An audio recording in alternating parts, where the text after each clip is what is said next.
Chapter 1. Awakening in the southern outskirts of the Holy Radiance Empire on the continent of Mafa, lies the quaint town of Mightiest. Although it is nominally a small town, it is nestled against the Dark Night Forest to the north and connects to the Orc's Dawn Prairie to the east.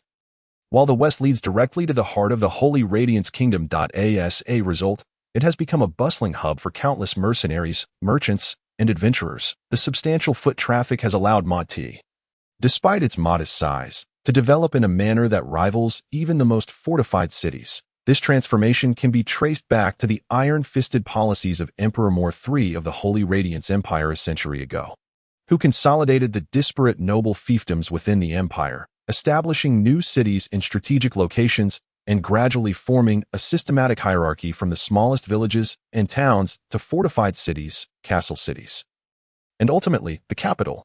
Thanks to its unique geographical advantages, Mightiest boasts a transportation infrastructure that rivals that of fortified cities. The roads, primarily paved with stone slabs, stand in stark contrast to those of ordinary towns, which often devolve into muddy quagmires during the rainy season. The streets of Mightiest are alive with activity, where one can frequently spot mercenaries adorned with a variety of weapons, students clad in the robes of various mage academies, and caravans laden with goods. Nestled in the lower street of Mightiest is a modest tavern named Morning Breeze.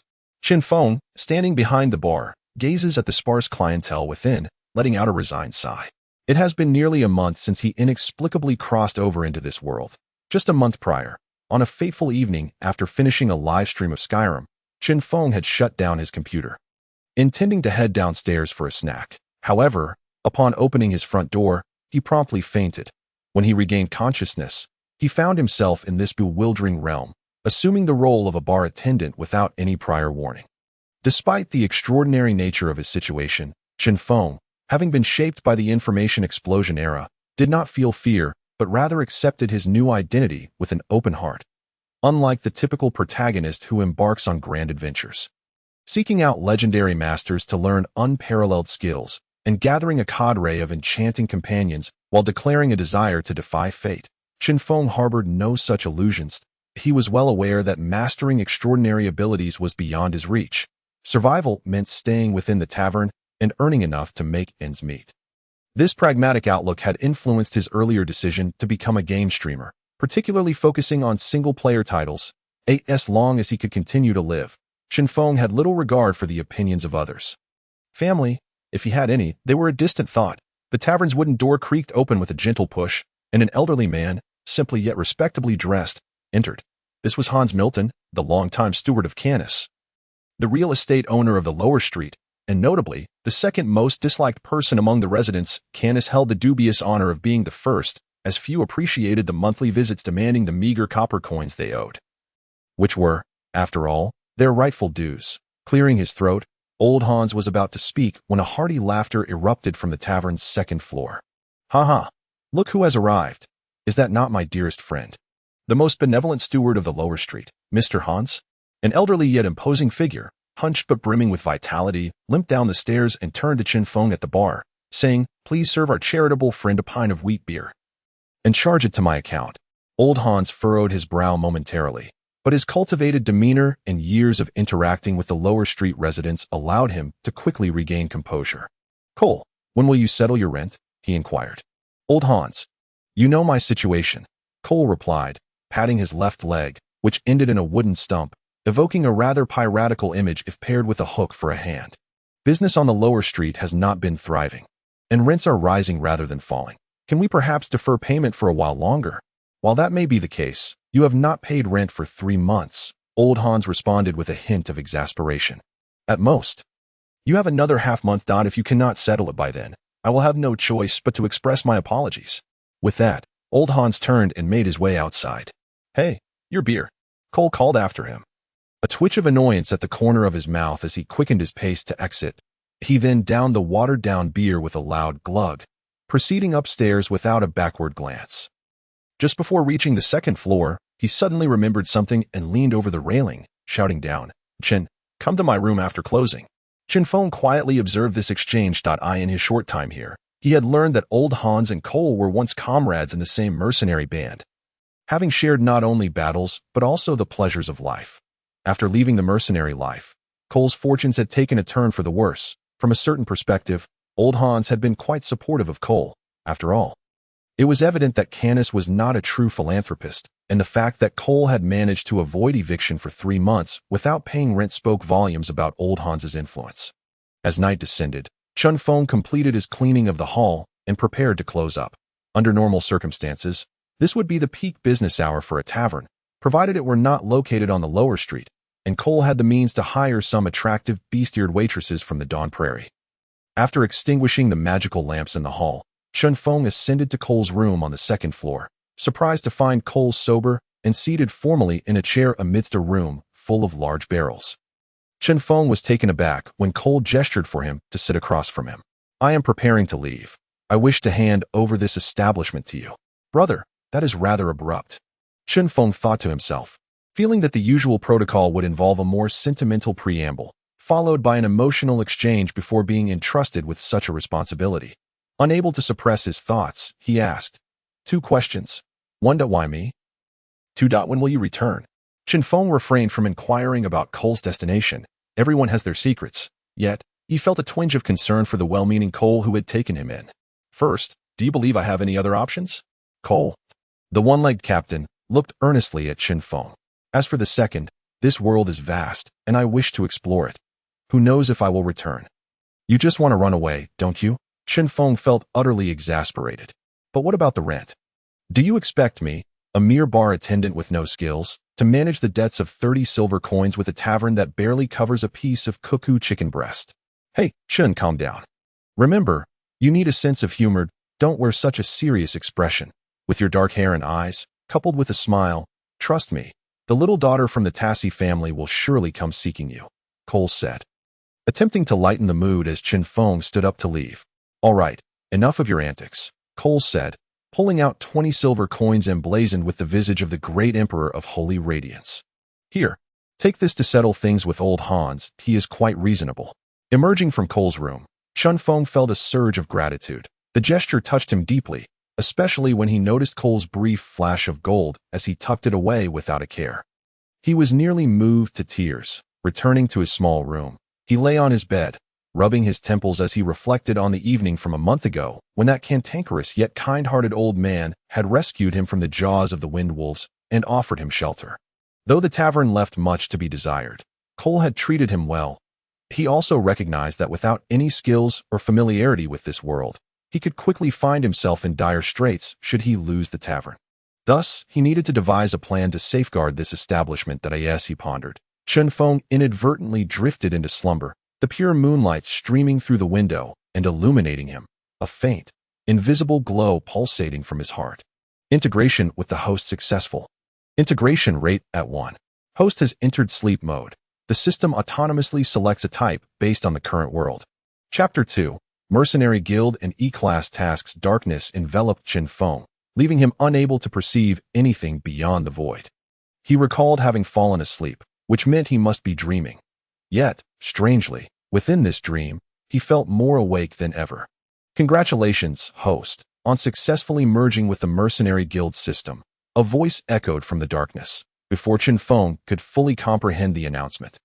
The dark void suddenly illuminated. As the warm morning sunlight cascaded into the room, Chen Feng remained motionless at the edge of his bed, processing the information now flooding his mind. A panel distinctly materialized in his thoughts. Name: Chen Feng. Race: human. Class: none. Skills: none. Class points: 1 talent: none. Current strength assessment: incapable of withstanding a single blow. Note: at this moment, a cuckoo chicken leisurely strolls past you, leaving behind a droppings of S. Current task: please find a suitable venue within a month and successfully establish a base for the mercenary group. Task success. Reward: Mercenary Hall. Task failure: host eradication. Note: to become the world's largest mercenary group, first, you need a house. So, this is the fabled protagonist Halo. Chen Feng slapped his face to maintain clarity. All right, this was certainly not a dream. Given the circumstances of his transmigration, it was only logical that a system would materialize in his mind, right? As for the talent, is the system there? System brother? Barrel director? Chen Feng attempted to call out to the system within his mind. The system exists within the host's consciousness and can be summoned at any time. Furthermore, the host is advised against arbitrarily naming the system. A voice devoid of emotion echoed. Chen Feng inquired. May I ask which professions can be selected for career points? How can one obtain them? The system responded, as the host's strength increases, career points will be awarded. Simultaneously, a series of constellations appeared in Chen Feng's mind, reminiscent of a rolling 5. Each symbol represented a distinct vocational talent. As he glanced from left to right, he noted swordsman, fighter, mage, rogue, human, and even a chef? Well, he decided to set aside thoughts of professions for the time being. Lastly, and most importantly, were the tasks. Locating a base was not particularly challenging, as there was one readily available. Cole, that old fellow, had always been indifferent about the tavern's operations. He had opened it merely for the convenience of gathering a group for drinks at any time in the future. As for profit, it was purely a matter of fate. What truly vexed Chen Feng was the harsh penalty for failing tasks. If there was a first task, there would inevitably be a second and a third. If each task was to be approached this way, it would be nothing short of torment for Chen Feng. It was akin to being told, "Here's a task. You must succeed. Failure means you're done for." Even if the task was to infiltrate a heavily guarded palace to steal a king's undergarment and subsequently reveal its color to the world, followed by auctioning it off, rest assured, the system will not issue such limitlessly absurd tasks. The system interjected, perhaps sensing Chen Feng's imaginative thoughts and feeling compelled to clarify. Ignoring the system, Chen Feng rose, washed his face, and vigorously wiped it with a towel hanging on the wall, relishing the refreshing sensation as he prepared to consult Cole about the mercenary group. The inferior wooden floor creaked beneath his feet as Chen Feng approached Cole's door, knocking gently before entering. According to Cole's habits, unless a mage had cast a forbidden spell into his bed, he typically would not rise in the morning. However, upon entering the room, Chen Feng was taken aback. The space had been tidied up thoroughly. Oh, wait. There was a transfer contract and a note on the table, which simply read, "I have left." That old fellow. Well, no need to ask further. He would just dive right in. System, convert the tavern into the mercenary group's base. Detected a viable area for base establishment. Does the host confirm? Confirmed. Chen Feng silently closed Cole's door, feeling a slight sting in his eyes. Indeed, the recent weather had been rather dry. Descending to the first floor, he noticed that the tavern's main hall had not undergone any significant changes. The walls were now pristine and bright, in stark contrast to the peeling paint from before, adorned with the heads of common magical beasts like wind wolves and giant horned deer. Chen Feng even raised a middle finger at the wind wolf decoration. Behind the bar was a magical crystal screen, currently blank. The ceiling's magical lights were brighter than before, and since the system provided the energy, there was no need to purchase expensive magical source crystals. The entire hall appeared simple, yet remarkably clear and luminous. At that moment, the system's voice resonated. Congratulations, host, on successfully establishing the mercenary group. Reward: Mercenary Hall, activation of group facilities system. Task: a qualified mercenary group should continually seek new challenges. Task requirements: register the mercenary group at the association and complete 5 A-level tasks within 2 days. Successful task reward: Fireball spell scroll X1. Task failure penalty: host must dress as a woman for 10 hours in public. Note: dressing as a woman is momentarily enjoyable, but perpetually so is even better. Chen Feng, somewhat incredulous, questioned the system.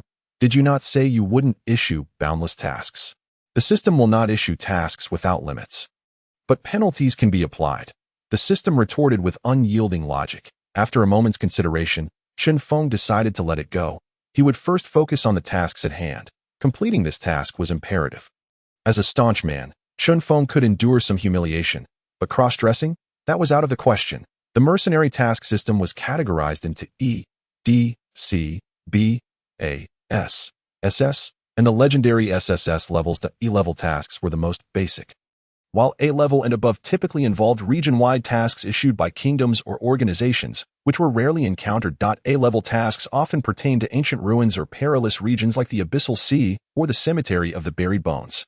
B and C levels were generally combat-oriented tasks, such as escorting merchant caravans, with classifications based on factors like routes and circumstances. D-level tasks were broad, mostly involving the elimination of magical beasts near human settlements, while E-level tasks were even more varied, such as delivering items or locating lost pets, offering low rewards but suitable for inexperienced mercenaries. Mercenaries also had a ranking system. Generally, only those ranked A and above could accept lower-level tasks. With each rank limited, bronze-level mercenaries could take on tasks below S level, whereas silver-level mercenaries were prohibited from accepting E and D-level tasks. Mercenary tasks could be initiated by private requests or through the Mercenary Association. Awaiting acceptance by mercenaries or groups, Chen Feng could not afford to wait. With only 2 days left and no one aware that his tavern had transformed into a mercenary group, he had to take the initiative. Exiting the hall, he observed the sign at the entrance automatically changed to Morning Wind Mercenary Group, clenched his fists, and encouraged himself. Press on, for the sake of avoiding cross-dressing. Chapter 3, Little Jack. After leaving his mercenary base, Chen Feng strolled eastward along the lower street, which could be deemed the slum of Horseshoe Town, although the road was cobblestoned. The litter strewn about and the foul stench wafting from the drainage ditches indicated the dismal sanitary conditions here. The inhabitants of this street were primarily families engaged in menial labor throughout Horseshoe Town, with at least 2 families sharing a single room, and some even more, as they needed to split the rent. Most of these families were refugees from border regions. The men were either disabled or merely farmers, a profession in minimal demand in Horseshoe Town. Typically, these families earned about 3 copper coins daily or 2 loaves of watered-down black bread, totaling around 10 silver coins a year. Each room's rent was 80 copper coins monthly, so even when shared, it amounted to 40 copper coins. This was one reason for Cole's Tavern's poor business. The other being that the old fellow's wheat beer was mostly watered down. Furthermore, women in this world generally held little status. Their job prospects were limited to working as laundresses in various establishments, with the fortunate ones occasionally finding work in wealthy households and boasting to neighbors about their upper-class status. Of course, if one were a noble or possessed extraordinary powers, that would be a different matter entirely. In summary, this was a world where extraordinary abilities existed, yet the societal structure was exceedingly backward. Emerging from the lower street and crossing Ironstone Street, Chen Feng finally reached his destination, the center of Horseshoe Town, Ironhoof Square. As the central area of Horseshoe Town, it connected to Ironstone Street, Malin Street, Diagonal Street, and Platinum Street in a cross shape. The square bustled with people, featuring a man-made pool roughly the size of a basketball court at its center. Surrounding the square, apart from the largest town mayor's office, were various shops, including the largest and only mercenary association in the empire, the Holy Dawn Mercenary Association, established by one of the 7 warriors of the Radiant Empire, the Sky Sword Saint Mimar. Over 300 years, it had gradually become the largest mercenary association within the Radiant Empire. As Chen Feng gazed at the entrance of the Holy Dawn Mercenary Association, he walked in, surprised to find the hall was not as chaotic and noisy as he had anticipated. Everyone was orderly, queuing at different windows or conversing softly among themselves. This is quite different from what was written, Chen Feng murmured under his breath as he joined the line for mercenary group registration. After about half an hour, Chen Feng sat down, filling out a form he had just received from the window. The IT detailed everything from the mercenary group's name, base, to current personnel composition. The challenging part for Chen Feng was the personnel composition section, which required that a newly established mercenary group have at least 2 members, a leader and a member. If old Cole were present, they might barely manage, but now, he was alone in the tavern. And apart from the elderly and infirm he knew from the lower street, who sold black bread and paper boxes, Chen Feng could be considered a solitary figure as for inviting someone on site. He glanced around, then silently lowered his head, tugging at his hair. How could a mere ordinary person like him hope to attract attention? Hello there. A youthful voice chimed in beside him, causing Chen Feng to look up and see a boy of approximately 15 or 16 years old. Dressed in a tattered magical robe and holding a nearly broken staff, the robe hung loosely on his frail frame, making him resemble a lampshade. However, the boy's pale face, likely due to malnutrition, was surprisingly clean. Chen Feng smiled at the boy and asked, "May I assist you with something?" The youth gazed at the form in Chen Feng's hands and cautiously remarked, "Good morning, sir. May I inquire if I could join your mercenary group?" Chen Feng felt a sense of perplexity. Logically speaking, a magician should be a highly sought-after individual. After all, the long-range area spells wielded by magicians can significantly reduce casualty rates for a team. Moreover, not just anyone can become a magician, unlike swordsmen or shield warriors, who merely need a bit of financial backing to hire a capable mentor and receive ample nourishment to attain extraordinary abilities. Magicians must possess innate mental capabilities that meet specific standards to even gain entry into the field. It can be said that every magician is, in essence, a favored child of destiny. Why choose me? I would assume a distinguished magician would receive due recognition wherever he goes. Chen Feng could not believe that he possessed any regal aura that would compel passers-by to bow before him. Upon hearing the term magician, the young boy inexplicably shuddered, his face flushing with color. Because he is merely and has always been a magic apprentice. At that moment, a tall, broad-shouldered man clad in heavy armor and wielding a great sword took a seat beside Chinfong, saying, "His name is Jack Bryan." "Bryan? The defender of Hoof Town, Bryan?" Chen Feng inquired, somewhat bewildered. Although he had not spent much time in this world, anyone residing in Hoof Town would certainly be familiar with the Bryan family. Known for guarding this vital transportation hub, having repelled waves of beasts from the shadowy forest and defeated the challenges posed by the Golden Tier warriors of the Orc tribes from the Dawn Prairie.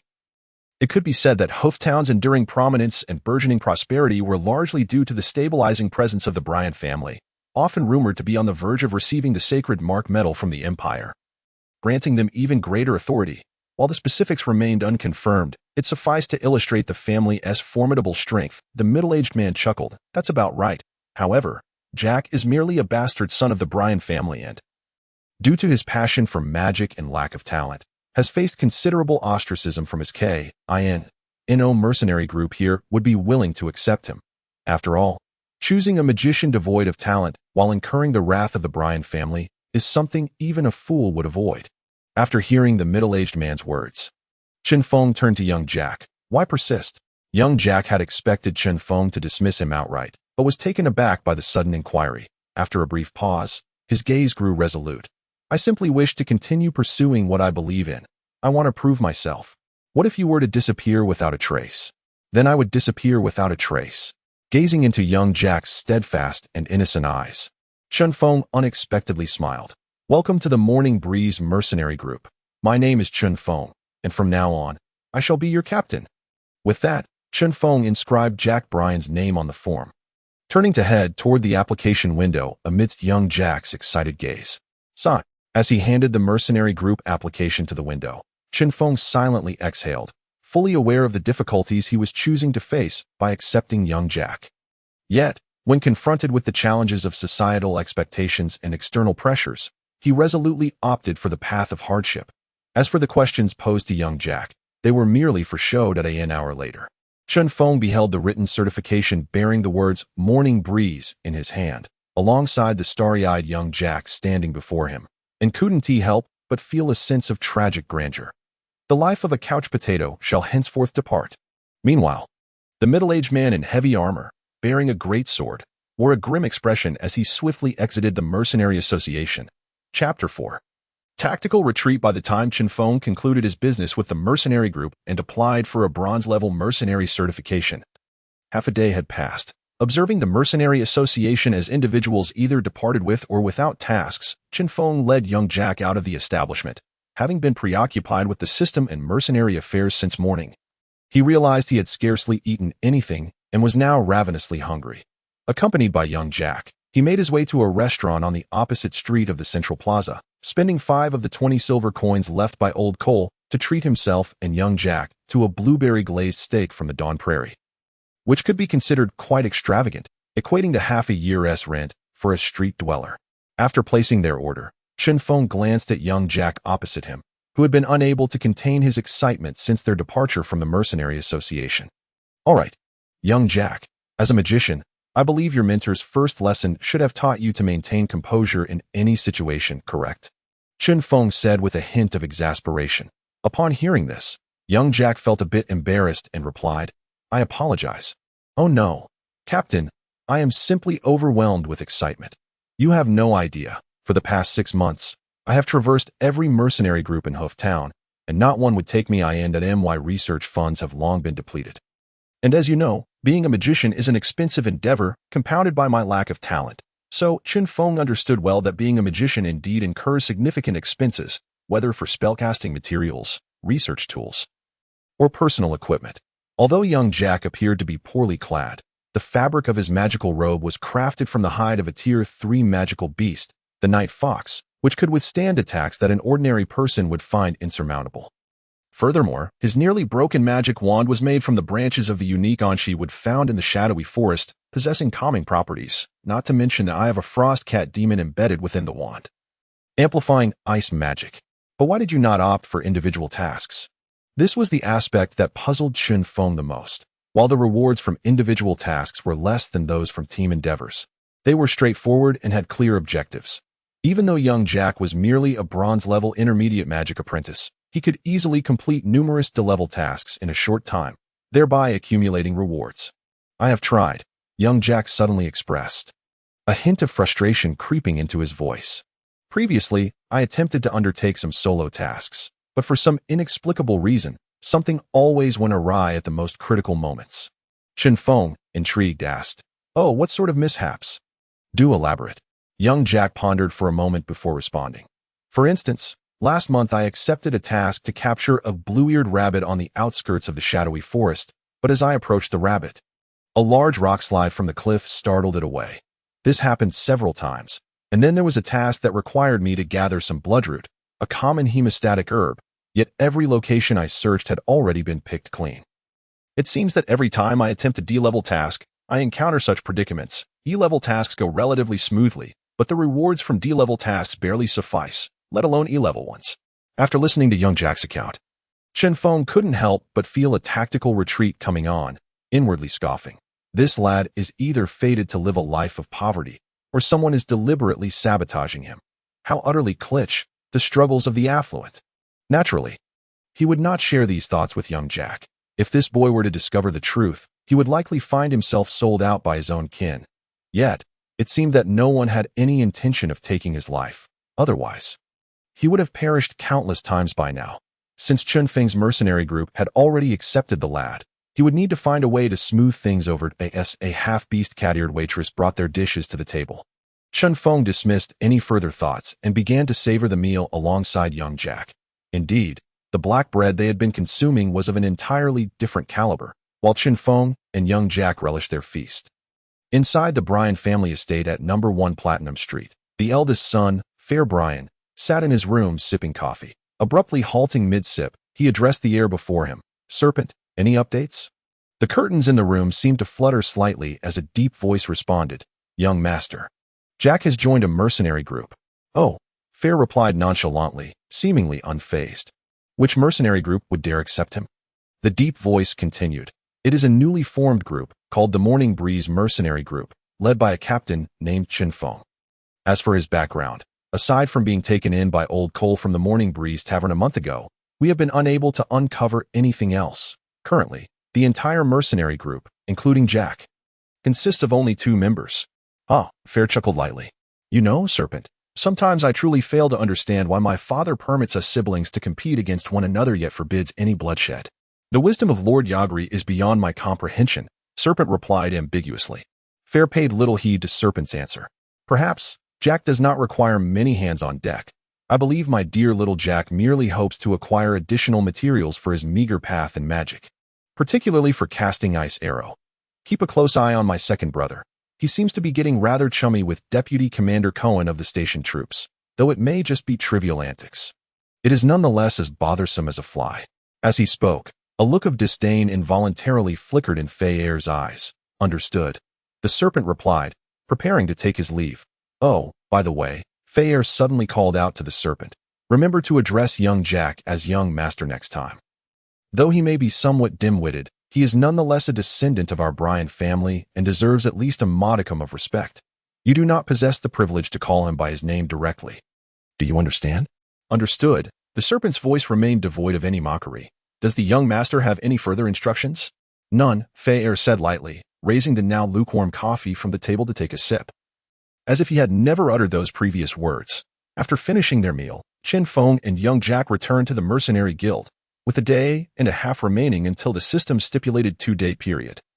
And with not a single one of the 5 E-rank tasks completed, Chen Feng could only pray that the tasks available would be mundane errands within the town, should they involve searching for some stray creature. Well, those 4-legged beings could be anywhere, hidden away. Damn system, cursed tasks. The mere thought of cross-dressing made Chen Feng despite his usually pleasant demeanor, silently curse under his breath. Chapter 5. Magical Artifacts standing in the center of the Mercenary Guild's hall. Chen Feng gazed at the magical projection screens scattered across the walls. The content displayed was broadly divided into two sections: individuals and mercenary groups. The left side showcased mercenary groups, while the right side was dedicated to individuals. Beneath these two major headings lay a list of tasks ranging from A to E rank. Upon noticing the scant number of A-rank tasks, Chinfong couldn't help but click his tongue in admiration. Among the personal A-rank tasks was one titled Confirm the exact location of the 8th tier magical beast, the Spider Queen of the Dark Night Forest, with a reward of 30,000 gold coins and a low-tier magical artifact. The bounty of this task was undeniably generous, not to mention the 30,000 gold coins. The value of a low-tier magical artifact was already quite enticing. It is known that most extraordinary beings wield weapons of mundane quality, crafted from materials harvested from magical beasts.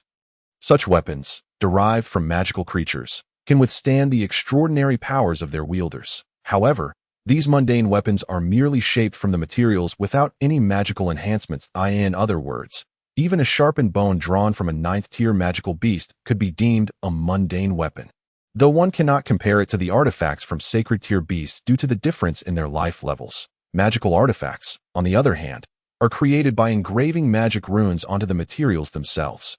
Consequently, the base material must be derived from beasts of at least 5th tier, equivalent to the strength of a silver-tier human. Additionally, the materials consumed while stabilizing the magical field during the engraving process increase exponentially with each added rune. Therefore, the returns of such high-risk endeavors are also quite substantial.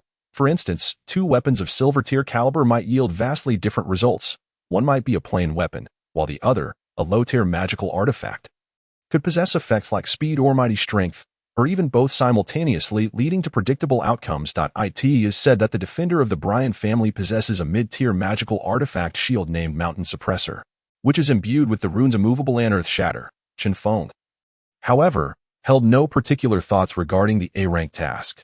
He had little concept of magical artifacts. Despite having acquired a system, he remained an ordinary person devoid of extraordinary powers, even though young Jack was merely a bronze tier.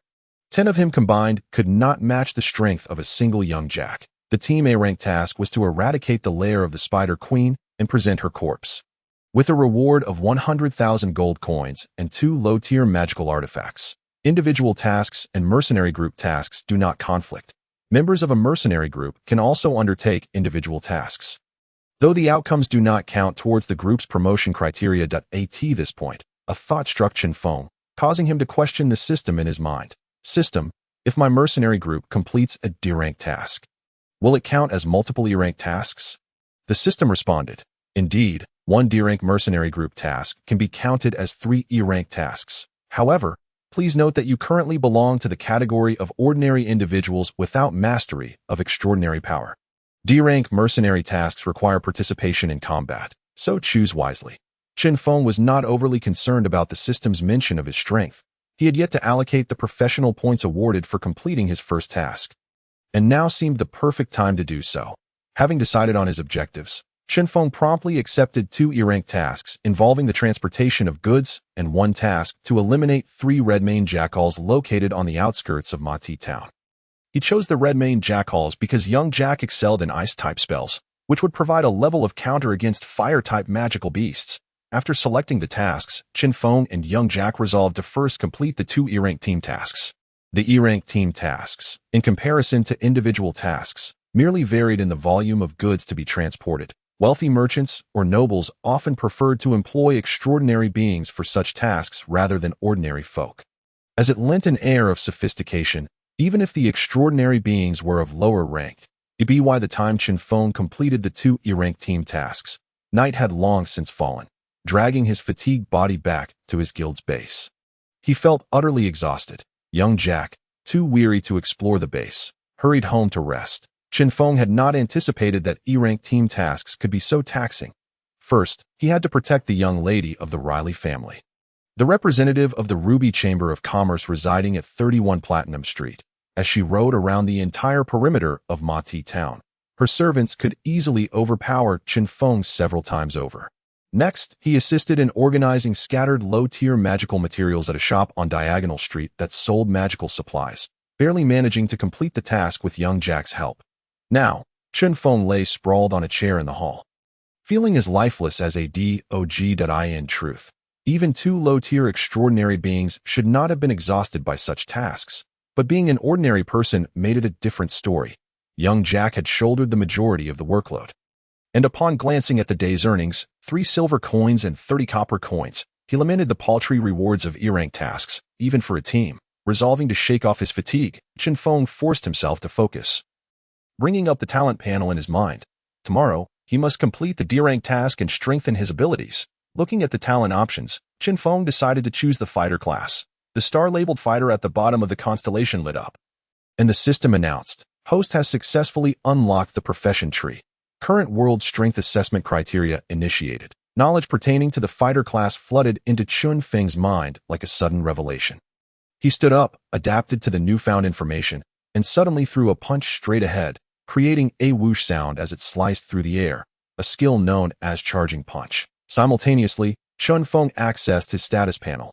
Name: Chen Feng. Race: human. Profession: fighter. Skill: charging punch level 1. Casting time: instant. Cooldown: 1 minute. Concentrate all body strength into a punch, inflicting 110 damage. Current world rank assessment: bronze. Intermediate. Profession points: 0. Talent: agile limbs. As a fighter, your limbs are incredibly nimble, enhancing your physical coordination. Current strength assessment: initial understanding. Congratulations, the cuckoo will only dare to defecate far away from you. Current task: complete 5 E-rank mercenary tasks within 2 days. Current progress: 2 tasks completed. Looking at his strength assessment, Chen Feng felt somewhat speechless but had grown accustomed to the system's quirks. Nonetheless, he was pleasantly surprised by the bronze intermediate assessment, feeling the power within him. He brimmed with confidence for the tasks ahead. After tidying up, he moved his belongings to the adjacent room of the elder Cole, who had left without a word on when he might return. For now, it seemed prudent to keep his room occupied.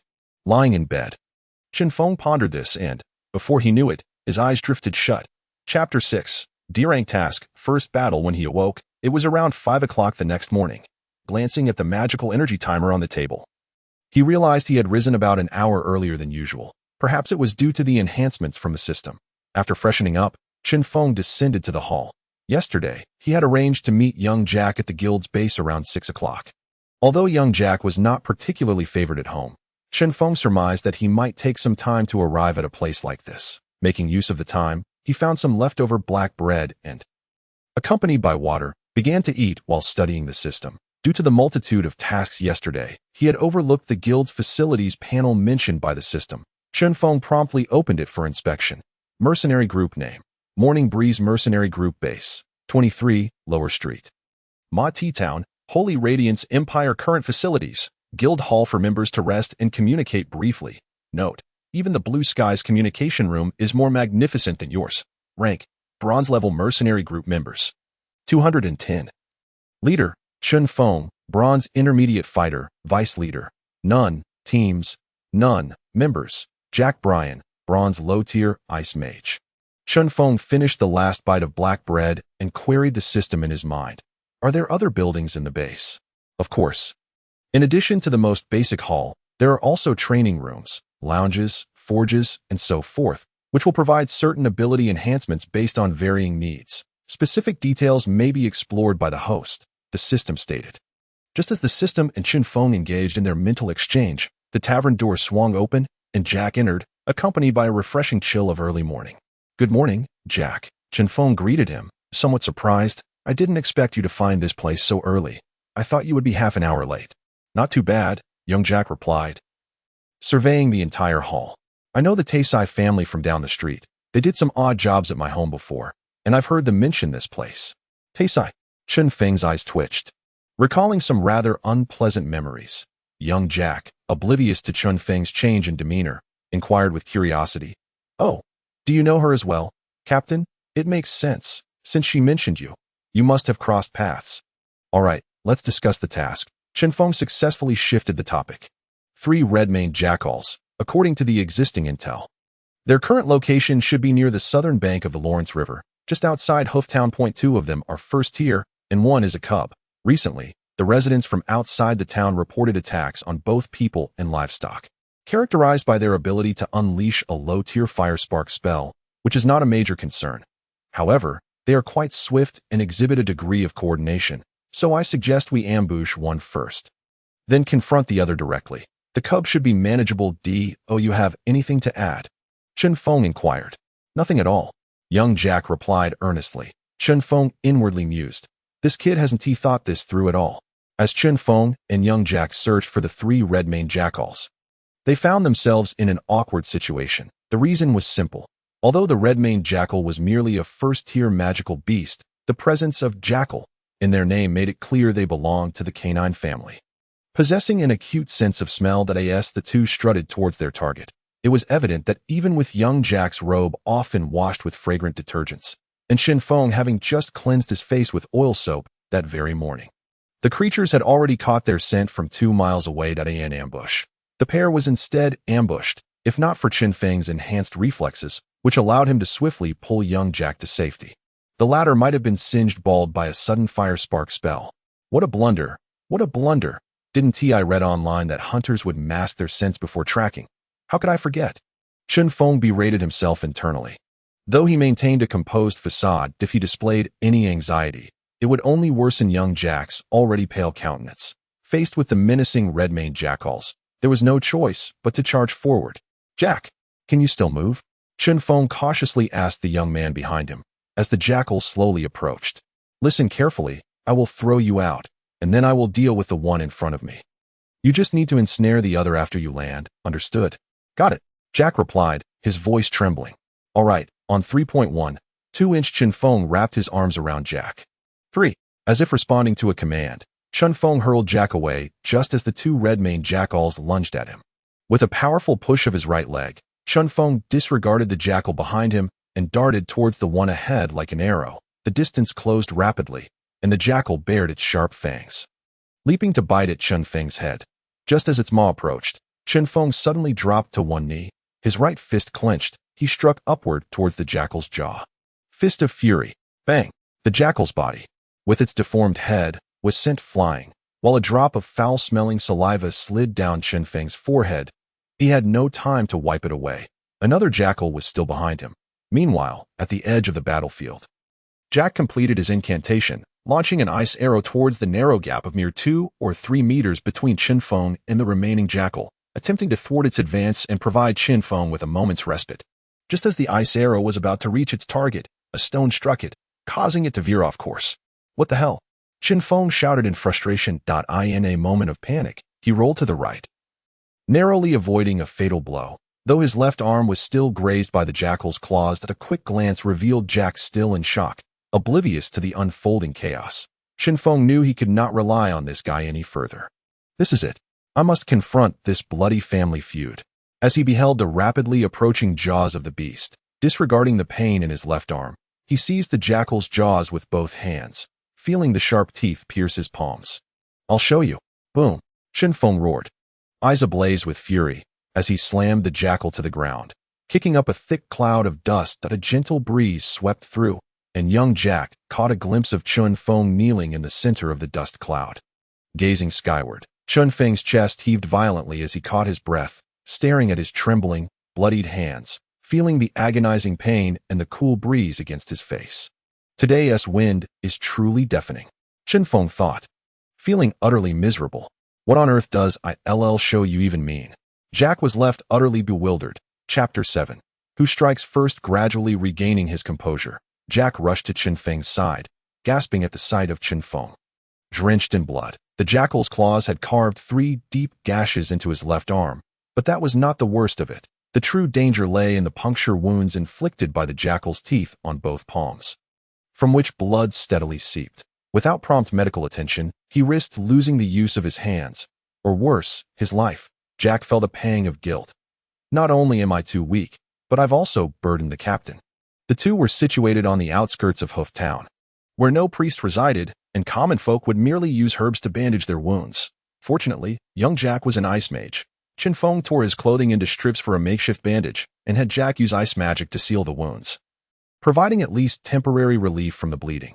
Having tended to his injuries, Chinfong, with young Jack's assistance, managed to stand, his legs slightly trembling, not from exhaustion, but from fear. The life-and-death struggle and the searing pain of his wounds were experiences Chen Feng, once a recluse, had never encountered.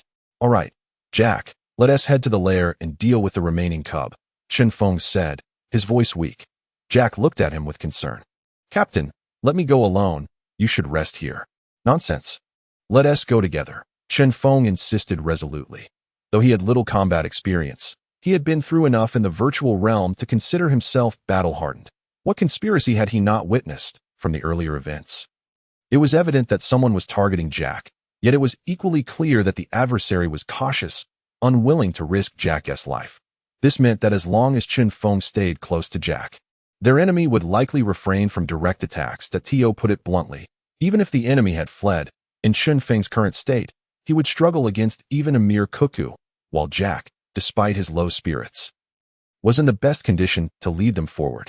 "I initially took on this troublesome task, only to find myself needing protection," Chen Feng thought, feeling somewhat exasperated. The pair located the red-maned jackal's den atop a small mound by the Lawrence River.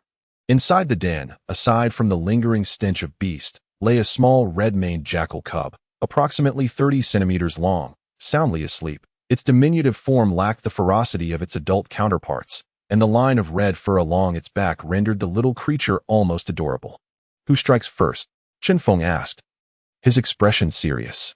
"Such a daunting task. Let the captain handle it." Young Jack responded much quicker than usual. "Do you think I have the strength to act?" Chen Feng raised his nearly frozen hands as a demonstration.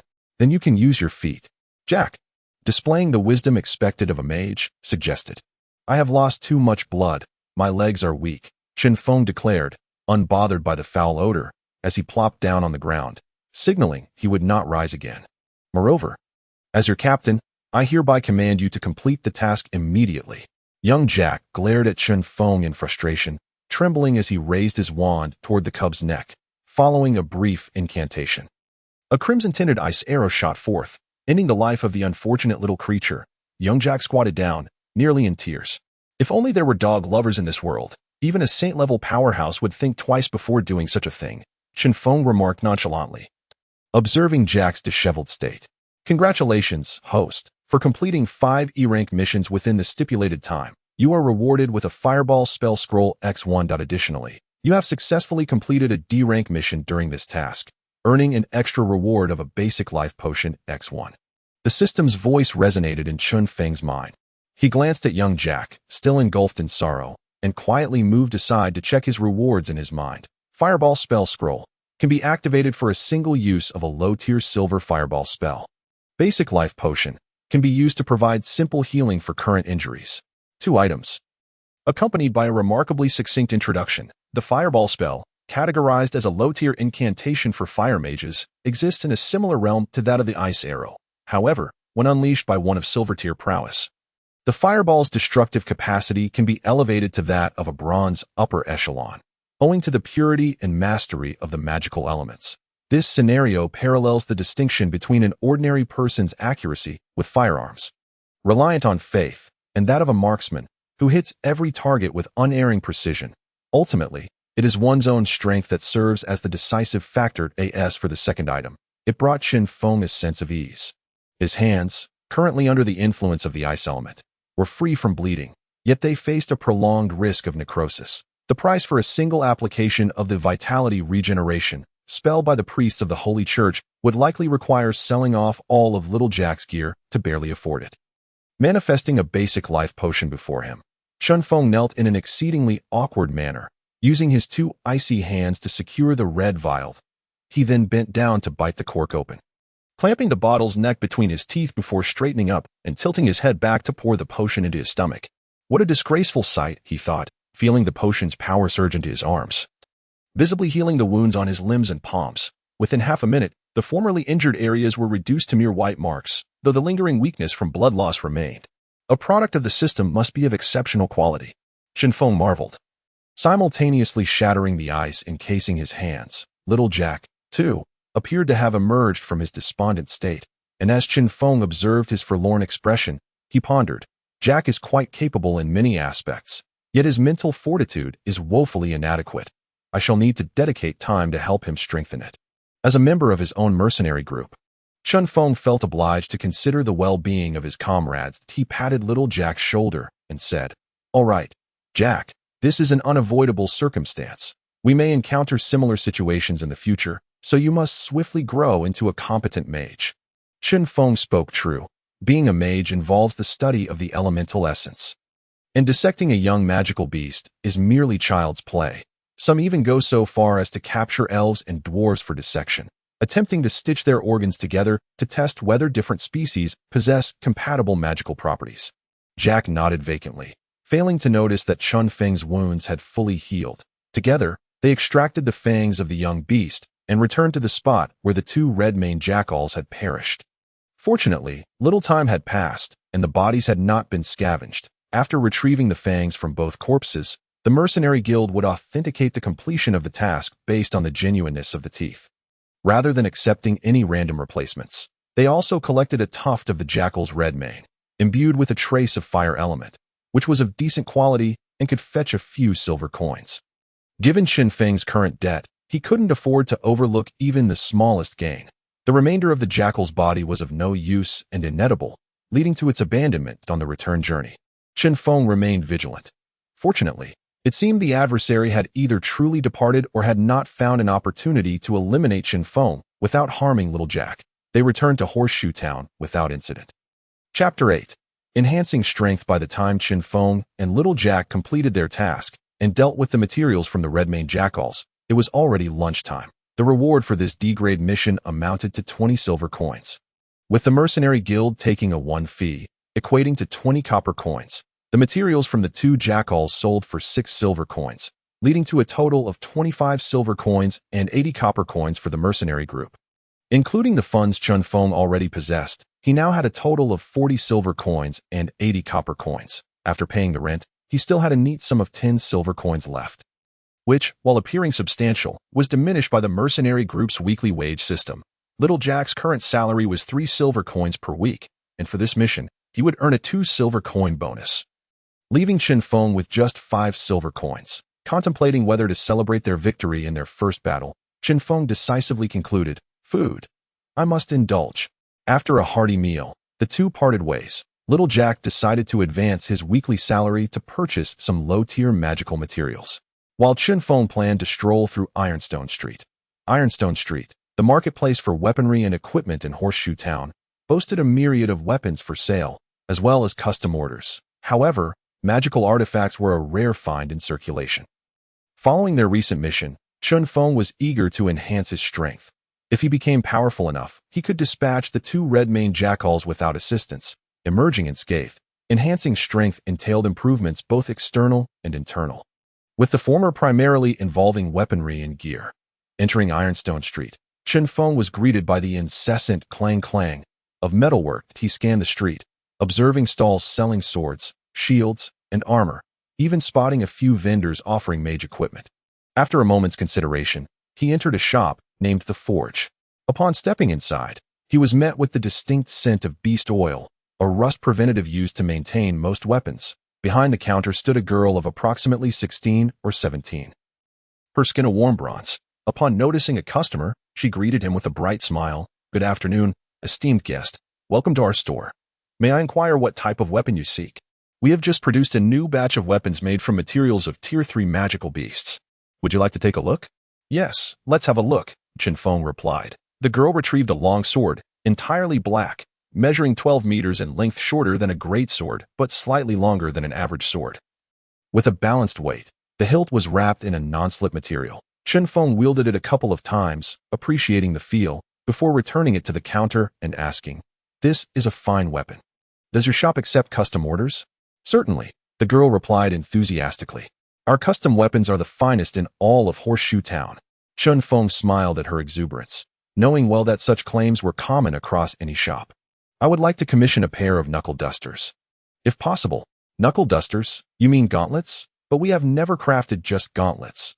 Armor is typically made as a complete set," the girl inquired, her brow furrowed in confusion. Chen Feng patiently clarified, "Not gauntlets, but knuckle dusters." As he spoke, he took a piece of paper and a charcoal pencil, sketching as he explained. Like this, they should protect the knuckles and the back of the hand, able to withstand impacts from silver tier strength. An enhancement to absorb damage would be a welcome addition, too. The girl looked at his drawing, her confusion deepening. Are you suggesting you wish to use your fists as weapons? But fists cannot penetrate the defenses of beasts above tier 5. This is common knowledge along the Mafar Road. I am aware of that. Can you make it? Chen Feng avoided further elaboration. As he could not disclose that his profession was bestowed by the system, the girl did not press further, respecting the privacy of individuals. We can indeed craft it, but it will be quite costly. The cost of materials and labor will amount to approximately 40 silver coins, and a 10 silver coin deposit is required up front. Not a problem. Chen Feng readily paid the deposit. The girl then provided him with a contract bearing the signatures of both parties, instructing him to return with the agreement and the remaining payment in 3 days to collect his order.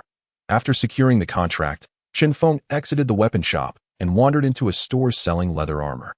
Half an hour later, he emerged clad in a full set of leather armor made from spotted deer hide. He felt a newfound sense of confidence. Although the spotted deer was merely a tier 1 beast, its hide was both resilient and lightweight. Should he face the red-maned jackals again, he would be less likely to suffer severe injury. Most importantly, the entire set of armor cost only 15 silver coins. After tallying his remaining funds, he found he had exactly 5 silver coins left, which included the rent payment. Ah, how quickly the money vanishes, he mused, yet he felt no regret, reasoning that he could earn back the expenditure through additional missions. Strength was paramount. With external strength addressed, the focus shifted to internal fortitude. System, is there a way to enhance my strength without relying on profession points? Indeed, host, the system replied. Temporary task. As a fighter, you understand that a robust physique, agile speed, and unwavering will are essential. Please perform 2,000 squats within 2 hours. Current progress, 0-2,000. Reward. Leg muscle activity increased by 5. Please complete 1,500 sit-ups within 2 hours. Current progress, 0-1,500. Reward. Waist muscle activity increased by 5. Please throw punches 2,000 times within 2 hours. Current progress, 0-2,000. Reward. Arm muscle activity increased by 5. Note. Tasks may be completed separately. Failure penalty for each task failed. Overall muscle activity decreases by 10. Upon receiving this task, Chen Feng's face turned a shade of green. System, is there a less torturous way to improve my strength? Certainly, the system continued. Construction task. As a mercenary group, you are obligated to provide your members with long-term strength enhancement options. Construct a basic training simulation room, requiring materials, at least 1 magical core of tier 5 from each of the 5 elemental attributes, 3 liters of minor demon blood, and 10 cubic meters of spiral wood. Task failure penalty, none. Upon perusing this list of materials, Chen Feng suddenly realized that training was indeed not an insurmountable endeavor. What a jest. Setting aside the latter 2 materials, the notion of acquiring a magic core from a 5th-tier magical beast is quite a concept. To put it plainly, it would require Chinfong to procure the heads of 5 silver intermediate-tier beasts. Even a 1st-tier beast nearly cost him his life, let alone a 5th-tier one. The option to purchase them exists, but at what expense? How much do you reckon a silver intermediate-tier beast would be worth? As for the latter 2 materials, he had heard of the twisted wood, a favored timber among the nobility for crafting furniture, found at the confluence of the Dawn Prairie and the Frozen Mountains. Each autumn, merchants journey to the Dawn Prairie to trade textiles, porcelain, and salt for these prized materials, which they then sell at exorbitant prices to the nobility due to their unique grain, exquisite texture, and resistance to pests. Last year, the trading value for twisted wood in Mightiest Town reached an astounding 12 gold coins per cubic meter. This was particularly due to Mightiest Town's proximity to the Dawn Prairie. Prices within the empire were even more exorbitant. Lastly, while the blood of little demons is not particularly rare, it is said that only mages specializing in the abyssal arts can procure it, and in the Holy Radiance Empire, any abyssal mage who dares to show their face is swiftly delivered to the gallows by the Church of Light. Gazing at the daunting 3,000 training tasks before him, Chen Feng could not help but feel tears welling up. Chapter 9. The Unluckiest transmigrator walking from Ironstone Town to Lower Street takes approximately 20 minutes. As Chen Feng strolled, he contemplated his training regimen. Each exercise consists of roughly 2 hours and 2,000 repetitions. Simply put, that amounts to about 16 repetitions per minute. It may not seem like much at first, But the initial ease will swiftly give way to the toll of fatigue and muscle exhaustion. Although my body has been initially enhanced by the system, the residual effects from today's battle still linger, leaving me somewhat weak. Thus, it would be wise to wait until I have fully recovered before embarking on this endeavor. Lost in his thoughts, he was unaware that he was nearing Lower Street, where the surroundings grew increasingly desolate and unkempt. The air, tinged with a faintly sour scent, jolted Chen Feng back to reality. Suddenly, he halted, his breath quickening. Something is amiss. While Lower Street is typically quiet, it is not devoid of life. Silence enveloped the area. An uncanny absence of the usual activity. Despite the hardships faced by the residents, children would usually be seen frolicking barefoot in the streets, and the nearby bakeries or thrift shops would have employees idly counting flies at the door. Yet today, there was no one, no open shops. Had the entire populace of Lower Street simply vanished? If that were the case, Canis would surely be beside himself. Chen Feng thought, momentarily amused, but then a chilling realization struck. He might have fallen into a trap. He dared not move recklessly. When had he been ensnared? Just now, or upon exiting Ironstone Street? Given the current desolation, it was evident that this trap was designed specifically for him. It seemed to be of a psychological nature. As illusions and similar professions did not exist in this world, the assailant must have employed some secret technique to ensnare him in an illusion. Chen Feng hesitated to act, uncertain of the assailant's intentions and wary that a single misstep could plunge him into a pit of despair. As time ticked by, Chen Feng's back grew damp with sweat, though the leather armor concealed it well. Even after he had sensed something was amiss, the assailant remained elusive. What was the meaning of this? Was he merely toying with him? An overwhelming sense of malice hung in the air, as if a pair of mocking eyes were watching him.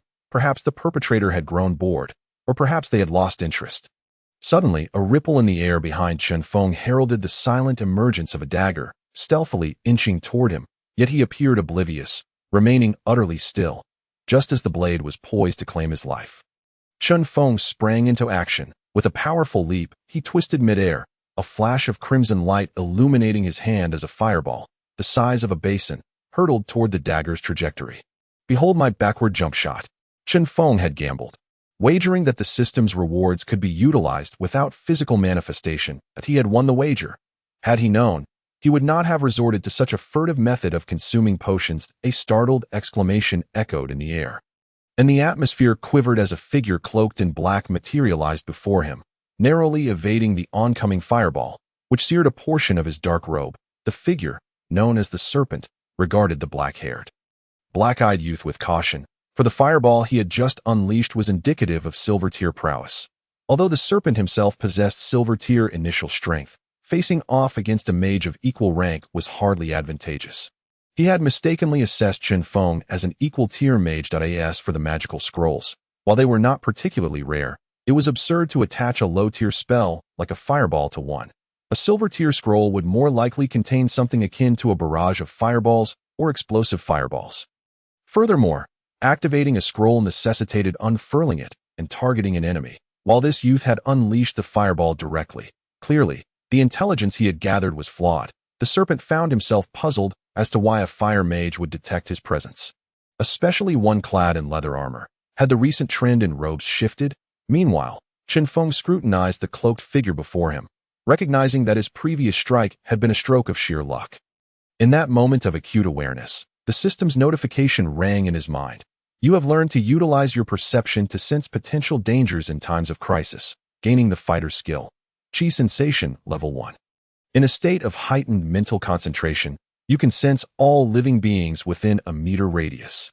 This skill had enabled Chen Feng to detect the imminent threat behind him, prompting him to unleash the fireball scroll with all his might. However, Chen Feng was now weaker due to the earlier battle and subsequent exertion. Yet, the Serpent's inaction suggested that his attack had instilled a degree of trepidation as Chen Feng contemplated his next move. The Serpent's raspy voice broke the silence. Captain Chen, someone has sent a message for you. It would be wise to steer clear of Jack Bryan. With your strength, finding superior companions should not pose a challenge. Do not create unnecessary trouble for yourself. With that, the Serpent vanished from sight. Having revealed himself, his plan to eliminate Chen Feng had failed, leaving him with only verbal threats to wield that a competent assassin never engages in direct confrontation. This is the code. As the world around Chen Feng distorted and then returned to normal, he realized he had wandered into an exceedingly dark alley, the dim sky indicating that he had been ensnared in the illusion for quite some time. A bitter smile crept across his face. It was foolish not to recognize the tone of threat in the serpent's last words. Truth be told, if he could find better companions, he would not be relying on little Jack, his lack of ability and poor psychological resilience, along with a myriad of complications, made him less than ideal. But did Chen Feng have the luxury of choice, strength, allies? Was he not acutely aware of his own limitations? The rewards from this task had yet to warm his pockets. And within a day, they would be gone. It was one thing to play petty tricks to deceive others, but to confront the situation head-on with his bronze-tier strength and meager combat experience. He could hardly hope to best little Jack. At this moment, Chen Feng's condition was abysmal. Having lost too much blood and exhausted his energy as he trudged toward his morning breeze, mercenary base, he could not help but mock himself. Perhaps I am the unluckiest transmigrator in history. Chapter 10. The system is a skinflint. The silvery moonlight cast a pale glow upon the dim streets of Lower Street. Only a few rooms in the adjacent houses flickered with faint light. The residents could not afford magical lamps, and candles were reserved for special occasions, often brought out only when daylight had not yet illuminated their paper boxes. As for pastimes like crafting small figurines, such luxuries were rare. With barely enough to eat, who had the surplus of protein to spare for such frivolities? At this moment, Chen Feng, under the moon's watchful gaze, endeavored to make his way toward the mercenary base, his legs heavy as if weighed down by lead, and his mind in a fog. His slender figure drifted through the vacant, shadowy streets like a specter. In my current state, I could probably pass for a ghost in a horror film. No, I'd be better suited for a zombie flick, as ghosts lack a physical form. Speaking of which, I haven't seen the young daughter of the Taisai family in several days. Though I'm not particularly fond of her, introducing her to little Jack could be advantageous. I believe the Taisai family even employed him as a handyman, the tale of a fallen noble and a common girl. Perhaps it could be adapted into a television drama. Thoughts and images flitted through Chen Feng's mind as he feared that if he ceased to reflect, he might collapse at any moment. This is truly dire. Sleeping on the roadside could lead to my demise. Perhaps I should just lie down here, if not for old Cole taking me in over a month ago. I might very well have become wolf dung by now. Reflecting on it, I suppose I've been rather fortunate. As Chen Feng approached the increasingly near gates of the encampment, an inexplicable surge of strength welled up within him. As if he were experiencing a momentary revival, he hastened forth to open the door, and with a resounding bang, he collapsed motionless at the center of the hall, his only sign of life being the faint sound of his breath. The bright lights of the hall illuminated his figure, and it seemed as if tiny specks of starlight floated down from the walls, gradually drawing closer to him, seeping into his being. With the influx of these luminous particles, Chen Feng's breathing steadied, and a gentle snore resonated within the hall. At that moment, young Jack was locking himself inside his small room, before him a transparent beaker filled with a boiling emerald potion. He meticulously verified the content of his manuscript. Finally, add 3 drops of lantern grass juice. He picked up a dropper, drew some pink liquid from another container, and carefully dripped 3 drops into the boiling beaker. The once tumultuous liquid instantly calmed, transforming into a translucent pink hue. Success! A look of exhilaration lit up Jack's somewhat fatigued face as he stretched and poured the potion into a test tube.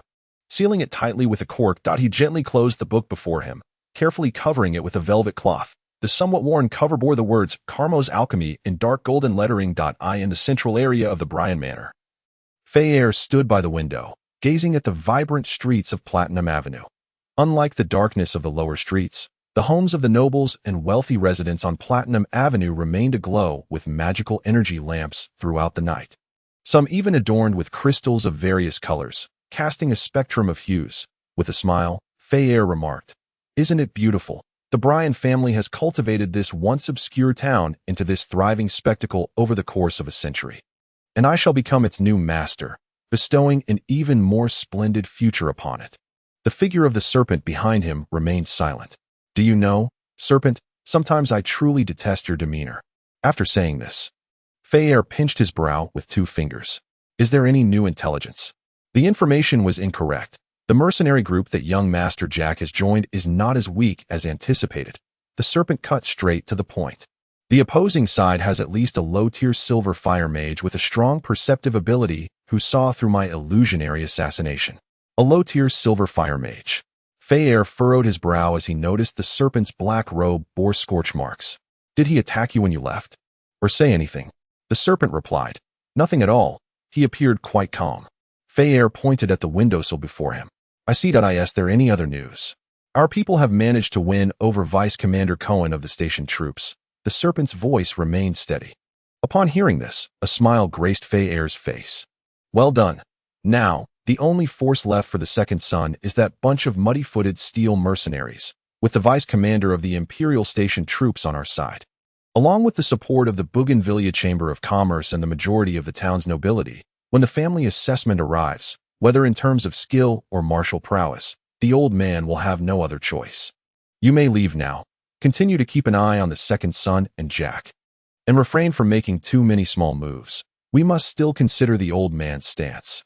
After clarifying the matters, the serpent withdrew. Though Fei Er could be quite eccentric at times, he was generally a decent master. Alone in his room, Fei Er gazed at his reflection in the mirror. The Morning Wind Mercenary Group. Old Cole truly is a source of worry. Chen Feng dreamt that he was back in his home on Earth, live streaming the gameplay of Skyrim daily. However, one day, just as he was about to shut down his computer after finishing a stream, the black dragon Alduin suddenly burst forth from the screen and swallowed him whole.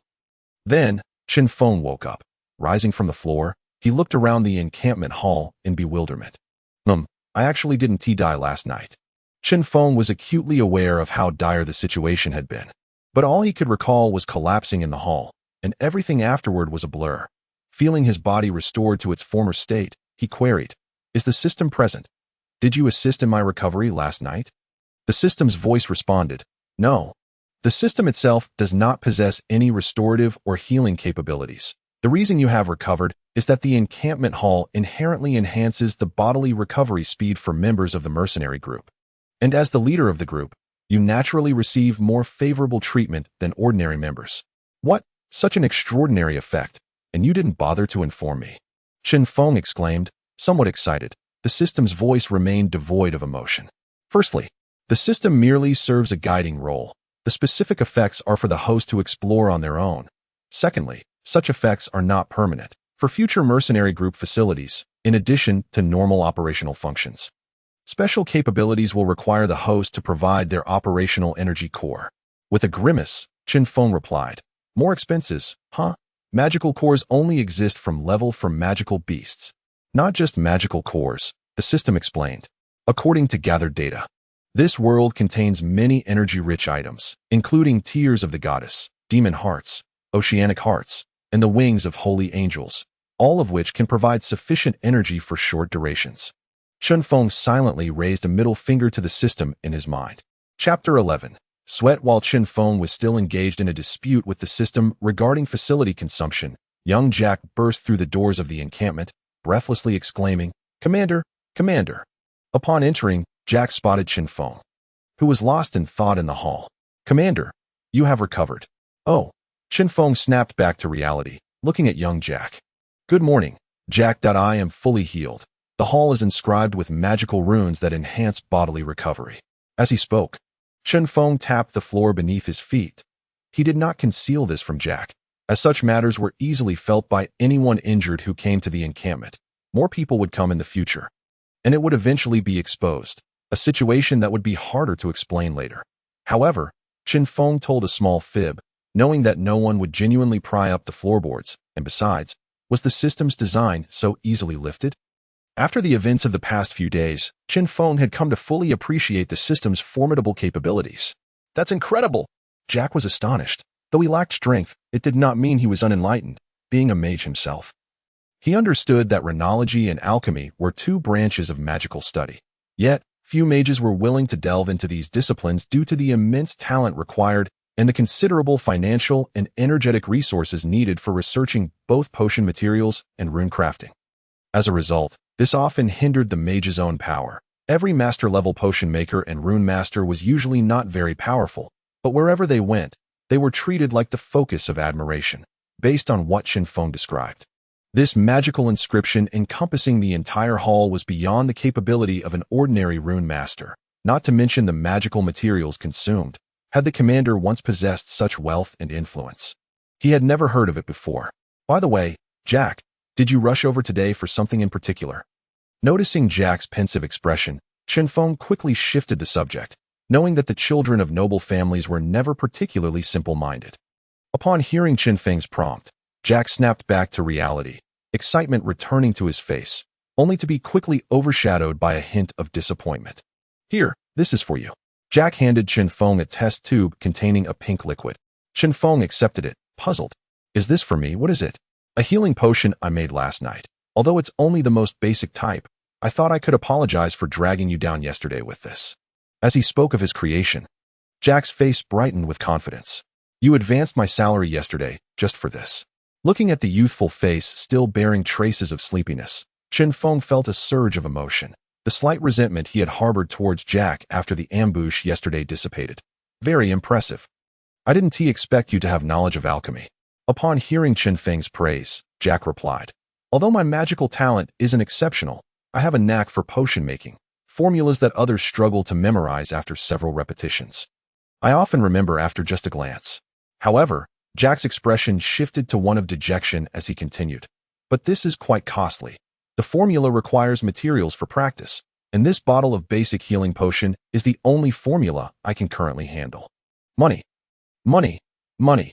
No matter the world, it remains paramount. Chen Feng tousled Jack's hair encouragingly. Don't worry. You have a talent in this area, and you will surely succeed. Chen Feng had resolved to assist Jack in enhancing his knowledge of alchemy. Not only would the mercenary group require a significant amount of potions in the future, but it also represented a means to generate income. According to Jack's explanation, the cost of this potion was around 5 silver coins, while the market price for a basic healing potion was approximately 7 silver coins, yielding a profit of 2 silver coins. Quite a considerable sum.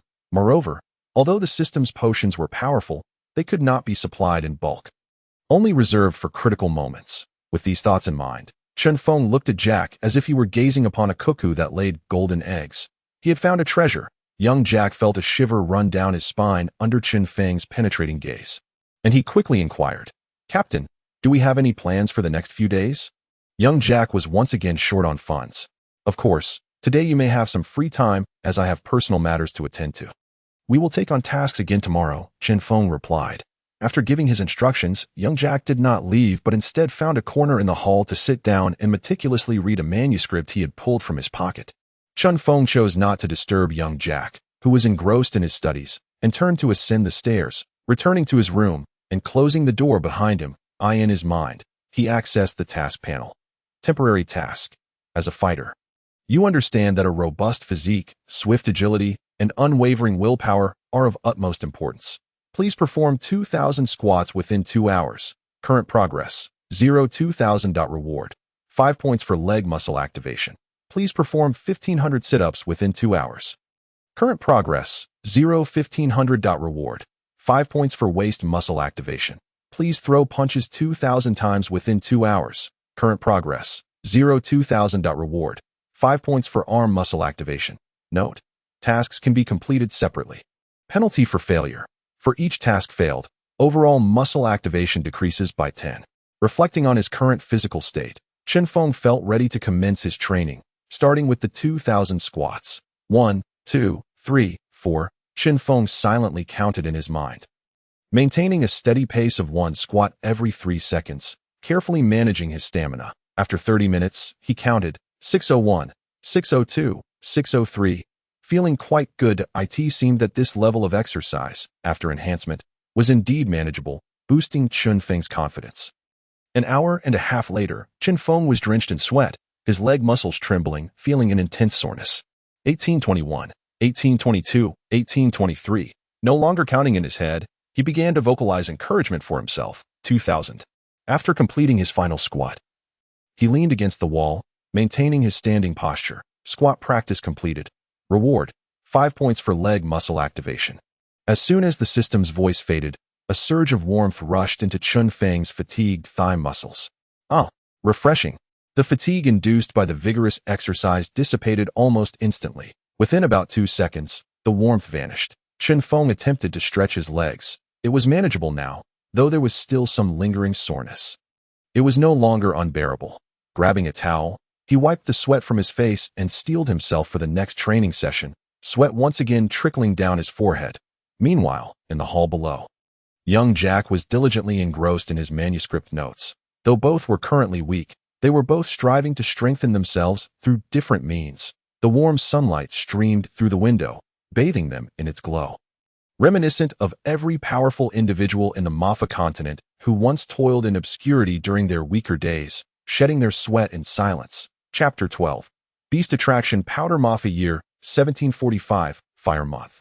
Day 20. Early in the morning, Chen Feng and young Jack once again entered the Mercenary Association. After a grueling day of torturous training tasks yesterday, feeling the power surging within his muscles, Chen Feng glanced at the task panel in the association and casually accepted 2 D-rank tasks. Yes, 2. This was the target Chen Feng had set for himself after enhancing his strength, to complete 2 D-rank tasks within a day to bolster his combat experience. And most importantly, to earn some coin.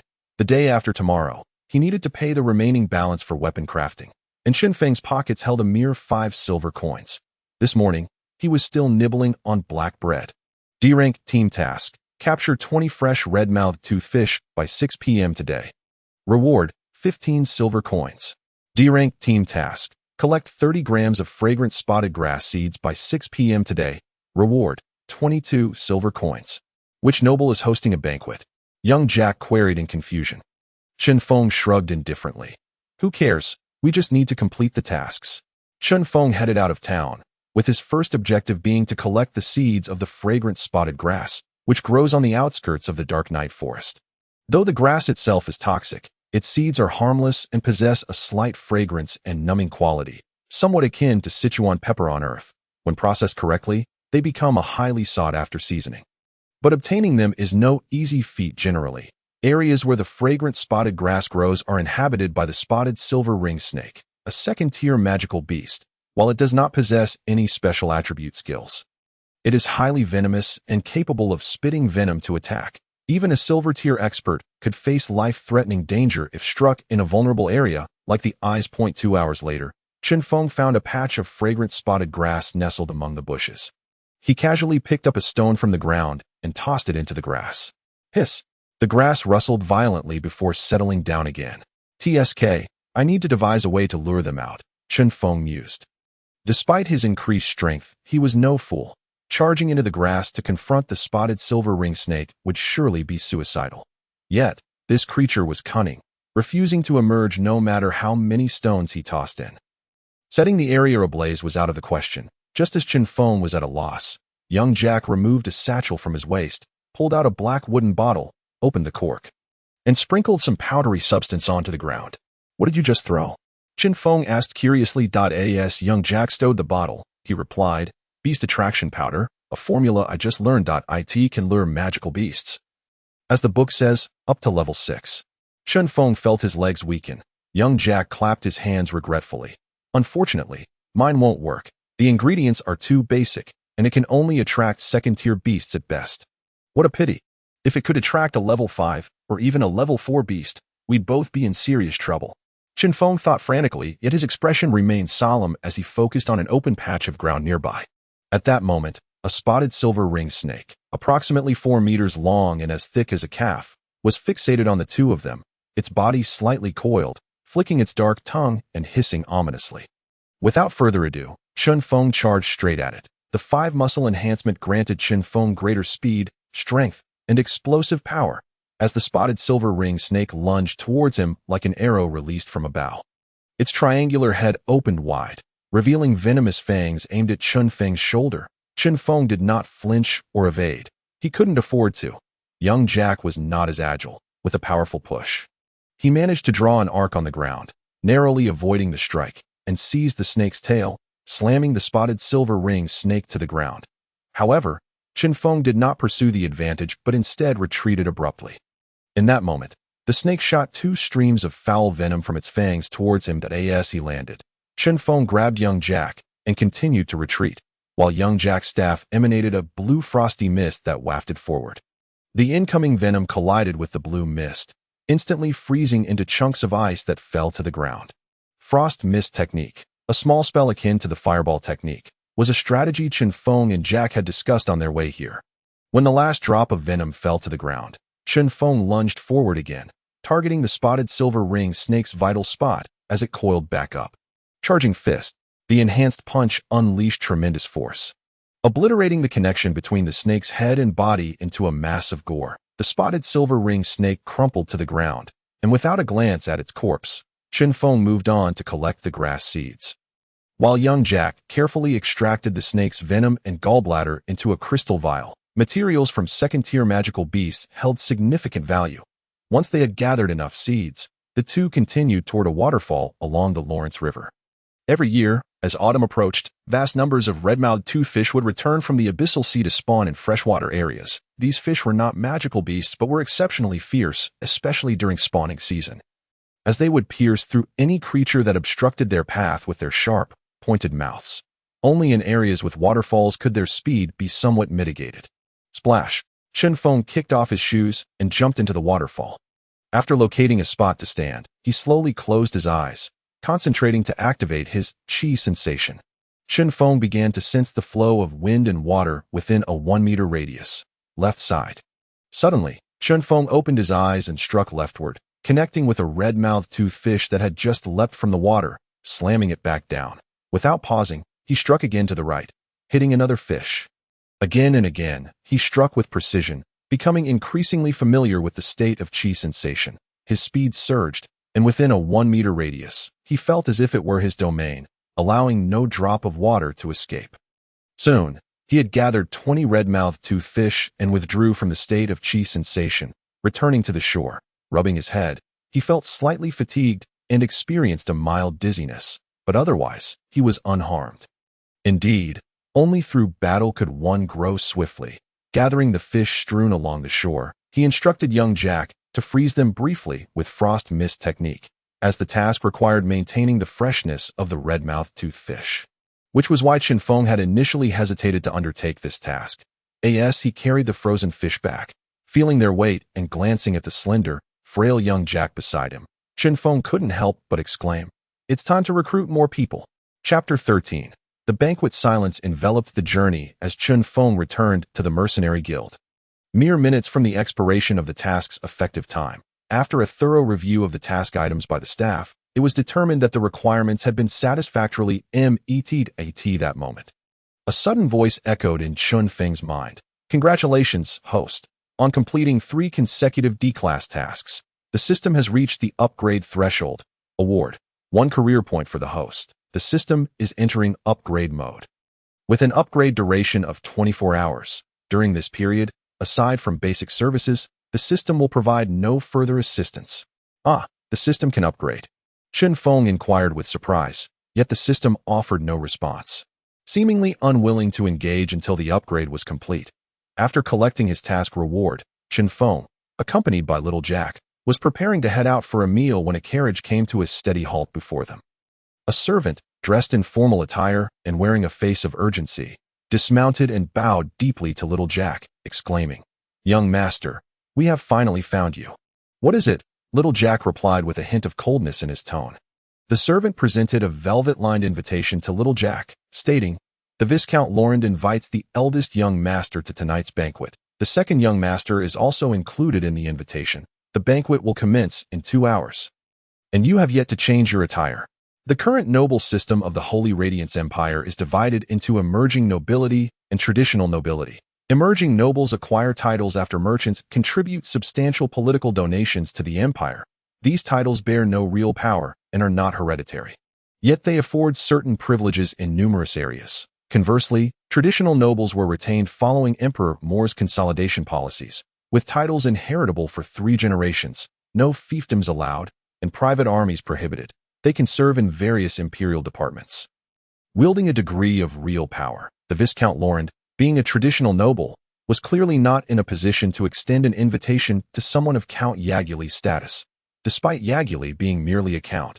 In the small realm of Horseshoe Town, he could easily be regarded as a local sovereign. Nonetheless, appearances must be upheld. As traditional nobles, though they cannot maintain private armies, still possess a cadre of retainers to some extent. It is essential to note that while Horseshoe Town enjoys the advantages of its geography, it also carries corresponding risks. At critical moments, these nobles' retainers can prove invaluable, just as Little Jack was about to decline.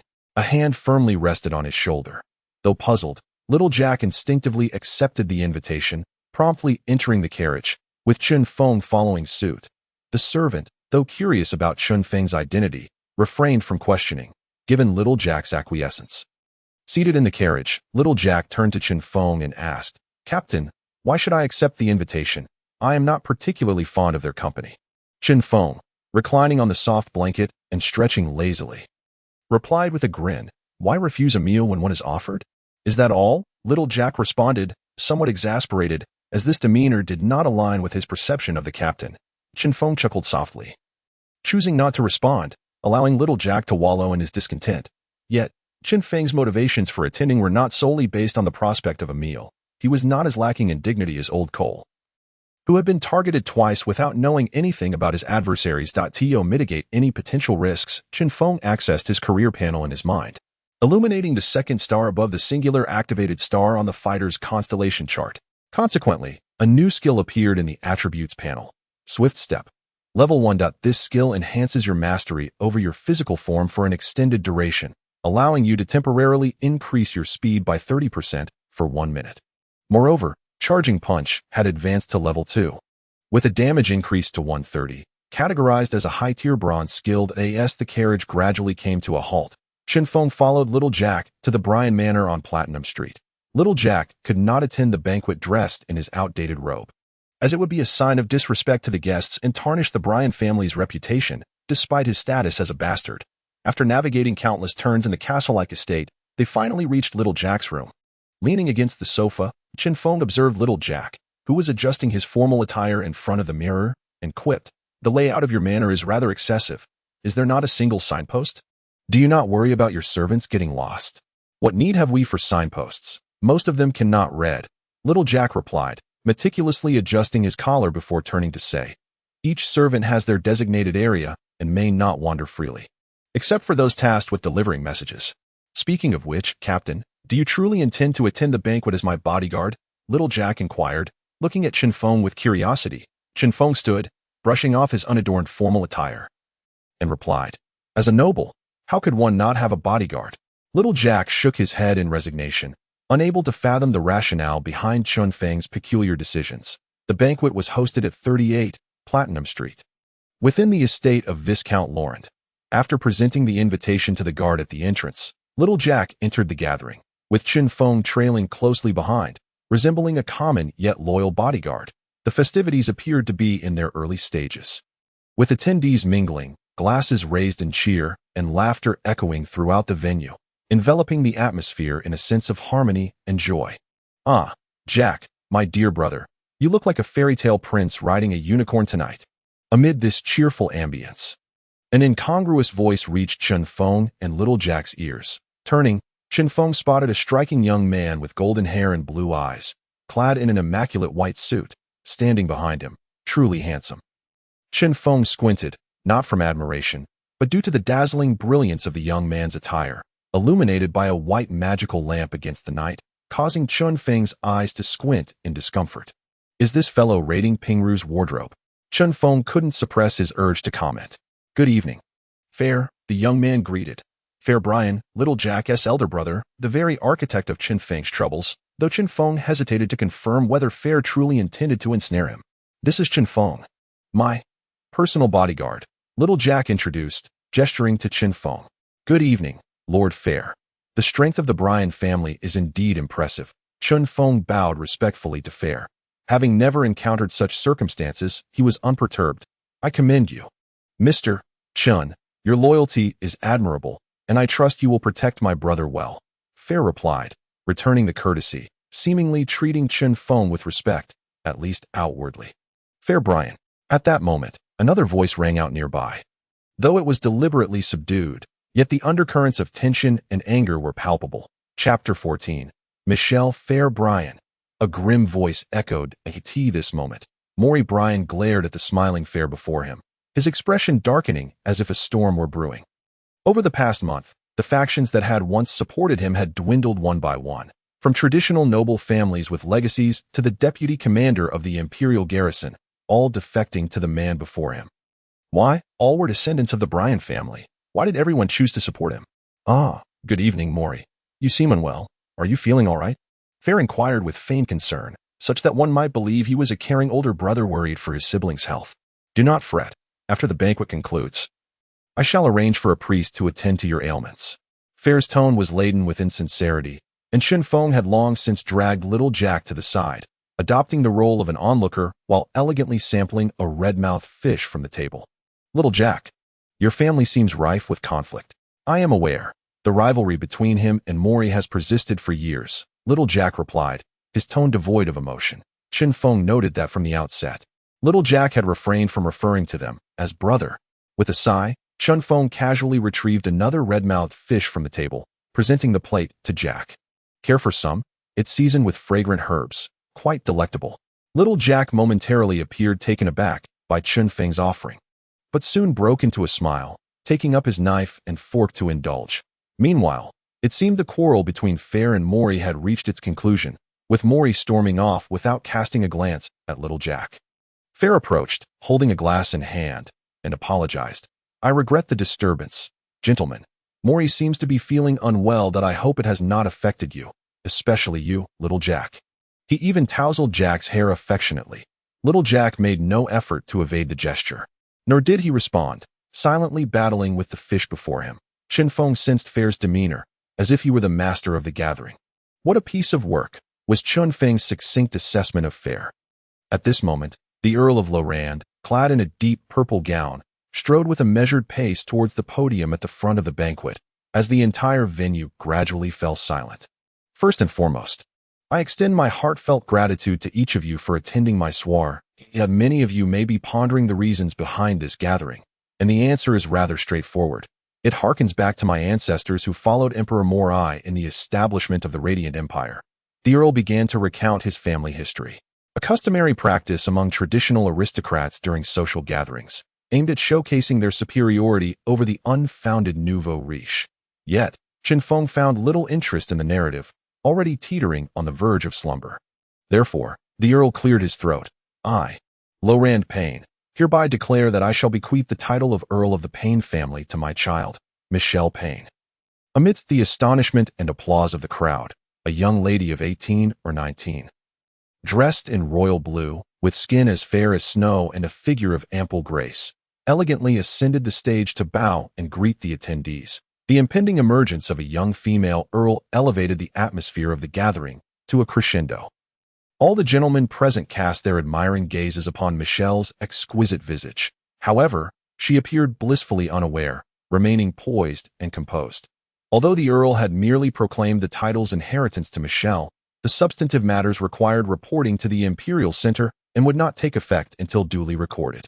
During this interim, the young talents of Mati Town would be in a fervor, for the Empire stipulated that female earls could only have their parents arrange marriages before officially assuming office. Once in power, they possessed the autonomy to select their own husbands. The Earl's intentions in disseminating this news were unmistakable, despite the presence of the 3 sons of the Bryan family, who could guarantee that the Earl would not take a liking to one of them. Should one succeed, wealth, power, and beauty would all be within reach. Many could scarcely contain their excitement and began to gravitate towards Michelle, initiating their advances. Seated aside, Chen Feng mockingly observed young Jack and remarked, "Why don't you go for it? If you succeed, magical materials and such will be at your fingertips. What need have you for mercenary work? Besides, this young lady is quite lovely. How about I lend you some advice? I was once dubbed a romantic savant." Chen Feng, the ever-encouraging friend, persistently urged young Jack.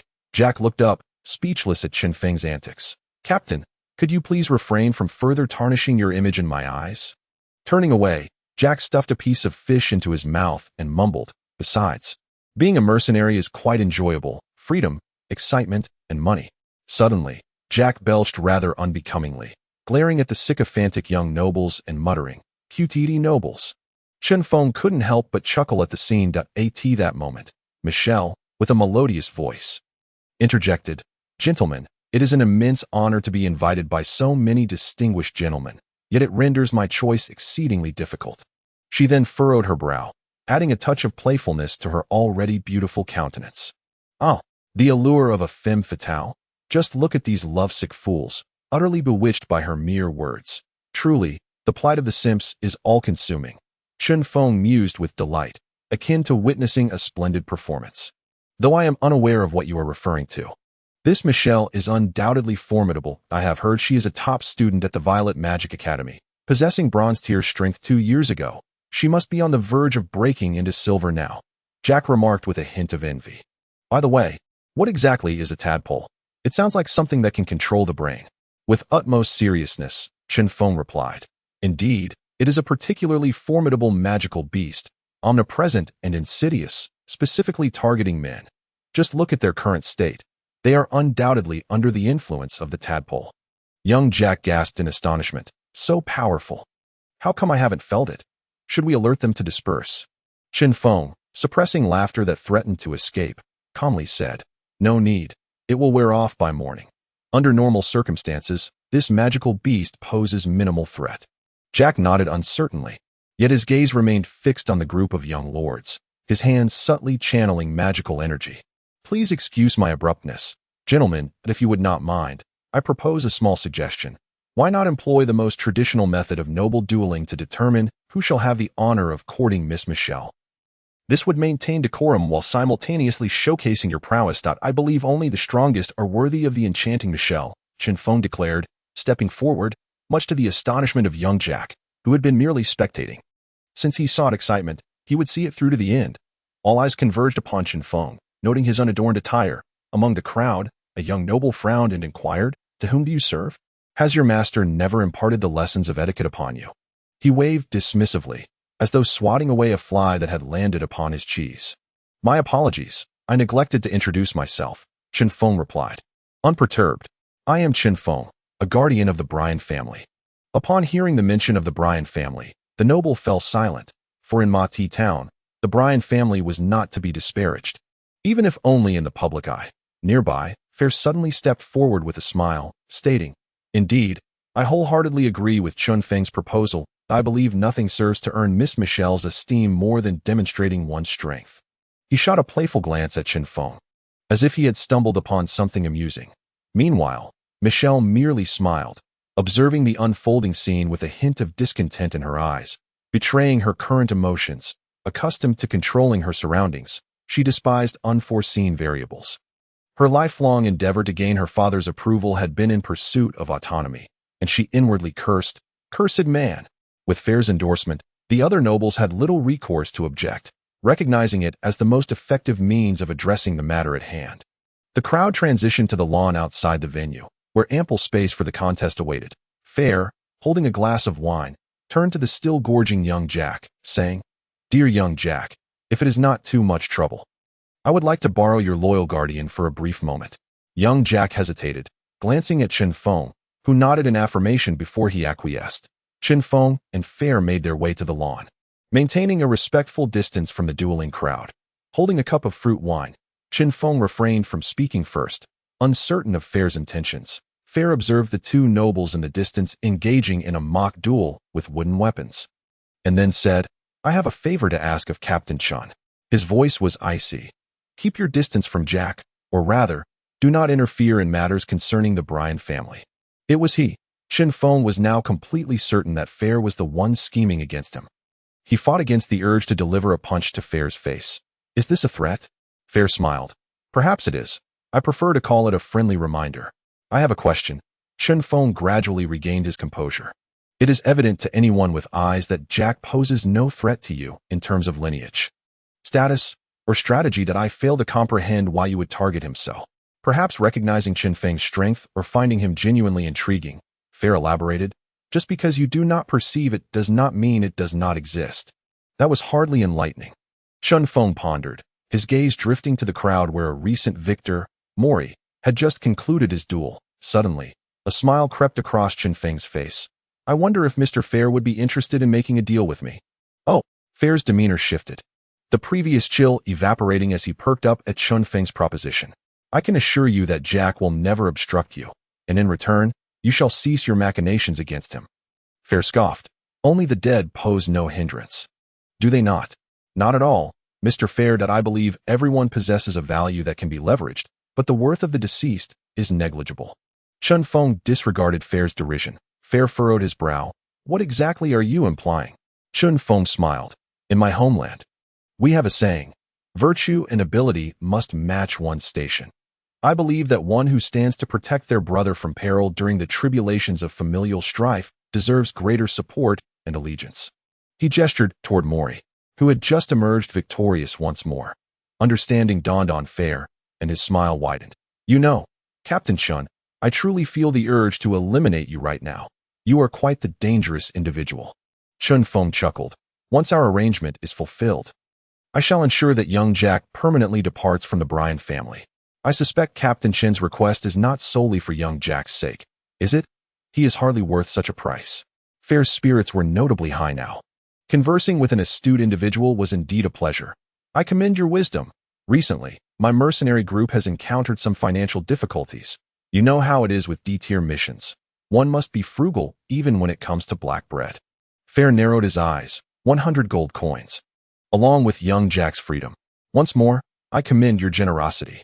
Chen Feng showered him with praise, then turned towards the crowd, as young Jack approached and queried. You cannot be serious about wanting me to date Michelle, can you? Rest assured, after tonight, you can confidently embrace the life of a mercenary, Chen Feng said, ruffling little Jack's hair at this moment. No one in the crowd dared to challenge Mori any longer, for the nobles. Apart from those who established their clans through martial prowess, few were willing to invest substantial time mastering extraordinary powers. They preferred to dedicate their efforts to the study of art and gastronomy. This inclination was becoming increasingly evident among the younger generation of traditional nobility, much to Mori's delight. By the light of the holy radiance, if I can successfully wed Michelle, I will regain formidable support and have a chance to triumph over Fair. This opportunity is akin to a gift from the heavens. However, just as he was about to declare his victory, a figure with black hair and eyes stepped into the center of the arena. I represent Fair Blanc, and I challenge you.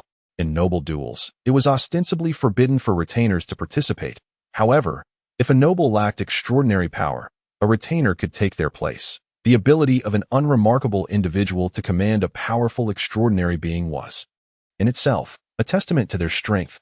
Yet Feo was precisely such a noble without extraordinary abilities. The fact that he could command a formidable figure like the serpent stabber illustrated the extent of his cunning, prompting Chinfong to opt for a win-win strategy rather than confront him directly. However, while others were unaware of Chinfong, Mori was somewhat informed. He had just witnessed Jack introducing Chinfong to Fair. Damn it! Has that illegitimate wretch allied with Fair? Does he not realize that Fair is also plotting against him? Truly, a baseborn wretch is as foolish as they come. His intellect is inferior even to that of a beast. The surging fury within Mori led him to speculate with the most venomous mindset about little Jack. No worries. How much can a baseborn wretch afford to hire powerful retainers? Just wait. Jack Fair, once I eliminate him, I will slowly deal with you. Mori had already devised a plan to accidentally kill Chinfong in the duel. At worst, he would part with a few coins. Who would truly care about the life of a weak, illegitimate retainer? With this thought, Mori licked his lips, his gaze towards Chinfong filled with bloodlust and cruelty. Chapter 16. Schemes. Chinfong adjusted his posture, shedding his somewhat tight jacket. Mori, as a scion of the Blaine family, the local emperor of Hooftown, possessed bronze-tier strength, although he was not as clever as Fair. His prowess was sufficient to warrant Chen Feng's attention. A noble youth, acting as the temporary referee, announced rules such as prohibiting the use of lethal weapons and means, and forbidding any props before declaring the duel to begin. Whoosh! Chinfong charged directly at the stationary Mori, who looked at Chinfong with disdain, readying his fist. As a member of the Blaine family, the defender, he inherited the family's greatest vocation, the shield warrior, unyielding as a mountain, absolute defense, always standing at the forefront of the battlefield. A shield warrior could withstand 1,000 troops. Yet what could a weaponless wretch do to breach my defenses?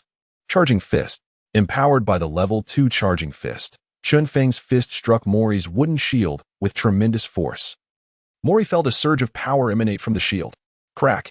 A fissure, the width of a pinky finger, exploded at the center of the wooden shield, and his body was forced back several steps. How is this possible? This guy is weaponless, without skills, yet he possesses such immense strength. Swift step, activate. Without giving Mori a moment to react, Chen Feng, confident in his ability to outmaneuver him, exploited Mori's ignorance of his own occupational blind spot. Swiftly concluding the battle, with his speed enhanced, Chen Feng pivoted behind Mori before he could regain his balance and delivered a whipping kick to his back. Bang! Mori's body flew like a kite with its string cut, crashing to the ground, motionless.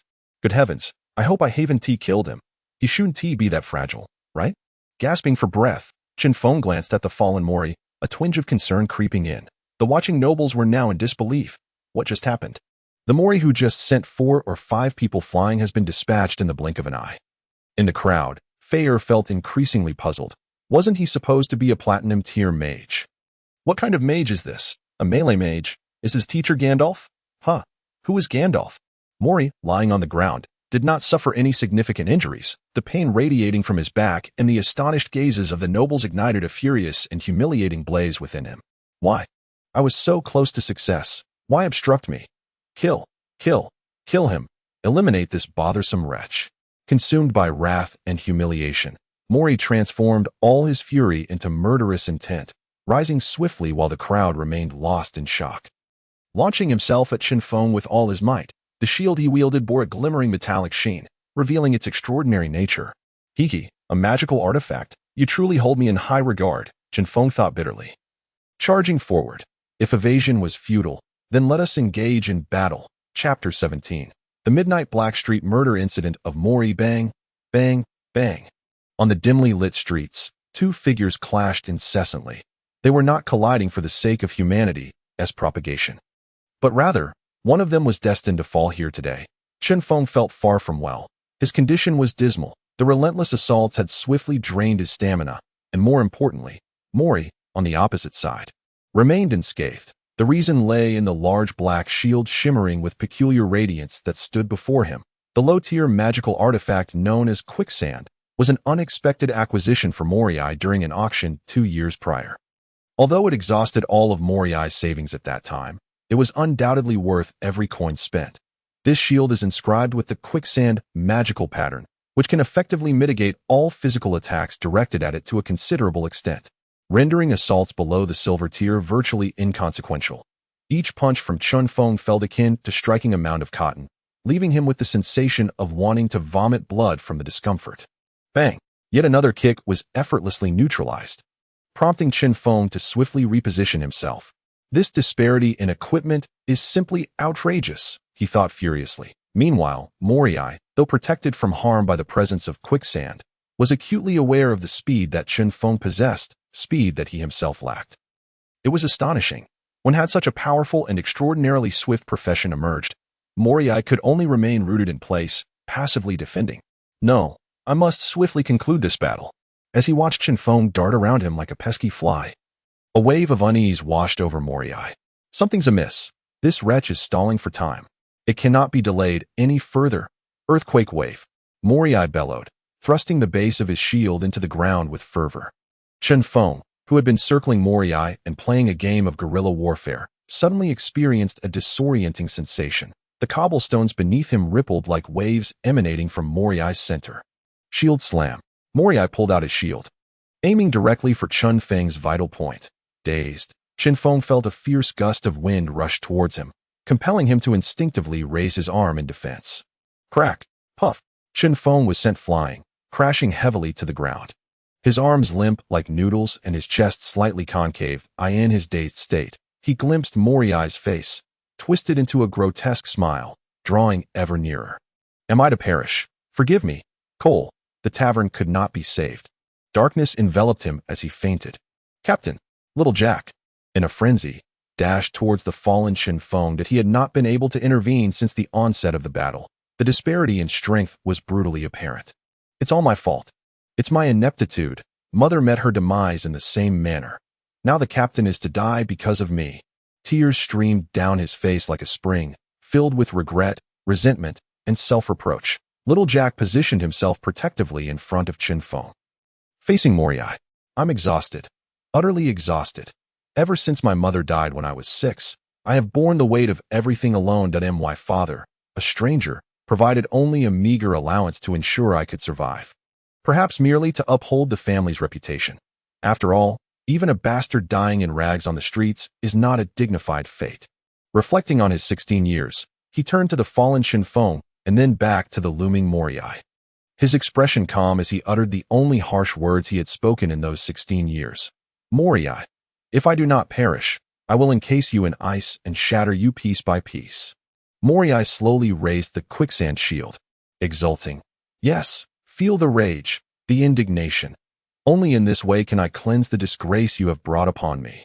Just as Morai reveled in his triumph, a steady and resounding voice pierced through the tension. Criminal reign. Gil is committing murder in the streets. Immediate arrest. Clang, clang, clang. The previously silent and shadowy street erupted with the sounds of clashing armor as 2 squads of soldiers clad in Imperial standard armor, wielding weapons and torches, marched in unison to seal off all exits. Leading them was not only the armored fare, but also a young general, the deputy commander of the Imperial garrison, Paul.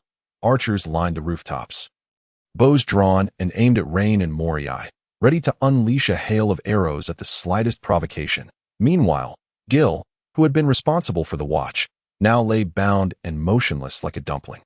Witnessing the unfolding chaos, Morai trembled uncontrollably. At this moment, he realized he had fallen into someone else's trap from the very beginning. The tide had turned, and there was no hope of recovery. It's all because of these 2 wretches. Even if I die, I will take you down with me. In a state of utter despair, Morai paid no heed to his precarious situation. Die, he roared, slamming his shield directly towards Jack's head. Jack shut his eyes. Mother, wait for me. After a fierce gust of wind rushed past, Jack remained perplexed, as he did not receive the expected fatal blow. Thud!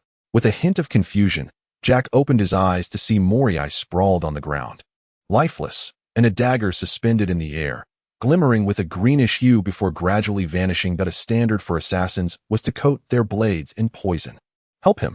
Little Jack hastily poured a healing potion into Chen Feng's mouth, barely stabilizing his condition. However, the potion he had crafted was only the most rudimentary of remedies. Chen Feng's worsening state was merely a matter of time to ensure a full recovery.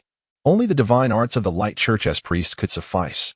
Little Jack realized that even if he sold all his possessions, he could hardly gather the necessary funds, especially since Chinfong was truly heavy as lead. With his slight frame, it would be impossible to transport Chinfong to the church. The priests might as well wrap him in white cloth and sing a lullaby for him. Fair, astride his horse, looked down upon the barely conscious Chinfong with the demeanor of a king. After a prolonged silence, he smirked, as if struck by a more amusing thought. Have 2 people take him to the church for treatment. He is a valuable asset, so be sure to handle him with care. With that, Fair tugged at the reins and turned to leave, as the garrison took away Rain, Gil, and of course Morai, who was not dead. Fair would not go so far as to kill Morai. The dagger of the assassin had merely been coated with a slumber-inducing potion. Thus, all evidence, the witnesses, tangible proof, and suspects, were neatly compiled for the midnight Black Street murder incident. As for Fair, he could bask in the glory of having heroically saved his brother from the flames of conflict, receiving flowers and accolades while simultaneously disposing of Morai and the Iron Mercenary Corps. Moreover, Chen Feng ensured that Jack would never again be entangled in the affairs of the Bryan family, a truly masterful threefold achievement. On the way back, Fair gazed at the resplendent moon in the night sky, reflecting, "Indeed, even the moon praises my noble actions for honoring my promises."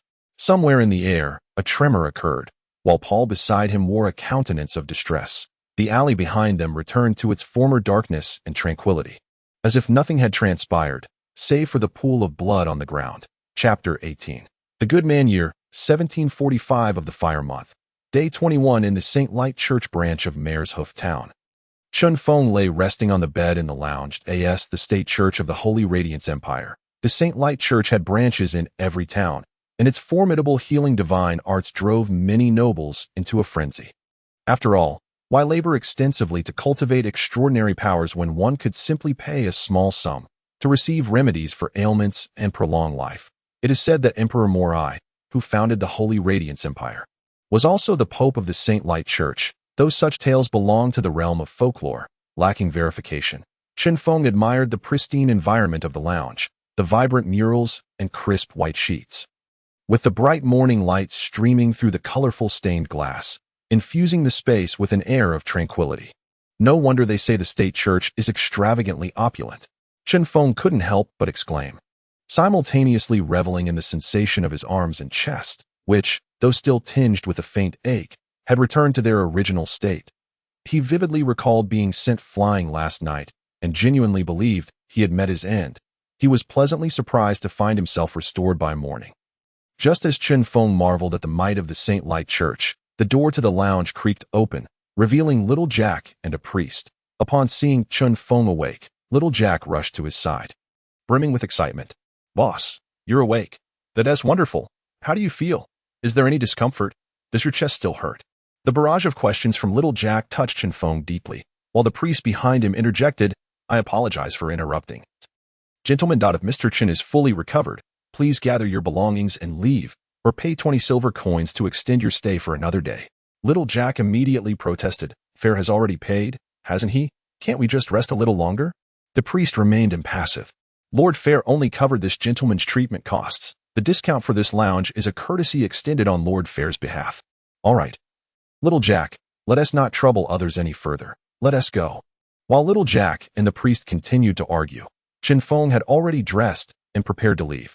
Seeing Chen Feng ready to depart, little Jack had no choice but to relent. "May the holy light bless you, sir." Stepping out of the church, they found themselves in Mayor's Hoof Square. Chen Feng and little Jack decided to find a restaurant to satiate their hunger. As the intensity of last night's battle had left Chen Feng ravenous, as he battled with the food before him, he inquired about the events that transpired while he was unconscious.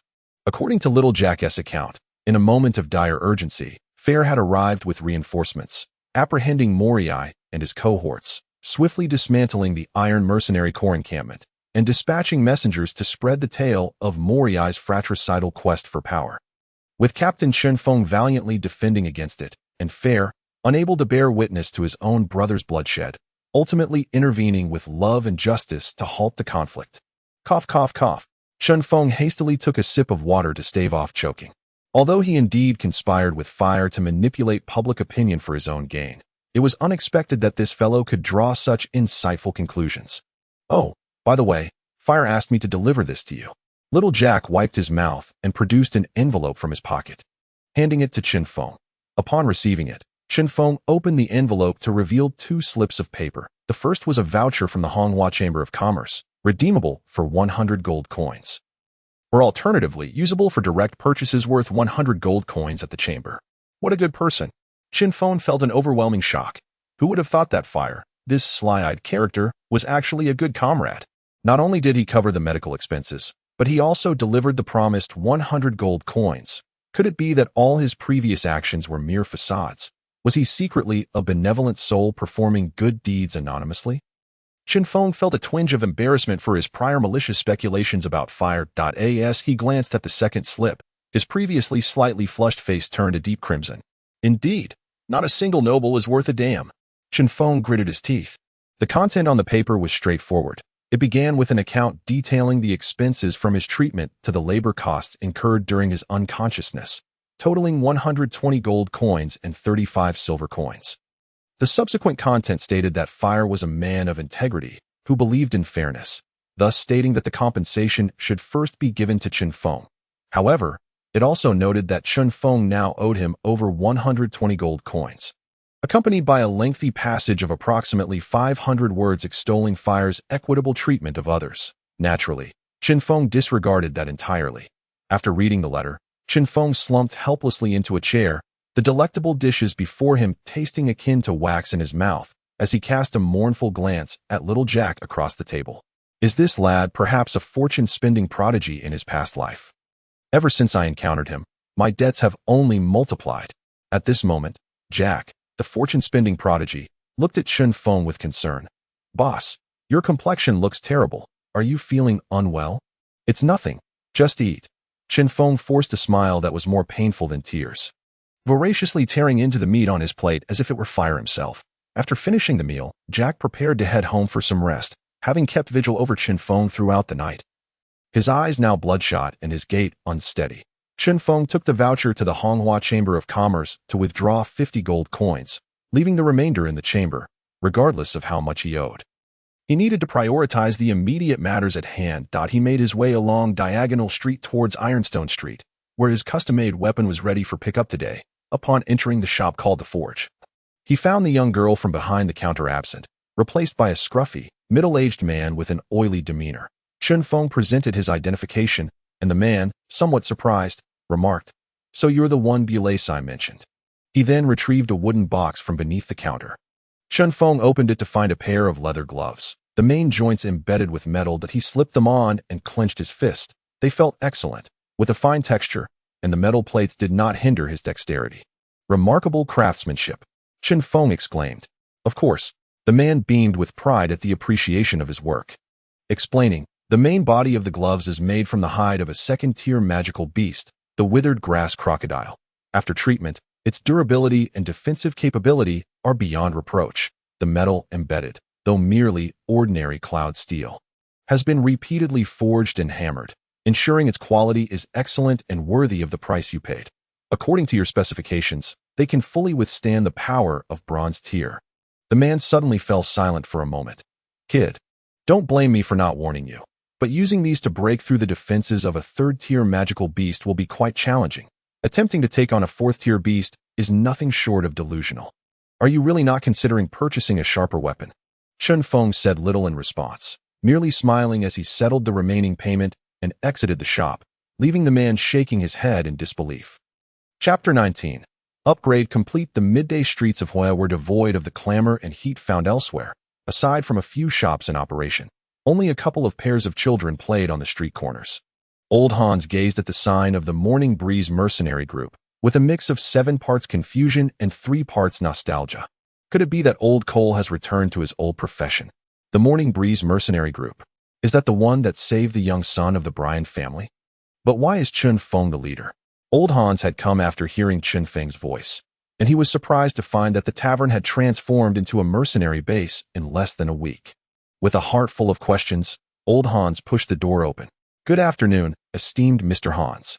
Chen Feng, who was adjusting to his new weapon in the hall, greeted him politely upon seeing Old Hans enter. Old Hans, perplexed, looked at this young man who had been merely a bar attendant a few days prior. Judging by the sound of his punches just now, he was likely an extraordinary being. Though his heart was tumultuous, Old Hans maintained a calm facade as he replied, "Good afternoon. What brings you to me? Where's Old Cole?"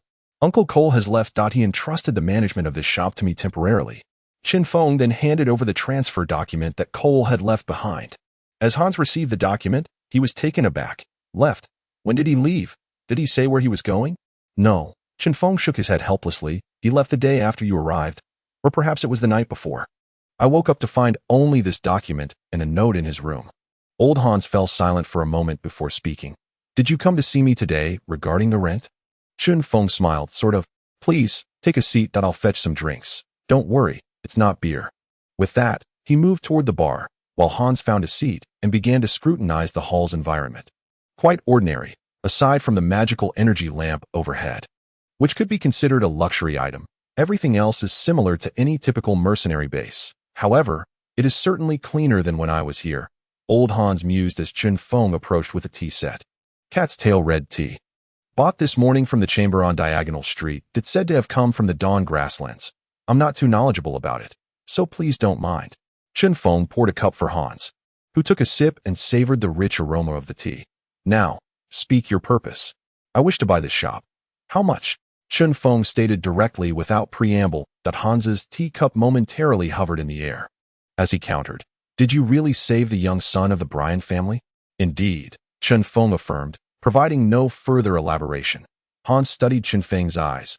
"I don't know who you are, but given your rapid transformation from an ordinary person to a competent, extraordinary being in just a few days, your background must be significant. That I don't know what your intentions are in masquerading as an ordinary person to unsettle Cole. Nor do I wish to pry. I only want to advise you to refrain from harboring any ill intentions. We old bones still possess some strength."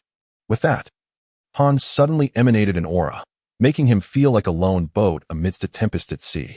I never expected that such a surly character as Cole would have such good friends, Chen Feng mused internally. Meeting Hans's gaze. Rest assured, I am truly grateful for Uncle Cole's life-saving kindness that I merely wish to preserve this shop. If possible, I would prefer to remain behind the bar, serving as a humble attendant. Hans rose and brushed off his clothes. This shop can be sold to you for 50 gold coins. I can make that decision. Tomorrow, someone will bring the contract over, and remember to deliver the payment. With that, he turned to leave, but paused at the door. As an elder, let me offer you a piece of advice. Steer clear of dealings with the Bryant family. That is not a realm you can afford to tread. At least not now. With that, he vanished from the doorway. Chen Feng watched Hans's departing figure, finding it somewhat amusing. Who would have thought this old man to be so proud? Glancing at the steaming tea on the table, Chen Feng felt a pang of regret. After all, he had spent 32 silver coins on just a small bag of tea leaves. After downing the remaining tea in his cup, Chen Feng tidied up and made another trip to the Honghua Chamber of Commerce to collect 10 gold coins. After a round trip and purchasing some essentials along the way, he returned to the base as night fell. Just then, the system's voice echoed in his mind. System upgrade successful. Host compatibility increased to 10%. Following this upgrade, the host can now view system upgrade requirements and has unlocked the lottery module, as well as the Mercenary Group Member Attribute Inquiry module. Congratulations, Director! You've finally completed the upgrade. Chinfong felt immense joy. The system was his greatest support for survival in this world. The stronger the system, the stronger he became. He examined the new features of the system after the upgrade. First, noting the upgrade requirements. System upgrade requirements. Willpower. 010000. Willpower. What is that? Willpower is the energy generated when someone completes a task assigned by another. The higher the task's level, the greater the willpower produced upon completion, the system explained. After receiving this clarification, Chen Feng turned his attention to the next new feature, the Mercenary Group Member Attributes. Current members of the Mercenary Group: Jack Bryan, Profession, Ice Mage, Level, Low Bronze, Mastered Magic, Ice Arrow Technique, Ice Fog Technique.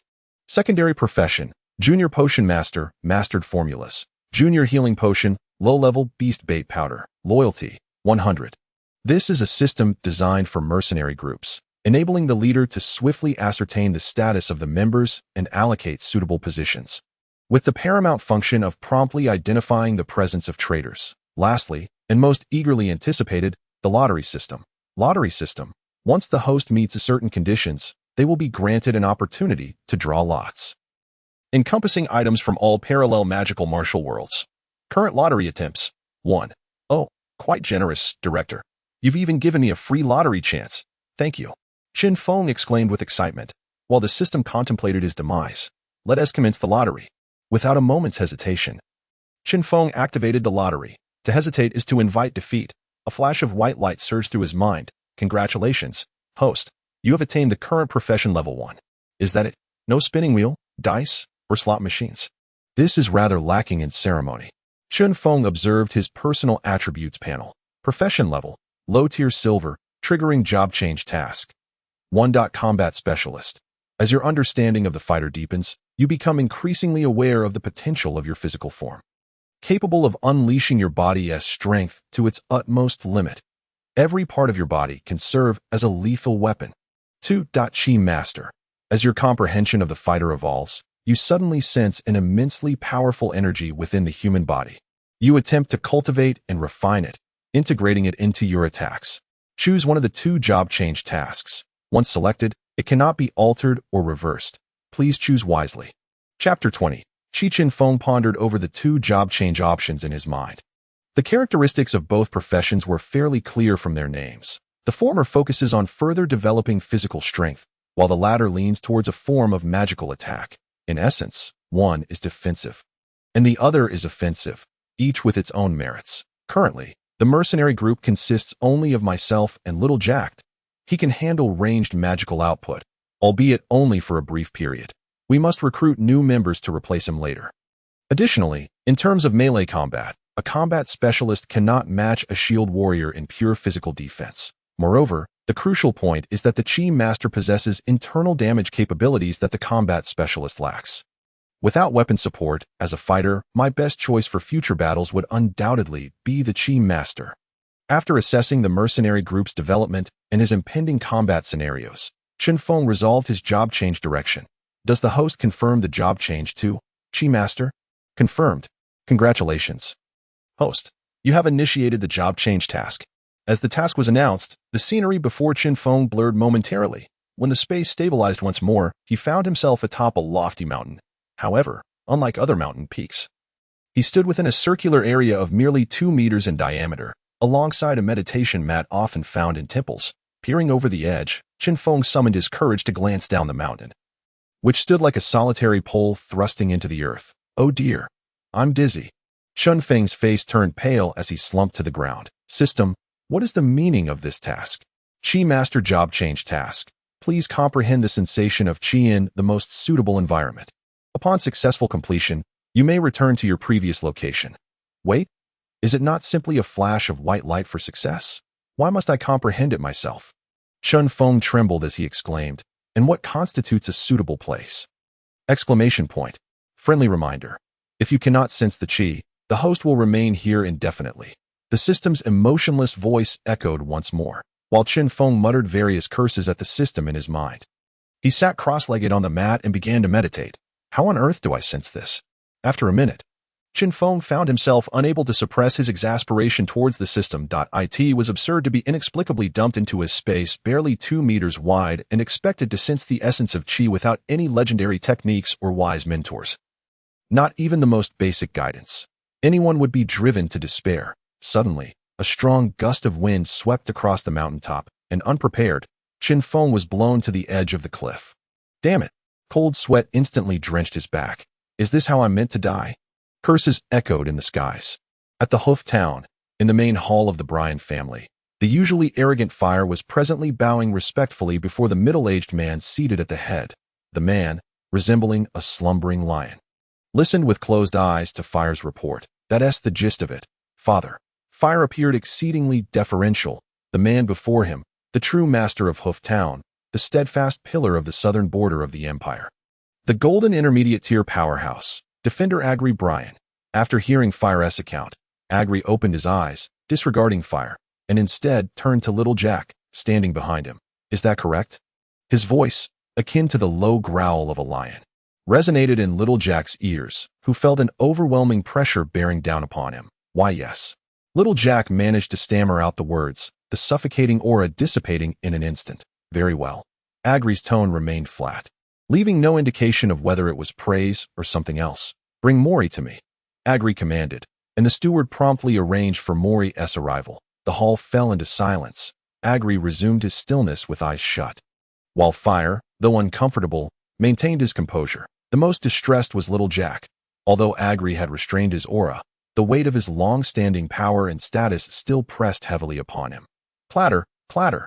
The sound of hurried footsteps shattered the brief stillness in the room as a soldier clad in armor knelt before Agri. Speaking at a rapid pace, Lord Agri, the criminal Mori has escaped from prison. A chilling and lethal aura enveloped the entire room in an instant. In the task space, Chen Feng sat serenely upon the meditation mat atop the mountain. After experiencing initial unease, roaring, and anger, his heart gradually settled into tranquility. Rather than squander time, it would be prudent to sense the Chi and return sooner. Though he thought so, the execution proved exceedingly challenging.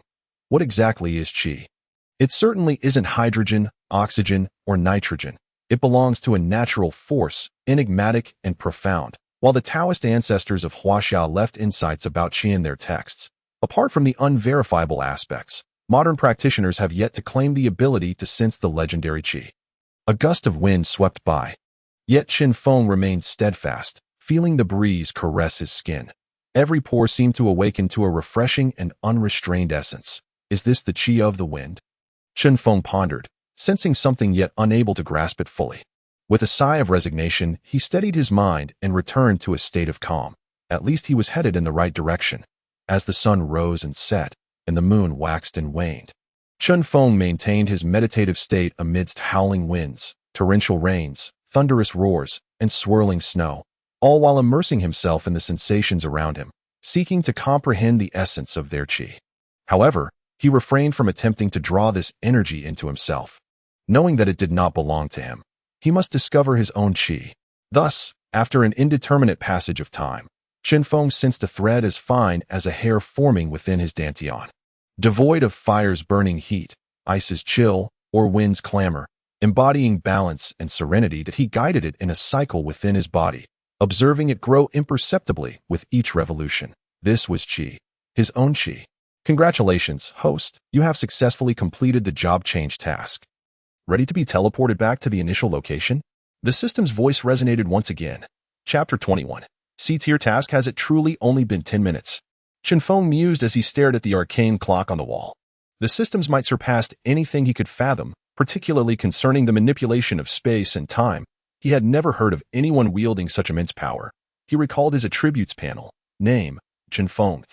Bloodline, human. Profession, Qi Master. Skills, punch level 2. Release time, instant. Cooldown, 1 minute. Summoning all his strength, he unleashed a punch forward, inflicting a staggering 130 damage. With the first level of Gale Step, he augmented his speed by 30 for 1 minute. The second level of Qi Sense allowed him, under heightened mental focus, to perceive the flow of life energy within a 15-meter radius. The soft palm technique, at level 1, enabled each of his attacks to channel Qi, delivering damage that ignored physical defenses. Amounting to 30, consuming 20 points with each strike. Every additional point consumed would increase the damage by 1 at the Qi shield, also at level 1, enveloped him in vital energy, reducing incoming damage by 30. With each activation costing 30 points. Current world rank assessment, low silver. Professional points, 0 talent. Agile limbs. As a martial artist, your limbs are remarkably nimble, enhancing your physical coordination. Qi, your body houses the enigmatic presence of Qi. With a capacity of 1,000. Normally, it recovers 1 point per minute and 2 points per minute during meditation. When Qi reaches its maximum, it can continue to accumulate. Every time it recovers to 200. It increases the upper limit by 1 point. Current strength assessment. Entering the realm. Congratulations, you now possess the ability to protect yourself in this world. Current task. The host must reach silver rank within 3 months and successfully complete a C-level task to elevate the Mercenary group to silver rank. Successful completion rewards a lottery draw. Failure results in eradication. Have I finally reached silver rank? Chen Feng exclaimed, clenching his fists in excitement. Recent battles had revealed to him that in the realm of the extraordinary, bronze was akin to mere ants, while silver barely held any significance. With his transition to a Qi Master, his Qi Sense skill had also advanced a level, and the enhancements provided by Soft Palm and Qi Shield had significantly bolstered both his offensive and defensive capabilities. As he felt his palms enveloped by an invisible gas, he mused, it feels somewhat like Kabuto from Naruto. Chen Feng attempted to envelop his entire body with this gas, experiencing a warm flow akin to soaking in a hot spring. Visually, it differed from the typical shimmering aura of a silver-ranked fighter. I wonder how effective it truly is. He lamented that it was too late to experiment with anyone. Silver rank could achieve both the aura of vital energy and the enhancement of attacks, while the detached aura attacks required a deeper mastery at the gold rank. Finally, he turned to his task. The C-level missions were markedly different from E and D levels. They often required the mercenary leader to embark on long journeys. The upgrade mechanism of a mercenary group was straightforward. Completing higher-level tasks would grant the corresponding rank. In essence, even a newly established bronze-level group could ascend to gold rank simply by accomplishing an A-level task, provided they could afford the substantial deposit. This served as a warning from the Mercenary Association. Not just anyone could tackle A-level missions. As for the threat of eradication upon failure, Chen Feng took it lightly. Completing the task would negate that concern. There was no need for panic, as long as he didn't end up in women's attire. Regaining his composure, Chen Feng returned to his room and entered a meditative state. When he next emerged into the hall, it was around 6 a.m.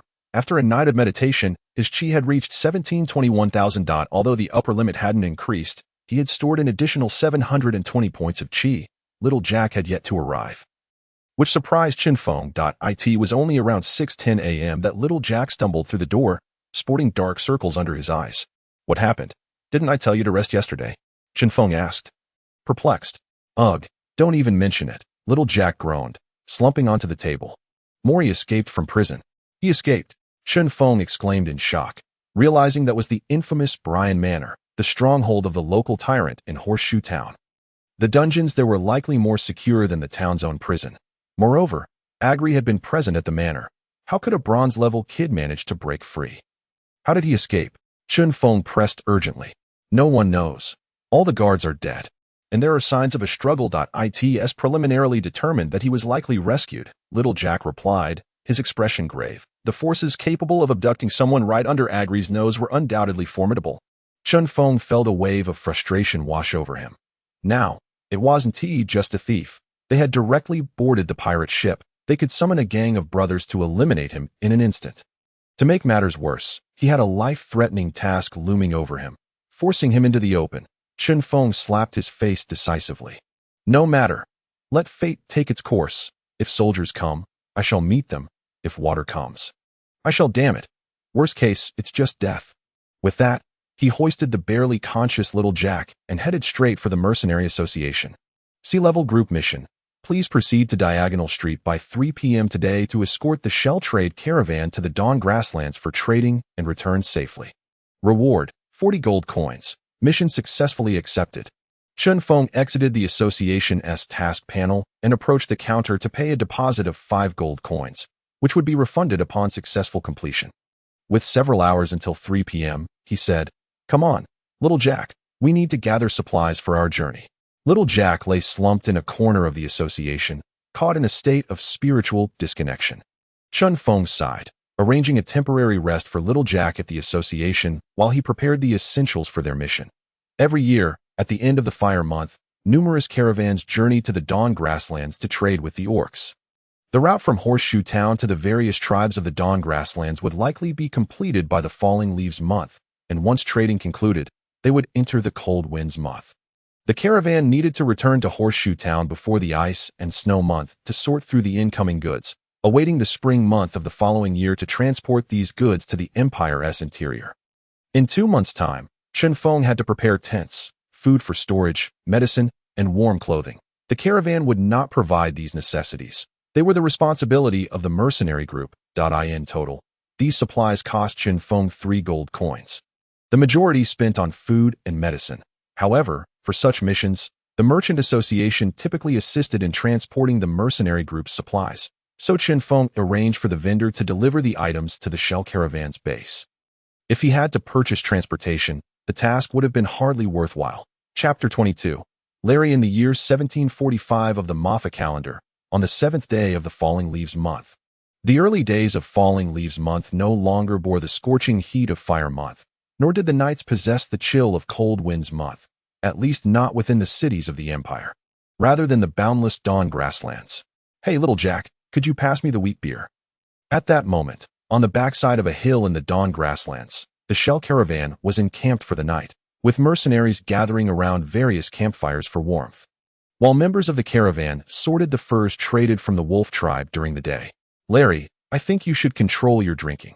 After all, burping while singing might invoke the wrath of the goddess of freedom and art," Little Jack remarked.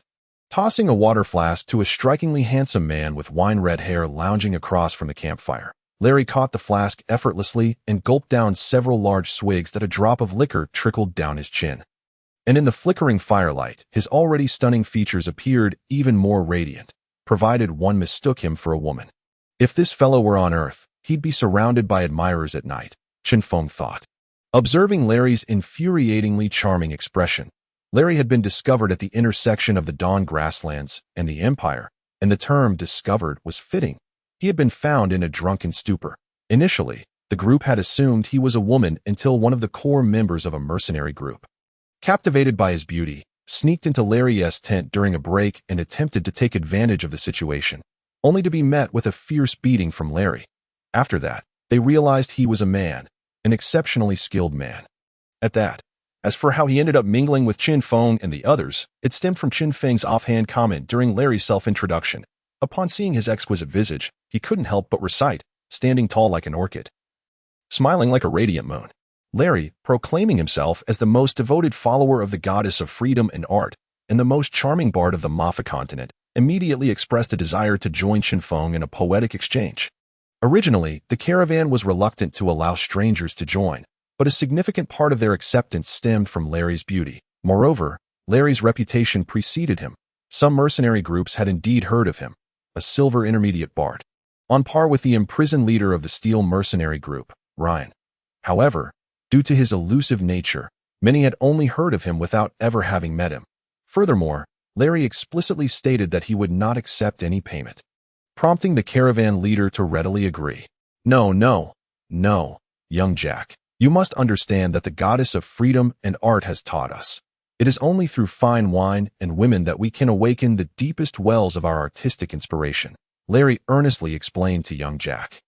Jack added some firewood to the bonfire, saying, "This is an excerpt from the 3rd chapter, 6th section of the Ode to the Goddess of Freedom and Art, originally stating, 'The beautiful and pure maiden.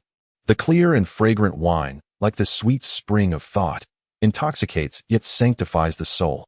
"Oh, I didn't realize young Jack was also a devotee of the goddess," Larry remarked, as if he had stumbled upon a new continent. Jack responded with a hint of sarcasm. "No, I merely wish to remind you that distorting the goddess's words may invite the wrath of the heavens." Jack held a disinclination towards Larry, for in him, he saw a reflection of fey air, and from a certain perspective, this fellow was even more irksome. Larry shrugged nonchalantly, took another swig from his cup, and turned to Chinfong. "Hey, Chun, on such a beautiful night, don't you wish to adorn it with some exquisite verses?" Chinfong, feeling a headache coming on as he regarded Larry, knew that if he did not say something, he would be pestered by him all night long. Rubbing his temples, he scoured his mind for the long-forgotten verses from his language textbooks, and after considerable effort, managed to utter, "When will the bright moon appear? I raise my cup to inquire of the vast heavens." A splendid poem, and then, Larry inquired eagerly. However, the rest had completely slipped his mind. If only someone knowledgeable could remind him, perhaps Chinfong could recall it, but it seemed there was no one in this world familiar with the poetry of Huaxia. Just as Chinfong prepared to shamelessly admit to Larry that he had yet to compose the rest, the head of the caravan suddenly summoned all the leaders of the mercenary groups to the central tent for a meeting. Without hesitation, Chinfong rose and departed, leaving young Jack beside the fire, watching Larry in a frenzy of agitation. Upon entering the tent, Chinfong felt a heavy atmosphere and instantly understood that something was amiss. Inside the tent, apart from himself, were Morris, the head of the caravan, and 4 other leaders of mercenary groups. Besides Chen Feng's group, there were 3 bronze-tier mercenary groups and a silver-tier group known as Black Dog, whose leader, Derek, was of similar low silver strength to Chinfong. Of course, each of these mercenary groups had far greater numbers than Chen Feng's. At that moment, the group was grimly observing the lifeless body of a creature approximately 70 centimeters tall, entirely green, with a large nose, sprawled on the ground in the center of the tent. "What is this?" Chinfong inquired, puzzled. He had never encountered such a creature before. Derek glanced at him and explained, "A goblin. Taken down by the perimeter guards just now." "Is this creature strong?" Chinfong asked. Noting their somber expressions, he examined the goblin's corpse. Although it was not tall, its teeth were sharp yet not lethal, and it bore no claws, with muscular limbs that were rather short. Overall, it seemed rather weak. Not strong. In fact, one could say it is very weak. Derek confirmed Chen Feng's assessment, but his next words made Chen Feng's heart sink. Generally speaking, goblins only operate in groups. They dwell beneath the grasslands and emerge during the month of falling leaves to raid small tribes or caravans. While individually weak, they possess a relatively structured hierarchy, with some even having military organization. Derek paused, using his sword to flip open the goblin's palm, revealing a strange symbol that caught everyone's attention. Derek inhaled deeply. This symbol indicates that this goblin was a scout. Hiss! All present, including Chinfong, involuntarily gasped. This implied that the enemy belonged to a tribe with a similar military structure, and they might be very close at this moment. "Let us discuss our next steps," the caravan head suggested. With Derek and his Black Dog mercenary group being the strongest, he took command of the battle strategy. At this point, fleeing is out of the question. The caravan has too many goods to move swiftly, and we are quite a distance from the nearest wolf tribe, so we must face them head-on. After finishing, Derek glanced at the other mercenary leaders present. "Everyone, have your men immediately gather the caravan's goods in the center. Then arrange yourselves into battle formations and prepare for combat." Chapter 23. The encounter. Upon returning to the bonfire, Chen Feng found that young Jack and Larry had already packed their belongings and were assisting the caravan personnel in stacking the goods and horses in the central camp. The archers from the mercenary group were also seeking optimal positions for their shots. Enemy alert. Oh whoa. Just as the goods were being settled, two simultaneous cries rang out in everyone's ears. Whoosh. The archers utilized their eagle-eye skills and fire arrows coated with beast oil to ignite the bonfires at the camp's perimeter. The crimson glow instantly tore through the darkness, and soon everyone saw a horde of small, green-skinned creatures charging towards them, wielding a variety of weapons. Everyone, prepare to engage, Derek bellowed, snapping the dazed crowd back to attention. Archers, spread out, free fire on their cavalry. Mages, retreat. Shield warriors, protect the mages. Other melee classes, follow my commands. Derek, worthy of being the leader of a silver-tier mercenary group, swiftly issued a flurry of commands, allowing everyone to find their positions. Impressive. Chen Feng silently applauded Derek. To be fair, he too had momentarily been stunned upon spotting the goblin army. Feeling somewhat ashamed, he also recognized that he had much to learn. Buzz, whoosh, whoosh, whoosh. Just as Chen Feng was reflecting, a cacophony of bowstrings filled the air, followed by a barrage of arrows raining down upon them.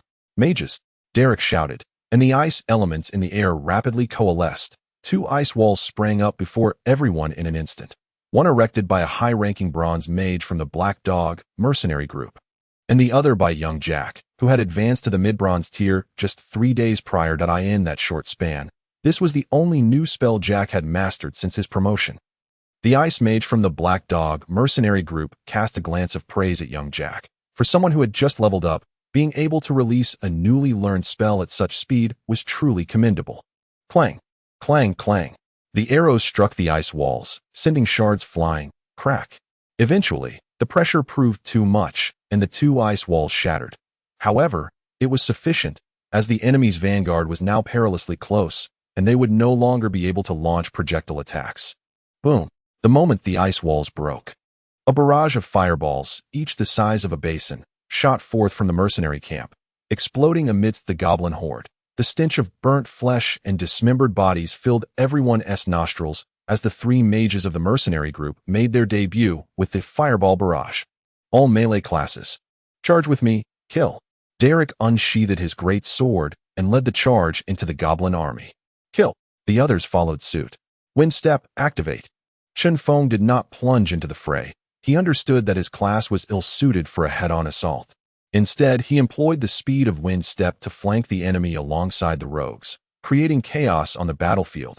In no time, the battlefield was in disarray. The three mages utilized single-target spells in coordination with the archers to eliminate the goblin cavalry. The high-mobility units of the goblin army. Soon, casualties began to appear within the ranks of the mercenary group. Help me. A bronze-tier swordsman was struck in the shoulder by a goblin archer and was about to call for help from a nearby comrade when a goblin wolf rider leaped out and smashed his skull with a massive spiked club. Before his companion could react, he witnessed the decapitated body of his ally collapsing towards him and the gaping maw of a wolf looming ever closer. Thud.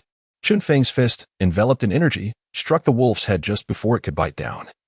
The 30% piercing damage from his energy, reducing the wolf's skull to mush. The goblin rider fell off the wolf's back, only to be sent flying by a kick from Chinfong.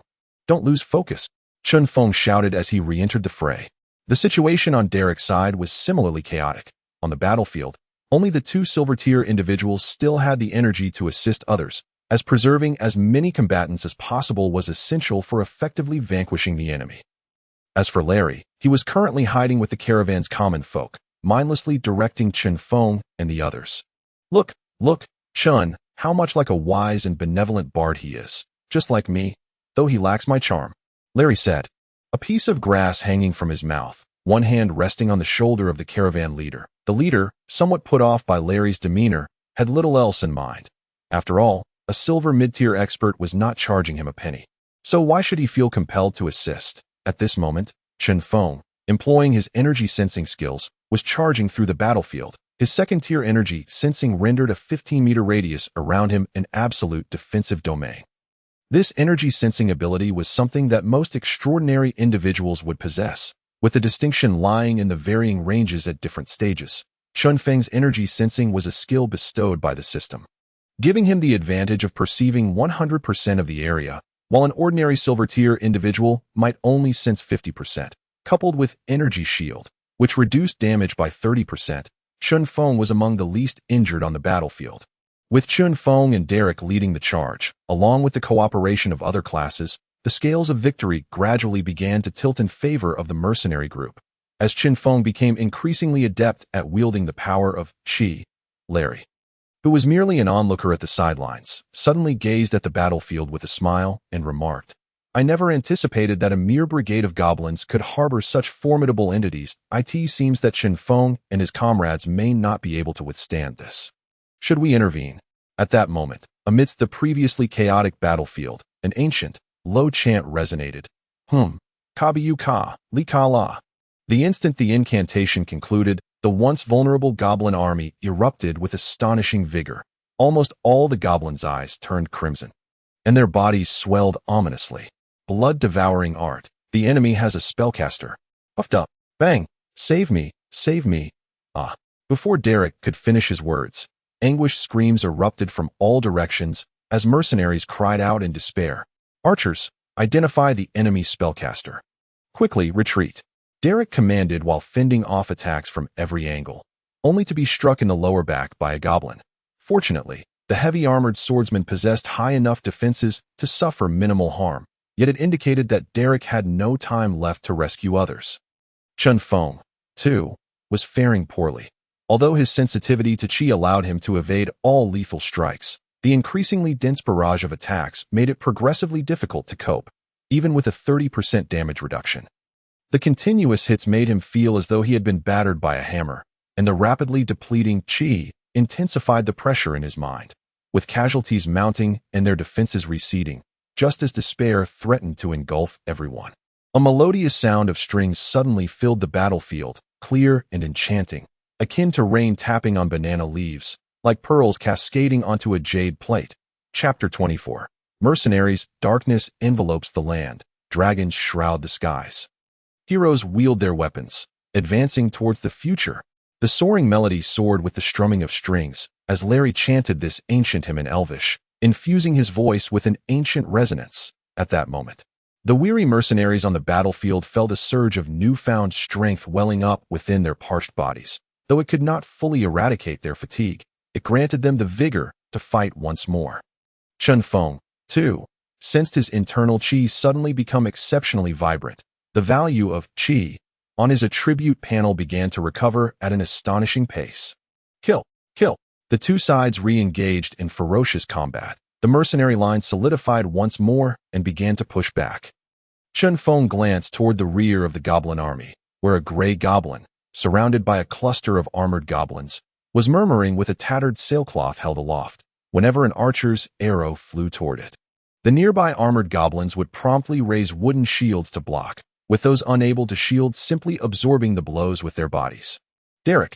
Chen Feng unleashed his swift steps, rushing to Derek's side. The archers cannot eliminate the goblin spellcaster. We must devise a way to clear the meat shields surrounding it. I concur. However, it's improbable to charge directly. We're too far away. Although the number of goblins on the battlefield had significantly diminished, the closer they approached the goblin spellcaster, the denser the goblin ranks became. Given their current state, breaking through was evidently unrealistic. Chen Feng's mind raced, and he swiftly twisted the neck of a nearby goblin and hurled it into a few reckless foes. Exclaiming, "I've got it," he said to Derek behind him. "Throw me over." Understood. Derek asked no further questions, trusting that Chen Feng had sufficient reasoning to make such a decision. Earthwave slash. Derek roared, his aura shimmering around him. He slammed his greatsword into the ground, sending debris flying and clearing a brief path. Planting his sword into the earth, Derek embraced Chen Feng with both arms and hurled him toward the goblin spellcaster's location. Archers, prepare. Archers, prepare. Archers, prepare. Amidst the cacophony of the battlefield, Derek's voice could not directly reach the rear, but everyone saw Chen Feng soaring toward the goblin spellcaster. In that moment, all understood Chen Feng's intent. Whoosh, whoosh. Both sides' archers drew their bows and loosed arrows almost simultaneously. The difference lay in one side targeting the heart of the enemy camp, while the other aimed at Chen Feng soaring through the air. Uft! although the remaining goblin archers lacked extraordinary power and were few in number. One of them managed to strike Chen Feng in the shoulder just as he was about to land. Ignoring the injury, upon landing, Chen Feng faced the goblin spellcaster, yet he did not charge at it. Instead, he delivered powerful strikes to topple the 2-inch meat shields, obstructing the spellcaster, while simultaneously leaning slightly to feel 2 arrows graze his ears, piercing straight through the goblin spellcaster's skull. In an instant, all the goblins on the battlefield appeared to be frozen in place. As if under a spell, their swollen forms from the blood-devouring art, deflating like punctured balloons. Yet, a slightly larger, greenish-blue goblin leaped forth from the ranks of armored goblins. The dazed goblins seemed to reveal their bloodthirsty gaze once more. "There's still a leader." Derek's voice brimmed with self-reproach and fury. He had forgotten. Lost in the thrall of the spellcaster, he had completely overlooked the existence of a leader. Observing the other mercenaries, their bodies wavering precariously, the mage's complexion pale, and the archer's arms trembling. A flash of silver glinted from the goblin leader's neck. "Remember to pay me well," Larry said. Cradling his harp in one hand while the other brandished a slender sword, a drop of blood sliding down its blade, standing amidst the carnage of the battlefield, his wine-red hair fluttering, a smile gracing his face. Larry appeared eerily beautiful. If he were a woman. Exhausted to the point of collapse, Chen Feng plopped down onto the ground, a weary smile on his face, with the loss of both their leader and spellcaster. The goblin army, akin to frightened little beasts, scattered in a frenzy. In a brief moment, the battlefield lay strewn with severed limbs and dismembered bodies, and the mercenaries began their recovery efforts, seated atop a grassy knoll. Chen Feng sipped from the potion that Jack had just handed him, a standard product purchased before their departure from the wisteria shop, less effective than those concocted by Jack himself. "How are you feeling?" Derek approached, bearing his greatsword, wiping the bloodstains from his armor, revealing many new scars. "Not bad, just a bit tired," Chen Feng replied dismissively, observing the mercenaries below as they gathered the bodies of their fallen comrades. Following Chen Feng's gaze, Derek remarked, "This is the nature of mercenary life. They are well prepared for the dangers that come with it." Chen Feng spotted the boy he had previously rescued from the wolf's jaws, who had just located the headless corpse of his companion. Due to the chaos of the battlefield, the body had been trampled into a grotesque state, held together only by the boy's clothing. The boy's face bore no signs of anger or any other emotion. He moved with a calm demeanor, as though handling mere cargo. "I understand. I just feel a bit." Chen Feng struggled to articulate his feelings. A tumult of nausea, discomfort, and fear swirling within him. A complex array of emotions. Previously, he had seen many discussions online about how thrilling the battlefield was, how exhilarating it felt to kill, as if it were simply a matter of detached hands. Chen Feng had once believed that combat was just that, nothing significant. Yet, having truly experienced it, he realized it was all nonsense. Little did he know that even the most battle-hardened soldiers often bear psychological scars after war, requiring counseling and intervention. Typing behind a keyboard does not compare to hearing bullets whizzing past your ears. "What is the casualty report?" Chen Feng, unsure how to convey his feelings to Derek, shifted the topic. "Not optimistic." Derek frowned at the mention of casualties. "We lost a total of 13 men, 1 shield warrior, 2 archers, and the rest were close combat fighters. 7 were severely injured, with 2 unlikely to survive solely on potions before we reach Beast King City. As for light injuries, nearly everyone sustained some, including 3 mages. So many." Chen Feng felt a chill, realizing they had lost a quarter of their fighting force. Sigh. Derek seemed poised to say more, but the sound of the harp resonated once more. Filled with sorrow and desolation, beneath the earth, simple graves rose, and Chen Feng counted 15 in total. The mercenaries paused in their tasks, closing their eyes in silent tribute, and Chen Feng followed suit. Listening to the mournful, melancholic strains of the harp, he envisioned countless gravestones rising from the earth, narrating the timeless legends of mercenaries. Chapter 25. The burial ground after laying their fallen comrades to rest, and the merchant caravan accounted for their goods. The stench of blood on the battlefield threatened to attract new troubles, and the severely injured needed prompt treatment. Thus, the caravan leader and Derek decided that the group should travel overnight to their final destination, Beast King City. Little Jack sat in the wagon, glancing at Chen Feng, who appeared lost in thought, and asked with concern, "What's wrong, boss? Do you have something on your mind?" Chen Feng snapped back to reality. meeting Little Jack's worried gaze, and tousled his hair, saying, "Nothing much, just contemplating how our mercenary group should handle situations like this in the future. What else can we do? Offer some blood money and take care of their families." Little Jack, being a native of this world, was well versed in the procedures of mercenary groups. "Little Jack, sometimes your innocence makes you truly adorable." Larry's voice suddenly rang out from behind. Unbeknownst to them, he had already taken a seat behind the two of them. After playfully pinching Little Jack's cheek and disregarding his murderous glare, Larry turned to Chen Feng and remarked, "Chen, from your poetry, I sense you are a sentimental soul. However, you must also understand that life and death are inescapable realities. Especially in the mercenary trade. As the leader, you must grow accustomed to all of this." "I am aware." Chinfong refrained from explaining that those poems were merely copied, nor did he wish to delve further into the overly philosophical discourse on life and death. "By the way, I owe you my gratitude. I never anticipated you would intervene." "No need for thanks. I've heard enough expressions of gratitude for one night." Larry adjusted his flowing red hair. "However, if you truly wish to express your appreciation, could you share some of your poetry with me? You know, Chen, I believe if you were to become a bard, you would surely garner the favor of the goddesses of freedom and art. Perhaps one day."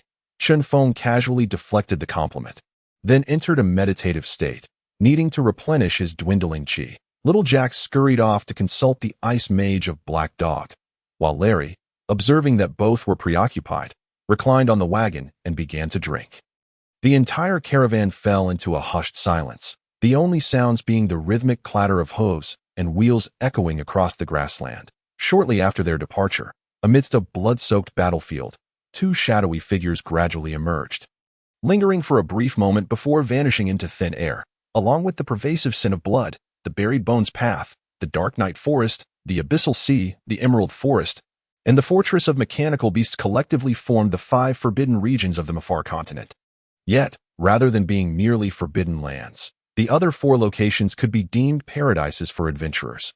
Although these places had claimed the lives of countless adventurers, there always existed a fortunate few who emerged with priceless treasures in hand, amassing untold wealth and basking in the company of beautiful women, thus becoming the winners of life. Such tales circulated among every adventurer in the Mafar continent, inciting a frenzy of ambition. However, the Buried Bones Path stood as the singular exception. It was a true forbidden land. Legends surrounding the Buried Bones Path abound, yet most are fabrications. This is because no one has ever returned alive after entering it. Only 2 truths can be confirmed. The first is that the Buried Bones Path lies in close proximity to the Emerald Forest, yet it does not exist in this world, appearing instead as an independent space that opens at random intervals. The second legend recounts how the elven archdruid of the Emerald Forest, known as Starfall, once ventured alone into the Buried Bones Path to uncover its secrets, never to return. No one knows whether he lived or died. But from that moment forth, the Buried Bones Path became the only place that every intelligent race dared not tread. Yet at this moment, in the heart of this life-restricting zone, stood a dark cluster of buildings. Mori knelt on the ground, his eyes filled with terror and fervor as he stared intently at the group before him, clad in black robes and wearing peculiar masks. Over half a month ago, he had fallen into a trap laid by Chen Feng and Fei Er, and upon being cast into the dungeon, Mori was consumed by anger and resentment, cursing Fei Er, Chen Feng, and Little Jack in his heart. His hatred deepened, extending to the town of Mightiest, society, and the world at large. He yearned for someone to rescue him, to bestow upon him strength, willing to exchange everything, even his soul, to a demon. Then, in the blink of an eye, 2 robed figures appeared before him. As he watched the dungeon guards rush in, one of the black-robed individuals moved his lips, uttering a strange note, and all the guards fell dead instantly. It is worth noting that the guards watching over Mori were no ordinary individuals. They were at least bronze-level extraordinary beings. Yet, merely by opening his mouth, the figure had dispatched them all. Mori watched with exhilaration as the 2 approached him. After a moment of dizziness, he found himself here in the days that followed. These individuals subjected him to a myriad of cruel trials, all to prove his worthiness to join their ranks. Mori persevered, and when he saw that the 2 who had brought him here were merely insignificant pawns among the others, he resolved that even if it meant death, he must endure. Over the course of 10 days, Mori experienced searing hot irons, iron needles piercing his bones, and tortures beyond the imagination of ordinary people. Today, he would undergo the baptism. Mori Brian. A deep voice echoed in his ear. Mori, uncertain of who was speaking, dared not lift his head. Do you wish to offer your soul and body to our master and vow eternal loyalty? It is my honor. Mori's voice trembled. Shoo! A crimson brand seared into Mori's back, filling the air with the stench of burning flesh. Yet, rather than cry out in agony, he bore a glimmer of ecstasy in his eyes, as if experiencing something sublime. Trembling, he lifted a bowl of steaming red liquid that had suddenly appeared before him. The liquid bubbling as if it were molten lava from the earth's depths. Drink it, and our master shall grant you power and immortality. Without need for further urging, Mori gulped the liquid down greedily. So hot. The liquid churned within him, and his body began to flush crimson. Sagalma, Sagalmata, ancient incantations filled the space, and Mori felt the world spin around him, as if something were entering his body. Then, he fell into a fit of convulsions and lost consciousness. Completely naked. Take him away. The two black-robed figures draped a similar robe over Mori and carried him out. Beneath the loose fabric, the brand on his shoulder flickered ominously on the dawn-lit grasslands. Chen Feng, who was meditating on the wagon, suddenly sensed a chilling aura of death enveloping him. He opened his eyes abruptly, scanning his surroundings and finding nothing amiss save for the drunken Larry. Could it be another LYB plotting against me? Chapter 26. Beast King City. Beast King City. The Soul City on the Dawnlight Grasslands serves as the heart of the beast tribes, most of whom lead nomadic lives, each tribe possessing its own cattle, sheep, grazing lands, and territories. Yet, there exists one exception, the Fire Lion tribe, revered as the royal clan among them. The Fire Lion tribe, possessing a portion of beast blood, is inherently more powerful than ordinary beast tribes. Consequently, they dominated the others, establishing the Beast King City and ending the arbitrary conflicts among tribes on the Dawnlight Grasslands. Becoming a formidable thorn in the side of the Holy Radiance Empire to the north. In the month since the last full moon, the number of travelers heading to Beast King City has surged. In addition to human merchant caravans, numerous beast tribes have also come to pay tribute, bringing their herds of cattle and sheep, all provided by the Beast King City without charge. Each tribe applies for resources based on their size. But they are required to offer a yearly tribute, akin to a tax, while the remainder can be allocated as they see fit. Beyond trading with humans, tribes also extract some of their surplus annually to exchange for necessary items with other tribes in the Beast King City. In the grasslands, gold coins hold little value. Only resources are the true currency. It's quite lively. The members of the Shell merchant caravan observed the bustling beast folk along the road, their previously taut nerves relaxing. 3 days had passed since their encounter with the goblins, and aside from one grievously injured member who could not endure the journey and remained behind in the grasslands, they had also faced another battle against grassland raiders, losing 2 more lives before finally arriving at Beast King City.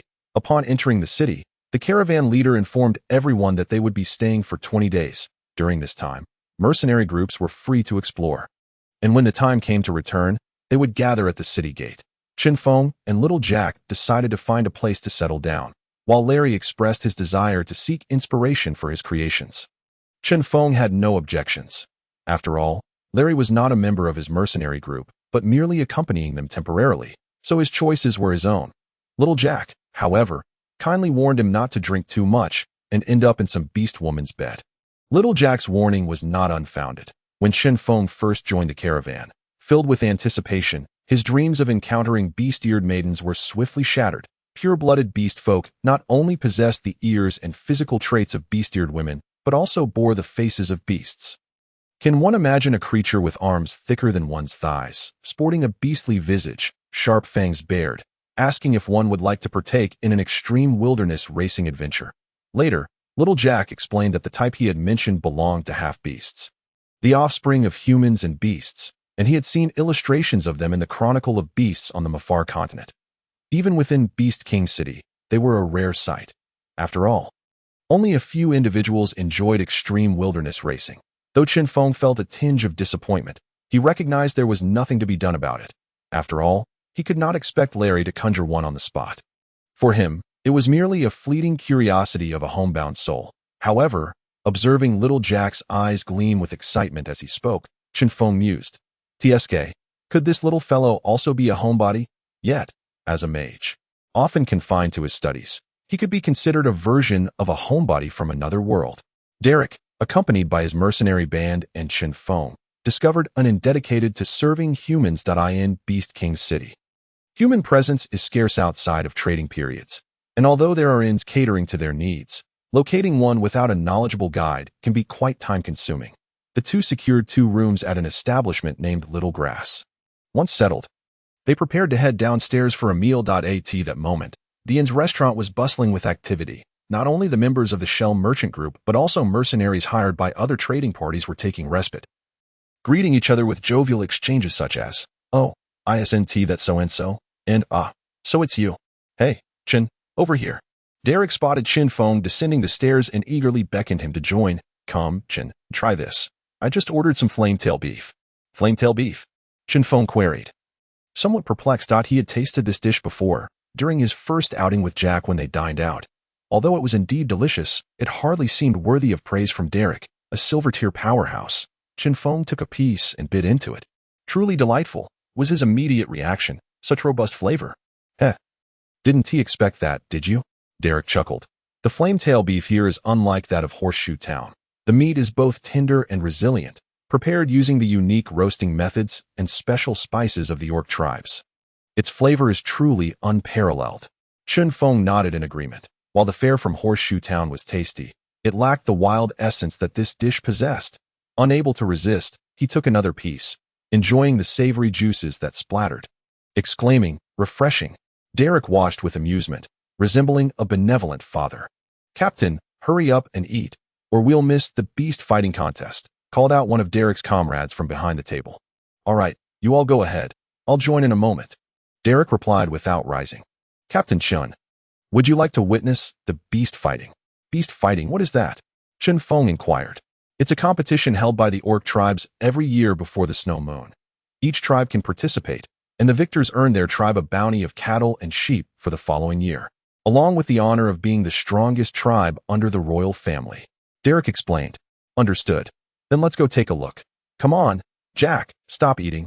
I'll treat you to something else later tonight," Chen Feng urged, dragging a sulking Jack along as they followed Derek towards the arena. The beast fighting arena was situated to the west of Beast King City, more precisely at the lower western part, as the entire city was constructed in a mountainous formation, with the royal residence, the Hall of 10,000 Beasts, perched atop the peak. "Isn't it risky to build so high up? What if it gets struck by lightning?" Chen Feng remarked, glancing up at the city's highest point, recalling his not-so-pleasant memories from his class change quest at the mountain summit, in his haste to settle the injured upon entering the city. He had not taken the time to explore it as they made their way to the arena. Chen Feng scrutinized the streets and architecture around him. The layout of Beast King's city resembled that of mountainous cities on Earth, with its architectural style akin to tribes from a popular online game, exuding a sense of wildness and grandeur. Surprisingly, the city was not as chaotic and dirty as one might imagine. It was quite tidy and orderly. Apart from the numerous orcs they passed by, it bore little difference from a human city. Chen Feng mused at the world around him. If only the elves were here as well. Chapter 27. Sir. Times have changed according to regulations. The beast fighting arena did not charge admission fees. All expenses were covered by the royal family, especially for such internal orc events. At this moment, the contest was underway. The 3 of them found a random spot to sit and observe the arena, which was roughly the size of a soccer field. That a leopard warrior was playfully toying with a level 4 magical beast, the silver stinger scorpion. Despite its massive size and venomous nature, the scorpion could not land a single hit on the agile leopard warrior. As if sensing the young leopard's teasing, the silver stinger scorpion became agitated and suddenly expanded its tail's venomous stinger, launching a barrage of poisonous spikes like a rain of hidden weapons, covering a fan-shaped area in front of it. While the audience held their breath in apprehension, the leopard youth remained unfazed, instantly bursting forth with astonishing speed. "It's about to get serious." Chen Feng realized the leopard's explosive speed was formidable, though it placed a great strain on the heart, indicating this would be the final strike. The leopard youth accelerated, moving so swiftly that he became nearly imperceptible to the naked eye, transforming into a fleeting shadow that appeared at the scorpion's abdomen with a powerful swipe of his claws. He pierced through, shouting, The scorpion's abdomen was ripped open, but as a level 4 magical beast, it did not succumb immediately. Its vitality allowed it to muster one last desperate attack, yet the leopard youth was well aware of this. With claws still embedded, he frantically tore at the scorpion's insides. Eventually, the scorpion's body began to weaken under the relentless assault of the leopard youth, who then emerged from the mass of entrails. I won. The spectators erupted in cheers. As the leopard tribe celebrated, for any victor in a personal contest, their tribe would be rewarded with 50 flametail cattle for the following year. Watch out! Just as the leopard tribe rejoiced, the seemingly lifeless silver stinger scorpion unexpectedly shot out a venomous spike. The victorious leopard youth, caught up in the celebration, clearly did not anticipate this, and despite his best efforts to evade, he was grazed on the arm. After delivering the strike, the silver stinger scorpion fell limp once more. While the leopard youth collapsed in agony, black blood oozing from his mouth, and within mere breaths, he lay lifeless on the ground. Witnessing this scene, Chen Feng felt a chill in his heart. A centipede, even when dying, does not become stiff. In the future, I must ensure that my opponent is truly defeated, or else I might end up like this leopard youth, falling victim to a counterattack. Before long, attendants cleared the two corpses from the arena. While the leopard tribe mourned, the elders of other tribes used the recent event to educate the younger members. Next match, Life and Death Duel, Wolf Tribe's Great Snow versus Elephant Tribe's White Fang, announced the referee. Once the arena had been cleared. Wow, we just arrived and already get to witness a life and death duel. Derek exclaimed with excitement. A life and death duel, a match to determine life and death. Chinfong was puzzled by Derek's enthusiasm. Derek sensed Chen Feng's confusion and elaborated. A life and death duel is a rule established by the Fire Lion tribe after assuming control over the orcs, aimed at preventing further internal conflicts while simultaneously resolving disputes. Each conflicting tribe selects their two strongest warriors to compete, and the losing side must concede unconditionally. Since this duel pertains to the honor and glory of the entire tribe, it is rare for anyone to surrender. Hence it is dubbed a life and death duel. Derek paused, leaning closer to Chinfong, and added in a hushed tone, "Moreover, we humans will secretly place our bets, but the orcs must not be aware, at least not overtly." Hee. With a mischievous grin, Derek signaled to a human wearing a black armband in the distance, who approached curiously. "What are the odds?" Derek inquired. "Wolf Tribe 1 to 15, Elephant Tribe 1 to 10. Derek scrutinized both participants who had entered the arena. The Elephant Tribe's White Fang was robust and powerful, with gleaming tusks reflecting the light, appearing sharp and formidable. Although the Wolf Tribe youth was equally strong, he seemed to lack the same imposing presence. Yet, since they had the courage to step onto the stage, they must possess some skill. Ugh, this is a tough choice. Derek lamented, scratching his head. Chen Feng watched Derek with a twitch of his eye. Surprised that this seemingly serious and composed figure on the battlefield had such a cheeky side.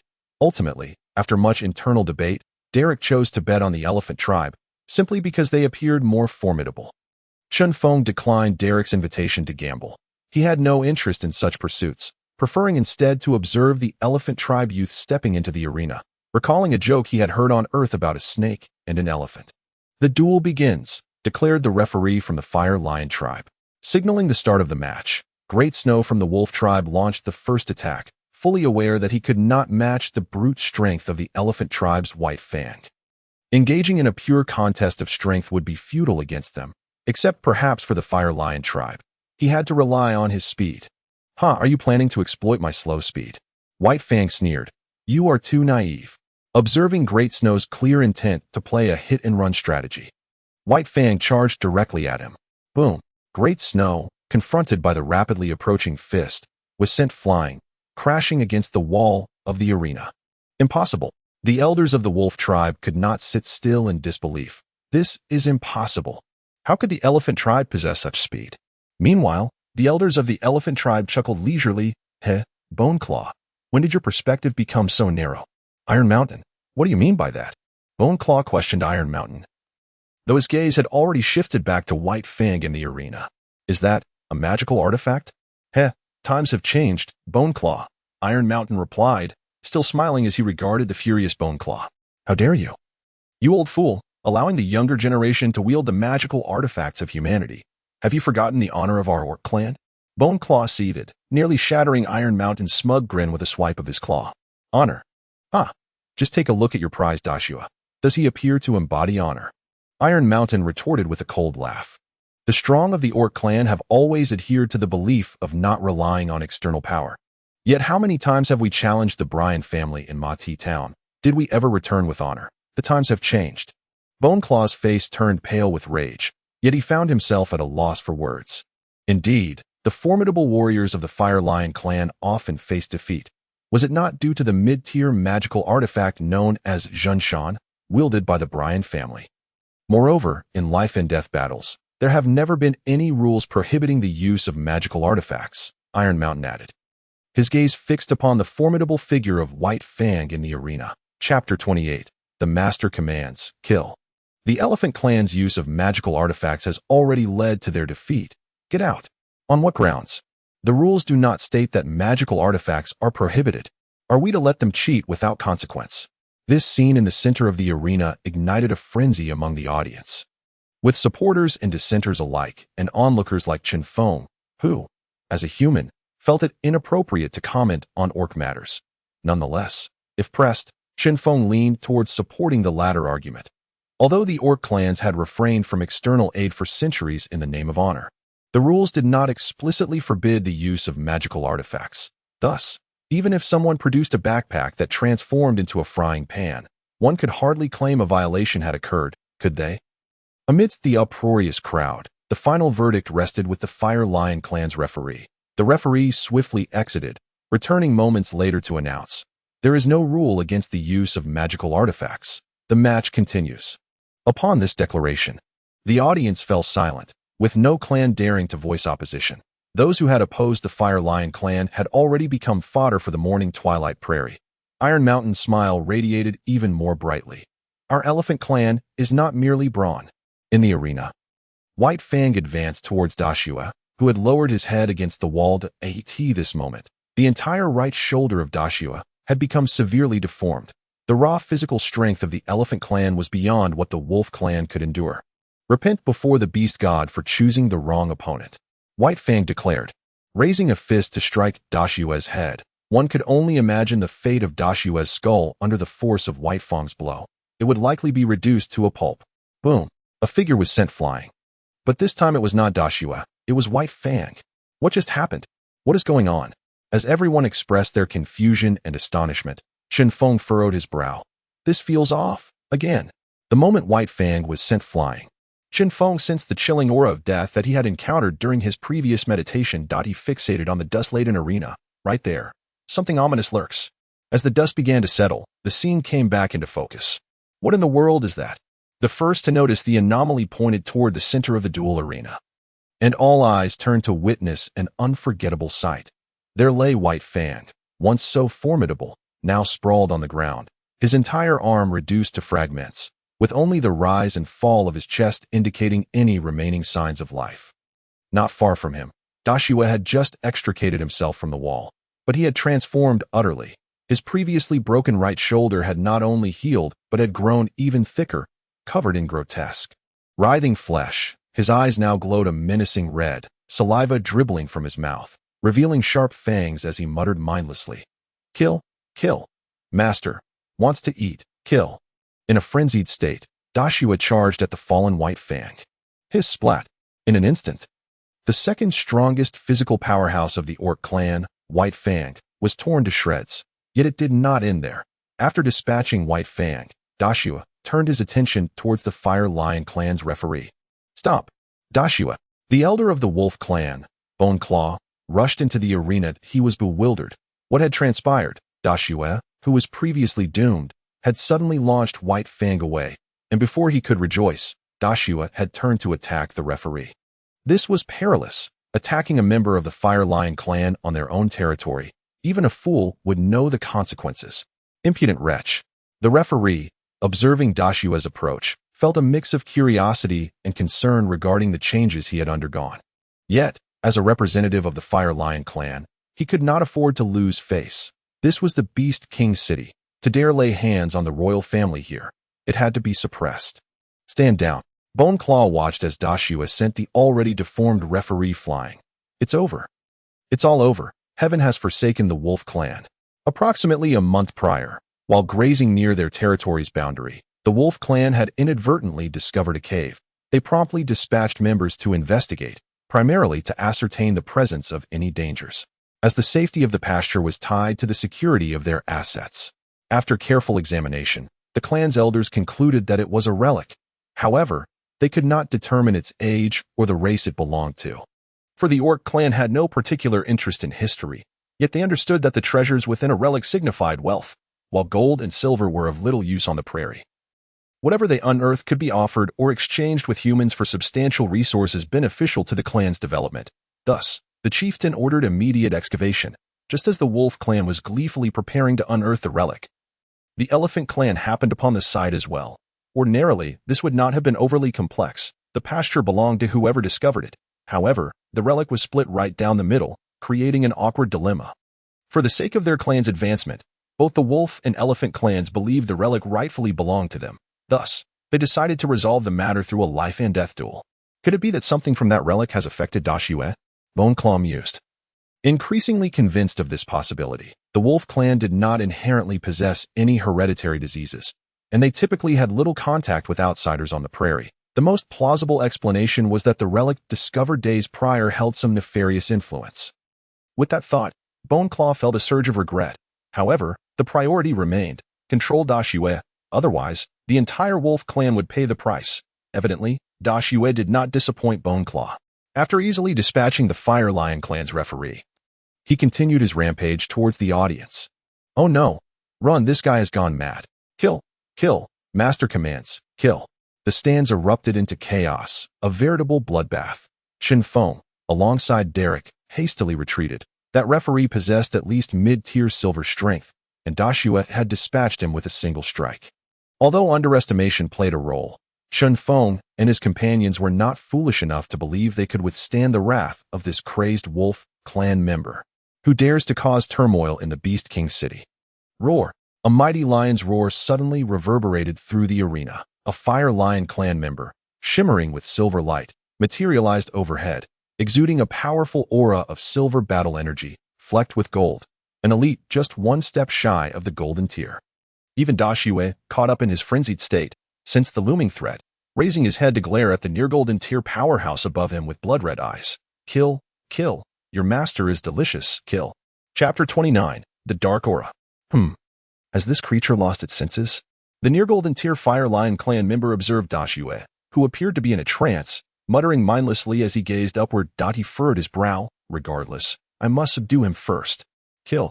The Fire Lion clan member's lion claw descended with tremendous force, aiming to suppress Dashue with the formidable physical strength inherent to the Fire Lion clan, which boasted a lineage of magical beast blood. Kill. Yet Dashue, undeterred by the pressure of the near-golden tier royal, charged forward without flinching.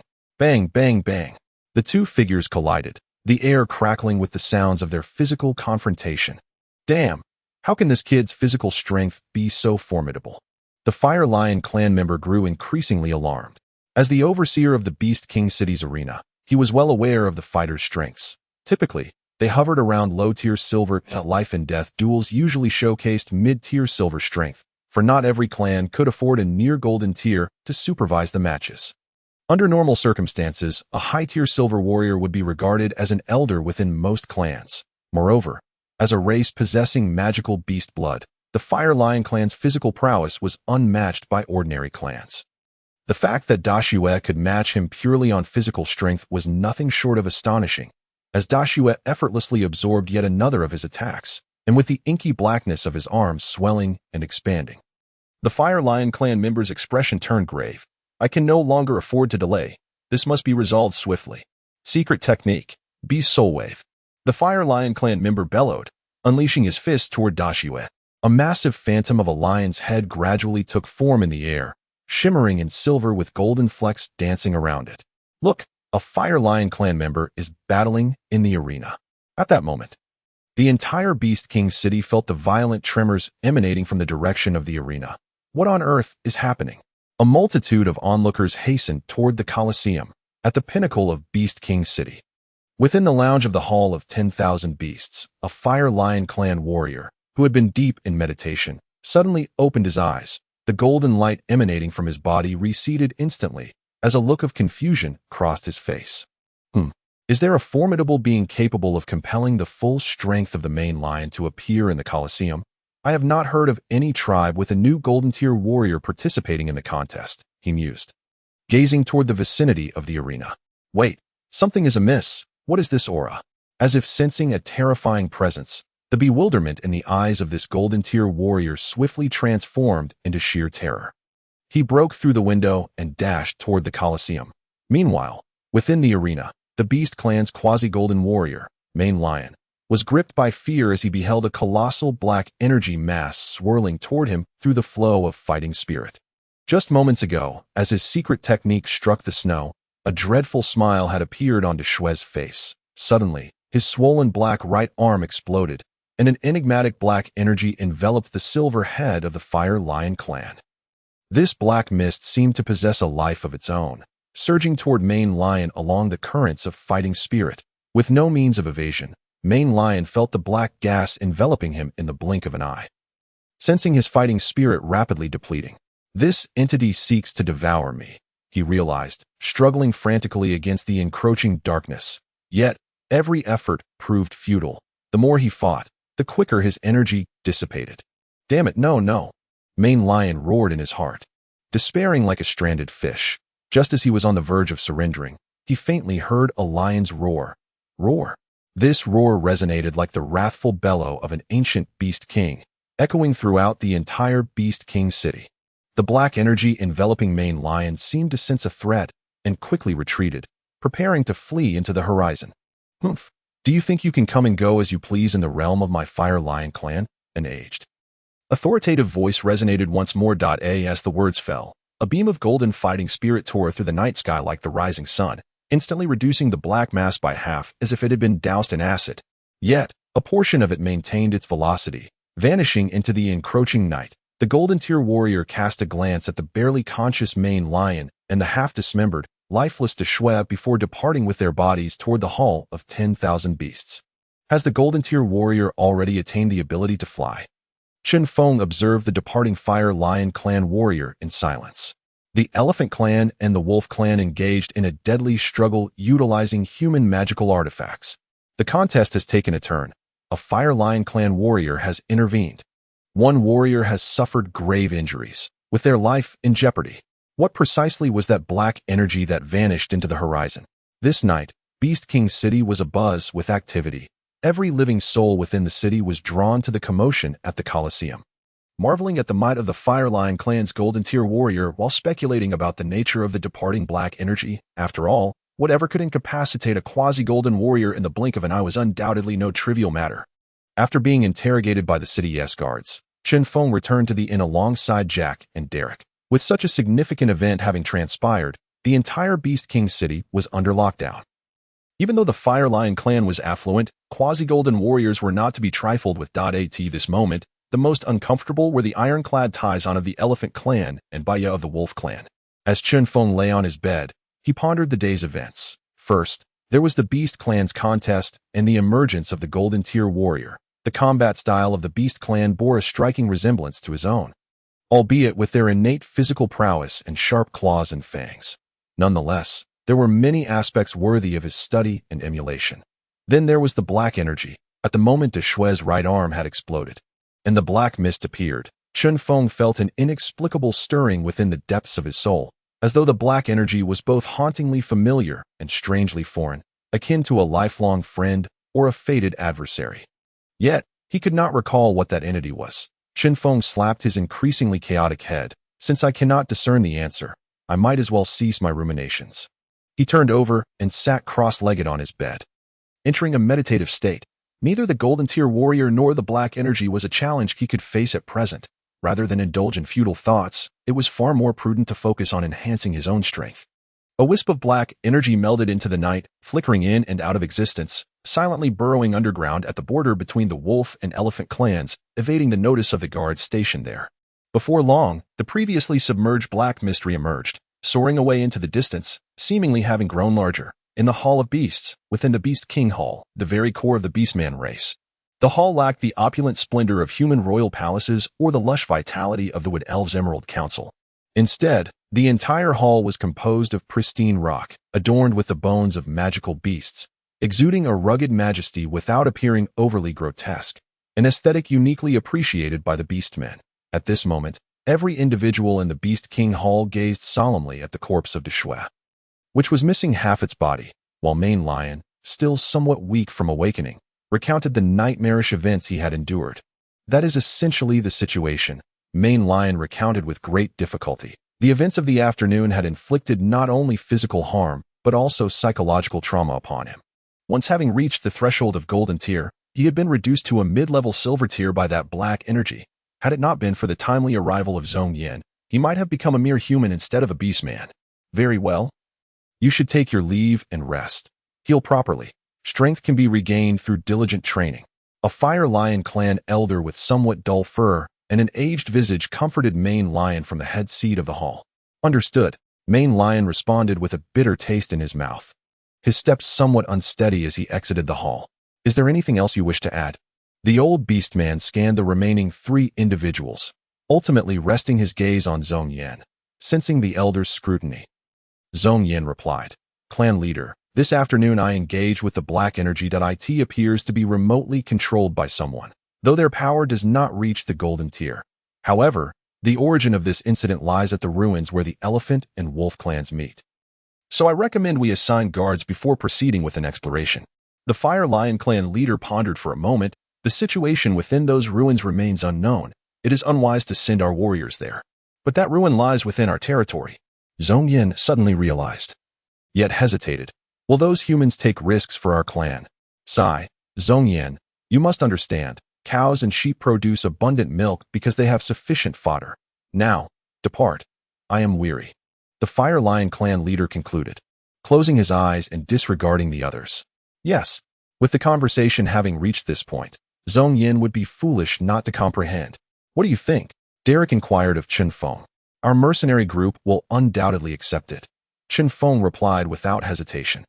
Just moments ago, the Fire Lion clan issued an unconventional mission to explore the unknown ruins at the border of the Wolf and Elephant clans, promising rewards based on the findings, which included a low-tier magical artifact. A low-tier magical artifact. Such rewards typically only appeared in A-level missions. A-level missions, mind you, entailed facing Golden-tier magical beasts. Yet this mission was different. While the black mist that emerged yesterday indeed seemed formidable, who could ascertain what lay beneath the ruins? What if, apart from the black mist, the rest were mere weaklings? That would be a treasure trove. Even in the 5 great forbidden areas, one could find people wandering about. How could one dismiss a mere ruin? Consequently, many mercenary groups, including the Morning Breeze mercenary group, accepted the task while delivering supplies to the trading convoy. Derek hesitated, noting that their current venture had not yielded substantial profits, yet they had earned a modest sum. Completing this mission would allow them to return to Mightiest town and comfortably see out the year, making it unnecessary to endanger their members. The Ice Snow Moon had little in the way of tasks to take on. Ultimately, Derek decided to forfeit the mission, and Chen Feng had no objections.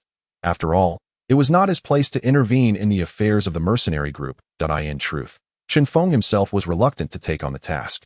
Yet the origin of that black energy was something he could not ignore. Boss, I truly do not understand why you chose to accept this mission, given its high-risk nature, which is ill-suited for our mercenary group.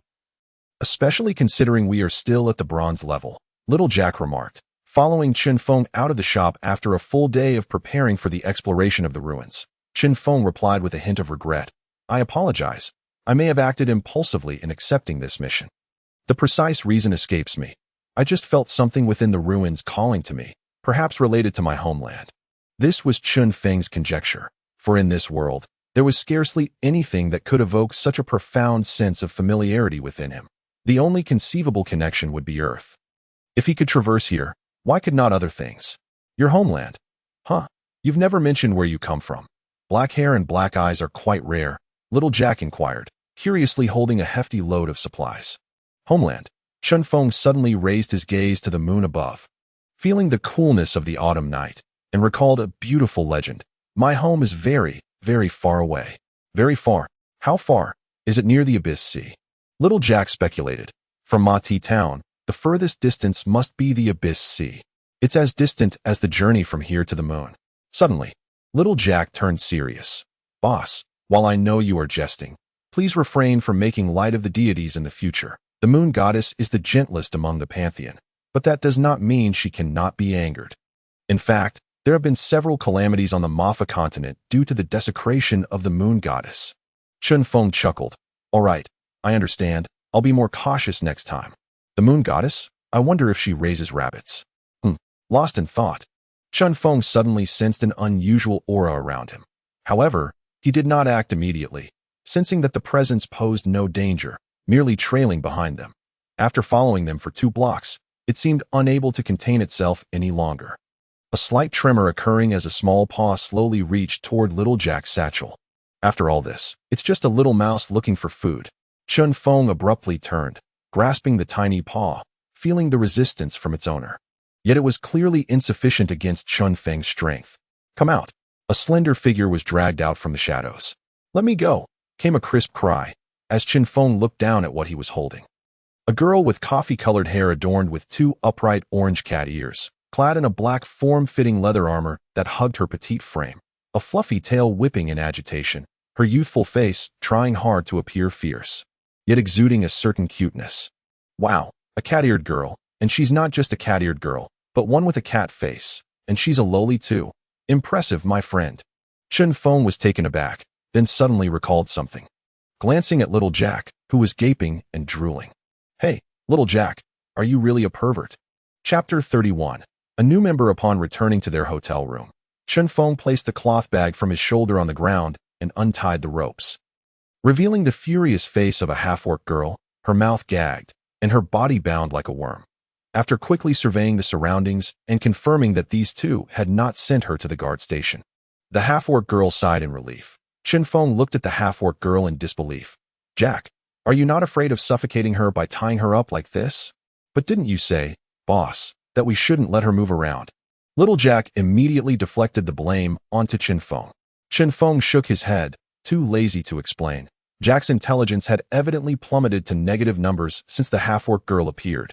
Fortunately, little Jack had tied her up tightly, saving them some trouble. Chen Feng loosened the girl's bindings, confident that she wouldn't escape his control in this confined space. What is your name? The half-orc girl turned her face away indignantly. Hey, quite the character, Chen Feng remarked with a smile. Though internally he was troubled about how to handle her. Should he kill her? That seemed excessive. Letting her go? That didn't sit well either. Handing her over to the orc guards, little Jack's forlorn expression made that option unappealing. What if they kept her? Judging by her displeasure, it would likely be a difficult situation. Chen Feng scratched his head. Jack, come here and interrogate her. Noticing the girl was unwilling to engage with him, Chen Feng decided to let little Jack take the lead. Little Jack was taken aback. Me? I can't do it. He stammered nervously at the sight of the half-orc girl. Ignoring little Jack's protests, Chen Feng pushed him in front of her. I told you to do it. So just do it. No more nonsense. With the half-orc girl so close, little Jack's face flushed crimson, his limbs tense and uncertain, rendering him speechless as an awkward silence enveloped the air. After a prolonged moment of silence, Chen Feng could not help but urge, speak. Speak about what? Your words. Words. Chen Feng gripped his right hand with his left, incredulous. Are you performing a skit with me? The half-orc girl couldn't help but laugh at the scene. Little Jack finally realized how foolish he had appeared and forced himself to regain composure, asking, what is your name? The half-orc girl replied with a smile. Why should I tell you? Because, little Jack's intelligence continued to falter. Because I really want to know. Chen Feng looked at little Jack as if he were foolish. Having no desire to comment further to his surprise, the half-orc girl did not refute him. My name is Lulu, and you? I'm Jack Bryan. Little Jack exclaimed, excitement evident in his tone. You've been captured by us. And I won't say much more. You can't escape. You can either join us, or we will take you to the guard station. The choice is yours, Chen Feng interjected, disregarding little Jack's pleading gaze and asking straightforwardly. However, Lulu continued to ignore Chen Feng, not even glancing in his direction.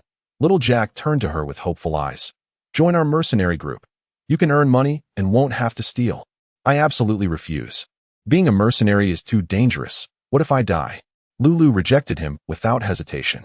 If you refuse to join, I'll have no choice but to take you to the guard station, Chen Feng threatened, then leaned closer. Don't worry, it's not dangerous. Even if it is, with your stealth skills, you can escape if you can't fight. Jack added earnestly. Yes, the boss is right. And I will definitely protect you. Chen Feng sighed internally. You really are the epitome of a lovesick fool. Lulu found herself in a dilemma. She had lived in Beast King City for quite some time as a thief. For some reason, her stealth skills surpassed many thieves of the same level, even outshining numerous higher-ranked ones. This was the reason she had managed to survive in Beast King City for so long. It was well known that neither humans nor orcs were particularly friendly towards half-orcs. The former generally enslaved them or sold them to mages for experimental purposes, while the latter regarded them as tainted beings due to their bloodline. She had grown weary of living in the shadows. Joining a mercenary group would at least allow her to escape this place and venture into the outside world without the fear of being captured at will. Though she had considered joining other mercenary groups in the past, those individuals had always tried to capture her for profit upon seeing her. However, these two before her, one was foolish but seemingly not malicious, and the other, though annoying, possessed considerable strength. This was the first time Lulu had ever failed in her escapades through the dark alleys of Beast King City. After calming down and thinking carefully, joining them didn't seem like an unacceptable proposition. Resolving herself, Lulu reluctantly said, Fine, I can join you, but let me make it clear, when danger arises, I will still run away at the first opportunity. All right, no problem. Chen Feng beamed as he watched Lulu's information appear in the system under the mercenary group members section. Name, Lulu. Race, half-orc catfolk. Profession, thief. Rank, high bronze. Loyalty, 37. Although her loyalty was low, it could be built over time. Her high bronze rank could allow her to remain undetected by many silver rank experts, indicating her considerable potential. That it was only due to the system's powerful skills that Chen Feng could barely sense her presence. Observing little Jack, who was now infatuated, Chen Feng began contemplating whether he should lend him a hand. After confirming Lulu's membership, Chen Feng left space for the two young ones, while he went downstairs to book another room for Lulu next door. The hotel lobby was quieter than usual, as most mercenaries were preparing for their upcoming exploration tasks. After securing the room and paying, Chen Feng was about to head upstairs when a young man from the horse tribe called out to him from behind. Good evening. May I ask if you are the leader of the Chinfong mercenary group? Chen Feng turned to respond. Yes. Is there something you need at this late hour? The young man retrieved a letter from his satchel and handed it to Chen Feng. This is a letter from a gentleman named Larry addressed to you. Please take a look. For me. Chen Feng was taken aback, surprised that Larry remembered him. The young man nodded. Yes, Mr. Larry asked me to deliver it to a mercenary group leader named Chen Feng, who has black hair and black eyes. All right, thank you. Chen Feng accepted the letter. Having paid the delivery fee, as this world's mail system operated on a cash-on-delivery basis, upon returning to his room and sending the two individuals away, Chen Feng opened the envelope to read the letter. The first half consisted of typical greetings, while the latter half plunged Chen Feng into contemplation. Chapter 32. You've got a promotion. The content of the latter half of the letter was not complex. It simply stated that something had arisen in Larry's family, requiring him to return immediately to handle it. He expressed regret that he would not be able to continue sharing poetry and knowledge with Chen Feng for a while. However, Larry extended a very formal invitation for Chen Feng to visit his home when he had the time. Located at Kolai's castle, east of the Holy Radiance Empire, a simple farewell and invitation letter, which, on the surface, seemed like mere pleasantries between friends. Yet, Chen Feng sensed that it was not as straightforward as it appeared. Firstly, along the road from the border of the Holy Radiance Empire to Beast King City, it is indeed true that Chen Feng and Larry received a warm welcome among the entire merchant convoy. However, this reception is merely relative to the circle of the caravan. Setting that aside, their relationship is nothing more than a casual acquaintance, certainly not one where a novice of low silver rank is invited by a renowned expert of high silver rank. Furthermore, the wording in Larry's letter was far from mere pleasantries. What, then, could be Larry's specific purpose in extending this invitation? Is it possible that he perceives some extraordinary aura surrounding me, one that would cause beautiful subordinates to bow in reverence upon mere sight? System, do you possess such a function? Chen Feng mused in a daydreaming state. Apologies, host. This system does not possess the effect of lowering intelligence. The system responded after a prolonged silence. Chen Feng tucked the letter away, regardless of Larry's intentions. He must first attend to the matters at hand before contemplating further actions. It seems I need to take extra time to peruse the roadside stalls. Perhaps I might stumble upon a fragment of a divine artifact. Chen Feng found himself lost in his daydreams. The journey from Beast King City to the gathering grounds of the wolf and elephant tribes was not particularly long. Without the merchant convoy, the three of them arrived at the border of the wolf and elephant territories after a day and a half. Due to an order from Beast King City, there were no members of the two tribes present to drive away the mercenaries. What was usually a desolate area, where even sheep and cattle seldom ventured, had transformed into a bustling scene. Various mercenary groups were freely camped out, and Chen Feng and his companions found a patch of grass to set up their tent. Thanks to Lulu, they attracted a fair amount of attention. However, after Chen Feng decisively dealt with two overly inquisitive individuals, no one dared to approach them again, though sporadic glances were cast their way. After setting up his tent, Chen Feng started a fire and boiled the prepared jerky and water, adding a dash of spices, resulting in a pot of savory meat soup. At that moment, little Jack, drenched in sweat, joined them by the campfire. Chen Feng couldn't help but feel amused. This little fellow had been tirelessly assisting Lulu by carrying items and setting up the tent, leaving Chen Feng wondering where such strength came from, given his otherwise fragile appearance. "How is the reconnaissance going?" Chen Feng casually inquired, sensing the energy around him. Lulu appeared dejected, revealing her physique. "They haven't even gone down yet, so I don't know the specifics." Chen Feng nodded and gestured for Lulu to sit. Little Jack quickly fetched a wooden bowl, filled it with meat soup, and handed it to Lulu, while he served himself a bowl as well. Sipping his soup, Chen Feng remarked to little Jack, "You need to be careful, Jack. You've been possessed by a magical beast." "What? Ouch, that's hot." Just as little Jack raised the bowl to his lips, he heard Chen Feng's words, causing him to spill the scalding soup onto his hand. Setting the bowl down, he hastily used ice elements to soothe his burn. "Boss, I didn't feel anything." Chen Feng chuckled and asked, "Haven't you noticed that lately? During the night, your thoughts keep drifting towards certain matters. The more you try not to think about them, the more they invade your mind." After saying this, Chen Feng pointedly glanced at Lulu, who was intently sipping her soup. "You, my friend, might have also been possessed by a tadpole." Little Jack's face turned as red as a ripe tomato under the firelight, and he immediately understood the implications of Chen Feng's comment regarding the tadpole. Meanwhile, Lulu finished her soup, her cat ears twitching in satisfaction. "What magical beast are you talking about? It can possess someone." Little Jack's face flushed deeper. "I'll go find some firewood. You all eat first." Chen Feng grinned at Jack's retreating figure and said, "A particularly formidable magical beast. But it should have no effect on females." After finishing 3 bowls of meat soup, little Jack returned empty-handed but with a serious demeanor. "Boss, there are new developments." "Go on," Chen Feng replied, handing little Jack the last of the soup from the pot, which he had yet to taste. Little Jack accepted the bowl. "I just overheard another mercenary group discussing that 3 silver-ranked mercenary groups are planning to team up to enter the ruins tonight, and many other groups have expressed their willingness to follow." Chen Feng smiled. "I know. We won't be going. Let's rest well tonight and enter at dawn." He was in no rush. He was not there to complete a task, but rather to ascertain whether there was anything familiar within the ruins. With others treading dangerous paths ahead, he naturally supported the idea, while treasures held no interest for him.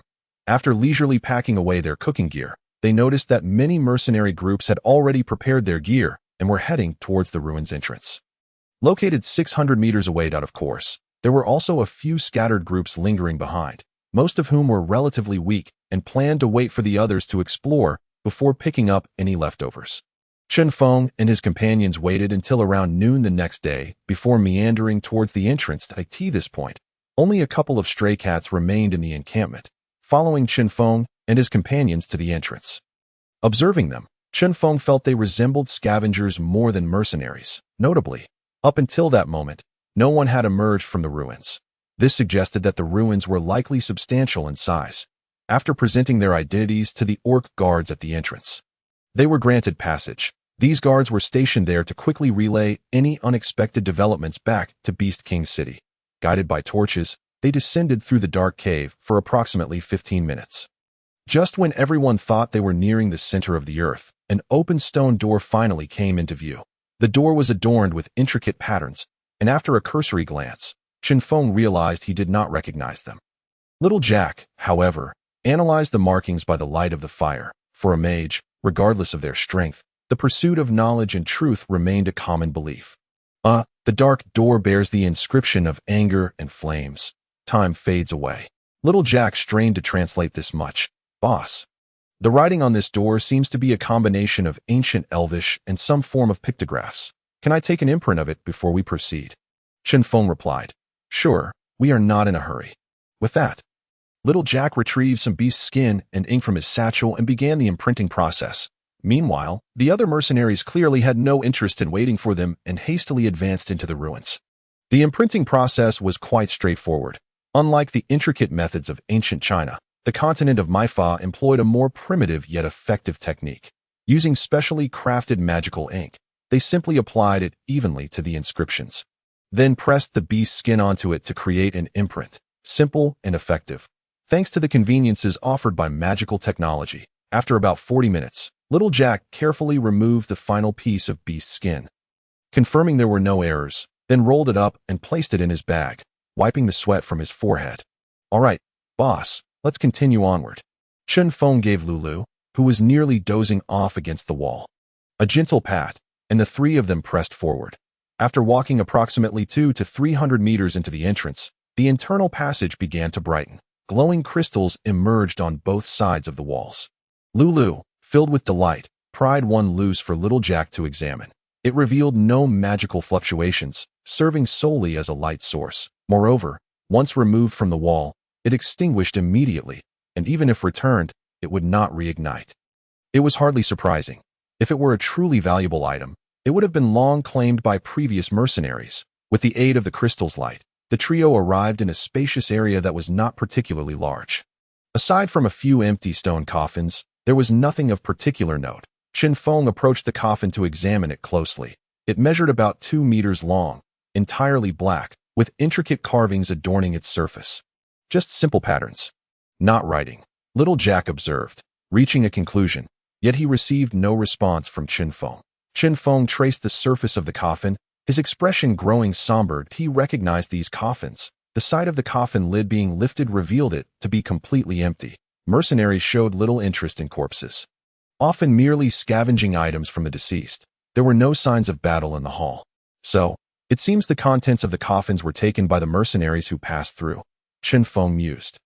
Little Jack, hearing Chen Feng's deduction, murmured, Are they undead? Undead? Chen Feng recalled that this entity was not known by that name. Little Jack, unaware of Chen Feng's tone, assumed he was unfamiliar with the undead and casually explained, Yes. Undead, beings from the realm of the deceased, sustained by the flame of souls to operate in this plane. Death mages can summon them through special means from the realm of the deceased.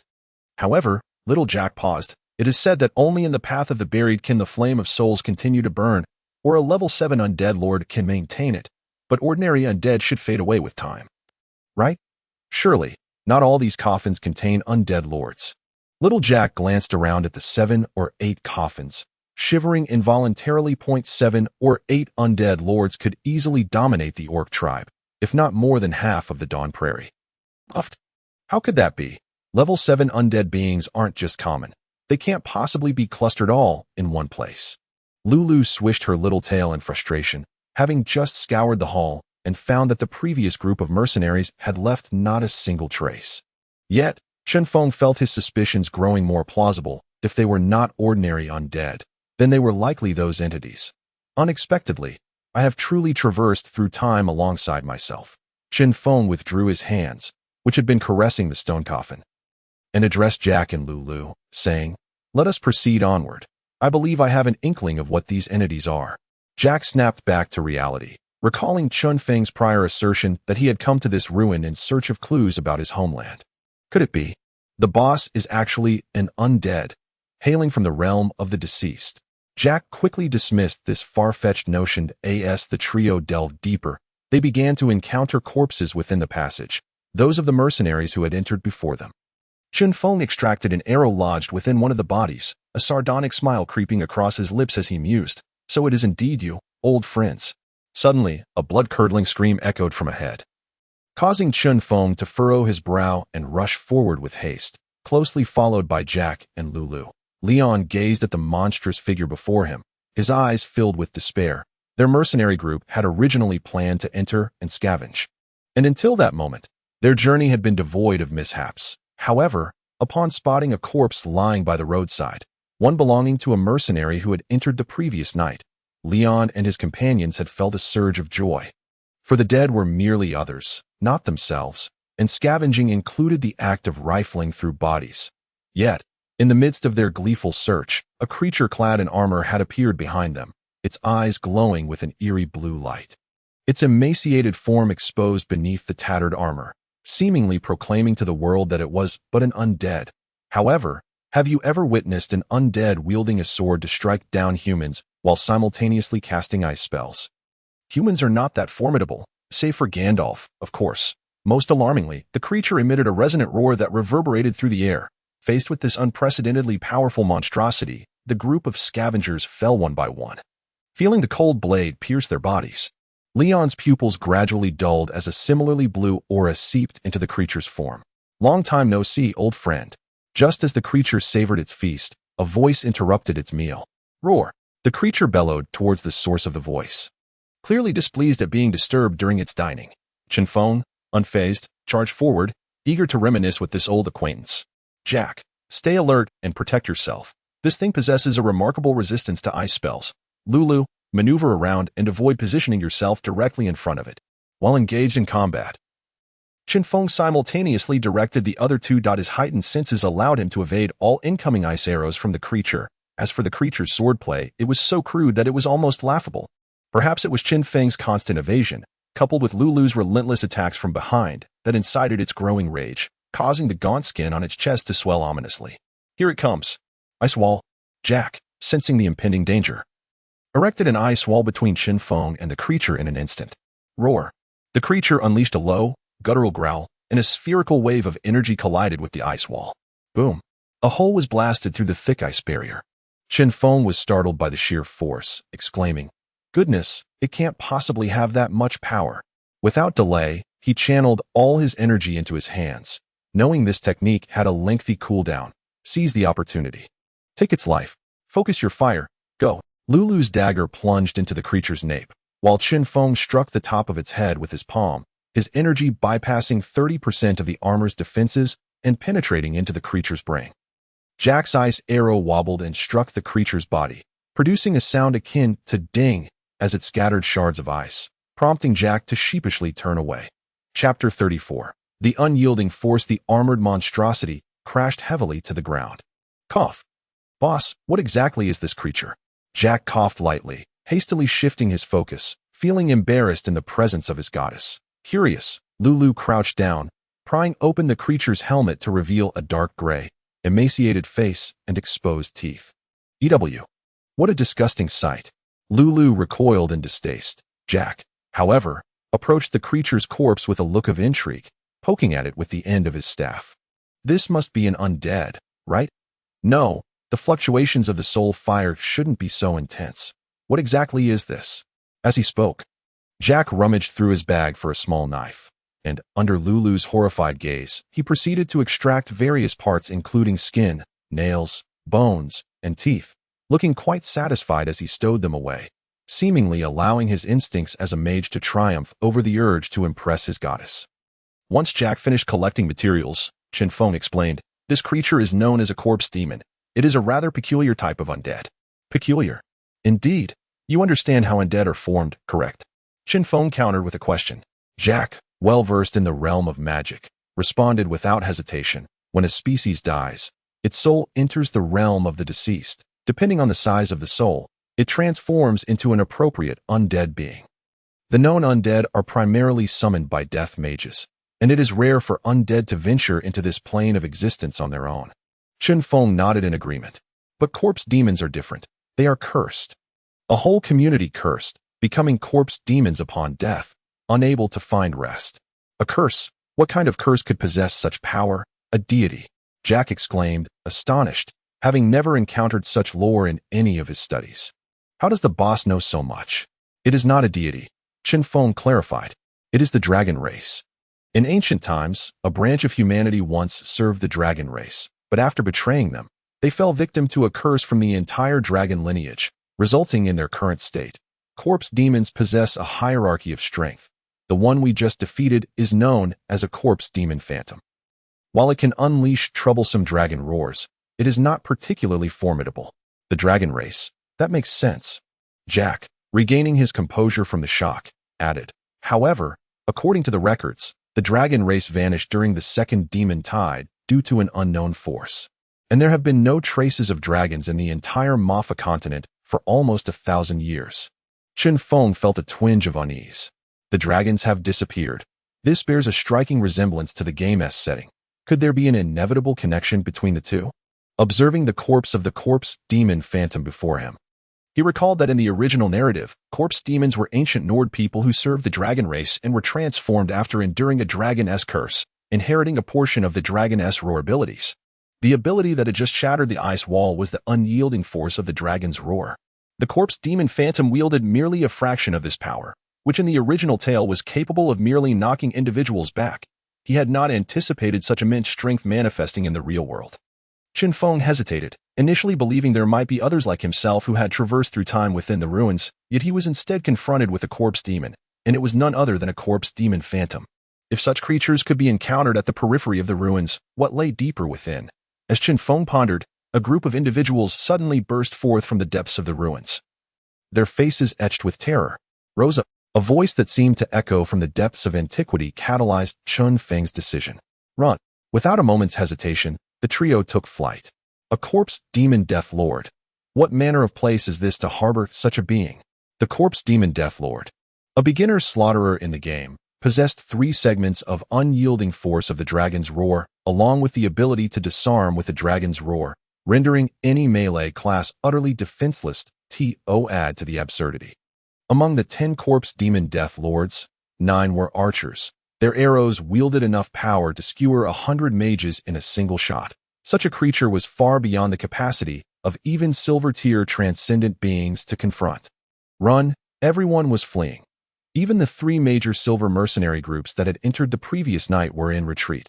Originally a group of nearly 200, now fewer than 100 remained, casualties. No, deaths had exceeded half. It was not merely the might of the corpse demon death lord, but also the 2 corpse demon lords, 5 corpse demon phantoms, and a multitude of restless corpse demons trailing behind the fleeing crowd. Escape. Only escape. Within the confines of the ruins, facing the dragon roar-wielding undead, it was a slaughter from one side. Roar. Rock. The sounds of dragon roars echoed relentlessly behind them. Individuals were repeatedly hurled away by the roars, and those fortunate enough to survive were swiftly dispatched by the corpse demons. The sole stroke of good fortune was that the corpse demon death lord refrained from unleashing the 3 segments of unyielding force of the dragon's roar. Perhaps it too understood that this ruin did not possess the game's indestructible properties. Otherwise, a single unleashing of 3 segments of the unyielding force would spell doom for everyone present. At the entrance, the orc warriors on guard yawned in boredom, discussing which tribe had traded for rare items from the humans this year. When suddenly a cacophony erupted from the entrance, and a multitude of figures began to surge outward. As they remained perplexed, the first to emerge, Chen Feng, shouted, "Run! Don't stop! Run!" With his wind step activated, Chen Feng carried the exhausted Jack on his back. While Lulu had resorted to running on all fours, though she was oblivious to the true horror lurking behind them, the sheer terror reflected in Chen Feng's demeanor indicated that it was certainly no ordinary foe. As others observed the lead figure still fleeing, they too began to follow suit. The overwhelming might of the corpse demon overlord plunged them into a state of dread, stripping them of their powers of discernment. If someone could guide them away from that accursed place, they would follow without hesitation. Just as Chinfong had sprinted nearly 200 meters away from the ruins, a sudden voice resonated from within the cavern housing the ruins. Vusi. Luata. The entire expanse of grassland erupted violently, as if a nuclear explosion had occurred within a 100-meter radius. A massive blue energy sphere ascended steadily towards the heavens, while those caught in the blast, once airborne, were mercilessly shredded into countless gory fragments upon being engulfed by this colossal blue orb. The sphere transformed from blue to a sanguine red, and as it dissipated, a rain of blood accompanied by chunks of flesh rained down upon the day's survivors. Is this the might of the three-stage dragon roar's unrelenting power? Chen Feng whispered. His complexion ashen. Chapter 35. Departure in the year 1745 of the Mefarian calendar, on the 15th day of the falling leaves month, in the Beast King city of the Dawn Prairie, the royal Fire Lion clan suddenly issued several decrees. Firstly, the Wolf clan and the Elephant clan were to commence immediate migration without fail. The royalty would redefine grazing lands for both clans. Secondly, the regions inhabited by both clans were to be designated as forbidden zones. Simultaneously, troops were dispatched to garrison 2 kilometers away from the ruins. Lastly, elite forces from various clans would be mobilized when the coming year of the Awakening month arrived, led by the royal strongmen. They would eradicate the corpse demon ruins. These 3 directives sent tremors through the entire orc community, whether it was the simultaneous migration of 2 clans at the end of the Falling Leaves month or the gathering of a significant number of top-tier laborers in the Awakening month. It was evident how much the royalty valued the existence lurking beneath the ruins. At this moment, Chen Feng sat in a room at the Beast King City Inn, observing the black protective gear adorning his arms, with magical runes etched into his wristbands swirling, allowing a refreshing sensation to flow into his being. The low-tier magical artifact, Ice Heart, an auxiliary magical device inscribed with a consciousness awakening rune, which grants the wearer immunity to most mental-type spells below the mid-level of the golden tier. This was the reward for Chen Feng's recent mission, as the only mercenary group capable of providing detailed intelligence on the specific types of enemies within the ruins, along with their strengths. The Morning Breeze mercenary group had been awarded the highest reward of 1,000 gold coins and a low-tier magical artifact. Naturally, Chinfong had withheld a significant portion of the information, as revealing too much would be of no advantage to him.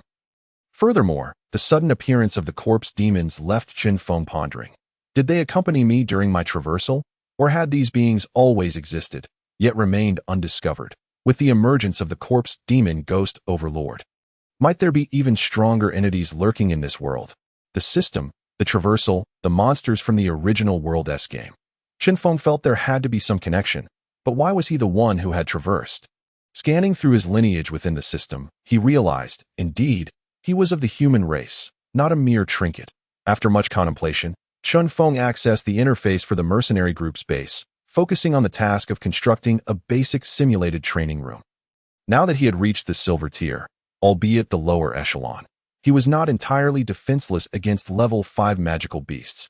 Even if he truly couldn't prevail, Chen Feng rifled through his belongings. Finding the record card from the Zajingwa merchant guild provided by the Orc clan, which held a substantial amount of 1,000 credits, the royalty maintained a degree of interaction with the human world. And while gold coins might not hold as much value in other tribes as a leg of flametail beef, the royalty still possessed a reserve. This 1,000 gold coins would at least suffice for most of the materials needed.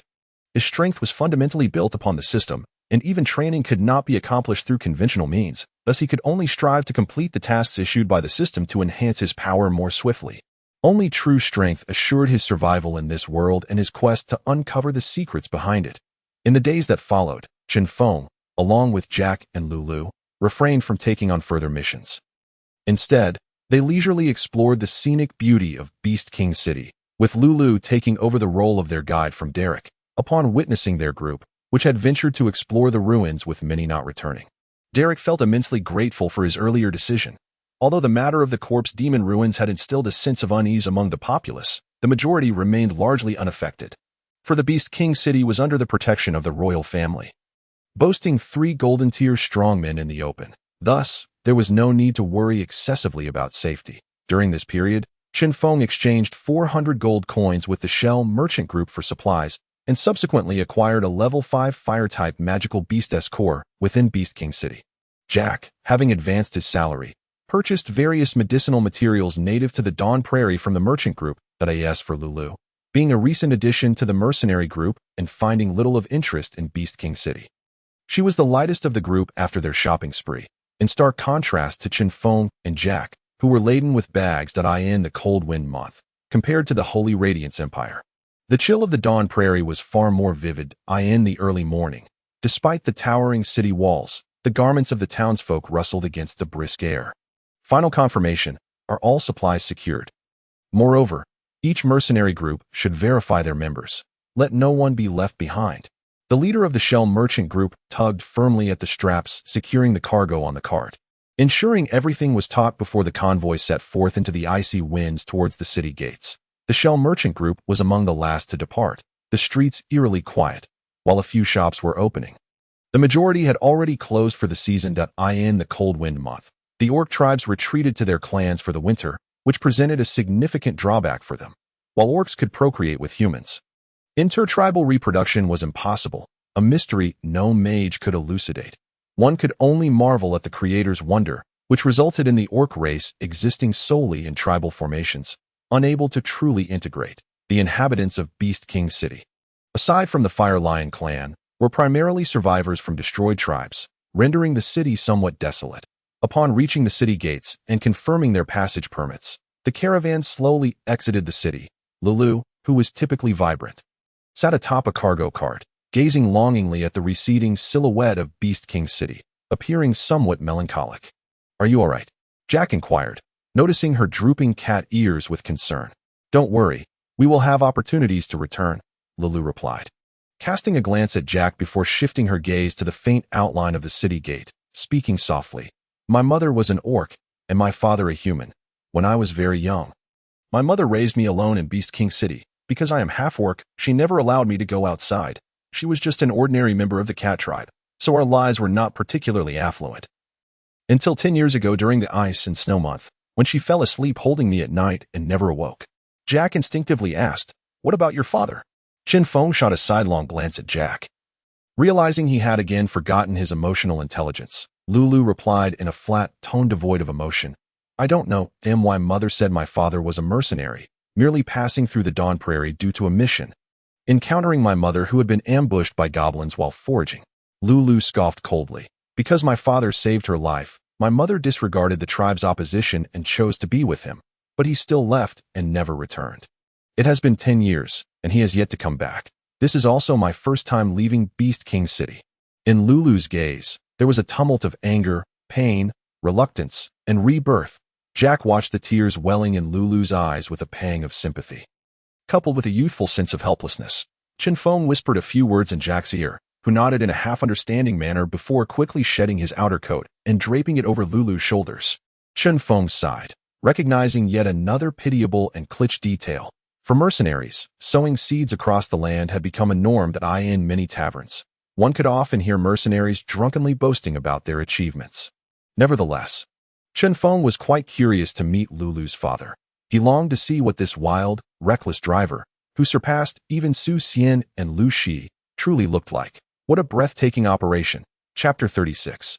Number 7. At the beginning of the ice and snow month, when the first snowflake descended, it signified that all life on the Mefarian continent entered a state of slumber. Nobles reduced their outings and gatherings, nestling by warm hearths with goblets of fruit wine to stave off the chill. Mercenaries too paused their missions, relishing the safest time of the year. Meanwhile, commoners huddled at home, burning their meager supply of charcoal, counting the days left in this wretched season, and lying in bed to minimize movement, ensuring their stored provisions would last until the following year. The once emerald forest now donned a silvery mantle, resembling a fairy tale realm of ice and snow. However, one of the 5 forbidden areas within the emerald forest, the burial path, seemingly remained untouched by the seasonal shifts, perpetually shrouded in a pallid haze. "My Lord Bishop, the outpost situated on the Dawn Prairie has been compromised. Intelligence indicates that the Orc clan has gathered numerous Silver-tier strongmen, preparing to, once the weather warms, launch an assault on that outpost led by Golden-tier warriors."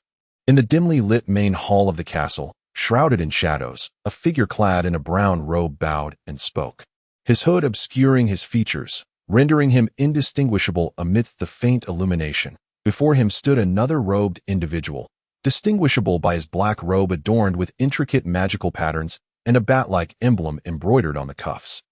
The bishop remained silent for a few moments before replying. "It matters not. The mission at that outpost has been accomplished as for the Orcish folk." Heh. A derisive chuckle emanated from within the bishop's dark cloak. "They are merely aiding the simple-minded ants. On the day of the divine's arrival, this world shall be reborn." The bishop, almost fervently, traced an unusual symbol in the air before his chest, mirrored by the brown-robed figure. "How have our arrangements fared?" he inquired once more. The brown-robed figure responded. "Our agents have been dispatched to the Emerald Forest, the Holy Radiance Empire, the Dawn Prairie, and the Underworld.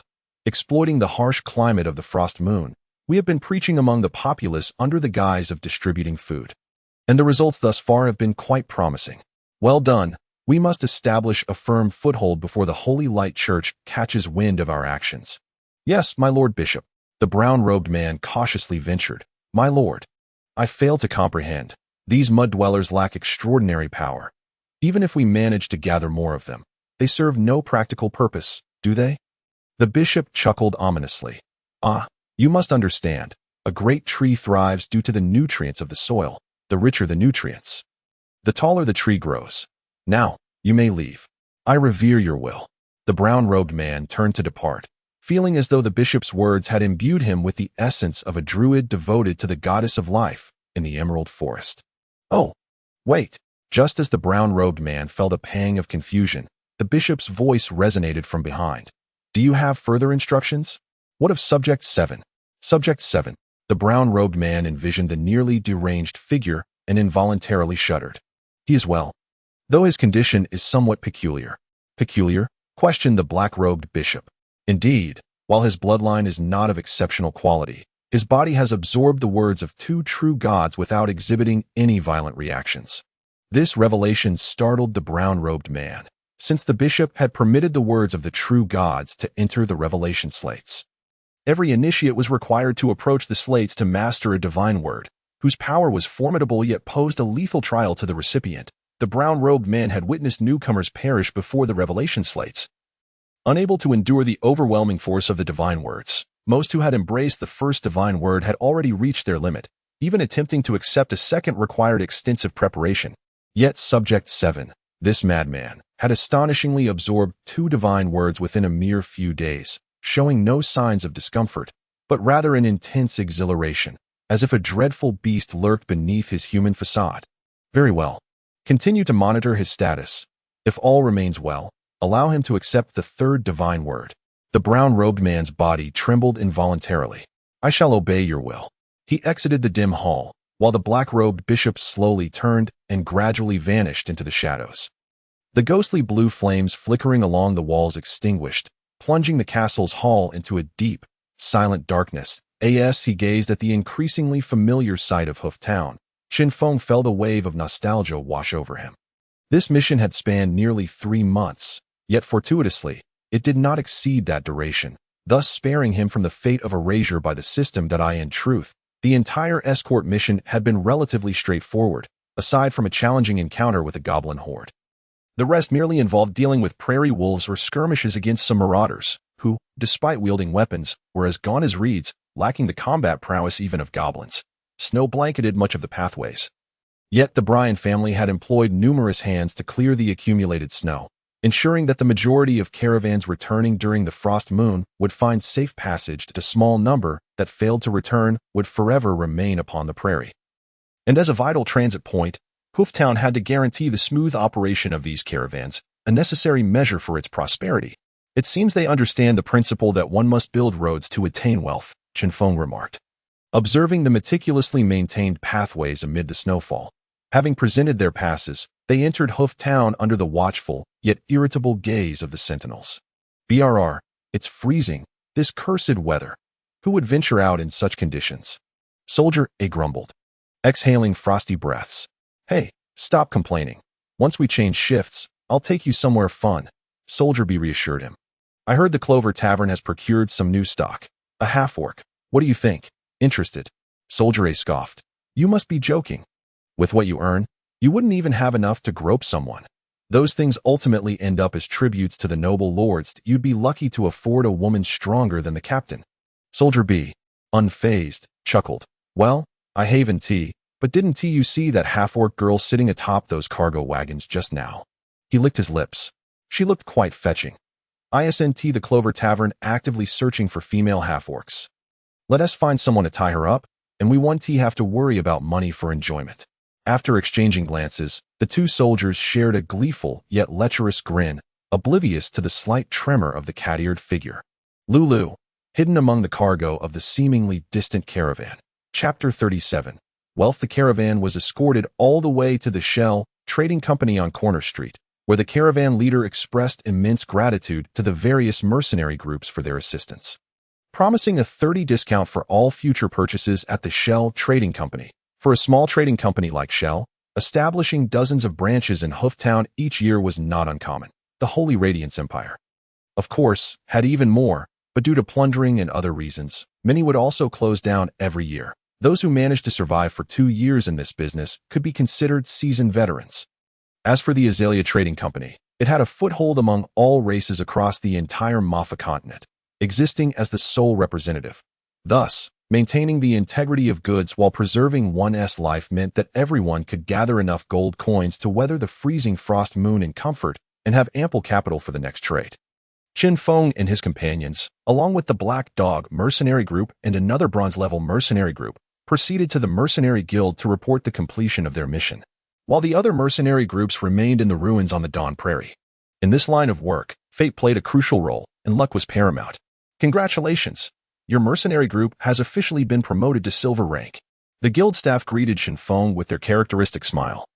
And simultaneously, a voice resonated in Chen Feng's mind. Congratulations, host, for successfully completing the mission. You are awarded 1 lottery draw.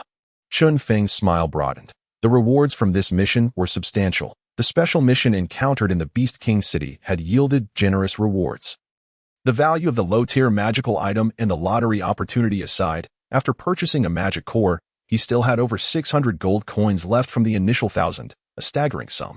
Coupled with Lulu's inclusion and the promotion of the mercenary group, the 40 gold coins reward from the mission felt almost trivial. After completing the formalities, Derek also finished his task and, grinning broadly, addressed Chen Feng. Congratulations, Chen.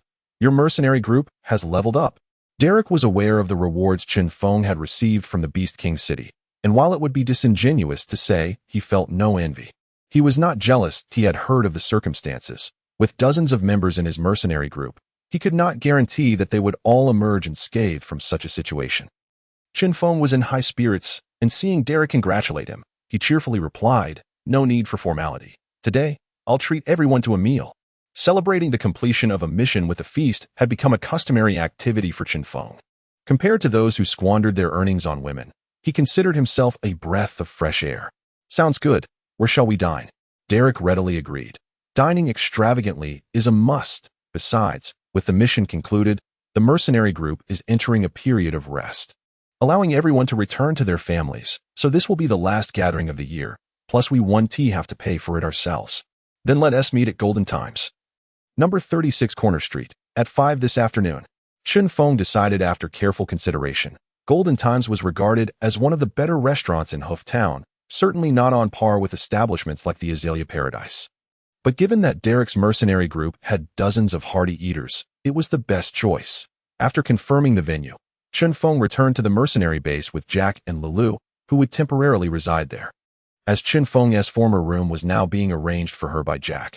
However, considering his financial capabilities and his standing within the family, he had no choice but to forego the matter. The remaining task, of course, was to disperse salaries, which included the wages for little Jack for the months he had accompanied Chen Feng on missions, as well as commissions from the special tasks undertaken by Jack and Lulu. After deducting the advance Jack had taken in Beast King City, he was left with over 20 gold coins, while Lulu also had a similar amount in commissions, although they hailed from a prominent family. It was the first time Jack had encountered such wealth laid before him, and he couldn't help but feel a bit dazed in contrast. Lulu let out a cheer, kissing her gold coins affectionately. Chen Feng pondered whether he should acquire a storage card. For the continent of Maifa did indeed have gold storage cards. However, banks would not process any amount below 100 gold coins. Previously, he hadn't considered visiting a bank due to his modest finances. But now the situation was different. Yet, before obtaining a storage card, there were more pressing matters to attend to. He instructed little Jack to return and tidy up, as they had been out for 2 months, and their appearances were less than presentable. Meanwhile, he returned to his room and accessed the lottery system in his mind. Lottery, Chen Feng exclaimed with excitement, for anything produced by the system was bound to be of high quality. Lottery begins. Congratulations. Host, you have acquired a special building for the mercenary group. The mental training room. A building for the mercenary group? Chen Feng mused in surprise. He had expected to receive equipment or skills, but he hadn't anticipated a building as a reward. Gazing at the eerie model of the structure in his mind, he clicked on the introduction. Mental training room. A special building for the mercenary group. Powerful mental fortitude is essential for mercenaries to rapidly enhance their strength and serves as a formidable safeguard against external disturbances during combat. The mental training room enables mercenaries to strengthen their minds in a short time, allowing only one individual to enter at a time, with each training session lasting 1 hour. Status: not yet materialized. The explanation was straightforward yet exhilarating. As the information provided was highly encouraging, there existed methods on the Mightiest continent for honing mental strength, such as elemental construction techniques, which were notably representative. However, the nature of elemental construction required practitioners to possess a certain understanding of elemental knowledge. Given the educational standards on the Mightiest continent, only those who had received systematic education at a few prestigious academies could master it proficiently.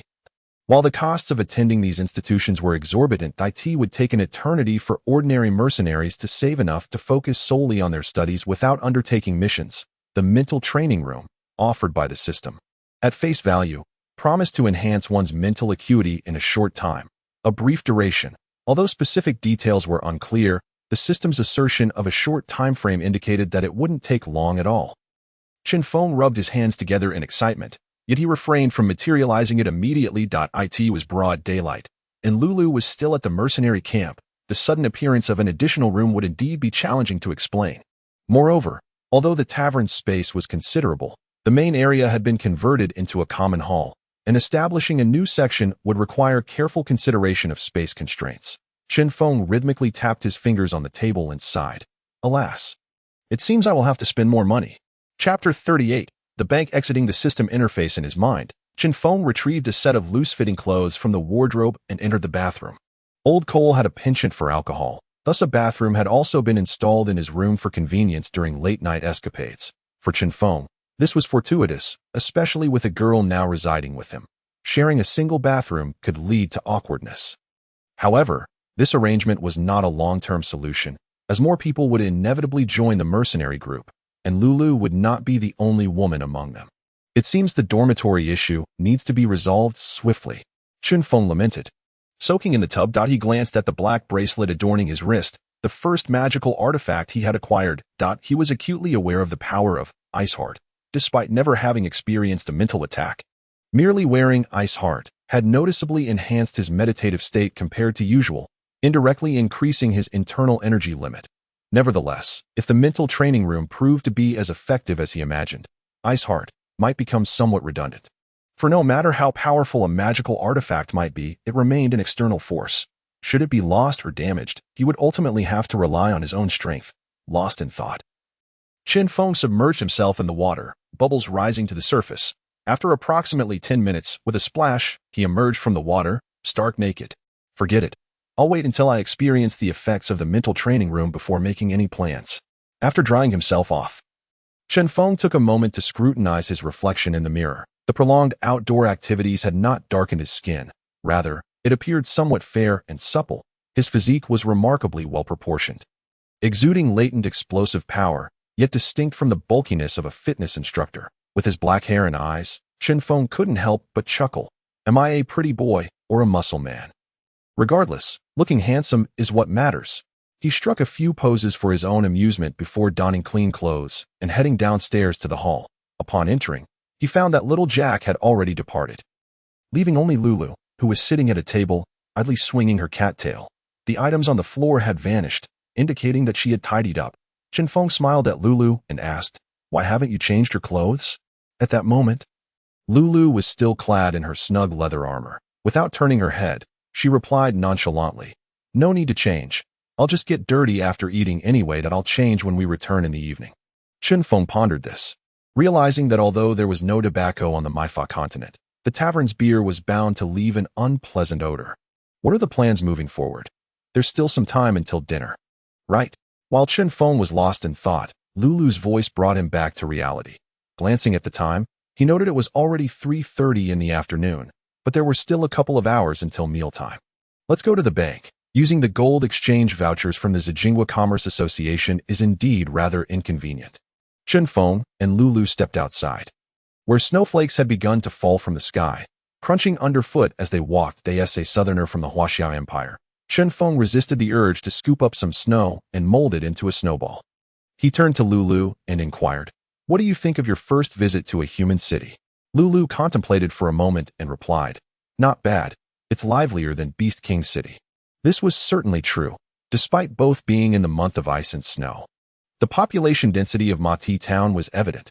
Even if most residents preferred to stay indoors during this time, the atmosphere on the streets was still 100 times more vibrant than in Beast King City. As they exchanged light banter, they arrived at the Shenghui Savings Bank located on Malin Street. Shaking off the snow from their clothes, they entered the bank's lobby, where a wave of warmth enveloped them, dispelling the chill. "Truly, it lives up to being a state enterprise of the Shenghui Empire," Lulu exclaimed. The flooring of the entire lobby must have been inscribed with fire magic runes to ensure warmth within. And given the expansive area, it was likely equipped with a switch mechanism. What opulence! Chen Feng couldn't help but feel a twinge of envy, although the mercenary group's hall provided a similar effect through the system. The bank's lavish warmth was the result of substantial financial investment. With that amount of money, if only he could use it to purchase materials for constructing the mercenary group's building, as he indulged in such daydreams. Chen Feng approached the counter. The young lady behind the counter glanced at Chen Feng's attire, and her expression soured immediately. Although neat, it was evident that the material was merely low-quality clothing suitable for commoners. Even a typical noble steward would find it disgraceful. Is this the umpteenth time this week? Haven't these mudbloods ever heard that banks aren't merely repositories for copper coins? The counter attendant braced herself for yet another lengthy explanation about why they could not accept his vast fortune. The only silver lining was that this individual wasn't entirely unpleasant to look at. "Hello. I would like to conduct some storage business," Chinfong stated, oblivious to the attendant's demeanor, casually handing over the Zijingwa Commerce Association exchange voucher. The attendant, frowning, remarked, "I'm sorry, but we do not accept." Wait a moment. Upon seeing the amount on the paper Chinfong had presented and the anti-counterfeiting mark on it, her attitude shifted dramatically. "Please provide your identification details, including your name, occupation, age, and address." The counter attendant offered a smile. Chinfong paid no heed to her change in tone. Chinfong, 25 years old, mercenary, residing at the Morning Breeze Mercenary Group's base on Lower Street. "Oh, so you are a mercenary," the attendant mused, glancing at Chinfeng's fair face and realizing that perhaps she needed to review her training on assessing people as instructed by her manager. "All done. You have deposited a total of 600 gold coins, with a 10 gold coin service fee deducted, leaving you with 590 gold coins. Please take care." The attendant spoke as she handed Chen Feng a black metal card. Chen Feng took the card and couldn't help but click his tongue. A transaction fee of 10 gold coins was enough to deter many. However, it was undoubtedly worth it. Each card bore a unique magical rune that recorded its owner's fund balance. And there existed a special transfer function between cards. The card required a drop of blood for activation, akin to a blood oath of ownership. Once the blood was shed, the card would be linked to its owner's life force. Should the cardholder perish, the card would become ownerless, allowing others to claim it by shedding their own blood. In essence, this was a remarkably mystical feature, the specific principles of which Chinfong did not comprehend. He borrowed Lulu's dagger and made a small cut on his finger. As the blood fell upon the card, it seamlessly merged into it, and Chinfong immediately sensed a profound connection emanating from the card. "Magic truly is a wondrous thing," Chinfong remarked as he tucked the card into his pocket. Leaving the bank amidst the exasperated gaze of the female clerk. Chapter 39. Snowy night. The journey from the bank on Malin Street to Golden Time on Diagonal Street took merely 10 minutes. When Chinfong and Lulu arrived at the store's entrance, little Jack was already waiting there. Chinfong, observing Jack, who had dressed in a finely tailored dark purple velvet noble outfit, smiled and said, "You've arrived quite early. Is the room reserved?" "Yes, it's booked. A private room on the second floor that accommodates 70 people. Shall we head up now, or wait a bit?" Jack inquired. "Let us go up first. It's quite chilly outside.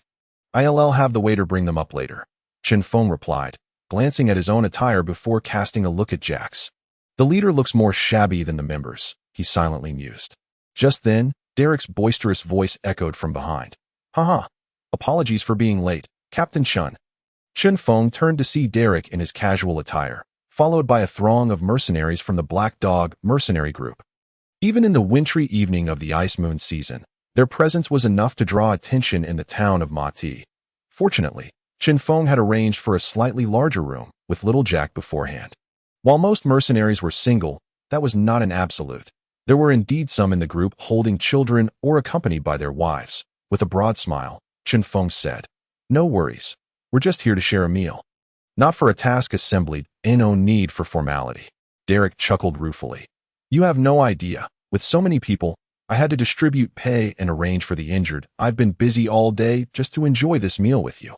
Chen Feng playfully punched Derek's shoulder, exclaiming, "You're exaggerating, taking advantage and yet complaining.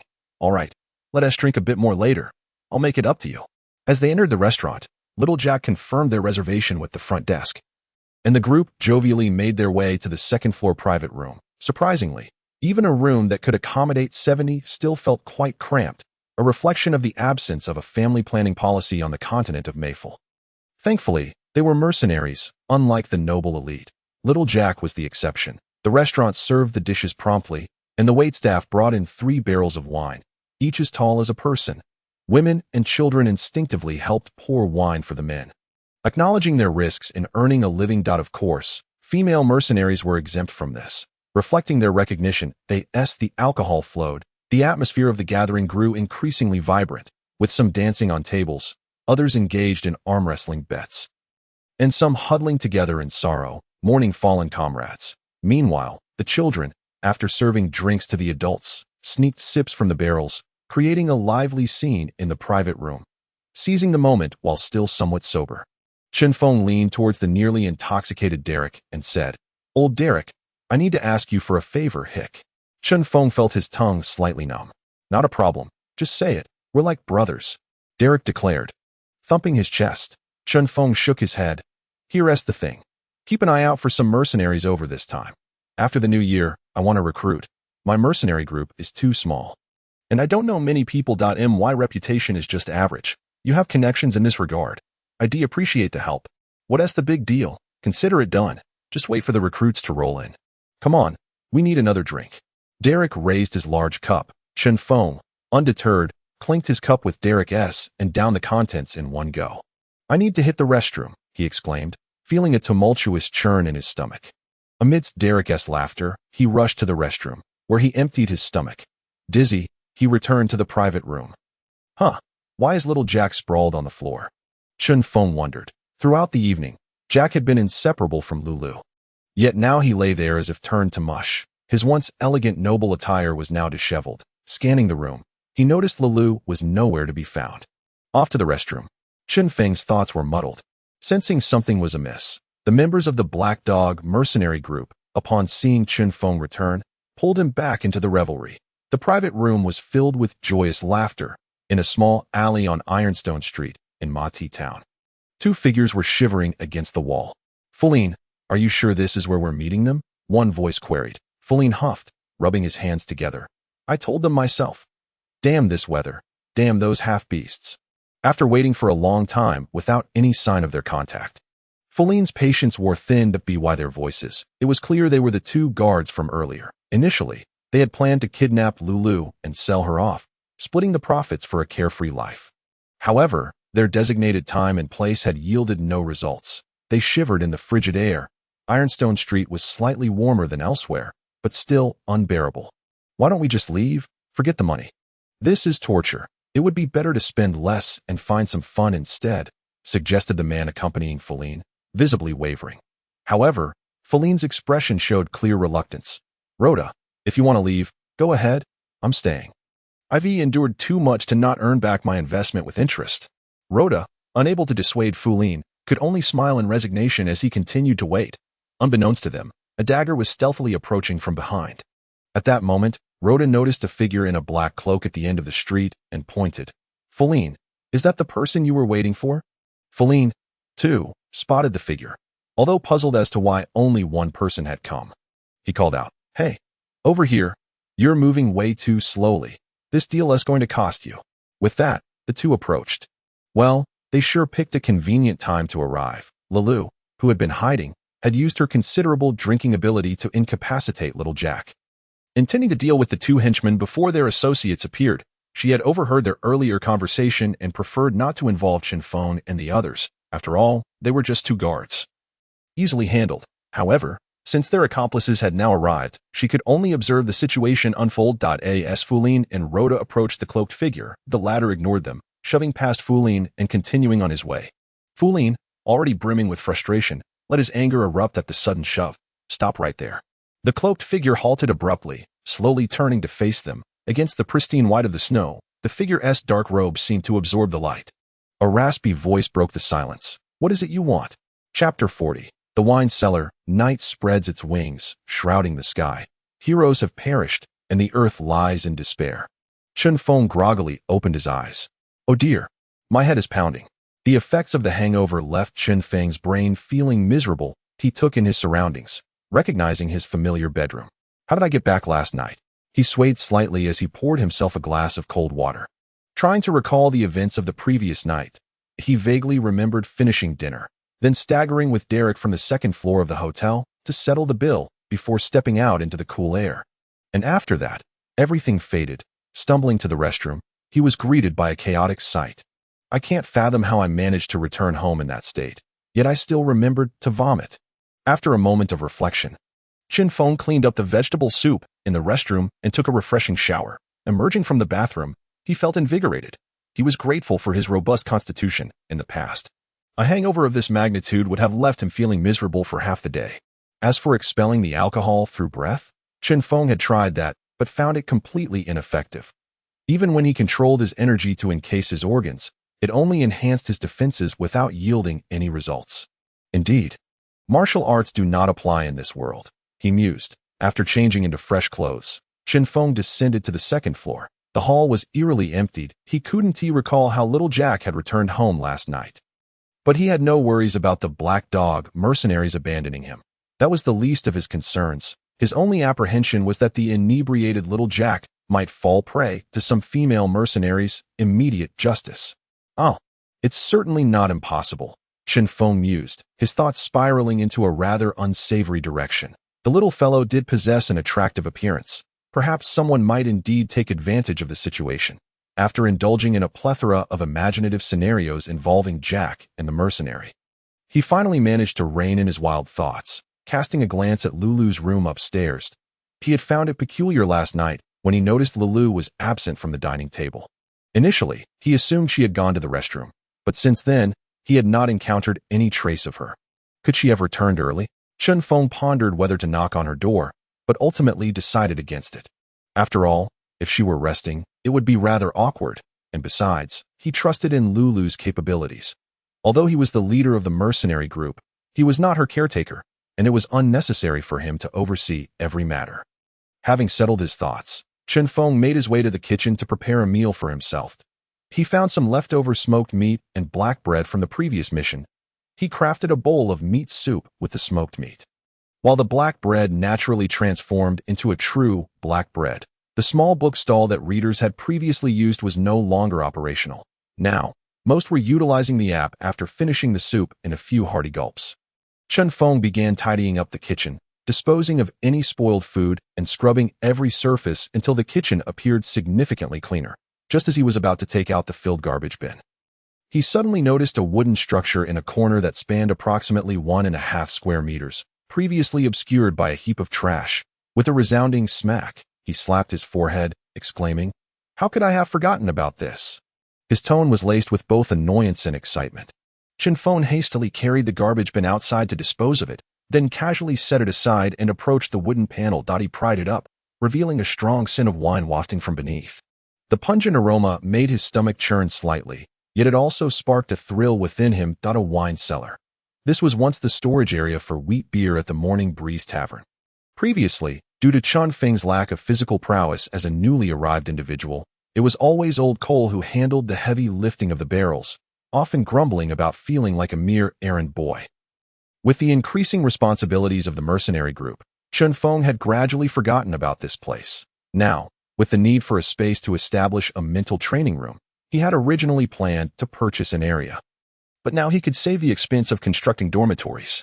System, materialize the mental training room, utilizing the wine cellar. Chen Feng called out in his mind. The system responded promptly, confirming the location of the wine cellar and beginning the materialization process. Chen Feng felt a slight tremor beneath his feet, which subsided almost immediately. Special building, mental training room, materialization complete, current capacity, 1 person. Observing the rough wooden ladder at the entrance of the former wine cellar, he noticed it had transformed into a staircase of stone, the entrance expanding to approximately 2 square meters.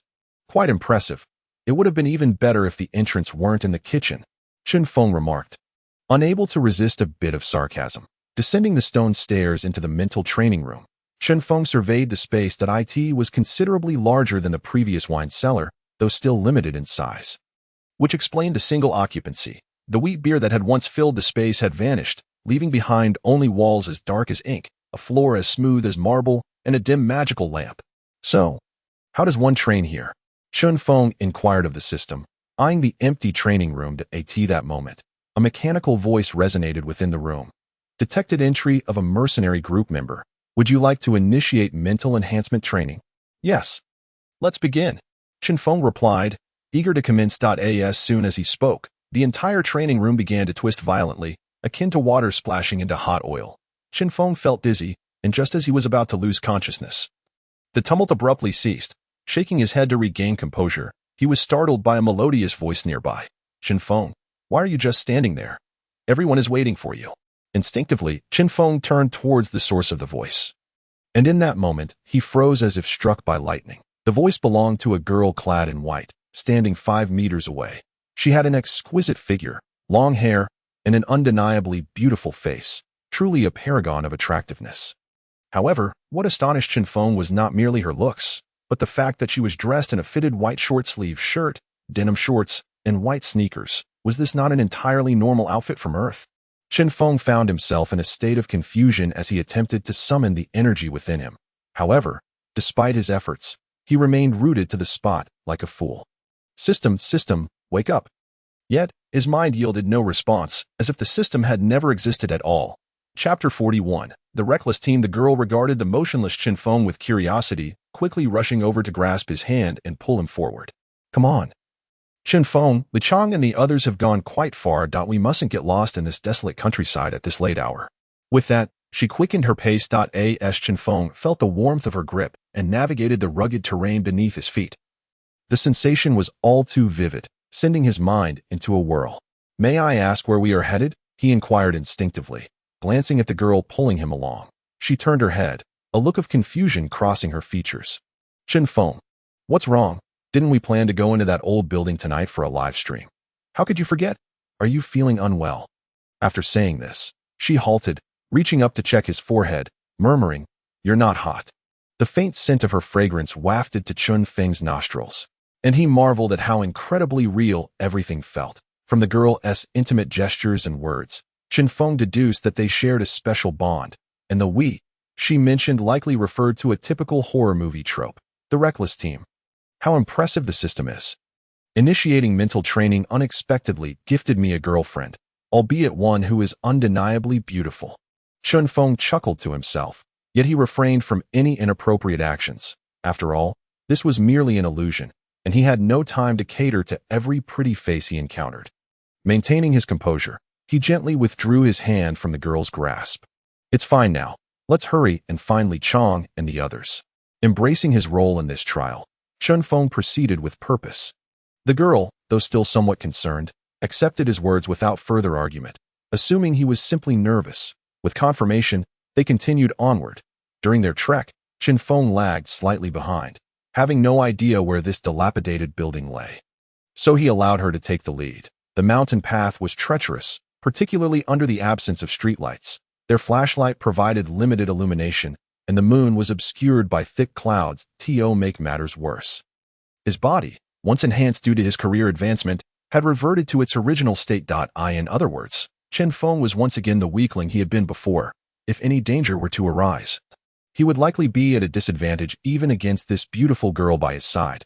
After approximately half an hour of walking, Chen Feng found himself panting, sweat pouring down his back, while the girl beside him appeared relatively unbothered. Save for a few beads of perspiration on her nose, He had to admit that even achieving a tie would seem unlikely. Minutes later, after traversing through a patch of grass taller than themselves, they finally caught sight of a massive villa complex and a large iron gate illuminated by 3 beams of light. The 3 beams simultaneously spotted the pair. Chen Feng, Ling Ling, over here, a female voice called out.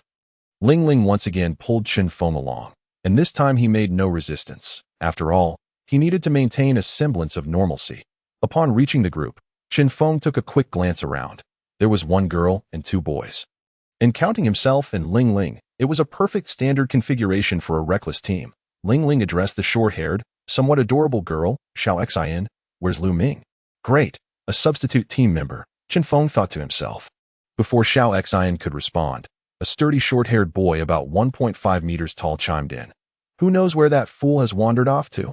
Before the words had even settled, a beam of light flashed from the nearby thicket.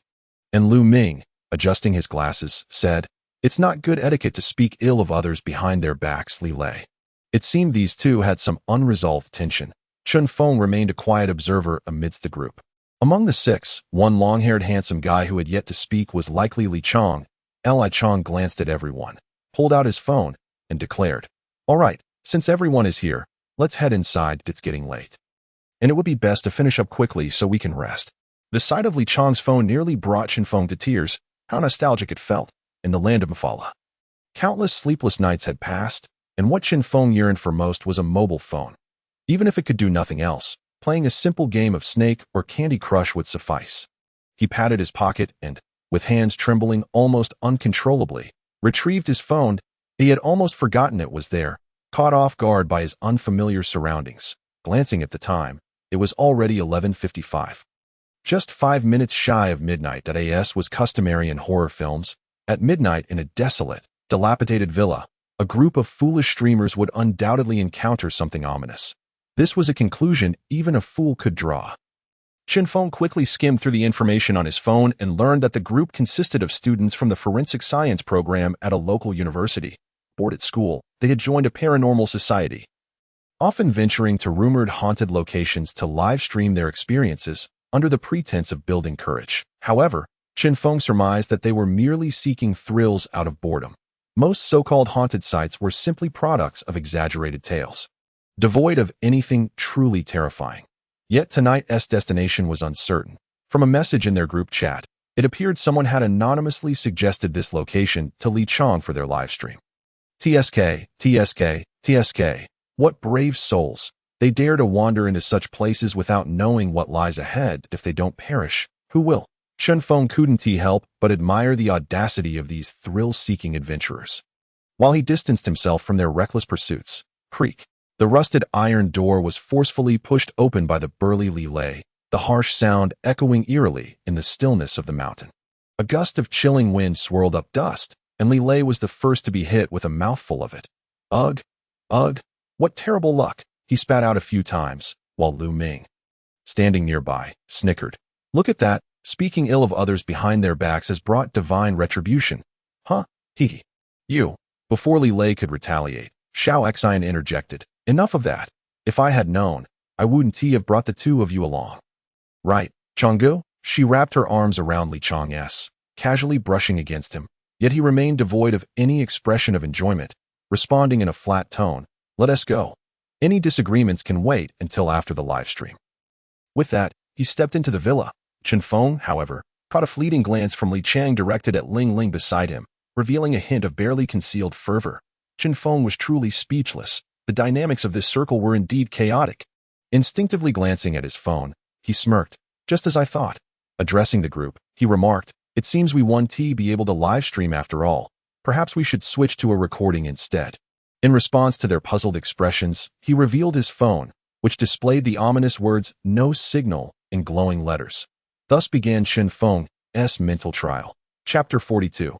Second floor. The group cautiously stepped into the grand villa. To be frank, entering a dilapidated mansion nestled in the mountains at night was genuinely terrifying. The courtyard was overgrown with weeds, and decorative sculptures lay broken and neglected, though it was evident that the villa's original owner had been wealthy. Knock, knock, knock. Is anyone there? Lu Ming knocked on the door, only to be met with the hollow echo of his own voice. alongside Li Lei's mockery. If anything were to pop out, wouldn't it scare the glasses off you? Four-eyed boy, Lu Ming ignored the taunt and stepped inside, followed closely by Li Lei, while Xiao Xian clung to Li Chong like a koala, simultaneously addressing the camera attached to her selfie stick. Hello everyone, I'm the host of Midnight Theater, Guihun Xiao Xian, and welcome to my live stream. However, due to special circumstances, we'll be switching from a live broadcast to a recording. My apologies. Chen Feng and Ling Ling trailed behind. Suddenly, Chen Feng felt a chill shoot up his spine. As if a pair of malevolent eyes were watching him from the darkness, he turned sharply, his expression grave, fixating on a room at the far left of the second floor. Yet, apart from a partially drawn white curtain, there was nothing there. Nonetheless, he continued to stare, sensing that whatever was observing him remained present. This instinct, honed through years of combat, did not wane with the absence of his powers. "What's wrong? Do you see something?" Ling Ling inquired, noticing Chinfong's stillness as he stared intently at the room. "Nothing. Let us go inside," he replied with a smile, choosing not to reveal what he had perceived. Even if he did, she likely wouldn't believe him. Furthermore, since entering this mental trial, the system seemed to have shut down, unresponsive as ever. Chen Feng was also uncertain about what constituted a successful trial. Was it to defeat that malignant entity, or merely to survive until dawn? He had no clarity on the matter. And what would happen if he were to perish? What penalties awaited for failure? The lack of information was overwhelming, prompting him to withhold further comments to avoid unnecessary repercussions. The two entered the villa's grand hall, where the others had already begun to explore. The room was sparsely furnished, with items haphazardly scattered about. Xiao Xian had released her grip on Li Chong, allowing Lu Ming to hold the camera while she narrated the evening's mission.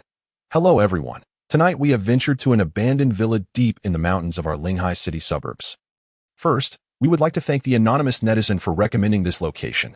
According to this individual, 3 families have perished here, each in a particularly gruesome manner. The police never uncovered the true causes of death.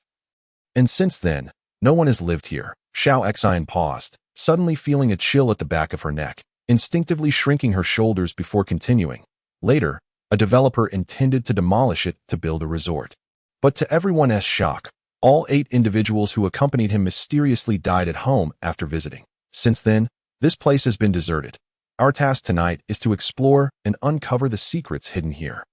Having finished her monologue in one breath, Xiao Xian felt an increasing chill at the nape of her neck, as if someone were whispering in her ear. A wave of anxiety washed over her. Could it really be that there is something unclean here?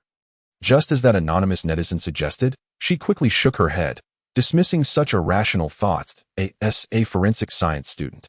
Although she hadn't studied diligently since entering university, she had encountered enough knowledge to understand that if such entities existed, their forensic lab would be overrun with chaos by now. Yet, she still cautiously inquired of Lu Ming, who was recording her. "Lu Ming, did you notice anything behind me just now?" "No, I didn't see anything." Lu Ming replied with an unusual calmness, devoid of any emotion. Reassured by his response, Xiao Xian sighed in relief, only to realize that they were now alone. The others were nowhere to be seen. Where did everyone go? "Oh, they just went upstairs." Chen Feng said he found something in a room at a corner of the second floor and asked them to check it out, while we stayed behind to record. Lu Ming explained, his tone remaining flat. Using the phone's light, one could faintly discern the stiffness of his smile. However, Xiao Xian seemed oblivious to this subtlety, heading towards the staircase leading to the second floor. "Let us hurry and catch up with the others. I feel quite uncomfortable here." "All right." Lu Ming followed closely behind, but Xiao Xian remained unaware that he was truly glued to her side, as if stuck with glue. A careful observer would notice that Lu Ming's feet were entirely off the ground. Yet, Xiao Xian, walking ahead, seemed blissfully ignorant of it all, stepping steadily towards the second floor. Meanwhile, the remaining group continued to search the rooms on the first floor. And a few minutes later, they returned to the central hall. "Any discoveries?" Li Chong inquired first, but the others merely shook their heads. Li sneered. "Just another fabricated horror story from the internet. What a waste of a trip.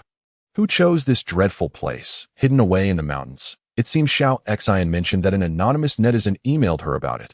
Lu Ming casually remarked. Li Chong glanced around. "By the way, where's Xiao Xian?" "Isn't she with you?" Lu Ming replied with a hint of annoyance. "No, she was in the middle of recording when she said she needed to use the restroom upstairs. She rushed off on her own." Looking quite urgent, Couldn't he even be stopped at that moment? Chen Feng furrowed his brow and suddenly said, "Wait a minute. How did she know there was a restroom on the second floor? Isn't this your first time here?" Although Chen Feng remarked that you had distanced yourselves, the others were oblivious to this nuance, their gazes instead fixated in trepidation upon the staircase leading to the second floor. After a prolonged silence, Li Lei was the first to shatter the stillness, exclaiming, "It's just a trip to the restroom. Look at how frightened you all are. Perhaps that online acquaintance shared some details about the villa's layout with her. Just look at you all. And you claim to be studying forensic science. Haha." He chuckled to himself after this quip. The others, however, paid him no mind. Only Chen Feng slowly ascended the stairs, muttering, "Let us go find her. Shall we?" He had a mission at hand, and he was determined to seize every clue, no matter how minuscule. This infernal system had yet to offer a single hint. How vexing. If only his powers were intact, he would have dispatched any lurking evils with ease. The others, watching Chen Feng ascend, had no choice but to steel themselves and follow suit. Chapter 43. The Union of Two. Upon reaching the second floor of the villa, the dust-laden air rendered the flashlight's glow particularly dim, adding an air of dread to the corridor. "Xiao Xine, where are you?" Ling Ling called softly, but aside from a faint echo, there was no response. The expressions of the group darkened. Li Chong furrowed his brow and said, "Typically, in a villa of this size, the soundproofing between rooms should be adequate. She might just be in the restroom, unable to hear us. But the question is, which restroom could she be in?" Lu Ming swept his flashlight across the corridor, noting that there were nearly 10 rooms of various sizes. In a villa of this scale, many rooms have their own bathrooms, and several are interconnected. Without light and unfamiliar with the layout, this place feels like a miniature labyrinth. Chen Feng interjected, summarizing Lu Ming's observation. "It appears the quickest way to find her is to search separately." "Hey, surely we don't need to split up? Isn't that a trope in horror films? Splitting up always leads to trouble." The robust Li Lei was the first to express his fear. Chen Feng found it amusing, pondering, in a world created by this system, horror films still exist, and yet these university students willingly walk into danger. "I cannot fathom their thought process." He shook his head, a hint of derision in his gaze, and remarked, "What is this? A forensic major afraid of ghosts?" Observing Li Lei's face redden, he continued, "Let us find Xiao Xen quickly and leave. I certainly don't wish to linger here a moment longer." Ling Ling stepped forward, agreeing, "I concur with Chen Feng that I don't believe in the supernatural, but I'm concerned that Xiao Xen might encounter unforeseen dangers. After all, this villa has stood for a long time, and its integrity cannot be guaranteed." Seeing Ling Ling's agreement, Li Chong's inner simp emerged, and he promptly sided with Chen Feng, while Lu Ming expressed indifference to the outcome, with 3 votes in favor and 1 against. Li Lei could only acquiesce. "Then let us form groups. Li Chong and Lu Ming will pair up, while I'll team with Ling Ling. Li Lei, you may choose your partner from either group or go solo." Chen Feng decisively assigned the groups, not allowing anyone time to react before leading Ling Ling into a nearby room. Li Chang watched Ling Ling follow Chen Feng, a flicker of resentment, jealousy, and anger crossing his features. Lu Ming took a few steps forward, turning to the motionless Li Chong, curiously calling out, "Li Chong, what's wrong? Hurry up." Li Chong snapped back to reality at Lu Ming's call and followed him into a room. As Li Lei observed both groups vanish into the corridor, the excellent soundproofing of the rooms rendered the hallway even more foreboding. "Damn it, a bunch of lunatics," Li Lei muttered under his breath, shrinking his neck as he descended to the first floor. Though he was indeed physically fit, serving as the leader of the fitness club, his courage was lacking. He had secretly begged Li Chong to join this paranormal society's livestream, initially hoping to bolster his nerve, yet had not anticipated encountering such a situation. Truly unfortunate. Li Lei cursed as he rubbed the back of his neck. Why is it suddenly so cold in this house? Unbeknownst to him, behind him, a shadowy figure, brandishing a sharp knife, silently floated in pursuit. Lu Ming rummaged through the room he shared with Li Chong, which appeared to be a study filled with bookshelves. He casually pulled out a book, flipping through it to find it contained some rudimentary psychological concepts, albeit using somewhat outdated terminology and viewpoints. "Let us go. There doesn't seem to be a restroom here, and Xiao Xine isn't in this room either." "On to the next one," Lu Ming stated, placing the book back on the shelf and turning to Li Chong. Li Chang, momentarily lost in thought, snapped back to attention, nonchalantly responding, "Oh, sure, as he prepared to exit. Wait. Li Chong, do you, perhaps, have feelings for Ling Ling? Lu Ming cautiously inquired. Li Chong's body shook violently, yet he neither turned nor answered. Noticing Li Chong's silence as an affirmation, Lu Ming's lips curled into a smile. It's understandable, Ling Ling. In terms of beauty, grace, and figure, far surpasses that girl Xiao Xin, and her academic performance is consistently top-notch. Truly, she is the goddess of our department. Lu Ming exclaimed, following with a sigh. What are you trying to say? Li Chong's voice came out hoarse, betraying his agitation. Hey, don't get the wrong idea. I have no romantic inclinations towards Ling Ling. I'm quite aware of my own worth.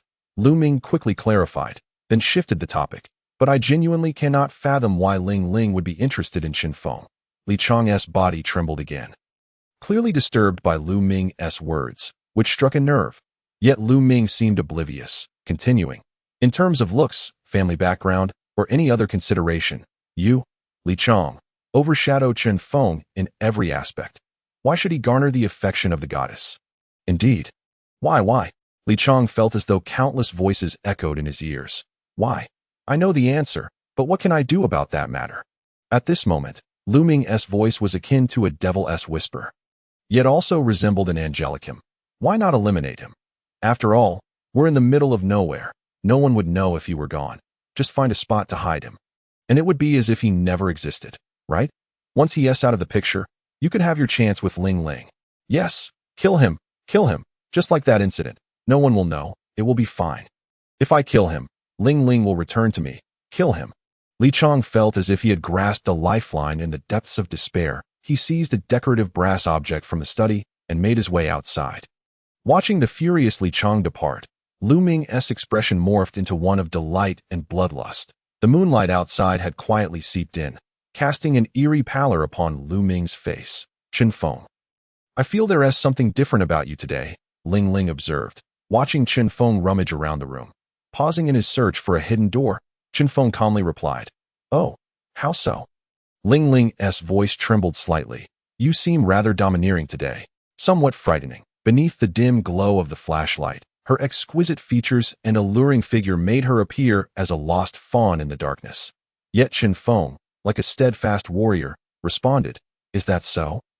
Am I truly frightening? How do I usually come across? Ling Ling seemed to drift into a pleasant reverie. You read quite gentle, especially so. Oh, Chinfong pondered, nodding thoughtfully. By the way, are you cold? I noticed you were shivering just now. Ling Ling trembled again. Though she forced a smile. I am fine. I'm not cold. Chinfong immediately turned to continue his search, muttering, I thought about offering you my jacket, but if you're in good health, then I find it strange that I'm feeling chilly in all these layers. You. Ling Ling was taken aback by Chinfong's remark. And for a moment, the hint of disdain in her eyes was unmistakable. What's wrong? Upset. Chinfong leisurely leaned against the wall, relishing the moment. You're putting on quite the performance. Why not continue? What are you talking about? Chinfong, don't scare me. Ling Ling instantly adopted a pitiful demeanor. Chinfong ignored her, continuing, I've been curious. You seem far too familiar with this place, don't you? Back on the mountain path. You navigated it without hesitation, arriving here with ease. This location must have been provided to Xiao Xin by an online acquaintance, correct? How come you're so well acquainted with it? With a smile, Chinfong added, Could it be that you are that online acquaintance? At that moment, the door swung open, revealing Li Chong, brandishing a blunt instrument, standing before them. I will kill you. Li Chong shouted, raising the weapon and swinging it towards Chen Feng's head. Chinfong remained unperturbed, effortlessly evading the attack.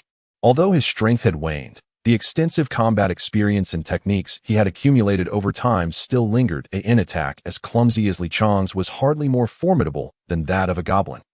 Meanwhile, Ling Ling, who had been spectating, hesitated at first about whether to intervene, but in the next moment, as if witnessing something truly horrifying, she turned and fled the scene, leaving the two combatants behind. Chinfong noticed Ling Ling's retreat and felt a pang of confusion. Have I become so terrifying that I can scare people away? He deftly sidestepped Li Chong's strike, poised to charge at him first. Yet, once again, he sensed that ominous aura filled with malice. Oh no! How could I have forgotten about it? At that moment, Chinfong wished to slap himself twice. He had been so focused on unraveling the dynamics between these individuals that he had overlooked the true boss lurking in the shadows. However, regardless of how desperately Chen Feng tried to resist, he found himself utterly powerless, ensnared by that chilling wave of malevolence that enveloped him entirely, rendering him immobile. If only I had some energy right now. How splendid that would be. Damn that system. Chen Feng cursed the system incessantly in his mind, as the bone-chilling aura, suffused with various negative emotions, instilled within him a palpable sense of impending doom. Unlike his previous encounter with Moore, this time he was acutely aware of the threat of death. Move, move. Chen Feng's inner turmoil erupted into a frenzied roar, yet all was in vain, as Li Chang's form suddenly levitated into the air. His body was being sliced apart piece by piece, as though an invisible dagger hovered in the air, dismembering him. More terrifying still, with each piece that was severed, Li Chang's once menacing visage transformed into one of sheer delight. As if he were not being butchered, but rather indulging in some perverse form of biological engineering. At last, Li Chang's body was entirely dismantled, leaving only his head suspended in the air, still wearing that frenzied expression of ecstasy. 3,600 pieces. A total of 3,600 pieces, flesh and bone combined. The air was thick with the nauseating stench of blood. Chen Feng did not bother to count the heaps of flesh strewn about. Yet he was acutely aware that there were precisely 3,600 pieces. A tumultuous wave of nausea surged through his stomach, yet he could not vomit, for he was utterly immobilized. Even the act of retching felt like an unattainable luxury. Just as Chen Feng pondered his next course of action, a sharp, piercing pain radiated from his toes. Pain, pain, pain. This was the only sensation Chen Feng could muster. The excruciating agony was indescribable. He had no idea what expression adorned his face at that moment. Perhaps it mirrored Li Chang's. Yet within, he was already screaming in madness. The torment of having his flesh carved away piece by piece rendered him voiceless, helpless to vent his anguish. Is this what it feels like to be executed by slow slicing? Chen Feng attempted to divert his attention within his mind as the flesh on his feet and legs was gradually severed. The chunks of meat cascading upwards. A normal person would have likely succumbed to death by now. Yet Chen Feng remained astonishingly lucid, unbearably clear-headed. It seemed this monstrosity was intent on torturing him in this manner. At long last, Chen Feng's entire body was reduced to a mass of dismembered flesh, akin to Li Chang. As the final piece of flesh fell to the ground, his consciousness began to blur. It's over. Faced with the arrival of death, Chen Feng felt no fear whatsoever. Instead, a strange sense of blissful release washed over him. And suddenly, the remnants of Chen Feng's dismembered body vanished from the room. Chapter 44. Rewards Whoosh. In the mental training room of the Morning Wind Mercenary Corps at Mightiest Town, Chen Feng, who had previously been standing still, suddenly erupted with an immense surge of energy, to the point where the qi surrounding him approached a tangible state within a radius of half a meter. After this brief explosion of qi, Chen Feng's body collapsed heavily onto the floor. Huff, huff. It hurts. Chen Feng grimaced, forcing out a single word through clenched teeth, although he was well aware that his body bore no visible wounds. His mind transmitted a pain akin to that of being subjected to slow slicing, a most peculiar state. This phenomenon was reminiscent of experiments conducted on Earth, where subjects' eyes were covered, limbs restrained, and icy blades swiftly glided over arteries without leaving any marks. While animal blood was poured nearby, inducing a false sense of massive blood loss in the participants. As a result, the heart rate visibly diminished over time, ultimately leading to life-threatening conditions. Chen Feng found himself in a similar predicament. After several minutes, the sensations in his limbs gradually returned to normal, and he shakily sat up, his clothes drenched in sweat, clinging to his skin. His limbs still felt slightly numb and trembled faintly. But he paid no heed to these sensations. Instead, he noticed a newly appeared magical crystal screen on the wall of the once-empty mental training room, displaying at the top his own information. Current ranking progress in mental training. 1. Chen Feng, current task. Haunted House Horror, progress. 18.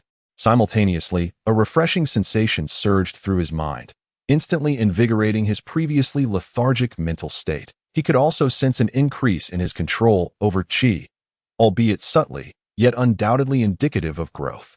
In his elation, Chen Feng pondered, "System, will I still receive rewards even if the task remains incomplete?"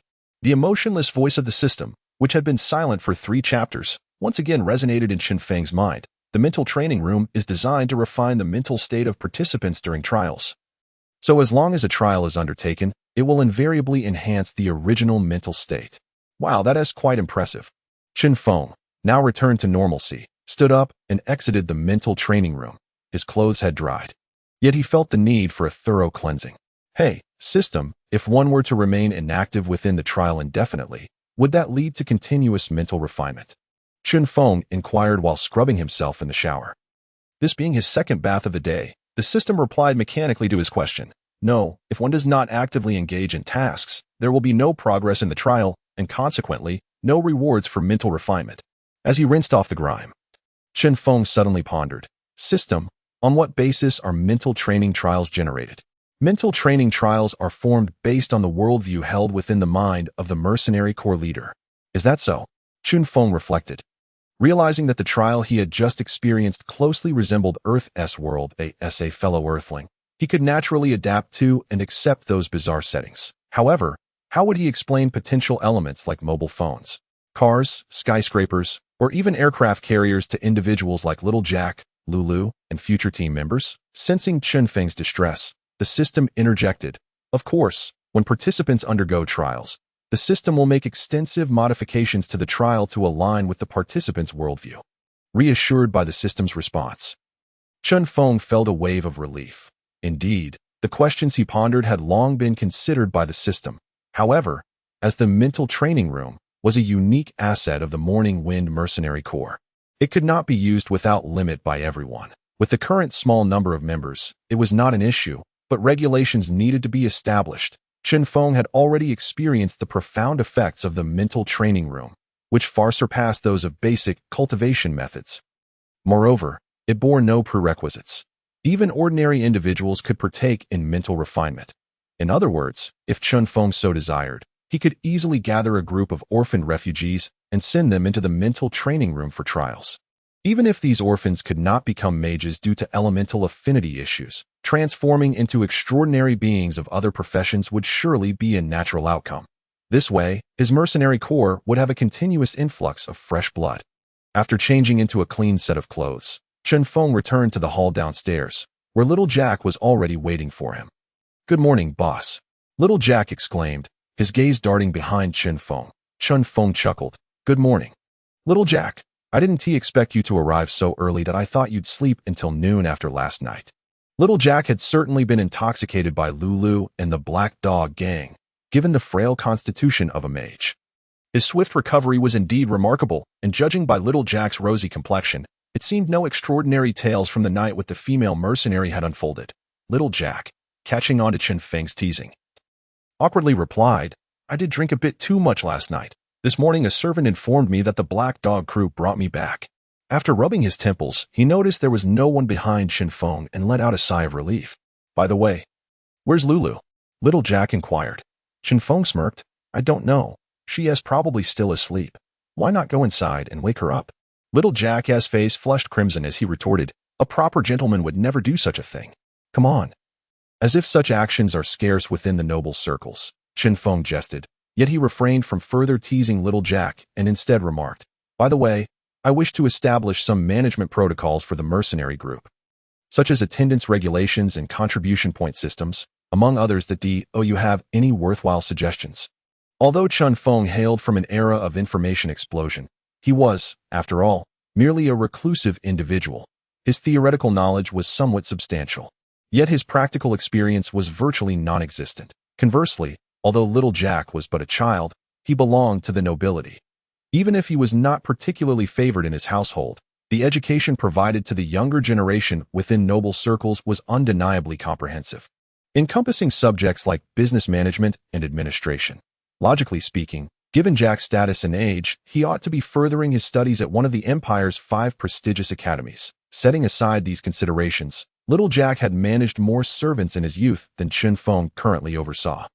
Little Jack collected his thoughts, pondering for a moment, and upon formulating a general idea, he was ready to express his opinions. Suddenly, with a resounding bang, the door to the residence was flung open, and a blood-soaked Lulu collapsed through the entrance. Lulu, upon seeing the bloodied figure before them, both men were momentarily taken aback. After a brief pause, Little Jack rushed forward, cradling the gradually unconscious Lulu lying on the ground. He employed an ice mist spell to staunch the bleeding wounds and retrieved a healing potion from his bag.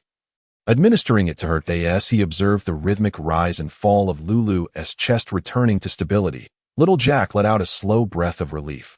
Fortunately, it's merely superficial wounds. Her fainting is solely due to exhaustion. She should regain consciousness shortly. With that, he lifted the unconscious girl and ascended to the second floor.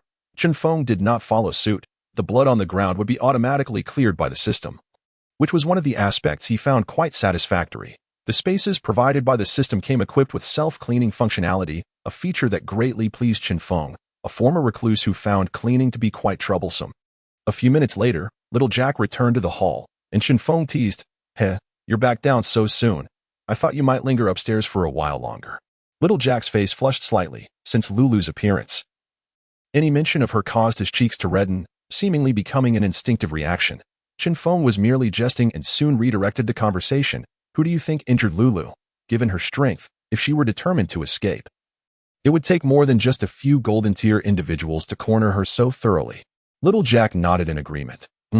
It seems she wasn't resting in her room last night. However, this morning, no one in the household mentioned any intruders at the Bryan Manor. It must have been someone else or some other force. "How many golden tier individuals are currently in Merehoof Town?" Chen Feng inquired, furrowing his brow.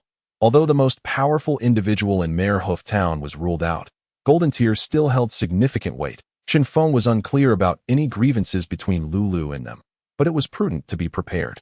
Little Jack replied without hesitation. "Aside from the head of the family, Agri Bryan, there's also the head of the Merehoof Town Mercenary Association, Jeffrey, and Liz, the head of the Merehoof Town branch of the Azalea Commerce. Those are the three known openly. However, there are rumors of other golden tier powerhouses in Merehoof Town, though none of these claims can be substantiated, nor have they been seen in action." Chen Feng couldn't help but click his tongue in astonishment. It appeared that Merehoof Town was indeed a place of hidden talents. The three golden tier individuals on the surface could easily dominate most bunker-level cities, not to mention the concealed forces within. Considering Merehoof Town's geographic significance and importance, this was quite understandable. Nevertheless, these golden tier individuals could likely be excluded as suspects, given their status. They typically remain stationed at their stronghold unless summoned for a specific task, making their appearances rare, even if they were merely bored and wished to mingle with the townsfolk to enjoy the snowfall. Their presence would surely command a grand display. Given Lulu's cautious nature, she would never provoke such formidable beings. Thus, the only possibility remained that she had encountered an unknown power as for who it was and the motive behind the pursuit. That could only be clarified once Lulu regained consciousness. Fortunately, from the current circumstances, it seemed likely that the pursuer was a solitary individual rather than a large organization. Otherwise, the commotion from the previous night would have left the town in chaos. Waiting around serves no purpose. Let us take a stroll and purchase some supplies.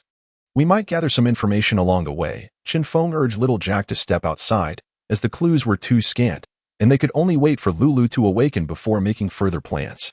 "Perhaps I should stay behind," little Jack voiced his concerns, glancing apprehensively at the second floor. However, Chen Feng dismissed his worries, firmly grasping little Jack and ushering him out.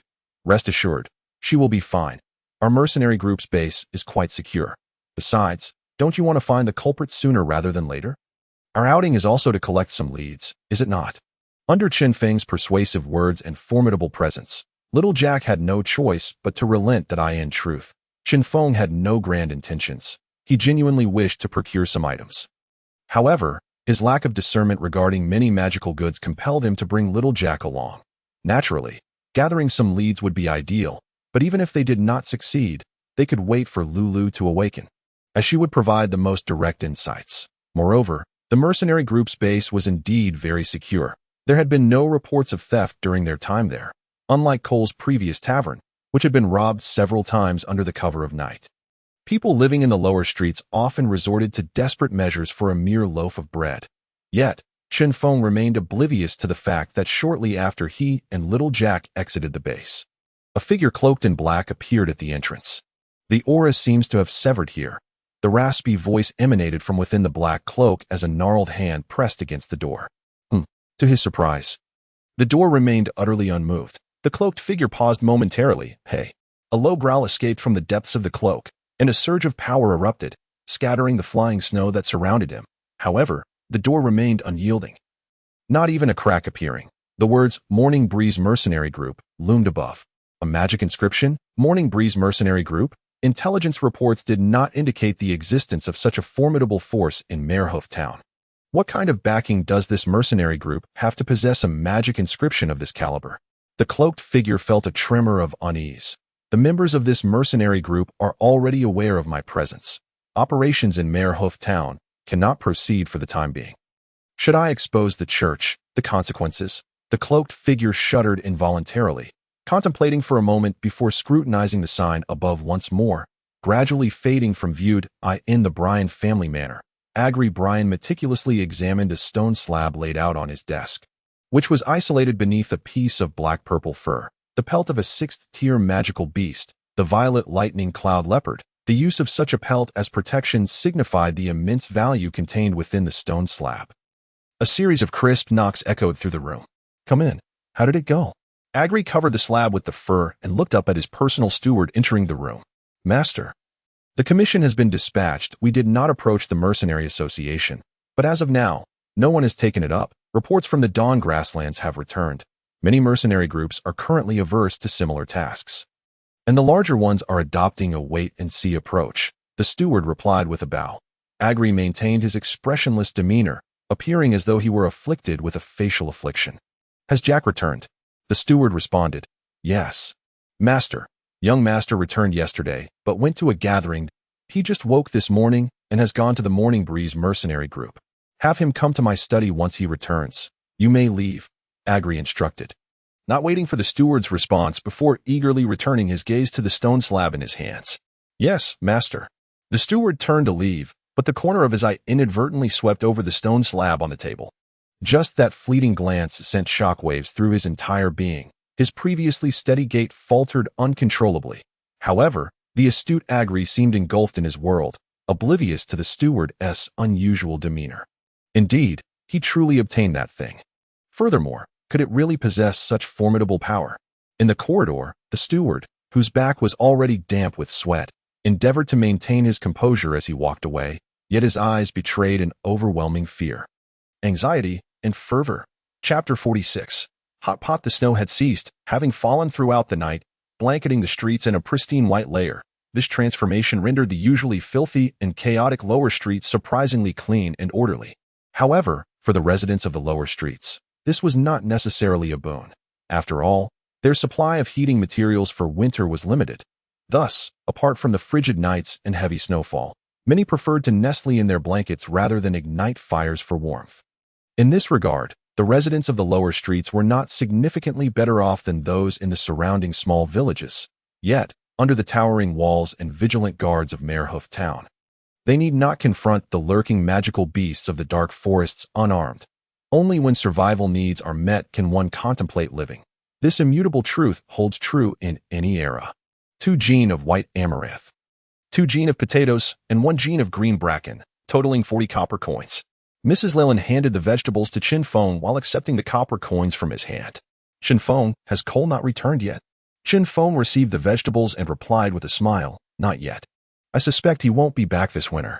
Mrs. Leyland's aged face bore a hint of reproach as she remarked, that old fellow is quite irresponsible, leaving such a mess for a child like you. She then handed Chen Feng 2 more potatoes, which little Jack eagerly caught. This boy looks rather unfamiliar. Has he started working at your shop? Observing Jack's youthful visage brought a smile to Mrs. Leyland's face, as young children always brought joy to the elderly. Chen Feng maintained his cheerful demeanor, saying something like that. He is a member of my mercenary group. Oh, right. I heard them mentioning that you became a mercenary. Damn Cole, making such a fine child undertake such a perilous job. Mrs. Leyland couldn't help but express her grievances about Cole once more. Chen Feng remained silent, merely listening to her ramblings. Moments later, he and little Jack exited the vegetable shop. Do you know of any seasonings that can produce a slight pain on the tongue? Also, anything that can create a tingling sensation? Chen Feng inquired with anticipation, glancing at Jack beside him. Little Jack, looking puzzled, replied, I don't know of any. I only know that most seasonings are meant to enhance the flavor of food. Nobles tend to avoid overly pungent tastes, so they aren't commonly used. Chen Feng sighed in disappointment, as he was aware of this. On the continent of Marfa, most food was esteemed for its freshness by the nobility, while mercenaries relied on simple seasoning with salt for better preservation and convenience, and common folk scarcely used even that. It seemed his plans had fallen through. Then, aside from seasonings, are there magical materials with similar flavors? Chinfong asked, struggling to maintain hope, which was part of the reason he had brought little Jack along. Jack, not comprehending Chinfeng's intent, simply responded, in terms of flavor, some magical materials do possess such characteristics. Jack's words reignited Chinfeng's hope. Quickly, tell me more, he urged, his eyes gleaming with excitement.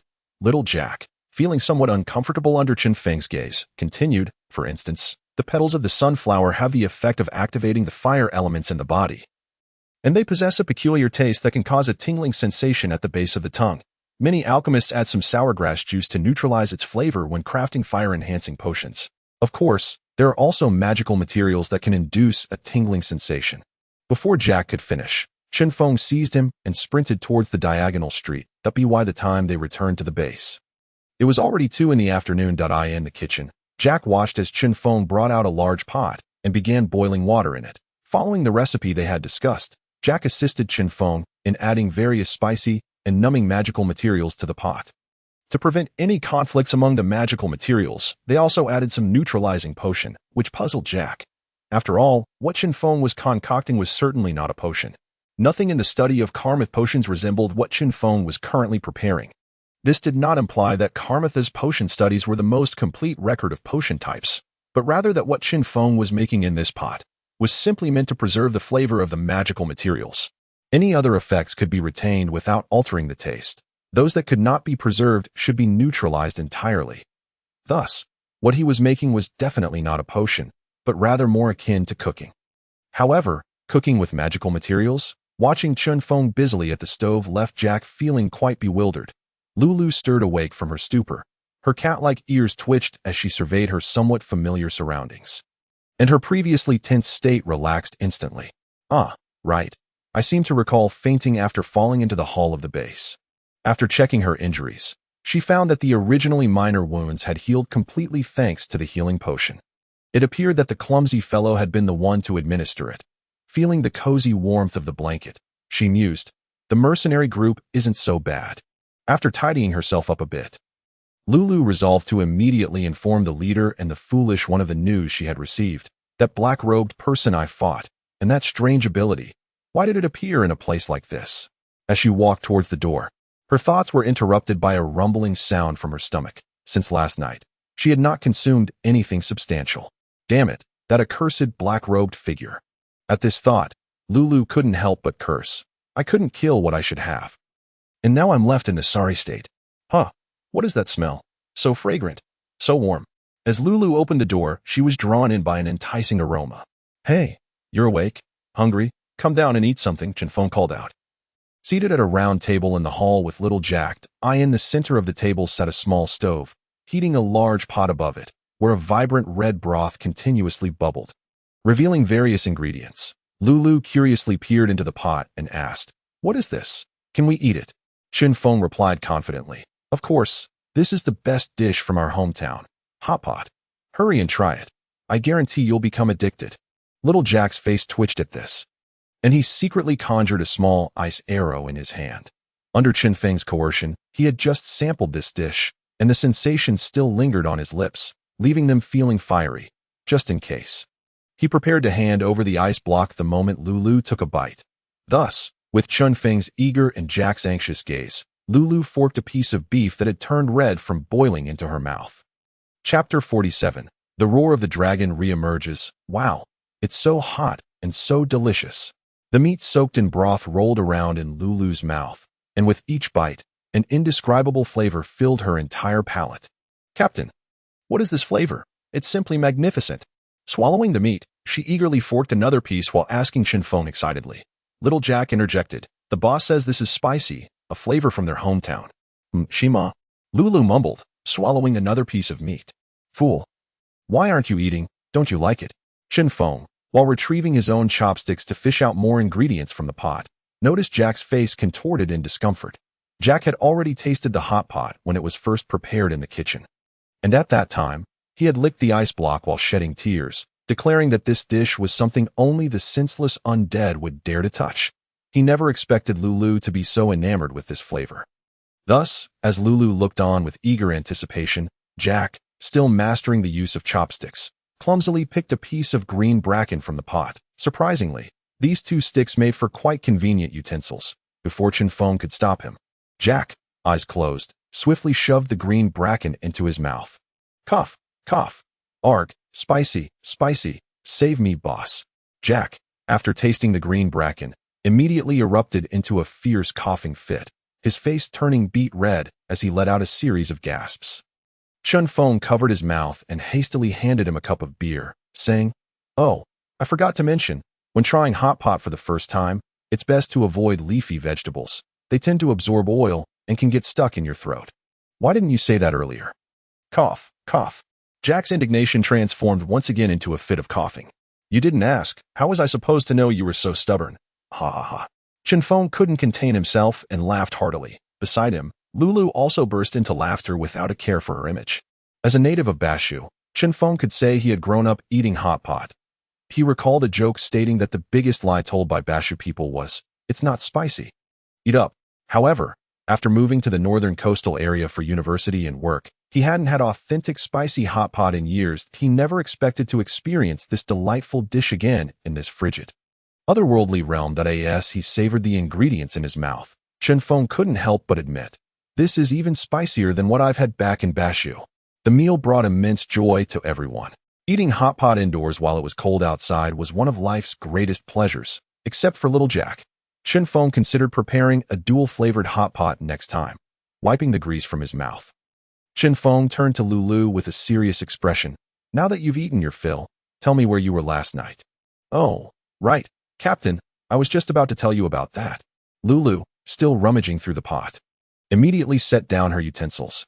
"Last night, I encountered a very strange opponent. That fellow possessed the same kind of magic we encountered with the corpse spirits in the ruins." Chen Feng's brow furrowed. "Tell me the details." "At that time, I was actually planning to buy some things," Lulu said, nonchalantly telling a small lie, "but on my way back, I saw the two soldiers who were guarding the city during the day talking with a black-robed figure. As a thief, out of habit, I was preparing to sneak closer to eavesdrop when that black-robed person spotted me." Chen Feng discerned that Lulu was concealing something, yet he chose not to dwell on it, and gestured for her to continue speaking. "Then, as I was fleeing, that fellow suddenly emitted a roar reminiscent of a relic ghoul, and then his speed became astonishingly swift. Fortunately, it seemed that his rapidity was only in a straight line, rendering him incapable of changing direction, which allowed me to escape." Lulu spoke with a hint of relief. The room fell into silence, save for the bubbling sound of the iron pot on the table. After a moment of contemplation, Chen Feng softly murmured, "The language of the whirlwind spirits, perhaps." "What did you say, boss?" "Nothing, Lulu. Were you able to discern what he looked like?" Chen Feng inquired. Lulu appeared somewhat disheartened. "No, that individual was entirely shrouded in a black robe. I couldn't see anything." Chen Feng rubbed his temples and addressed little Jack. "Here's the plan. When you return home, inquire with your family about the guards. It would be ideal to identify those two individuals. Additionally, Lulu should limit her outings for the time being. We are unaware of their intentions, and it's quite possible they are nearby. I will head upstairs to rest. Do not hesitate to disturb me once you've finished your meal." With that, Chen Feng left the two youngsters behind and made his way to his room. Upon returning, he immediately entered his mind. "System, why does this world have dragon roars?" "Apologies, host. Your permissions are insufficient to answer. Please enhance your strength as soon as possible." "It seems it's still not feasible." Chen Feng sat on the bed with a wry smile. "Is that black-robed figure who can unleash dragon roars an individual or part of some organization?" "Such power as a dragon's roar is not commonplace. In the original storyline of the game, aside from the dragons who are innately capable of it, only those like the ancient Nords and the undead transformed from them possess the qualifications to wield it. The rest of humanity cannot touch such formidable power. Yet this world has already witnessed both the undead and the dragon roar, while the current human factions, namely the Holy Radiance Empire and several nearby smaller nations, have no records of the ancient Nords' existence. Even if I brought knowledge of them from my previous life, The ancient Nords have long been extinct, and the present-day Nords are merely ordinary folk, with no ties to the dragon race. Moreover, the most pressing question is why this individual appeared in Hoof Town, the IS it directed at me. After all, I did provide information to the orcs on the Dawnlight Prairie. Could I have caught the attention of some organization? Chen Feng began to search his room, his trained mental acuity rendering him remarkably alert. He retrieved a piece of charcoal from the cabinet and began documenting the clues he had gathered thus far, along with the issues he needed to address moving forward. Minutes later, Chen Feng surveyed his organized notes with satisfaction. Very well. It's just inconvenient to write on the wall that I shall purchase some beast skin parchment tomorrow. He clapped his hands and returned to bed, swiftly entering a meditative state. His enhanced mental fortitude allowed him to sense the flow of energy within him, the appearance of the black-robed figure in Hoof Town, whether it was aimed at him or not, prompted Chen Feng to feel an urgent need to elevate his strength to confront these unknown dangers. Chapter 48. The Tool. Good evening, young master. Little Jack's personal steward bowed as he entered. Good evening. Finley.is. There's something urgent that keeps you awake at this late hour? Little Jack rarely imposed excessive work on his servants. As long as they completed their tasks, they were free to clock out. Finley, however, was an exception. Having cared for Little Jack since his youth, he felt more like family in the cold environment of the Brine Manor. Finley replied, "The master just sent someone to inform you to visit his study upon your return. At such a late hour.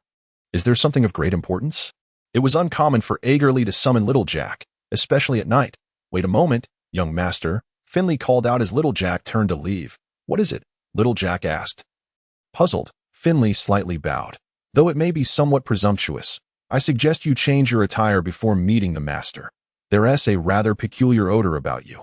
Little Jack sniffed his arm and suddenly realized, it must be the heavy scent from the hot pot the boss made earlier. He hurriedly returned to his room to change into a fresh outfit, although Agerly was not particularly concerned about his appearance. Showing up in a disheveled state would not only be disrespectful but could also inconvenience Finley and the others. Once dressed, he traversed the long corridors of the manor and arrived at the door of Agerly's study. He gently knocked a few times and waited quietly until a voice from within beckoned, "Enter." "Good evening, Father," Little Jack greeted as he stepped inside, bowing to Agerly, and noticed that he was not alone. Fei was also present, along with a striking eagle perched on the table, its leg bound with a letterbox. Upon seeing the eagle, Little Jack's heart stirred.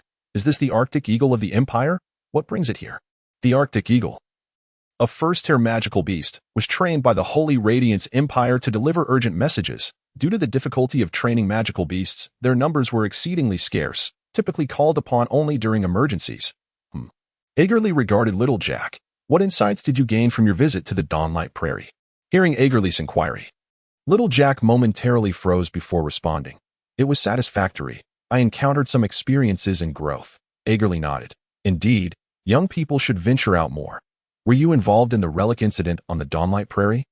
Little Jack realized this was the crux of Agerly's interest, yet maintained his composure. "Yes, elaborate on the specifics of the situation within." While Agerly possessed extensive intelligence resources, first-hand accounts were invariably more accurate. "Certainly." Little Jack recounted the series of events in detail, including the undead-like creatures and their peculiar dragon roar ability. After listening to Little Jack's narrative, Agerly fell into a momentary silence. "You mean to say your captain was aware of these creatures' abilities?" he queried. Little Jack replied, "Yes, the captain mentioned he had heard some explorers speak of them. Hence his knowledge, aware that this matter could not be concealed. After all, the task released by the orc race had yielded the highest rewards. Little Jack opted for transparency, albeit with slight embellishments regarding Chen Feng's background, which even he could not fully articulate. "Very well, you may retire for the night. The year-end is approaching, and the holy ceremony is to be held. The family will be quite busy.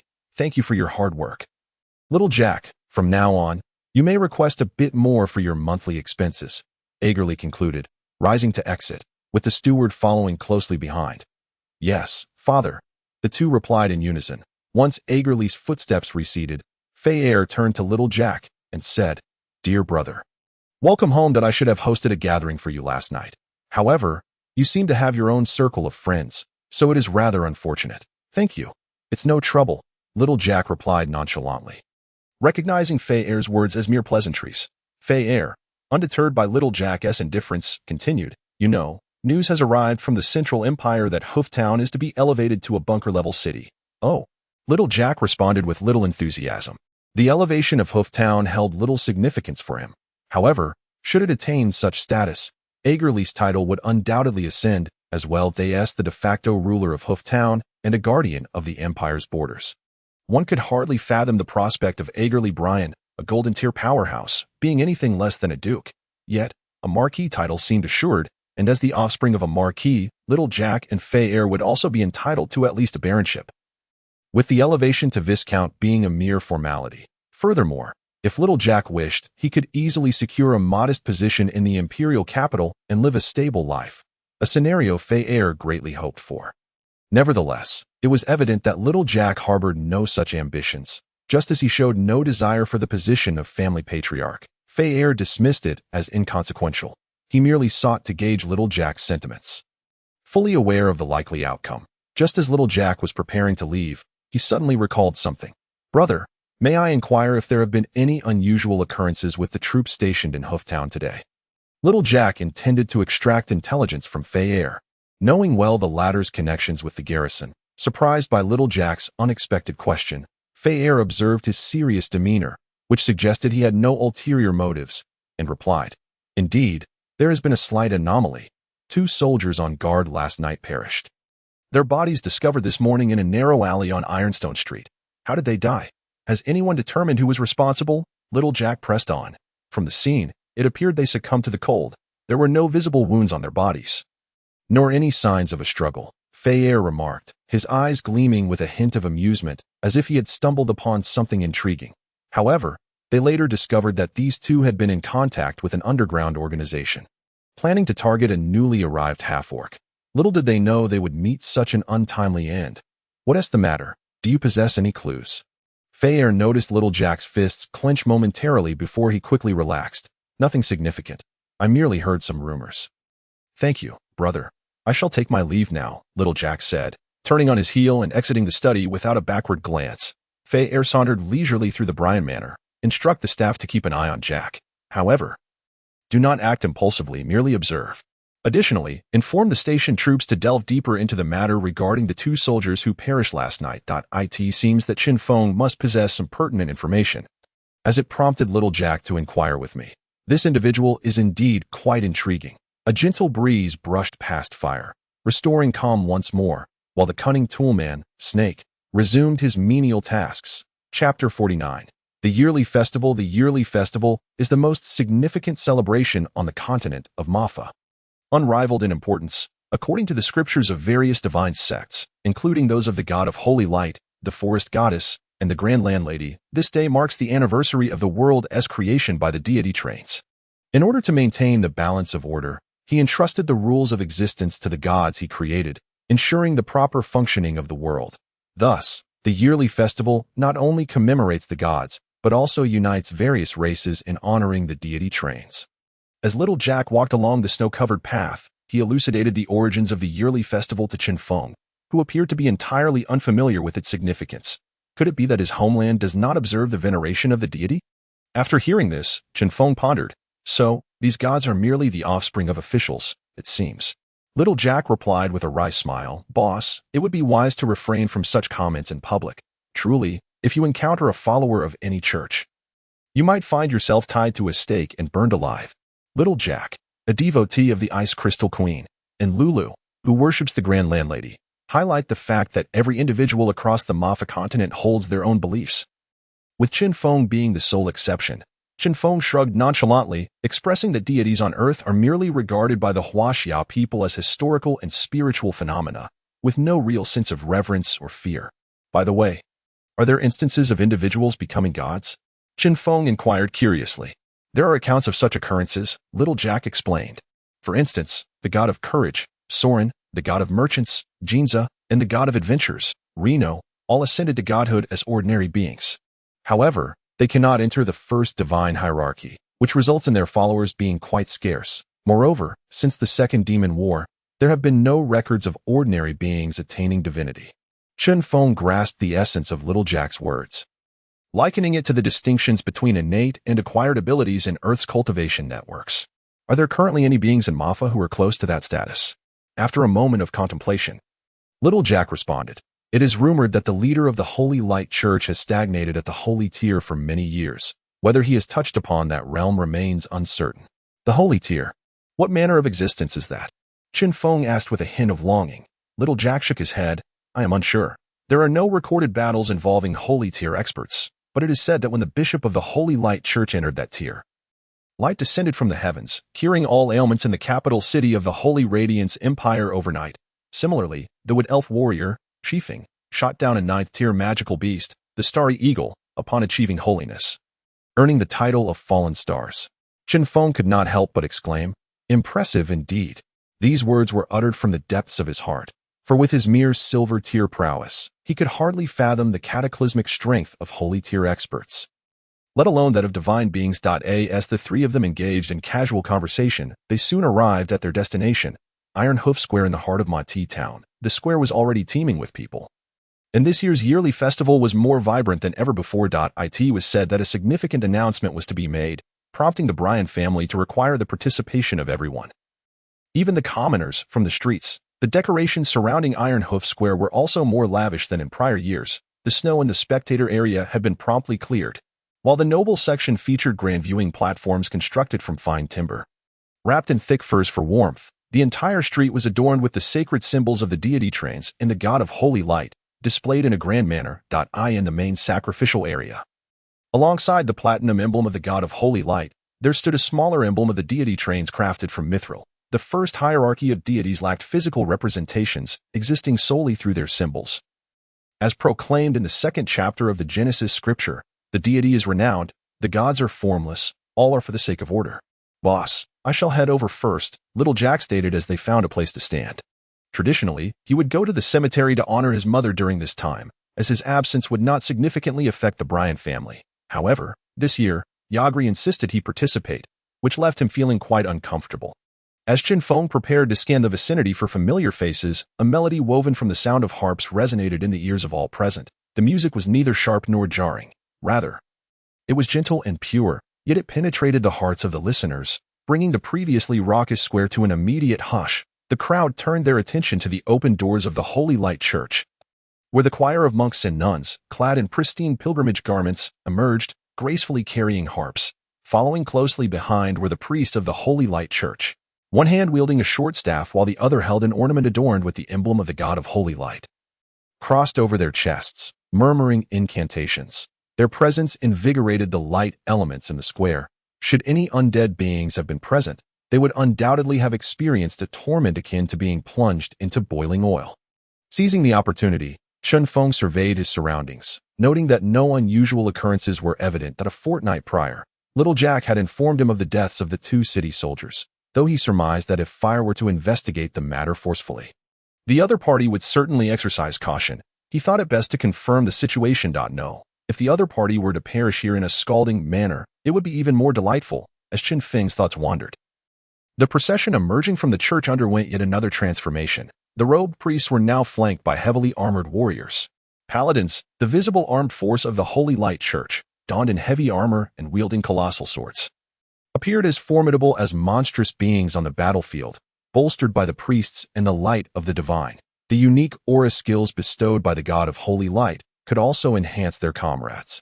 A solitary paladin might be manageable, but the sight of a line of paladins would dissuade even the most formidable of foes from confronting them head-on. At the center of this assembly of paladins stood an elder clad in a red and white robe, the red-robed deacon. Gofulin, he was the head of the Holy Light Church in Mightiest town and was rumored to be a powerful individual of the golden tier. However, no one had ever witnessed him in action, leaving his prowess unverified. With Gofulin's arrival, all the townsfolk gradually bowed their heads in reverence, including the noble lords, though Yagri did not, as he was the sole individual in Mightiest town entitled to this privilege. The hymn of the Holy Tier began to reach its climax as the procession arranged themselves according to the established positions, transforming the entire Iron Hoof Square into a veritable ocean of light. A slender beam of light, as Gofulin chanted, ascended from the emblem of the god of holy light into the heavens. At that moment, Chinfong could sense the overwhelming vitality of the light elements throughout the square. even extending to the entirety of Mati town, that it felt as though each person was enveloped in a delicate layer of holy light. This is unusual. Why are the light elements so vibrant? It is entirely different from previous years. The topmost noble, Yagri Brian, also sensed the extraordinary vibrancy of the light elements. What could be the reason? Yagri felt a twinge of unease. Such an active manifestation of light elements could swiftly dispel even Lord-level undead beings. Just as the gathering was engulfed in confusion and an immense sense of pressure, a powerful aura erupted from the west of Mati town, akin to a sun rising amidst the darkness. Reminiscent of a true deity's descent. Chapter 50. The feather, that formidable aura, as radiant as the sun amidst darkness, instantly enveloped all cities within the realm of the Holy Radiance Empire. Even the distant Dawn Prairie and the Emerald Forest sensed this immense and pure force of light. Almost simultaneously, the entire Mati town, or rather the entirety of the Holy Radiance Empire, from the reigning king, Morph, to the common folk, knelt in sincere reverence towards the headquarters of the Holy Light Church. Located near the Imperial Palace, in the Hall of Radiance. How could this be? Is it possible that this individual has truly taken that step? Although Yagri was among those kneeling, his heart was filled with shock rather than any sense of reverence. The center of this overwhelming outburst of light elements was none other than the bishop of the Holy Light Church, the holy tier expert known as the God's Favored, Violent, in the Emerald Forest. The sacred ground of the wood elves beneath the roots of the Tree of Life. A strikingly handsome wood elf caressed his emerald bow, pondering, after 1,000 years, has another true godly being emerged? In the Beast King city of the Dawn Prairie.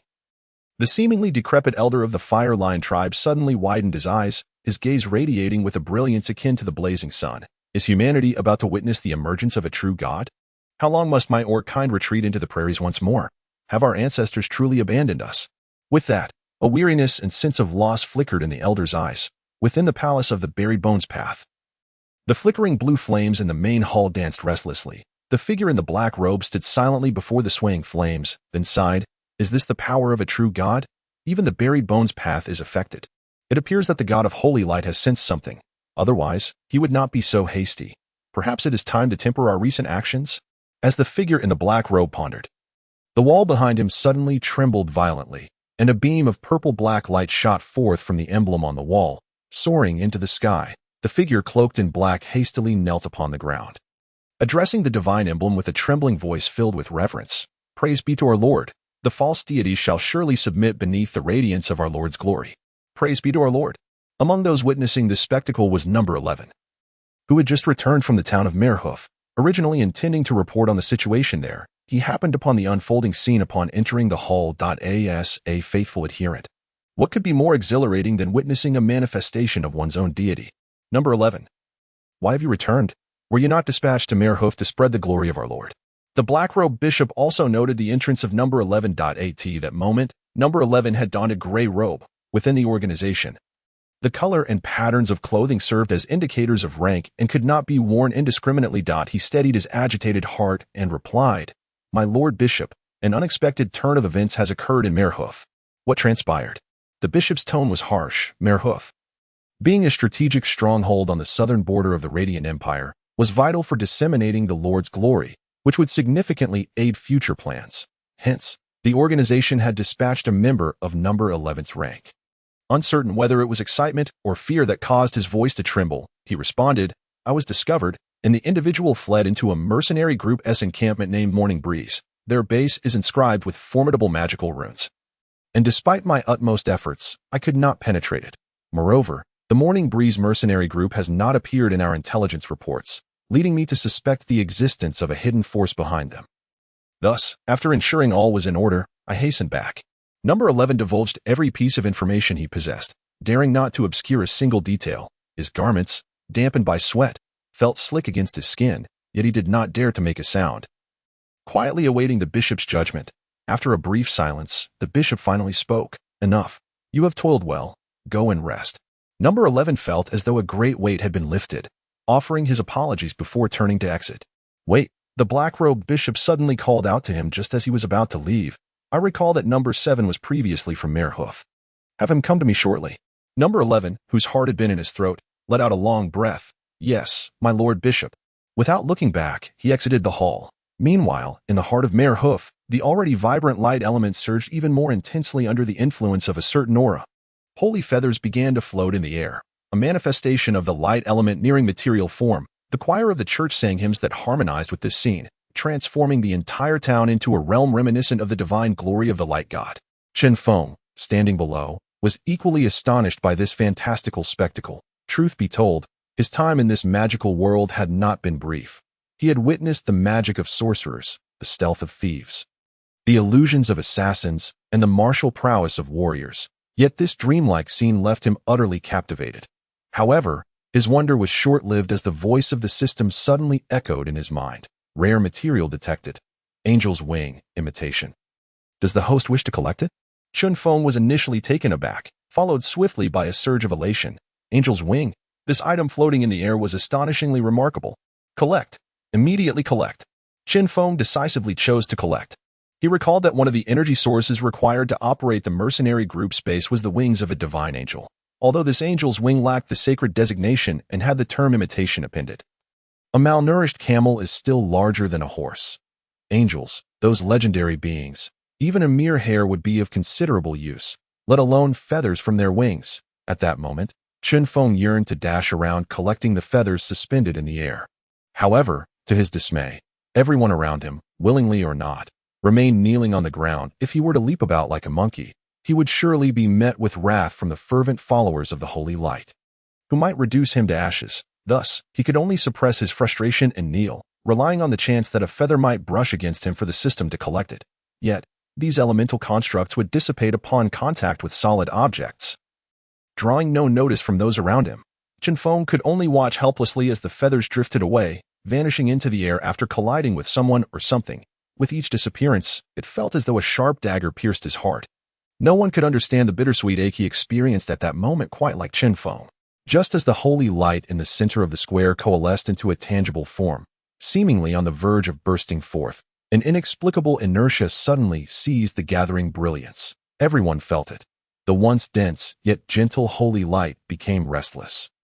The temperature in the air rose several degrees. What is happening? Is there an issue with the ascension? The formidable beings across the continent of Mafai sensed this strange phenomenon. Yet, while they pondered, the immense power of the holy light rapidly dissipated. Akin to a bubble losing its AI in mere moments, the holy light's power vanished without a trace, as if the awe-inspiring force that had just appeared was but a fleeting dream. Is it truly over just like that? This very question echoed in the minds of all present. Chapter 51. The Fall? Is it truly over just like that? A sense of bewilderment enveloped the crowd gathered in Iron Hoof Square. However, since the Holy Light Church had yet to announce the conclusion of the sacrificial ceremony, most people suppressed their confusion, choosing not to voice their concerns, thus maintaining a semblance of order. Yet, among the crowd, none were more disheartened than Chen Feng, that he glanced at the notification in his mind. Collected 5 Angel's Wing, imitation. Angel's Wing, imitation, a product of light elements reaching a near-material state, possessing immense energy. Why did it just stop? Chen Feng felt a twinge of disappointment, while he was unsure why the light elements had erupted so suddenly. Based on the previous rates of concentration increase, such an abrupt cessation seemed unwarranted. Well, it's better than nothing, he mused, allowing himself to feel a bit more at ease. After all, this was something rare and elusive. Acquiring these 5 was akin to striking gold. Not everyone possessed a system as wondrous as his.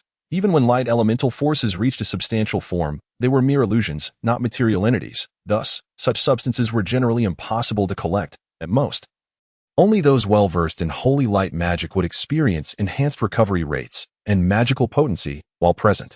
Praise the great god of holy light. The red-robed steward, Jeffrey, was the first to recover from his shock and confusion.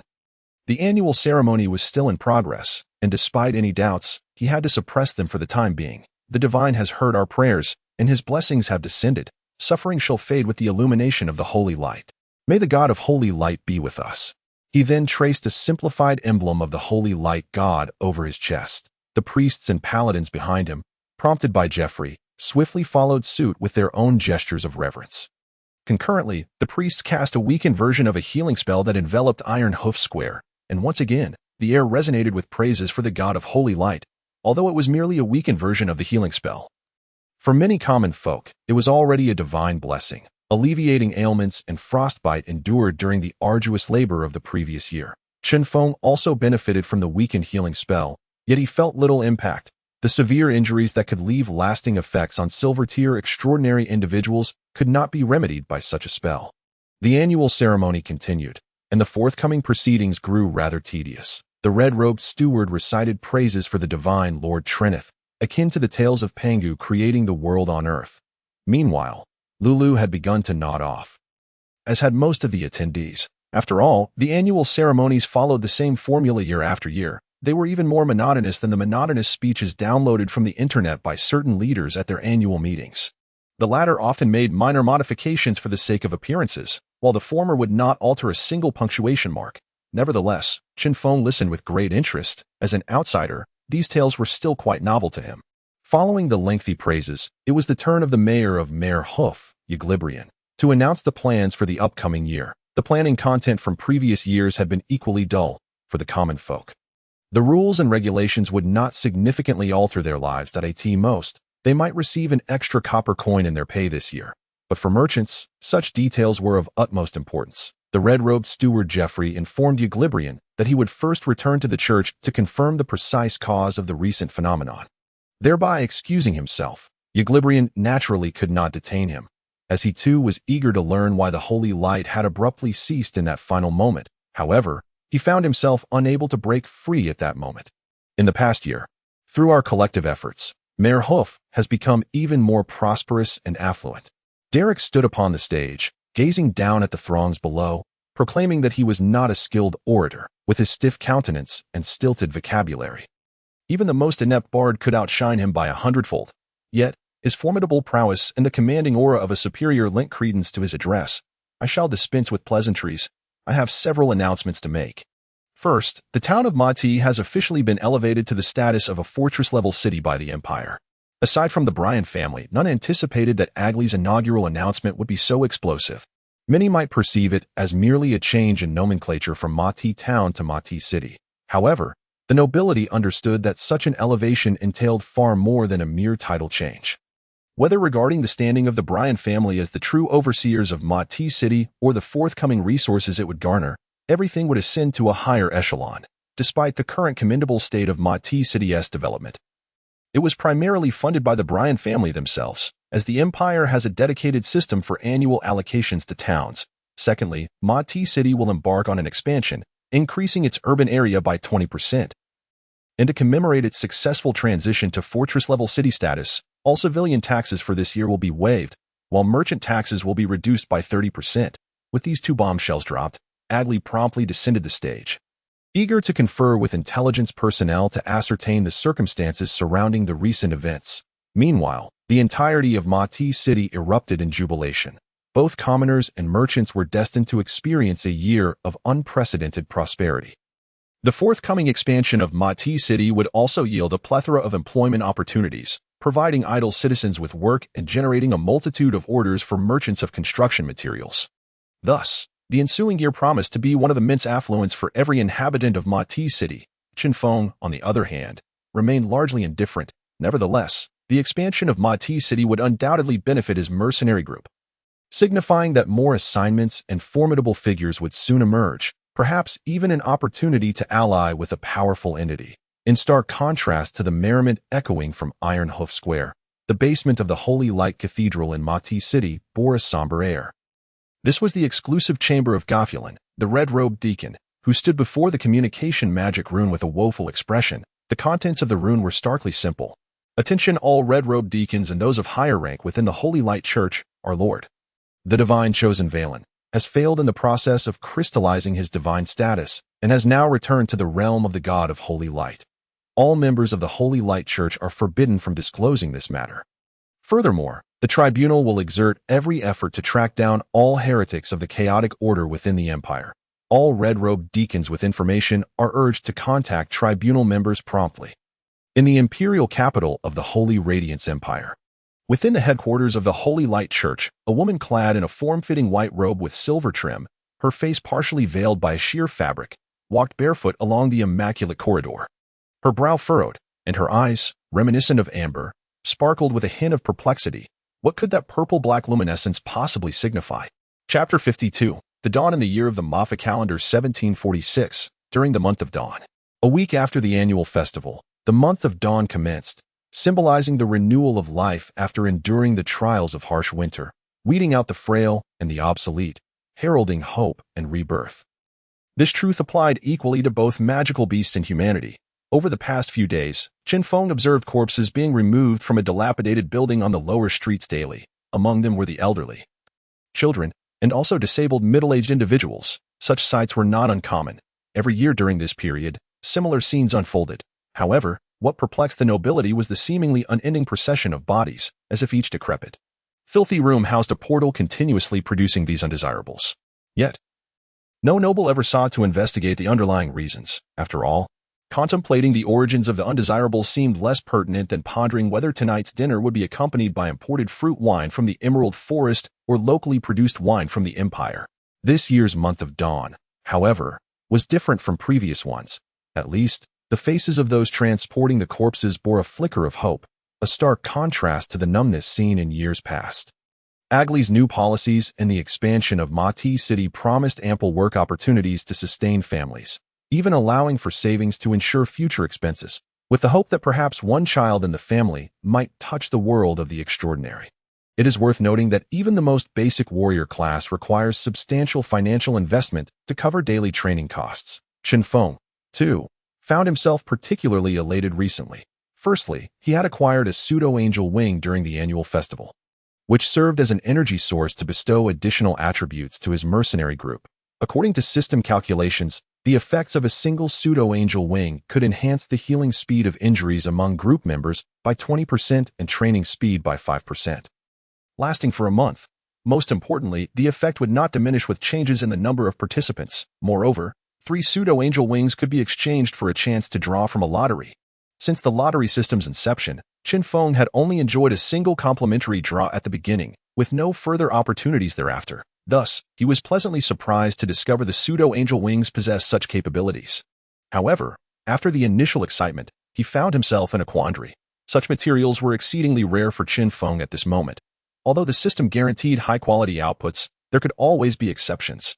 Having once been a reclusive gamer, he had frequently encountered instances where a few absurdities slipped into a collection of high-quality items. The temptation to gamble with such precious materials was strong, yet Chinfong managed to restrain himself. There is no rush. I shall wait and see how many individuals Derek can introduce before making any decisions, he reassured himself.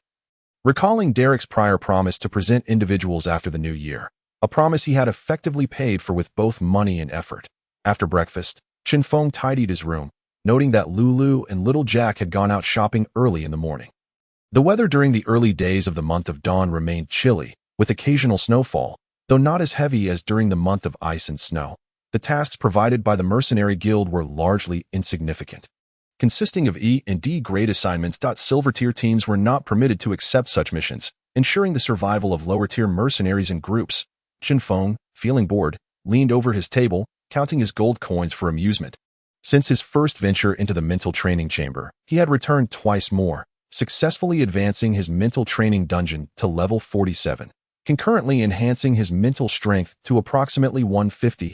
This boost significantly augmented his capabilities. Previously, his chi sensation skill allowed him to evade 5 critical attacks out of 10, and now he could dodge an additional 2, all while the skill's potency remained unchanged. His enhanced mental strength granted him a keener perception of the chi flow in the surrounding space. It wasn't just Chinfong. Lulu and little Jack had also ventured into the mental training chamber.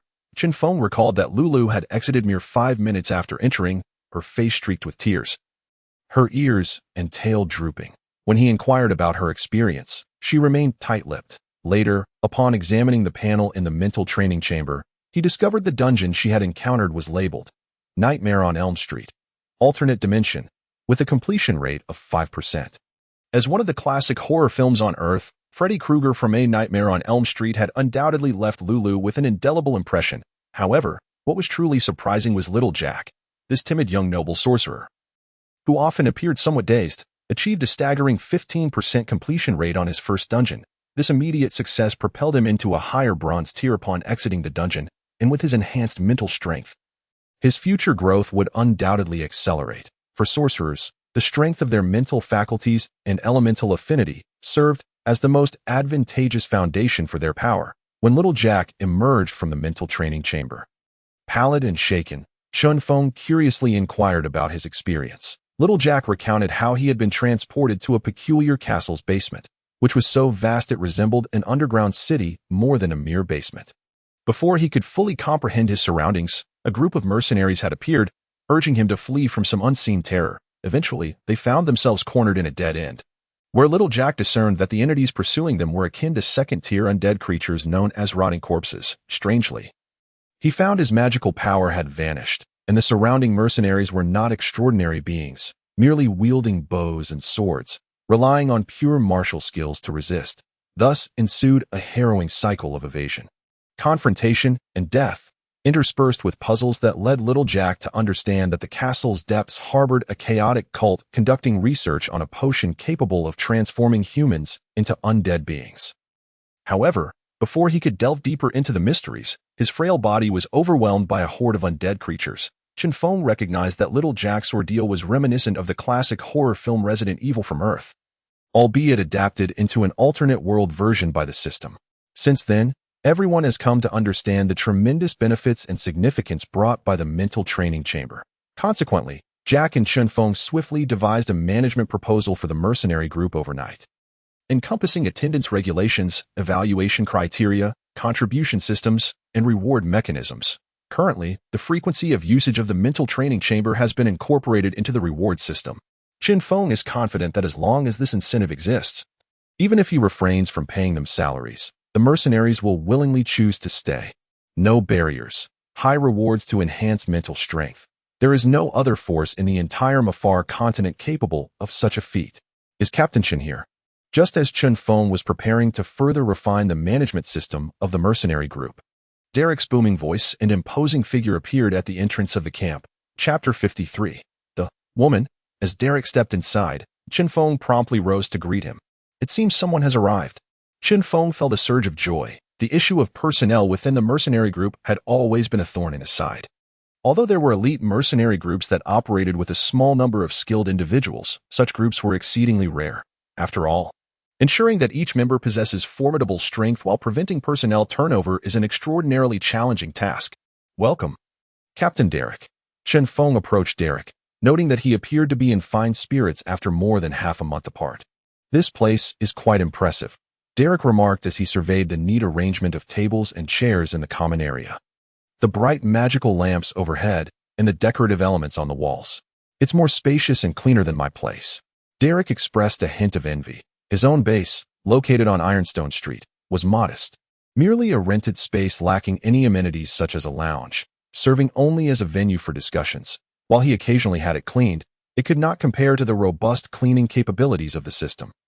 In fact, not every mercenary group has its own base. Bronze-level mercenary groups are simply unable to bear such expenses, while some silver-level groups have basic spaces for recruitment or important discussions. Only gold-level mercenary groups opt for larger facilities equipped with various functional rooms. The only gold-level mercenary group in Horseshoe City is the Predators, formed by Jeffrey, the head of the mercenary guild, but this group is small and typically operates beyond the confines of Horseshoe Town. Even when they return to rest, it is usually within the guild itself. Thus, Chen Feng's mercenary base stands out as unique in Horseshoe City. Hearing the praise, Chen Feng felt a sense of happiness. Who wouldn't appreciate kind words? He jokingly suggested, why not consider merging our two groups, Captain Derek? Derek recognized the jest and responded with playful reproach. Oh, come now, Captain Chen. Derek could see through Chen Feng's seemingly laid-back demeanor that he harbored ambitions and ideas. And Derek was not keen on having his own black dog group divided. Have a seat. You didn't come here just to banter, did you? Chen Feng gestured for Derek to sit down, pouring a glass of fruit wine for both of them. Here, have some to warm your spirits. Derek took a sip. Not long ago, you asked me to help you recruit, right? How did it go? Did you find anyone? Chen Feng asked eagerly. Previously, he had noticed the diverse array of mages, warriors, and archers in Derek's mercenary group, and he felt envious. Sigh. Derek fell silent for a moment before letting out a deep breath. Chen Feng's heart sank at the sight, his expression immediately turning despondent.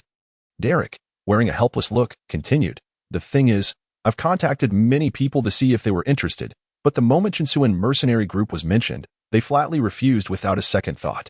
What's the reason? There must be some justification for their refusal. Chen Feng pressed, his anxiety evident in his gaze. Meeting Chen Feng's urgent stare, Derek managed a wry smile. I don't know. Don't look at me. I did ask, but they were unwilling to elaborate, simply stating they weren't considering the Chinsun mercenary group.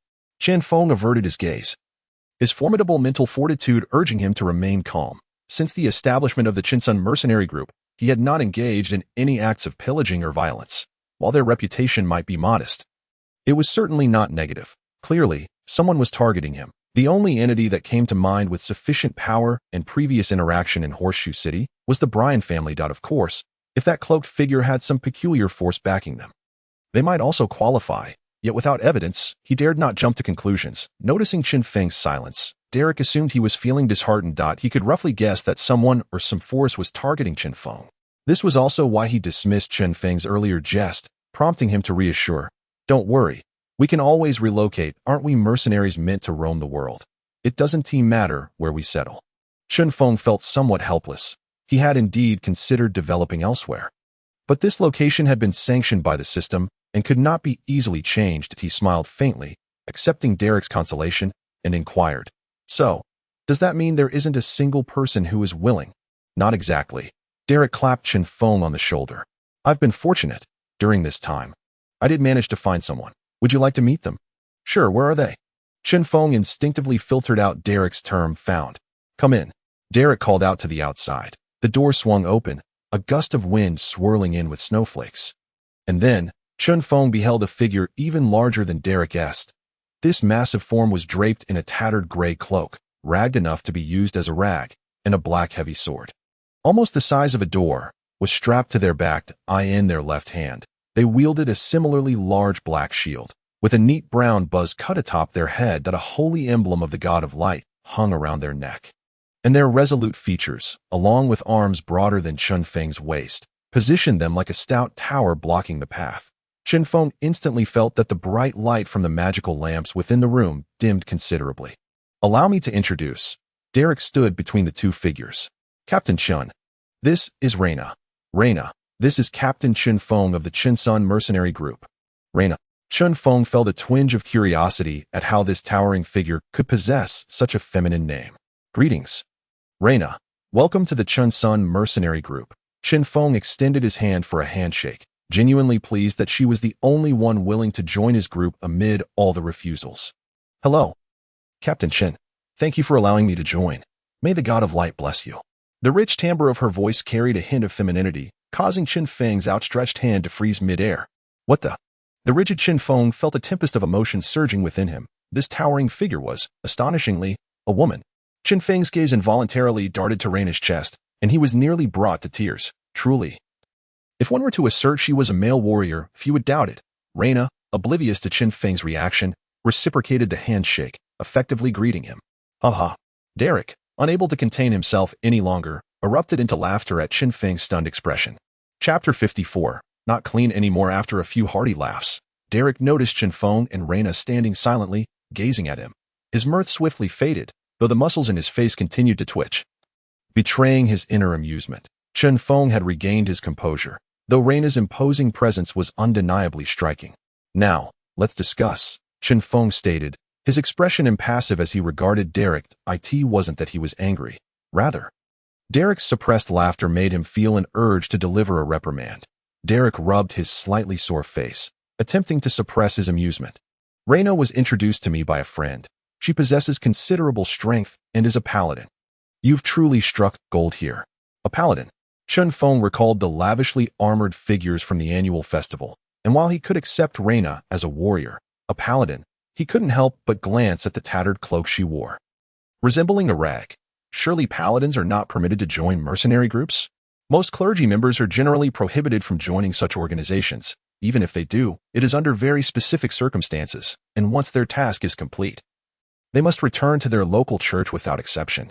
That's about right, but Reina's situation is rather unique, so joining a mercenary group shouldn't pose a problem, Derek casually remarked, yet the awkwardness that flickered in his eyes did not escape Chen Feng's keen observation. "Unique? In what way?" Chen Feng scrutinized Derek, pressing for answers. Derek, feeling the weight of Chen Feng's gaze, faltered, "Well, Reina, why don't you chat with Captain Chen for now? I have some urgent matters to attend to in my group. So I'll take my leave. Let us have a meal together sometime, Captain Chen." He hastily made his exit, vanishing through the door as soon as the last words left his lips. Chinfong gazed at the door, letting out a silent sigh. There was undoubtedly something amiss with Reina. Derek, though too shy to articulate it directly, understood well enough. Nevertheless, it was clear that Reina had exerted considerable effort on his behalf. And the outcome was also attributable to his own shortcomings. He mused. "Next time we dine, allow me to treat." Chinfong murmured softly, turning to regard Reina, who stood before him like an ordinary iron tower. He greeted, "Reina." Truly, addressing someone of her stature with such a name nearly caused him to stumble over his own tongue. "Allow me to reintroduce myself. I am Chen Feng, the leader of the Morning Breeze Mercenary Corps. Your superior, of silver low rank, specializing in melee combat." When Chen Feng mentioned his proficiency in melee, Reina cast a perplexed glance at his diminutive frame, which appeared almost like a fledgling chick in her presence. Clearly, her worldview dictated that a melee combatant ought to possess a physique at least on par with that of a knight, if not more formidable. Yet, upon further reflection, she recalled that many rogues also claimed to be melee fighters. Coming to this realization, Reina's gaze towards Chen Feng shifted slightly, revealing a hint of resistance. As a devotee of the god of light, she harbored a certain disdain for professions that lurked in the shadows, such as rogues. Reina, former member of the Holy Knight Corps, of high bronze rank, profession, Holy Knight. Her tone was somewhat icy, but Chen Feng paid little heed, attributing it to her unfamiliarity with the new environment. Moreover, as soon as Reina introduced herself, information about her flashed in his mind. Name, Reina, profession, Holy Knight, level, high bronze, status, abnormal, skills, judgment strike, valor leap, aura of resistance. Unsurprisingly, Chen Feng remarked, maintaining his composure. "Reina, I have a few inquiries I wish to pose. Of course, if any are inconvenient to answer, you may decline."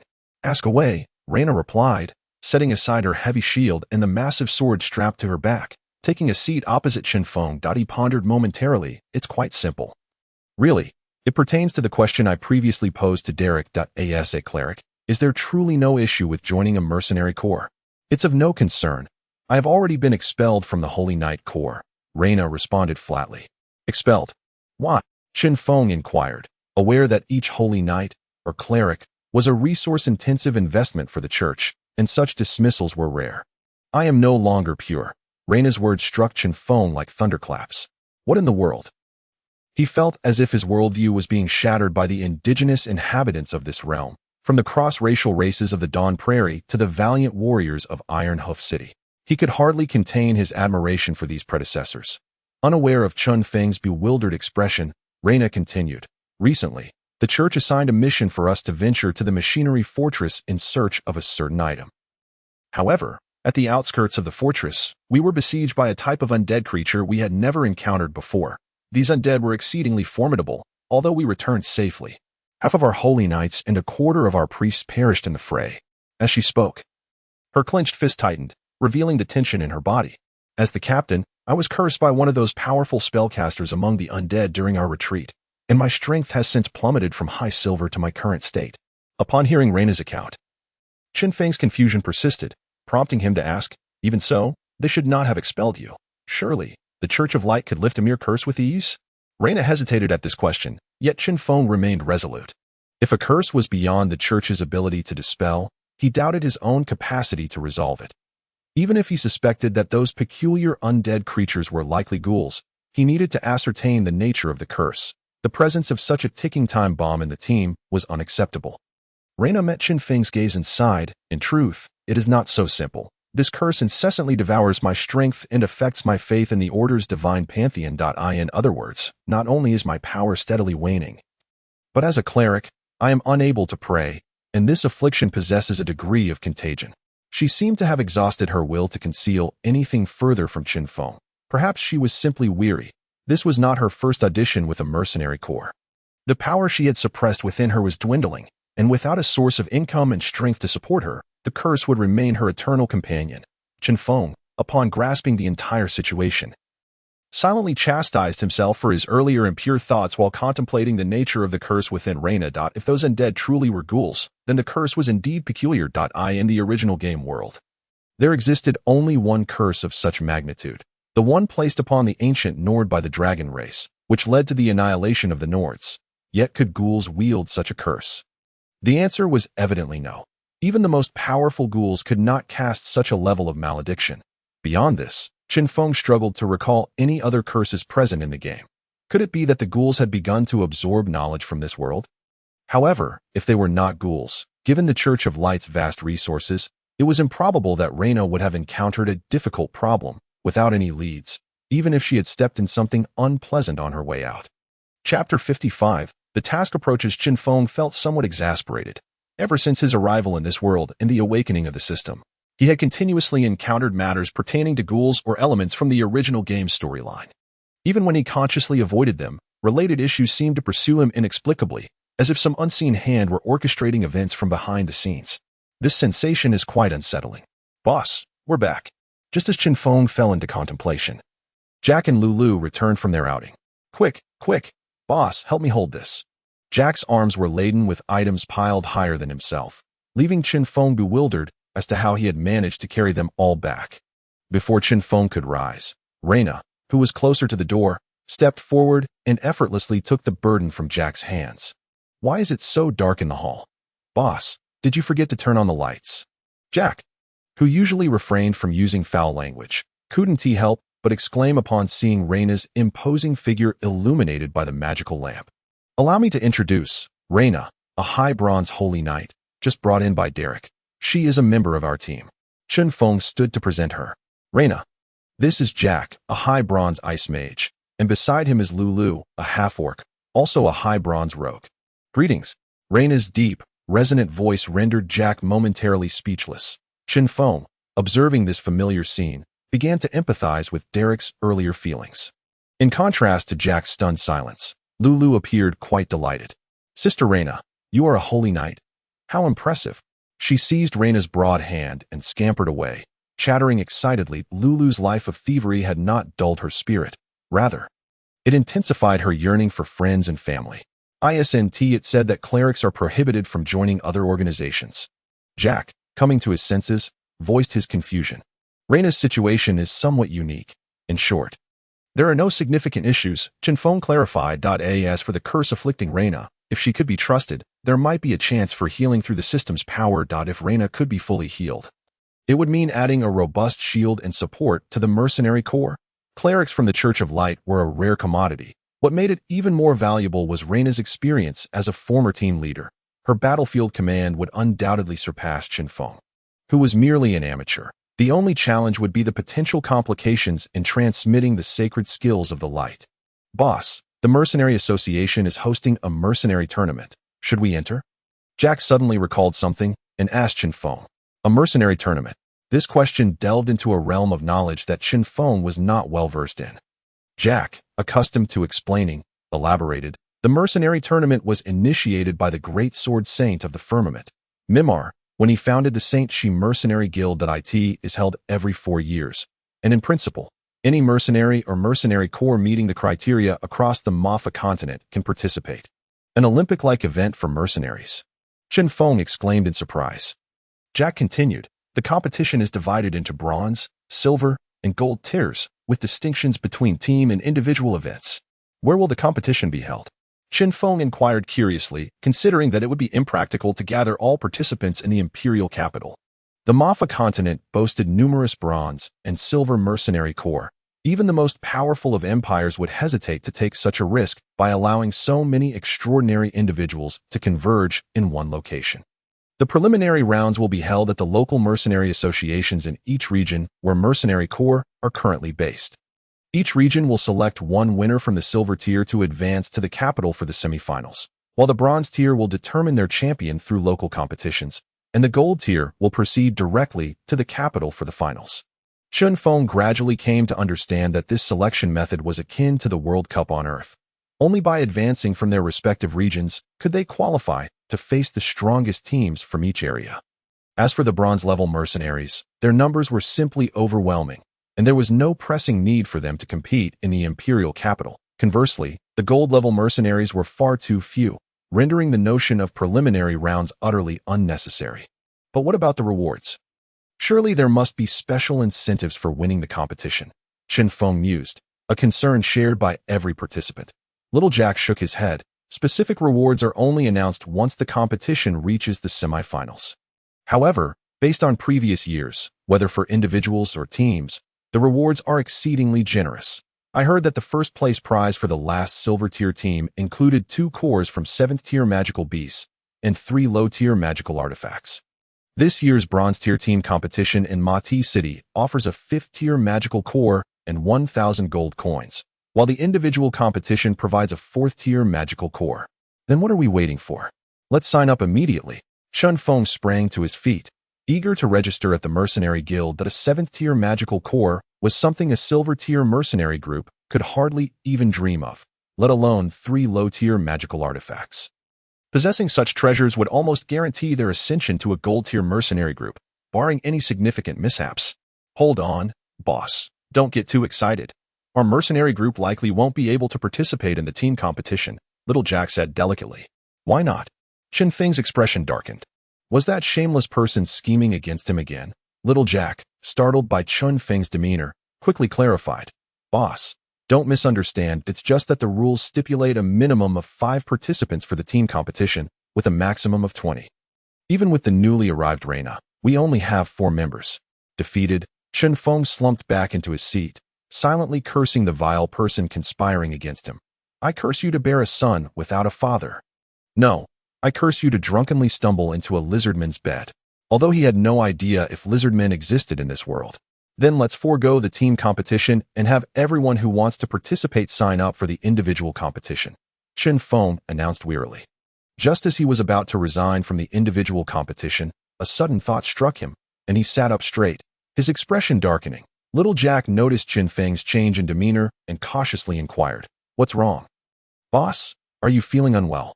It's nothing. Let's sign up for the team competition and the individual competition as well, Chen Feng declared resolutely. What about the numbers? It doesn't matter. I'll find a way. We still have a couple of days before registration closes. Chen Feng interrupted Little Jack's question. There are 2 days left. Including today, Little Jack replied, his words weighing heavily on Chen Feng's heart. Glancing at the clock on the wall, he realized it was nearly noon, leaving them with only a day and a half. If anyone present could read minds, they would hear Chen Feng's anguished thoughts roaring, System, damn it. Just as Chen Feng had announced his withdrawal from the team competition, the long-silent system voice suddenly resounded in his mind. Current task, please gather a minimum of 5 team members to participate in the mercenary group competition. Aim for a rank of no less than the top 8, with no upper limit. Rewards will be determined based on your final ranking, failure penalty. If ranking below 8th, each position lower will reduce your current strength by 1 tier. If you lose all strength, you will be annihilated. Chapter 56. A change is coming. At that moment, Chen Feng's mood was utterly bleak. The system, which had been dormant for so long, had suddenly thrust him into a precarious situation. Due to external interference, it was challenging for the Morning Wind mercenary group to gather even the minimum of 5 participants. Even if they managed to assemble 5 members, securing first place among the silver-tier groups in Mightiest City, and subsequently attaining a top 8 finish from the 18 silver-tier mercenary groups in the Empire, seemed nearly impossible, unless Chen Feng could recruit a powerful gold-tier member or elevate all current members to silver-tier. Their chances were slim. As for the task's penalty, with Chen Feng's current strength, he could barely guarantee he wouldn't be annihilated if he fell to 12th place, even if he fought tooth and nail to secure that rank. The person scheming against him would swiftly ensure his demise. The biting wind on the streets of the New Moon District cleared Chen Feng's mind a bit. No matter what, I must gather the people first. Not just Chen Feng, but also Little Jack, Reina, and Lulu were dispatched to recruit members. At this point, they needed anyone, even low-tier bronze novices. By the time Chen Feng reached Ironhoof Square, it was already 1:30 in the afternoon. The entrance of the St. Shi Mercenary Guild, located near Ironhoof Square, buzzed with activity, a stark contrast to the usual quiet scene. It seems that the mercenary competition has mobilized those in Mightiest City, Chen Feng observed. Noting the individuals distributing flyers outside the guild, these were members of other mercenary groups also recruiting due to the competition. Most were silver tier groups, while gold tier groups needed not actively recruit. A mere wave of their hand would attract countless eager participants. Silver tier groups, limited to 20 participants per the competition rules, required additional elite members, even if only temporarily. Viper Mercenary Group is recruiting, minimum requirement, high tier bronze, daily subsidy of 1 silver coin during the competition. No restrictions on freedom or individual competitions. Post-competition rewards distributed based on contribution, guaranteed to be paid. This was a relatively affluent offer. Pink Lotus Mercenary Group is recruiting. Our group boasts many beauties. With elf and half-orc ladies awaiting your arrival, let us achieve glory and love in the mercenary competition. This was a rather alluring proposition. Iron Blood Mercenary Group is recruiting. Join us, and we are brothers. I await you at 8 o'clock the day after tomorrow. Only true brothers will come. This was a rather foolish approach. Amidst the overwhelming cacophony of recruitment messages, Chen Feng spent the entire afternoon. Yet he failed to secure a single participant.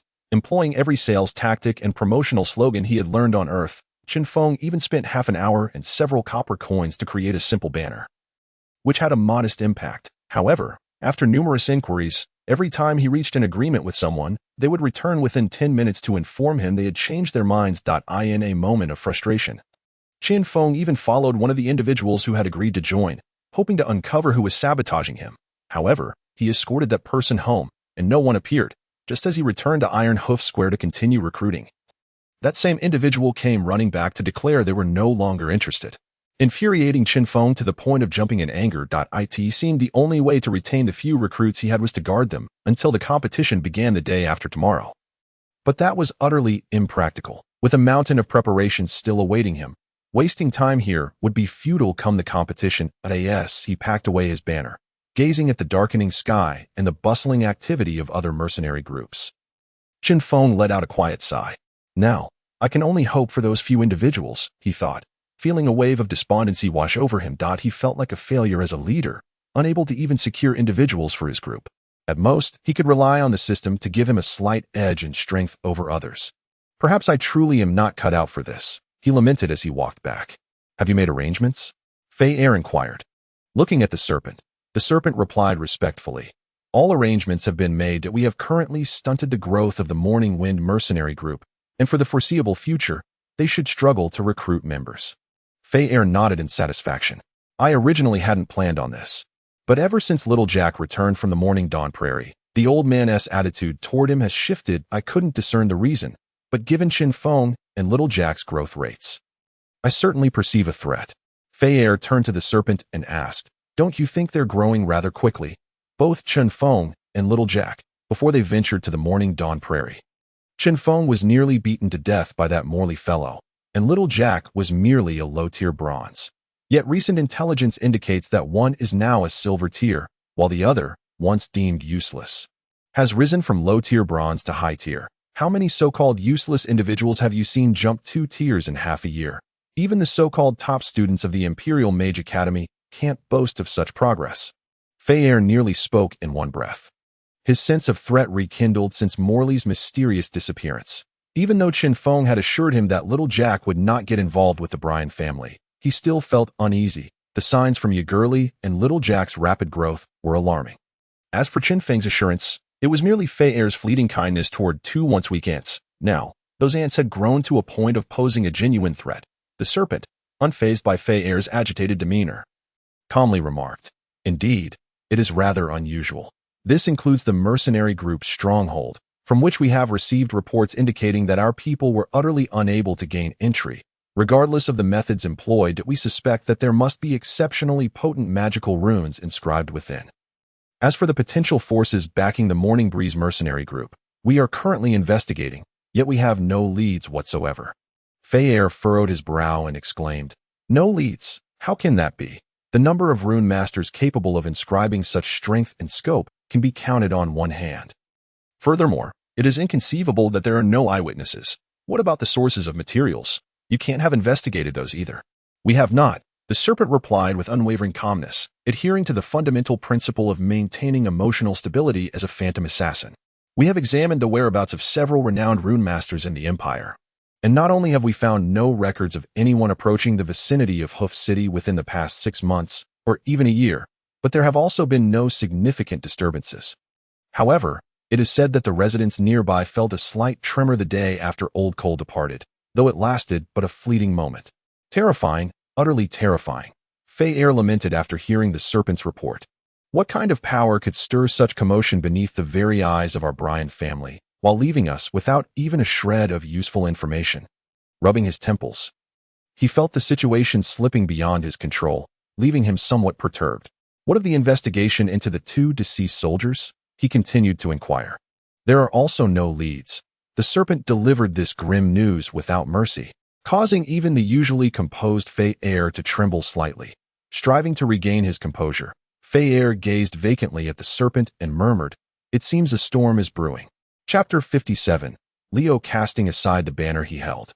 Chen Feng returned to the mercenary group's stronghold, where the others had already arrived ahead of him, but a quick glance confirmed that the number of people departing matched that of those returning. "Well, at least we didn't lose 2. Chen Feng remarked with a half-hearted smile. However, upon reflection, it made sense.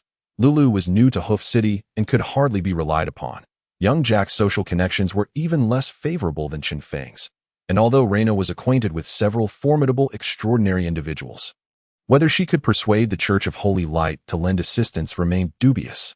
"All right, everyone, lift your spirits. Go rest well. I've just been in contact with a few other mercenary groups, and we will have some reinforcements arriving tomorrow," Chen Feng encouraged.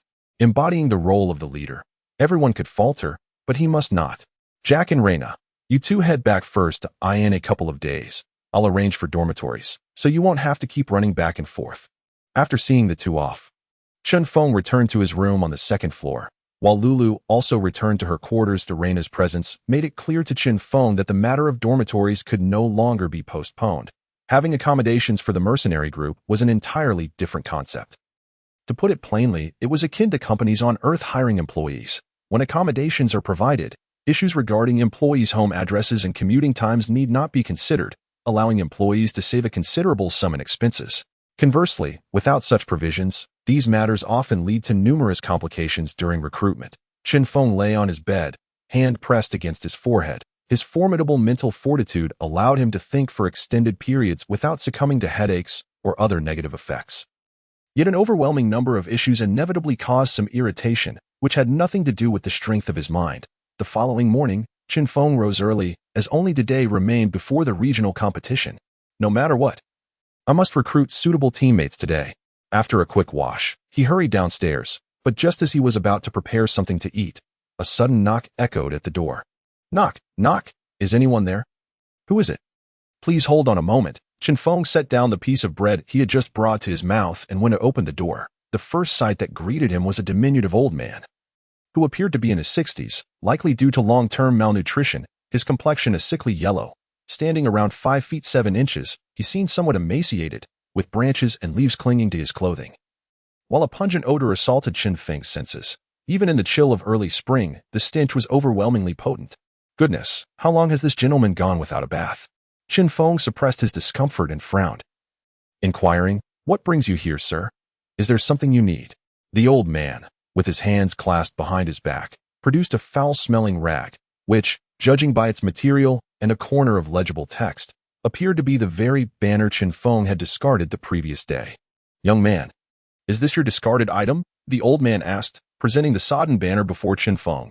Feeling somewhat embarrassed, Chen Feng admitted, "I apologize, sir. Did I block your drain? How about this? I'll compensate you." With that, he retrieved a silver coin from his pocket. Would this suffice? To the street-dwelling folk, a silver coin was no trifling matter, and Chen Feng hoped to placate the elderly man quickly. As he had more pressing matters to attend to, the old man pocketed the coin and replied, "You misunderstand. I am not here to ask for compensation." Chen Feng's hand, which had been poised to retract, stiffened. "Then what do you want money for? Is the remuneration for joining your mercenary group truly that generous?" The old man pointed to a section of the banner regarding benefits. "Those who meet contribution standards will receive specific guidance from powerful individuals to enhance their mental fortitude." This was precisely why Chen Feng had garnered inquiries the previous day. While there were many methods to improve mental capacity, few could genuinely guide one through the intricacies of such practices. The prospect of receiving mentorship from a formidable individual in this regard was alluring to many of the bronze or silver tier individuals. Chen Feng had specified guidance from powerful individuals rather than merely mental training methods, as the former was inherently more valuable. An inanimate object could be taken after defeating someone, but people were far less straightforward, especially those with considerable strength. Gazing at the point the old man had highlighted, Chen Feng queried with some intrigue. We can definitely guarantee that. Why do you ask? Do you have someone in mind, sir? Just to clarify, we do not accept ordinary individuals. The old man, despite his shabby appearance, waved his hand dismissively. I don't know anyone else, but I might consider joining your mercenary group. You, Chen Feng chuckled incredulously. Come now, old man, what is your profession? Do share. Unfazed by Chen Feng's attitude, the old man responded nonchalantly. Leo Windrage, Silver Intermediate, Druid. With that, a green light emanated from the old man's form, coalescing into the shape of an eagle above his head. Chen Feng's expression turned serious at once. It's cold outside. Please come in. Inviting the old man inside, Chen Feng poured a bowl of freshly made hot soup for Leo and then inquired, May I ask why you have chosen our mercenary group? As a Silver Intermediate, Leo was a tier above Chen Feng, who was cautious not to recruit without thorough understanding. Leo placed the bowl down and gestured to the section about enhancing mental fortitude. For this reason. Oh, you have such faith in our offerings. Chen Feng countered. Raising an eyebrow, a hint of sardonic amusement flickered across Leo's aged visage. Well, if it turns out to be false, I can simply leave. I doubt you could stop me. Despite the old man's hunched form, an immense aura suddenly erupted from him. Understood. Then let us proceed with the contract. Just to clarify, we indeed possess methods to enhance mental fortitude, but they cannot be utilized indiscriminately. We require a period of assessment and your contributions prior to usage, Chen Feng explained as he retrieved a blank contract from behind the reception desk. This contract was protected by the Mercenary Guild. Breaching it would result in the guild permanently denying the offending party's ability to accept tasks and obtain certification. Of course, this was only applicable to mercenaries. Many who defaulted simply sought employment elsewhere, be it in other organizations or under noble patronage, for extraordinary individuals could always find sustenance. Upon hearing Chen Feng's assurance of such provisions, a glimmer of excitement flashed in Leo's eyes. This is the content of the contract. Feel free to review it. If there are no issues, please sign. Chen Feng handed the freshly acquired contract to Leo. Leo scratched his stubble and scanned the document, which was straightforward, outlining daily regulations and obligations. Could we possibly add a condition? You may speak, Chen Feng replied. Not surprised. After all, Leo was a Silver Intermediate and would not be as lenient as those of the Bronze tier. Could I have access to the Mental Fortitude Enhancement benefit once a month? I mean, a stable monthly provision, of course. I would expect to provide corresponding contributions, and I assure you my attendance will be consistent. It's important to note that druids possess more than just nature-based spells. Leo smiled as he articulated his request. Chen Feng chuckled. That is certainly feasible. Our mercenary group has a corresponding contribution point system, and points can indeed be exchanged for additional benefits. This was a system Chen Feng had devised with young Jack. Only through a healthy cycle could the mercenary group maintain ample resources. Leo nodded with satisfaction as he inscribed his name on the contract. Simultaneously, information about the Elder emerged in Chen Feng's mind. Leo Fury, a mid-tier silver beast-type druid, along with a lengthy list of skill descriptions. At that moment, the system's voice resonated. Congratulations to the host for recruiting the first silver-tier mercenary for the mercenary group. The host's level has increased by 1. Chapter 58. Magical Array. The underground training room of the Holy Dawn Mercenary Guild in Hoof City. As a public training ground of the Holy Dawn Mercenary Guild, the entire underground training room spans 150 meters in length and 100 meters in width, totaling 15,000 square meters. It is typically rented out to outsiders, with fees that most mercenary groups cannot afford. However, during significant competitions, it serves as a venue for contests. Young Jack meticulously explained the vast expanse to the curious Chen Feng. The entire arena has been reinforced by earth mages and is inscribed with magical runes. It is said to withstand the full force of low-tier golden warriors and can also be requisitioned as a refuge during combat. The arena is remarkably spacious, larger than a standard football field on Earth, and features designated spectator areas. Magical energy lamps illuminate the space, though the dim underground setting still lacks brightness. At this moment, Two teams of bronze-tier mercenaries had already entered the fray, competing in an alternating format, while the bronze-level teams engaged in a team match. The silver-level ones were participating in individual competitions. Among Chen Feng's group, only he, young Jack, and Leo signed up for the individual matches. Reina opted out, a choice that Chen Feng could surmise the reason for without further inquiry. While Lulu expressed her disinterest in individual contests and also withdrew. Are they really going to fight out in the open? Chinfong asked, puzzled from the spectator area, noting the absence of any barriers. This direct, unshielded terrain proved highly disadvantageous for the outnumbered side. Not at all, Reina interjected, familiar with such competition grounds as a former captain of the Holy Light Church's Paladin squad. After all, the Holy Light Church, being affluent, had such facilities as standard. The entire arena is covered with various magical runes, and once the match commences, the magical array will randomly generate different scenarios. More magical runes. Impressive. Chen Feng couldn't help but exclaim. His previous encounters with magical runes had only deepened his fascination. From their application on weapons as magical artifacts to the myriad arrays they could create, it seemed that as long as conditions permitted, magical runes could achieve the impossible. Regrettably, I am not a mage, Chen Feng lamented, feeling somewhat remorseful for his hasty career choice. However, the system's selection could not be altered, leaving him to hope for potential talents within his team in the future. The Mercenary Tournament in Hoof City, Bronze Group, first match. The Deer Man, a Mercenary Group versus the Valiant Ice Wings, Mercenary Group. The Mercenary Guild's referee issued the command. The entire arena was swiftly enveloped by an illusory forest. Chen Feng glanced around. Aside from dense trees and some boulders, there was even a small pond with a diameter of about 50 meters at the center of the arena. Look, there's something in the water, a spectator exclaimed. Indeed, there was something, although its identity remained obscured on the tranquil water's surface. Chen Feng caught a fleeting glimpse of a shadow darting below. Will that thing cause death?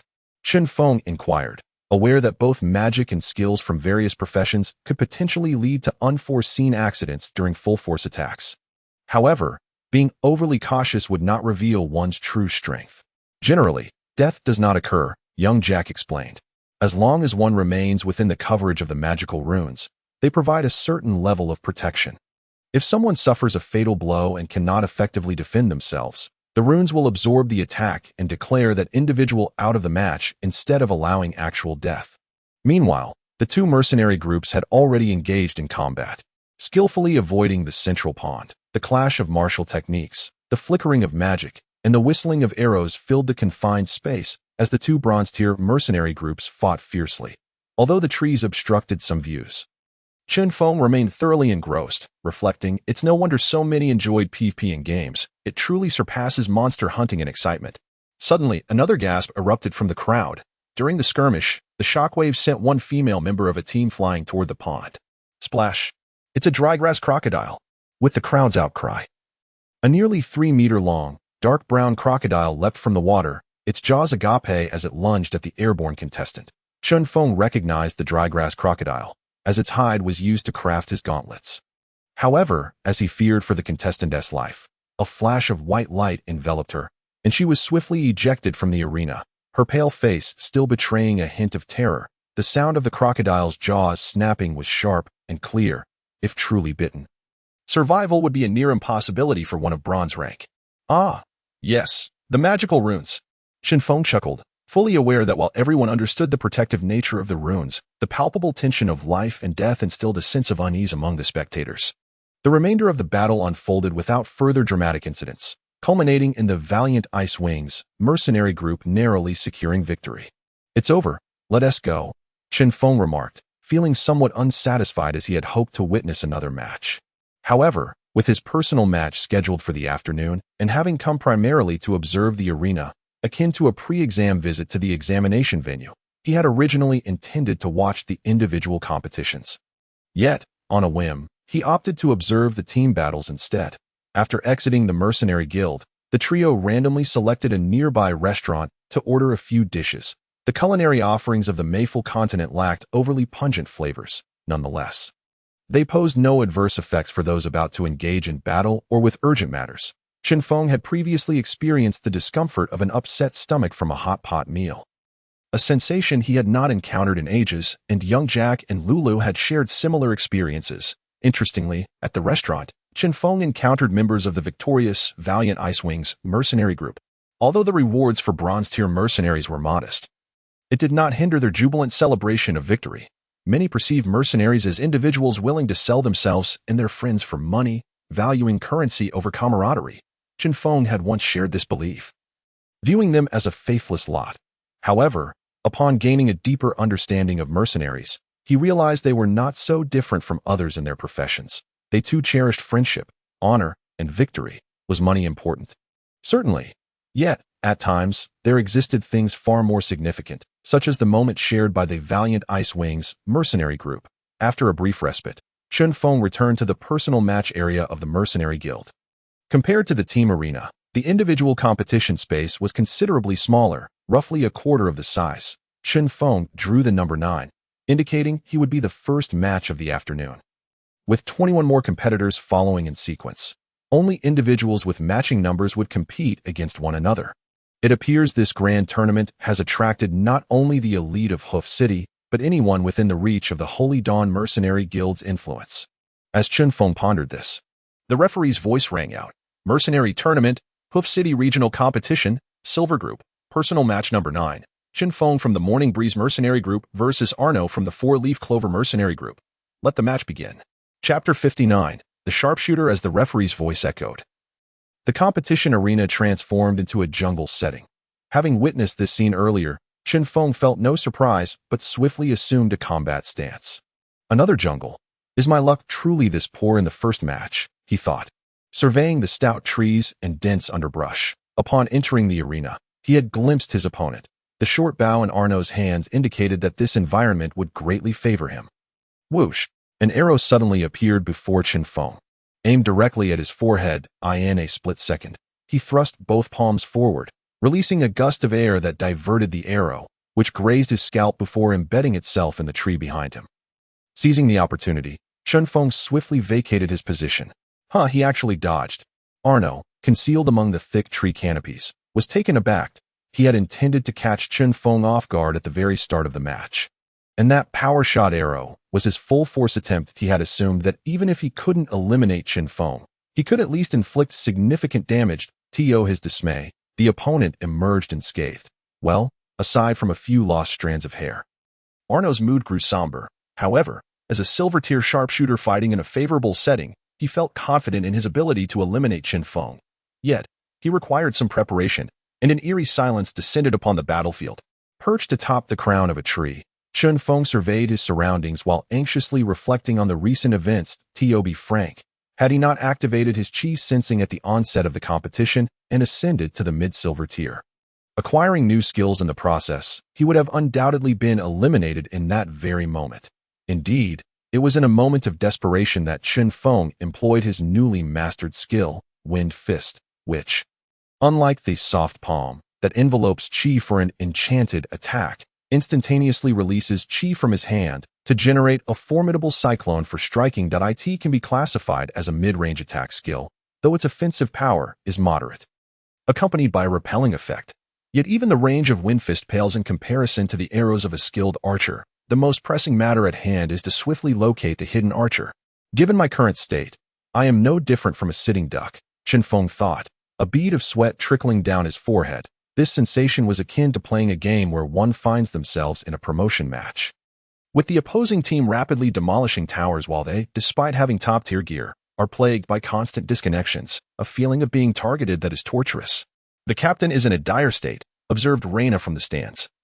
Her keen gaze fixated on Chen Feng. From this vantage point, I can see him clearly. That archer must have noticed him, yet there has been no movement from the enemy. What grand scheme could Ken be concocting? Indeed, the opponent is formidable, but the boss will surely prevail, asserted little Jack with a serious demeanor. Oh, you have such faith in him? At this moment, that archer is likely setting traps that in this environment. I cannot see him having much chance of victory.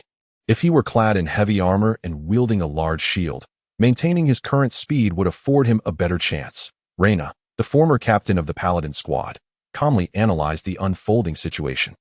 Just wait and see. Though the boss may seem a bit unreliable, he always finds a solution in critical moments. Little Jack remarked, his voice brimming with confidence as he observed Chen Feng's position. Meanwhile, Chen Feng was not faring well. He could not locate the archer. Despite the relatively small arena, the dense foliage rendered him nearly blind. However, his frustration was short-lived, as a sudden arrow came hurtling toward him. Whoosh! Whoosh whoosh! It was as if a signal had been received. Arrows began to rain down from the gaps around him. Damn it, is this cheating? Can arrows even curve? Is there such a thing as bow dueling techniques? Chen Feng grumbled while dodging.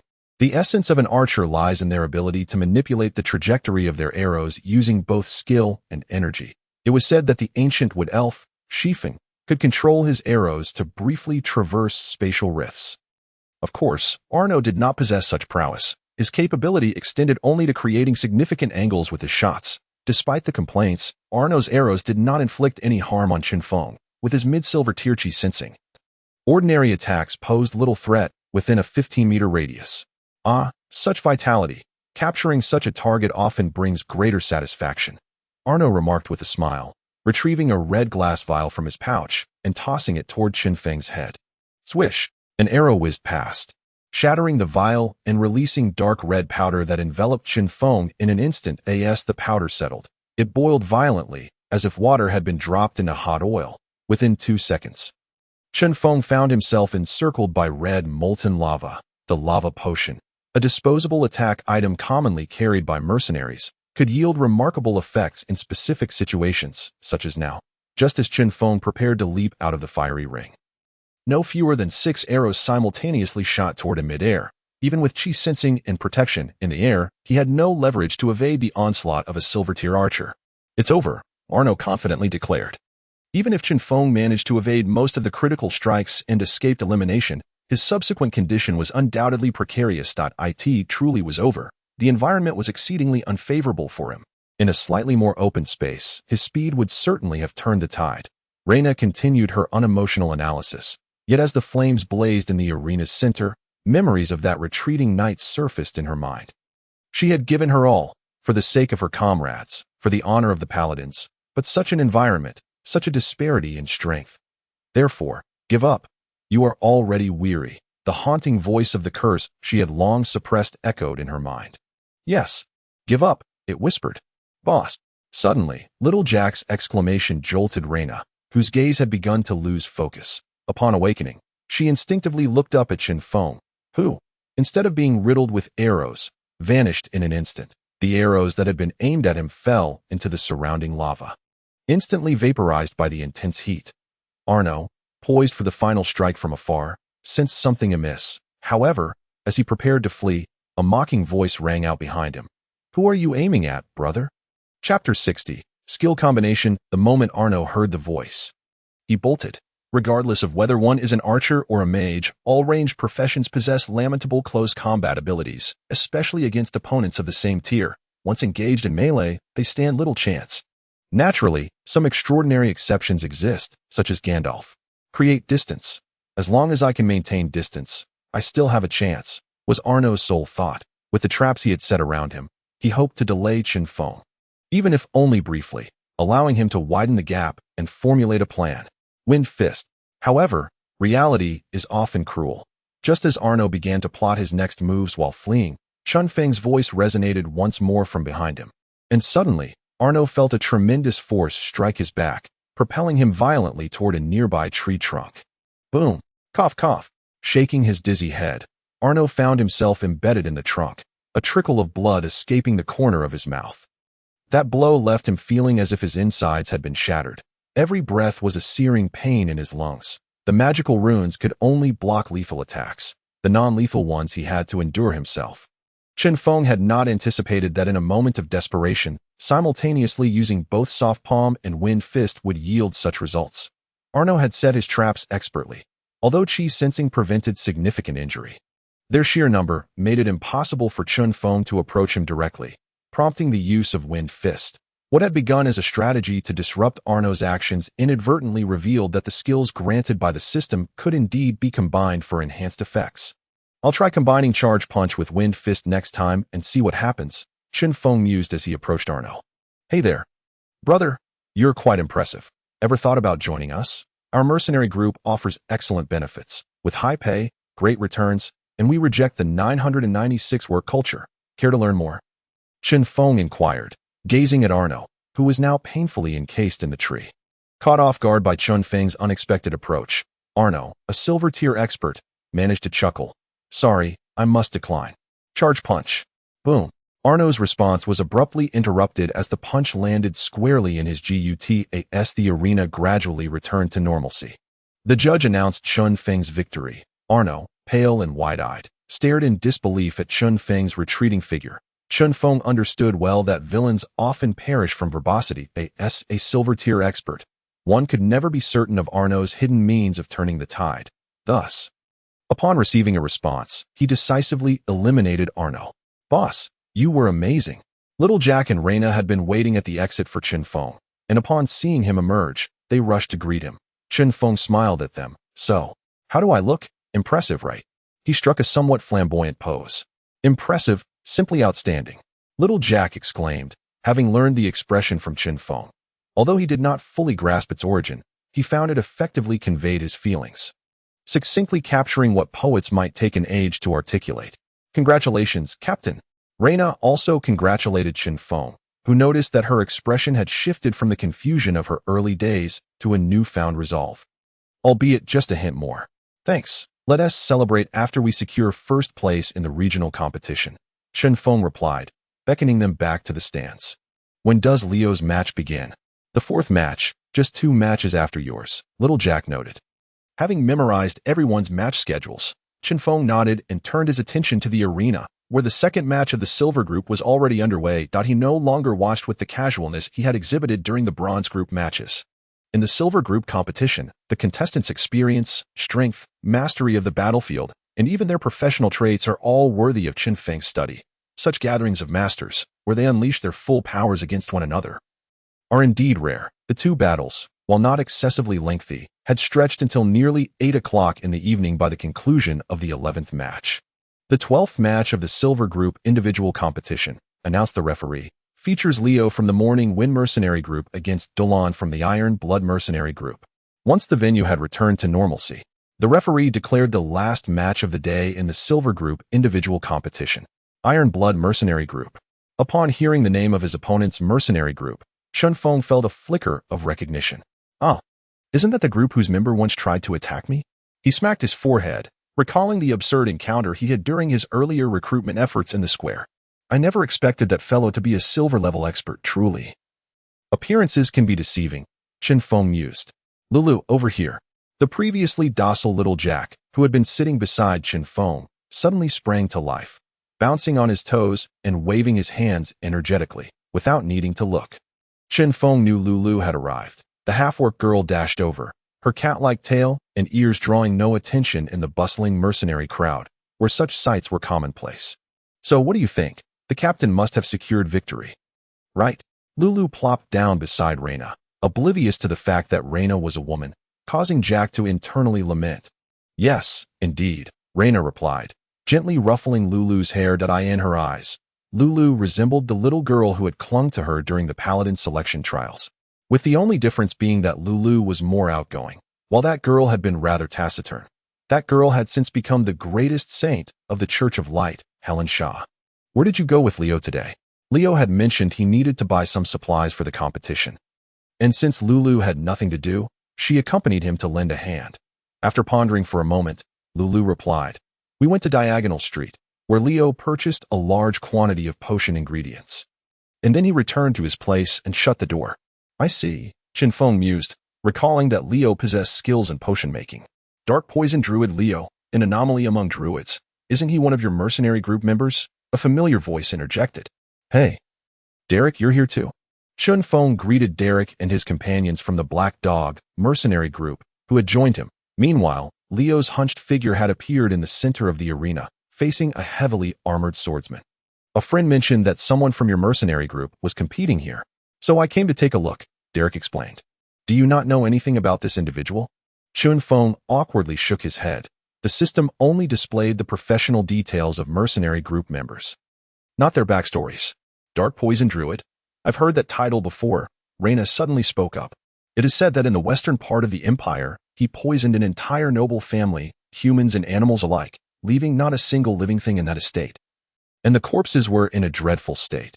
The church and the empire once pursued him for a time, but ultimately to no avail.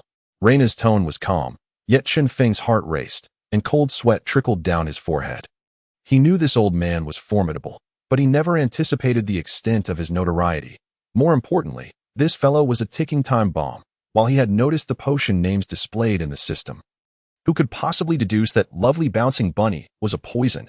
Regardless of the tumultuous thoughts swirling in Chen Feng's mind, the match featuring Leo was already underway. Chapter 61. Poison and illusion as the magical rune array activated once more. The terrain in the center of the arena began to shift. A prairie, Chen Feng muttered. The once smooth surface of the competition area had transformed into a lush green meadow, with a gentle breeze sweeping through, evoking the sensation of standing on an expansive, dawn-lit grassland. This kind of terrain is not particularly favorable for Leo. Such an open space makes it difficult to utilize even the most potent toxins, Derek analyzed. Moreover, the swordsman opposite him will likely not afford him the opportunity to cast. In an unobstructed environment, ranged classes face tremendous pressure when contending against melee classes. No sooner had Derek finished speaking than Duel from the Iron Blood mercenary group charged forward, roaring with his long sword raised. Cleave, roar. Observing the swiftly approaching Duel, a faint smile crept across Leo's aged face. Ah, the youth of today, so impatient, it's quite unwise. Nevertheless, despite his words, Leo's movements were anything but slow. The power of nature rapidly coalesced in his right hand, forming a spell model in an instant. Duel, now less than 5 meters away, took a small step back as he swung his massive sword forward, severing a gigantic vine that had just erupted from the ground. You don't think a vine spell can stop me, do you? Duel exclaimed, eager to press forward. 0.5 meters, for a silver-level combatant, is merely a blink of an eye. I did say young people should not be in such a rush, Leo remarked with a smile. As if he were an elder imparting wisdom to a wayward apprentice, Duel severed the vine. The ground around him surged once more, and thick vines burst forth, swiftly encasing Duel in a colossal prison. A thorny cage. No, wait. Duel, gazing at the prison that ensnared him, suddenly sensed something amiss. A typical thorny cage would not exhibit those pulsating, pimple-like growths. Though I do not know what they are, they merely cling to the thorny cage, as long as I do not touch them. This is merely a standard third-tier spell. With that, Duel swung his massive sword, unleashing a crescent-shaped blade of light. Each time he severed a vine, the sword adeptly avoided the growths affixed to it, causing the sturdy thorny cage to collapse alongside the dissipating sword light. Duel stepped closer to Leo, now within 4 meters. Yet, Leo showed no inclination to evade. The power of nature continued to gather and release in his hands, utterly ineffective against Duel's advance. However, just as Duel's sword was mere centimeters from Leo's forehead, he suddenly recoiled in terror, as if he had glimpsed something horrific. Haha, have you noticed? Unfortunately, it's too late. That I did say. Young people should not be so hasty. The winner of the 12th match of the Silver Group individual competition, Leo of the Morning Wind Mercenary Group. The audience collectively regarded Leo, who appeared relaxed and grateful, as well as the referee checking on the now incapacitated Duel, who was convulsing on the ground. He's been poisoned, hasn't he? Chinfong remarked, feeling uneasy.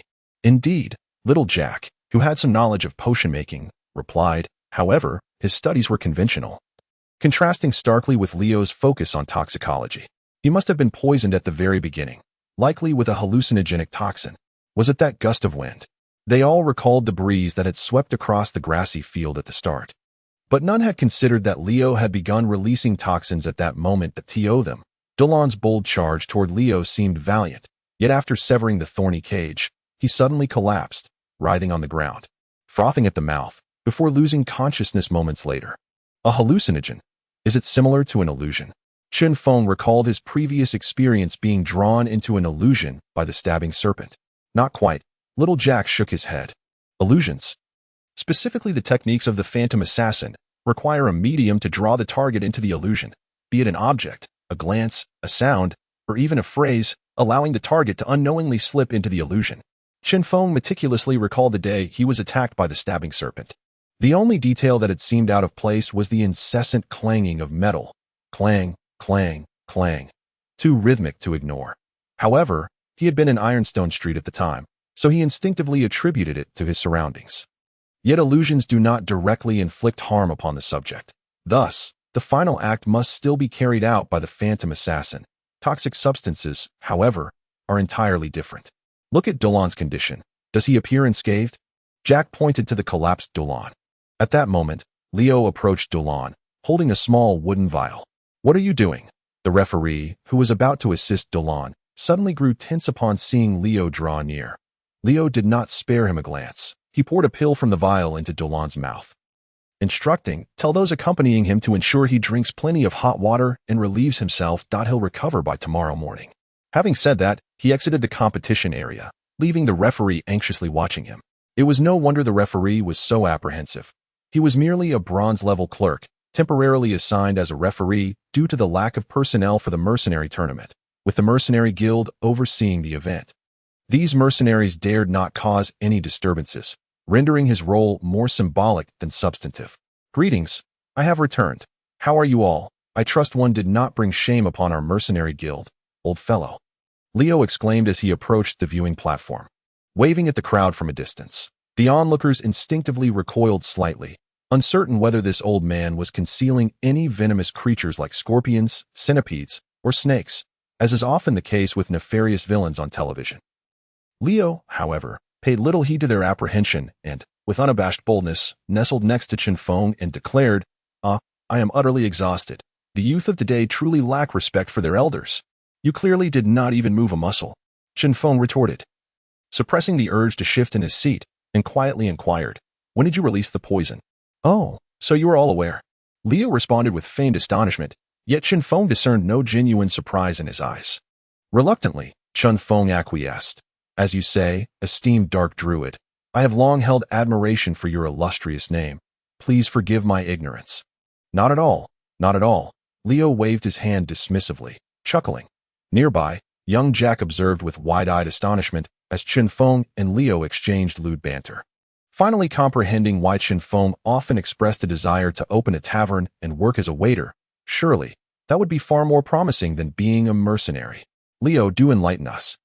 When did you unleash the toxins? Was it during the initial gust of wind? Chen Feng pressed on, his curiosity piqued. Leo narrowed his eyes and grinned. Oh, do you wish to know? Isn't that an obvious question? Chen Feng thought to himself, but maintained a cordial smile, nodding eagerly. Indeed, he was not alone in his curiosity. The others too gazed at Leo with wide-eyed fascination. Leo surveyed the crowd and addressed Chen Feng. I suppose I could share, but I have a condition.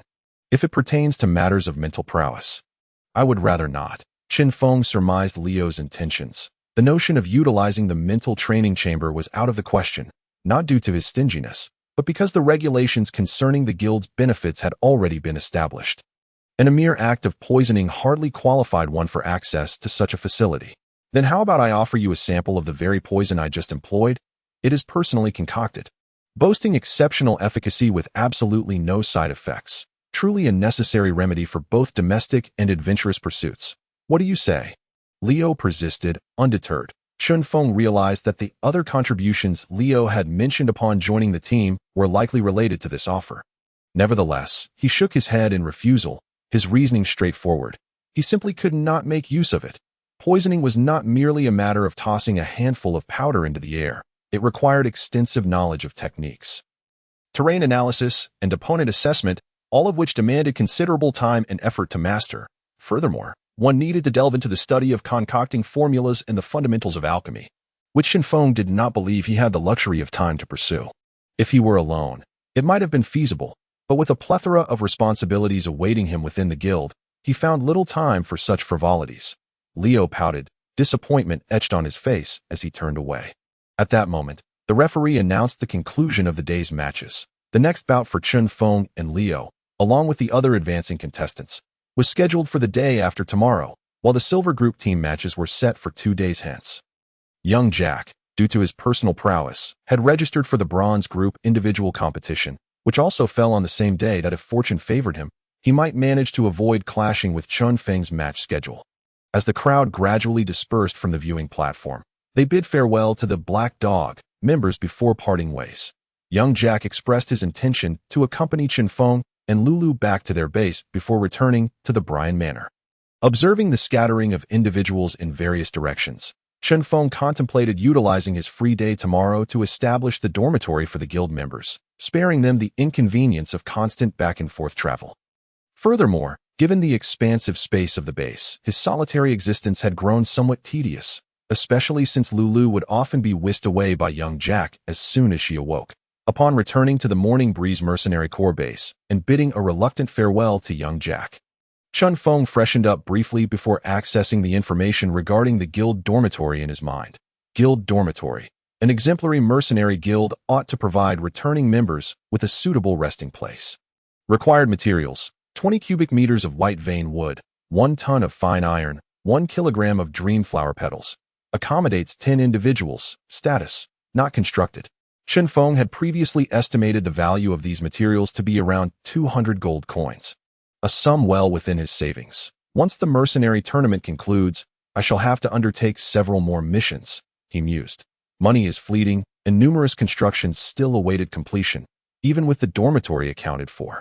The only areas currently deemed functional within the guild base were the hall, the mental training room, and the dormitory itself.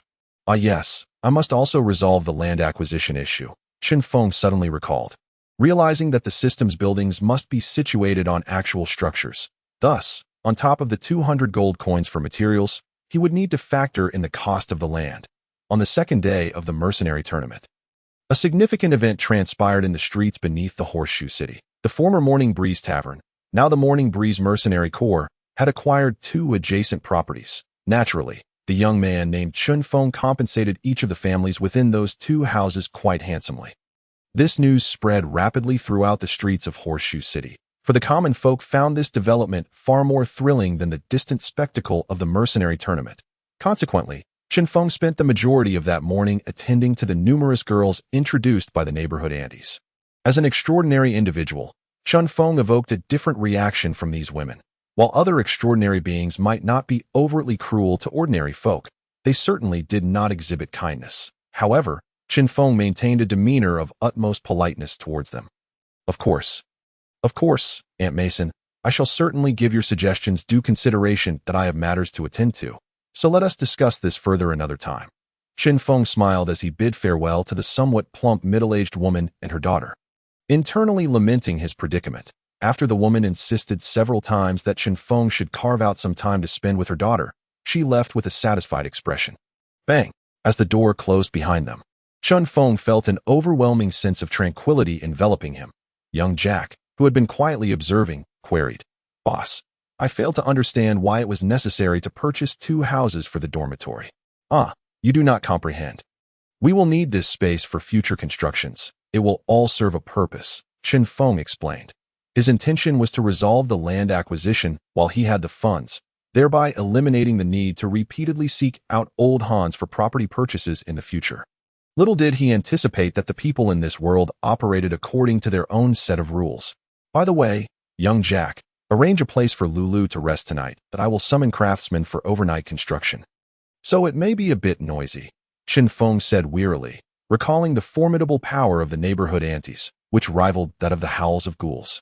Is that truly necessary? I sleep quite soundly. There's no need to worry, Lulu replied nonchalantly. Indeed, it is necessary, Chen Feng asserted, his expression grave as he looked at Lulu.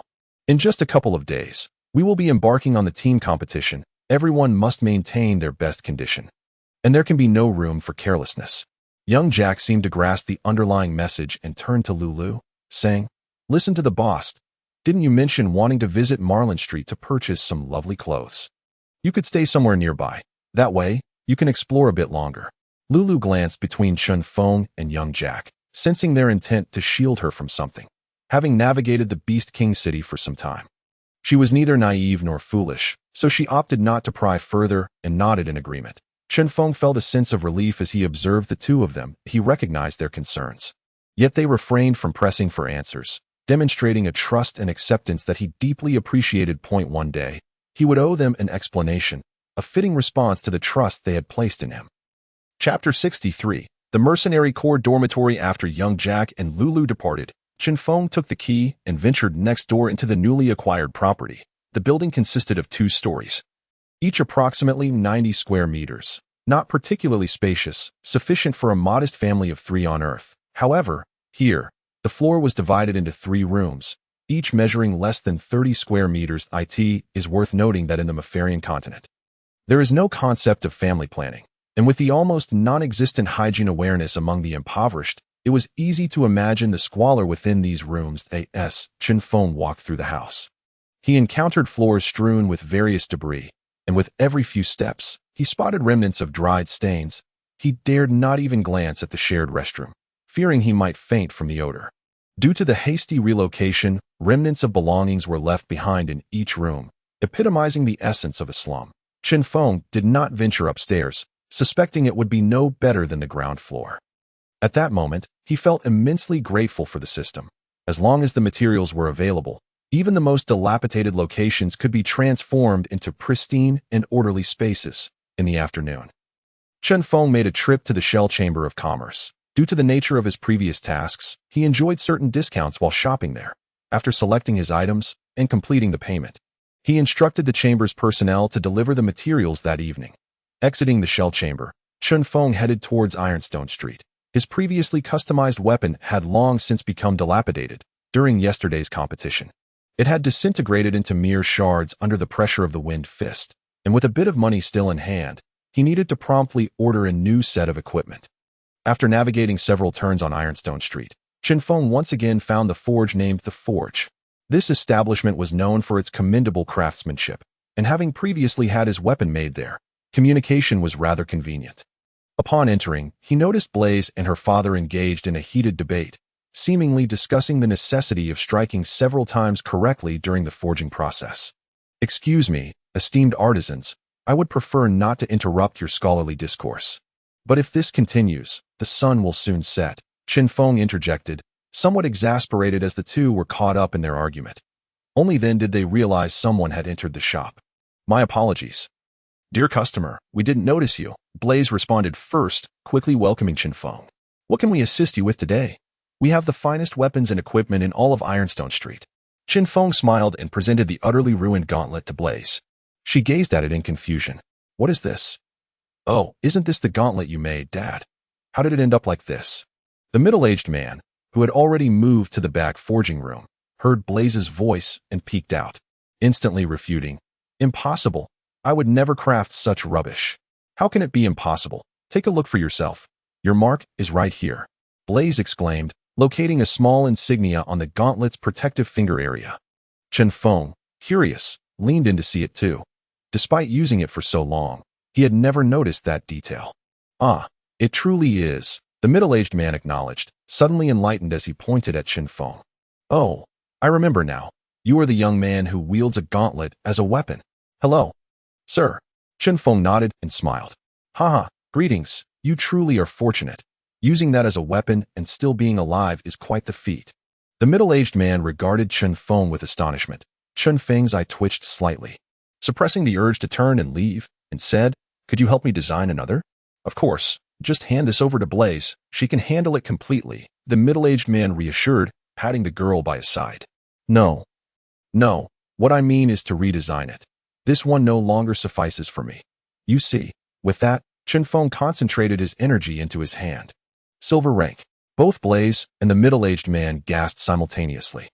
It wasn't that they had never encountered silver ranks before, but the speed of Chen Feng's advancement astonished them. They recalled that less than half a year ago, he had been just a mere bronze rank novice, and now he had already reached silver rank.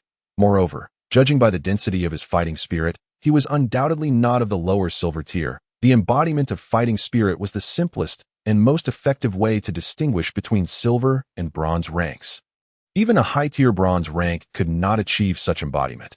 It was a manifestation of qualitative change.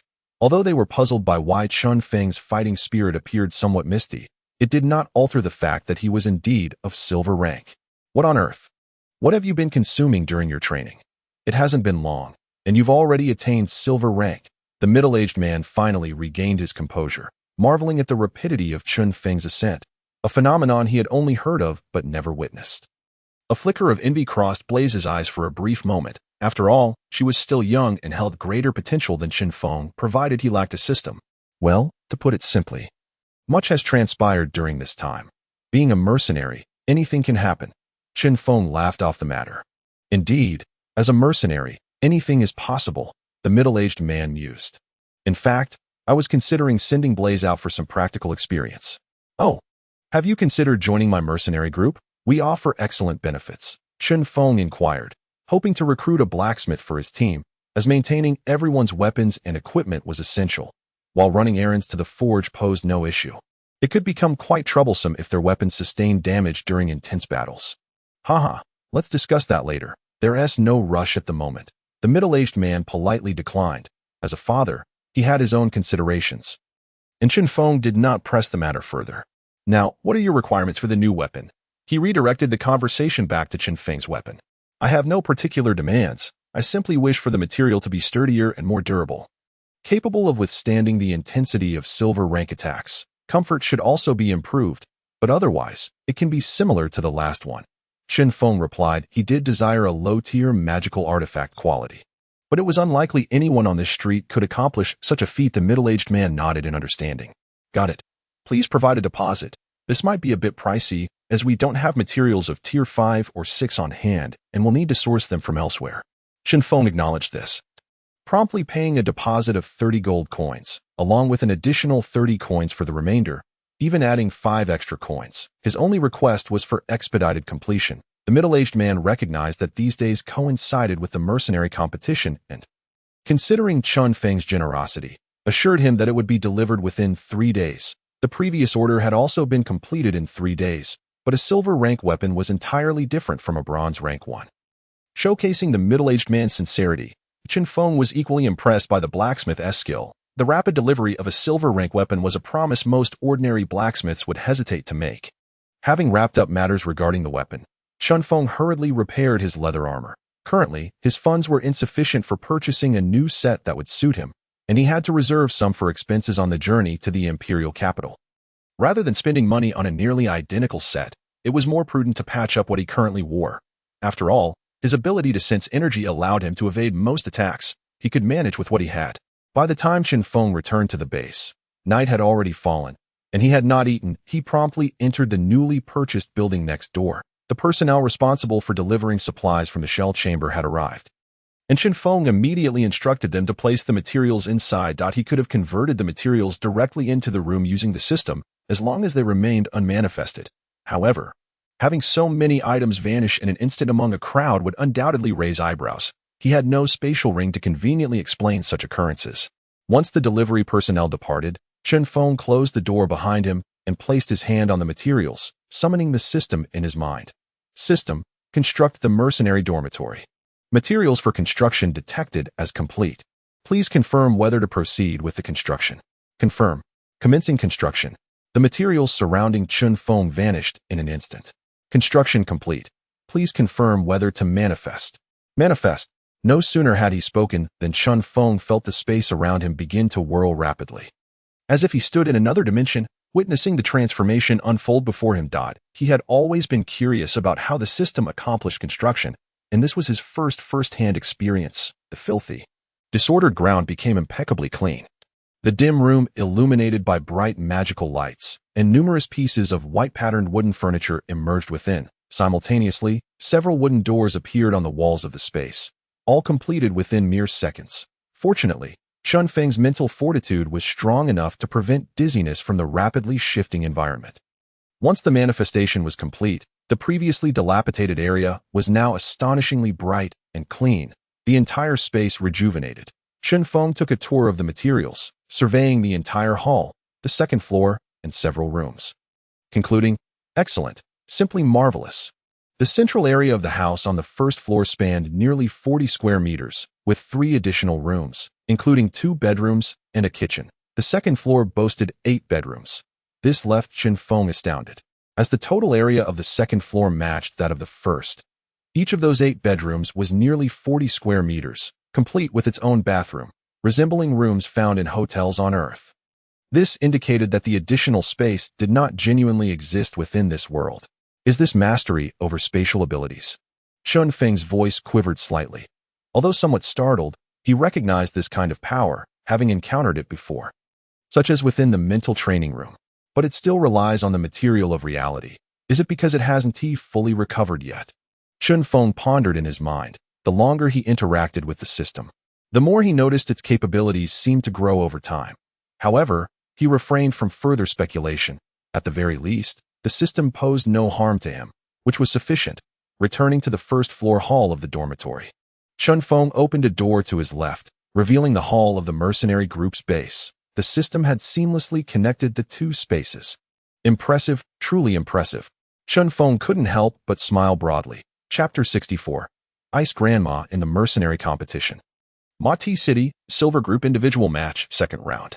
Chen Feng of the Morning Breeze Mercenary Group faces Luo Mo of the Blazing Flame Mercenary Group. Victory goes to Chen Feng of the Morning Breeze Mercenary Group. As the terrain in the center of the arena returned to its original state with the sound of the referee's voice, Chen Feng stood still, continuously adjusting his breathing. This match could be described as exhilarating. The Flame Mercenary Corps member, Roma, a silver-tier low-level swordsman, clashed head-on with Chen Feng, devoid of any frills.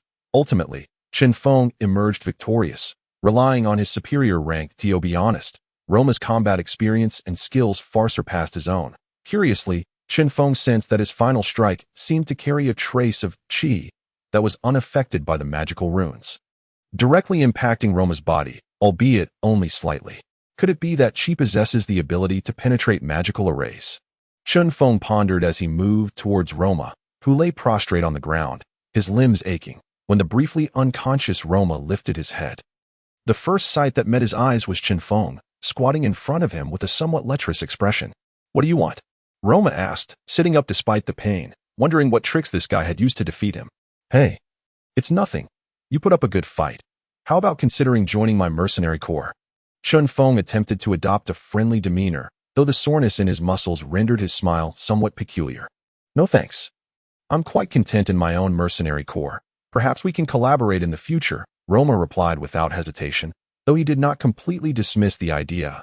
He had heard of the Morning Wind Mercenary Corps, especially with the recent negative rumors circulating about them, but having just fought, Roma could sense that this opponent fought straightforwardly yet intelligently. All in all, he didn't seem to be the malicious type, at least not as sinister as the rumors suggested. "All right, let us keep the possibility of collaboration open," Chen Feng said, unfazed by Roma's rejection, as he helped him up and turned to head toward his own passage.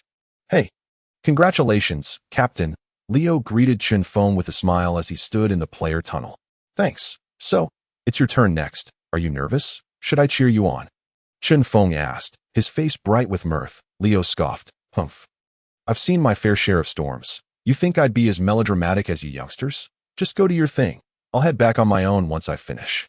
With that, he strode off into the player tunnel. Chen Feng watched Leo's retreating figure without saying much, then waved to Lulu to head towards the bronze tier competition area, while Reina stayed behind to cheer for Leo. Of course, she wouldn't actually shout encouragement. But this was the attitude of the group. No one could truly disregard a friend or the concern of others, even if they outwardly appeared indifferent, their words suggesting otherwise. The individual competition area in the bronze tier was not far from the silver tier. Just a few hundred meters away, Chen Feng couldn't help but marvel at the strength of the Holy Dawn Mercenary Guild. He estimated the overall area of the competition zone to be about one-third the size of the entire Horseshoe City. The manpower, resources, and finances consumed here were simply beyond what any mercenary corps could bear alone at this stage. It was no wonder that even within the entire Holy Radiance Empire, there were only 16 guilds of such scale, while the rest were merely offices. Well, it seems I arrived just in time. As soon as Chen Feng entered the bronze tier's competition arena, he spotted Jack and his opponent stepping into the center of the arena. In the third match of the bronze group of the mercenary competition, Jack Bryan of the Morning Wind Mercenary Corps faces the personal mercenary, Ice Witch Tifa. "Tifa, the Ice Witch." Suddenly, someone in the crowd exclaimed, prompting a brief uproar in the stands. Chen Feng looked bewilderedly at Lulu beside him. "Ice Witch? Have you heard of her?" Lulu returned his gaze with equal confusion. Being a native half-orc, her knowledge of human affairs was rather limited, though she certainly knew more than Chen Feng when it came to the local delicacies and fashionable attire of Horseshoe City. "What? You haven't heard of the Ice Witch Tifa?" The ever-present lore enthusiast in the crowd chimed in. "Oh, please enlighten me," Chen Feng replied, eager to learn. "Well, you know how titles come about, right? the passerby asked. Chen Feng nodded, aware that titles were somewhat akin to the nicknames of ancient heroes in Huaxia. However, unlike in ancient Huaxia, where any bandit could claim the moniker of the Roadblock Tiger, leading to an abundance of such names. In the Mafa continent, titles required at least silver tier strength and a certain status within that tier to be earned. The process involved challenging others with titles. If one emerged victorious, they could claim the title for themselves or create a new one. And Tifa, a high-tier bronze ice mage, possesses the title Ice Witch. How do you think that came to be? The passerby asked with a serious expression. Are you suggesting she defeated a silver-tier ice mage with a title? Chen Feng asked incredulously. Indeed, she did, the passerby confirmed. Gasp. Chen Feng couldn't help but inhale sharply. That it was indeed shocking. Defeating a silver-tier master while at bronze strength? Wasn't that something only those fabled children of destiny could achieve? Chen Feng scrutinized the individual known as Ice Witch. She exudes a formidable presence and appears quite mature. Upon closer inspection, Chen Feng concluded that referring to Tifa as Ice Grandma would be more fitting, given her silver hair and the age spots on her face, suggesting she was of the same caliber as Leo. She appears quite aged, with such impressive achievements. Why is her strength so low? Chen Feng pondered. Legend has it that her innate constitution restricts her, the passerby explained. She can only store the magical power of a high-tier bronze mage. Any more than that would exceed her capacity. A once-renowned mage sought to take her as an apprentice and study methods to heal her condition, but ultimately, nothing came of it.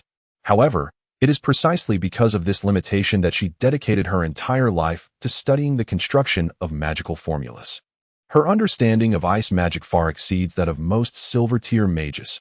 Even in the presence of Tifa's magical power, the previous Ice Witch stood no chance against her, even if Tifa employed only low-tier ice spells, the passerby lamented. As Chen Feng observed Jack on the arena, a heavy sense of foreboding settled in his heart. He expected this kid to encounter a nightmare-level opponent in his first solo battle. As the crowd quieted, a flurry of snowflakes danced in the cold wind, transforming the arena into a winter wonderland, courtesy of the magical array. Chapter 65, Mental Fortitude. Is this a coincidence? Jack surveyed the shimmering icy environment. Feeling a surge of nervousness, the Ice Witch Tifa held a certain degree of fame among ice mages. Some felt pity for her, believing that fate had conspired against her talent, while others scoffed, asserting that even the most masterful execution of first to third-tier ice spells could be outlasted by a careful opponent. However, in the bronze tier, Tifa was undoubtedly a terrifying presence. Regardless, I cannot afford to give up so easily. Jack gripped his staff tightly. For too long, he had lived in Chen Feng's shadow, his contributions in various battles feeling insignificant, as Chen Feng had resolved most issues single-handedly. As a member of the Mercenary Corps, he felt like a burden. The Frostcat Eye stone at the top of his staff glimmered with light as magical powers surged within. Knowing my strength, yet daring to point your staff at me. Are today's youth so oblivious to their own limits? Tifa remarked, gazing at Jack's flickering staff, raising her right hand in response. She did not even need to employ a staff against someone of Jack's caliber. Watching from the sidelines, Chen Feng felt a surge of pride. Initially, he had worried that Jack might lose his fighting spirit upon facing an opponent of such renown, but seeing the determination in Jack's eyes and the glowing staff in his hand made him realize, this kid is no longer the stuttering child who struggled to introduce himself. Go for it. You fool. Lulu shouted without regard for the astonished looks around her. The magic circuit is clear. Jack heard Lulu's encouragement but remained focused. Such a battle demanded his complete attention, due to the nature of the arena. The ice elements were particularly active. Jack felt the connection between the ice elements and magical power. Waiting for me to make the first move? That's fair enough. If there's no chance of victory, then I'll go all in. Noting Tifa's lack of an offensive stance, Jack initiated the attack first. Ice Arrow. Drawing upon his formidable mental strength honed in the training room, he conjured 3 ice arrows simultaneously aimed at Tifa. Just before the arrows were about to reach Tifa, he severed his mental control over them, allowing them to continue flying towards her driven by inertia. Meanwhile, the magical energy surged once more into the staff, and the next spell formula swiftly began to take shape. Quite impressive mental fortitude and impeccable timing. When did the Bryan family start nurturing mages? Tifa remarked, channeling her magic to communicate swiftly with the ice elements in the surrounding space. A series of crisp sounds resonated as Jack's 3 ice arrows were completely deflected and dissipated. However, the barrier that thwarted the arrows was not the low-tier ice wall spell, as one might have presumed. Nor was it any conventional ice wall technique. What on earth is that? The mages in the audience erupted into a frenzy. Is it the ice wall spell? No, it can't be. Has the spell formula been altered? One of the more seasoned silver-tier mages murmured solemnly to T that moment. A row of ice walls, each about a meter in length and width, floated protectively around Tifa, akin to loyal sentinels guarding her vicinity. Indeed, the ice wall, which was originally fixed in place for bronze-tier mages, was now able to levitate in the air. Although its area and thickness were inferior to a standard ice wall, its maneuverability was undoubtedly 100 times more effective. The ice sorceress, Tifa. This was merely a spell she casually unleashed without relying on her staff. Jack was equally astonished, yet his formidable mental strength allowed him to focus instantly. He was well aware of Tifa's prowess. It wouldn't be surprising if she pulled an ice landmine from her trousers at that moment. As the ice arrows dissipated, he reconstructed the spell formula in his hands. Rapid stasis.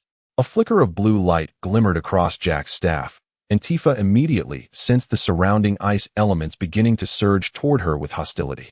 Coalescing into a layer of frost upon her skin, one of the most advanced spells of the bronze tier, rapid stasis, could temporarily slow down an opponent's movements and, when sustained, could freeze them to a degree, serving as a simplified version of the silver tier spell frostbite.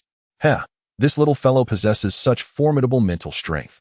How did those old-timers from the Imperial Mage Academy fail to notice? How amusing.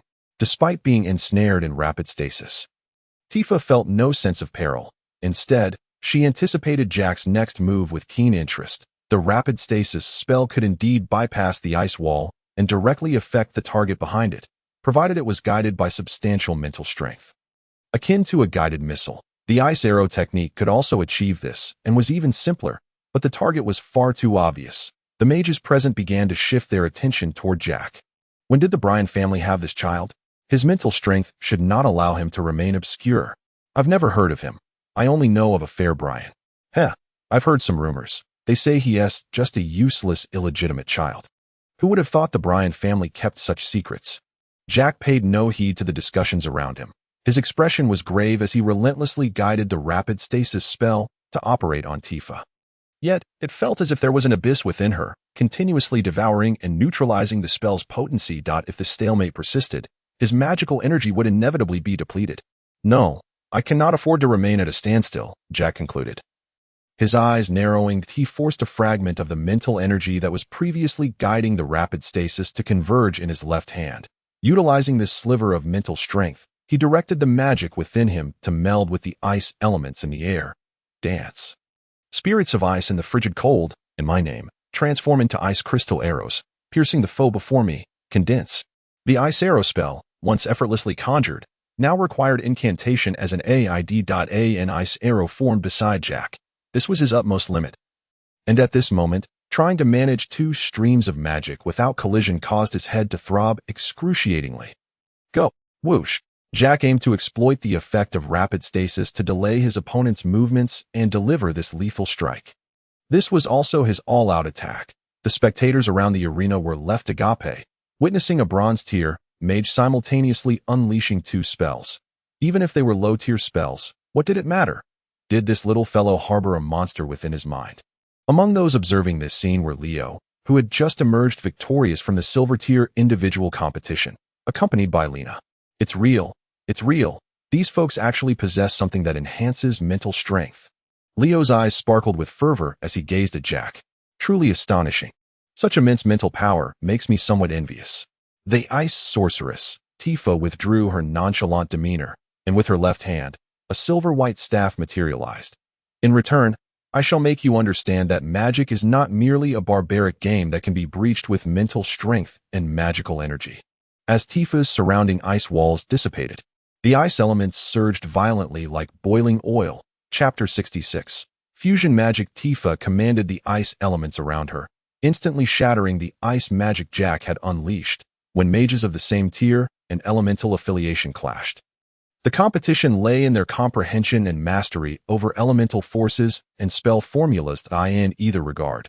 Jack could not hold a candle to Tifa, from the moment he was abandoned by his teacher until now. Tifa had never wavered in her pursuit of magical knowledge. Due to her physical limitations, she could not advance in power, so she dedicated her life to the study of the arcane. Since I cannot achieve a perfect score, I shall strive to elevate this 30-point paper to 31. This was the goal Tifa had set for herself from the day she began her magical studies. The tempestuous ice elements danced wildly within the snowy landscape, transforming the arena into a veritable glacier, while Jack, positioned at the center, felt the pressure Tifa imposed more acutely than anyone. Exhausted from the depletion of his mental and magical energy, he felt an unusual clarity stimulated by the surrounding violent ice elements. What on earth does that woman intend to do? All the mages on the sidelines observed Tifa with heightened anxiety. The existence of the magic pattern array ensured Jack was not in imminent danger. However, such a commotion could not possibly be the result of a mere Tier 3 spell. Had this old hag broken through? This was impossible. The scrutiny of the mercenary competition was exceedingly strict, and there was no way a silver-tier expert would come to bully a bronze-tier novice. As the parties involved, Tifa was equally solemn. Using her mental strength as a medium to continually connect her internal magical energy with the ice elements in space, rapidly sketching out the spell formula, her expression grave, as if she were a contestant in a high-level mathematics competition. Fusion magic. Ice coffin spell. As the final stroke was completed, a smile returned to Tifa's lips. Though the entire process lasted but a few seconds, it bore a significant weight for her. No sooner had Tifa's words left her mouth than Jack felt a flash of light before him, followed by a bone-chilling cold that seemed to penetrate from his flesh to his very soul. By the time he regained his senses, he found himself at the edge of the arena. The audience fell into an eerie silence until Tifa vanished into the contestant passage, at which point a thunderous uproar erupted throughout the stands. Oh my goddess of wisdom, what have I just witnessed? Was that a Tier 3 spell? Which tome records such a fearsome Tier 3 spell? Has she uncovered some ancient magical legacy? Just moments ago, everyone had seen a transparent ice crystal coffin enveloping Jack, and the next instant, he appeared at the arena's edge, indicating that the magic pattern array had deemed Jack to have received a fatal blow. Could a Tier 3 spell be this devastating? Certainly, an ice arrow could pierce through one's forehead.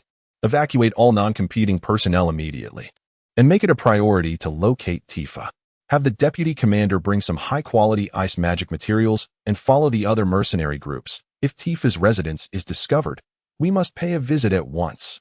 Numerous mercenary groups began dispatching personnel to search for Tifa. The knowledge she possessed, if acquired by their own mercenary group, would undoubtedly yield immense potential.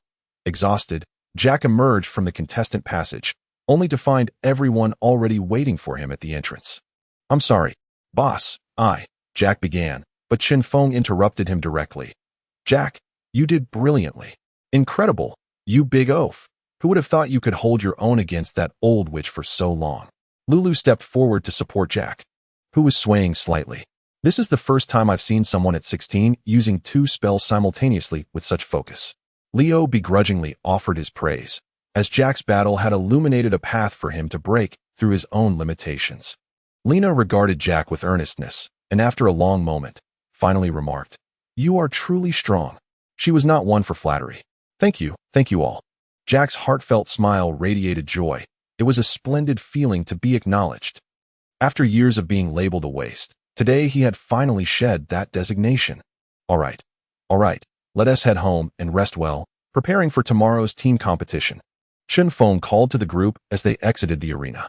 Oh, by the way, don't return to your respective lodgings tonight. Come back with me to the mercenary group's base. Is the dormitory ready? Lulu inquired. Yes, it's all set up, and it's definitely better than you can imagine, Chinfong replied, leading the group toward their base. After the crowd returned to the base and entered the dormitory, Chinfong sat on the sofa in the common area, reveling in the astonished expressions of those around him. So, how does it measure up to your expectations? Chinfong chuckled. Not just meeting expectations, it's absolutely fantastic, Lulu exclaimed after surveying the layout of her room, promptly claiming one for herself. Young Jack, however, displayed little reaction, casually choosing a room before collapsing into sleep. He was hardly surprised by the wonders his boss could conjure. Reina scrutinized Chinfong carefully, suspecting that he must have formidable backing to achieve such transformations in merely a day's time. The previous dilapidated state of the place had been utterly transformed, and she believed it was not merely a matter of finances. It would be perfect if we had an alchemical laboratory here as well, Leo lamented, smacking his lips. Chen Feng's eyelid twitched. Another lab. Do you fancy wielding a dragon-slaying sword? Do you possess the means for that? He could only silently mock Leo in his mind, knowing that while Leo posed no immediate threat, the last thing he wanted was for this unscrupulous old rogue to slip something unpleasant into his food. Well then, feel free to roam about the premises. I'm off to bed.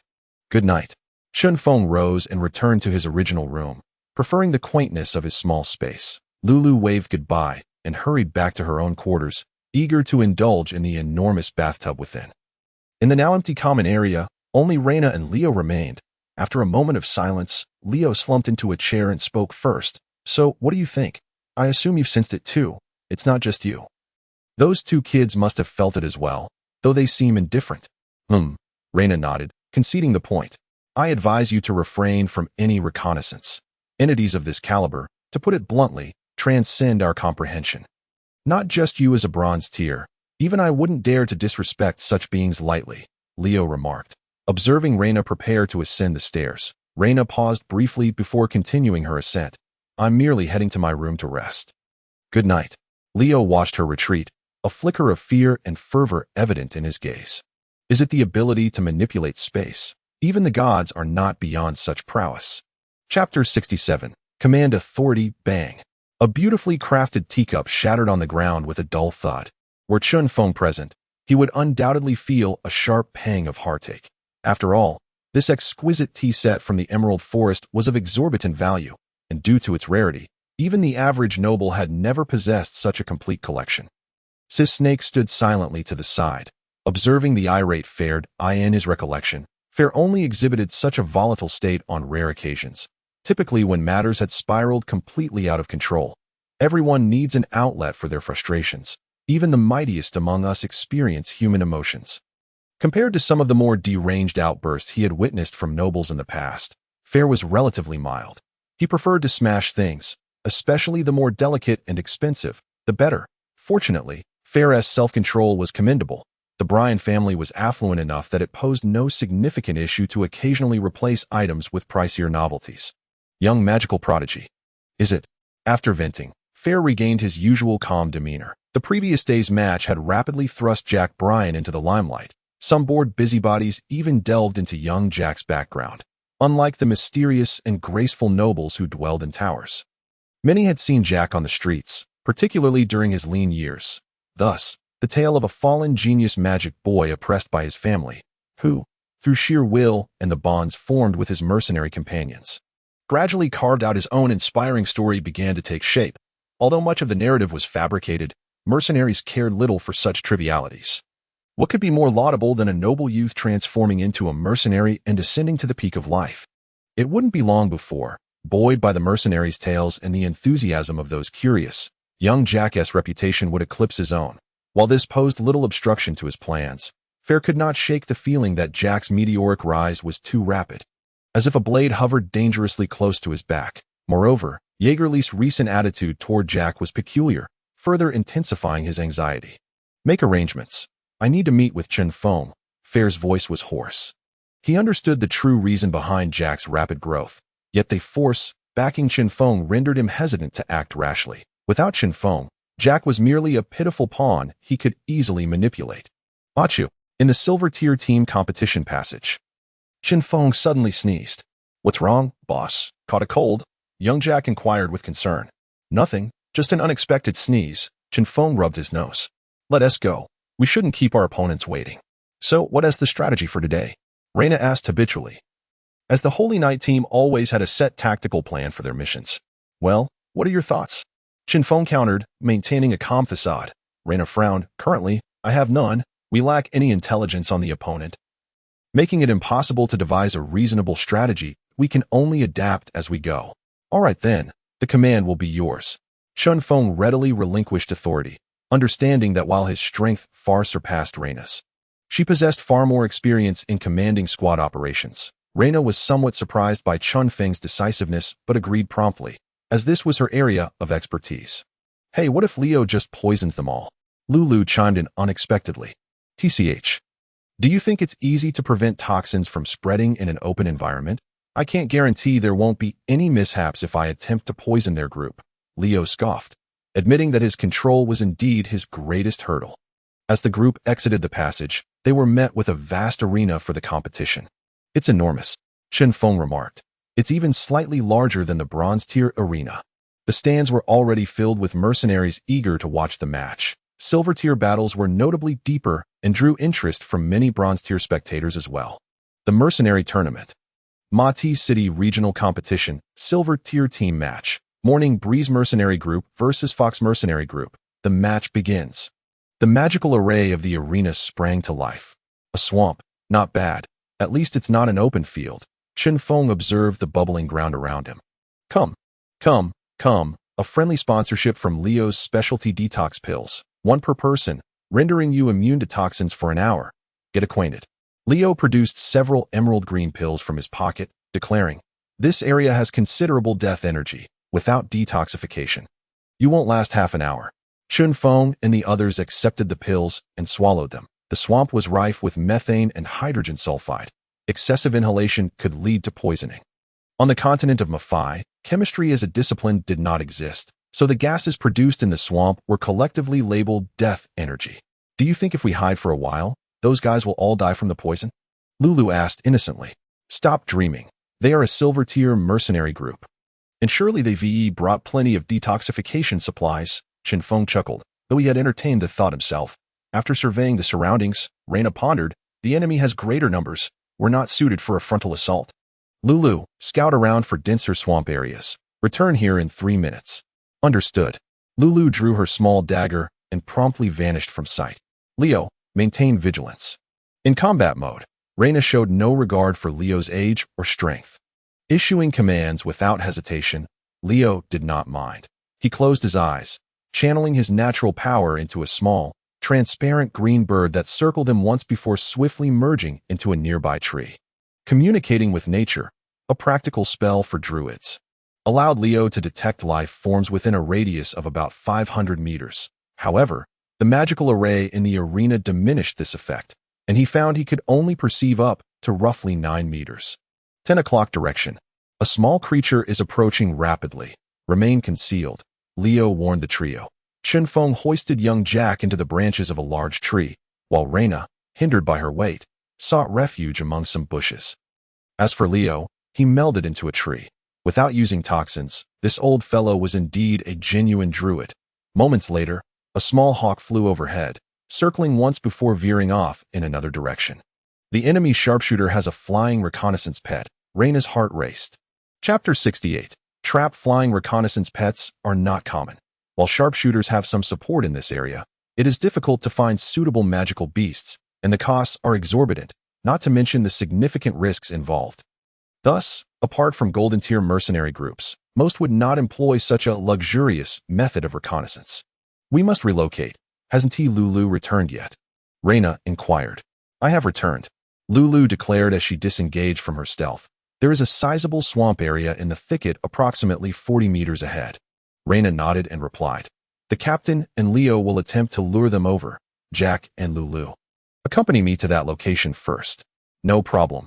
Chinfong, though unsure of Reina's intentions, chose to place his trust in her. Sigh.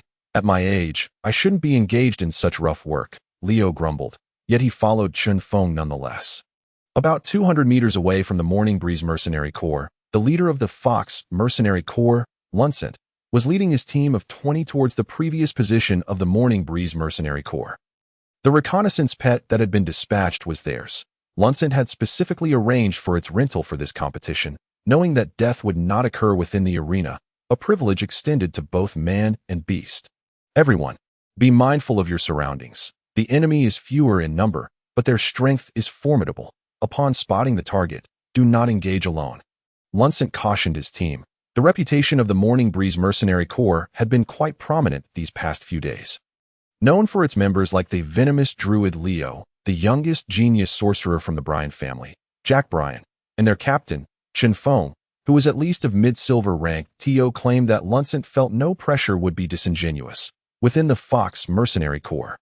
He was the sole mid-silver swordsman, while the majority of his team comprised high-tier bronze members and a few mid-tier, with no low-tier bronze to fill the ranks. Meanwhile, the opposing team boasted 2 mid-tier bronze members, suggesting that the Morning Breeze Mercenary Corps followed an elite route in their mercenary endeavors. Conversely, his own team was merely a fish belly in the grand scheme of the competition, as silver tier members either led their own mercenary groups or sought entry into the golden tier ranks, who would willingly stoop to serve as mere foot soldiers.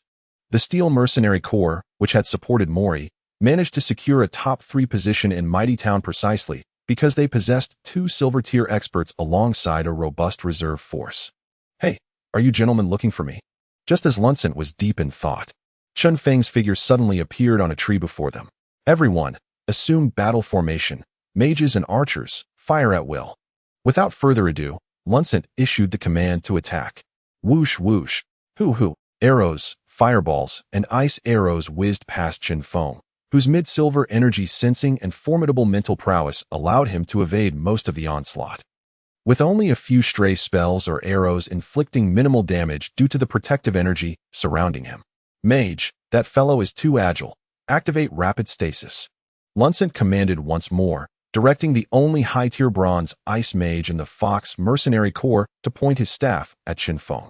As Chinfong evaded the barrage, he suddenly felt a chilling force surge within him. Although the bronze-tier spell could not fully affect him, his body still experienced a certain degree of deceleration. Uft! What the hell? Chinfong cried out as he sustained a minor injury. Leo, if you don't act soon, I'm going to be finished. Chinfong seized a rogue who had stealthily approached him and hurled him into the air, delivering a wind fist to send him flying out of the fray, then turned to shout at a tree behind him. This old man had been as motionless as a vegetable since the battle commenced. Old age brings slower reflexes. I can't move as nimbly as you youngsters. Haha. Leo emerged from the trunk of a tree, his hands shimmering with the power of nature. Vine strangulation. A mass of thorny vines surged towards the Fox members. A mid-tier bronze mercenary was caught off guard and ensnared within seconds. A flash of white light signaled another casualty for the Fox. Everyone, stay alert. Maintain defensive formation and advance steadily. Support those who are trapped. No chaos. Luncent continuously issued commands to stabilize the formation, while Chinfong and Leo began to retreat, though not without turning back to harass their pursuers. Keep a distance of 15 meters from me. Luncent charged forward with his sword, realizing that if this continued, even if their team did not perish, the blow to morale would be too great. If he could just control one of the opposing members, they might still have a chance. With a leap, he slashed, his silver aura enveloping his sword as he lunged at Leo's back. Leo, however, could hardly withstand Luncent's assault. Behind him, over a dozen members concentrated their fire upon Leo, meaning that even if he could fend off this attack, he would still have to endure the remaining onslaught. Wind Fist. Great Wood Guardian. Chinfong and Leo united to repel Luncent, successfully blocking all incoming attacks. Let us go. Chinfong grasped Leo and dashed forward. Damn it, could you be any gentler? I feel like I'm going to fall apart. Leo, clinging to Chinfeng's shoulder, voiced his dissatisfaction. To be honest, if Leo had wished to, aside from Luncent being a nuisance, the remaining dozen opponents were hardly sufficient to challenge him. It was entirely possible for him to help Chinfong eliminate them. Thus, he was perplexed as to why Chinfong had handed command over to Reina, and why she had to complicate matters so much. Could it be that Chinfong and Reina have something going on? The image of Reina's towering physique flashed through Leo's mind, and he promptly dismissed the thought. Hot on their heels, Luncent pursued Chinfong and Leo with fervor, fully aware that the odds of his mercenary group winning were slim, yet who among them did not harbor dreams? Abruptly, as Chinfong sprinted ahead, he came to a halt and set Leo down. Are we preparing for a direct confrontation? Luncent felt a surge of excitement, although he did not know where the remaining members of the opposing team were. If they could eliminate the 2 before him, the rest would pose no threat. Luncent immediately engaged Chinfong head-on. Everyone, concentrate fire on the target. The instant they focused their might to take down one, victory would be within their grasp. Yet, the anticipated support fire failed to arrive. Look behind you.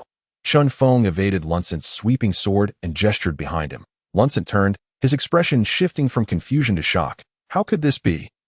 Wasn't everything fine just moments ago? At that moment, the members of the Fox Mercenary Corps were steadily sinking into the swamp. while Leo and a few others remained nearby, persistently harassing them to prevent any escape. Could it be? Frozen ground. Luncent, not lacking in intelligence, immediately connected the dots. Their team had the mental powerhouse among them. The level 3 ice spell, Frozen Ground, could freeze the surface of an area, though young Jack could not directly freeze the swamp itself without drawing attention. Instead, he was utilizing his formidable mental energy to guide the spell beneath the surface layer of the swamp, maintaining it continually. Although the spell's potency would diminish somewhat, it was sufficient for Chen Feng and his companions to traverse. While the remaining dozen individuals were far less fortunate, Luncent turned back to Chen Feng, a wry smile on his face, and raised his hand to signal the referee. The Fox Mercenary Corps faces the Morning Breeze Mercenary Corps. The Morning Breeze Mercenary Corps emerges victorious.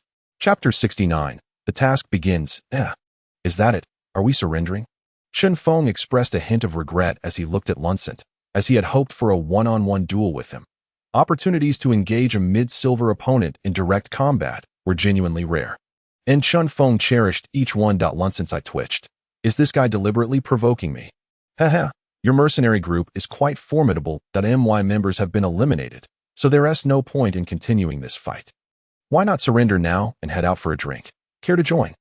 Despite the internal monologue of complaints, Luncent extended the invitation with great grace. Generally, mercenary groups did not harbor deep-seated grudges, for in the absence of absolute strength, connections became exceedingly vital. Thank you, but we must decline. We need to prepare for the next match. Chen Feng politely rejected Luncent's offer. That makes sense. I wish you the best of luck. Luncent shrugged and turned to leave. Just a few steps away, Chen Feng's voice rang out behind him once more. Hey, your mercenary group isn't bad. Would you consider joining us? We offer excellent benefits. Care to learn more? Luncent halted abruptly, then quickened his pace.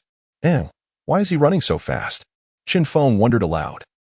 Boss, are you really not provoking him? Young Jack's expression was somewhat awkward. Of course not. Chen Feng replied earnestly. The group tidied up and exited the arena, preparing to return to the stands to observe the remaining matches of the day.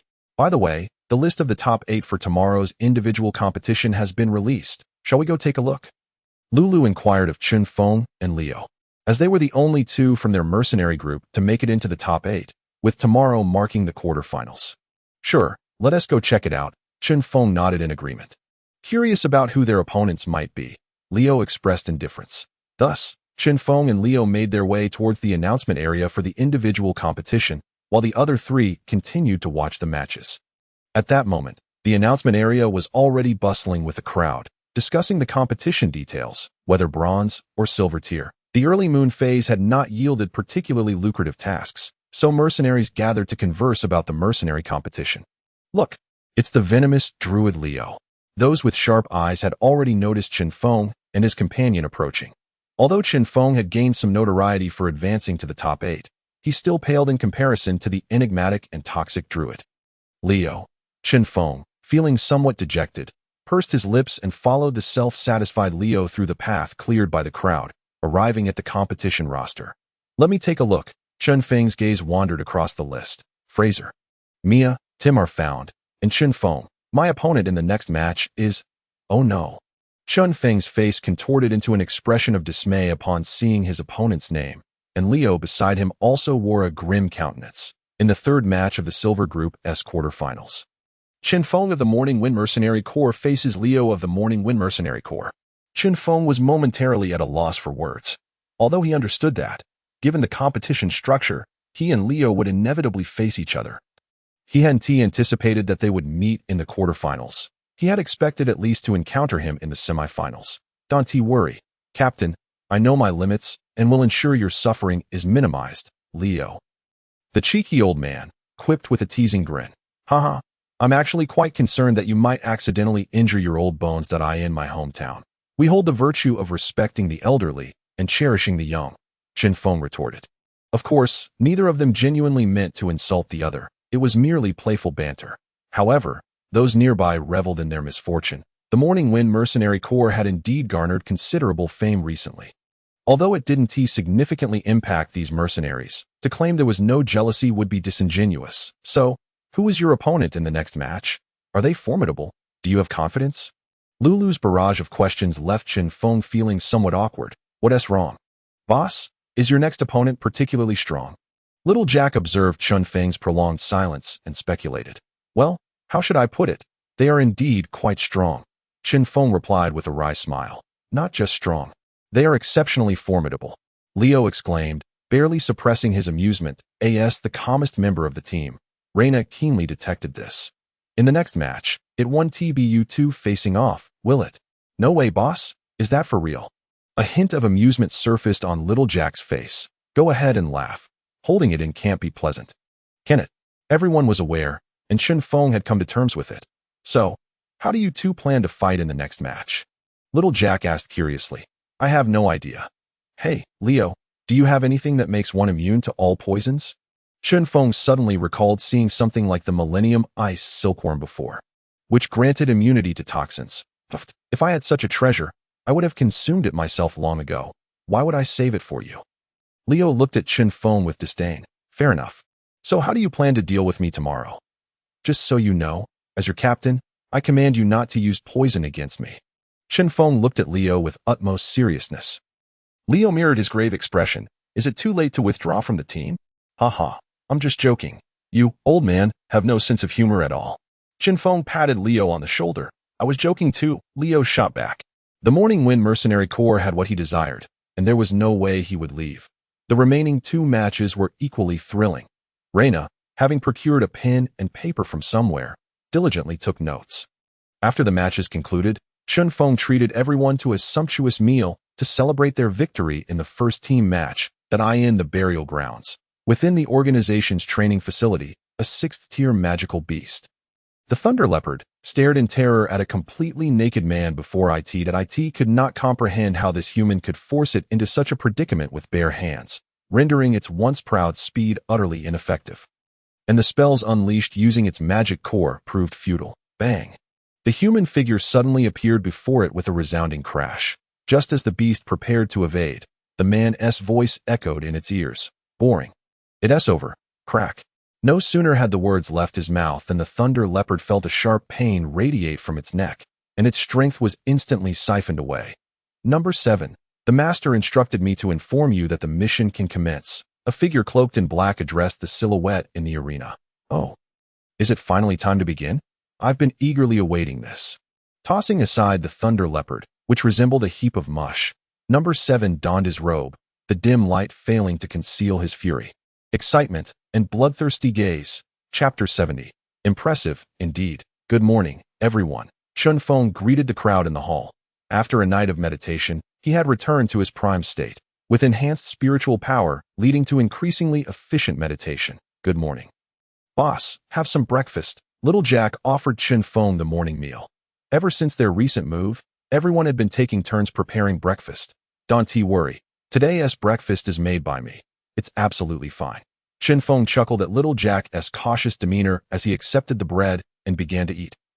Is someone speaking ill of me? I just sneezed from afar. Leo entered the hall, not through the dormitory entrance but through the Mercenary Corps main door. Eating, are you? Get me a portion as well. Out so early? Chen Feng inquired. Old age means less sleep. I just went for a stroll, Leo replied while devouring his food. Little Jack, your culinary skills are far inferior to Chen Feng's. Though Leo feigned disdain, he wasted no time in finishing his battle in mere moments, by the time their group of 5 arrived at the competition venue. The first match had already concluded, and the current match was nearing its climax. Chen Feng adjusted the gloves he wore, which he had collected after dinner the previous night from the furnace in Ironstone Street. The gloves were crafted similarly to the last pair, made from the hide of magical beasts. However, this time they were fashioned from the fur of a 5th-tier moonring bear, a far sturdier and more comfortable material than that of the low-tier withered grass crocodile. Moreover, this fur possessed inherent cold-resistant properties. This was the best material the blacksmith could procure. The metal attachments were made of a robust matte black gold, with certain areas reinforced for added durability. The entire pair of gloves exuded a rugged, dark aesthetic. Chen Feng had even named them Bear Domination, convinced of their formidable presence. Although the name hardly matched their capabilities, at best they could be described as black elite gloves. Chen Feng took great delight in them, as they imbued his originally fair complexion with a touch of menacing allure. In the White Hoof City area, The Silver Group Individual Quarterfinals Third Match. Chen Feng of the Morning Wind Mercenary Corps faces Leo of the Morning Wind Mercenary Corps. Please take your positions. The audience erupted into a cacophony. Internal conflicts within the same mercenary corps were not unheard of, yet the Morning Wind Mercenary Corps had recently attracted considerable attention. Spectators were always eager for a show, especially since there was little else to watch. Let us go. Chen Feng stood up, brushing off his pants. Leo, laden with a satchel of vials and jars, walked in the opposite direction. Oh, by the way, Chen Feng suddenly recalled something and turned to Leo's retreating figure, asking, "What exactly is that adorable bouncing rabbit?" Leo paused momentarily before casually responding, "Oh, it's a type of drug that makes one bounce until death. But don't worry, it has little effect on silver tier experts. I just created it for fun." "Oh, I see," Chen Feng realized, having long wanted to inquire about its purpose. "All right, see you at the arena." Leo waved as he headed towards the contestant entrance, but beneath his calm exterior, his mind was anything but tranquil. How does this guy know about that? Is it related to the forces behind him? Was he warning me just now? Leo ruminated, trying to recall if he had offended Chen Feng in any way recently, but no matter how hard he racked his brain, he couldn't pinpoint any recent transgressions. Could he be trying to make me intentionally lower my guard? It wasn't until he heard the referee announce the start of the battle that Leo snapped back to reality. The magic pattern array began to operate, and as snowflakes began to drift through the air once more, he muttered, "Another icy wasteland, huh?" The scene bore some resemblance to his match with Little Jack. But this time, a blizzard had been conjured by the ice magic pattern array. A very fair battleground. Reina, sitting at the sidelines, explained to Jack and Lulu. The captain excels in speed and explosive power, while Leo specializes in poison, but the extremely low temperatures of the blizzard are unfriendly to both parties. No sooner had Reina finished speaking than Chen Feng surged forward, with his heightened sense of qi. He activated wind steps, qi protection, and soft palm simultaneously. He understood the intricacies of Leo's poisonous tactics, and rather than allow him more time to set up, it was better to take the offensive and suppress Leo. Given Chen Feng's speed, the distance between him and Leo vanished in an instant. Charging fist, bang. Chen Feng's fist connected squarely with Leo's left arm, sending him flying like a rag doll. Chen Feng stood in bewilderment, momentarily frozen in place, surveying the equally silent and perplexed audience. "What just happened?" a spectator voiced. "I don't know. Is it over already?" Look, Chen Feng is moving again." Some spectators noticed that the formerly wooden-faced Chen Feng suddenly appeared, as if confronting a formidable adversary, casting a grave glance around him, as though he were on the brink of encountering an imminent disaster. One person remarked in a particularly solemn tone, "Think about it. The last individual who faced off against Leo met an inexplicable demise, didn't he? Could it be that the one named Chen Feng has already been poisoned?" "The Dark Druid truly lives up to his reputation," someone exclaimed in awe. "Tim, what are your thoughts?" A middle-aged man clad in heavy armor inquired of a nearby youth. The young man named Tim toyed with a dagger in his hand, the blade gliding like a nimble silver serpent between his fingers, yet his expression was notably serious. "He's formidable. I did not observe any signs of his poisoning technique." A drop of sweat trickled down his temple. As a silver-tier assassin, Tim possessed a profound understanding of the art of poisoning in all of Horseshoe City. Only the dog raised by the young master of the Bryan family could rival him in this regard. However, after witnessing Leo's performance in the last two matches, Tim felt that in terms of poisoning, Leo was as naive as an infant, albeit only in that specific aspect. Today, Leo's technique still left him unable to discern a single flaw. "Think of a way to see if we can recruit him," the middle-aged swordsman commanded. There were no taboos in poaching among mercenary groups. If one could successfully recruit, it was a testament to their skill. Failure simply indicated that the former employer had an appealing allure, with no deep-seated grudges involved.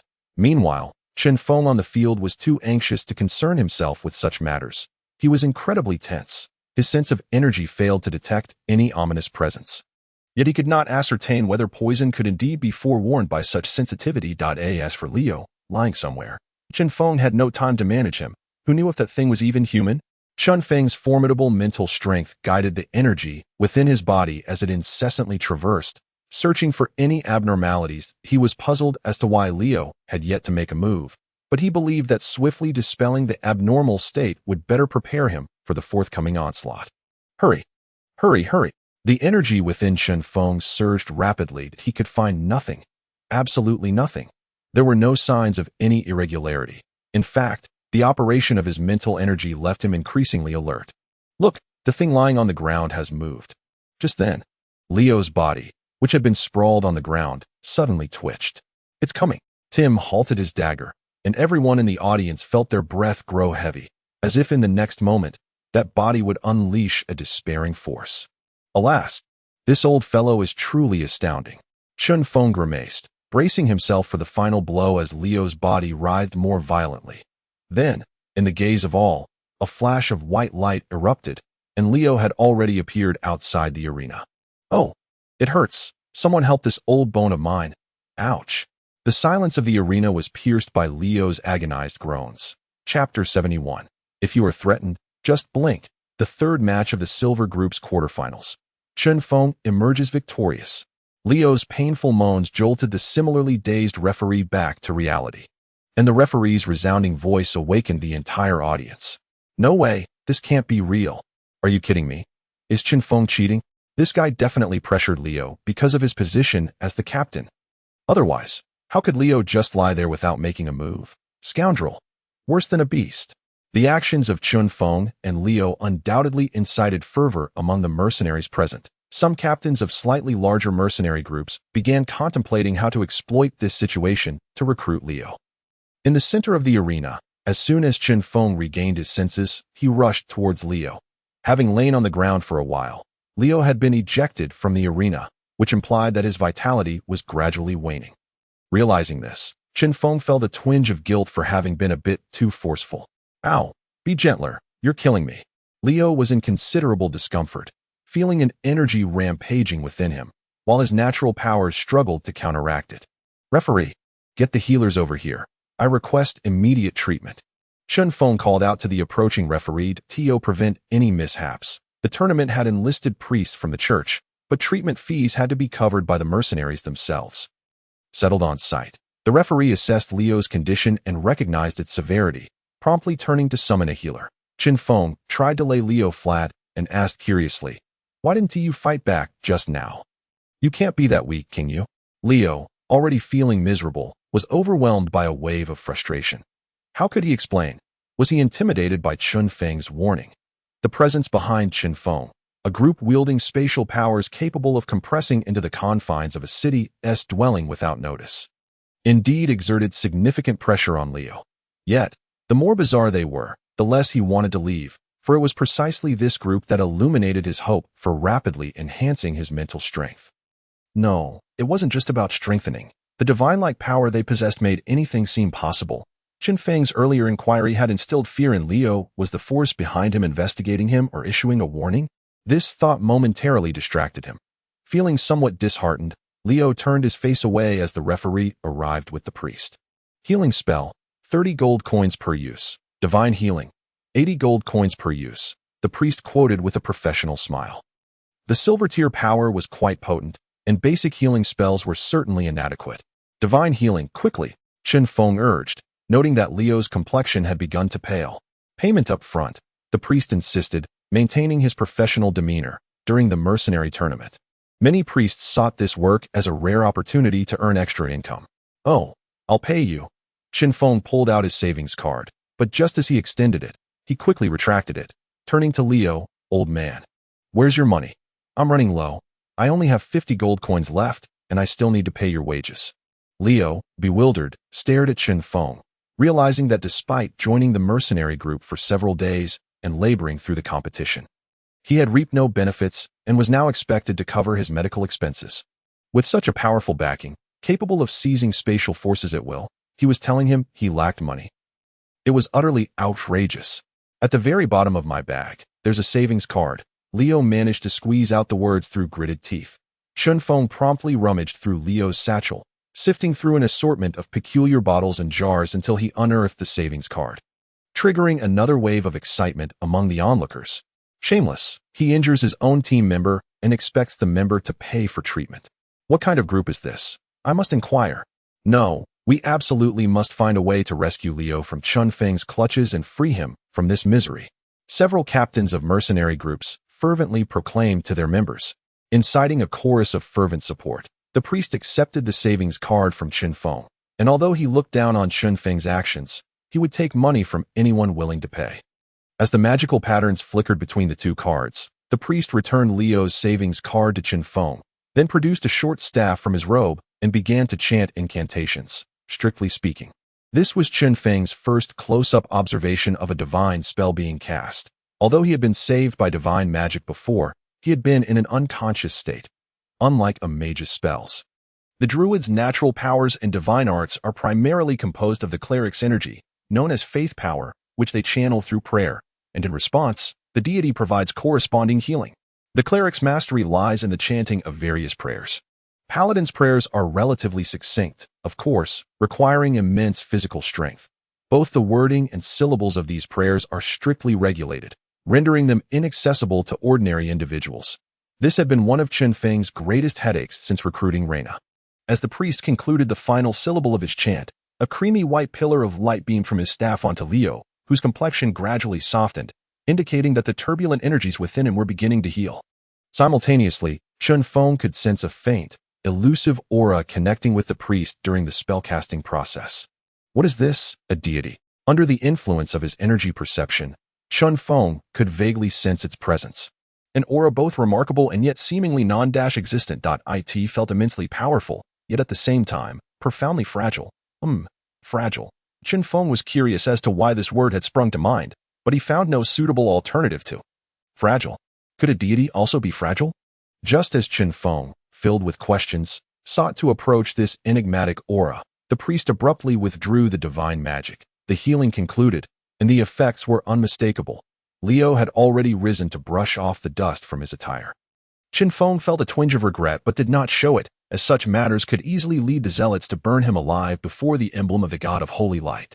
The referee arranged for the two to exit through the same competitor's passage and subsequently announced the next match. Members of the Morning Wind mercenary group were already awaiting at the entrance. And upon seeing the two emerge simultaneously, they rushed forward. Leo, are you all right? Concern was evident in their eyes. It's nothing. What could possibly be wrong with me, old man? Ha. Leo turned his head aside. Feeling somewhat unaccustomed to the attention, having not experienced such concern for many years, Chen Feng, perceptive to Leo's discomfort, tactfully refrained from addressing it as he beckoned a group of individuals to return to the stands. Chen Feng felt a sense of contentment at having inexplicably won this match. He certainly lacked the confidence to believe he could single-handedly challenge every silver-tier warrior in the entire Horsehoof City. Thus, the five of them, under the gaze of onlookers, concluded the final match, most of whom were fixated on Chen Feng and Leo. The leaders of various mercenary groups exchanged glances with Leo, conveying a singular message. Leo, if you are in danger, just blink. Chapter 72. Iceheart. The competition for the Silver Tier's quarterfinals had concluded, and 2 days later, the matchups for the semifinals were announced. Tim of the Blackrock Mercenary Group, facing Chen Feng of the Morning Breeze Mercenary Group. Fraser of the Thundercloud Mercenary Group, facing the Independent Mercenary, Param. Tim, is he formidable? Chen Feng inquired, scrutinizing the name of his opponent. Very formidable, Lena replied, suddenly pulling out a small notebook with a serious demeanor. Tim the Poison Dagger, male. 26 years old, human, vice captain of the Blackrock Mercenary Group, a mid-tier silver phantom assassin specializing in poison. He once infiltrated the lair of a 6th-tier beast, the Arachnid, and managed to steal 2 spider eggs while escaping unscathed. It is rumored that 2 years ago, several key members of the Iron Mane caravan perished from poisoning, and he is suspected to be behind it, though no concrete evidence has surfaced, leaving the matter unresolved. Hey, when did you gather this information? Chen Feng asked curiously. Lena patted the small head of Lulu beside her and said, I asked Lulu to help me collect it over the past few days. Impressive. I appreciate your efforts, the ever-genuine little Jack expressed. Lulu scoffed dismissively. It's not that big of a deal. This information isn't a secret. You can easily ask any knowledgeable mercenary. Though the young girl spoke nonchalantly. Her swaying tail betrayed her inner delight. Chen Feng turned to Leo with a playful smile. Old man, look at how efficiently they operate. Leo was well aware that this wasn't a secret. He knew it himself. With a derisive snort, he refrained from retorting. While he wouldn't claim to be a master of poison at the golden tier, he certainly regarded himself as a king among silver tier practitioners. However, when it came to erasing traces of his own misdeeds, not even Tim could surpass Lulu's skills. After all, even martial arts experts might not excel in stealthy assassination. After exchanging playful banter, Chen Feng led the group away amidst the resentful gazes of the mercenary leaders, their eyes never receiving any blink from Leo as a signal. The competition had been ongoing for nearly half a month now. As the end of the lunar month approached, many regions within the empire began to warm up. Horsehoof City, being relatively close to the Dawn Prairie, was still subjected to chilly winds that whisked away the warmth from one's body. Alright, it's still early. Everyone can disperse for leisure activities, but do be cautious. Upon exiting the Mercenary Guild, around 2 in the afternoon, Chen Feng instructed the group to break off. The preliminary matches of the Silver Tier team competition would conclude today, with the remaining teams' matchups to be announced the following day. The semifinals for the individual competition would occur the day after tomorrow, granting a blank day for everyone tomorrow. Seizing this opportunity, Chen Feng wished to allow everyone, especially himself, a chance to rest. He hadn't expected to advance this far in the individual competition. He initially entered merely to gain practical experience. As for rankings, while beneficial, he was indifferent to them. The team competition, however, was his true concern, as the punitive measures from the system loomed over him like a sword, ready to strike at any moment. Chen Feng had no choice but to confront this burden alone. It was no exaggeration to say it weighed heavily on him. As he walked back, he contemplated returning to the base to rest before heading into the mental training room to enhance his mental fortitude. Honestly, he was unsure where to wander outside, especially since little Jack and Lulu enjoyed shopping. And he certainly did not wish to be a third wheel. Lena needed to take on some minor tasks to save money for alleviating her curse, while Leo returned to his previous lodgings. Despite the comfortable accommodations Chen Feng provided, Leo lacked the required potion laboratory and was hesitant to conduct experiments in the shared quarters, thus opting to return to his former rented space. Notably, little Jack had recently improved his alchemical skills after conversing with Leo. Chen Feng noticed that little Jack had added several new potion recipes to the mercenary group's information, revealing the boy's remarkable aptitude. Albeit lacking a teacher, a good mentor, Chen Feng contemplated establishing the potion laboratory sooner, yet funds were scarce, arriving slowly while disappearing in an instant. While lost in thought, Chen Feng abruptly halted, glancing around at the bustling crowd before sighing. Come out. Viper, this charade has grown tiresome. However, apart from the peculiar glances of passers-by, no one acknowledged him. Not coming out. Chen Feng suddenly stepped to his left, delivering a punch into thin air. Bang! His fist produced a dull thud against the air, causing the surrounding crowd to scatter in panic. The inhabitants of the Mafar continent had never been fond of commotion. Countless instances had proven that such disturbances could be deadly. Viper's figure gradually materialized, his hands trembling slightly from the abrupt confrontation. Quickly regaining composure, he had not anticipated that his illusion would fail so spectacularly, nor that Chen Feng would unveil his position. When had this fellow grown so formidable? Just half a year ago, he was merely a small ant nearly crushed by Mori. The young master wishes to meet with you privately tomorrow afternoon. Someone will come to escort you to the Bryan Manor, Viper stated, eyeing Chen Feng warily, who now emanated considerable pressure. TCH, Bryan Manor. Chen Feng sneered. Inform Fei Air to meet me at my mercenary group's base at noon tomorrow. Viper frowned, surprised by Chen Feng's unexpectedly assertive demeanor. Was it due to the forces backing him? I will relay your message to the young master. Viper vanished once more into the air, aware that his role was merely to convey information, while the decision-maker remained Fei Air, a fact he understood well. Only after he could no longer sense Viper's presence did Chen Feng relax slightly. He touched the black wristband on his wrist, a low-tier magical artifact known as Ice Heart. It could fend off mental attacks below the golden mid-tier. He had nearly forgotten about this reward from his mission in Beast King City, typically treating it as nothing more than an ornament. However, just as he had been walking, a refreshing sensation jolted him back to attention. The illusion set by Viper had shattered effortlessly, making this item the bane of phantom assassins. In truth, even without Ice Heart, based on Chen Feng's current strength, Viper could do little against him. His skill, Chi Sense, rendered any close-range assassination attempts against him laughable, though this would be different if the opponent were of significantly higher rank. I should consider selling you off when I find the time. Chen Feng mused as he caressed the ice heart on his wrist. To him, ice heart was merely optional. It would be wiser to exchange it for funds to bolster the mercenary group's resources. Upon returning to the base, Chinfong finally felt at ease.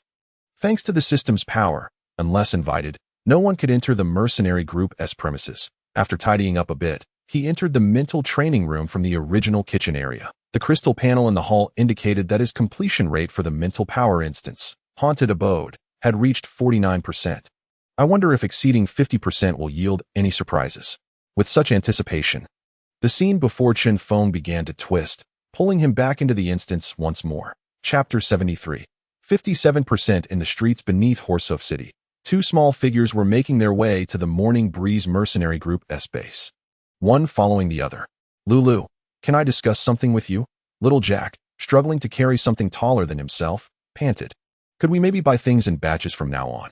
It's really hard to carry so much at once.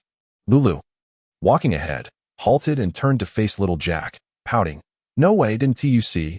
I always buy everything just in time for the discounts. If I miss out, who knows how much more I'll have to spend next time. Those stores from a few days ago said the same thing. Little Jack replied with a wry smile.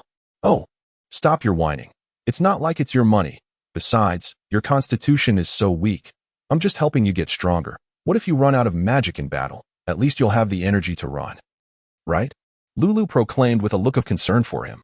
Lulu was not wrong. She had always spent her own money on purchases, while little Jack had offered to pay but was consistently turned down. Thus, most of Lulu's acquisitions were discounted items. Even though those items were perpetually on sale, little Jack was about to say something else. The distant sound of hooves mixed with the rumble of wheels caught his attention. In such a place as the lower streets, the sight of a carriage passing by was unexpected. Curiously, little Jack turned to look in the direction of the sound. Two magnificent black horses, their coats sleek and devoid of any stray hairs, indicated their noble lineage and meticulous care. The carriage itself was crafted from exquisite emerald forest wood, devoid of excessive gold or silver embellishments, showcasing the owner's wealth without ostentation.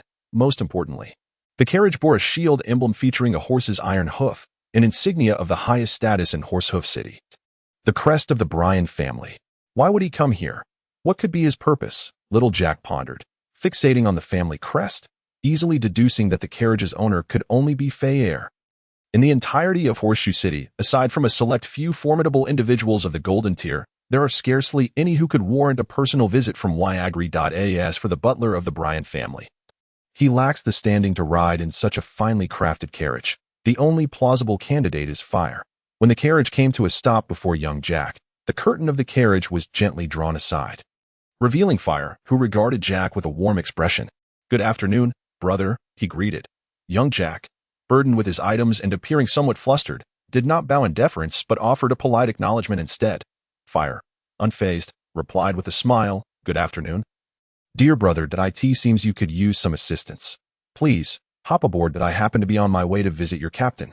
As he spoke, the coachman dismounted to take the items from young Jack's hands, simultaneously revealing Lulu's presence, for the items Jack carried were stacked far too high.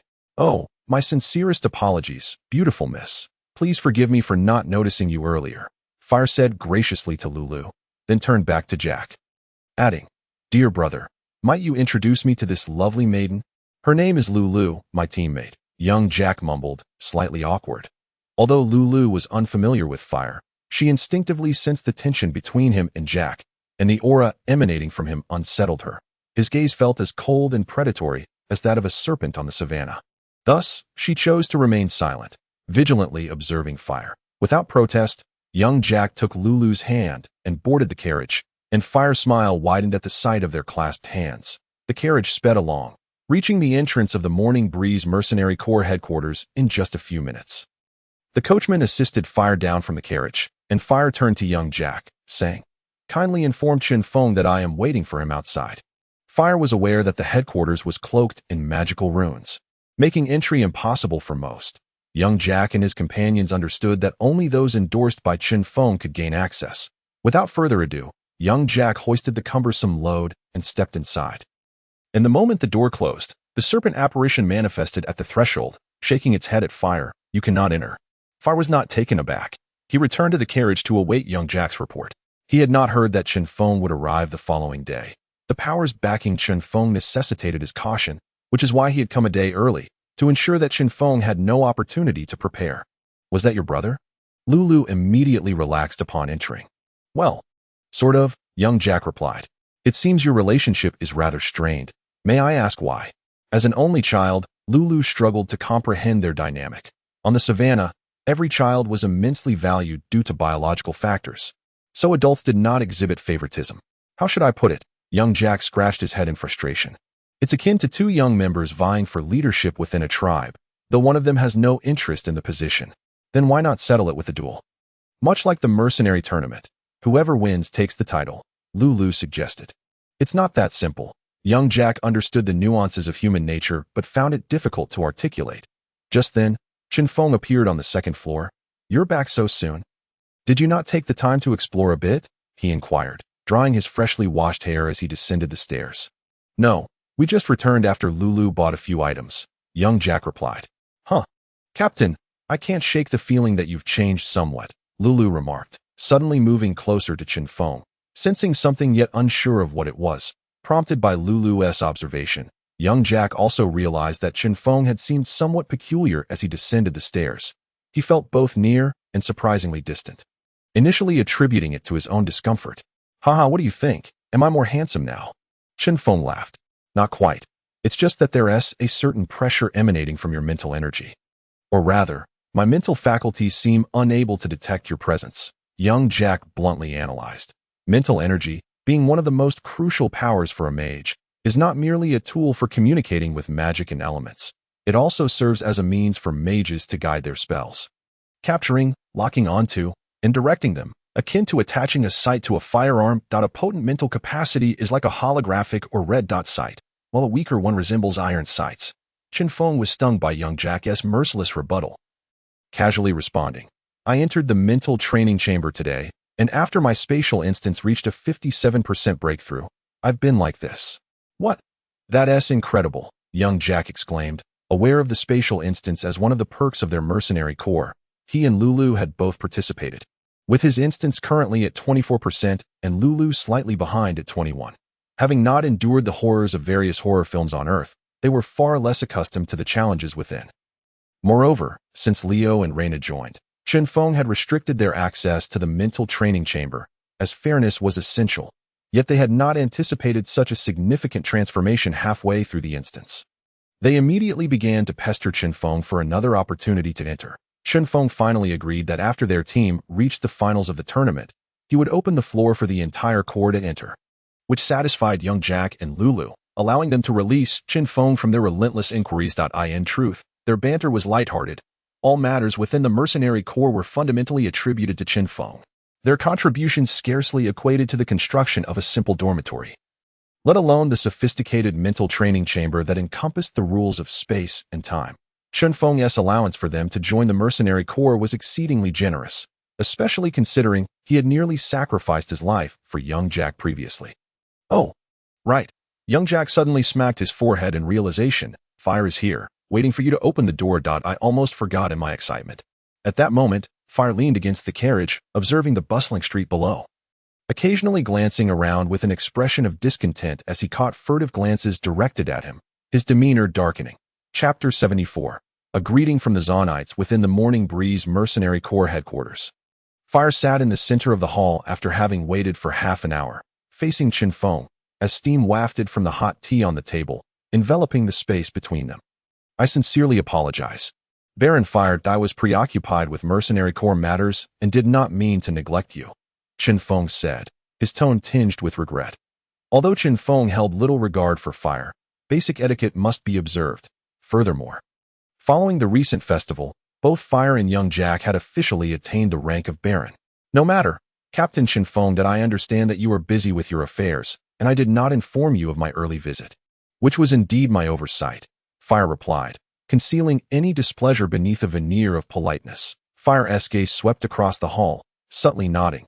The decor was rather simple, bordering on austere in his eyes. Yet the environment was impeccably clean, even to his somewhat fastidious sensibilities, leaving him feeling at ease. So, what brings Baron Fire here today? Chen Feng cut straight to the chase, recognizing that circling around the topic with Fire was not a wise approach. Fire returned his gaze to Chen Feng, smiling as he said, Captain Chen Feng, you are indeed forthright that in that case. I shall speak plainly. I wish for you and your mercenary corps to depart Horseshoe City. Wherever you choose to go, so long as it is beyond the city's borders. Chen Feng furrowed his brow, recalling the recent targeting of his mercenary corps. However, he remained silent, merely scrutinizing Fire, noticing Chen Feng's lack of response. Fire smiled faintly and continued, of course, I will provide appropriate compensation for any losses incurred by your mercenary corps as a result of this. I hope Captain Chinfong can relay this matter to your superiors. Superiors? Chinfong paused momentarily, then quickly grasped the implication. Fire seemed to think he was merely a pawn of some greater power. Amused, Chinfong recognized that, strictly speaking, he was indeed somewhat akin to a pawn of a formidable, unknown entity. Yet, in this context, he was the one calling the shots, and the system, that powerful presence, merely provided tasks and assistance, albeit assistance that was exceedingly potent. Fire, noticing the mirth in Chen Feng's eyes, was puzzled by what he found amusing and inquired, Does Captain Chen Feng have anything to add? Chen Feng reined in his amusement and responded earnestly, May I inquire about the specific reasons? After all, Baron Fire, a mere statement cannot serve as justification for our departure. Fire replied nonchalantly, The reasons are quite straightforward. First, I do not concern myself with your intentions in Horseshoe City, but to be frank, it is not an ideal place for development. While it boasts convenient transportation and immense potential, after years of management by the Bryan family, we do not wish for external powerful forces to interfere, as it could lead to complications. Thus, fundamentally, the prospects for development here are not optimistic. Secondly, I personally desire for young Jack to have a safe environment in which to grow. This area is situated on the border and sees conflict every few years, whereas the interior of the empire is far more secure, allowing young Jack to receive the education he deserves. Upon finishing, Fire cast a glance in the direction of the dormitory, where young Jack had just taken Lulu back. This is truly your real objective, isn't it? Chen Feng scoffed inwardly.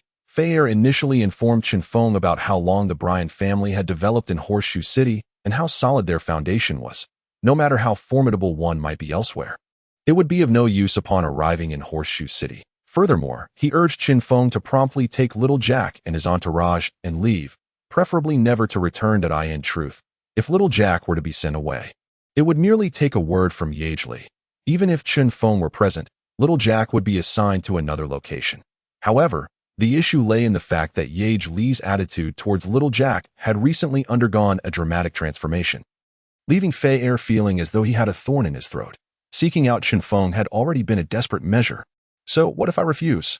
Chen Feng retorted, locking eyes with Fei. He was not unwilling to depart. He understood that engaging in a direct conflict with Fei was decidedly unwise.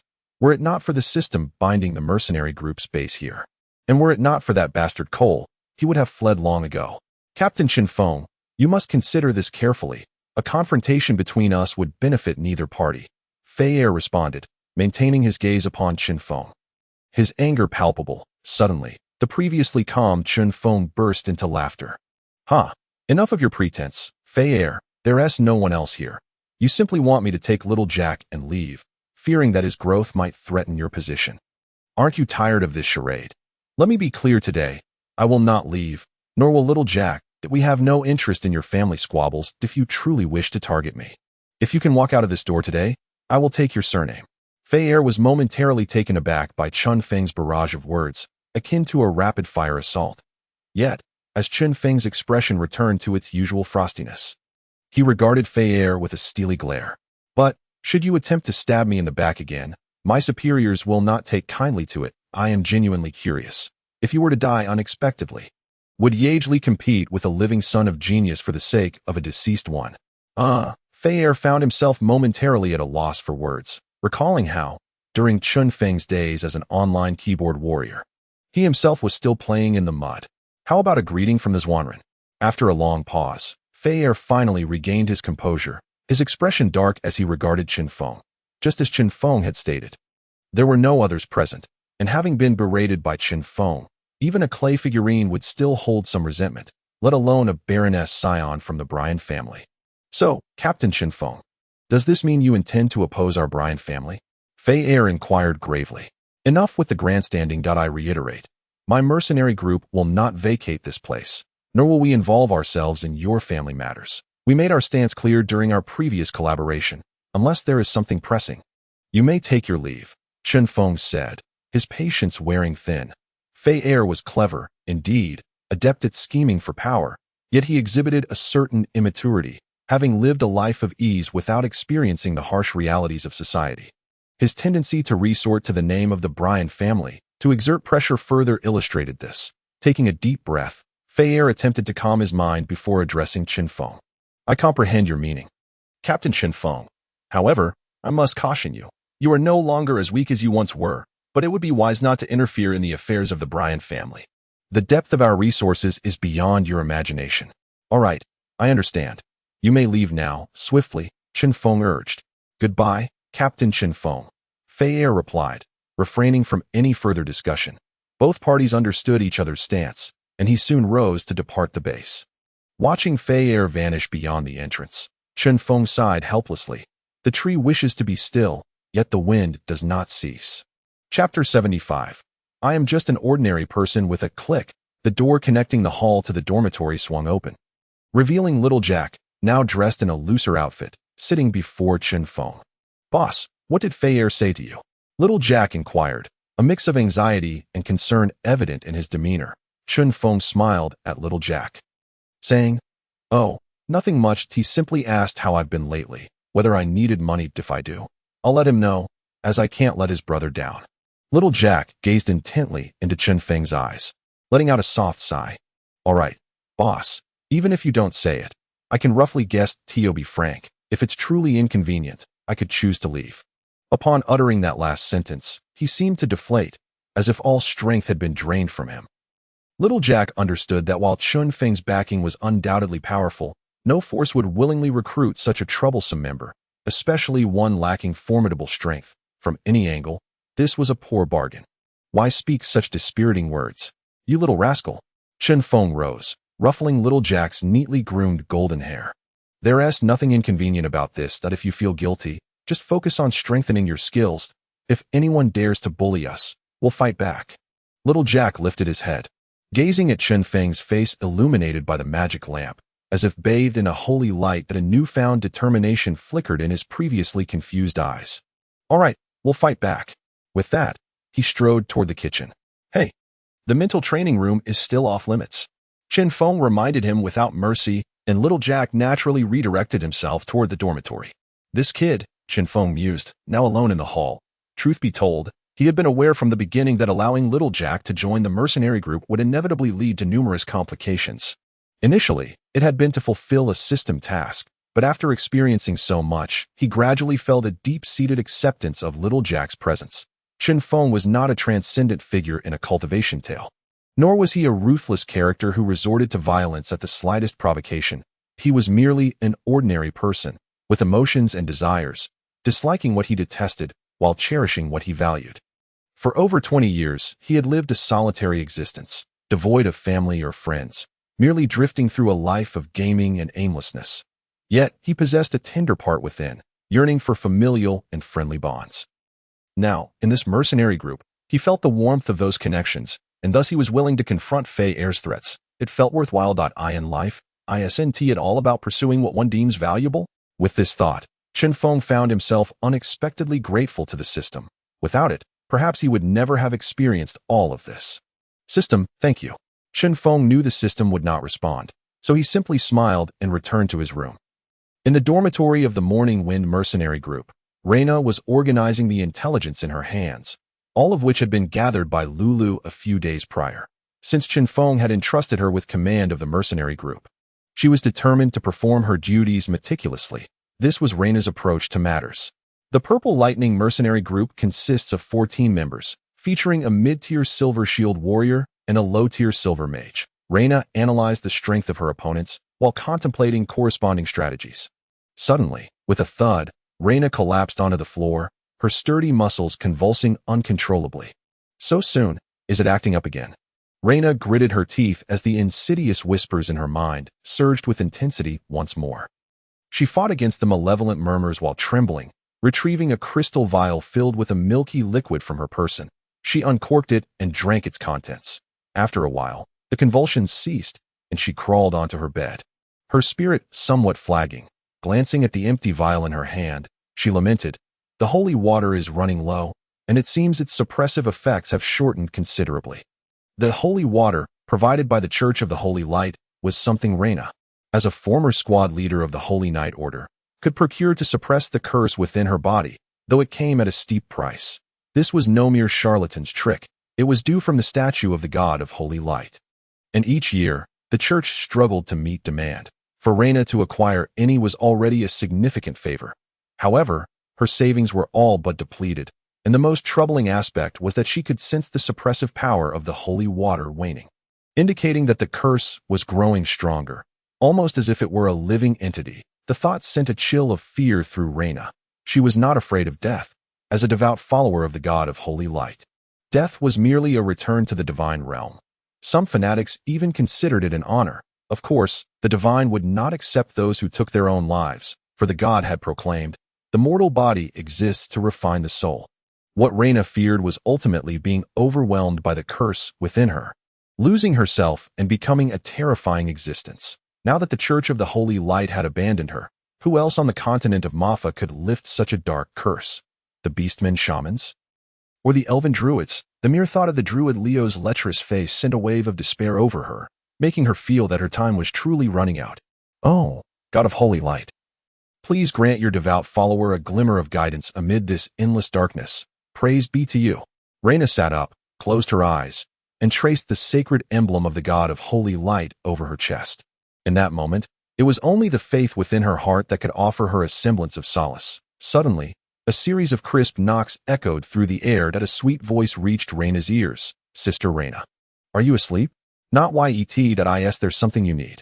Reyna rose and opened the door, lowering her gaze to find Lulu's petite figure standing before her. "It's nothing urgent. The captain has summoned us to gather in the hall at 8 o'clock tomorrow morning. She said there is something of great importance to announce." Lulu conveyed Chen Feng's instructions. "All right. I understand. You should hurry back to rest. Staying up late isn't good for your health." Reyna gently patted Lulu's small head, watching as she returned to her room.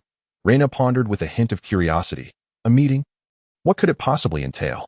At the headquarters of the Holy Light Church, a woman draped in a pure white robe and veiled in white gauze walked gracefully down the exquisite corridor, accompanied by 3 attendants similarly clad in long white robes. Though their faces remained obscured by their garb, the aura they exuded was unmistakably far beyond that of mere silver-tiered individuals. "We've arrived." The figure of the woman halted before an intricately designed door, upon which countless magical runes intertwined. One could easily imagine the catastrophic consequences that would ensue if it were not opened correctly. Is it truly necessary for the Saintess to utilize the Eye of God? Even with your strength, can you withstand its power? One of the white-robed attendants exclaimed excitedly. "Robert, the Pope has returned to the divine realm, yet the dark forces on the continent continue to grow. The artifacts within the ancient ruins remain a mystery to us. We must harness the power of the Eye of God to guide us towards redemption and answers," the Saintess replied, placing her palm upon the array of runes. As the runes activated, they shimmered with light, and the grand door swung open before her. "If we do not emerge within 3 days, do not spread the word. Freya will assume the role of the Saintess." With that, the Saintess stepped through the threshold in the arena of the Mercenary tournament at the Horsehoof City region. The Silver Tier team competition had reached the quarterfinals. With the morning breeze, Mercenary Group pitted against the Cress Mercenary Group. Let the match begin. As Chen Feng felt the magical array beneath his feet pulsating, the scenery before him shifted rapidly. The Cress Mercenary Group consists of 17 members, led by Cressina, a mid-tier silver fire mage, and her vice-captain Leanly, a mid-tier silver sharpshooter. Their strength is formidable, while the remaining 15 members are predominantly of low to mid-silver tier. Before Chinfong could respond, Reyna had already begun to outline the composition of the opposing team. But why does their lower tier seem so weak despite such strong leaders, and with so few members? Chinfong inquired, reasoning that with 2 mid-tier silver individuals present, they should at least be at full capacity. Because they are all women, Reyna paused momentarily before continuing. They do not accept any male members, nor even married women. Their ideology is one of distrust towards men. Is there really such a mercenary group? Chen Feng asked in astonishment. What's so surprising about that? Leo remarked, cleaning his ear with a bony finger before flicking away the wax. There is a similar mercenary group in the northern region of the Holy Emblem Empire, boasting even greater strength and a more extreme ideology. With nascent signs of a fundamental belief, Chen Feng silently marveled. It sounds akin to the feminist movements on Earth. However, it is understandable when a group possesses extraordinary power and no worries about their basic needs. What absurdities might they indulge in? So how do we proceed with today's battle? Chen Feng turned to Reina. Reina tucked her notebook away, unsheathed the great sword from her back, and firmly secured her shield in her left hand. Stating with utmost seriousness, "We shall confront them head-on." Confront them head-on? Are you serious? Chen Feng was taken aback, expecting Reina to employ some tactical maneuvers instead. The previous match required a complex strategy due to insufficient information and the necessity for our team to familiarize themselves with one another. However, given the significant disparity in strength this time, aside from the two mid-tier silver members, there are no substantial threats, so we shall aim for a swift resolution. Reina strode forward with her greatsword in hand. Are you sure it isn't because you felt a bit too exhilarated after yesterday's mental training session? Chen Feng remarked casually. Following closely behind, a little, Reina candidly admitted, not shying away from the truth. Chen Feng's eyes twitched. After a night of contemplation, he recalled how he had granted everyone access to the mental training room during yesterday morning's meeting. The arrival of Fei Er had once again heightened his stress, and while his mercenary group's strength was commendable, he feared unforeseen complications. Thus, he had decided to open the training room, also providing new members a glimpse into the foundation of their mercenary group. Following his exit from the training room, Leo had appeared no different aside from an even more lecherous grin, while Reina had emerged transformed, her aura completely altered. Although she claimed she had not reached her peak state, Chen Feng could distinctly see the excitement and hope radiating from her eyes. 100 meters to the left, the opposing 17 are advancing swiftly. Lulu's figure appeared beside them. After re-entering the mental training room yesterday, Lulu had become increasingly adept in her stealth techniques. It became apparent that the enhancement of mental acuity benefited all professions, not just mages.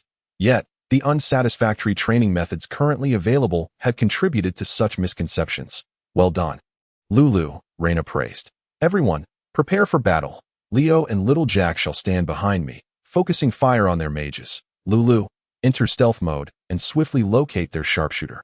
Captain, maintain concealment, and once you have identified the precise position, swiftly eliminate their sharpshooter. Reina efficiently assigned tasks, her experience in the mental training room having provided her with a significant impact. Upon exiting, she felt as though the curse within her being had been suppressed.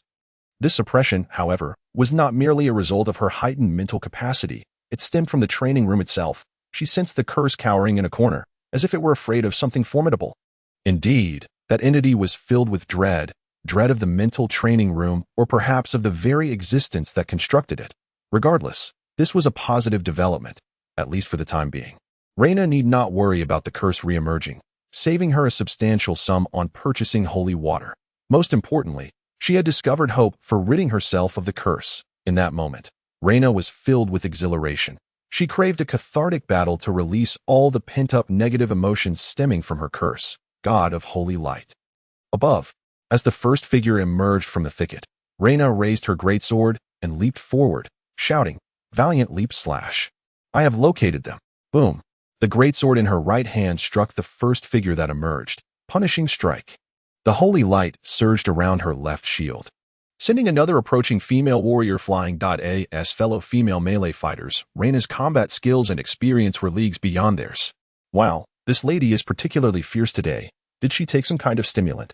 Chen Feng quipped from a distance as he observed the battlefield.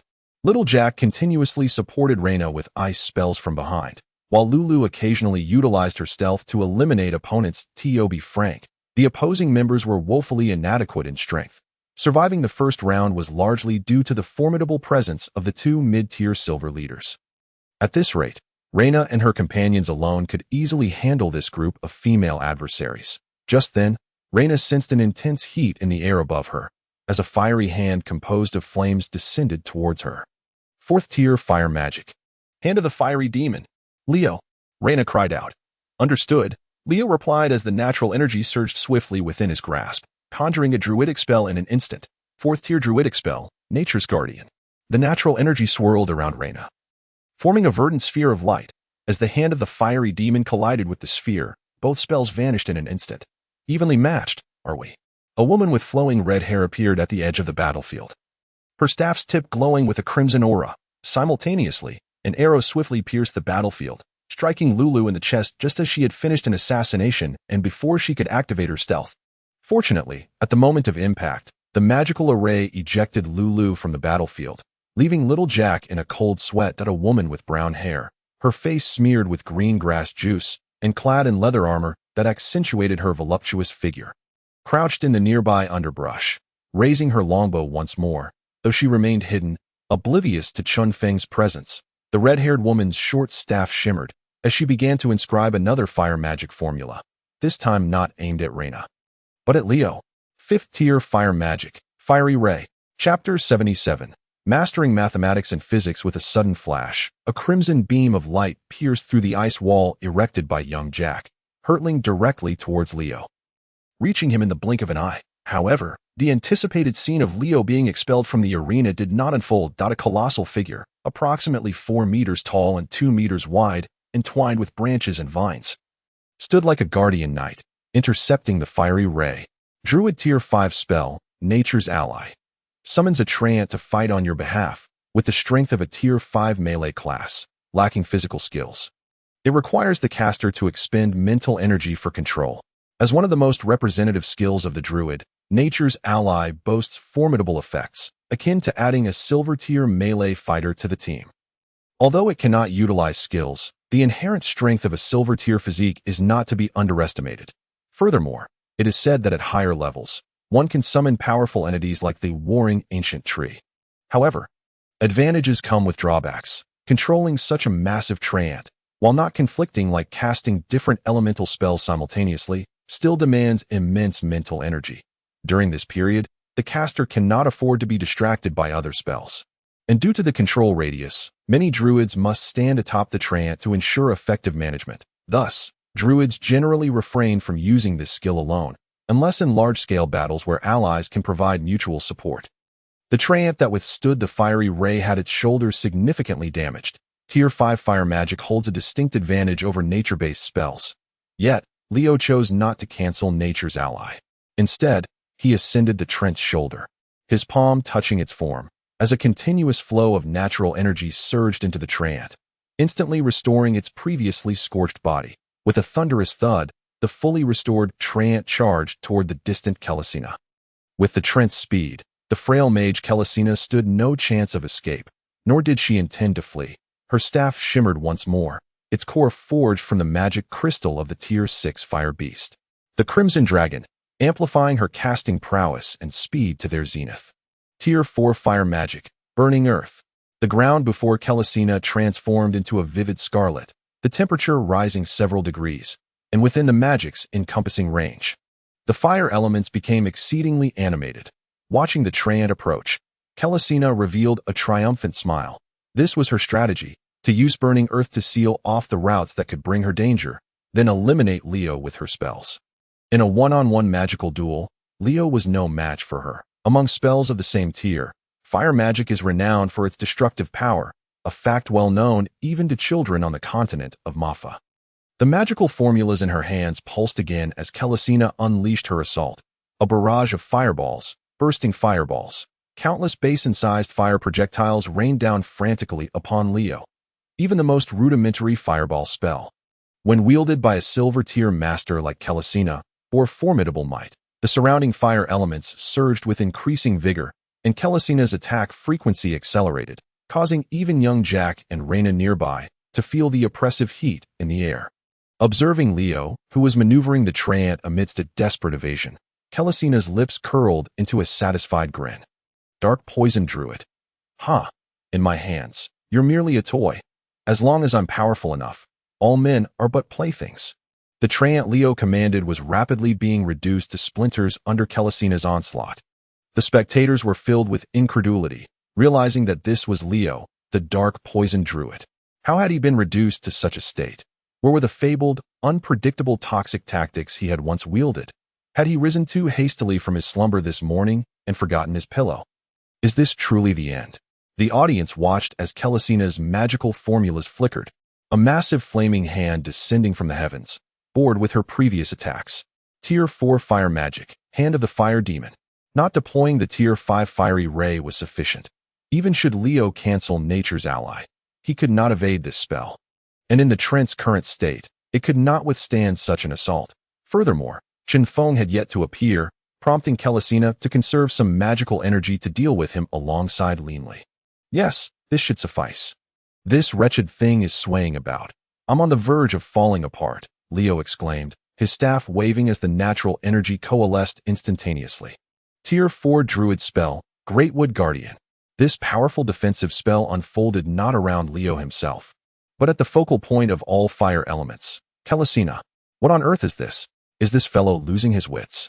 The sight of Kelisina being utterly enveloped by the Greatwood left all spectators feeling as if trampled by 1,000 hooves.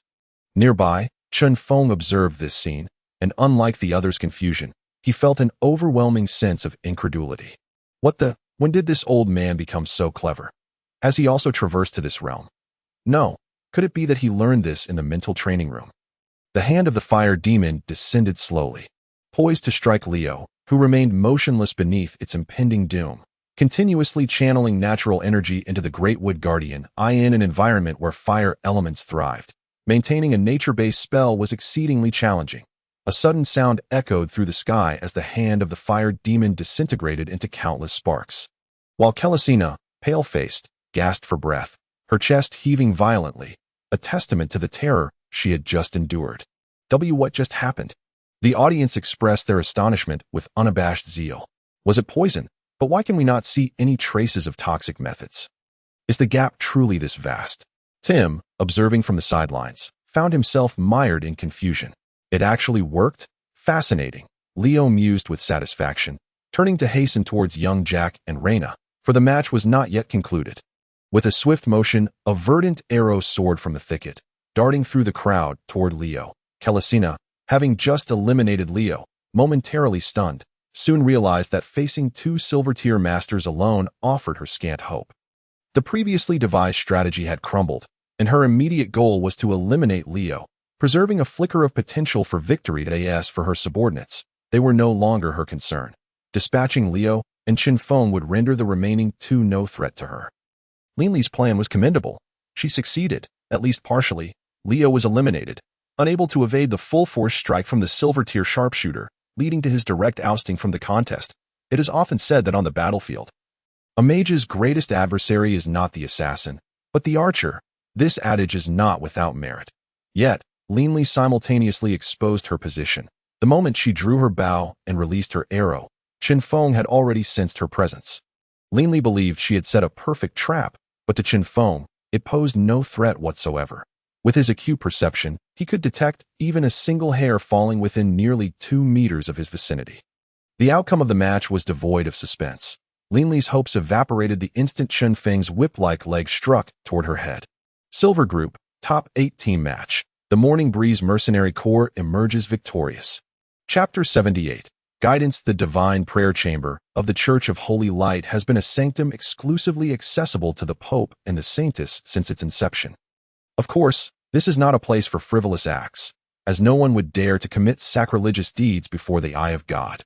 Clad in a pure white robe, Saintess Myalida sat serenely at the center of the Divine Prayer Chamber, her hands clasped together. Tightly holding the emblem of the God of Holy Light, her lips continually whispering hymns of praise. Unlike the traditional lingua franca of the Mafa continent or the Elven tongue, Myalida's words resonated with a more ancient cadence. And as she chanted, a delicate aura enveloped her, radiating from her like ripples across the magical runes adorning the entire room. After a day and night of fervent prayer, the runes within the chamber were nearly fully illuminated. Save for a spherical object approximately 2 meters in diameter, hovering above Myalida's head, a revered relic of the Church of Holy Light known as the Eye of God. The Eye of God is said to be a sacred artifact bestowed by the God of Holy Light to the first Pope of the Holy Light Church. In those dark times, the inaugural Pope utilized the Eye of God to establish the foundation of what is now the Holy Light Church. Before returning to the divine realm, he left a mandate that subsequent popes must diligently study the Eye of God. It is rumored that when the eye is fully harnessed, one could attain powers surpassing those of ordinary artifacts, illuminating the entire Mafa continent with light. Yet, throughout the years, no generation of popes has managed to unlock more than its ability to offer guidance and enhance their own powers. But even this is sufficient to underscore the extraordinary nature of the Eye of God. Within the divine prayer chamber, a hint of fatigue flickered in Mia's eyes, drawing upon such a vast reservoir of light elements for an extended period. Even as a saintess, proved somewhat taxing for her. After all, the title of saintess merely signified her affinity with the light elements. In terms of actual power, Mialita was but a high-ranking silver priest. Just on the cusp of crossing into the golden threshold, steadying her thoughts, her incantation surged with newfound vigor, causing the surrounding light elements to become exceedingly animated. Countless glowing motes ascended towards the orb above, gradually illuminating the intricate magical patterns that adorned its surface. The radiant sphere began to spin with remarkable speed, while the magical inscriptions on the walls seemed to manifest in tangible form. Detaching from the surfaces, the surrounding illusion began to shift, and had Chen Feng been present, he would undoubtedly recognize the transformation as reminiscent of the mental training chamber. Observing the rapidly rotating symbols, Mialita took a moment to catch her breath before softly inquiring, "Then, O God, what revelations shall you bestow upon me?" In the Mercenary Guild of Morning Breeze in Mightiest City, Chen Feng returned to his room after a refreshing bath and lay upon his bed, while others gradually entered the mental training chamber to practice. Although victorious in today's competition, Chen Feng felt little excitement. Instead, a sense of restlessness permeated him. This battle merely unveiled the current limitations of their team's strength.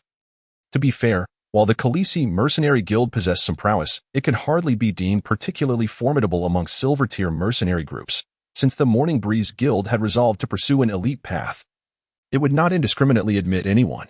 Given the present roster, their encounter with the Khaleesi Guild had resulted in a significant reduction in personnel, indicating that their current elite strategy was insufficient in truth for a newly established mercenary group that had existed for less than a year. Reaching the top 4 in Mightiest City was no small feat, however. Burdened by the weight of a system task, Chinfong could not afford to be satisfied with merely being among the top 4.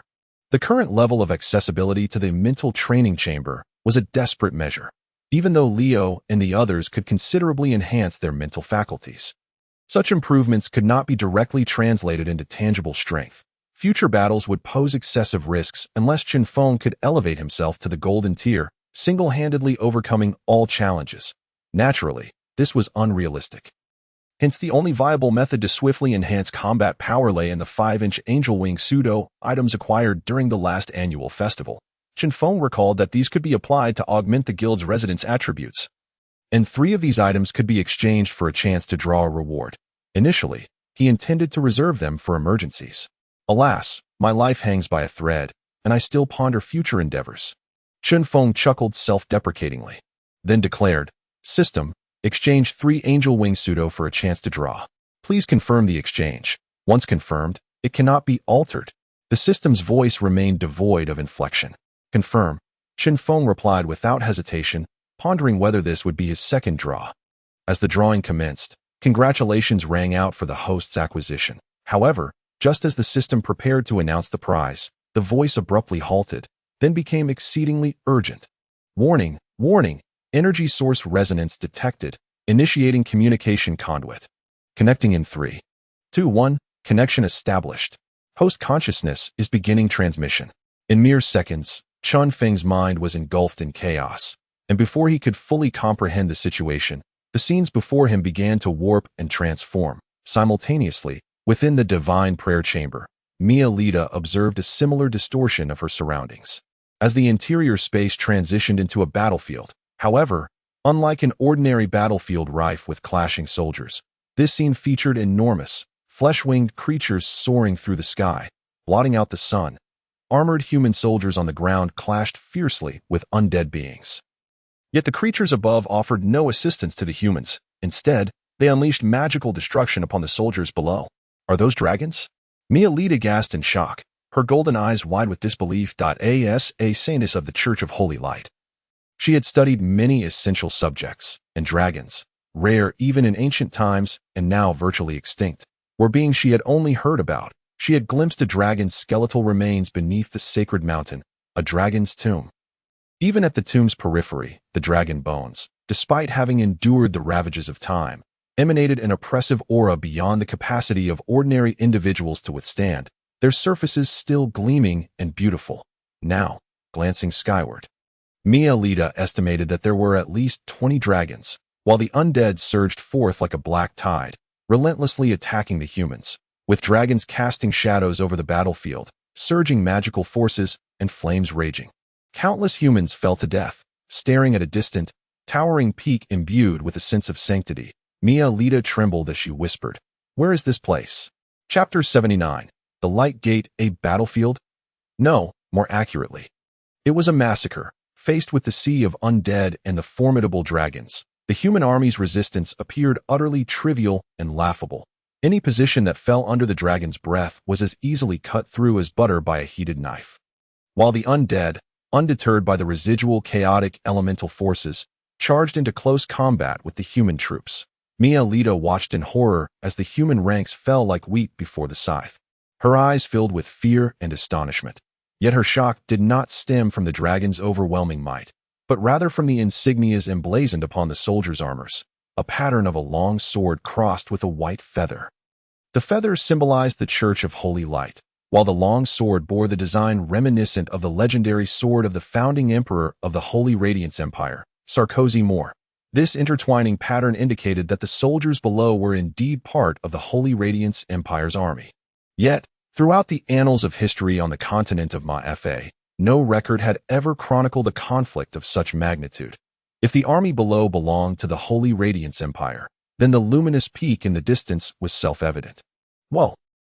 As if responding to Mightiest, a resounding and powerful trumpet call echoed from the peak shrouded in holy light, accompanied by a hopeful hymn, as the saintess of the Church of Holy Light. No one understood better than Mightiest what this sound signified. It was the choir of the church bidding farewell to the heroes about to embark on their expedition, under certain conditions. Such songs could amplify their affinity with the light elements for a limited time. Moments later, a squadron of heavily armored paladins, enveloped in a radiant glow, appeared at the battlefield's edge, quickly forming into battle formations. Behind them, numerous priests began arranging magical inscriptions, as their lack of prowess in direct combat necessitated the protection of these arrays for their safety. Once the last paladin took position, a knight clad in pale golden armor suddenly radiated a blinding light, causing every paladin to shine in unison. This was the most terrifying aspect of the paladins. The aura of their combined presence meant that even when facing lord-level undead beings, what fear could they hold against dragons? Charge! For the glory of the God of Light. With the knight's command, the paladin squadron surged forth like a golden sun, crashing into the ocean of undead. The once mighty tide of the undead was momentarily halted by this golden sphere's impact. The priest's healing spells ensured that the remarkably resilient paladin squad suffered minimal casualties. On the other side of the battlefield, Chen Feng stood in astonishment at the unfolding spectacle. Wow, if Reina were this formidable, how splendid it would be. Having been inexplicably transported here, Chen Feng quickly adapted after the initial bewilderment. Savoring the extraordinary scene before him, he understood that this display was merely an illusion. Otherwise, a single dragon sneeze would have claimed his life multiple times. Yet he could not fathom why the system had brought him here. Since entering this space, it had remained unresponsive, no matter how he called out. On the battlefield below, while the paladins momentarily withstood the onslaught of the undead tide, the sheer magnitude of the undead proved overwhelming, and no matter how many they felled, it was but a drop in the bucket. The Imperial soldiers had already suffered significant casualties under the dragon's bombardment, with many defensive lines teetering on the brink of collapse. The paladin squad could manage against the undead, but the vast numbers of dragons soaring above were beyond their capacity to fully withstand. As two dragons unleashed their breath upon the luminous turtle shell-like orb below, the powerful magical elements wreaked havoc, and Chinfong could clearly see that a portion of the glowing sphere was now missing. Dragons are indeed dragons. These armies are simply no match for them. If only there were a Saint-tier powerhouse, perhaps they could hold their ground. Speaking of which, where is that near demigod-like existence from the Church of Holy Light? Why haven't I seen them yet? As Chen Feng gazed at the scene before him, which was even more dazzling than all the 3D fantasy films of his past life combined. He couldn't help but exclaim internally, "Tisk, if only I had some popcorn and soda to complete the experience." Just as the paladin order seemed on the verge of faltering, a transformation occurred in the distant holy mountain. A brilliant pillar of holy light shot up into the heavens, as if attempting to shatter the shackles of this space. Soon after, a sacred portal emerged in midair. And amidst the astonished and excited gazes of Mialita and Chen Feng, a pair of pristine white wings unfurled from within the portal. As Chen Feng took in this extraordinary sight, regretting not having a phone to capture the moment for his social media, the surrounding scenery seemed to be subjected to some intense disturbance, beginning to stretch and twist uncontrollably. "Hey, director, don't do this. We're just reaching the climax. Be careful or you might end up with a child without a proper partner." However, Chen Feng's protests fell on deaf ears, as the imagery around him grew increasingly chaotic. In the end, Mialita could only catch a glimpse of a beautiful being with a pair of white wings wielding a longsword emerging from the light gate. Why is it merely a winged angel? With such a question swirling in her mind, Mialita was inundated with a flood of information, subsequently fainting in the divine prayer chamber. Meanwhile, Chen Feng, wearing an expression of discomfort, stared at the scene before him. Unlike Mialita, he had not returned to reality but had instead arrived in a new location. Shrouded in darkness, the only thing visible was a stone wall facing him, adorned with a chaotic array of intricate magical runes. For someone like Chen Feng, who could be considered a brute, these runes were no different from nonsensical scribbles. If only Leo and little Jack could see this, they might uncover something. Reina could as well. The knowledge repository of the Holy Light Church is quite extensive, and Lulu, as a rogue, could assess the danger level of these runes. Damn it. Chen Feng cursed inwardly, realizing that he was the only one in the entire team utterly clueless about the runes. Fixing his gaze on the intricate patterns, he consciously memorized them, preparing to inquire with little Jack and the others upon his return. He was certain he could glean some clues. The system had brought him here for a reason. And it surely was merely to watch a blockbuster film. Chen Feng focused intently on the runes, and without paper and pen, an ordinary person would find it impossible to accurately recall these intricate patterns. However, bolstered by his mental fortitude, Chen Feng was evidently no ordinary individual. Within mere minutes, he had committed these patterns to memory. After a quick comparison to ensure no errors, he nodded in satisfaction, following a wave of intense dizziness. The scene before Chen Feng twisted once more. Chapter 8. Unexpected gains from the mental training room. After a brief bout of dizziness, Chen Feng regained his clarity, observing the magical energy clock on the wall and the sunlight streaming through the window. He retrieved paper and charcoal from the bedside cabinet. Black lines swiftly danced across the somewhat yellowed paper, and within minutes, he had sketched the magical array he had seen in the illusion the previous night. Of course, the simplistic diagram he had drawn bore no practical effect. It was akin to crafting a one model of a tank, yet lacking the materials and internal structure to recreate the real thing. Gazing at his drawing, Chen Feng nodded in satisfaction. If I could return to Earth with this memory and take an exam, acing a prestigious university would be a piece of cake. Task issued. Task requirement.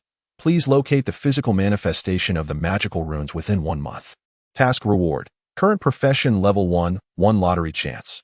Task penalty. Current profession level will regress by 1 major realm. Just as Chen Feng was about to descend the stairs, he paused slightly, maintaining his composure as he continued downwards. The system assigning him tasks had become less surprising over time. What piqued his interest was that, compared to the task penalty, the reward was quite substantial. Thanks to the system, Chen Feng's progression was markedly different from others. Free from the typical bottlenecks one might encounter. Yet, if he failed to receive tasks capable of enhancing his realm for an extended period, it would also represent a sort of bottleneck for him. Achieving the strength of a mid-level silver within less than a year was an extraordinary feat, as evidenced by the shift in Fei Er's attitude towards him. However, from Fei Er's perspective, his greater concern was the forces backing Chen Feng. No individual had accomplished such a feat solely through personal strength in the history of the Mafar continent. In the hall below, little Jack and the others had already gathered in the center, waiting eagerly. "Morning, boss." "Good morning, Captain." "Kid, do you need my assistance in today's match?" Upon seeing Chen Feng descend, everyone greeted him warmly. After a few days, regardless of the reasons, both Reina and Leo had come to respect Chen Feng significantly. Good morning, everyone, Chen Feng replied, casually grabbing a piece of meat from the table and popping it into his mouth. This morning's breakfast was likely prepared by Lulu, the half-beast girl who adored meat, practically making it a staple in her diet. By the way, what is the name of my opponent today? Chen Feng inquired, his mouth still full of meat. Speaking with food in one's mouth was considered impolite among the nobility, but Chen Feng and his companions were not aristocrats. Reina, also chewing her food, responded, Tim. Toxic Dagger Tim, the illusionist assassin from the Black Rock Mercenary group. Oh, right? He seems quite tricky, Chen Feng mused, stroking his chin. A combination of poison and illusion was indeed challenging for most to handle. Captain, do you need assistance? I've recently developed a particularly effective antidote. While it may not render one immune to all poisons, it offers excellent resistance against common toxins. Leo chimed in playfully. Chen Feng's interest was piqued, having been in the Mafar continent for some time. He had acquired a basic understanding of toxins. Previously, he was aware that there was no single antidote that could counteract all poisons. As Leo had mentioned, it was akin to consuming a cephalosporin without worry. But mixing it with alcohol could lead to disastrous consequences. Different poisons had varying components, and even the most skilled poison experts had to observe the poison in action to devise countermeasures. Now, with Leo suddenly claiming to have created something akin to an antidote, Chen Feng felt a surge of excitement. What is it? Let me see. This. Leo produced a small dark green gourd from his pocket and poured out a glistening green pill. This is my exclusive concoction, which I've named the Purple Gold Detox Pill. What do you think? Purple Gold Detox Pill?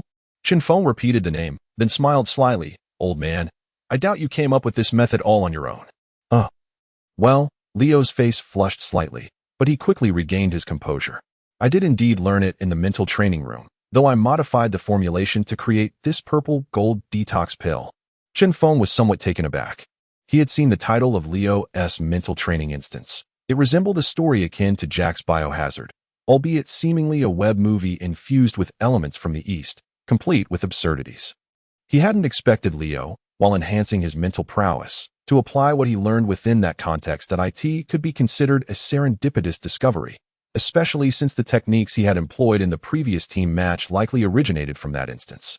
Chen Feng then inquired about the experiences of the others, discovering that apart from little Jack, the rest, including himself, had engaged with incorporeal ghost-like instances.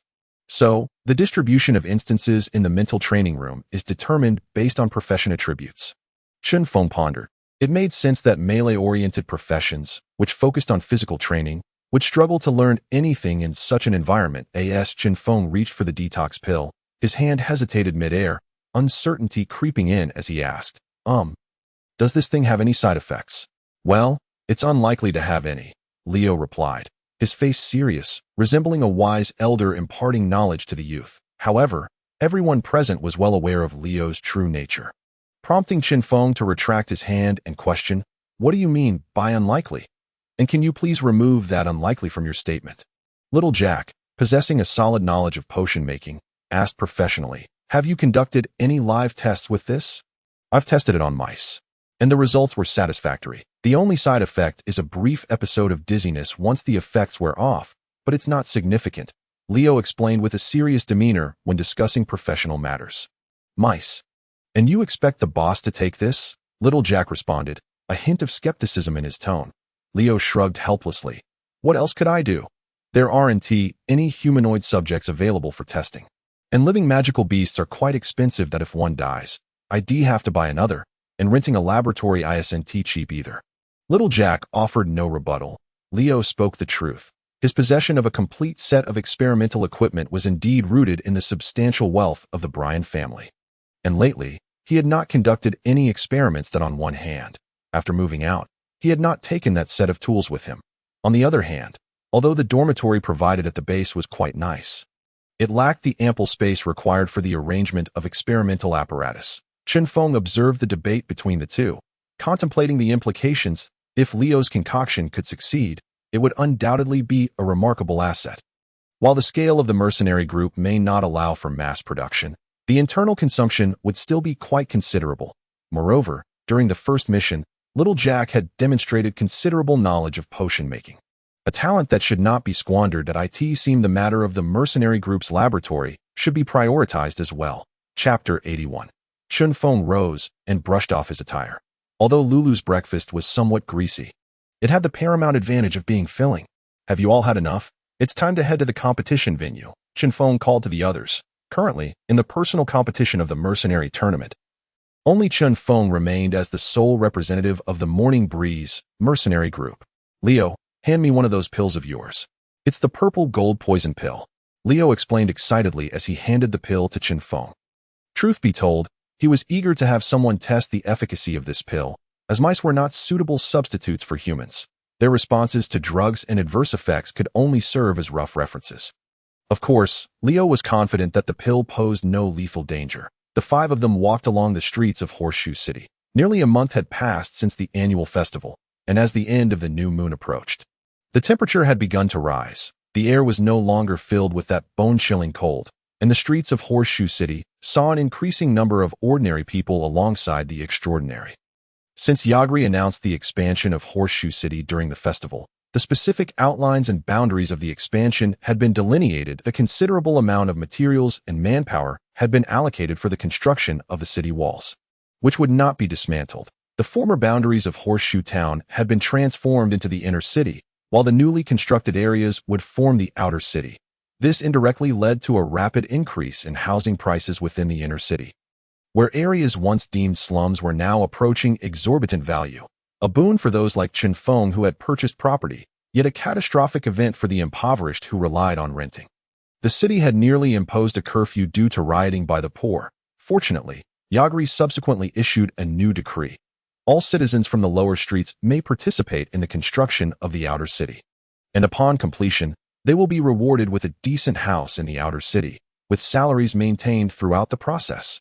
What Yagri did not anticipate was that, following the announcement of this decree, the efficiency of the outer city's construction surged by 50% overnight.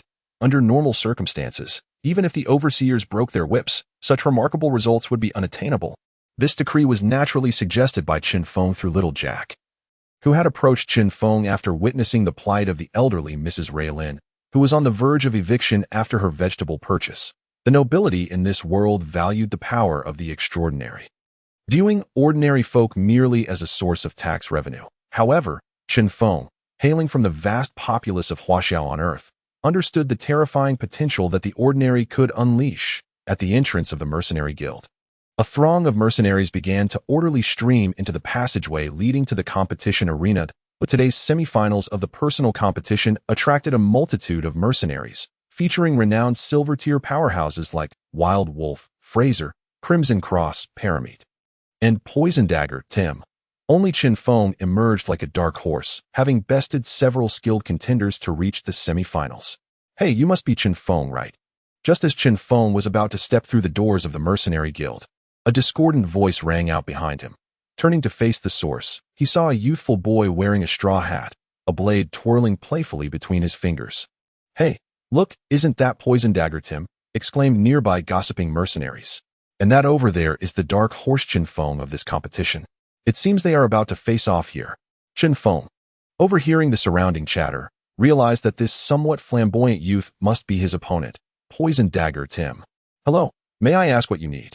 Chen Feng extended his hand courteously, aware that the gesture of a handshake was also recognized in the land of Marfa.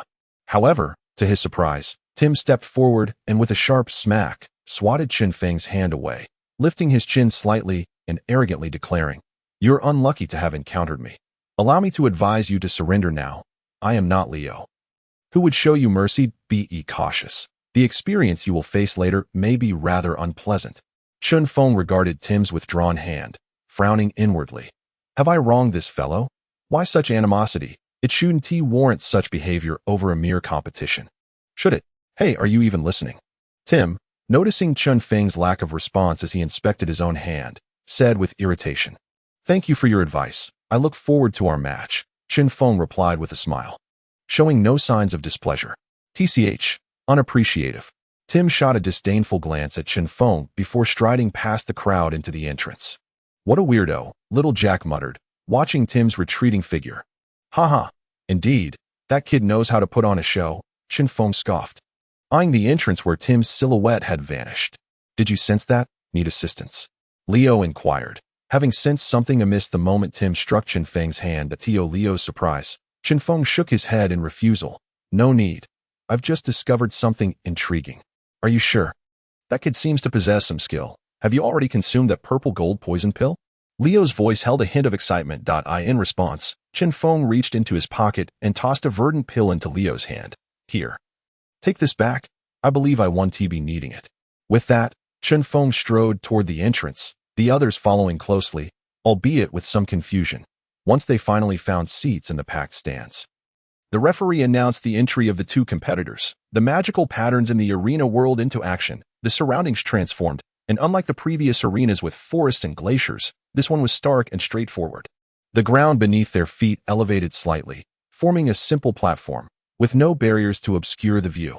Hey, this demands a direct confrontation, Leo remarked with a chuckle from the sidelines. The match begins, as the referee's voice echoed. A crisp sound rang out. Opposite Chen Feng stood Tim, the phantom assassin, with two daggers lightly clashing in his grasp, the sharp metallic sounds resonating ominously in Chen Feng's ears, akin to a siren's call. An adept phantom assassin, Tim's illusion magic activated in an instant. Chapter 82. Secret weapon. The illusion magic of a phantom assassin requires the manipulation of fighting spirit through a medium to interfere with the target's mind. Different phantom assassins employ various mediums. Some prefer striking specific objects, while others might whistle. Anything they desired. It was unfortunate that Tim couldn't find a way to snap his fingers for his version of purple sweet potato, with the sound waves generated from the clashing daggers. Enhanced by his unique fighting spirit, the auditory assault invaded Chen Feng's mind like an enchanting melody. I didn't expect to fall into an illusion so easily. All that preparation seems unnecessary now. How tedious. Chen Feng remained still, seemingly trapped in an endless illusion. Die. Tim gripped his dagger tightly and lunged at the motionless Chen Feng. The duration of the illusion depended on the mental fortitude of the target, and Tim was determined not to waste any time. The foot-long dagger glimmered with a purplish-green hue in the dim light as it aimed for Chen Feng's throat. Yet, just 2 centimeters shy of its mark, it froze in mid-air. If this is all you've got, I take back what I just said. Chen Feng maintained his friendly smile, his right hand clamping down on Tim's wrist like a vice. Why, how did he wake up so quickly? Tim's expression shifted to one of shock. From the moment he charged at Chen Feng to the launch of his attack, only 2 seconds had elapsed. Chen Feng was not a mage who would require supplementary mental training, yet he had managed to escape the grasp of the illusion in such a brief time. This Chen Feng is no ordinary individual. When did such a figure emerge in Horseshoe City? By the edge of the stands, the leader of the Blackrock Mercenary group, Skull Crusher Tucker, pondered as he observed Chen Feng on the battlefield. He had never heard of the Morning Wind Mercenary group or the exploits of Chen Feng prior to the mercenary competition. Logically, such strength should not exist in obscurity. I have heard of him, interjected another mercenary group leader nearby. This fellow escorted the B-Shell trading caravan to the Dawn Grassland during the Leaf Fall month last year. It is said that he completed a temporary mission issued by the orcs in Beast King City with the highest degree of success, and has a rather amicable relationship with that bunch from Black Dog. A temporary mission from Beast King City? What kind of mission was it? Tucker inquired curiously. I am not certain, the man replied, shaking his head. All I know is that very few mercenaries who underwent that mission returned alive, and afterwards, both the Dawn Grassland and Hoof City prohibited the dissemination of information regarding it. I have only vaguely heard it pertains to some kind of ruins. Regardless of the fervent discussions at the sidelines, the battle in the arena continued unabated, although Tim was thoroughly astonished internally. His hands did not falter, feeling the strength radiating from Chen Feng's right hand, which bore the bare dominance. Tim understood that in a mere contest of power, he was no match for Chen Feng. Without hesitation, Tim rotated his fingers, aiming the tip of his dagger at Chen Feng's face. Swish, swish, swish, swish. From the junction of the dagger's blade and hilt, for needles as fine as hair shot straight towards Chen Feng's visage. Oh, you are quite cunning, using concealed weapons, Chen Feng remarked. Taken aback by this tactic, he had never encountered such a device before, especially not from a stinger. Though intrigued, Chen Feng did not underestimate these needles. Reluctantly, he released his grip on Tim's right hand and swiftly retreated, narrowly avoiding the steel needles that grazed his forehead. Concealed weapons? I do fancy that named as a reward. I shall make your death a swift one. Tim declared. Having freed himself from restraint and instantly entering a stealth state, as an assassin, facing someone head-on was always the most foolish of actions. Words alone cannot kill. Chen Feng, the seasoned keyboard warrior, kindly reminded him. Windstep. Chi perception activate. In an instant, Chen Feng activated his state skill and lunged toward the spot where Tim had vanished. Found you, Chen Feng said, reaching out with his left hand towards a nearby location, effortlessly pulling a bewildered Tim from his stealth state. Who am I? Where am I? What just happened? At that moment, both the spectators at the sidelines and the bewildered Tim shared the same questions in their minds. How on earth did he manage that? Fraser, the leader of the Thundercloud mercenary group, looked grave, astonished that Chen Feng could pinpoint the exact location of the stealthy assassin. Even he found it difficult to achieve such precision, yet Chen Feng appeared to execute it with ease. Is it luck? And what profession is this Chen Feng? When did a combat profession involving gauntlets emerge in the continent of Marfa? How did you discover me? Tim, now genuinely frightened, stammered as Chen Feng held him by the neck. Well, how should I put it? It's somewhat complicated. I can sense your precise aura, Chen Feng explained. Is that so? Tim still found it hard to believe that one could detect another's presence solely through their aura. Was this fellow a monster? What will it be? Will you surrender voluntarily, or shall I send you off myself? Stealth is utterly ineffective against me, Chen Feng stated with a serious demeanor. I know what to do now, Tim replied dejectedly, as if truly resigning to defeat. However, the moment his words fell, his once robust form rapidly shriveled, and a dense, acrid, black-purple gas enveloped Chen Feng in an instant. Assassin skill, shell escape. As the shell escape was activated, Tim swiftly released the toxic smoke he had concocted. This smoke would not dissipate, but would instead be guided by the residual fighting spirit from Tim's attacks, ensnaring the targets he had struck. Not far away, Tim re-entered stealth mode, gazing with delight at Chen Feng's figure vanishing within the purple-black smoke. This fool has no idea that as an assassin, I possess numerous means to escape and counterattack. Oh, thank you, I now understand. Chen Feng's voice echoed from behind, sending chills down Tim's spine, causing him to instinctively stab backward with his dagger. Yet, such an unrefined attack posed no threat to Chen Feng, who had activated Chi perception. Tim felt a gust of wind rushing toward his face, followed by the rapidly enlarging fist of Chen Feng, adorned with bare dominance. However, Chen Feng did not strike Tim at the moment his fist was about to connect. Tim appeared dazed, his arm swinging backward with the dagger as he stumbled toward the edge of the arena, looking exceedingly comical. In the first match of the semifinals of the silver division of the mercenary competition, Chen Feng emerges victorious. Hey, kid, you seem quite strong. How about joining me? Our mercenary group has excellent benefits, the referee announced after declaring the result, leading Chen Feng to initiate the customary recruitment. That sounds good, Tim replied instinctively. Still in a daze. Really? Then it's settled. Report to the Morning Wind mercenary group's base tomorrow. Chen Feng had merely asked out of whim, but to his surprise, the other party actually agreed, realizing what he had just said. Tim quickly understood. I report to your grandfather. Are you deliberately trying to humiliate me? Are you having second thoughts? Don't be like that. Think it over. Look, we have dark poison druid Leo and a genius magician from the Bryan family. There's great potential here. Chen Feng persisted in his persuasion. I have no interest. And how did you manage to negate my toxic smoke earlier? This was what truly concerned Tim. The toxin he created possessed formidable adherence, paralysis, and corrosiveness. Even an enemy of the same silver rank would be unable to recover quickly upon contact. Yet, Chen Feng had been enveloped in such a vast quantity and seemed completely unaffected, leading Tim to suspect whether he had miscalculated the formula or if the materials sold to him by the trading company were defective. With a mischievous smile, Chen Feng replied, That's my secret weapon. I can't just reveal it easily. How about this? I tell you if you join our mercenary group.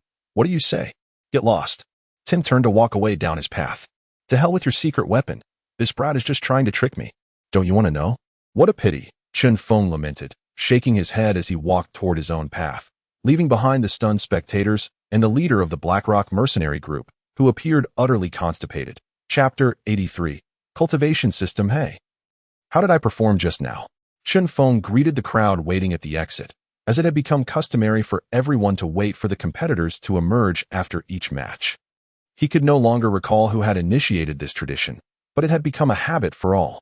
Our leader is incredible. Very impressive. As expected of the boss. If I were to compete, the battle would have ended long ago. Thanks. There's still one more match. Let us find a place to watch. Chen Feng remembered that the next semifinal would be between Fraser of the Thundercloud Mercenary Group and Paramada of the Free Mercenaries. And the outcome of their battle would determine who would face Chen Feng in the finals of the Silver Division. No need to search. I encountered the Black Dog members earlier. And they saved us a spot, we can just head straight there. As Little Jack and the others descended from the stands, they coincidentally met Derek and his Black Dog Mercenary Group. Chen Feng was somewhat surprised, as he had not seen any members of Black Dog during the previous matches and wondered what they had been up to. However, since they had reserved a spot, he did not refuse and let Little Jack lead the way. Walking behind Chen Feng, Leo hesitated as he looked at Chen Feng's back. Chen Feng sensed the gaze upon him and understood Leo's hesitance. Thus, he slowed his pace to match Leo's. I'm in a good mood today, so feel free to ask anything that I didn't expect you to be shy, you old shameless one. Provoked by Chen Feng's words, Leo decided to take the plunge. Well, I just wanted to ask how you managed to block that cloud of toxic smoke earlier.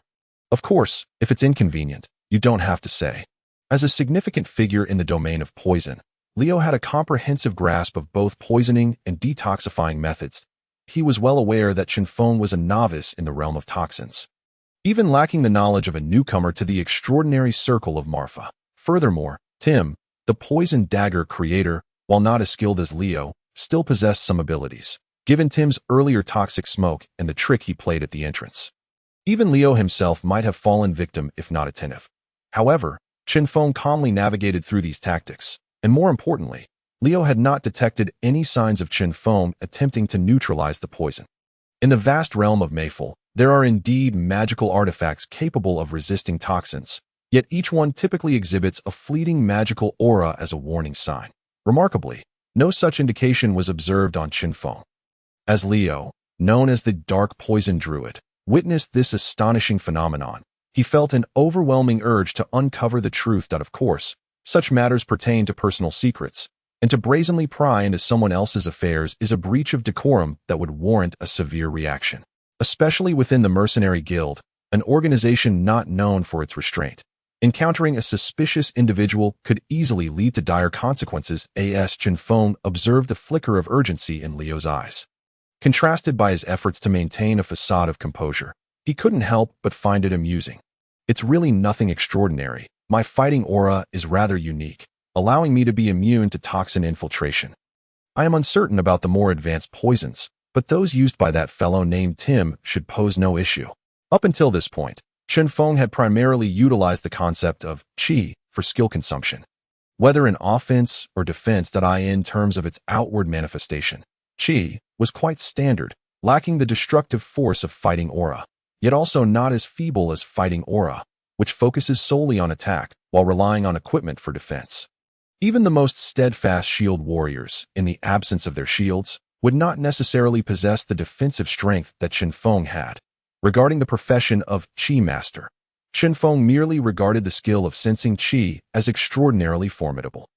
This morning, however, when Tim struck Chen Feng's hand at the entrance of the Mercenary Guild, it was evident that the man had applied some form of toxin to his palm, intending to transfer it to Chen Feng upon contact. To Chen Feng's surprise, the poison was immediately enveloped by the constantly circulating Qi within his body, rapidly dissolving upon entry at AS for the arena. With Chen Feng's state of Qi sensing, he had anticipated Tim's final lethal move. Nonetheless, he was eager to test whether his Qi could indeed safeguard him from toxins. After all, even if he were to lose in the individual competition, it wouldn't matter to him. The outcome of the trial proved to be exceedingly satisfactory, as the toxic smoke released by Tim was swiftly enveloped and neutralized upon contact with Chen Feng's Qi shield. However, this also sparked curiosity within Chen Feng regarding the potency of toxins his Qi could withstand. Given that toxins exist in various levels of lethality, poisons capable of killing a bronze-tier warrior are undoubtedly of a different caliber than those that could take down a gold-tier warrior. Hence, Chen Feng revealed the uniqueness of his Qi to Leo, knowing that his forthcoming experiments would require Leo's assistance. While Chen Feng spoke nonchalantly, Leo felt as if he had been tossed an activated high-tier magic crystal explosive. At over 100 years of age, Leo, even as an extraordinary being, could be considered elderly. Having lived this long, he had traversed much of the Mayful continent, from the Emerald Forest inhabited by elves to the former Dwarven Empire. Into the Abyssal Sea, which could only be reached after crossing the Dawn Prairie.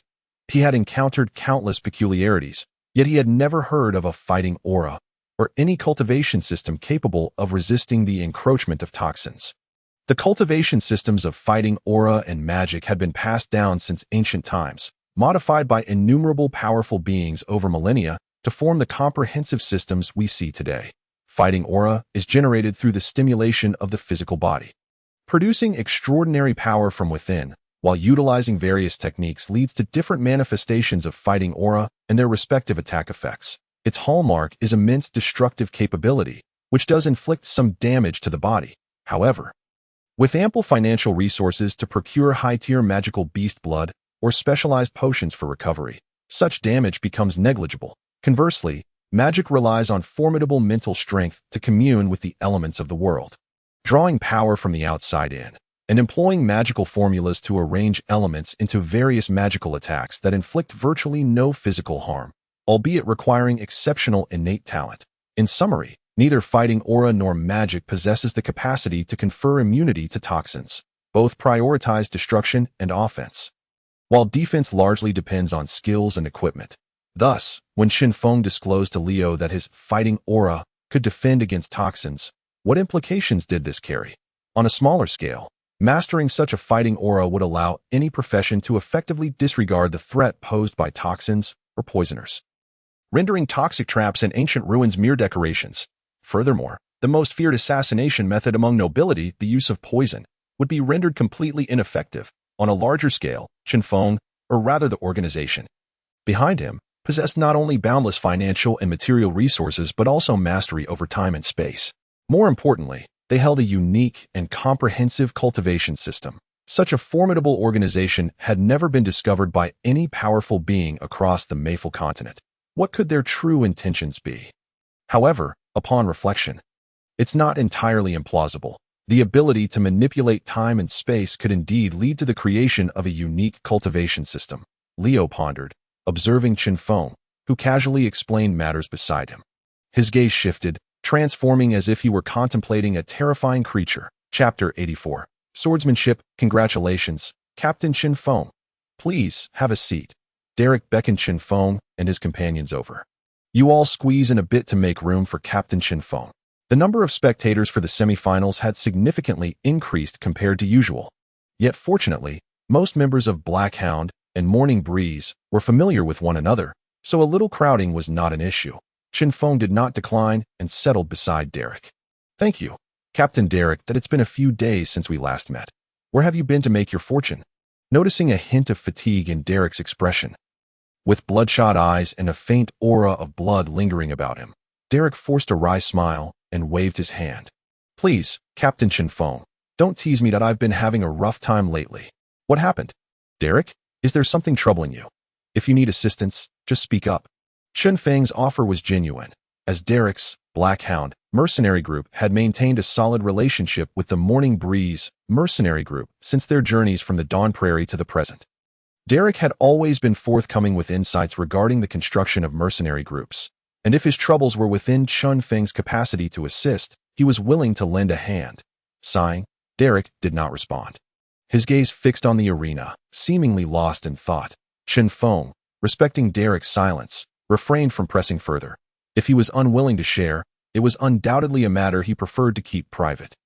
At that moment, the second match of the semi-finals in the Silver Group had commenced. On the far left stood Savage Wolf Fraser, clad in deep brown armor and wielding a massive black double-sided axe. While on the far right, Crimson Cross Param, in stark contrast, donned dark red hair and matching attire, giving him an ominous and eerie appearance. Equally unsettling was his slender, blood-glimmering sword. The arena for this match bore similarities to the marshy terrain where Chen Feng and his team had participated in the first group battle, but differed in that it was smaller, lacking much cover, with only a small circular area in the center surrounded by deep, treacherous marshes. Should Fraser, given his size, fall into the marsh, unless he were a gold-tier warrior capable of momentarily defying gravity with fighting aura. He would have no chance of emerging alive. How do these two compare in strength, Reina? While Derek was deep in contemplation, Chen Feng did not intrude.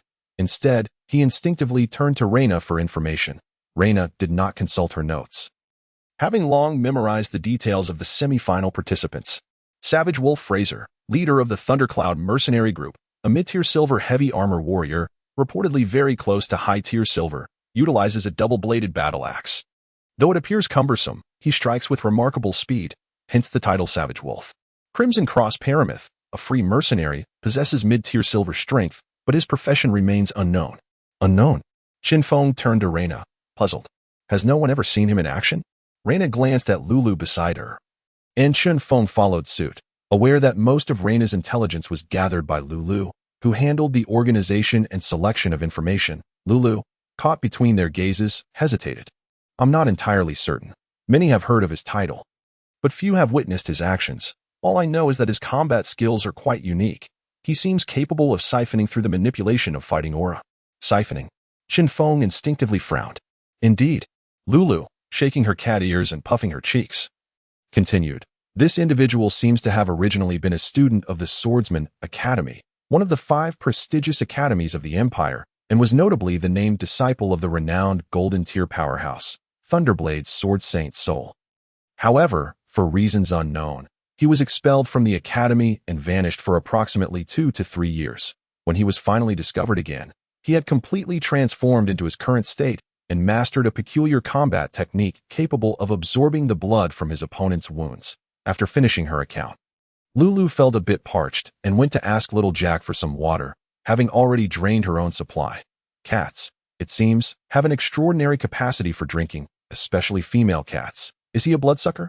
Chen Feng turned away, a peculiar sensation stirring within him. Perhaps I am overthinking it.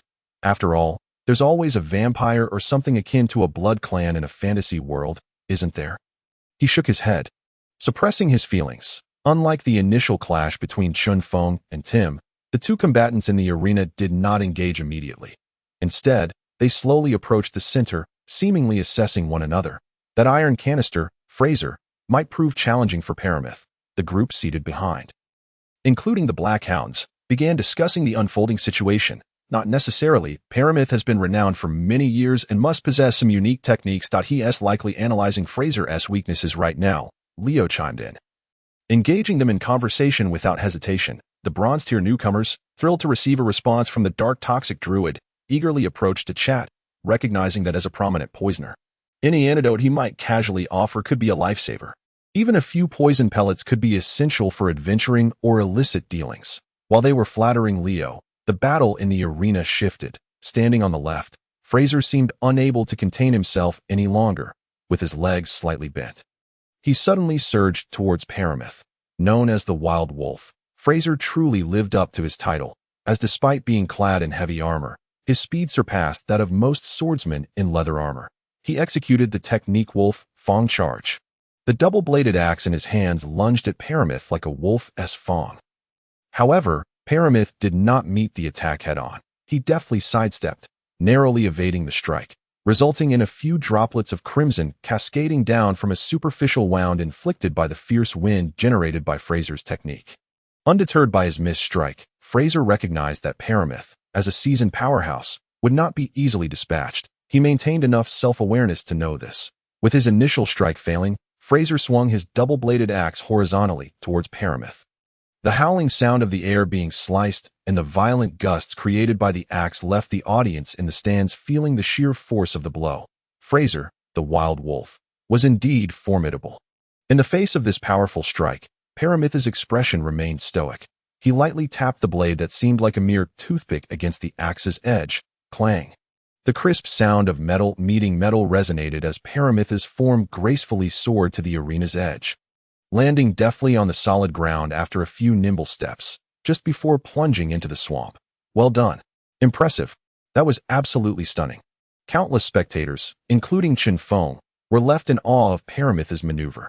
Although Chen Feng had no expertise in swordsmanship, he could discern that Param's recent strike had flawlessly neutralized Fraser's overwhelming force. The disciple of the Thunderblade Sword Saint soul, truly lived up to his illustrious reputation, just as Chen Feng marveled at Paramith's skill. Derek's grave voice cut through the chaotic cheers of the crowd, punctuating each word as it reached Chen Feng's ears. There may be significant trouble brewing in Mightiest City. Chapter 85. The Loyalty of Beasts. Chen Feng, initially captivated by Paramith's exquisite swordplay, was abruptly brought back to reality by Derek's words.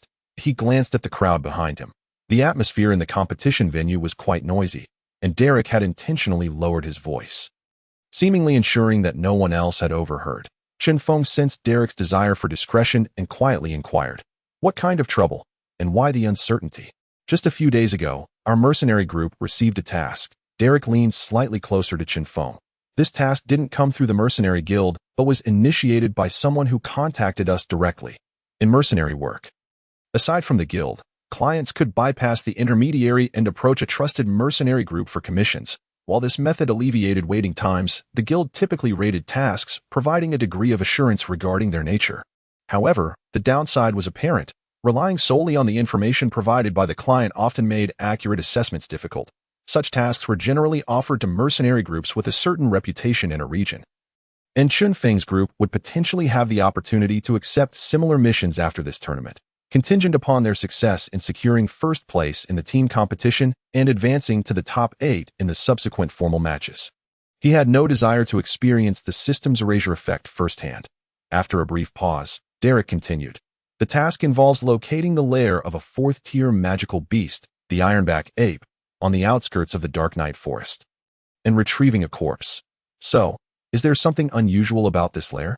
Chen Feng asked. "Indeed." Derek clenched his fist tightly, a flicker of fear evident in his eyes. Chen Feng was taken aback, wondering what could elicit such a reaction from a silver-tier expert. Taking a deep breath to steady himself, Derek explained. "Due to the semi-social behavior of the Ironback apes, we prepared extensively before our venture. However, unexpectedly, from the moment we reached the designated area to when we entered the heart of the Ironback apes' territory, we encountered no attacks until we spotted the heart of the lair, where numerous Ironback apes were kneeling in unison, all directed towards the same focal point. Following their gaze, we saw a human. A human? This revelation astonished even Chen Feng, as only a select few magical beasts could be tamed by humans, a fact well known even to children in the land of Mafar, and the Ironback ape clearly did not belong to that select few. Indeed, although the individual was cloaked in black robes, concealing their entire form, I could ascertain that they were human."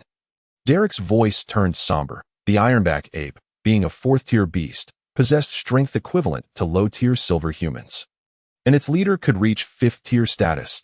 If a single ape were to kneel before a human, one might attribute it to sheer power or some special circumstance. However, a whole group of Ironback apes kneeling before a human? If a mental institution existed in Mafar, they would surely have grounds for reporting such a spectacle. The cloaked figure? Were there any other distinguishing features apart from the robe? Chen Feng's mind immediately recalled the individual who had pursued Lulu, a user of the Dragon Roar, beastly loyalty technique. Could it be that members of that mysterious organization have returned? Chen Feng felt a tightness in his chest. Derek, oblivious to Chen Feng's increasingly grave demeanor, continued. "We were too far to discern anything else. We didn't dare approach too closely." Afterward, the cloaked figure emitted some strange roar and departed. Yet the most bizarre aspect was that even after the figure vanished, the Ironback apes remained motionless in their kneeling position, that I can confirm that they did not lose their vitality. They simply stayed there, kneeling. Upon hearing Derek's account, Chen Feng could virtually confirm that the cloaked figure he had encountered was indeed the same one who had pursued Lulu. Furthermore, he recognized the method employed to compel those magical beasts to submit, the Dragon Roar. Beastly loyalty. In the original game world, the power of such a roar was ineffective only against dragons, humans, and elemental beings. Essentially, it could control any animal. Damn it, just how many dragon roars do these damned individuals possess? Chen Feng cursed inwardly, knowing that the dragon roars in the game world were immensely powerful, capable of controlling creatures and wreaking havoc as basic operations. The most potent could summon storms and manipulate time. The cloaked figure's control over these beasts was certainly not for hosting a magical beast carnival. The targets requiring such a coordinated effort were likely to be a mass. And the two largest masses surrounding the Dark Night Forest were the Dawnlight Prairie and Mightiest City. Based on Derek's observations, The opposing force was evidently closer to Mati City. However, thus far, neither the city's defenders nor the ruling Brian family had taken any significant action. Moreover, as the outer city of Mati was currently undergoing fervent construction, reporting something like, "I witnessed a group of ironback apes kneeling before a human. They are most likely coming to attack us," would likely lead to Derek being dismissed as a madman by the lower-ranking officials. Even if we take a step back and consider that the message might reach Li. If the construction of the outer city were to cease now, and there were no subsequent attacks, the losses incurred by all the raw material merchants in Mati City would undoubtedly render Derek incapable of making any further moves within the city. The reason Derek resolutely decided to inform Chen Feng is also due to the presence of Jack, the most formidable second-generation official in Mati City. Within Chen Feng's mercenary group, he, too, harbors fears, should Mati City fail, to organize a timely resistance. A fatal blow could threaten the lives of his subordinates, the Black Hounds, along with their families. In the shadow of a collapsing nest, how can there be unbroken eggs? Although this saying does not exist in the continent of Ma-Fa, its essence is profoundly understood by those who inhabit this world of extraordinary powers and beings. Chen Feng comprehended Derek's intentions as well. He planned to speak with Jack after stepping outside. At this moment, his mind was preoccupied with thoughts of the mysterious organization and strategies to counter the Dragon Roar. Countering the Dragon Roar? It's not that simple. Chen Feng mused bitterly. I in the game world. The Dragon Roar is defined as a skill with an exceedingly lengthy cooldown, yet each activation could decisively alter the course of battle. Few creatures, aside from dragons themselves, can withstand the might of a Dragon Roar. And some roars could even inflict substantial damage upon dragons. Just as Chen Feng was deep in contemplation, the battle in the arena took another turn. The ground was already soaked with blood, and the originally dark red attire of Param had become even darker from the coagulated blood. His face was unusually pale, and he appeared utterly disheveled. Yet, Fraser, standing opposite him, felt no relief. Rather, his heart grew increasingly heavy. Throughout the match, it seemed as if he had been relentlessly pursuing his opponent, who merely struggled to hold on. Yet somehow, the opponent continually evaded his lethal strikes. Despite the copious bloodshed, the opponent showed no signs of fatigue. Moreover, the magic pattern array indicated no life-threatening injuries. A sense of foreboding began to creep into Fraser's mind. Param, expressionless, gazed at the motionless Fraser, a dark smile suddenly gracing his cold visage as he lifted his slender sword. "Are you weary? Then it is time to conclude this." Chapter 86. The Blood Clan. Param's voice was soft, yet it resonated clearly in the ears of Fraser at the center of the arena, as well as everyone on the sidelines. Fraser's eyes narrowed beneath his helmet. He was uncertain of Param's intentions, but the moment Param uttered those words, he felt his aura shift from deep and restrained to exceedingly perilous. No, whatever he intends to do must be stopped immediately. Fraser's extensive combat experience kept him calm, allowing him to swiftly make a decision. In that case, I must employ that technique. With the magic pattern array, it should be fine. Fraser slowly raised his dual-bladed battle axe above his head. With every inch it ascended, his aura intensified. Is the commander really resorting to that move? Has Param pushed the commander this far? The members of the Lei Yun mercenary group, observing from the sidelines, discussed Fraser's actions with somber expressions. "Oh, do you still wish to resist? Humans are such foolish creatures," Param remarked, observing Fraser's escalating aura without making any move, merely regarding him with pity. Unperturbed by Param, Fraser was channeling all his focus and combat energy into his dual-bladed axe. This technique, learned from a wandering beastman during a mission, was originally released through the condensation of one's life force. But since humans lack the beastman's formidable physique, Fraser had modified it after countless experiments to be unleashed through combat energy. As a semi-original skill, Fraser could execute this combat technique with 120% of its power. The moment Fraser raised the dual-bladed axe above his head, his aura peaked. The battle technique, Wild Bite. With all his strength, Fraser hurled the axe, enveloped in silvery combat energy, directly toward Param. The rapidly spinning axe transformed in midair into a massive silver wolf's head, nearly 5 meters in diameter, completely sealing off all avenues of escape for Param. Impressive. As expected of Fraser, if all goes well, he should break through to the high silver tier after this battle. Derek, feeling somewhat despondent, couldn't help but admire Fraser's display of power. However, Chen Feng did not take the time to appreciate Fraser's skill. He was fixated on Paramit's movements. In the face of such a powerful assault, Paramit remained unnervingly calm. "Is this your final move? How disappointing," Paramit said, gazing at the approaching massive wolf head. A crimson sword light erupted from his slender sword, eliciting gasps from the audience once more. Combat energy detached. Is this guy a golden tier powerhouse? No, impossible. The scrutiny team of the Shengshi Mercenary Guild is not made up of fools. They wouldn't provoke the entire guild for the sake of rewards for the Silver Group. Paramit is not an idiot. So how did this guy manage to detach his combat energy? Chen Feng, watching the red sword light hurtling toward the wolf head, slowly uttered 2 words. Blood energy. Blood energy. Derek echoed. Filled with confusion, Chen Feng offered no explanation but turned to Leo, who sat behind him. Leo, has there ever been a record of the Blood Clan in the Ma-Fa continent? The Blood Clan? Leo was taken aback, then replied, I haven't heard of it. Aside from humans and magical beasts, the Ma-Fa continent consists of elves, beastmen, dwarves, and goblins, along with the historically extinct dragon race and various other near-extinct minor races, as well as entities summoned from other planes. However, there has never been any record of a blood clan. None at all, not even among the undead. Chinfong pressed on, unwilling to relent. None. Leo shook his head earnestly. Very well. I understand. Chinfong rubbed his throbbing temples and continued to focus on Pyramid. As the crimson sword light was about to collide with the massive wolf head, it transformed into a flurry of blood threads. These threads instantly coiled around the wolf head. Despite appearing fragile enough to break with a mere tug, they were extraordinarily resilient. The glimmering threads coursed with energy, as if a life form were siphoning power from the wolf head. And indeed, that was the case. The medium bearing the wolf head was Fraser's dual-bladed axe. Under the constricting embrace of the blood threads, the axe's spinning speed diminished rapidly, ultimately coming to a halt just 2 meters away from Paramid, its blade embedding into the ground as the massive silver wolf head, along with the red threads, vanished into thin air. Combat technique, blood drink.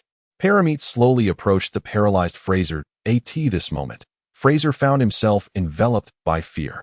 Though their exchange seemed prolonged, it had actually concluded in mere seconds. Paramid effortlessly neutralized Fraser's strongest technique, leaving him profoundly shocked. Yet, after the shock, only fear remained. While others could not see it, Fraser could clearly discern that the blood-red threads that had dispelled his technique were now wrapping around his entire being. He could not even utter a sound. He was incapable of conceding or surrendering. What does this guy intend to do? Is he preparing to kill me? Fraser thought, beads of cold sweat trickling down his forehead as he beheld the approaching Paramid. He knew that under the protection of the magic pattern array, it was unrealistic for Paramid, a silver-tier powerhouse, to slay him. Yet the more he thought about it, the more uncertain he became about Paramid's intentions. The unknown was the most terrifying aspect. Why is Fraser suddenly immobile? Has he been frightened into silence?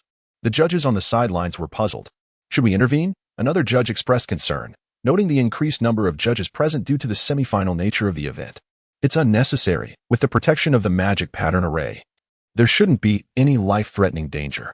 True, Fraser hasn't conceded, so the match isn't over. We cannot make decisions for the contestants.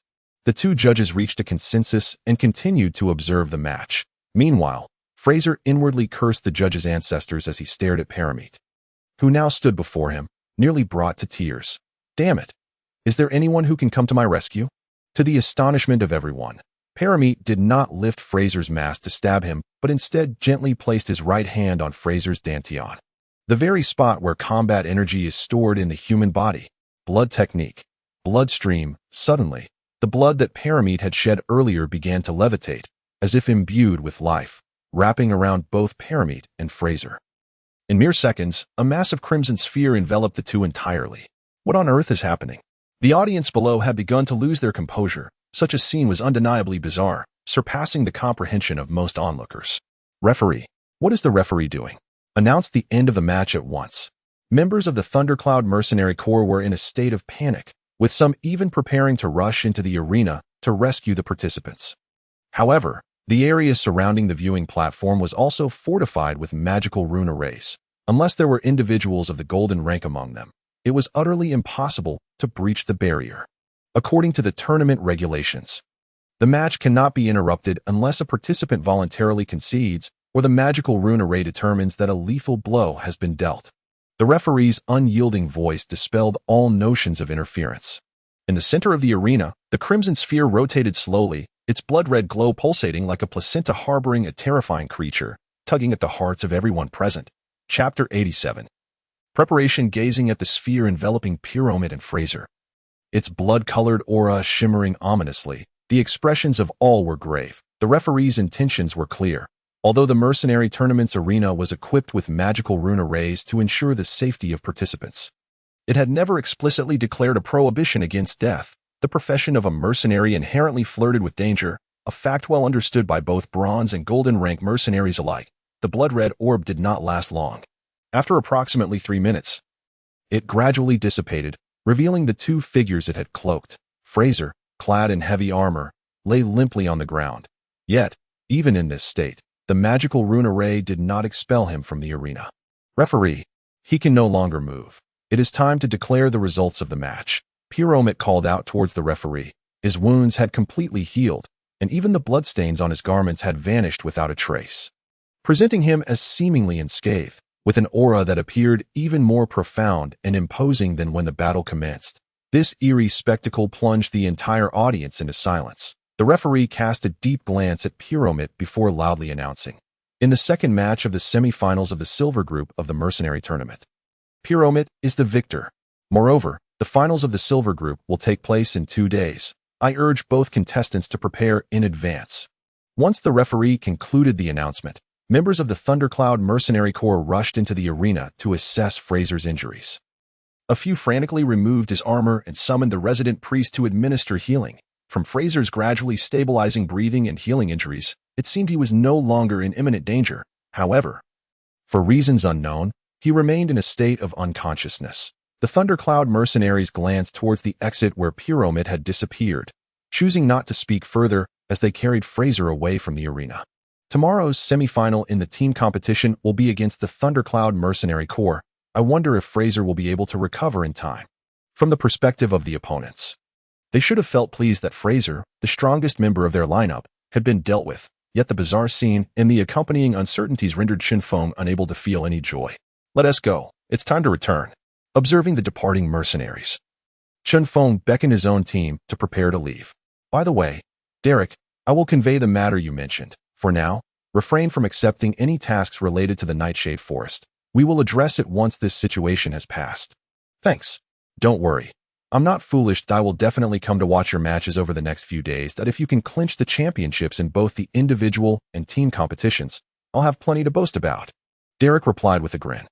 With Chinfong agreeing to relay the message, the weight on his mind lifted. The Bryan family had operated in Horseshoe City for many years, their power undoubtedly formidable, even when the orc armies threatened the Dawn Prairie. They had been repelled several times. After sharing a few jokes, the two groups exited the Mercenary Guild's main entrance and parted ways. Lulu, follow the Thundercloud Mercenary Corps and observe their situation. Report back promptly. Chinfong instructed Lulu behind him. Understood. Should I take care of that Fraser while he is unconscious? Given that their opponent was the Thundercloud Mercenary Corps, which was common knowledge, Lulu contemplated eliminating Fraser while he was incapacitated. Chinfong, somewhat exasperated, replied, "No need for that. Just return with the information. Additionally, if time permits, investigate Param and see what he is up to. Remember to prioritize your safety if discovered. Retreat immediately and do not engage with that individual." Got it. I will take my leave now. With that, Lulu transitioned into a stealthy state. Little Jack, accompany me to Ironstone Street while Leo and Reina have some free time. After organizing his team, Chen Feng and Little Jack made their way to Ironstone Street. The 2 matches that day concluded swiftly, taking less than an hour, and the magical energy clock indicated it was only 10 in the morning. The battles of extraordinary beings lacked unnecessary embellishments. Each strike aimed to eliminate the opponent in the shortest time possible.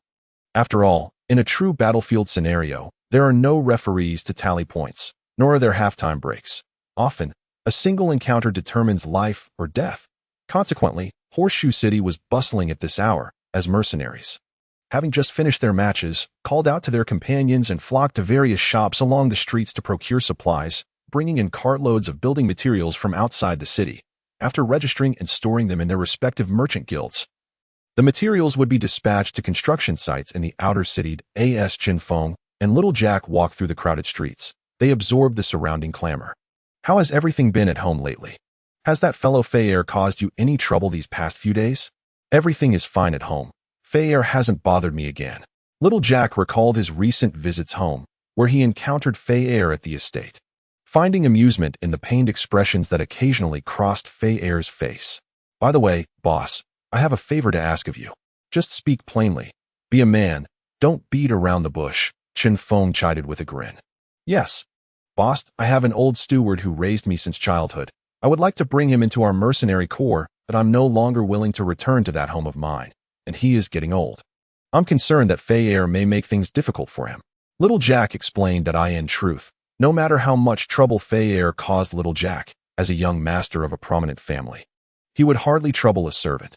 However, just because he would not cause trouble did not mean his subordinates would refrain from doing so.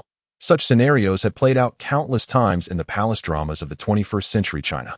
Moreover, mercenary corps typically provided care for the family members of their members, which is why some mercenary groups prefer to recruit freelancers from outside their locality, as this arrangement minimizes complications regarding family matters. Alright, since we will be heading to the imperial capital for the competition soon, we will need someone to manage the base. Bring him over. Find a room for him in the dormitory. I will consider the laboratory situation after a while, so you and Leo can proceed with your experiments more conveniently. Chen Feng readily agreed. By the way, keep an eye on a recent matter. There have been some disturbances in the Nightshade Forest. Find a way to inform your family and have them send someone to investigate. Given the scale of the situation, do not make it public. As Chen Feng finished explaining, little Jack's expression grew serious. Anyone could comprehend the gravity of the matter at hand. Ordinarily, Chen Feng genuinely wished to avoid getting involved. After all, when the sky falls, there are tall individuals to bear the brunt. However, he did not want to wait until after the competition to find his mercenary base amidst a horde of magical beasts. Understood, boss, that I will return to the Bryan estate immediately. With that, little Jack turned to leave. Wait a moment. Chen Feng called out to little Jack. First, help me pick out a couple of items. Following Chen Feng's gesture, little Jack looked up to see a weathered sign that read, Forge Blacksmith Shop. Chapter 88. Shock as night fell, within the hall of the Morning Wind Mercenary Corps headquarters in Horseshoe City. Lulu reported to Chen Feng about the two groups she had followed earlier that day. That is the general situation. All right, I understand. Thank you for your hard work. If you haven't eaten, there are leftovers in the kitchen that Reina prepared. They should still be warm, Chen Feng reminded her. Lulu shook her head, somewhat pleased. Thank you, but I ate on the way back. That I will head to rest now. With that, she rose and walked toward the dormitory area, pausing midway to ask, by the way, where's Jack? Hasn't he returned? He had some matters to attend to at the Bryan estate. Chen Feng replied. Oh, right. How could I almost forget?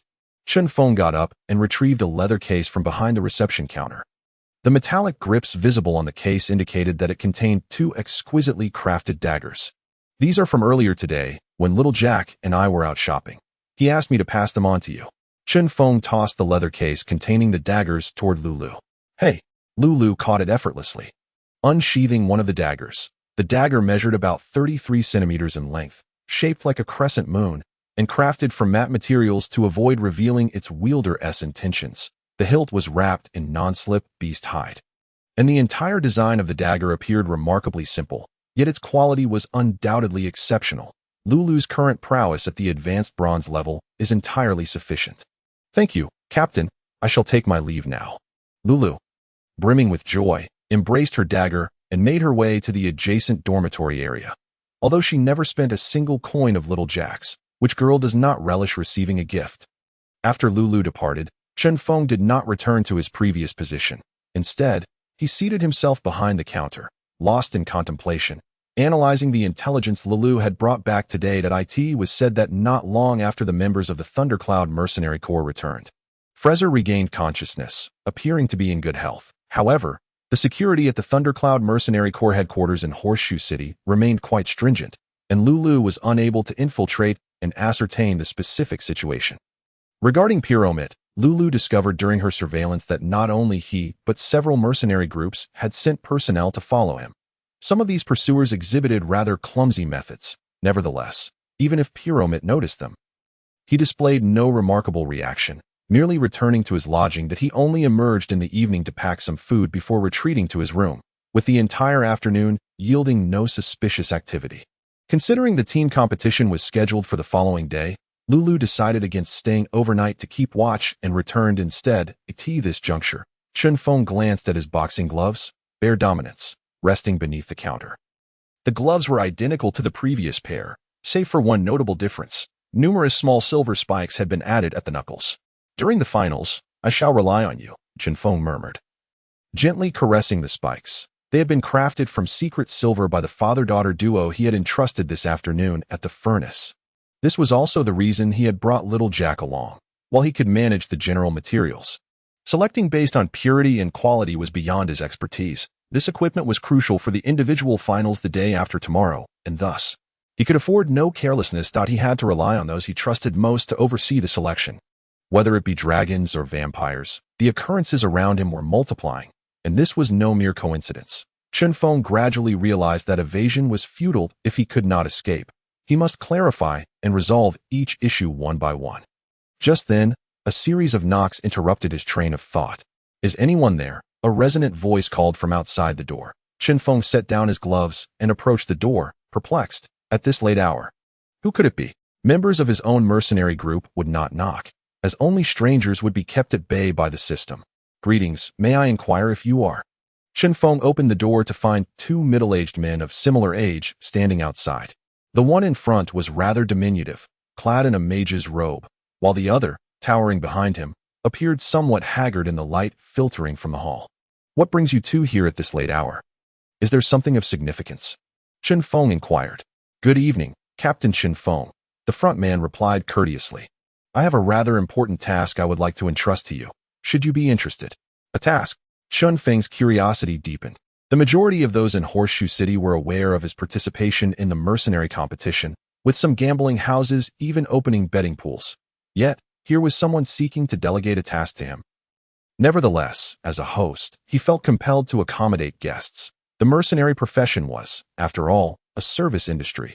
Regardless of any ulterior motives, he felt no fear. Though the leading man was a mage, he exuded the aura of a mere silver novice. Chen Feng could dispatch him in a heartbeat at this close range, while the hulking figure behind him was negligible. "Please, have a seat. But I must clarify that my mercenary group is currently engaged in the competition, so my availability to handle your task will be limited. If your request is urgent, I would recommend contacting another mercenary group. The Black Dog Mercenary Corps would suffice. I am acquainted with their leader, Derek, and could introduce you." The two men, having just admired the tidy and well-decorated interior of Chen Feng's mercenary base, were momentarily taken aback by his rapid-fire response. After a brief pause, the front man chuckled. "Captain Chinfong, your forthrightness is refreshing. Rest assured, our task pertains to the mercenary competition and will not demand excessive time from you." "Oh, that is acceptable. Please, elaborate on the specifics of the task," Chinfong prompted. "Certainly. Allow me to introduce myself. I am Monkey, the current acting captain of the Thundercloud Mercenary Corps."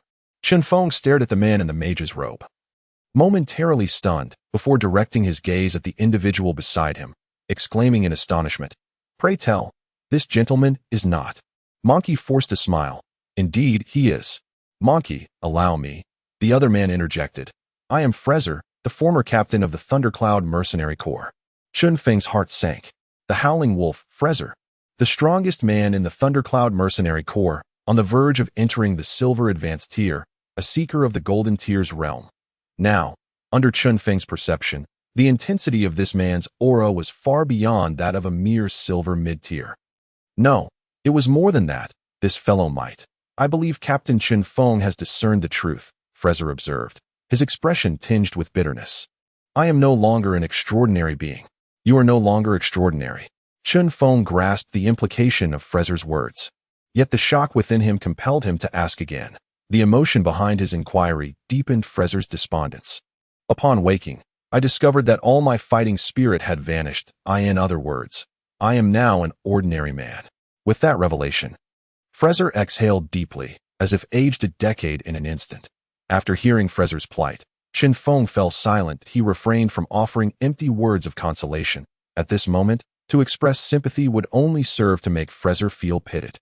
At over 40 years of age, with decent qualifications, even if he were to start anew with prior training experience, regaining his previous state would not be an easy feat. Such a blow was one that few could truly empathize with. And Chen Feng was certainly not among them. What, then, is the task you wish to entrust? Monkey interjected. It is quite simple. We hope that Captain Chen Feng can severely injure or eliminate Pyramid during the individual finals. In return, we shall forfeit our participation in tomorrow's team competition. Monkey's proposal did not catch Chen Feng off guard. After Fraser shared his plight, Chen Feng had anticipated this very plan. I cannot help but remind you, Captain Monkey, that the magical array at the competition venue ensures that participants are ejected should they face lethal danger. That I trust you are aware of this, Captain Monkey. Under such circumstances, I cannot guarantee the ability to severely injure Pyramid. Chen Feng smiled at Monkey. Monkey displayed no signs of retreat, confidently asserting, rest assured, should Captain Chen Feng agree, we can provide means to facilitate this. Ah, the legacy of a seasoned mercenary corps is truly enviable. Chen Feng mused internally, yet maintained a composed facade as he posed a second question. Why do you choose to entrust this task to us? There are underground organizations, free mercenaries, or other mercenary groups capable of undertaking this task, and it would be simple enough to ambush him outside the competition venue. Chen Feng's inquiry served as a probe into Monkey's true intentions. That if Pyramid was indeed a genuine vampire, given the current ignorance regarding such creatures on the continent of Mafa, it would be effortless for him to escape, even if outnumbered. You raise a valid point, Captain Chen Feng. Monkey nodded. We could indeed seek out other mercenary groups for this task, or even choose to act ourselves. However, the risks are far too great. From what we understand, Pyramid has been pursued by numerous individuals and organizations over the years, yet for reasons unknown, he has always managed to evade capture. The presence of the magical array during this competition effectively hinders his escape.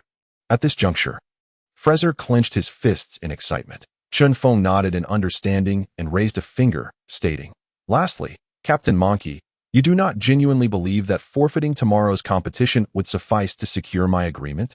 Fraser was momentarily taken aback by Chen Feng's words. Yet Monkey's expression remained unchanged, evidently aware that Chen Feng would not acquiesce so readily. With a smile directed at the two men, who had fallen into contemplation, Chen Feng declared, I shall accept this task.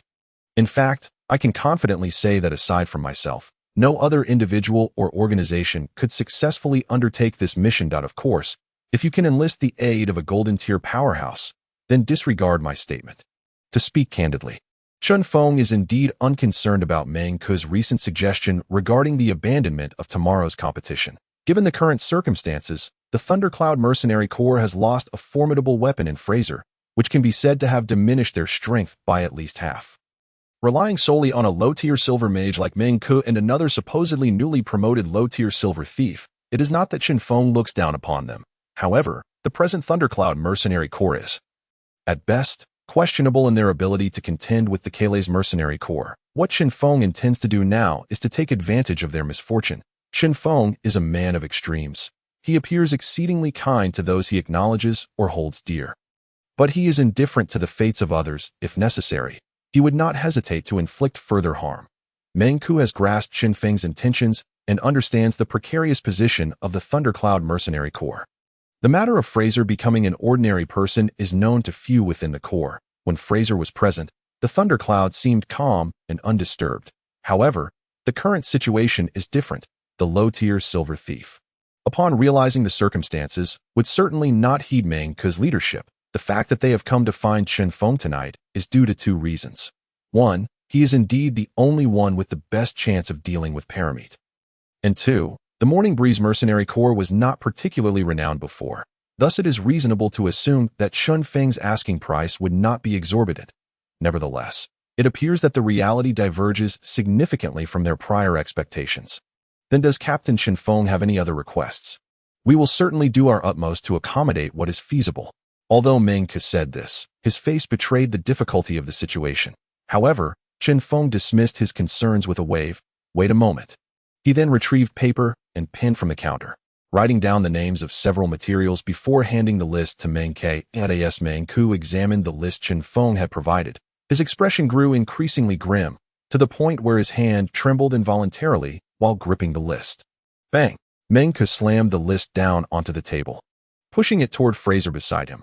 Captain Chinfong is being rather excessive, isn't he? The combined value of these items far exceeds that of this task itself. Chinfong, however, paid no heed to Meng's words and turned his attention to Fraser, speaking earnestly. As long as you can provide a method to handle the magical array, I can either severely injure or directly eliminate Param. Fraser's hand, holding the list, quivered slightly as he spoke gravely. Captain Chinfong, do you possess complete certainty? Not entirely, Chinfong replied candidly, but I have a 70% chance of success. At the very least, I can inflict significant damage.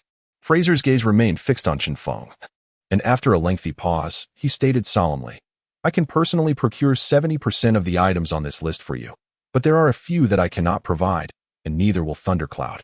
Fraser pointed out a few materials names. You either agree to this, or I must take my leave. Chinfong examined the materials Fraser indicated, smiling as he extended his hand. Deal a pleasure to collaborate. A pleasure to collaborate. Fraser firmly grasped Chen Feng's hand, then produced a necklace from his pocket, tossing it to Chinfong. A low-tier magical artifact. The Eye of Chaplos, capable of resisting any effect of a magical array for 30 seconds. That should suffice for your needs. This is merely a loan, and we will reclaim it after the competition. As for the materials you requested, I will send over some before the match as a gesture of goodwill, and the remainder will follow upon successful completion of the task that I entrust this to you. After Fraser concluded, he turned to leave alongside Mengku.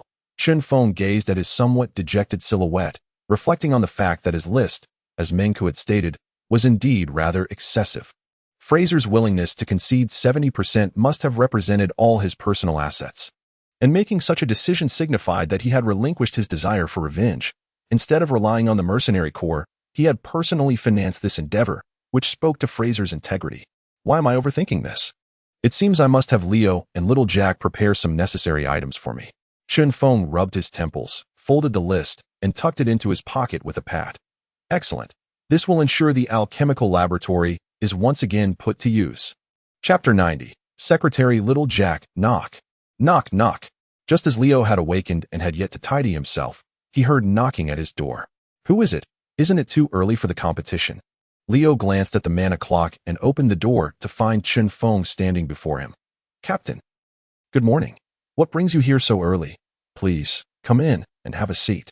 Leo regarded Chinfong with some suspicion, for he seldom visited the members' dormitories in the morning, let alone sought him out personally.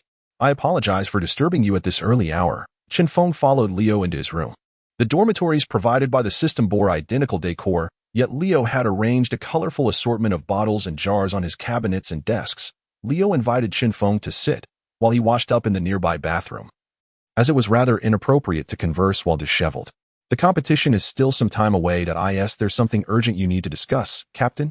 Leo inquired directly. Chinfong nodded, saying, Indeed, there are matters at hand. We need not all attend the competition today. I will have Reina check on the situation for the second match. Additionally, I would like to ask you and Little Jack to assist me in concocting some potions, nothing too complicated. Merely those that can stave off illness. Not going at all. Are we forfeiting? Leo questioned, puzzled. You misunderstand. Yesterday, the Thundercloud Mercenary Corps sought me out, requesting that I eliminate Param in the individual match finals. In exchange, they would forfeit this team match, in addition to providing some magical materials. Chen Feng explained to Leo, simultaneously showing him the materials list. Leo scrutinized the list, clicking his tongue. These items are rather pricey. Is Thundercloud really willing to do this over a match? He returned the list to Chinfong. Not quite. However, considering that Param incapacitated Fraser, it is less about the enmity between Thundercloud and Param, and more about the personal vendetta between Fraser and Param. Chinfong remarked casually that Leo's expression shifted several times. Param incapacitated Fraser. How did he manage that? Leo was well aware of Fraser's strength. For Param to not only defeat Fraser, but also incapacitate him, was no mere matter of skill. He instinctively sensed that Param was no ordinary opponent. Do you have confidence? This individual was able to incapacitate Fraser within a magical array, which suggests he is far from simple. You have a means to eliminate him within the magical array. Leo's demeanor grew serious, as he grasped why the Thundercloud Mercenary Corps would forfeit this match. He also understood the substantial impact this news would have if it spread. Rest assured, the thundercloud has already resolved this issue, Chen Feng assured him. Leo exhaled, unable to believe how much had transpired overnight. What did you mean by that potion? Simply resisting illness seems overly vague. Different potions address different ailments, and I don't have extensive knowledge in this area. I suggest you visit the Zijingwa Trading Company. While little Jack possesses great talent in potion making, he lacks experience. Chen Feng appreciated Leo's good intentions, but insisted. It's all right. I don't need anything specific for particular ailments. I simply need to enhance my general resistance. Very well, you need a long-lasting effect or a temporary one. The long-lasting effects are somewhat weaker, while the limited duration effects are stronger. Each has its advantages and disadvantages. Seeing Chen Feng's determination, Leo refrained from further argument. A temporary effect will suffice. Chen Feng decided without hesitation. You and little Jack can work out the specifics that I need this by tomorrow, so please expedite the process today. Also, I would appreciate it if you could front the rental costs for the alchemical laboratory. The Mercenary Corps is currently facing financial strain, but I will reimburse you once we get through this period. Leo waved his hand dismissively. It's no trouble. I've got enough resources to manage this small expense. Although Leo found it perplexing that such a large organization behind Chinfong could not cover such a minor cost.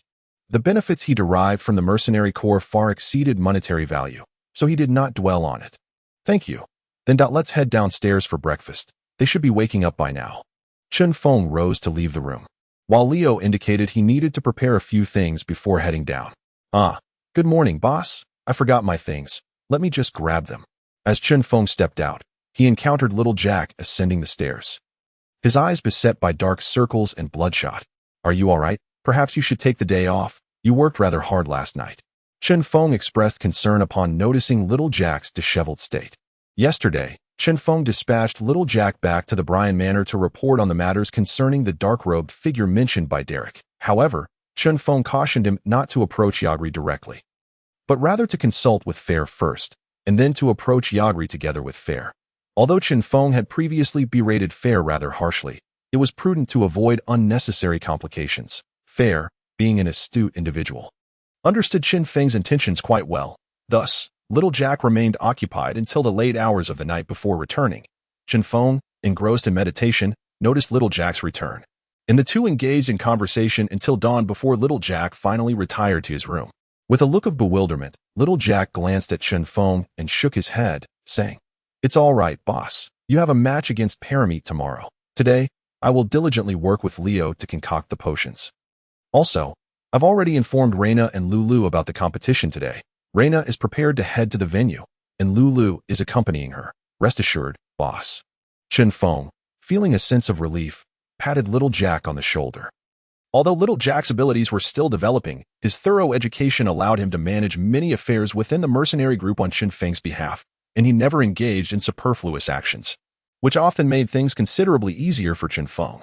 After all, if he had to oversee every little matter personally, it would indeed be quite burdensome.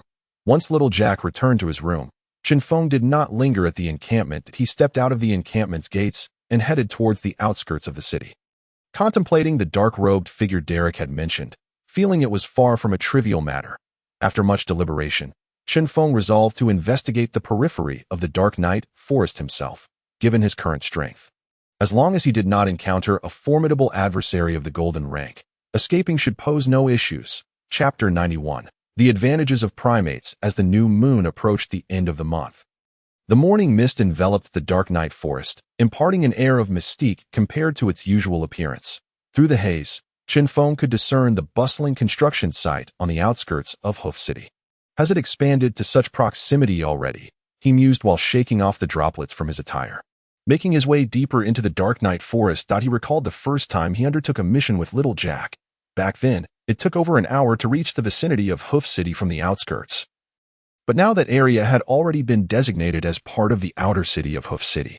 The Bryan family certainly wields considerable influence. In every world, humanity's rapid reproductive and developmental pace stands as its greatest advantage over other species.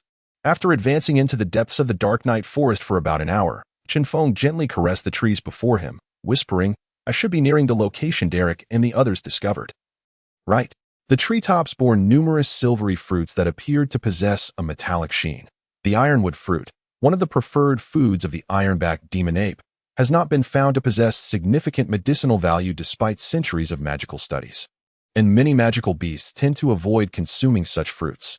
Yet, for the ironback demon ape, it remains a primary food source. Although the ironback demon ape is an omnivorous magical beast, hunting other beasts carries inherent risks, making the ironwood fruit a stable food supply. Thus, wherever the ironwood fruit grows, the presence of ironback demon apes is inevitable.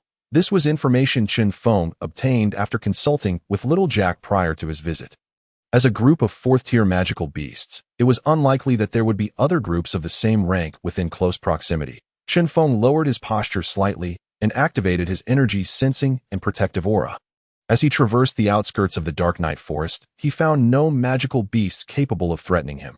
However, due to the unique reproductive nature of ironback demon apes, and the fact that he was now venturing closer to the inner regions of the Dark Night Forest periphery, Chinfong remained cautious. He bent low, cautiously approaching deeper into the forest. The mist-laden woods were filled only with the occasional call of an unknown bird and the rustling sounds produced by Chen Feng's movements through the underbrush. The morning dew had thoroughly soaked the lining beneath his leather armor. Why doesn't Mightiest possess the invulnerable quality found in the water and fire techniques of Huaxia? Even silver-tier energy can evaporate moisture, can't it? Chen Feng grumbled as he felt the slickness on his back. Fortunately, it wasn't long before a hidden cave obscured by vines caught his attention. This must be the place. Chen Feng carefully pushed aside the vines. And suddenly, a sharp hiss erupted as a snake, thick as a basin and glistening green, lunged towards his neck. In a flash, Chen Feng seized the snake by its neck and with a swift motion, splat. Deep purple blood sprayed across his entire arm. A purple vine snake? Chen Feng marveled at the lifeless serpent in his grasp. What is a bronze-tier magical beast doing in this area? Furrowing his brow, Chen Feng pondered how the ironback demon apes, known for their strong territorial instincts, would permit such a creature to appear at the entrance of their domain. Without hesitation, he strode confidently into the cave. And after traversing the dimly lit passage for approximately 10 minutes, he found himself in a chamber the size of a football field. Thanks to the light filtering through the crevices, he discerned that the chamber lacked the usual chaotic environment typical of magical beast lairs, devoid of the overwhelming stench of excrement. Indeed, as a primate, the living conditions and intelligence of the ironback demon apes far surpass those of other magical beasts, Chen Feng remarked, reflecting on the fundamental theories of Earth that still held relevance in the continent of Maifa. At that moment, the cave was devoid of any ironback demon apes. After enduring the harsh winter month, most magical beasts would enter their mating season around the middle of the new month. Given that it was already nearing the end of the ice and snow month, it was highly unusual that not a single ironback demon ape was present, either engaged in or having completed mating activities. Unlike humans, who can enter estrus at any time throughout the year, ironback demon apes have a limited window for reproduction. Missing this brief period means they must wait until the following year to procreate. A natural mechanism for maintaining species balance. Chinfong cautiously surveyed the entirety of the ironback demon ape den, gradually relaxing once he confirmed that no two ironback demon apes were engaged in any undisclosed activities, allowing him to delve deeper into the lair. Due to the mercenary competition, there were few mercenary groups like Derek's that ventured out for tasks, and this location had yet to be discovered by others. Oh, what is this? After inspecting most of the area, Chen Feng discovered something unusual on a platform near the top of the den. This platform, adjacent to the mountainside, featured a noticeable indentation. When Chen Feng pushed aside the obstructing vines, a small space of approximately 3 to 4 square meters was revealed, containing not only the remains of adventurers resembling humans, but also a plethora of shimmering items. By the heavens, am I about to strike it rich? Chen Feng exclaimed, his voice tinged with trepidation as he gazed upon the heap of treasures before him. It seems that many adventurers perish annually in the Dark Night Forest, and the ironback demon apes must have dragged their remains here. Chen Feng's eyes sparkled with excitement. Many magical beasts, after consuming the flesh and salvageable magical materials of adventurers, would leave the remains untouched. However, these ironback demon apes not only gathered the edible magical materials, but also amassed the spoils of the deceased adventurers. In an instant, Chen Feng found the ironback demon apes to be exceedingly endearing. Yet, after a brief moment of exhilaration, he suddenly realized a serious issue. He couldn't carry everything away. Chen Feng lacked the so-called spatial rings found in fantasy tales. Not only did he not possess one, but it seemed such items were never heard of in the entire Mifa continent. Mastering spatial powers is not so simple, as evidenced by Leo's reaction.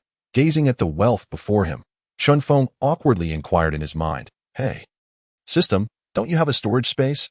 Could you help me take everything here?" "Impossible." The system's response was cold and resolute. Why? Chinfong couldn't help but wail in anguish, recalling that the system had previously stored magical scrolls and healing potions.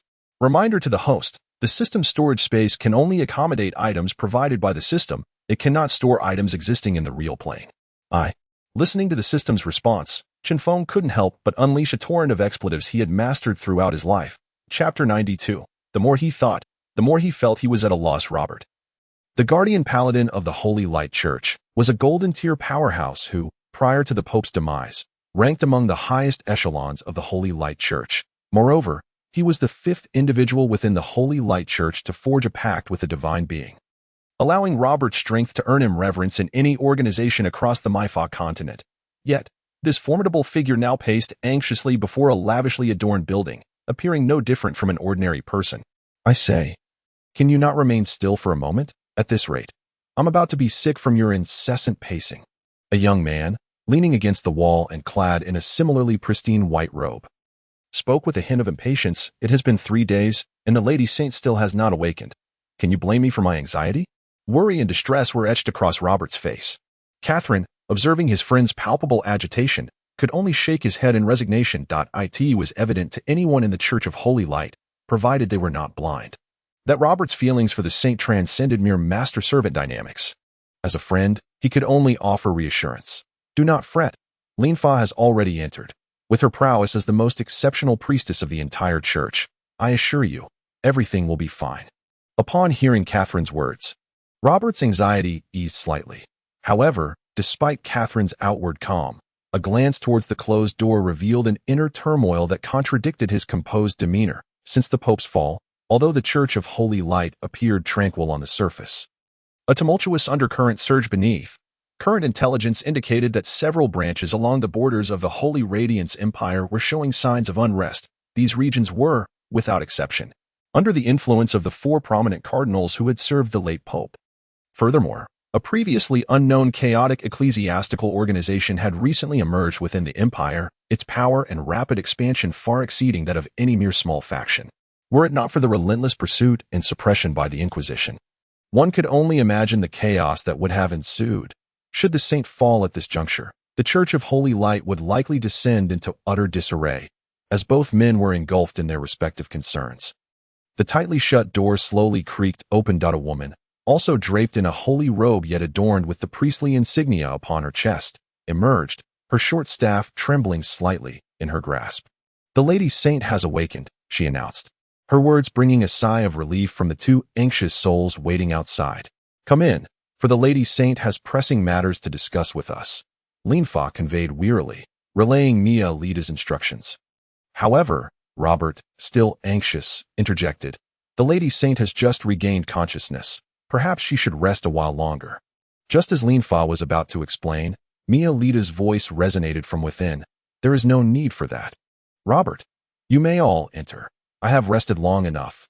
If I linger any longer, not only the Empire but the entire continent of Mafa may succumb to eternal slumber." Before Robert could voice further objections, Catherine forcefully pulled him inside. Linfa observed their retreating figures before following suit. Meanwhile, in a distant beast lair within the shadowy night forest, a young man with black hair and eyes was laboriously sifting through a colorful assortment of magical materials laid before him. "This one is unusable. Discard it." With a clang, a slightly chipped longsword was carelessly tossed aside. How could it have been so damaged? I wonder which beast gnawed on it so mercilessly. It's an abomination. Chen Feng unearthed a piece of leather armor, worn to the point of being almost unrecognizable, and tossed it aside. The bite marks on the armor hinted at the owner's agonizing demise. Yet Chen Feng had little time for reflection, due to limited space. He could only gather intact and portable items into a newly found cloth bag, leaving behind the damaged equipment and larger items. Though he had considered returning for assistance, the uncertainty of the Ironback guerrilla's return deterred him. Thus, he resolved to swiftly take whatever he could carry. After some careful selection, Chen Feng's bag was nearly as tall as himself, predominantly filled with magical materials and a small quantity of gold coins. Gazing at the remaining heap of items, Chen Feng felt a pang of regret. The remaining gold alone must have amounted to at least 600 or 700 coins. Even the damaged equipment could fetch a substantial price at various workshops or trading houses. The thought of this untransportable wealth gnawed at him. Though not particularly avaricious, he recognized that every step in the Mercenary Guild's development required considerable financial investment. Resolute, he gritted his teeth and stomped his foot, declaring, "Since I can't take it with me, I might as well set it ablaze. If I can't have it, no one shall." With that thought, Chen Feng retrieved a fire-starting device from his belongings and tossed it into the pile. Mere seconds later, flames ignited among the materials. Chen Feng understood that the metal weapons and equipment would not be entirely consumed by the fire, but the plant-based magical components would leave little behind. Watching the flames grow more vigorous, he hoisted the heavy bag onto his shoulder and leaped from the platform. The inferno behind him intensified, as the ironback gorillas, being a unique breed of beasts, thrived in their well-sheltered lair, furnished with dry hay for warmth due to the icy climate. Chen Feng knew that his fire would remain contained to the vicinity of the gorilla den, as the humid climate of the night forest would prevent a widespread blaze.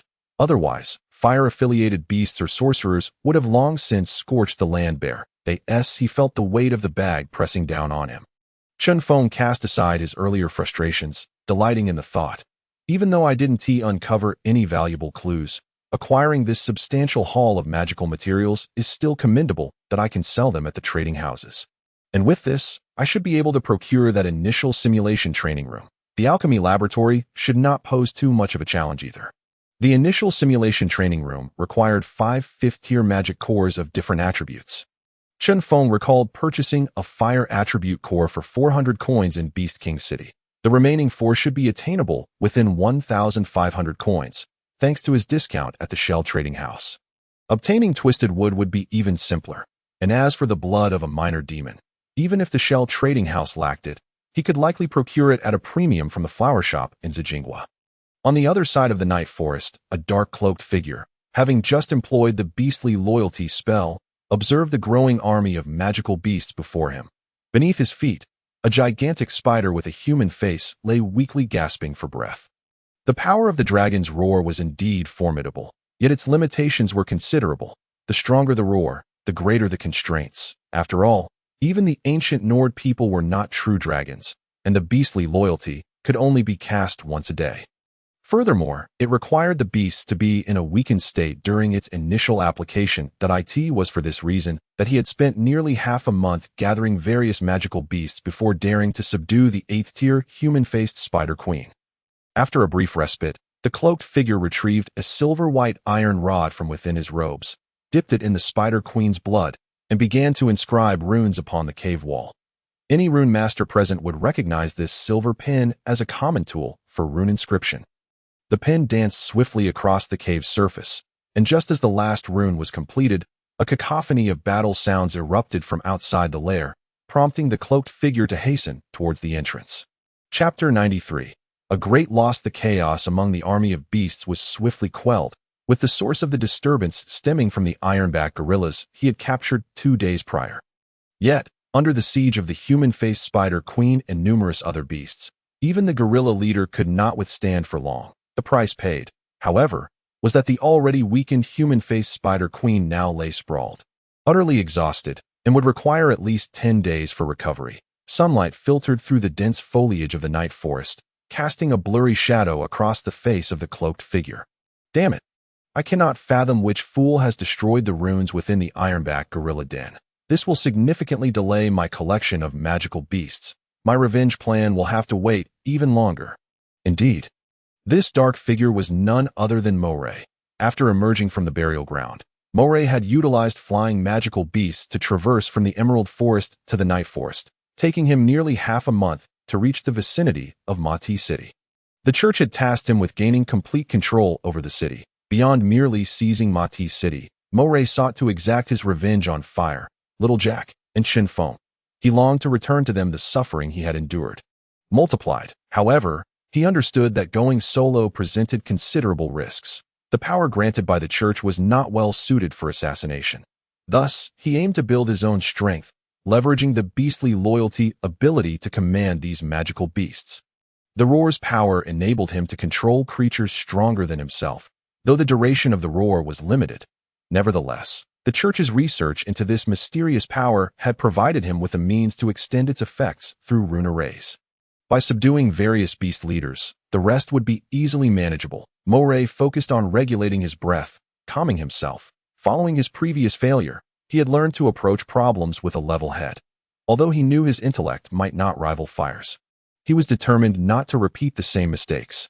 Never mind, this is for the best. The official mercenary competition will be held in the capital, which will undoubtedly reduce the number of mercenaries in Hoof City by a significant margin.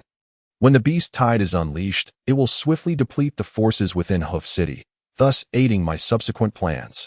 After coming to this realization, Mori advanced deeper into the Nightshade Forest with his army of magical beasts. Hoof City is not merely hindered by the likes of Fei Air and the existence of Yajali. They are the greatest obstacles in Mori's path.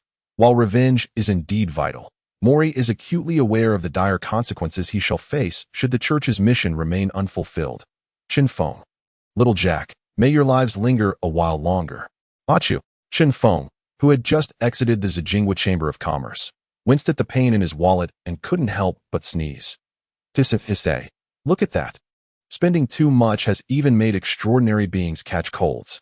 Rubbing his nose, Chen Feng recalled the manager of the Zijingwa Chamber of Commerce and couldn't resist venting his frustration. That old scoundrel is truly insidious. He charged me 300 gold coins for the blood of a mere Tier 3 demon. Chen Feng had completely overlooked the fact that due to the ongoing expansion of Hoof City, most materials from various chambers of commerce were diverted for the construction of the outer city. Additionally, following the annual festival, many chambers had transported their stockpiled goods to the capital for sale. Although the safety of merchant caravans had plummeted due to the mercenary competition, the internal security of the empire was vastly superior to that of the border regions, and items commonly found along the borders were considered rare treasures within the capital. This directly caused the prices of magical materials in Hoof City to skyrocket. Though the purchasing prices for the items Chinfong brought back had increased, the cunning old man had managed to acquire them at significantly lower prices under various pretexts. Leaving Chinfong with little spare change after his transactions. As he walked back, calculating his remaining funds, he lamented, "After all said and done, I still have over 130 gold coins left. Alas, this will undoubtedly be insufficient for my journey to the capital. It is a given that prices in first-tier cities exceed those in third-tier cities, especially in the capital of the Holy Radiance Empire." With a furrowed brow, he returned to the garrison, where the magical materials from Zijingwa would soon arrive. The twisting wood was too cumbersome for him to carry alone. And in the hall, only Reina was present, diligently recording something. Little Jack and Leo had likely gone off to concoct potions for themselves, while Lulu had recently been wandering about without purpose. "Good afternoon. Reina, have you had lunch yet?" Chen Feng greeted. Reina glanced at the mana clock on the wall and, having been busy organizing materials since returning from the competition venue, realized that lunchtime had long passed. "Good afternoon. Captain. I haven't eaten yet. Would you like me to prepare something?" Seeing Chen Feng's disheveled appearance, she assumed he had also missed a meal. "No need. Just wait a moment while I change into something more presentable. We'll go out for a meal shortly," Chen Feng replied as he ascended the stairs. Half an hour later, freshly bathed and dressed in clean attire, Chen Feng descended in the hall. Beside Reina, there were now several well-packaged wooden crates, each emblazoned with the Zijingwa Chamber of Commerce emblem. "Wow, that was quick delivery," Chen Feng remarked with surprise. "Where are the people who brought them?" "They've already left. The one who delivered them said these boxes are a gift for us," Reina answered. Chen Feng inspected the crates, finding them to be made of ordinary wood, worth little. "All right, let us leave these here for now and head out for some food," he instructed Reina while mentally summoning the system. Construct a basic simulation training room. Construction time, 10 minutes. Location, the building to the right of the garrison. Understood. Materials for the basic simulation training room are complete. The IT will materialize in 10 minutes. With the system's confirmation, Chen Feng felt a sense of relief. During his previous acquisition of property, he had purchased 2 adjacent buildings. The right one had already been converted into dormitories, while the left one had remained vacant. However, The idea of materials disappearing in an instant only to reappear as an impressive new room seemed too extraordinary. Leaving an air of mystery for Leo and the others to ponder would save him from the need to explain. After selecting a restaurant and ordering a variety of dishes, Chen Feng glanced at Reina, who towered before him like an iron tower, and inquired, "How did the competition go today? Who are we facing the day after tomorrow?"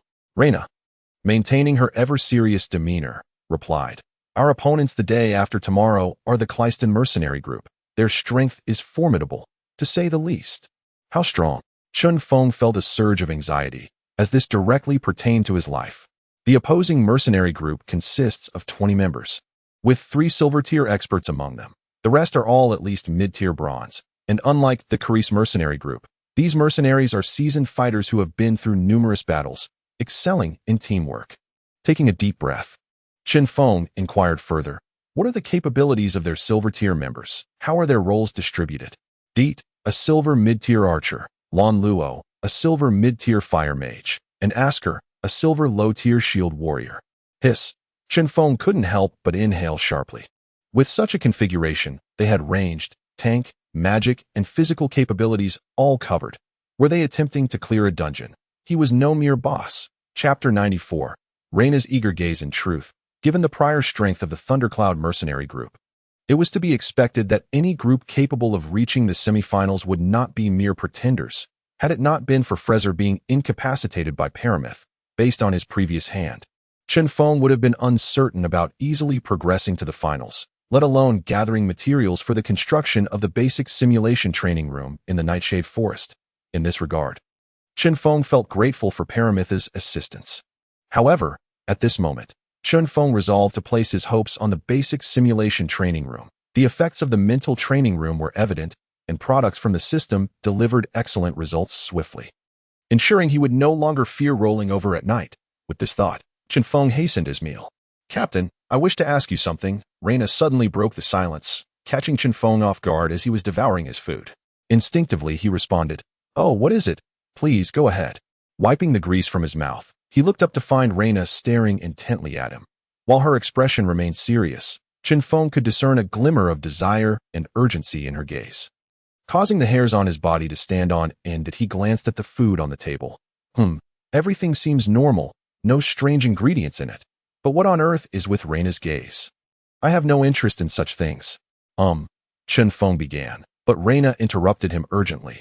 "Captain, do you have a way to lift the curse within me? Ever since I exited the mental training room, I've been wanting to speak with you about it." "Ah, yes, I was just thinking about that. I was going to tell you." Chen Feng quickly redirected the conversation to ease his discomfort. He was aware that Reina's curse had been suppressed within the mental training room, but the specific reasons eluded him. He had inquired with the system afterward, but it had provided no answers. Each time he broached the topic of her curse, the system seemed to short-circuit, offering no information. Chen Feng had pondered whether the lack of integration with the system was the issue. After the last upgrade, his integration was only at 10%. From another perspective, perhaps his permissions with the system were also limited to 10%. As for the willpower required for the next system upgrade, after completing various tasks, including those involving merchant caravans and the Beast King City, he was close to meeting the requirements, especially from the mission investigating the corpse demon ruins. "Reina, is your curse exclusive to you?" Chen Feng inquired. "Yes, after I was cursed, the church sent another team to investigate that ruin, and so far, no one else in the church has been afflicted by such a curse," Reina replied. Her tone tinged with despondency. Despite her efforts to encourage herself, the thought of her curse was undeniably disheartening. "I see. Don't worry. While I currently lack a solution for your curse, I believe it may be resolved in due time." Though he couldn't provide a concrete answer, Reina felt reassured by Chen Feng's words. It wasn't that she harbored any particular feelings for him. Rather, like Leo, she understood that with the power backing Chen Feng, there was a significant chance he could assist her in finding a remedy for her curse. Meanwhile, far away in the sacred mountain, Robert and his companions, carrying the will of Saint Mia Lida, conveyed their message to the elderly man clad in light blue armor before them. Despite kneeling, the old man's presence radiated like a sharp sword, piercing the heavens. He was the founder of the Sacred Mercenary Association, one of the 7 warriors of the Empire, the Celestial Sword Saint, Mimel. The Saint Lady's intent is as such. Do you comprehend? Robert inquired softly. While the Holy Radiance Empire operates under a theocracy where divine authority supersedes royal power, Mimel's strength and prestige commanded the respect of Robert and his peers. Unlike Robert, a golden tier powerhouse elevated by the church's abundant resources, Mimel's might and respect were earned through his own valor on the battlefield. Mimel rose to his feet and declared, "I comprehend the will of the Saintess and shall arrange matters accordingly. However, I am perplexed as to why the church has chosen to involve itself in the mercenary contest." Mimel's inquiry resonated with Robert and his companions. After all, mercenaries and the church are organizations that seem fundamentally at odds. The only connection, one might argue, is the considerable profit mercenaries have provided to the church in recent years. On one hand stands the rigorously organized and supremely sacred Church of Holy Light, while on the other, the loosely structured mercenary guild, driven by whim. These two entities hardly appear to be compatible. Robert shook his head and responded gravely, "We too are uncertain of the specifics. Yet the Saintess has declared it imperative. It is the last hope for humanity in the face of the impending storm." "The last hope for humanity," Mimel murmured, his expression shifting to one of shock as he exclaimed, "Could it be that the Saintess has employed the Eye of God?" As one of the 7 warriors of the Empire, the celestial sword Saint Mimel had some understanding of the Eye of God.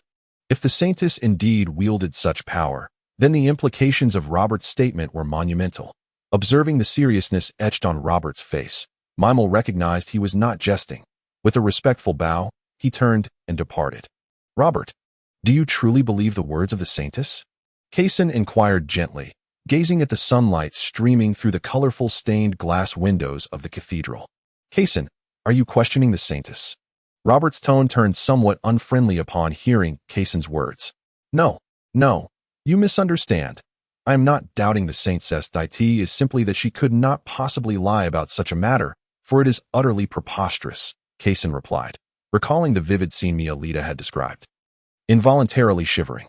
"With our current strength, we would have little power to retaliate on such a battlefield."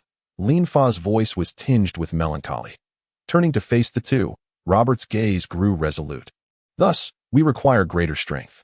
Even if I cannot protect everyone, I will safeguard Mialita. I shall not allow her to suffer even the slightest harm." Kaysen and Linfa overlooked Robert's audacity in calling the Saintess by her name and merely asked, "We understand the reasoning. But acquiring greater strength is easier said than done. Has the Church seen any other holy tier warriors besides the Pope in all these years?" "Holy tier warriors, perhaps there are ways," Robert pondered silently, a fleeting shadow of darkness swirling around him as sunlight bathed him in the cathedral. Chapter 95. The Beginner's Simulated Training Room. After lunch, Chen Feng and Reina strolled through the streets, making some purchases of daily necessities for the mercenary group. Unlike Lulu, Reina did not inherit the fine tradition of women enjoying a leisurely browse through various shops. Upon returning to the mercenary base and placing their items away, Chen Feng granted Reina access to the mental training room. Given the imminent final round of the mercenary contest and the curse within Reina, he had no valid reason to deny her request.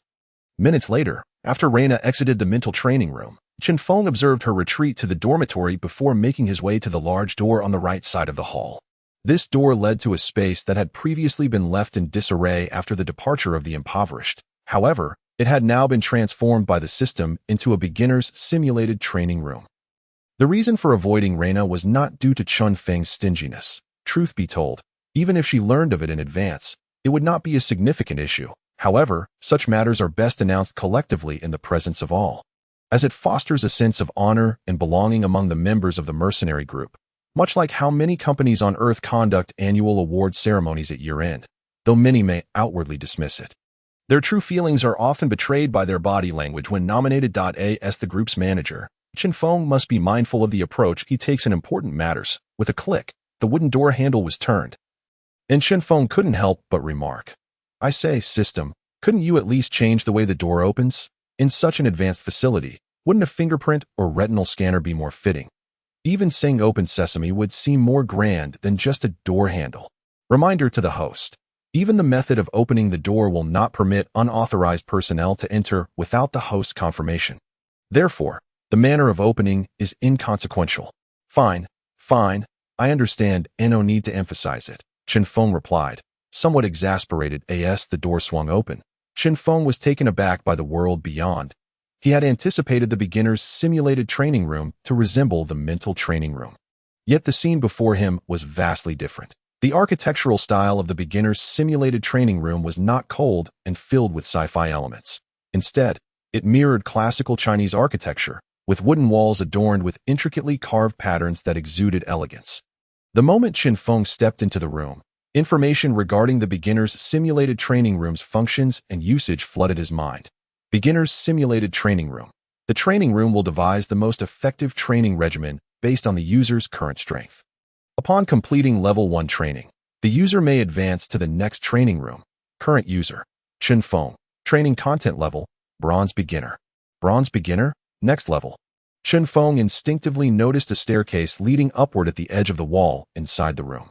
Wait, I recall this building only has 2 floors. Will that suffice?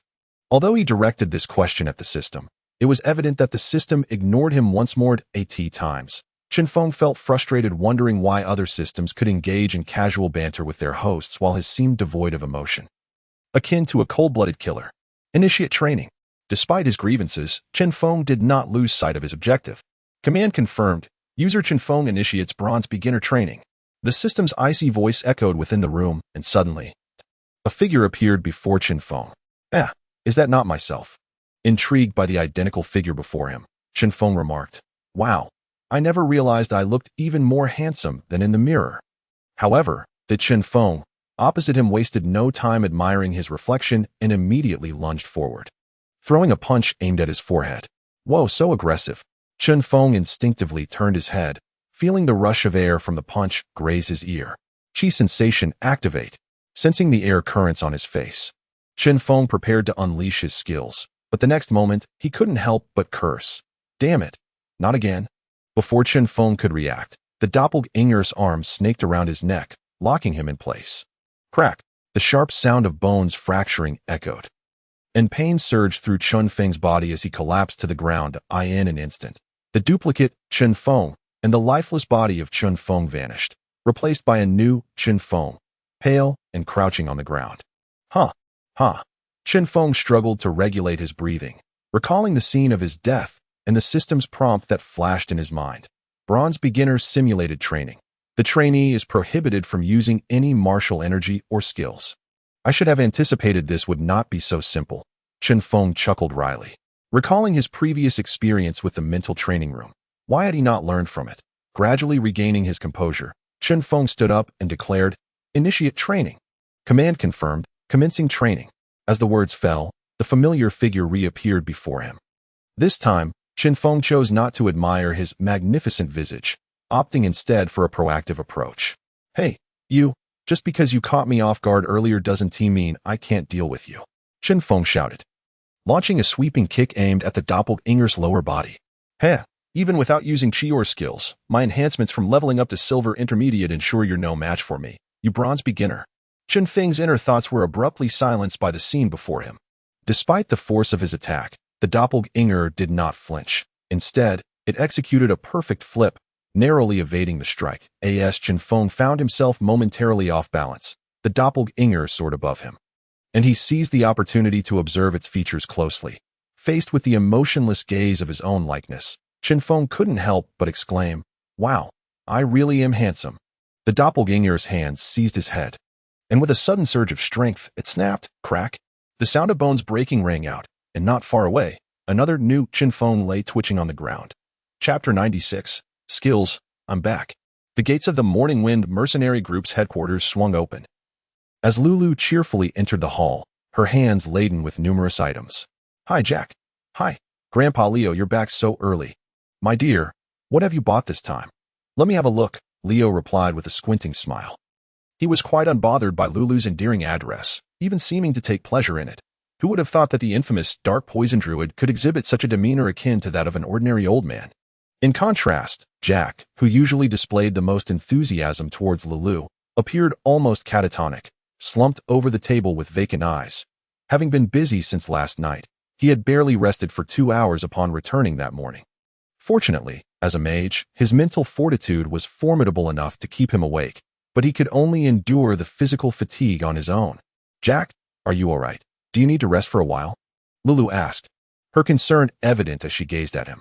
Upon hearing her words, a glimmer of awareness returned to Jack's dulled eyes as he replied slowly, "No need, just waiting for the boss. Rena just came out of the mental training room and said the boss has important news to announce."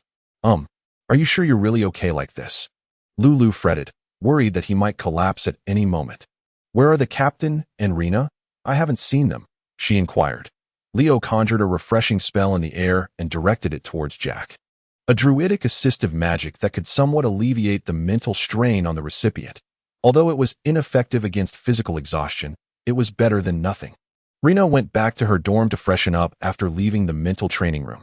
"And the captain is likely off attending to some matters," Leo explained while casting his spell that he generally refrained from prying into Chen Feng's whereabouts, being wise enough to know what inquiries were appropriate. After Leo's spell, Jack regained a bit of his composure.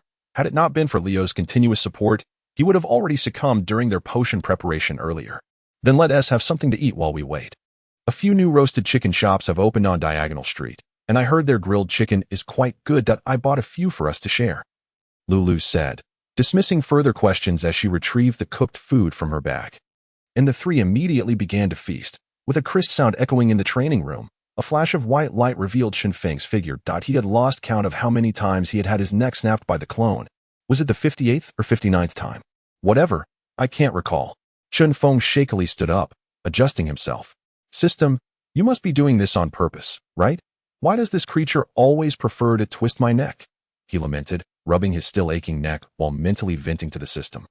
The combat methods in the simulation training room are conducted in the most optimal manner under the current conditions.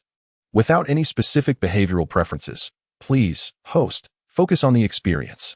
I understand the reasoning, but sigh, never mind. Hearing the system's response, Chen Feng realized he had no chance of arguing. Nonetheless, the system was indeed correct, after dying so many times. He understood the disparity between himself and the clones in the simulation training room. Simply put, it was a matter of combat style and experience. Previously, Chen Feng relied on the formidable skills granted by the system and charged recklessly into battle. But he was undeniably inadequate in controlling combat details and developing his physical strength. The clones, on the other hand, without energy or skills, exhibited a fighting style that resembled the chasm between a master artist and an elementary art student. After a brief rest, Chen Feng mentally summarized the combat details and his shortcomings, gradually progressing towards a state where he could contend with the clones for dozens of rounds before being defeated. "Breathe." Taking a deep breath, he exhaled slowly and declared, "Initiate training." Command confirmed, commencing training. The clones surged towards each other almost simultaneously, throwing punches. Bang, bang.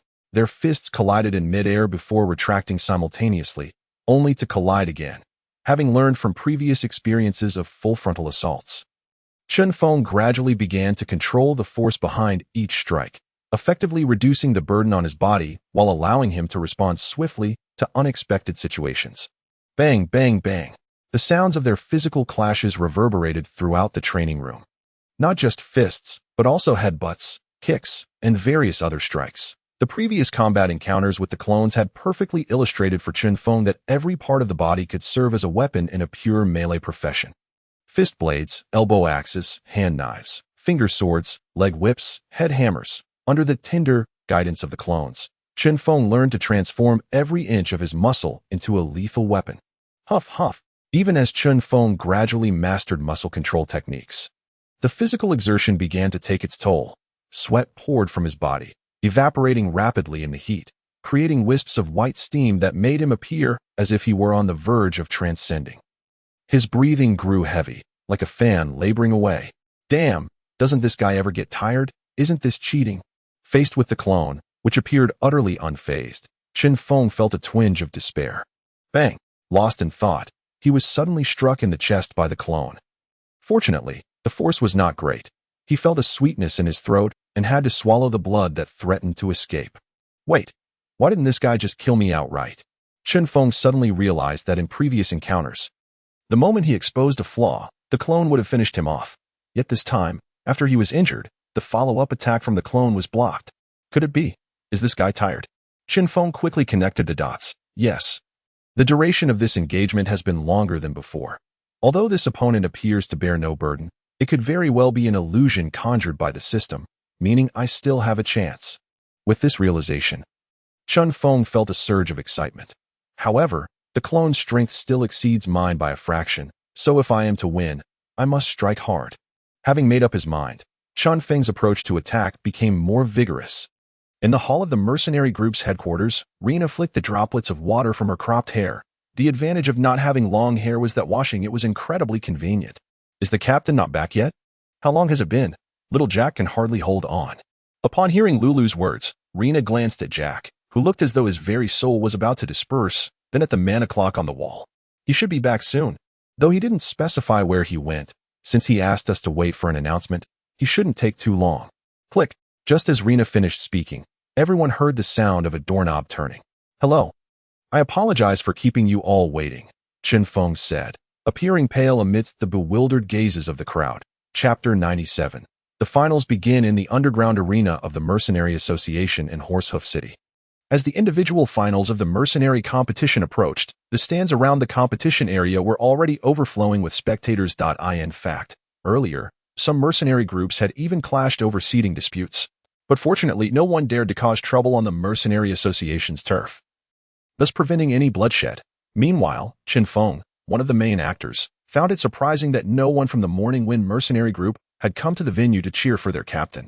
This inevitably brought to mind earlier rumors of Chen Feng exploiting his team members' labor and threatening fellow competitors during the competition. As for Chen Feng himself, he was currently warming up by the entrance of the competitors' tunnel. Getting my muscles excited beforehand also helps me get into the right state more quickly when I take the stage. After completing the final squat, Chen Feng took out a light blue potion from his pocket, intending to down it in one go. As expected of the blue bottle, it tastes quite nice, much better than the healing potions. Resistance to disease.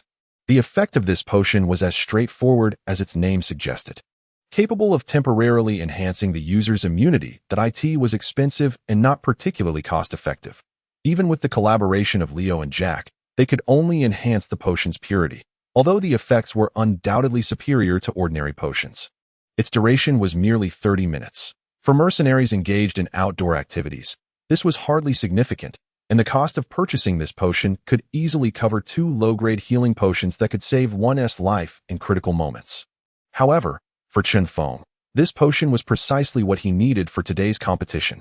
Phew, if my guess is correct, I should at least break even. He silently calculated the expenses for materials that Leo had previously allowed him to reimburse.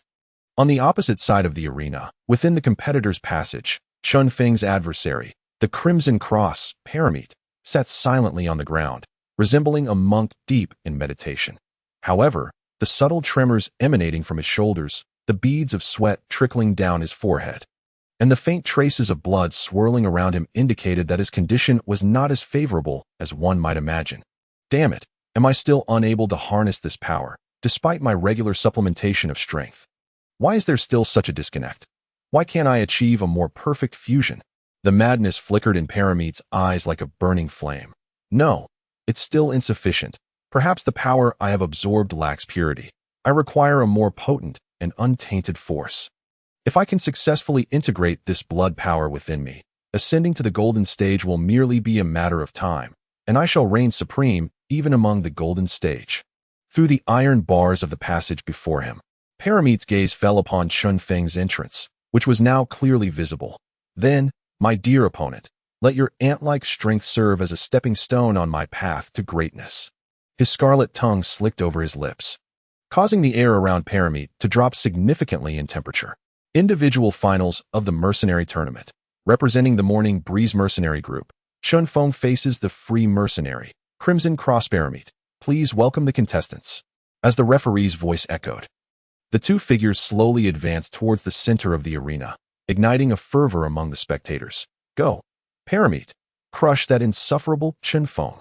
This sentiment came from those who had been swayed by the rumors surrounding Chen Feng. Chen Feng, I've wagered all my gold on you. If you lose, I shall personally ensure your demise. This was the lament of a hard-luck individual who had lost a bet on the previous match involving Fraser. Paramite is so dashing. If Chen Feng dares to harm our Paramite, I swear I'll flay him alive. This came from a female mercenary captivated by Paramite's enchanting visage and elegant swordsmanship. in stark contrast to the frenzied crowd.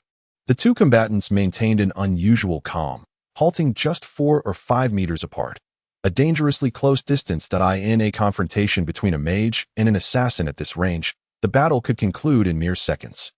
The tension in their movements amplified the excitement among the spectators. What's happening here? I haven't heard of any prior conflict between them, yet it feels as though they are bristling with animosity. You don't know? According to my neighbor's mercenary group's brother's wife's uncle's son, before Chen Feng even arrived in Mightiest City, he stole Paramit's woman. Afterward, Chen Feng fled, and Paramit pursued him for quite some time. Now that Chen Feng is in Mightiest City, he has come specifically to hunt him down, boasted a rumor monger. Is that true? Chen Feng doesn't seem like that kind of person, gasped an incredulous onlooker. Is there any doubt? My brother's wife's uncle's son witnessed it firsthand. The rumor monger's expression elicited a collective gasp from the crowd. And amidst them, a tall figure clad in coarse cloth clenched his fists tightly, trembling with anticipation as he focused intently on Paramit, his knuckles turning pale from the strain. Chen Feng, it all rests on you. In the center of the arena, the magical runes beneath their feet whirled into action, rapidly conjuring the entire battleground. Paramit gazed across at Chen Feng and spoke warmly. Greetings, Captain Chen Feng. It is a pleasure to meet you for the first time. I have heard of your remarkable prowess, and it is an immense honor to have the opportunity to spar with you. Oh, is that so? Chen Feng replied, sensing the chilling danger radiating from Paramit while mirroring his smile. I truly appreciate your compliment. But personally, I harbor no desire to engage in a spar with a member of the Blood Clan. Chen Feng's voice was so soft it felt like a whisper, yet that seemingly trivial remark resonated in Paramit's mind like a thunderclap. The match begins. The referee's declaration jolted Paramit back to reality. And as Chen Feng unleashed a sudden punch, Paramit swiftly parried with his slender sword, each strike creating a series of crisp sounds as they clashed against Chen Feng's gauntlet.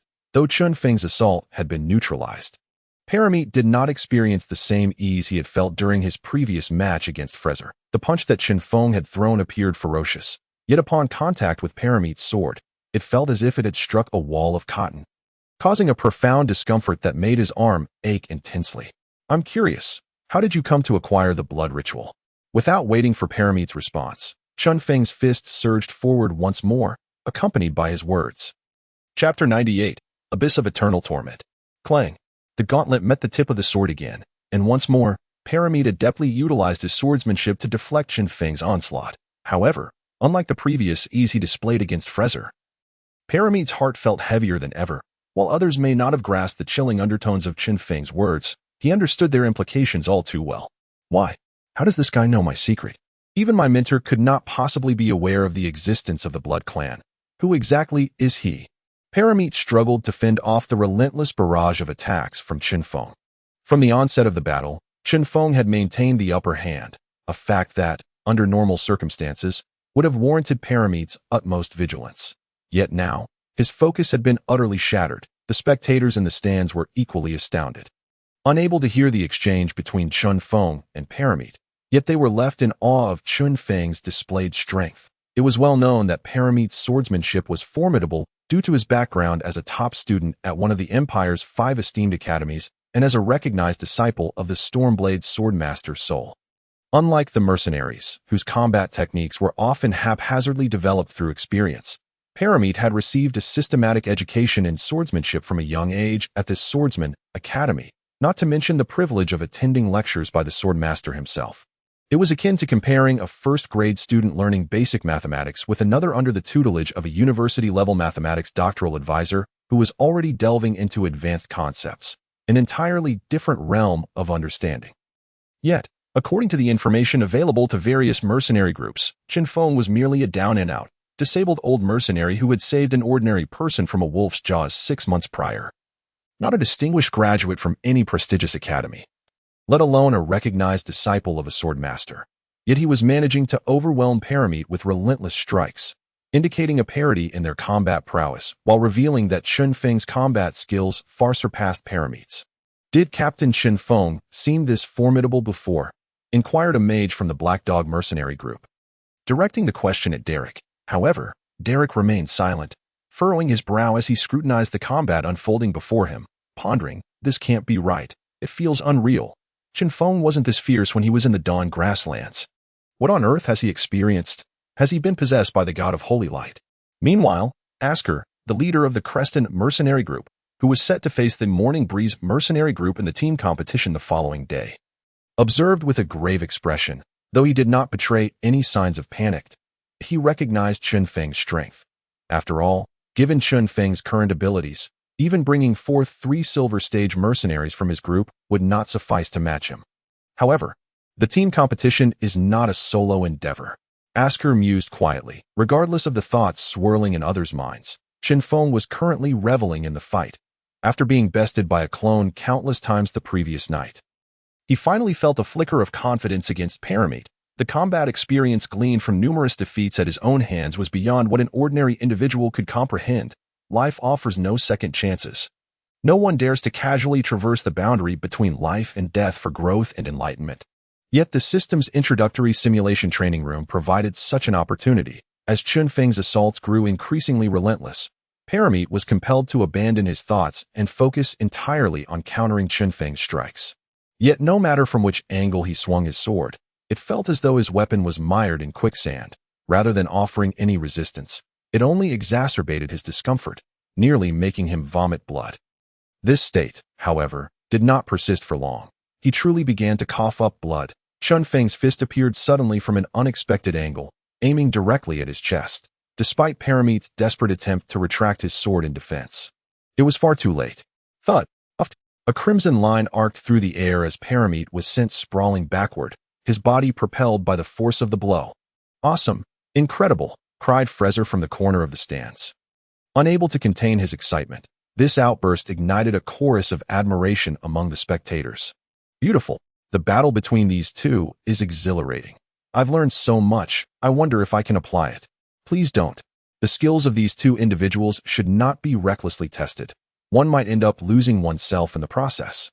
Chinfong had just witnessed the encounter with Param, which to the onlookers appeared as graceful as a butterfly flitting through flowers. Both combatants displayed remarkable proficiency, rendering the previous battles they had observed almost brutish by comparison. Chen Feng regarded the immobile Param without relaxing his guard. He understood that the true battle was only just commencing. Indeed, mere seconds later, Param, who had fallen to the ground, began to rise slowly. And the surroundings fell into an immediate silence, as none wished to disturb this splendid contest. Param brushed the dust from his dark crimson attire and casually wiped away a smear of bright red from the corner of his mouth. Everything unfolded languidly, as if he harbored no concern for a sudden assault from Chinfong. In fact, Chinfong merely watched him carry out these actions, showing no intention of initiating an attack. To my astonishment, there truly exists someone who is aware of the Blood Clan's existence. When I first encountered the Blood Clan, I was captivated by the power contained within them. Param suddenly began to speak to himself. Chinfong, choosing not to interrupt, listened quietly. This power is unlike any force found on the continent of Mightiest. Beautiful, powerful, eternal, it grants one an inexhaustible lifespan. At this point, a hint of madness flickered in Param's expression.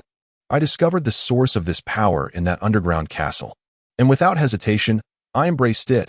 How marvelous it is, though it has a few minor side effects. What does that matter? In comparison to all that this power offers, those side effects are utterly negligible. Ahem. Param's pale visage flushed with excitement. Do you know why I share so much with you? Param looked at Chinfong, a smile gracing his lips as he tossed aside the slender sword he had been holding. Chinfong, sensing the faint aura of crimson energy permeating the air, shrugged indifferently. I do not know. Just as I initially stated my aversion to the Blood Clan, I naturally have no insight into the thoughts of you bats dangling from doorways. However, why not engage in a transaction? A transaction? Param was taken aback by Chen Feng's words. What transaction? Chen Feng smiled broadly, making an effort to appear amiable. You tell me where that underground castle is and what its defenses are like. In return, I assure you that I shall only incapacitate you, sparing your life. What say you? Param paused, his smile widening uncontrollably. Ha ha ha. How amusing. Ignorant mortal. You have no idea what you are about to face. You are so insignificant that the Lord need not even intervene. Blood technique. Hell of no escape. Suddenly, the arena was enveloped in a thick crimson mist, and Chen Feng watched as the audience gradually vanished from sight. He murmured, The Lord, You say? Escort. It seems even such things have traversed here. Chapter 99. Bloodline. What is happening below? Why can we see nothing? As the blood mist rose, the entire arena was shrouded as if encased in a blood cocoon, rendering the situation within completely unclear. Not even the mercenaries could discern what was transpiring, let alone the judges at the sidelines. Since the commencement of the mercenary tournament, there had never been an occurrence like this before. I can sense that this phenomenon is not a result of ordinary fighting spirit, mused Sadirin, the priest stationed at the finals, as he gazed at the blood cocoon with a mix of confusion and gravity. Are you suggesting that this belongs to the chaotic faction's devotees? One of the judges inquired. Astonished. No, that is not what I implied. Sadirin shot a bewildered glance at the judge, quickly realizing he had misspoken. Feeling somewhat embarrassed as he glanced at his surroundings, Daiti was known that before a definitive conclusion was reached. Labeling a sword saint's apprentice as a heretic could lead to dire consequences, even if the apprentice were a traitor. What shall we do now? The other judge prompted, shifting the topic. Sadirin, unperturbed, massaged his temples in contemplation. After all, he was merely the leader of a small priest team. Unable to bear the weight of such responsibilities, he resolutely stated, let us maintain the current state. The magic array shows no signs of anomaly, so there should be no significant issues. Besides, I am here, and at the very least, there is no threat to life. That is all we can do, the two judges readily agreed, prompting Sadirin to inwardly curse them for clearly wishing to evade responsibility, hoping to lay blame on him should anything go awry. Nevertheless, given the circumstances, Sadirin had no alternative but to comply. Observing the blood cocoon in the arena, he retrieved the holy emblem of the god of light from his pocket and, directing it towards the center of the blood cocoon, began to chant softly, divine technique. Rewind. Ignoring the situation within the cocoon, Chen Feng observed the surrounding crimson haze, repulsed by the overwhelming stench of blood. He waved his hand dismissively. Hey, little bat, this arena is equipped with a magic array. Come forth. The earlier transaction still stands, and I assure you, I mean you no harm. Heh. Even facing death, you remain defiant. A magic array, before the power of the Blood Clan. Everything is merely fodder. If you wish to perish, I shall gladly escort you on your journey. Paramite's voice, now tinged with a sharp edge, echoed through the blood-tinged fog. And in the next moment, a massive shadow darted past Chinfong.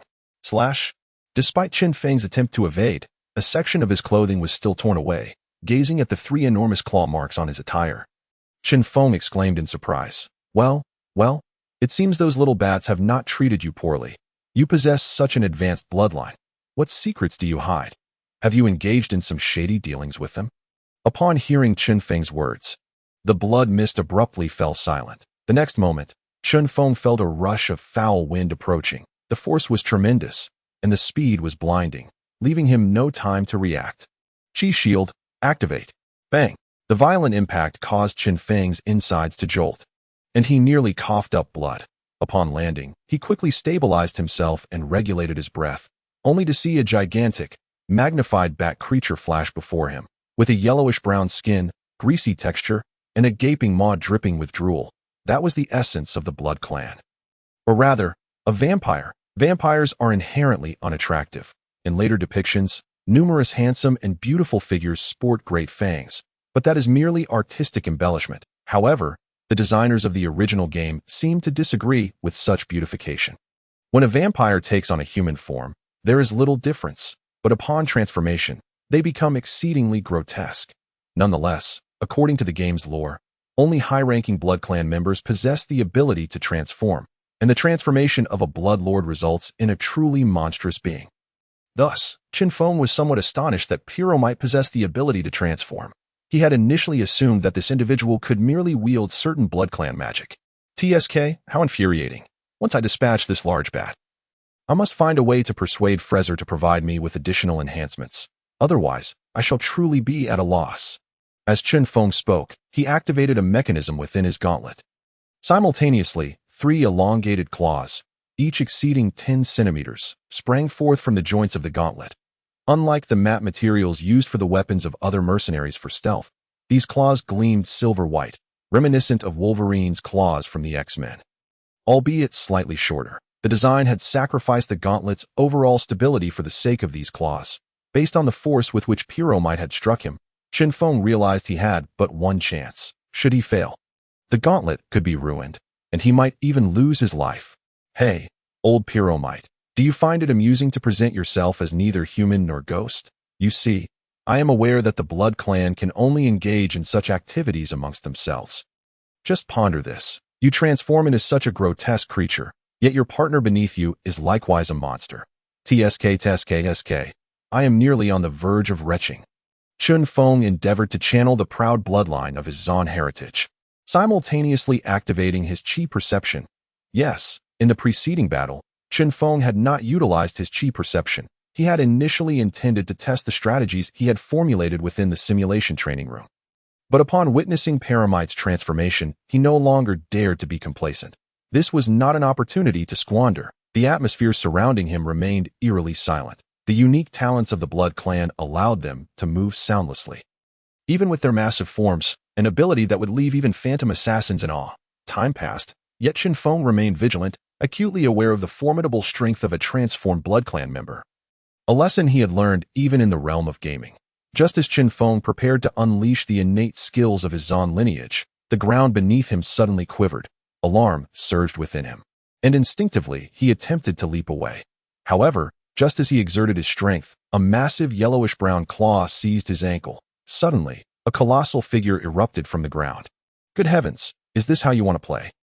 Chen Feng felt a pang of frustration. The range of his energy sensing did not extend to the ground beneath him. This was not a game, and with the abilities of a vampire, tunneling through the earth would be a trivial task. Param gazed at the inverted Chen Feng dangling in his grasp, his eyes brimming with madness. Heh, look at you now. You're just a suspended bat. Gripping Chen Feng's ankle, Param exerted a sudden force. Crack, crack. The sound of bones turning to dust echoed ominously as Chen Feng endured the excruciating pain radiating from his shattered ankle, cold sweat pooling on his forehead. Yet he remained silent throughout. Heh, your bones are quite resilient, in no matter. We have ample time, and they cannot hear us outside. Paramit's eyes glinted with escalating madness. Damn, if a beautiful woman were to say that to me in her home, how delightful it would be. Unfortunately, you are but a monster. Chen Feng, gritting his teeth against the pain, could not help but mentally scoff, then trembled as he spoke. You cannot kill me. The magical array protects me. Observing Chen Feng's labored breathing, Paramit's bat-like mouth stretched wide. An ant is ultimately an ant. The power of the bloodline cannot be resisted by a mere magical array. In here, the array cannot shield you, so prepare to die. Upon hearing Paramit's declaration, a sudden smile broke across Chen Feng's pale face. Oh, is that so? Then I owe you my thanks. I shall no longer need this necklace from Fraser. Soon, I shall extort him handsomely. As soon as Chen Feng finished speaking, Param felt an ominous turn of fate. Ant die. With a sudden swell of muscle, Paramit's vampire-enhanced strength was akin to tearing Chen Feng apart as easily as crumpling paper. Wind palm, suspended in Paramit's grip. Chen Feng denied him the chance to strike back. A powerful gust of wind slammed into Paramit's face, momentarily dazing him and causing him to release his hold on Chen Feng. Hitting the ground, Chen Feng wasted no time, enduring the agony of his crushed ankle, and propelled himself with his remaining leg, launching a fist directly into Paramit's chest, striking precisely at the heart. Ha ha ha, foolish human. You know not the might of the bloodline. Yet, bolstered by formidable physical power, Param felt no injury. Such feeble attacks, an ant remains an ant. Steadying himself, Paramit's sharp claws lunged once more towards Chen Feng. Though Chen Feng's previous strike had taken him by surprise, the overwhelming power and near-manic recovery of the bloodline left Param unperturbed. Chen Feng narrowly avoided the strike, but the pain in his leg left his clothing in tatters, including the recently mended leather armor, now reduced to dangling strips. It seems those filthy bats failed to inform you of the vampire bloodline's weaknesses. Chen Feng smirked, gesturing towards Paramit's chest. Instinctively, Param glanced at the spot where Chen Feng had struck, unleashing a terrified roar. No, this cannot be. What have you done? There, on his heart, 3 cup-sized circular wounds appeared. Under normal circumstances, such injuries would heal with a mere breath for Param. Yet these wounds not only resisted healing, but bore marks as if scorched, and he could distinctly sense a subtle power preventing their recovery. Alas, without a specialized weapon, Mere mithril is insufficient to harm such a high-blooded vampire. Compared to Paramit's horror, Chen Feng felt a greater sense of disappointment upon witnessing the wounds he had inflicted. If only I could acquire the methods to forge the Dawn Warden's weapons. Or perhaps even the Bow of Oral. Though his aspirations were noble, Chen Feng's assault did not cease. Even while relying on a single leg, he could maintain his combat effectiveness, a lesson learned from countless deaths in the training chamber. Cursed ant! How dare you push me, a being of bloodline power, to this extent? Feeling the damage from each of Chen Feng's attacks, though minor, accumulating into an overwhelming threat, Param began to panic. It had been ages since he had faced such a predicament. Since acquiring the bloodline power, he felt invincible, as if he were a god of war. Even defeating his mentor, the Stormblade Saint Soul, was no longer an unattainable dream. Yet, with every blow from Chen Feng, his hopes were shattered. Just as his grotesque form was being dismantled. Damn, these bats are remarkably resilient. With Chen Feng unleashing his full power and wielding a peculiar weapon capable of inflicting harm upon himself, Paramit's body became riddled with wounds. Meanwhile, Chen Feng, weary from incessant dodging, found himself mentally and physically exhausted. The two had entered a war of attrition. This cannot continue. Param, observing his battered form, filled with spikes from Chen Feng's gauntlets, steeled himself. If I cannot kill you, I shall assimilate you. With a powerful flap of the wings behind him, Param soared backward at great speed. Chen Feng would not relent. His own condition was scarcely better than Paramit's in gaming terms. It was the phase of blood-stealing. Windwalk. Chen Feng propelled himself like an arrow towards Param. Spotting Chen Feng's relentless pursuit, a cruel smile crept across Paramit's face. Blood technique. Blood energy infection. In an instant, a multitude of shimmering red orbs erupted from Paramit's palm, enveloping Chen Feng and beginning to seep into his muscles. Ha ha! Accursed ant, accept the baptism of the bloodline. Once you become a lowly creature, I shall torment you at my whim. Param cackled maniacally as Chen Feng became ensconced in a cocoon of light. Even as the cocoon drew nearer, he was convinced Chen Feng was finished. The infection would swiftly plunge him into slumber. And once transformed into a low-level vampire, Chen Feng would be nothing more than his puppet. Although this technique bore its own toll on Param, the thought of Chen Feng, compliant and suffering under his torment, sent shivers of excitement through him. As the blood-red cocoon slowed Chen Feng's movements, he halted just shy of a meter from Param. Ant, transform. Feel the grace I bestow upon you. Param slowly reached towards the cocoon, drawing the luminous orbs back into himself. Alas, why can you not learn?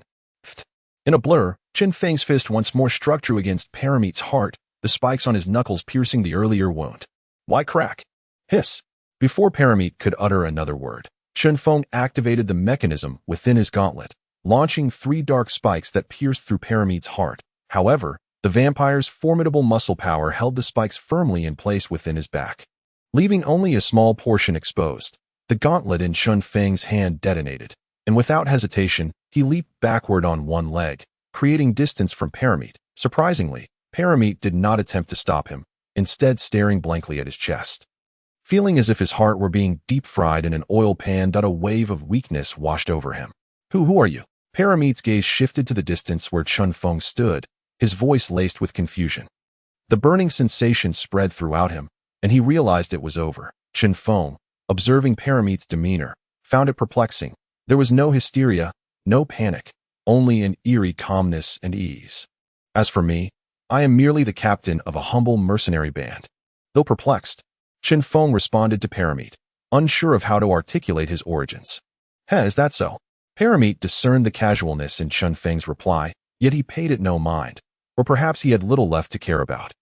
The burning sensation intensified, spreading through his entire being, and in that moment, as his heart ruptured, he lost the strength to resist the encroaching mithril's corruption. The blood mist enveloping the arena began to dissipate. Hey, look, the blood mist is starting to fade, one of the judges immediately noted. It seems the outcome has been decided. Another judge's voice echoed with gravity, acknowledging the day's events had surpassed his comprehension. The station priest had long since rushed to the sidelines, his serious expression betraying the doubts and caution swirling within him. Could you pass me that sword? Param lay upon the ground, gesturing towards the slender sword he had cast aside. His body was beginning to show signs of carbonization, with cracks and collapses forming in many places. Rest assured, I can no longer move. It seemed as if he feared that Chen Feng would not assist him. Hence he reiterated his condition to Chen Feng. Chen Feng glanced at the slender sword in the distance, hopped over on one leg, picked it up from the ground without a second thought, and leaped directly to Param's side, placing it upon his enormous claw. Another characteristic of high bloodline beings is that upon death, they do not revert to their human form. For them, dying in such a manner is a mark of honor. Param gazed at the elongated sword in his grasp, and a multitude of memories flooded his mind.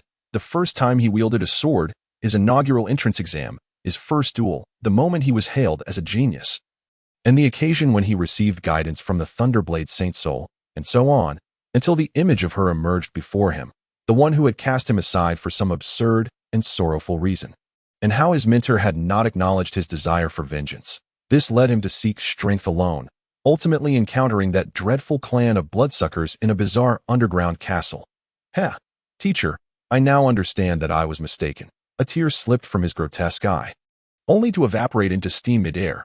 Chinfong observed as Param's body eventually transformed into an indistinguishable heap of blackened carbon, while the slender sword lay quietly amongst the remnants, glimmering faintly. He's indeed a man with a story. But this isn't an anime. I can't witness any nostalgic flashbacks. What did the pangolin truly say?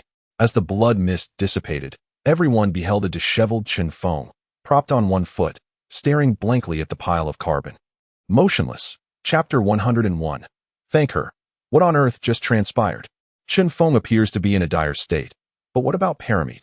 Where has Param gone? There's no sign of Param on the sidelines. What is that mound of carbon? The match concluded without the anticipated cheers or curses. The audience within the arena wore expressions of bewilderment. This battle, aside from its initial normalcy, had drastically altered following Param's invocation of the abyssal purgatory. Apart from the two participants, the onlookers could hardly be considered spectators. Hey, is anyone going to help me? Exclamation point. Regardless of those around him, Chinfong could no longer hold on, collapsing to the ground, unable to rise. Had he not been aware of the Blood Clan's weaknesses, and if Param had not possessed a rudimentary grasp of blood power, the standing individuals would have been in a precarious situation. Other than his left foot, which had gone limp and hung at his calf, not a single part of Chen Feng's body was unscathed. Divine art, healing prayer. A column of milky white light enveloped the nearly exhausted Chen Feng. The warm, holy light flowing into his battered flesh, visibly mending it at an astonishing pace. Ah, how refreshing. This warm, gentle sensation elicited an involuntary moan from Chen Feng. Despite how undignified it appeared, the shattered bones in his left foot repaired in the blink of an eye, prompting Chen Feng to once again marvel at the benefits of having a priest. What a pity! If only I could bring a priest home. As he observed Sidelin approaching, a glimmer of envy and longing flickered in Chen Feng's eyes. Unfortunately, this fleeting glance did not escape Sidelin's keen perception, causing his steps to falter momentarily before resuming their normal pace. Greetings, Captain Chinfong. It is clear that the victor of this match has emerged. Yet I have some queries that I hope you can answer candidly. Sidelin crouched down, picking up a small piece of the black material from the ground, which, judging by its texture and color, was merely ordinary charcoal. If it were claimed that Chen Feng had incinerated Param with a fire-based magical artifact, the quantity seemed exaggerated. Even if a fire artifact had been used, a high-tier fire spell would either reduce a body to ashes or leave a whole corpse. Producing such immaculate charcoal could only be achieved by the direct intervention of an advanced fire mage.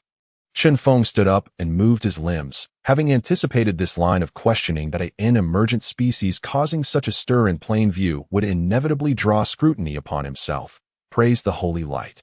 Esteemed priest, I too am eager to recount my recent experiences, though this does not seem to be the appropriate venue for our discussion. Sidelin glanced around and nodded. You speak true, Captain Chinfong. I was indeed somewhat hasty. Please follow me. Sidelin turned and walked away, his steps appearing somewhat urgent. Having just employed the divine technique Rewind in hopes of uncovering the source of Param's powers, the results had proven exceedingly vague, merely hinting at an evil essence within, yet failing to align with any known system of malevolent forces. Thus, he was keen to extract information from Chinfong, the final victor of the Silver Group's individual competition in the Mercenary Tournament's Mahoof City Regional Contest. is Captain Chen Feng of the Morning Breeze Mercenary Group. The judge's declaration did little to quell the surrounding spectators' confusion. However, those present had already been escorted away by the Holy Light Church's personnel, leaving little room for further discourse. In any case, the individual competition of the Silver Group had concluded. The judge emphasized Morning Breeze Mercenary Group, aiming to draw the audience's attention towards Chinfong in the team competition's finals the following day. The events surrounding Param were too peculiar, until the Holy Light Church conducted a thorough investigation. The Mercenary Association had no intention of meddling in the Mercenary Association's VIP lounge, designated for high-ranking mercenaries or mercenary groups. The exorbitant cost of 5 silver coins per hour deterred most free mercenaries, with only certain groups opting to utilize the space for significant matters. As he observed Chen Feng voraciously indulging in his meal, Sidelin maintained an expressionless demeanor, the high price affording comfort, including sustenance. Yet Sidelin lacked Chen Feng's hearty appetite. "Oh dear, esteemed priest, why aren't you eating?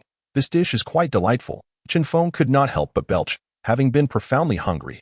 Sidelin replied, "I apologize, Captain Chen Feng. I simply do not have an appetite." Chen Feng glanced at the mess before him, feeling somewhat embarrassed. "My apologies, I was simply too famished." "No matter, Captain Chen Feng," Sidelin smiled. "If you have recovered, may we discuss the earlier matters?" "Certainly. Ask whatever you wish. I shall disclose all that I know." Chen Feng's expression radiated sincerity and generosity. "Then let me thank you in advance." "Captain Chen Feng," Sidelin nodded before adopting a serious tone. "I wish to know every detail of your battle within that crimson orb. I implore you to be as detailed as possible." "Very well. Allow me a moment to think." Chen Feng organized his thoughts and subsequently recounted the entire encounter with Param. Though the range of alterations was considerable, it was not entirely fabricated. Half-truths often serve best in deceit, especially since Sidelin within the orb could not discern the truth. After Chen Feng's narration, Sidelin frowned, rhythmically tapping his fingers on the table, the food beside him having grown cold, untouched throughout. "So, according to your account, Captain Chen Feng, Param wielded a power akin to transforming into a beast, named the Blood Clan, retaining his consciousness post-transformation, yet ultimately perished due to his inability to fully control this power." "Essentially, that is correct," Chen Feng responded gravely. "Did he ever mention the origin of this power? How did he come by it?" Sidelin persisted, Chen Feng's answers lacking clarity, rendering the information of minimal value. Chen Feng shook his head. He did not mention it. The backlash occurred swiftly, within mere breaths. He was entirely carbonized. Meanwhile, a lament echoed in Chen Feng's mind. "How could I have forgotten to ask?" Sidelin sighed. "Thank you, Captain Chen Feng, for the information provided. Should any further discoveries arise, please contact me at the church. I have matters to attend to and will take my leave. I have already settled the room's fee. Farewell." Sidelin inclined his head slightly before preparing to exit, and Chen Feng did not attempt to retain him. They were not particularly acquainted, after all, and he had merely sought a meal. "By the way, the Knight Reina is part of Captain Chen Feng's mercenary group, correct?" Sidelin inquired suddenly as he turned. Indeed. Do you know her? Would you consider joining us? The benefits are quite generous." Chen Feng instinctively blurted out the recruitment pitch. The allure of having a priest was simply too tempting. Sidelin's eye twitched. "Thank you, but no, however, I kindly ask Captain Chen Feng to look after her. She is an exceptional individual." "Oh, do you have feelings for her?" Chen Feng leaned back. "This lad appears so pristine, yet his tastes are rather heavy."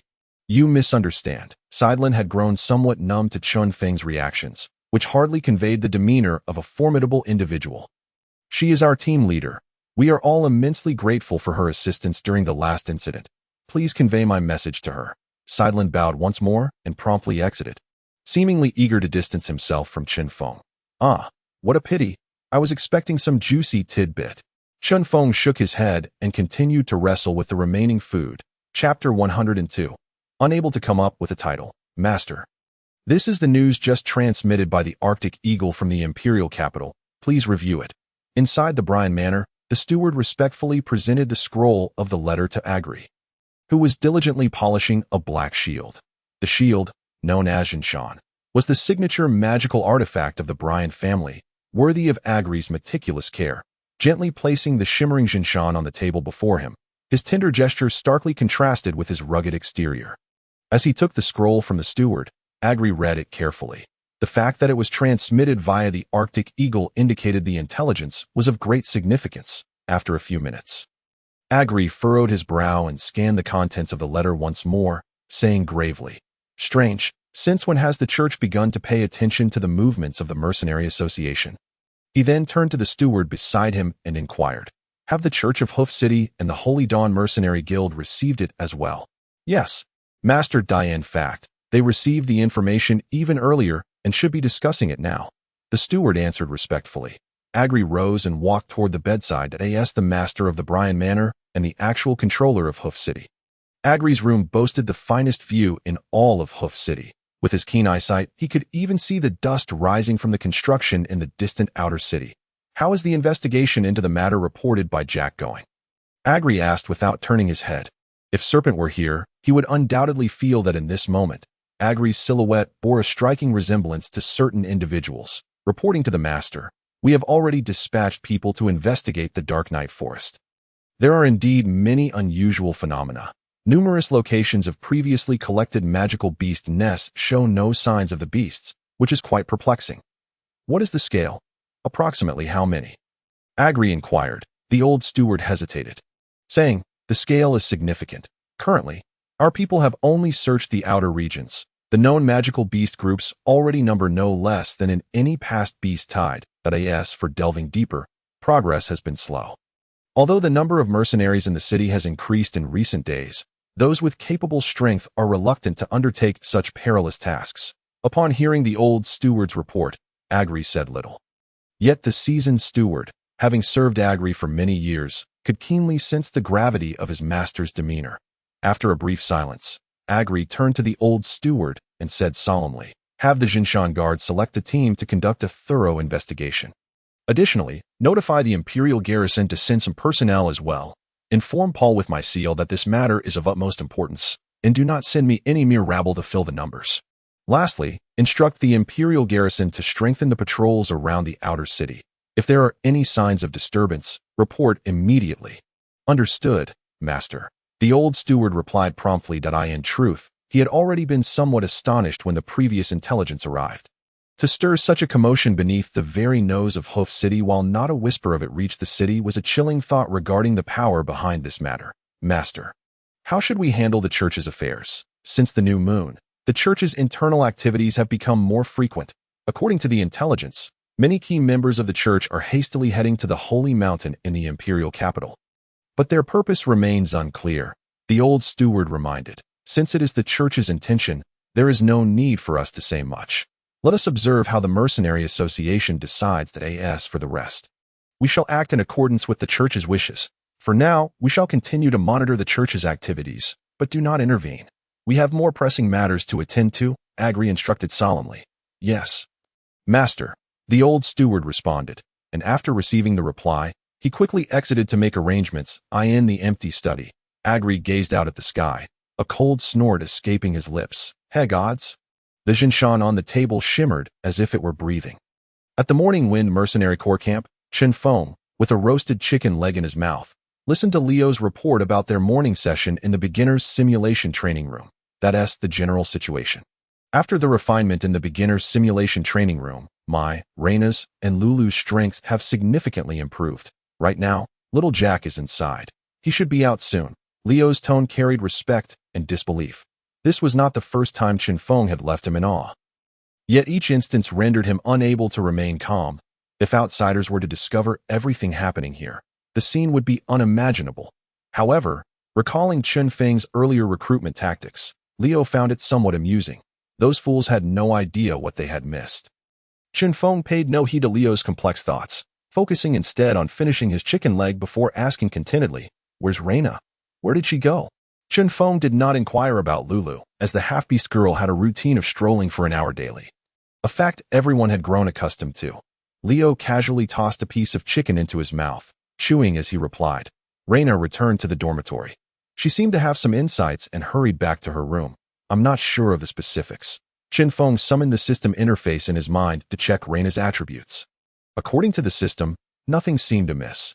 Even the abnormal status attribute remained unchanged. Chinfong decided not to dwell on it. reasoning that since the system did not indicate any dire circumstances for Reina, he would soon learn the details when she emerged. By the way, Captain, how did your match go today? Did you win? Although Chen Feng's spirited demeanor suggested victory, Leo still inquired, a seasoned veteran in this otherworldly realm. Leo understood the nature of putting on a facade, a pastime cherished by every young person, himself included. Chen Feng smiled and replied, "Yes, I won. Speaking of which, I owe you and little Jack thanks for that potion. Otherwise, I would likely be in the same wretched state as Param and Mightiest. Oh, by the way, what exactly was that potion for?" This had always puzzled Leo. A potion to resist illness could hardly be effective against toxins, and he simply could not fathom Chen Feng's purpose in acquiring it. Observing Leo's bewildered expression, Chen Feng scratched his head, unsure how to respond. After a moment of thought, he summarized, "That skill Param uses is quite disgusting. It resembles inflicting a peculiar illness upon someone. So you need to prepare a few more bottles of this potion. It will come in handy later." Since Param had gained the power of the Blood Clan, it was evident that Chinfong would inevitably encounter them in the future. A skill. An illness? There is such a skill? Leo's interest was piqued, and he was about to ask further when a crisp sound of the door opening echoed from the entrance of the beginner's simulation training room, followed by a chilling aura seeping through the gap. Chapter 103, Breakthrough, Boss.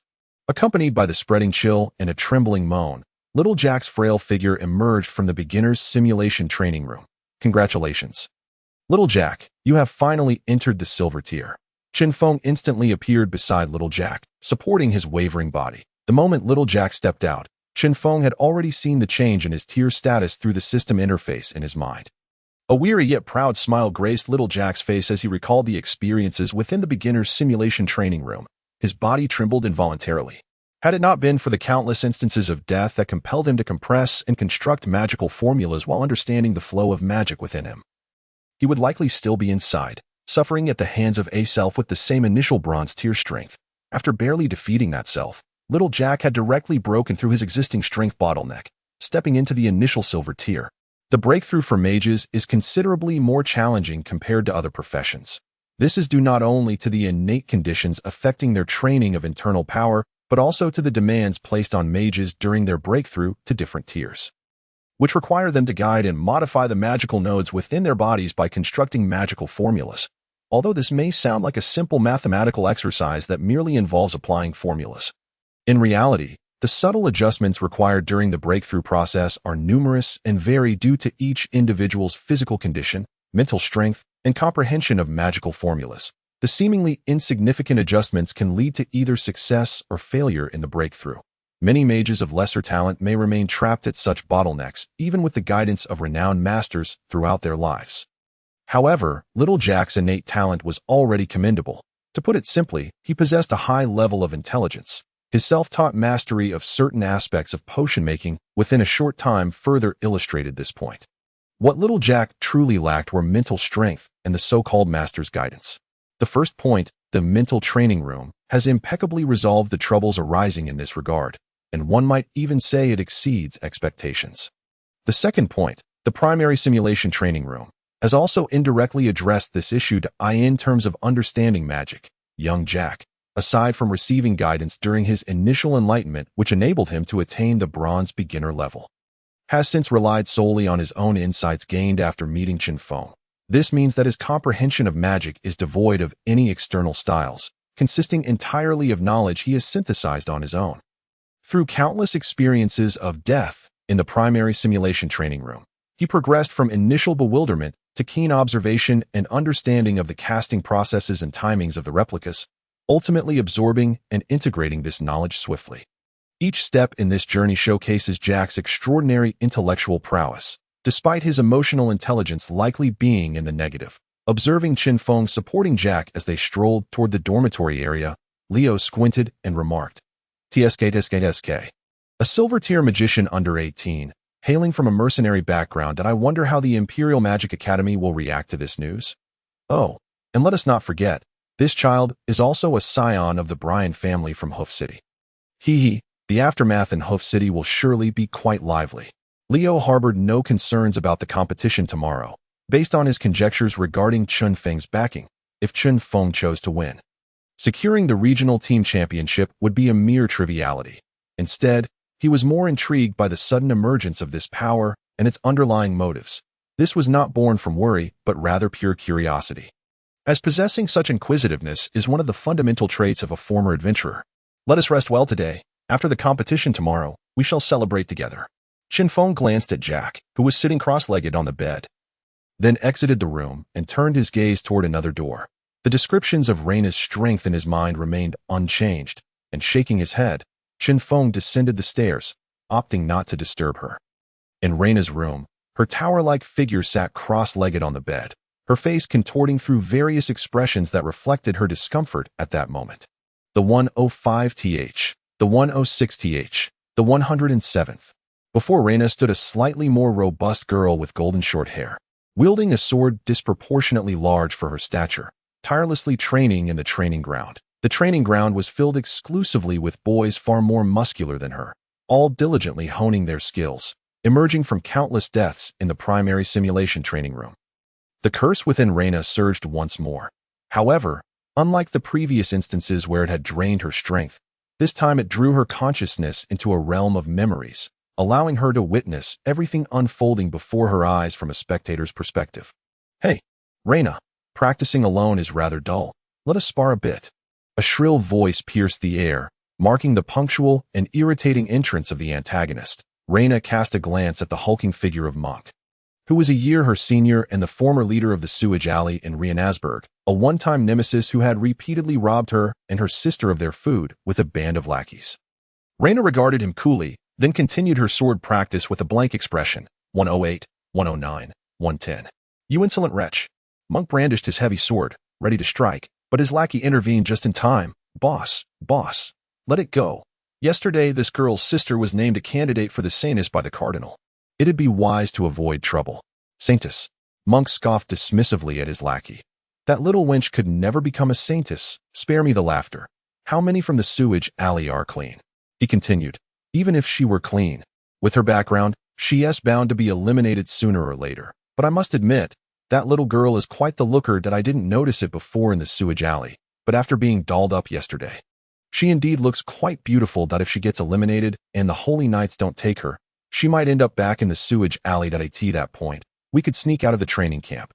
And then Monk turned with a lascivious grin, only to find a heavy sword thrust before him, the blade mere inches from his face on the other end. Reina's youthful, yet sharply defined countenance was filled with fury as her eyes bore into Monk's. Chapter 104. Memories facing Reina, who resembled an enraged lioness. Monk momentarily froze, his expression turning sinister.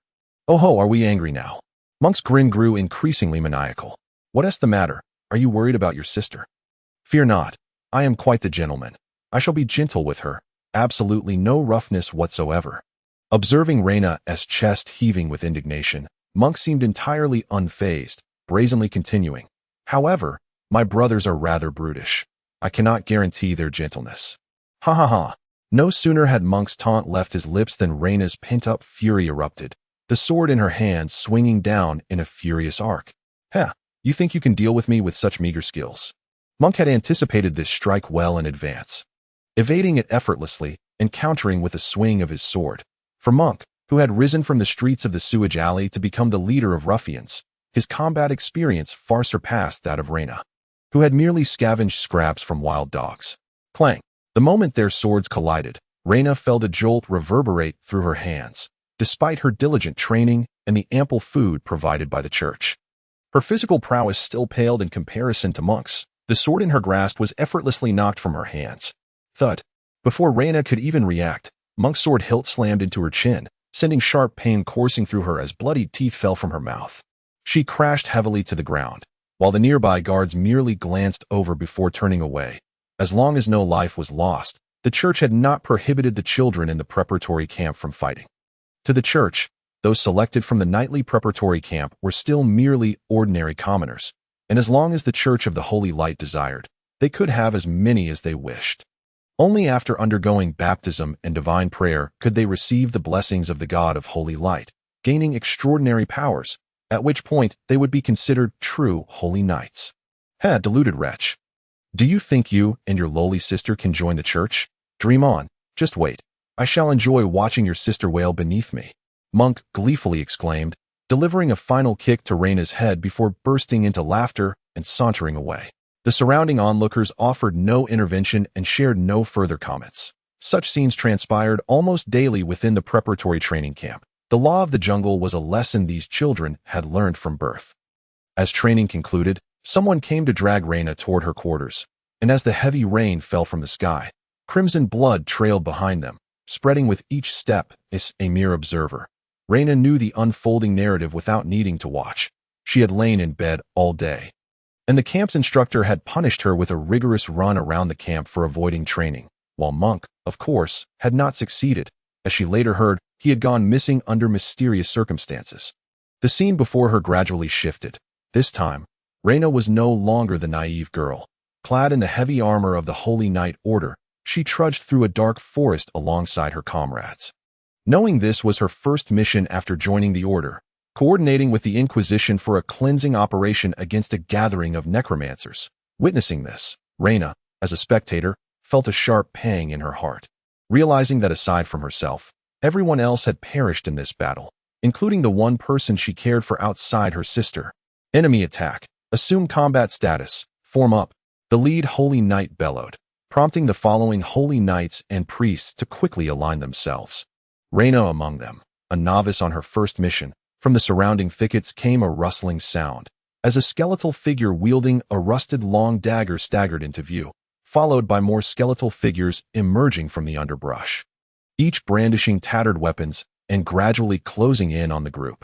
Just first-tier skeletons, Holy Knights and priests, do not panic. Maintain formation and retreat. As the skeletal figures continued to materialize, Danny felt as though a heavy stone had settled in his chest. They were still some distance from the previously agreed-upon attack point with the Inquisition, yet trouble had already arisen. Danny knew all too well the gravity of the situation. No one would willingly confront a horde of prepared necromancers, least of all the Holy Knight Order. Damn it, if not for the other Holy Knight Orders from the Rienasberg division being occupied with other missions, I wouldn't be left with such a small group. And to make matters worse, we even have rookies. With these thoughts, Danny's gaze fell on Reina, and he nodded in satisfaction. Fortunately, this rookie's quality seems acceptable. As the group retreated from the forest while fending off the approaching skeletons, these lowest-tier undead creatures, though appearing intimidating, were almost entirely devoid of utility aside from their considerable strength. Attention! In front of Position 4, a corpse creature has been discovered. Attention! In front of Position 7, a ghoul has been spotted. Attention! Position 2 has identified a skeletal knight. In an instant, a multitude of undead creatures surged onto the battlefield, causing cold sweat to cascade down Danny's brow. Quickly, retreat. Damn it. Maintain formation. Increase your speed. Priests, use the holy light to purify the skeletal knights. Danny understood that if the paladin formation were to fall apart in this dire moment, amidst the undead army, the priests within would be as good as defenseless. In the shadowy forest, the priest's holy light flickered continuously, purging the skeletal knights into ash upon contact. The corpse creatures moved sluggishly. Only the ghouls posed a challenge, and the paladin order managed to handle them with composure as they retreated methodically. Just as they neared the forest's exit, a shadow darted past, slipping into the armor of an unwary paladin. That paladin suddenly collapsed, convulsing violently, and moments later, his armor lay scattered on the ground. The occupant having vanished without a trace, a wisp of blue ethereal light emerged from the armor, coalescing in the air into the form of a floating, tattered skirted corpse. A wraith. Priests, released the purification blessing at once. Just as Danny issued the command, a piercing sound filled the air, and a black dagger appeared in the mouth of a priest who had just raised his holy emblem, the blade piercing through the back of his skull, releasing a cloud of crimson mist. The harbinger of death. Danny's hoarse voice was laden with despair and terror. Chapter 105. Do you crave power? The harbinger of death, within the hierarchy of undead beings, is regarded as a formidable presence, only slightly beneath the Dark Knight. No one has ever glimpsed the true visage hidden beneath the tight black hood of the harbinger, the only exposed part of its body. Its hand can gather the deathly aura around it to form a shadowy dagger. Those struck by such a dagger find their organs swiftly corroded by death energy, rendering them frail and aged in a matter of moments. and only those of silver tier or above can withstand such erosion. More critically, unlike lesser undead who mindlessly charge forward, the Harbingers possess basic intelligence, enabling them to discern threats within their target populace. As an observer, Reyna felt a bitter taste at the corners of her mouth. She knew that while the Paladin Order's combined auras could temporarily fend off the Harbinger's attacks, and Danny had a chance to retaliate due to his strength. The looming threat that was about to emerge extinguished any desire for resistance among all present, including Danny, the Dark Knight, the precursor to the top-tier undead being known as the Death Knight, materialized before them. When the group beheld the towering figure clad in leather armor, wielding dual longswords, and enveloped in swirling black mist, a pitch-black sword aura surged towards them in the blink of an eye. The first paladin instinctively raised his round shield, which, under the cumulative effect of multiple auras, shimmered with faint holy light. However, in the next moment, that glimmering shield was cleaved in two as effortlessly as paper before a sharpened blade. Along with the paladin encased in heavy armor behind it, everyone in a straight line from that shield was instantaneously sliced apart, without hindrance. How can this be? The Inquisition claimed they were merely of silver tier strength. Why have they summoned a Dark Knight? Those liars should be sent to the pyre to face the judgment of the God of Light. A priest, witnessing the devastation around him, succumbed to despair, charging toward the undead horde with a broken spirit. Fool, what are you doing, rookie? Hold your position. Reyna instinctively tried to rush out, but was abruptly halted by Danny. Paladins, listen. I will do my best to hold off the Dark Knight. Do not concern yourselves with anything else. Focus solely on escaping. Those who survive must report this to the church. The light is with us. Attack. After giving his orders, Danny charged toward the Dark Knight. As an observer, Reyna understood that, as a squad leader of the local Paladin Order, Danny's silver-tier strength was futile against a high-tier undead. Following Danny's departure, the remaining members faced the relentless assault of the undead army, compounded by the incessant harassment from the Harbinger, and their numbers dwindled rapidly. Ultimately, when Reyna broke free from the undead-infested area, she found herself the sole survivor of the entire Paladin squad and accompanying priests. Run. Flee for your lives. Her heavy armor had become battered beyond recognition, her shield lost, and her sword, riddled with gaps, was clutched tightly in Reyna's grasp. Everyone was gone, including Danny, that composed man, when Reyna had first joined this squad and laid eyes upon him. His image had etched itself into her heart. Yet, she knew that the church would not permit such attachments among its followers, and she believed Danny would never reciprocate her feelings, thus burying her emotions deep within.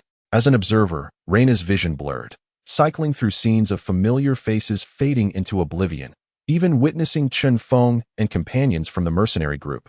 Yet, each time she faced death, others saved her at the cost of their lives.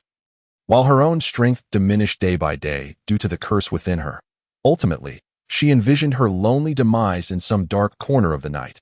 Throughout this ordeal, Reyna seemed to witness her entire life flash before her eyes. Her fists clenched tightly, her body trembling uncontrollably. So now, do you crave power? A deep, alluring voice resonated within Reyna's inner world. Ding! Ding! Emergency situation. Dangerous fluctuations detected at the Mercenary group's base. Please address it promptly, host. Just as Chen Feng descended the dormitory stairs, preparing to return to the hall, the system's voice suddenly erupted in his mind. He paused, immediately inquiring, dangerous fluctuations. In which room?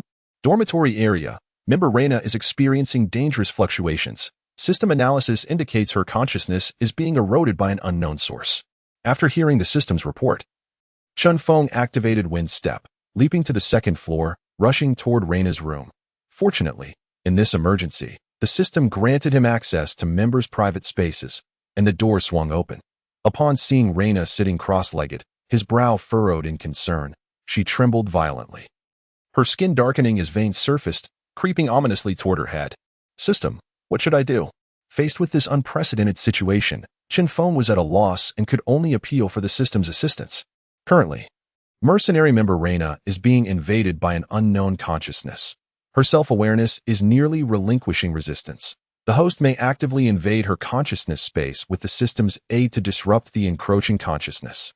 However, please be advised that the ultimate success condition still relies on the member's own will. Additionally, the system requires an extra fee. 1 Tier 7 material. Please confirm, host. Damn it, you charge for this too? Do you have no conscience? Chen Feng cursed as he pressed the confirmation button, realizing that reasoning with the system was futile. Confirmed. 1 Tier 7 material deducted. The system has detected the host possesses no Tier 7 materials. The fee will be switched to 1 low-tier magical artifact, the Eye of Chaplos. Wait, that thing isn't mine. Chen Feng understood that his plan to extract another profit from Frezer had just been dashed. So, as long as I fully accept you, I can gain power?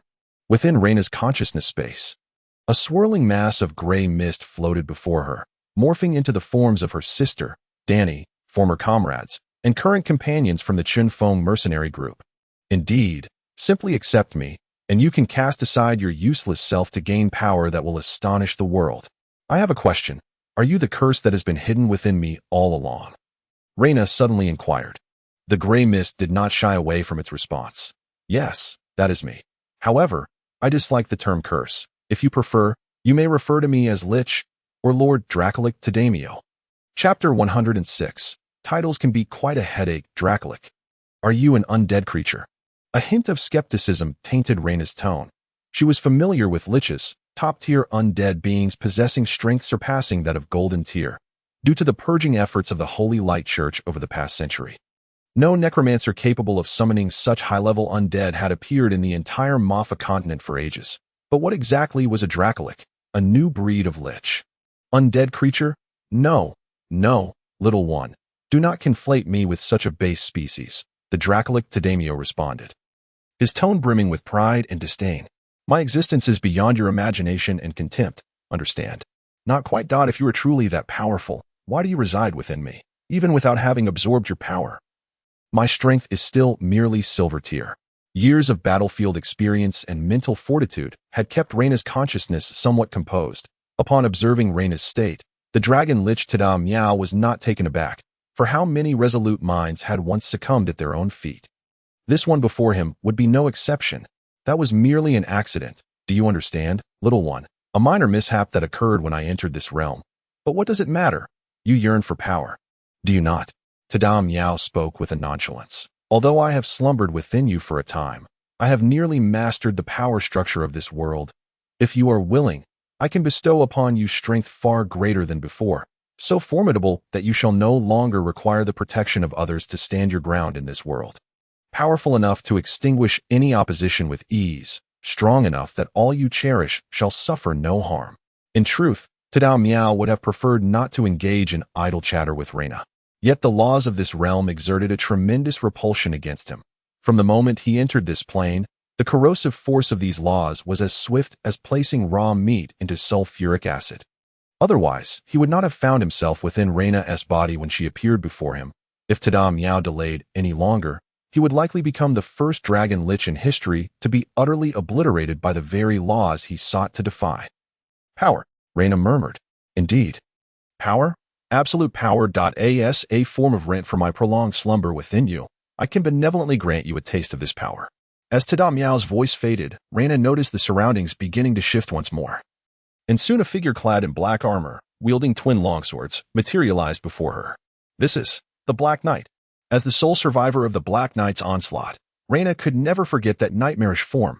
Subsequently, not only the Black Knight but also the Undertaker, the Stitch Beast, and the Soul Reaper materialized around her, all of them charging at her in an instant. It was a lethal assault that would spell doom for even a being of Golden Tier, let alone a mere Bronze Tier like Reina. Yet, Reina found herself devoid of any anxiety. Instead, a thrill surged from deep within her, compelling her to reach for the longsword that was mere centimeters from her neck. Clang! The black longsword halted midair, firmly held by Reina's grasp. Dark tendrils of energy swirled from her palm, coalescing into a massive claw the size of a basin. Unlike the grotesque claws of Param after transforming into a bloodsucker, Reina's claw resembled armor, sharp and filled with an air of dominance. Moreover, the Undertaker's dagger, the Stitch Beast's massive hammer, and the Soul Reaper's scythe were all thwarted upon contact with this dark energy armor, leaving her body utterly unshaken. Such formidable defenses would likely leave even the champion of Mare Hoof, Yblibrian, in awe. Kill. In the next moment, an insatiable urge to slay surged within Reina. Her grip on the longsword tightened. And with a sudden burst of strength, the sword, crafted from an unknown material, shattered into fragments. Simultaneously, the armor on her arm extended, transforming into a dazzling white greatsword, resembling pure bone. Swoosh, swoosh, swoosh, as she wielded the white greatsword. The Undertaker, the Stitch Beast, and the Soul Reaper were effortlessly cleaved in two. Such destructive power could only be described as terrifying. Thoughts raced through her mind, and as the white greatsword vanished, Reyna seized the remaining half of the Black Knight's body by the shoulder. Whoosh! A sound akin to the breaking of air echoed. And as an undead creature, the Black Knight possessed no fear. It continued its desperate struggle with the last remaining longsword. Reyna, too, saw the longsword swinging toward her, yet she did not flinch. The blade shattered upon striking her armor. With a tremendous exertion of strength, Reyna pulled the Black Knight apart. Ha! Die! With a fierce shout, she tore the Black Knight asunder, even rending its armor with precision. Breathless, she held the two halves of the Black Knight's corpse, her chest heaving violently as the space around her warped. Tada Miao, now manifesting as a gray mist, reappeared before Reyna. So, how do you feel? Do you enjoy this sensation? With power that nearly surpasses the golden tier, you stand a fighting chance even against those of the holy tier. Then what must I sacrifice? Reyna's voice trembled, akin to a gambler who had lost all, but suddenly received the promise of a fortune. Exhilaration coursed through her. Oh, it is quite simple. Just relinquish all your resistance and accept this power. If Tada Miao had a face, it would be alight with elation, for no one could resist the allure of power, a truth that held universally. Regardless of the realm, the transformation of the Neridian into that loathsome form was a testament to this. A dragon lich. Tada Miao understood this truth better than most. I understand, Reyna replied solemnly, then stood still, closing her eyes as if succumbing to slumber. Countless gray threads began to emanate from the gray mist, spreading outward. Though this body is somewhat feeble, I must make do for now. I must first contend with the laws of this realm. Tada Miao pondered with a hint of resignation. Just as Tada Miao's invasion reached its peak, Chen Feng's voice suddenly pierced through the atmosphere beside Reyna. Hey, are you trying to dupe someone into death with this VR scene? Isn't that a bit unscrupulous? Wind fist. Chen Feng's fist shot forth. But his target was not Tada Miao. Rather, it was the defenseless Reyna. Chapter 107. Ceiling Bang. Reyna was sent sprawling to the ground with a thud. Captain, how did you end up here? Dazed and disoriented, Reyna shook her head and rose to her feet. This was, after all, her mental realm. While Tada Miao's presence was explainable, how had Chen Feng managed to enter? Chen Feng offered no reply, his gaze fixed intently upon the swirling gray mist before him, causing the surrounding gray threads to cease their spread due to his interruption. Hello, old friend that I never expected to see you lot in this world. I'm at a loss for whether to laugh or cry, Chen Feng exclaimed, a sudden excitement coloring his words as he addressed the mist. Upon entering Reyna's consciousness, everything that transpired here flooded into Chen Feng's mind. It was a curious sensation, akin to a meeting of minds. Contemplating this, Chen Feng felt a twitch at the corner of his eye. Old friend? Who are you? I do not recall having such a friend, Tada Miao responded, puzzled. Aside from other dragon liches, he was surrounded only by repulsive, undead creatures. And Chen Feng certainly did not belong to either category. Was he also a usurper? Indeed, you likely do not remember. Not just you, even Alduin here would not necessarily be aware of my existence. Chen Feng's tone remained cheerful, as he sought to probe and discern how much this dragon lich knew. As anticipated, upon hearing the name Alduin, the gray mist quivered slightly. Chen Feng refrained from pressing further, instead watching the mist reaction while eagerly inquiring of the system in his mind. System. Is there any way to eliminate the dragon lich? Chen Feng was no fool. Even though the mist before him was not Tada Miao's true form, the pressure emanating from it made him acutely aware that a dead camel is still larger than a horse. Furthermore, he remembered that they were in Reyna's mental realm. Should a battle ensue here between himself and Tada Miao, who knew what would become of Reyna? What an interesting little fellow. Just as Chen Feng sought advice from the system, the dragon lich spoke up. Little one, how do you know of Lord Alduin's existence? Who exactly are you? To be candid, Tada Miao was genuinely taken aback when Chen Feng uttered Alduin's name. From his time in this world, he had gathered that the natives were largely oblivious to Alduin's existence, including those who had summoned him. Even if they were aware of Alduin, they would not know his true name. Yet this individual before him not only knew of Tada Miao, but appeared well versed in Alduin's existence. Thus, until Tada Miao could ascertain Chen Feng's background, he dared not act rashly. Moreover, Reina's body was of great importance to him. Any misstep now, especially in the territory of the Holy Light Church, could lead to dire consequences. Chen Feng sensed the changes around him. Although Reina had briefly regained her awareness after he struck her, it seemed she was now slipping again, as Tada Miao's corruption slowly resumed its advance. While he could distinctly perceive the system's presence in his mind, it had yet to provide a solution. No, the risks of a direct confrontation are too great that I can only bide my time. If the system does not offer a reasonable solution in 3 minutes, I will have no choice but to take a gamble. After contemplating, Chen Feng smiled at the gray mist before him and said, To be honest, Taidamio, I truly cannot fathom the benefits of associating with a madman like Ajuan. Why not do this instead? You should join me. After all, even if you occupy Reina's body, it will be quite challenging to regain your true strength in the short term. Work with me, and I assure you the resources to restore your power. What do you think? Quite fair, isn't it? The hospital I possess is rather enticing. You can ask her. Chen Feng gestured towards Reina, who sat nearby, once again lost in a daze. Little one, while I am unaware of your intentions, your method of stalling is hardly clever. Taidamio's tone turned calm, yet Chen Feng could sense the anger and impatience simmering beneath the surface. Enough. I will give you 10 seconds to tell me who you truly are. Sweat trickled down Chen Feng's forehead, although he found it strange that he could sweat in the realm of consciousness. The current situation was clearly not the time to ponder such matters. 10-inch, 9, 8. Chen Feng activated all his states, and Taidamio sensed the subtle changes within him, yet he paid it no mind. Even without a physical form, the Dragon Lich remained a formidable entity. He would only exercise caution against a golden tier opponent, while a silver tier was hardly worth considering. As for Reina's body, as long as he controlled his strength, minor injuries should pose no significant issue. 5-inch for host, a solution has been found. At that moment, the system's voice resonated like celestial music. Damn it, hurry up, I'm waiting to give birth. Chen Feng's voice was tinged with urgency. Understood, whether it was an illusion or not. At that moment, Chen Feng sensed a hint of dejection in the system's voice. 3-inch, 2. Consume all willpower to temporarily seal the Dragon Lich Taidamio. Please confirm, host. Confirm. 1-inch, just as Taidamio finished his countdown, the surrounding conscious space erupted with powerful waves of energy. Suddenly, a peculiar, blue and white, glowing magical pattern appeared around Taidamio, instantly sealing off all space and beginning to contract inward. What this is? The once calm Taidamio immediately became frantic. The gray mist that he had transformed into swirled violently, attempting to break through the ever-shrinking magical pattern. However, no matter how furiously he collided against it, the magical pattern, forged by the system, remained utterly immovable. Why? Why is this happening? Even in this marginal world, why do you persistent souls refuse to vanish? Damn it! As Taidamio violently struck against the system's sealing pattern, he roared in fury, causing the entire conscious space to tremble. A fully realized Dragon Lich could annihilate an entire magical army in an instant.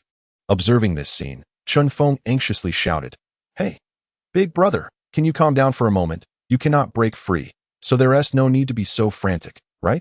Why not take advantage of the time left and have a chat? Get lost. Get lost, you half-breeds. Just wait, Lord Ajuan will soon bring ruin upon this world. You shall perish alongside it. Clearly, Taidamio, having completely succumbed to madness, had no desire to engage in idle chatter with Chinfong. Fortunately, the system's sealing power diminished Taidamio's strength more and more, and the gray mist before them gradually compressed. Half-breed. That, you misunderstand. I am truly not a dragonborn. As Chen Feng's final words grew fainter, the mist that Taidamio had transformed into shrank into a small metallic sphere, hovering in the air, while the gray threads connecting the entire conscious space ceased their spread, though they did not entirely vanish. The sealing has been completed. Does the host wish to return? So eager. Is there no one here to disturb us? Don't you have the slightest desire to explain? Chen Feng stood still for a moment, gazing at Reina, who lay not far away, and curiously inquired within his mind. Chapter 108. Male or female in Reina's conscious space, stability had been restored. The metallic sphere, representing Taidamio's consciousness, stood like a sacred object upon the altar, supported by countless threads within Reina's conscious realm. Reina's consciousness lay fainted nearby, having been joyously disturbed by a throng of entities, and she would likely remain unconscious for some time. However, Chen Feng, standing aside, had no intention of departing just yet. Let's have an explanation. After all, we have spent considerable time together, and it seems rather unfair to keep me in the dark. In his mind, Chen Feng patiently inquired of the system, genuinely curious about the nature of this entity. During the brief moment of battle, he was convinced that the system was far more than it had previously appeared, merely executing mechanical tasks. In other words, the system possessed emotions. This revelation only heightened Chen Feng's curiosity. A powerful being with feelings residing within his consciousness? It was thrilling to contemplate. As for fear, he felt none, even if the system could obliterate him with a mere thought. Dwelling on fear was less productive than pondering what to have for dinner. Nonetheless, Taidamio's last words before his demise weighed heavily on his mind, prompting his eagerness to seek confirmation from the system. As seconds ticked away, Chinfong remained still, and the system remained silent, just as he was about to give up. The system's voice echoed in his mind. Your strength is insufficient. Even if I tell you now, it would be of no help. Therefore, focus on enhancing your power when the time is right. You shall understand. Receiving the response, Chinfong scoffed. I must say, why is it that beings like you always enjoy creating such mysteries? Telling me wouldn't cause you any harm. Chen Feng's complaints received no reply from the system. Instead, the surrounding environment began to blur, and in an instant, the scene shifted back to Reina's tidy room, where he remained in the position of resting his hand atop her head, silently retracting his palm. He noted that Reina had not collapsed, but remained seated in a meditative posture. Sighing, Chen Feng asked, when will she wake up from this state? This time, the system generously responded, she is fine. The Dragon Lich's corruption has been sealed, and the process has inadvertently strengthened her conscious space. However, having first endured the corruption and then the chaos caused by you and Taidamio, it is remarkable that she, as a bronze tier, can withstand it. She will likely remain unconscious for a few days. I believe so as well. Chen Feng nodded earnestly, then turned to leave. With Jack's breakthrough, even if Reina was absent from tomorrow's match, Chen Feng felt confident. Moreover, he still had cards to play. By the way, system, I have one more question to ask. What is it? Are you male or female? As Chen Feng's footsteps faded into the distance, a dragon-shaped black symbol on Reina's forehead flickered in and out.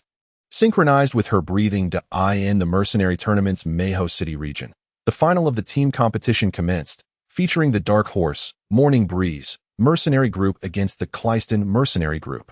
Please have both participating teams enter, with the referee's voice ringing out. The atmosphere in the arena was even more fervent than during Chen Feng and Paramit's life and death battle. The excitement stemmed from the fact that, aside from their silver tier team match, the bronze tier competition had concluded. As for the golden tier individuals, they had long since journeyed to the capital of the Holy Radiance Empire, the city known as Adam's Tear, and might now be enjoying hot pot and singing their way to the city gates. Additionally, although many had not witnessed the battle between Chen Feng and Param, Chen Feng's ability to defeat the seasoned powerhouse, Raging Wolf, Fraser, had earned him the recognition of the mercenaries in Mayho City. And many were eagerly anticipating the performance of both mercenary groups, thus creating today's electrifying atmosphere. Observing the cheering mercenaries on both sides, Chen Feng couldn't help but grin as he raised his arm to greet them, saying, "Hello everyone, how are you doing back there? Honestly, could you not be so embarrassing? I had just managed to establish a bit of momentum, and you ruined it." Leo complained, waving his hand dismissively. Chen Feng turned to Leo's lecherous face and retorted, "What high-minded aura do you and the old tree root possess? You read just an old flea that knows how to poison." Leo, unfazed by the retort, struck a pose at the edge of the arena. Watching the two bicker, Lulu expressed her exasperation. "Sister Reina isn't here today. We're down a member.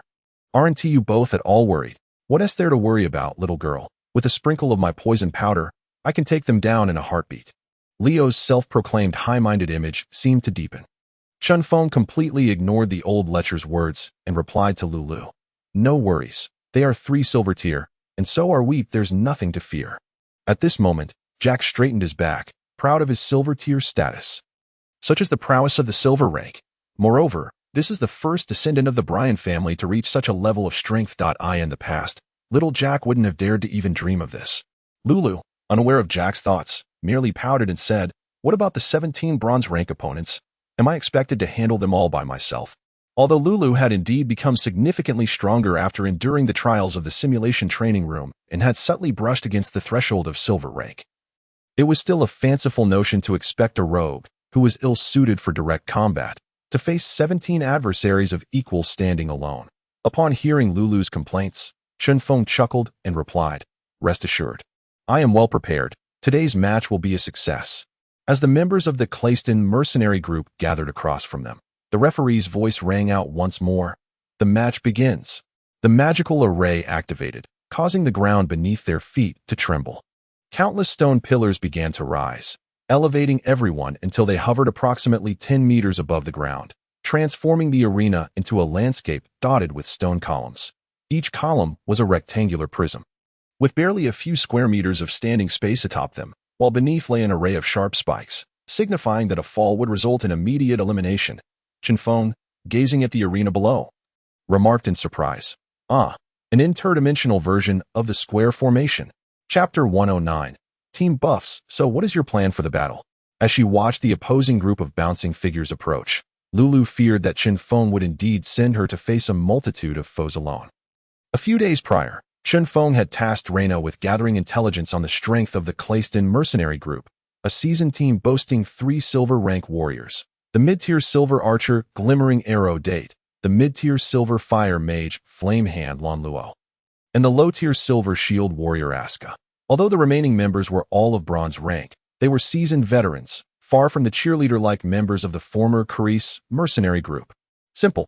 Chinfong rubbed his slightly sore chin, internally lamenting the poor quality of the razors in the Mafar continent, and stated, "Old man, you handle Lan Luo, little Jack will take down Asuka, and I'll deal with Date." Beside him, Lulu instinctively shuddered, and before she could react, Chinfong quickly added, "Lulu, enter stealth mode. Take out as many as you can. We'll divide the rest among the 3 of us." "What the hell, are you insane?" As soon as Chinfong finished speaking, someone immediately countered, not Lulu, but the somewhat lecherous Leo standing nearby. "With so many opponents, do you think I can dodge around like you? Besides, little Jack has just been promoted.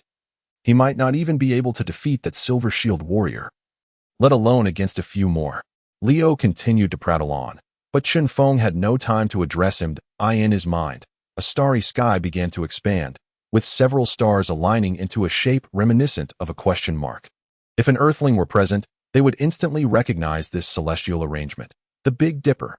Indeed, this was the result of Chinfong utilizing 3 of the 5 angel wings he had drawn from the system in a lottery.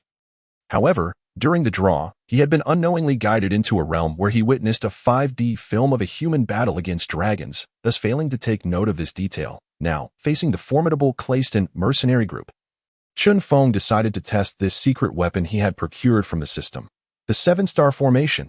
As the name implies, the 7-star formation is akin to ancient Chinese cultivation arrays, yet unlike the magical arrays of this world, which require a medium or specific positions for participants, the items produced by the system are undoubtedly of the highest practicality and efficacy. Yes, I must place myself at the Celestial Pivot Star, Leo at the Celestial Virtue Star, little Jack at the Celestial Calculus Star, and Lulu shall take the Celestial Balance Star. The Big Dipper is composed of the Celestial Pivot, Celestial Virtue, Celestial Calculus, Celestial Authority, Celestial Balance, Celestial Opening, and Celestial Glimmer, with each star representing strength, wisdom, courage, love, luck and happiness, calamity, and rebirth. Chinfong was maneuvering a series of chibi figures within his mind, positioning them on their respective stars. 7-star formation. Activate. "Boss, they're coming. Should we engage directly?" Little Jack's voice trembled slightly as he observed the imminent approach of their opponents. Despite having endured the rigors of the junior simulation training room, facing silver rank opponents for the first time, especially when the enemy's practical combat experience far surpassed his own, laid bare his lack of confidence. Just then, a faint azure light, akin to the twinkling stars in the night sky, enveloped their bodies in an instant. "What is this?" Little Jack gazed in bewilderment at the stars surrounding him, and in the next moment, a refreshing sensation surged into his mind, causing his initial anxiety to vanish without a trace. The approaching adversary seemed far less daunting. Leo's incessant tirades were likewise drowned out by the starlight. As he became engrossed in his rapidly spinning thoughts, Chen Feng's voice abruptly broke his reverie. All right, let's move. If they cluster together, it could become problematic. Hey, what's wrong with you three? Are you really ignoring me? Lulu was puzzled as to why the sudden burst of light had drastically altered Leo and little Jack's demeanor while leaving her unaffected. Damn it. Lulu's cat ears folded down in frustration. Yet she drew her dagger and activated her stealth mode. Captain, they've split up. Date alerted. Serving as the vice captain of the Clayston Mercenary Group and Lonlaw's aide, a mid-tier silver archer. He also occasionally took on the role of the team's information officer.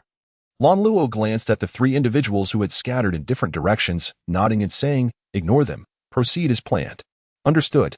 Date retrieved a whistle from his pocket and placed it to his lips. Tweet. The sharp sound of the whistle pierced through the arena, prompting all members of the Clayston Mercenary Group to charge towards Leo's direction. It seems they intend to focus their fire on the most threatening target, Derek observed from the sidelines, quickly deducing their objective.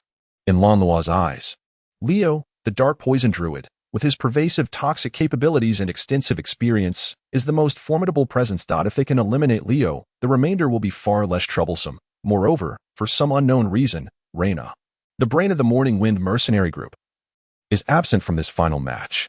Sitting beside Derek, the vice captain of the Black Hound Mercenary Group chuckled. Doesn't that put Captain Chinfong in a precarious position? By the way, how much did you wager on them? Derek responded nonchalantly. Not too much. Just 1,000 gold coins. What did you say? The vice captain leaped up as if his tail had been stepped on, causing discontent in the crowd behind him. Hey, you idiot in front. Sit down already. Are you out of your mind? If you obstruct my view, I swear I'll summon a whole cart of people to take you down. Realizing he was in the wrong, the vice captain hurriedly sat down amidst the murderous glares of the crowd. Then whispered indignantly, "Are you insane? Where did you get that much money? Don't tell me you used the team's emergency funds." Derek rolled his eyes in annoyance and replied, "Why are you so worked up? This 1,000 gold coins isn't mine. It's what Chinfong gave me this morning. He borrowed it from that kid in the Bryan family and asked me to bet on their victory." As Derek spoke, he gestured toward little Jack, who was raising his staff. The Bryan family. The vice captain looked at little Jack, astonished. Isn't that kid out of favor with them? How could the Bryan family be willing to part with so much money for him? Little Jack's situation was well known. Or rather, everyone in the Horseshoe City was aware of it. If the Bryan family could easily part with such a sum for him, he wouldn't be in such dire straits.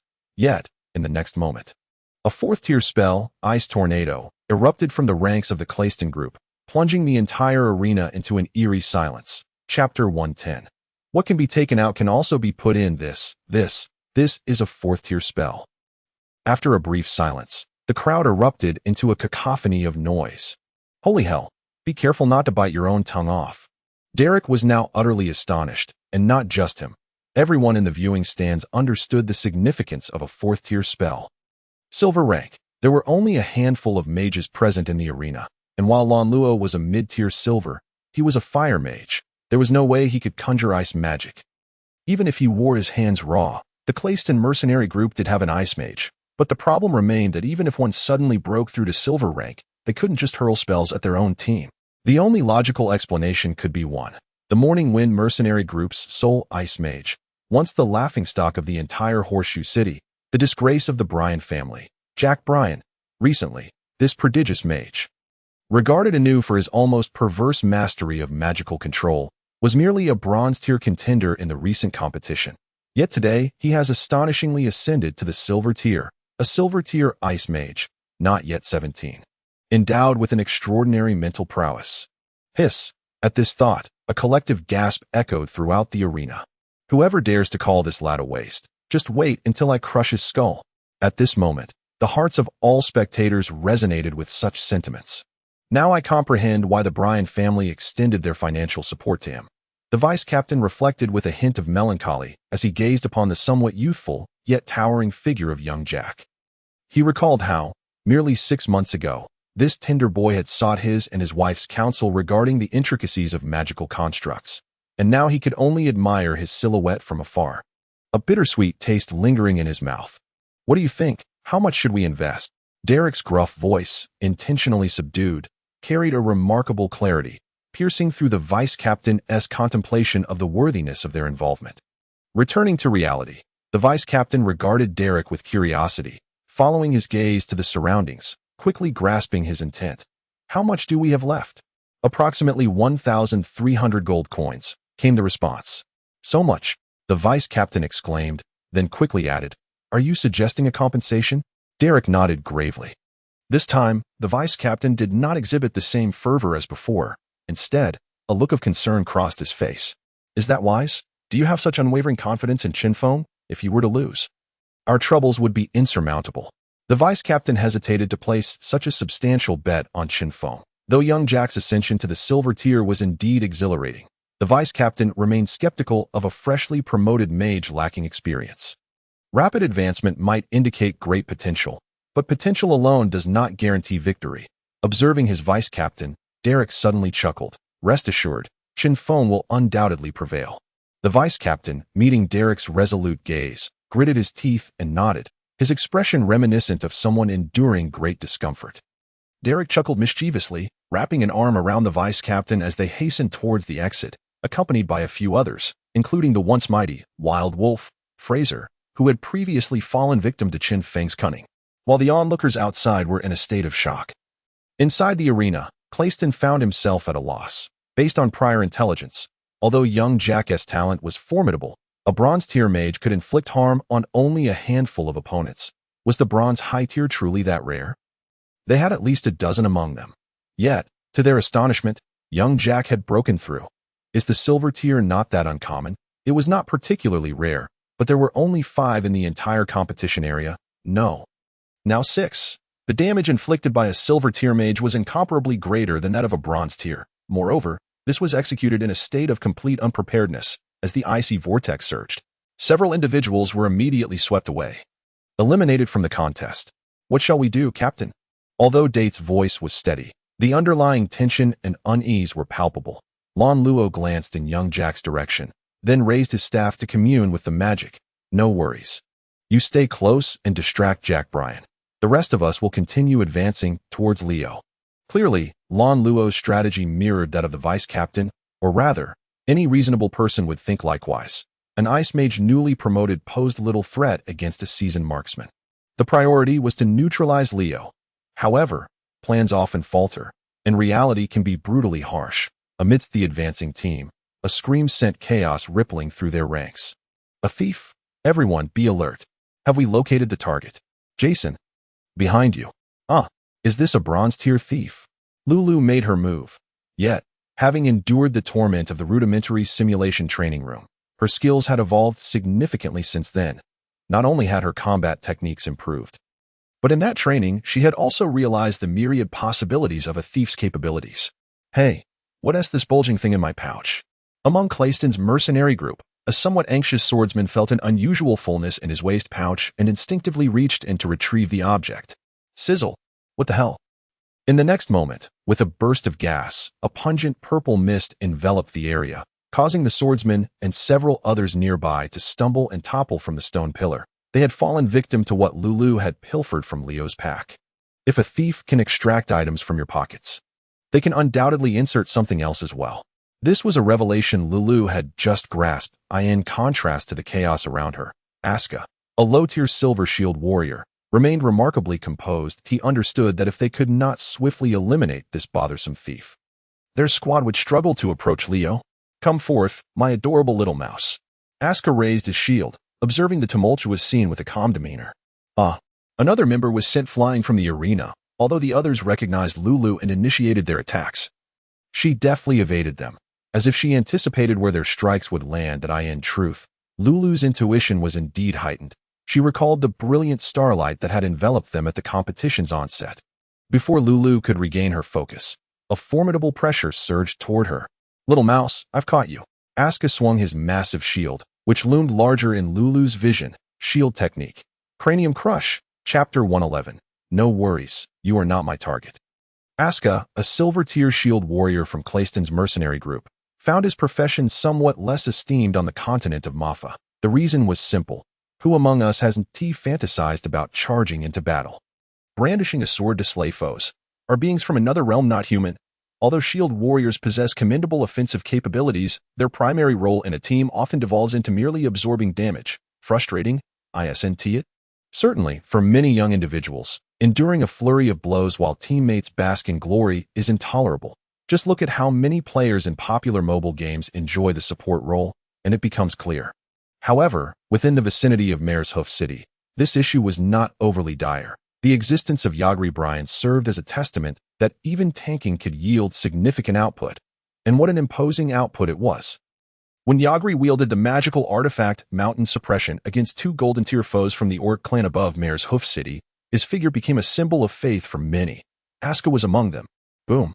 The force of the shield was tremendous. The swirling blizzard of ice and snow bore witness to the might of this strike, yet simultaneously revealed that it had failed to hit its intended target. The broad ice wall crumbled. But behind it, Lulu had long since vanished. Date, were you not instructed to focus on distracting Jack Bryan? Lon Luo raised his staff, unleashing a barrage of fireballs at Leo while directing his inquiry toward Date, who, given his prowess, should have been preoccupied with ensuring young Jack's survival, rather than providing support to others. This left Lon Luo perplexed, as all he received in response was the sound of Date's bowstring accelerating. What is happening? Why is Date's attack frequency so rapid? As a comrade who had fought alongside Date, Lon Luo had a clear understanding of his capabilities. Such a rapid fire rate could only indicate that Date faced a grave threat. Could it be that Jack Bryan is not simply an ice mage? With this question lingering, Lon Luo quickly glanced back. To his dismay, he realized, how did I not notice him?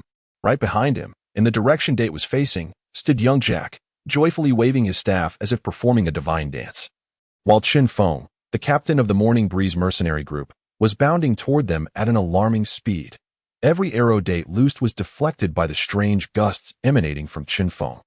And even those that managed to reach him were diverted by the floating blue shield nearby. The ice barrier spell, akin to the fire mage's protective flame attire, although depleting swiftly, was no match for young Jack's relentless assault on Chinfong. As for distracting young Jack, don't be absurd. He couldn't possibly take Jack down with a single arrow, and during this delay, Chinfong had already closed the distance to confront them. At this moment, Date suddenly realized that the most significant disparity between them and the Morning Breeze mercenary group lay in their strength. Indeed, he could now distinctly perceive the gap in power. From the outset of the competition, it seemed their side was a cacophony of bravado, initiating attacks with great zeal, yet from the very beginning, they had been in a state of utter defensiveness. Continuous losses on their side, while their opponents remained unscathed. Why is this happening? Not only Diet, but even the heart of Lon Luo began to be consumed by a similar dread, according to the original plan. At this moment, they should have swiftly eliminated Leo, and then turned their fire on Chinfong, ultimately concluding the battle to the sound of applause and flowers.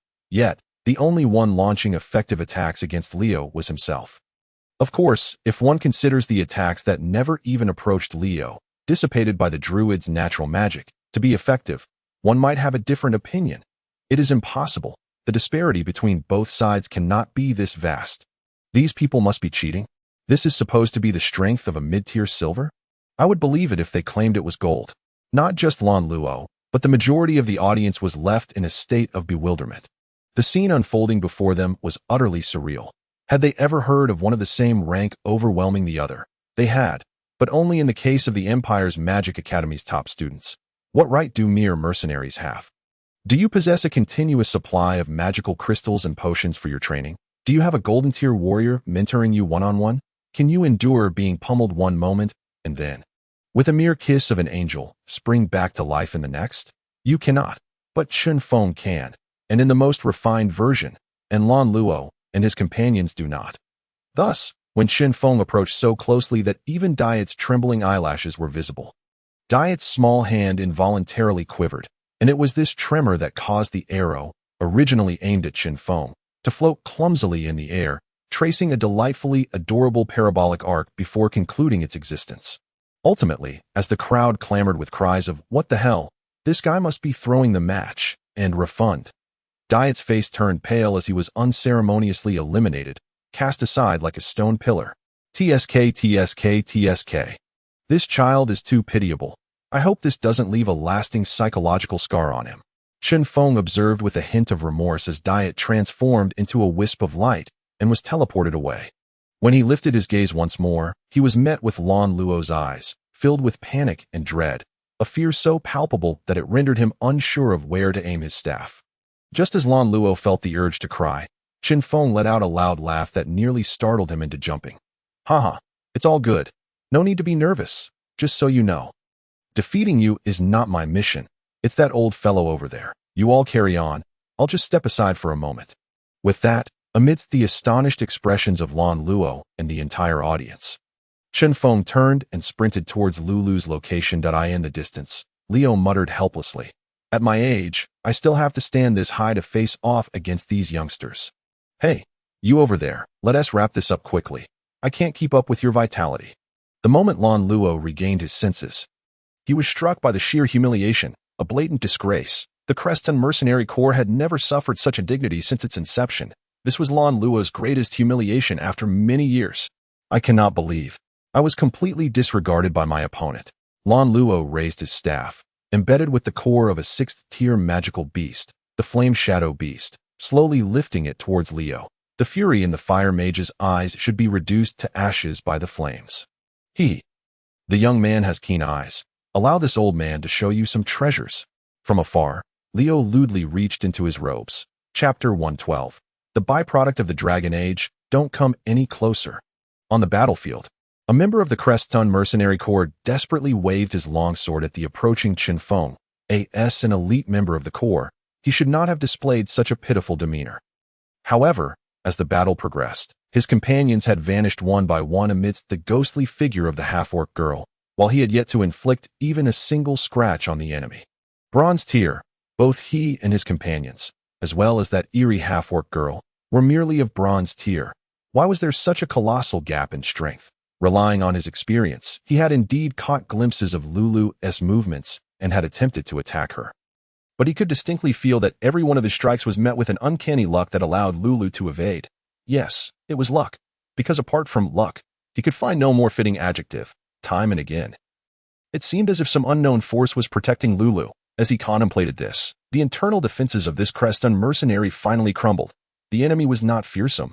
The true terror stemmed from the unknown and the absurdity of it all. Particularly after witnessing Chen Feng join the fray, the mercenary began to ponder whether he should jump down and willingly forfeit. Fortunately, the next moment, Lulu's petite figure and adorable cat ears appeared behind him. Her sharp dagger and a flash of white light coinciding, after which he vanished from Chen Feng's sight. What are you doing here? Did you finish your side? After dispatching the last member of the helping team, Lulu felt her tense emotions ease. Had it not been for that mysterious power, she would have likely succumbed on the sidelines. Even with that magical assistance, she remained intensely focused. Luck was no omnipotent shield. Had she not died countless times in the primary simulation training room, gleaning combat techniques, she would be counting how many hairs remained on her tail right now. Chinfong, watching Lulu sheath her dagger and leap towards him, said with an air of nonchalance, I finished ages ago. Now it's just little Jack and Leo left. Are you sure little Jack is truly fine? As Creston's shield warrior Asuka closed in on little Jack, worry flickered in Lulu's eyes. Chinfong, however, seemed unconcerned. Don't worry. Other professions might be questionable, but that guy will definitely be fine as a shield warrior. Don't forget what his family is famous for. So, aren't you going to help? Lulu asked, puzzled, though she had no intention of rushing in to assist. Silver-tier battles were not something bronze-tier warriors could intervene in. No need. They can handle it. Was Chen Feng not worried? No, he was undoubtedly more anxious about the outcome of this match than anyone else on the field. If he lost, the system would not take pity on him, and he was utterly uninterested in how the system could obliterate him. Nevertheless, he had confidence in both Leo and Little Jack's abilities. Even if an accident occurred, he could still jump in later. The moment Diet was eliminated, Lan Luo understood that their chances of victory had dwindled significantly. Their previously devised plan had been completely disrupted. The once formidable team of 20 had been sliced into smaller fragments. Lan Luo could see that their opponents were employing no complex tactics. Merely the straightforward, soldier against soldier, king against king strategy. In such a scenario, his side needed only the simplest concentrated fire to counter, yet this strategy had been brutally thwarted by the opponent's overwhelming strength. The reason he hadn't surrendered was not due to a lingering sense of hope, but rather the sheer vexation provoked by that insufferable old man. Even if I lose, I will take a few of his hairs with me. This was Lan Luo's final act of defiance. Chain fireballs. A long string of fireballs coalesced instantaneously before Lan Luo. Fire magic held a natural advantage against nature-based spells. Vine wall arise. The verdant power of nature coalesced around Leo's short staff, and countless vines surged between the two, forming a wall that a series of fireballs crashed against the vine wall, sending sparks flying. What incredible speed! Witnessing Leo's casting speed, Lan Luo's expression grew grave, eyeing the perception of many. Leo was known for his bizarre poisons as the dark toxic druid, but it wasn't until he faced Leo that Lan Luo realized the latter's prowess extended beyond mere toxins. Buzz, buzz, buzz. From the gaping hole created in the center of the vine wall by the chain fireballs, countless bee-sized creatures suddenly emerged, their wings vibrating rapidly as they swarmed towards Lan Luo. A swarm of bees. When did he unleash this? Faced with the massive swarm, Lan Luo hurriedly retreated, and with a flourish of his staff, a wall of fire erupted precisely beneath the swarm, reducing them to ashes. The few that managed to survive could not breach Lan Luo's defensive spell, the Crimson Flame Garb. Yet, Leo's casting speed and mastery of spells reignited the flames of determination within Lan Luo. Are all members of the Morning Wind Mercenary Corps monsters? One Jack Bryan might be tolerable, but even Leo is that formidable, and that lucky half-orc girl. Thinking of this, Lan Luo felt a twinge of envy towards Chen Feng. But even if your spells are remarkable, they still cannot transcend the constraints of magical interactions. In the same tier, a fire mage possessed absolute superiority against a druid, and that was indisputable. Lan Luo's staff glowed, and the mana within him surged, as he rapidly sketched a magical formula in the air using his mana as ink and his staff as a brush. What is this? Is Lan Luo about to reveal his trump card? I've heard that Lan Luo once discovered a notebook in an abandoned ruin that contained a powerful fire spells formula. It seems to be true. The Creston Mercenary Corps has been renowned in this region for so long. Surely they have some hidden secrets, ruins, and adventures.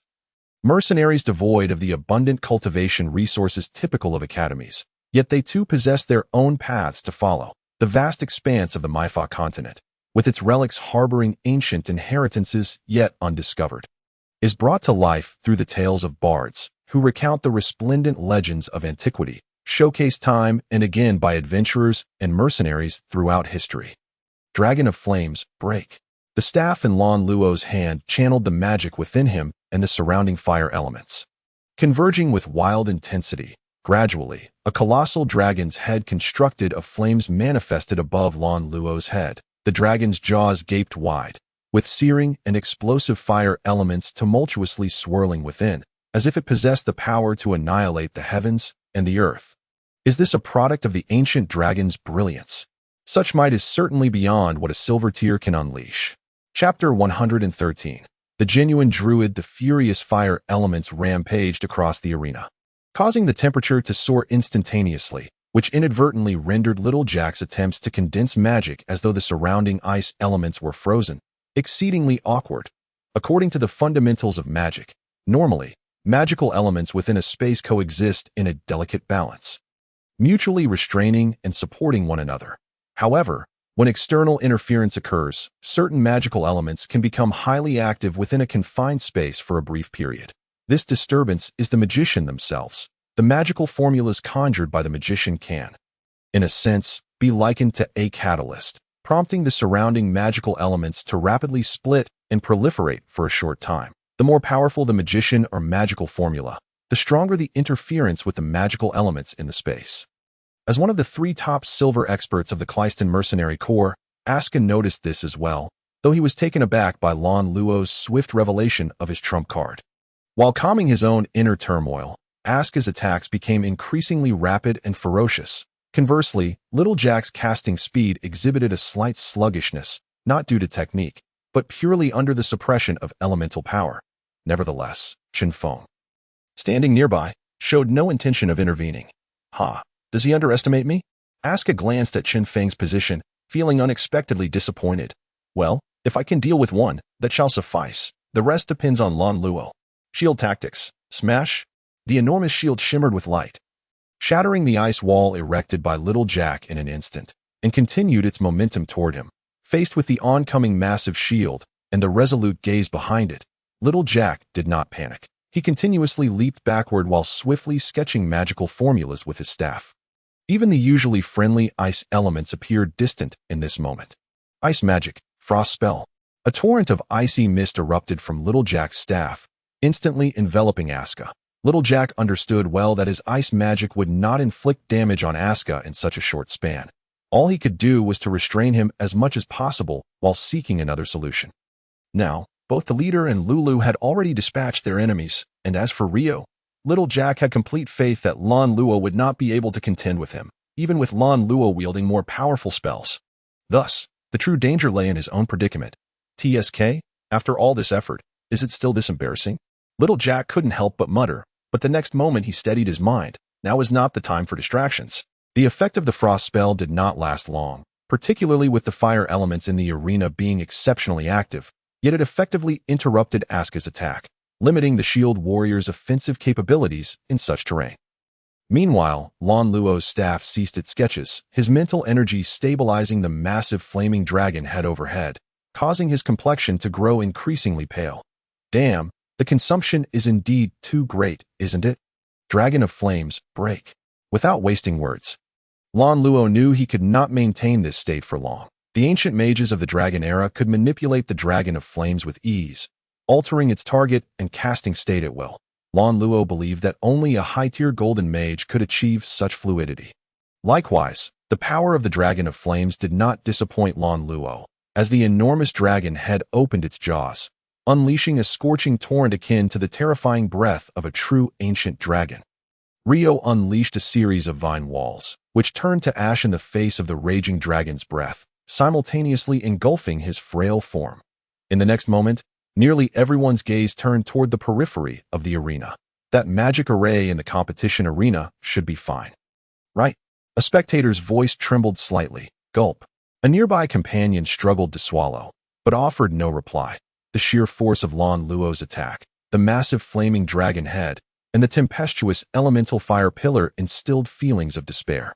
Whether the dark toxic druid could withstand it remained uncertain, but he knew he would be instantly vaporized under such an assault. Hiss. The raging elemental fire pillar and colossal dragon head dissipated in an instant.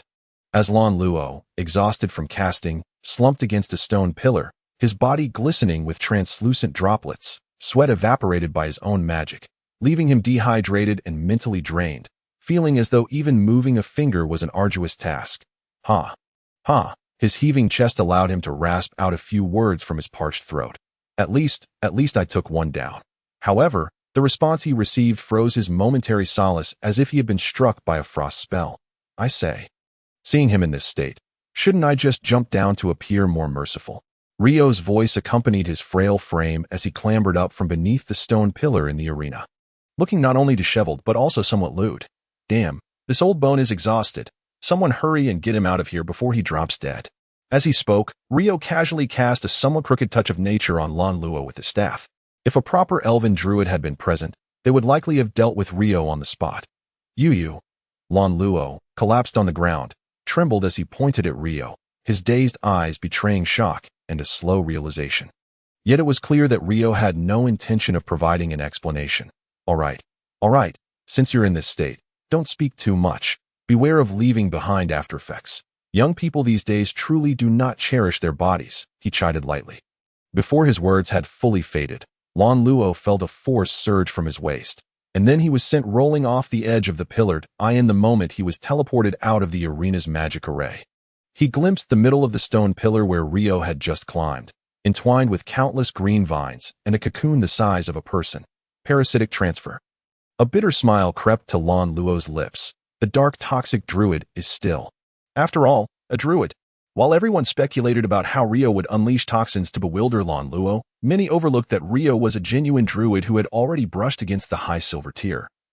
Including Lan Luo himself, parasitic transfer was also a signature skill of druids, allowing them to transfer to any plant within the range their mental energy could sense. This skill was remarkably convenient in forested areas, yet challenging to execute in towns, for plants capable of fully enveloping the body were not easily found, even in a world where mechanical technology was underdeveloped, thanks to the assistance of the basic simulation training room. Rio had mastered a method to temporarily wrap certain substances using his natural power, albeit at a considerable cost. Otherwise, he would not have cast a crooked touch of nature. Fortunately, he narrowly evaded Lan Luo's Dragon of Flames. Break, such power eliciting considerable trepidation from Rio. What's wrong? Are you really not going to help? Can that little fellow manage? Rio trembled as he approached Chen Feng, a teasing glint in his eyes. Chen Feng smiled but said nothing. However, Rio noticed the tension reflected in his gaze. Chapter 114. The advantages of the Bryan family. The temperature of the arena returned to normal as the fire element subsided, leaving Asuka utterly astonished by Lan Luo's defeat. Although he had never directly faced Lan Luo's Dragon of Flames, Break, he had witnessed its formidable power against strong adversaries in past missions, a force truly deserving of its identity as a relic from the Dragon era. TSK. That Lan Luo fellow is truly disappointing. Glancing around, Asuka found himself hesitating on whether to forfeit outright. Any observer could see that continuing would merely waste time. Even if he forfeited, no one would cast aspersions. This was not a nobles competition. And mercenaries did not indulge in the melodrama of dying for honor. The betting regarding the outcome of the match had long since concluded on the sidelines. That Derek's grin was so wide it seemed to stretch to the back of his ears. Naturally, while some rejoiced, others were despondent. Greetings from the members of the Cladeston mercenary group and their families rose and fell like the tide. The presence of critics, an inevitable species in any realm, was palpable. As Asuka listened to the shouts of the bettors and observed the poised young Jack alongside the trio of onlookers who were readying their snacks, he shook his head inwardly. With his left hand slowly raised, he declared, "I concede." Whoosh, clink, a streak of white light hurtled towards Asuka's face, prompting him to instinctively raise his shield for defense. The word of surrender that was about to escape his lips was drowned out by the sound of shattering ice shards. Asuka looked at young Jack in astonishment. "You can't possibly be serious about continuing this fight, can you?" Young Jack remained silent, but the gems on his staff twinkled incessantly, providing Asuka with a clear answer. The gathering ice elements around him evoked a mix of annoyance and amusement. This little one can't truly believe he stands a chance against me. Can he? A seasoned Silver Tier Shield warrior facing off against a newly promoted, inexperienced Silver Tier Ice Mage. One would be a fool not to recognize who the victor would be. Was young Jack a fool? Clearly, one does not become a mage without a modicum of intelligence. Thus the little fellow was genuinely intent on pressing the engagement. Faced with Jack's serious demeanor, Asuka raised his shield once more. And in that moment, Jack felt an even greater sense of danger. "Very well, little one. If you wish to use me as a whetstone, then let me see just how sharp your blade truly is." Asuka resolved to make young Jack understand that an insurmountable gap in strength could not simply be bridged by willpower alone. Not even for a prodigy. Boom.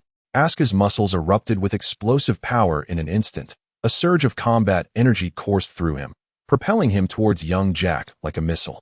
So fast, Asuka's speed surpassed what it had been moments prior. No, it was not merely speed. The explosive sounds reverberating through the air showcased the ferocious force concealed within that velocity. To the left, Jack's powerful mental acuity allowed him to sense Asuka's shield strike in an instant. Ice magic. Ice wall. Ice magic. Frost congeal. With a flick of his wrist, 2 ice spells descended upon Asuka almost instantaneously. Such instantaneous casting left the older mages on the sidelines feeling both embarrassed and astounded. While these spells were not particularly advanced, executing them with such proficiency at the low silver tier displayed an almost perfect understanding of magic and mental control. Asuka, engaged in battle, was even more astonished that he had unleashed an all-out attack. Yet just as he prepared to send off young Jack, he was enveloped by a bone-chilling cold in an instant. Is this the true extent of his power? This little one is rather interesting. The surging combat energy within him dispersed much of the frosty aura, and Asuka shattered the ice wall before him. Why now? Young Jack had created some distance, but Asuka paid it no heed. It was well known that ice magic below the gold tier lacked direct lethal power. Asuka advanced once more, and young Jack remained unfazed, his staff continuing to shimmer with light. Ice magic. Ice wall. Ice magic. Frost congeal. The same spells fell upon Asuka again. Perfectly timed, he dispelled the frost and ice wall. Young Jack stood firm not far away, his staff glowing resolutely, mirroring the determination in his gaze. "Do you think you can wear me down? You are quite naive." Asuka raised his shield once more, and the formidable strength of his warrior physique surged forth, seemingly unaffected. Ice Wall. Frost Congeal. The two ice spells landed unwaveringly once more. You little rascal. A saint warrior will not be defeated by the same trick. Aska bellowed, his massive shield darting forth with the grace of a butterfly. Shield technique. Shield spin. Among the few ranged attack methods available to shield warriors below the gold tier, Aska's heavy shield, empowered by special techniques and immense combat energy, swiftly circumnavigated the thick ice wall and aimed for Jack's back. Ice magic. Ice shield. A small ice shield appeared almost instantaneously in the path of Aska's massive shield, the dainty blue shield resolutely bracing against the overwhelming force of the heavy shield. Aska's heavy shield met with no success, and he passed through the ice wall, finding young Jack standing nearby, his staff still radiating steadfast light, the faint glow striking Aska as particularly blinding. Impressive. The onlookers erupted in applause for this nearly flawless defense. Indeed, remarkable. The timing of his spells and his situational awareness were executed to perfection, as if Aska had anticipated the attack on the ice shield, commented one bystander with a chuckle. Don't forget, this little one hails from the Bryan family, another chimed in. At that moment, realization dawned upon the crowd. Indeed, when it comes to understanding shield warriors, few in the Holy Radiance Empire can rival the Bryan family. As they had noted, even young Jack, born into the Bryan family, would undergo rigorous training in shield warfare. However, even with familiarity with shield warriors, achieving such perfection is no small feat. This young one from the Bryan family is no ordinary talent, that I truly cannot fathom why so many deem him a waste. As soon as the words left his lips, a profound silence enveloped the crowd, for this question lingered heavily in their hearts. Chapter 115. Departure Bang. At the western city gate of Martingale, yet another heavy crate was hoisted onto a cart. The personnel responsible for the inventory confirmed that no items were left behind, nor had any been pilfered by careless movers. They respectfully handed the checklist to the guild leader, who was enjoying a pleasant conversation with several mercenary captains nearby. Now, I kindly ask for your guidance along the journey ahead, the guild leader said, his face beaming with joy as he slightly bowed to the mercenary captains before returning to his convoy.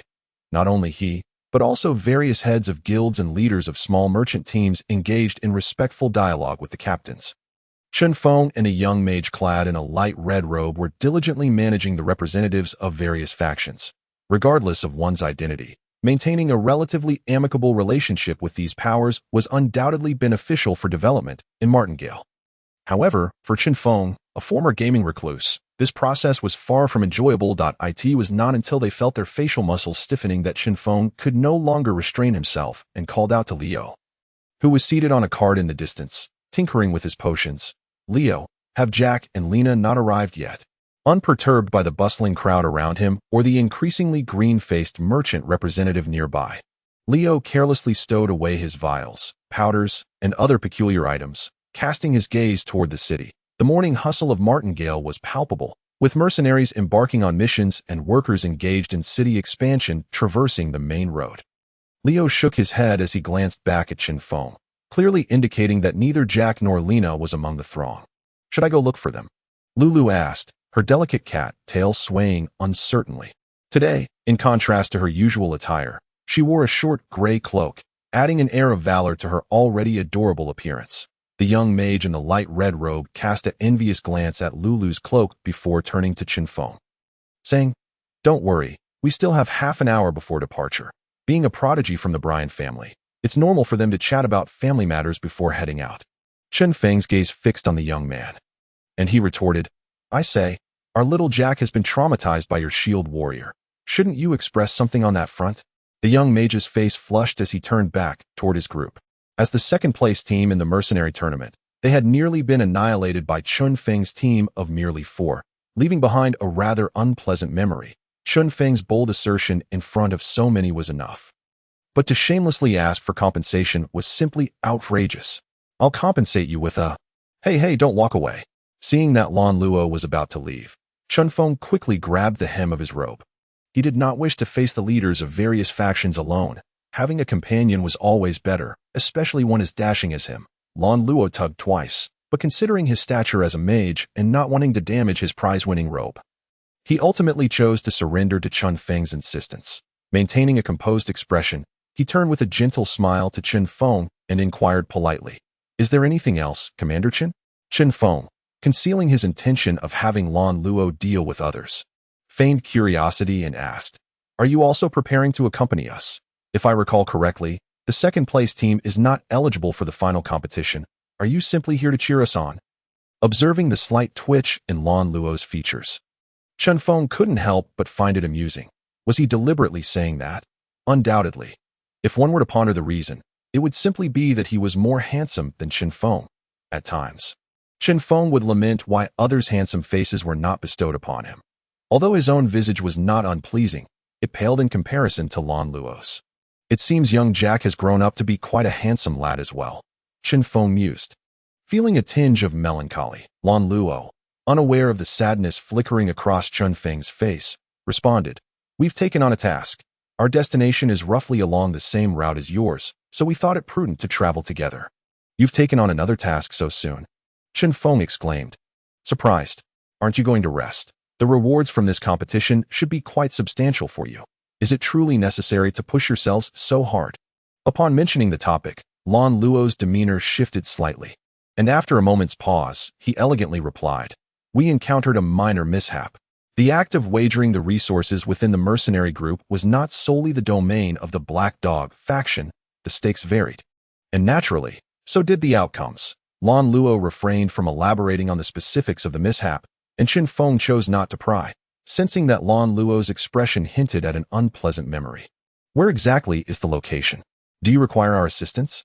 Chen Feng casually patted Lan Luo's shoulder, then swiftly changed the subject. "Of course, we can negotiate the price. Given our camaraderie, I can offer you an 80 discount."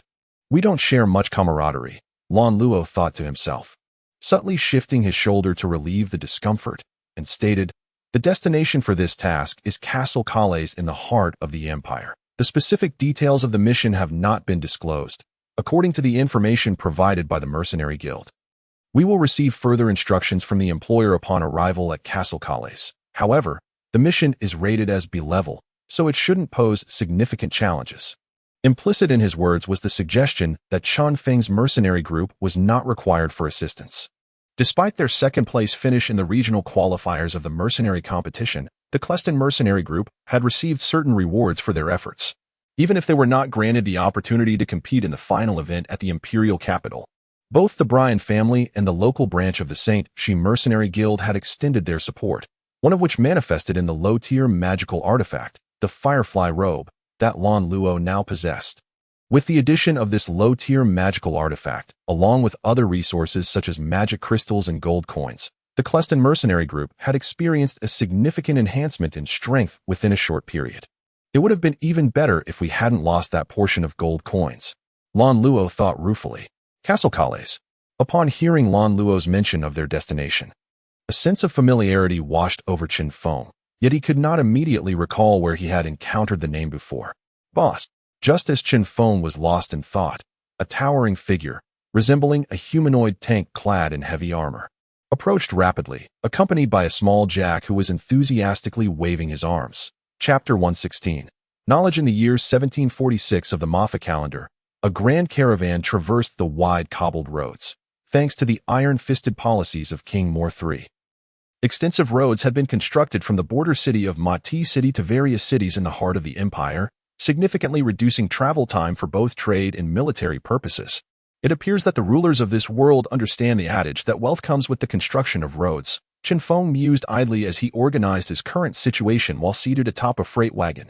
In stark contrast to the prosperity within the empire's interior, the border areas, particularly near Mightiest city, showed little sign of human activity, as no one could guarantee the absence of magical beasts or marauding orcs. Having secured first place in the regional qualifiers of the mercenary competition, the system granted me the reward of advancing to a high-tier silver rank. Moreover, Chen Feng instinctively caressed the snug-fitting gauntlet on his hand, and an array of information unfolded. Mid-tier magical artifact, Shadow of the Abyss, crafted from the materials of an 8th-tier magical beast. The Phantom Python. It bore the magical runes, Penetration. The user can inflict damage that penetrates the target's body, with the damage mitigated based on the target's armor. Mighty Force. Increases the user's strength by 50%. Growth. The user can upgrade this item through high energy exposure. Wow. A mid-tier magical artifact with 3 magical runes. Setting aside the other 2 abilities, just the growth attribute alone likely surpasses most mid-tier magical artifacts. Even high-tier magical artifacts might not boast such incredible properties. Chen Feng couldn't help but click his tongue in admiration. As expected, products from the system are always top-notch. With that thought, Chen Feng's gaze shifted towards the small Jack beside him, who, as one of the only 2 members of the mercenary group likely to have encountered a mid-tier magical artifact, was engrossed in reading a book while simultaneously sketching magical formulas in the air with his other hand. This made the ice elemental beside him exceptionally lively, with tiny ice flowers continuously forming and dissipating in the air under the clear sky. This little guy has been like this since the competition concluded. Are you sure he's all right? Leo, the elder of the group, always expressed concern for the younger members, except when it came to Chinfong. Observing the slightly worn book in Jack's hands, Chinfong replied without turning his head, "He's fine. Every child needs to face some challenges to grow. And this isn't a bad thing for him." Hearing Chen Feng's words, Leo scoffed, "Child, aren't you one as well?" Before Chen Feng could retort, he pointed to the book Jack was holding. "Tell me, why would the ice sorceress Tiff give her experimental notes to Jack? If it were merely to take him on as an apprentice, it wouldn't be to this extent." Chen Feng looked at Leo with a hint of curiosity. "You're asking me, aren't you also a spellcaster? As an elder, can't you figure it out?" After a brief silence, Leo's voice took on a hollow tone. Perhaps she hopes to accomplish through Jack what she could not achieve herself. Chen Feng recalled the moment after the final competition when the ice sorceress Tiff visited the Morning Breeze mercenary group's base and spent a considerable time conversing with Jack in private. After her departure, Jack had a rather aged magic book by his side. He hadn't shared much about their conversation, and the others didn't inquire further. However, according to Jack, the book contained Tiff's lifetime of research insights on magical formulas and elemental concepts, along with a plethora of ice magic incantations. Some were common spells available in the market, while others were either collected or self-created by Tiff. It would not be an exaggeration to say that if this book were to be sold, it would surely send ice mages below the golden tier into a frenzy, and even golden tier ice mages might find themselves tempted, considering it encapsulated a genius mage's lifetime of knowledge, even if her magical talent had hindered her progression. Her wisdom and accumulated knowledge were beyond reproach. Jack's greatest deficiency lay precisely in such knowledge. Having once been scorned by his family, even obtaining a common spell like Ice Wall required considerable savings. It was akin to a computer. While Chinfong could provide enhancements and benefits, the software, whether games or anything else, had to be purchased separately. Hence, ever since receiving Tiff's magic notes, Jack had devoted himself to studying. Clutching the book even while using the restroom. To outsiders, it appeared as though he had been stimulated by being defeated by Asuka from the Cleston mercenary group during the final competition. But Chen Feng understood that Jack was not affected by the results. Rather, his heart was now brimming with the joy of acquiring knowledge. This joy was not something he could share with others.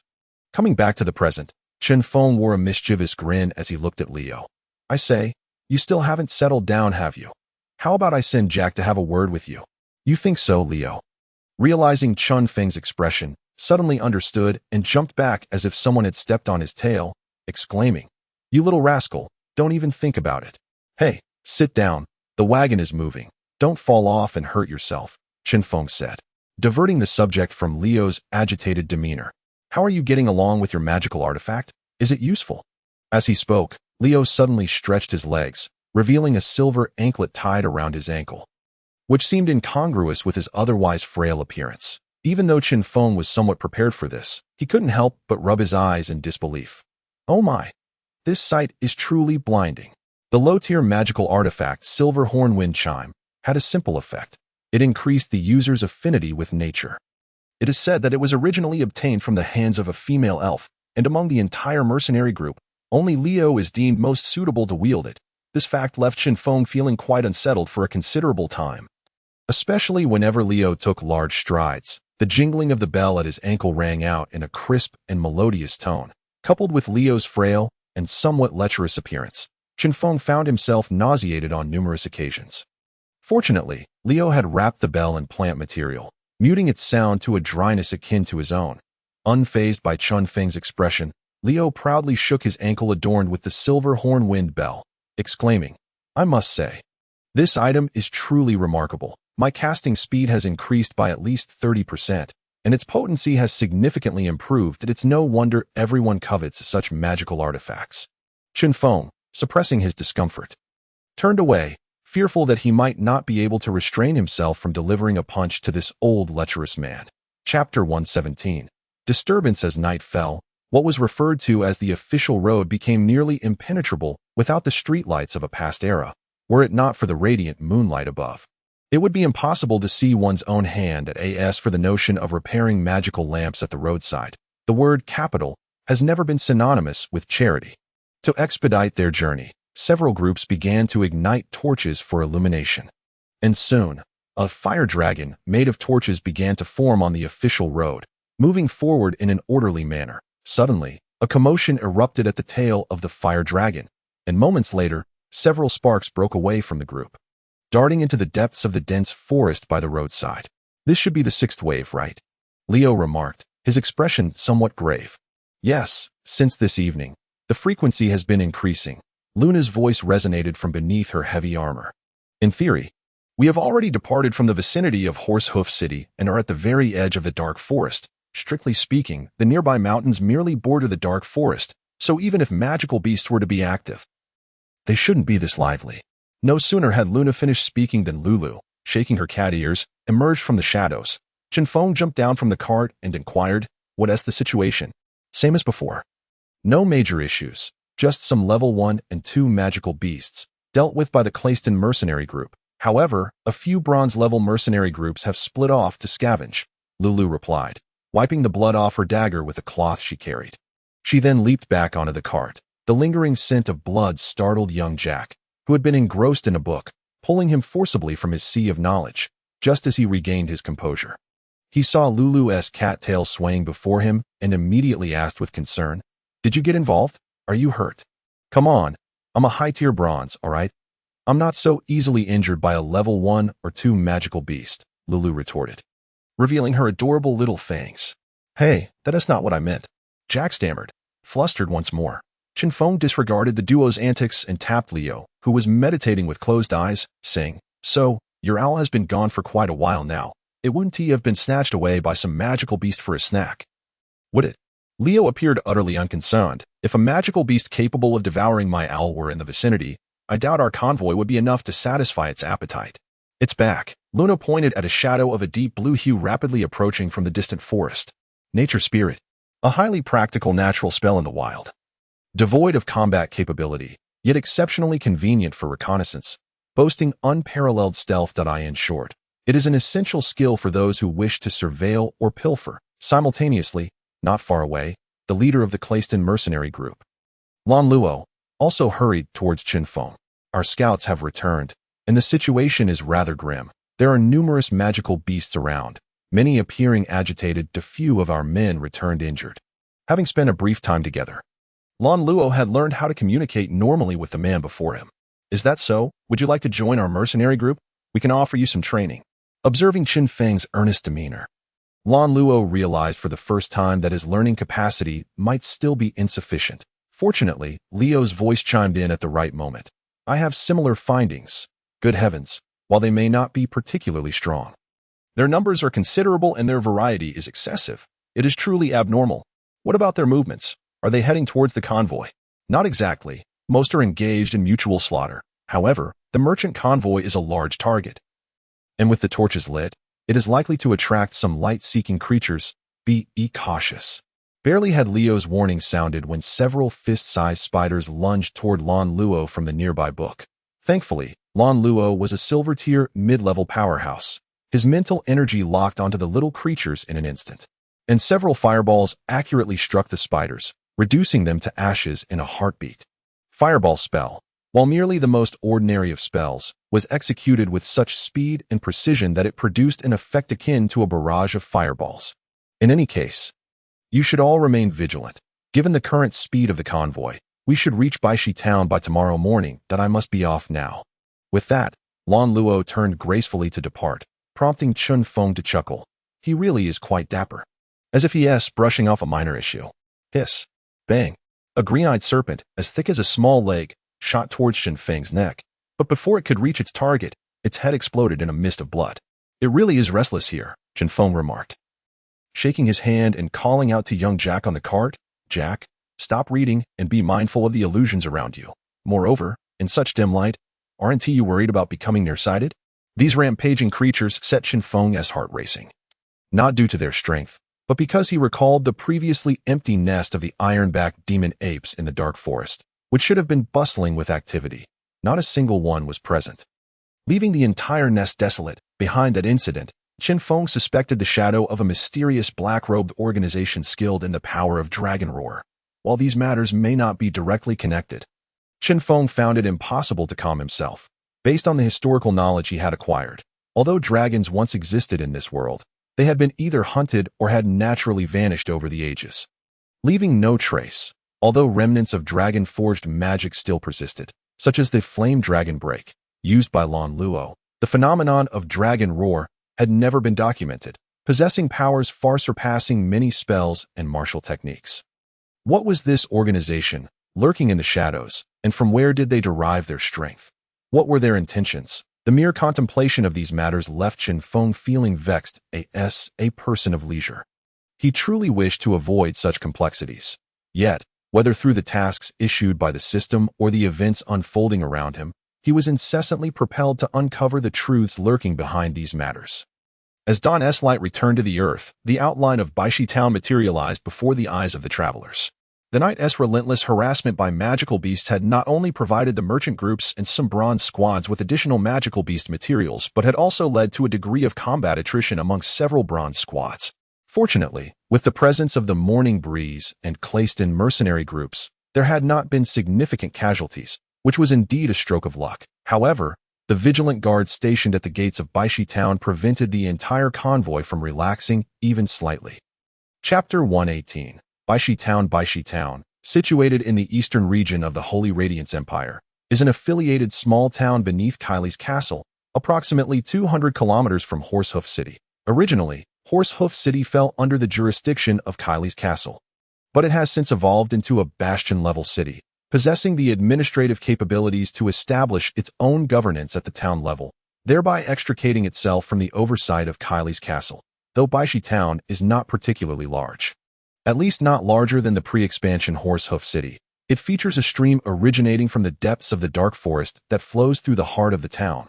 This stream, combined with unique brewing methods, has made Baishi Town renowned for its Baijin wine, the most celebrated in the Eastern Empire. Each year, as the warm season arrives, merchant guilds from various regions flock to acquire Baijin wine, resulting in an exceptionally prosperous life for the town's residents. However, due to the town's production of wine and fine spirits, coupled with its proximity to the border and the fierce nature of its inhabitants, violent incidents occur with greater frequency than in other regions.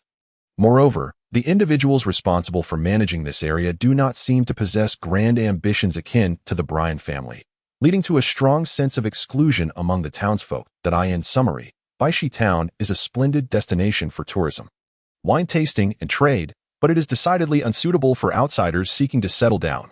Fortunately, the recent Mercenary tournament has garnered widespread attention throughout the empire, and with the close proximity of Horsehoof City to Baishi Town, news of the Morning Breeze and Clayston mercenary groups has certainly reached this locale.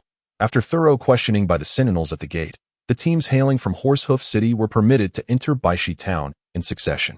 Upon entering Baishi Town, one is immediately greeted by the potent aroma of alcohol wafting through the air. Early in the morning, a few residents, still reeling from the previous night's revelry, stagger about the streets, while the remnants of unidentifiable food near the roadside drainage serve as evidence that the local populace enjoys a decent diet. Chen Feng wrinkled his nose, dismissing the vomit with a chuckle. Truly lives up to its reputation with this atmosphere. I am tempted to sample the local spirits.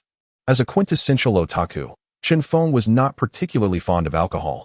The torment of a hangover was beyond description. Behind him, Reina observed the dispersing merchant caravan, her voice somewhat stiff as she remarked, "Something seems amiss. The guards at the entrance are significantly stricter than usual, yet the residents appear more indulgent than ever." "How do you know that?" Jack inquired. Curiosity piqued. Reina pointed to the residents who clung to the walls, groaning in the aftermath of their drunkenness, and explained, "This season should be the busiest time for brewing in Baishi Town. They must ensure that the Beitian wine is produced in sufficient quantity for the caravans arriving next month. Every year at this time, local residents are prohibited from drinking. But look at them." Reina's tone remained steady. Ever since her awakening, she had been this way. According to the system, although the dragon Lich Tadamio was dead, the trauma to Reina's psyche required time to heal. As for the mysterious sphere in her consciousness, the system said little, merely assuring that it would not harm her. Chinfong had noticed that since her awakening, Reina's sword-drawing speed had increased dramatically. As a paladin, her swiftness was only a fraction slower than that of Param, a swordsman renowned for his speed. "Perhaps we should inquire a bit, but try not to get involved. We shouldn't delay our journey." Chinfong grabbed his backpack from the nearby cart. These carts belonged to various merchant guilds. They would linger for a while, acquiring freshly brewed Beitian wine, which, due to its limited production, could fetch a good price among the nobility.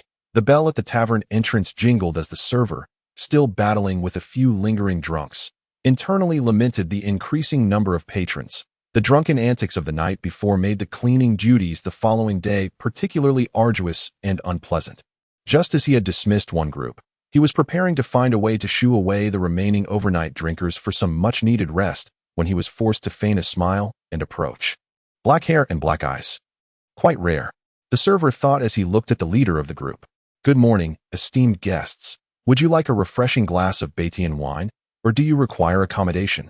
Judging by their attire, the server deduced they were mercenaries from afar. Amidst fervent prayers to the gods, Chen Feng responded to his inquiry.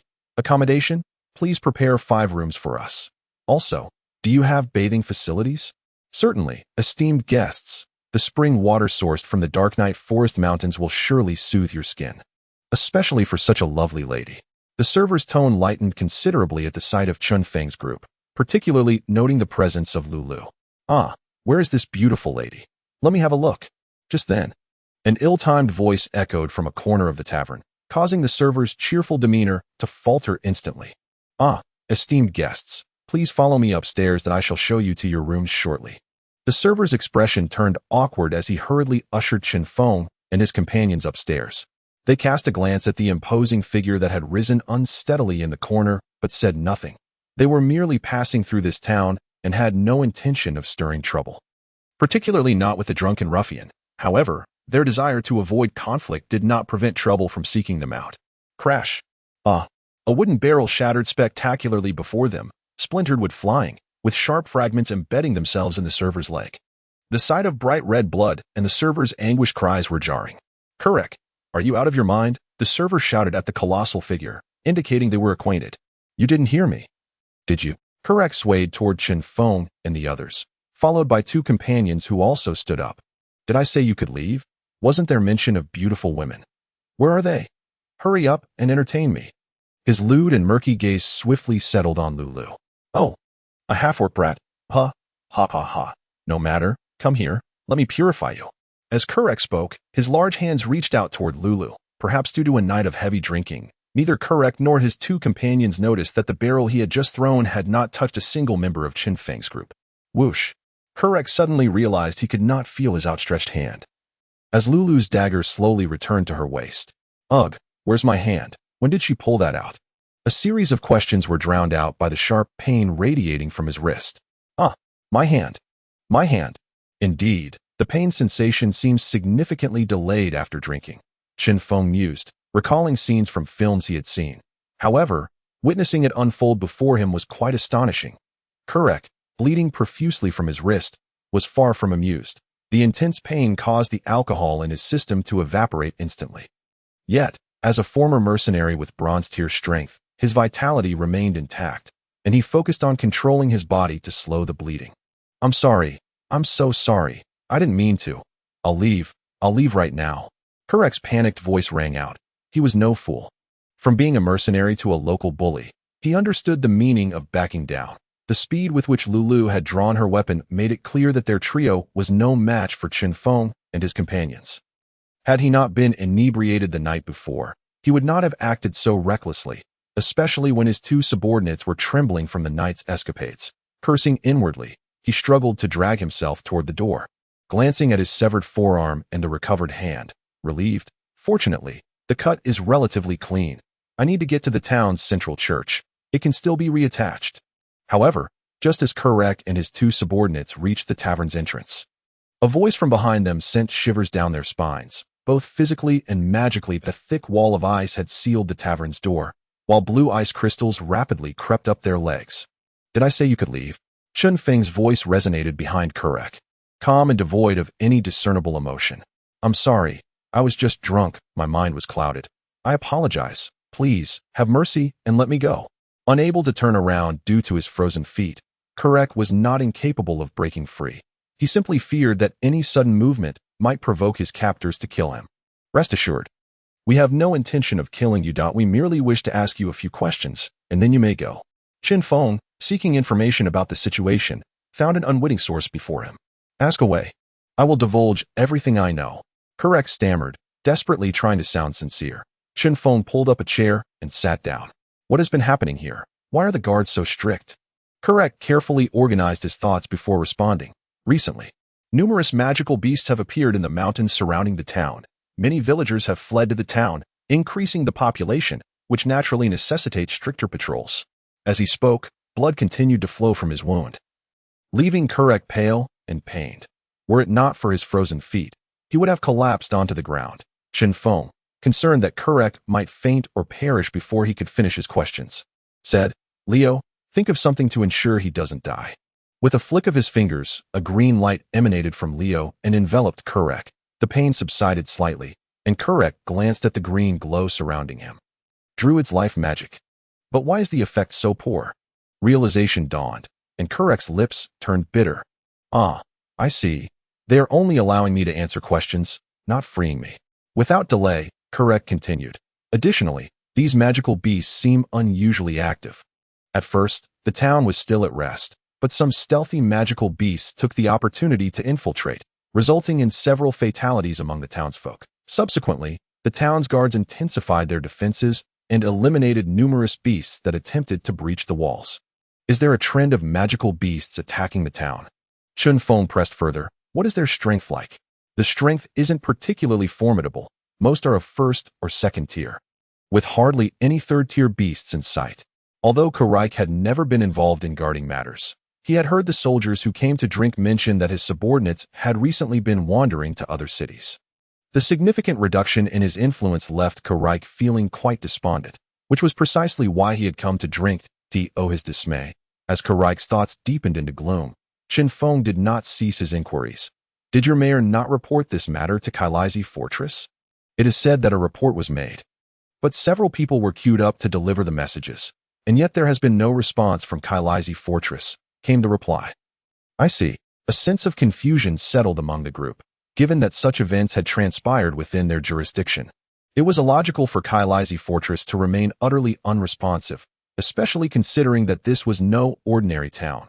Baishi Town accounted for a third of the revenue in the entire jurisdiction of Kailaizi Fortress through its wine production, tourism, and service industries. The current indifference from Kailaizi Fortress was indeed peculiar. Noticing that Chinfong appeared lost in thought, Kurek felt a pang of distress. He was eager to leave this place to manage his affairs. Even though the Holy Light Church could restore a severed hand, the cost was far beyond what Kurek could afford. Finally unable to endure the torment within, Kurek interjected, may I take my leave? Chinfong, pulled from his contemplation, glanced at the somewhat pitiable Kurek and replied, Oh, my apologies, I nearly forgot about you. You may go, but do remember to conduct yourself with courtesy in the future. Yes, I understand. As the icy grip beneath his feet vanished, Kurek promptly beckoned his two subordinates to hasten their departure. Wait a moment. With a crack, Jack's frost spell immobilized the lower legs of the three. Once more the instant Chinfong spoke. Well, what's the matter? Kurek's voice trembled, laced with despair. Relax. There's nothing to worry about. It's just that you recently smashed a wooden barrel, and you ought to compensate this gentleman for his medical expenses and emotional distress. It's not much. Just a single gold coin, Chinfong stated, extending a finger with a smile. Kurek felt as though he might vomit blood from the sheer discomfort. The barrel he had broken was merely a common one, worth no more than 10 copper coins, and though the service attendant appeared to be bleeding profusely, it was merely a surface injury. However, being outnumbered, Kureik gritted his teeth and reluctantly produced a gold coin from his pocket. Tossing it to the attendant, who had been too intimidated to speak, he then bolted for the door as soon as Chen Feng signaled for Jack to dispel the ice wall and frost spell. Chapter 120. Intrigued, look at you all, such fierce expressions. You frightened him to such a state.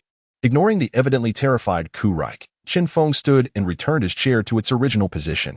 He then turned to the attendant, who was crouched on the ground, blood seeping from his leg, and said with a hint of helplessness, "So, are you able to lead us upstairs in your current state?" The attendant, who had been momentarily dazed on the floor, suddenly recalled that these gentlemen were there to seek accommodation. Gripping the gold coin in his hand, he endured the pain and stood, propping himself against the wall. Though his injury looked severe, it was not too serious, though the pain was undeniably real. After laboriously guiding Chen Feng and company upstairs and arranging their rooms, he quickly made his exit. Once Chen Feng and the others had organized their belongings, Jack, undeterred, continued to immerse himself in the spell book, while Reina expressed her fatigue and desire for a proper rest. The remaining three decided to venture out together, intending to spend a day recuperating in Baishi Town before setting off for Kailaizi Fortress the following morning. In terms of prosperity, 10 Baishi towns combined might not match the splendor of Horseshoe City, a place the Bryan family had tirelessly cultivated, even when compared to some cities in the Central Empire. Its only deficiency lay in its heritage. Yet, in terms of service quality, Horseshoe City could not even compare to Baishi Town as a renowned tourist destination in the Eastern Empire. Baishi Town boasted a vibrant array of entertainment and a commendable attitude among its service personnel. Having just exited a street filled with casinos, the air suddenly became saturated with an overwhelming, acrid fragrance. Even Chen Feng, who had never worn perfume in either of his lives, could discern the inferior quality of these scents. The scent of flower lantern grass, along with snake-scented herbs and moonflower. Although these are relatively cheap fragrances, the method of application is far too crude.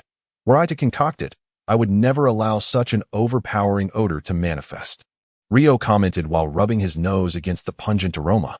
Critiquing the tactics employed by the women in these establishments to attract clientele. One could not deny that while the scents were offensive, prolonged exposure inevitably led to a state of drowsiness. In such a condition, even an ordinarily plain woman could incite impulses in those who had indulged in drink or gambling. Fortunately, Chen Feng was able to completely shield himself from these odors with his true qi. Although it was less pleasant for Lulu to as a girl, Lulu, due to her profession as a thief, never adorned herself with anything fragrant. Even her bathing soap was a specially made, odorless variety, spending too long in such a fragrant place. It was inevitable that she would acquire some of those peculiar scents. "Boss, where are we headed?" Lulu asked, scrunching her face in distaste, her cat ears folding back. Chen Feng glanced at the sky and quickened his pace, replying, "Let us see how much the mayor of Baishi Town has profited from these services. Perhaps we can engage in some wealth redistribution." "Really?" Lulu's cat ears perked up instantly. Since joining the Morning Wind Mercenary group, it had been quite some time since she had practiced her old trade. Although she had felt a yearning to indulge in her now hobby, Jack was not particularly fond of that activity. The fact that the captain had proposed such an endeavor thrilled Lulu immensely. However, some of her companions were less enthusiastic. Observing the mayor's residence a few streets away, Rio scoffed. "Wealth redistribution is a ruse. But intelligence gathering is the truth. You're not thinking of meddling in the affairs of Kailaizi Fortress, are you?" Currently, their route did not lead directly to the mayor's residence, but rather circled around it gradually. Chen Feng, unbothered by his intentions being exposed, acknowledged that he was indeed somewhat concerned about this matter. After all, the series of events could very well pertain to him, and being informed sooner would prevent him from being caught off guard should a situation arise. Were it not for the pressing time constraints, he would not resort to such underhanded methods. Noting Chen Feng's silence, Rio surmised he had likely hit the nail on the head. However, he refrained from speculating why the leader of a mercenary group would take an interest in the affairs of Kailaizi Fortress and the recent turmoil involving magical beasts without any commission. To seek information in broad daylight at someone's lair. You really think outside the box. Without lingering on Chen Feng's motives, Rio swiftly changed the subject. Chen Feng smiled slightly. That's precisely the point. In Baishi Town, nighttime is far less advantageous for our purposes. We are short on time, so let us move swiftly. Delaying until noon would pose problems.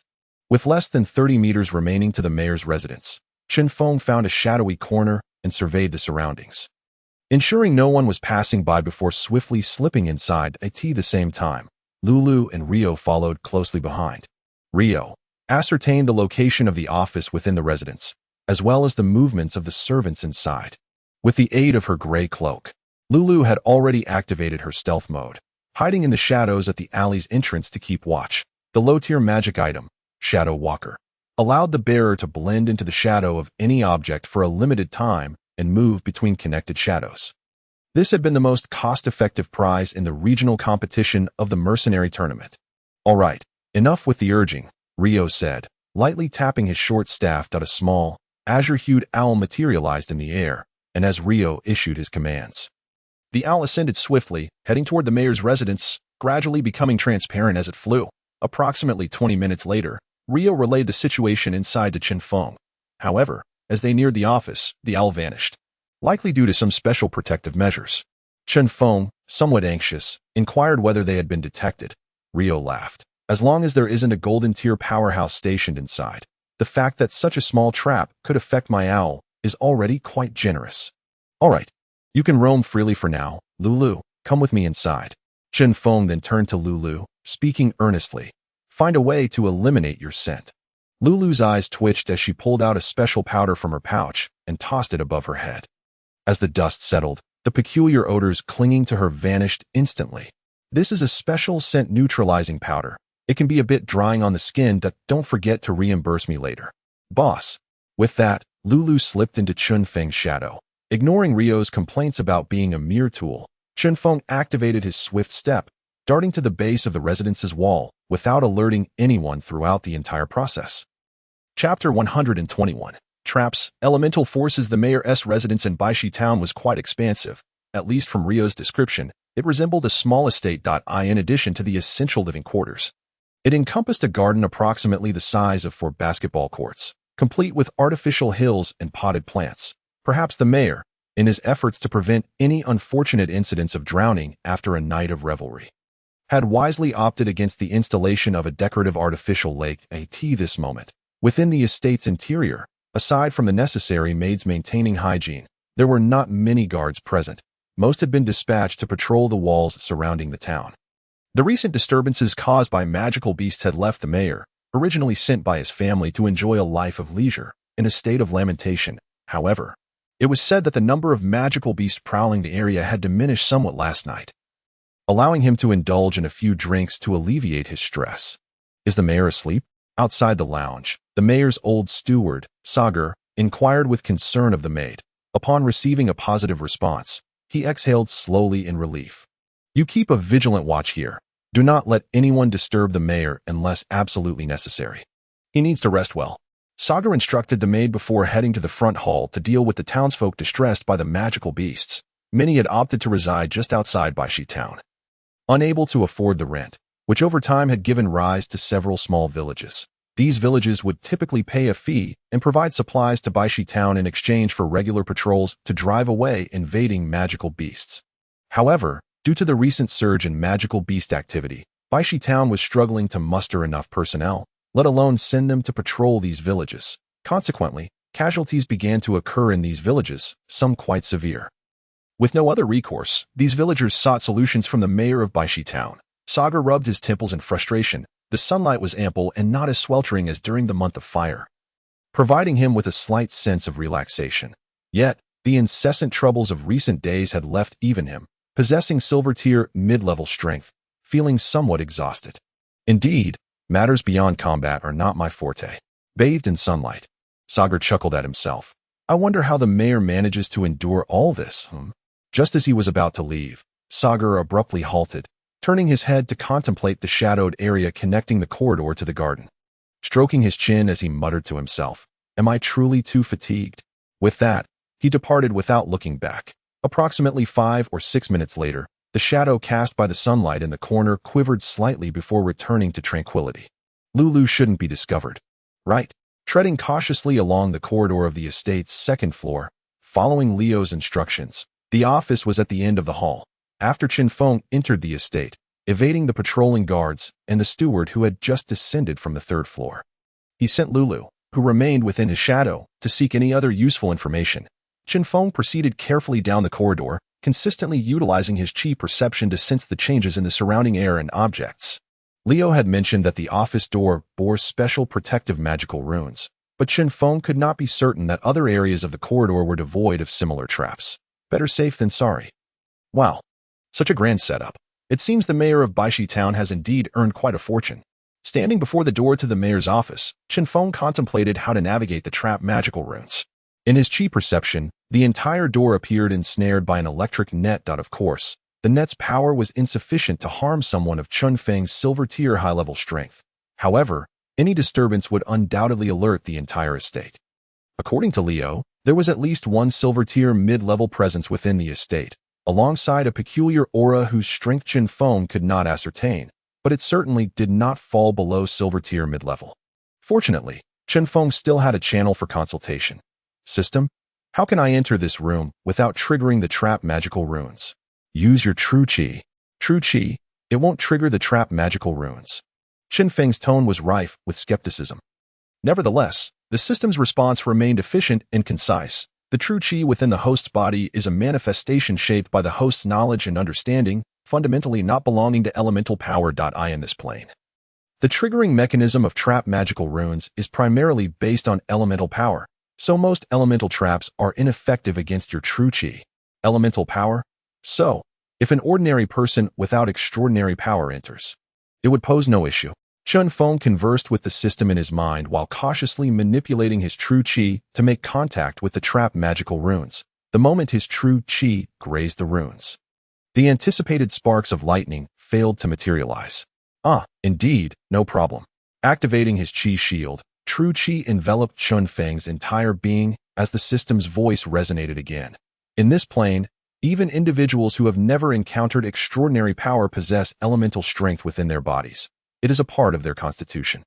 Their mark, unrelated to cultivation. Oh, I see. Chen Feng realized he was not a native of this plane and, naturally, was not bound by its rules. Creak. Chen Feng grasped the doorknob, the crisp sound of the lock indicating the door had been opened. And with a smile, he remarked, just as I thought. However, before he could revel in his triumph for long, his smile abruptly froze as a blue arc flashed, and in the next moment, the magical runes on the door suddenly illuminated. A bolt of lightning, as thick as a thumb, rained down upon Chen Feng. Moreover, within several rooms of the estate, the sound of ruptured air echoed, all targeting one singular goal, the office on the second floor. What the hell? How could this happen? True chi flowed through him. The electric current, while causing a tingling sensation, inflicted no harm upon Chen Feng. You said it wouldn't trigger. In his mind, Chen Feng expressed his exasperation towards the system. Yet, the system exhibited no emotional fluctuation, responding calmly. Your true chi did not trigger it, but trap magical runes can also be activated by actions. Why didn't you say so earlier? Chen Feng realized the urgency of the situation. He could distinctly sense multiple presences locking onto this location. There's no choice now. I must act swiftly. Glancing at the items and envelopes on the table, Chen Feng lunged toward them. Isn't this common sense? How could you not know? The system's scathing remark nearly caused Chen Feng to stumble. Chapter 122. Sniper. Activating the wind step, Chen Feng seized the documents from the table without hesitation and pivoted to exit. Just as he was about to burst through the door, he felt a chilling intent to kill approaching from behind, prompting him to instinctively lower his upper body. Whoosh! A silver streak of light grazed the top of Chen Feng's head, embedding itself into the opposite wall, leaving a deep, unseeable hole. Damn, does it have to be this ruthless? Yet, the response came in the form of successive arrows, though these lacked the speed and power of the previous shot. Posing no threat to Chen Feng. I need to get out of here quickly. The risk of exposure is too great. Dodging another arrow aimed at him, Chen Feng hastened along his path back, which was the shortest route to exit the estate. However, fortune did not favor him. Just as he took a few steps, a figure appeared at the staircase entrance on the second floor. A young boy carrying an elderly man. Silver tier. Didn't T. Leo say there were only 2 silver tier individuals? Where did this extra one come from? Chen Feng mentally berated himself. Zoder, block him and buy some time. Observing the rapidly approaching figure, Olgin calmly directed his companion while retrieving his staff and a scroll bound by silk threads from his clothing. Olgin removed the heavy shield from his back, frowning as he remarked, "Hurry up, I can't hold out for long." Being a low-tier silver, He could acutely sense the pressure emanating from Chen Feng. However, as a shield warrior, he was confident he could withstand for a few seconds in such a narrow corridor, especially since the opponent appeared to be unarmed. Shield technique, absolute defense. A fierce surge of battle aura surged into his shield, enveloping it and forming an enormous silver-white light shield that spanned the entire corridor. Daring to trespass into the mayor's estate unarmed. Regardless of how powerful you are, you shall fall here. Uljin's inner monologue had yet to conclude when an overwhelming force suddenly transmitted through the shield, shattering the battle aura-formed light shield into fragments that dissipated into the air. Not only that, but Uljin distinctly felt that the formidable force had not been mitigated by the shield. Instead, it surged through his arm and into his body like a venomous snake. The tremendous force pierced through. A black fist, the last image Uljin beheld before losing consciousness. Did I go too far? He shouldn't be dead, right? Chen Feng had not anticipated that with the assistance of the pitch-black phantom, he could incapacitate someone with merely 30% of his strength, leaving him momentarily stunned as the power coursed beneath his feet. Chen Feng snapped back to reality as Zoder swung his short staff. The scroll in his hand vanished, and beneath Chen Feng's feet, a silver-white magical rune abruptly formed. What is this? A magical rune? Indeed, it is a magical rune. Specifically a confinement rune. As the rune materialized, Zoder exhaled. Chen Feng's strength had truly taken him by surprise, especially as Chen Feng had brought down Uljin with just a single punch, nearly causing Zoder to falter in his magical rune arrangement. Fortunately, we just need to wait for Angelina to take action to secure him. You are a rune master. Impressive. Would you care to join me? There's great potential in this. In the midst of Zoder's terror-stricken gaze, Chen Feng swiftly appeared before him, the longing in his eyes causing Zoder's countenance to flicker with both brightness and shadow. How did you get out? In a state of sheer fear, Zoder exerted every ounce of strength to squeeze out this question from his chest. Chen Feng, observing Zoder's face, replied with a hint of pride. You mean your magic runes? They are of no use to me, particularly the sealing types. Impressive, right? Chen Feng dared not elaborate further, as the recent lightning trap rune had left him with a tingle of unease. What do you want? Don't come any closer. Zoder's voice trembled as he looked at Chen Feng, who was nearly face-to-face with him. As a rune master, he felt even less competent than a traditional mage at this moment. Ignoring Zoder's panic, Chen Feng sighed with a wry smile. Perhaps we should just refrain from fighting. Why? Whoosh. Be careful. Before Zoder could finish his sentence, a sharp sound of slicing air surged towards them. Chen Feng abruptly turned, executing a graceful spinning kick that struck the incoming beam of light, shattering it into fragments in an instant. He then landed smoothly on the ground. What? Gazing at Chen Feng's nonchalant silhouette, the word lingered on Zoder's lips for several moments. This was the first time he had witnessed someone shatter Angelina's archery skills while being targeted from behind, and it was no ordinary skill. Angelina had claimed it was a powerful technique she learned from a forest elf. Known as sniper. Below the rank of gold, scarcely anyone could withstand the might of her arrows. Even if one arrow failed, there would always be another. Outside the window, no more arrows flew in, as if Angelina had fallen silent. Had Chen Feng not intercepted that arrow, Zoder's head would surely be in pieces by now. An eerie silence enveloped the air as Chen Feng awaited Zoder's response. Yet Zoder understood that he had no control over this situation. Fortunately, this silence was soon shattered by another group of unwelcome guests. Boss, run. We've been discovered. A petite figure darted up from the first floor, and upon hearing the commotion above, Lulu chose to ascend immediately. Behind her, the estate's butler, brandishing a short sword, wore a frosty expression. Are there accomplices? Zoder, get out of the way.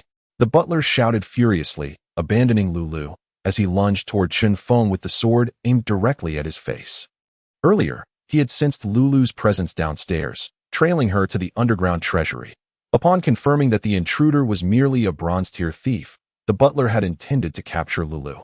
However, he never anticipated that this seemingly lowly bronze-tier thief would prove exceptionally elusive. If the opponent had attacked him, it would have been manageable, but Lulu had resolved to flee without confrontation, leaving the butler seething with frustration, feeling as if he might vomit blood. How could a silver-tier swordsman like himself fail to catch a bronze-tier thief? What would he say if word got out? Enraged, the butler chased Lulu to the second floor, only to find Chen Feng and Zoder frozen in place. If I can't handle this little brat, can I not handle you? He had just heard Lulu refer to this man as boss. Capturing Chen Feng would salvage his dignity.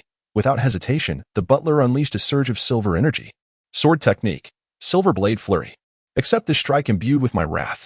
The butler's face was filled with determination as he unleashed his attack. Catching a glimpse of Zoder out of the corner of his eye. Is it just my imagination? Or does Zoder look at me with a strange pity?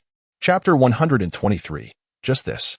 Returning his gaze, the butler did not dwell on it for long, as the short sword, now infused with silver energy, erupted into a dazzling display of sword shadows, all expertly contained within a tight radius. Though it lacked the overwhelming pressure of other swordsmen's techniques, the danger it posed was far from negligible. Oh, swift sword techniques. The opponent's praise somewhat satisfied the butler's vanity, yet it was not enough to deter his attack.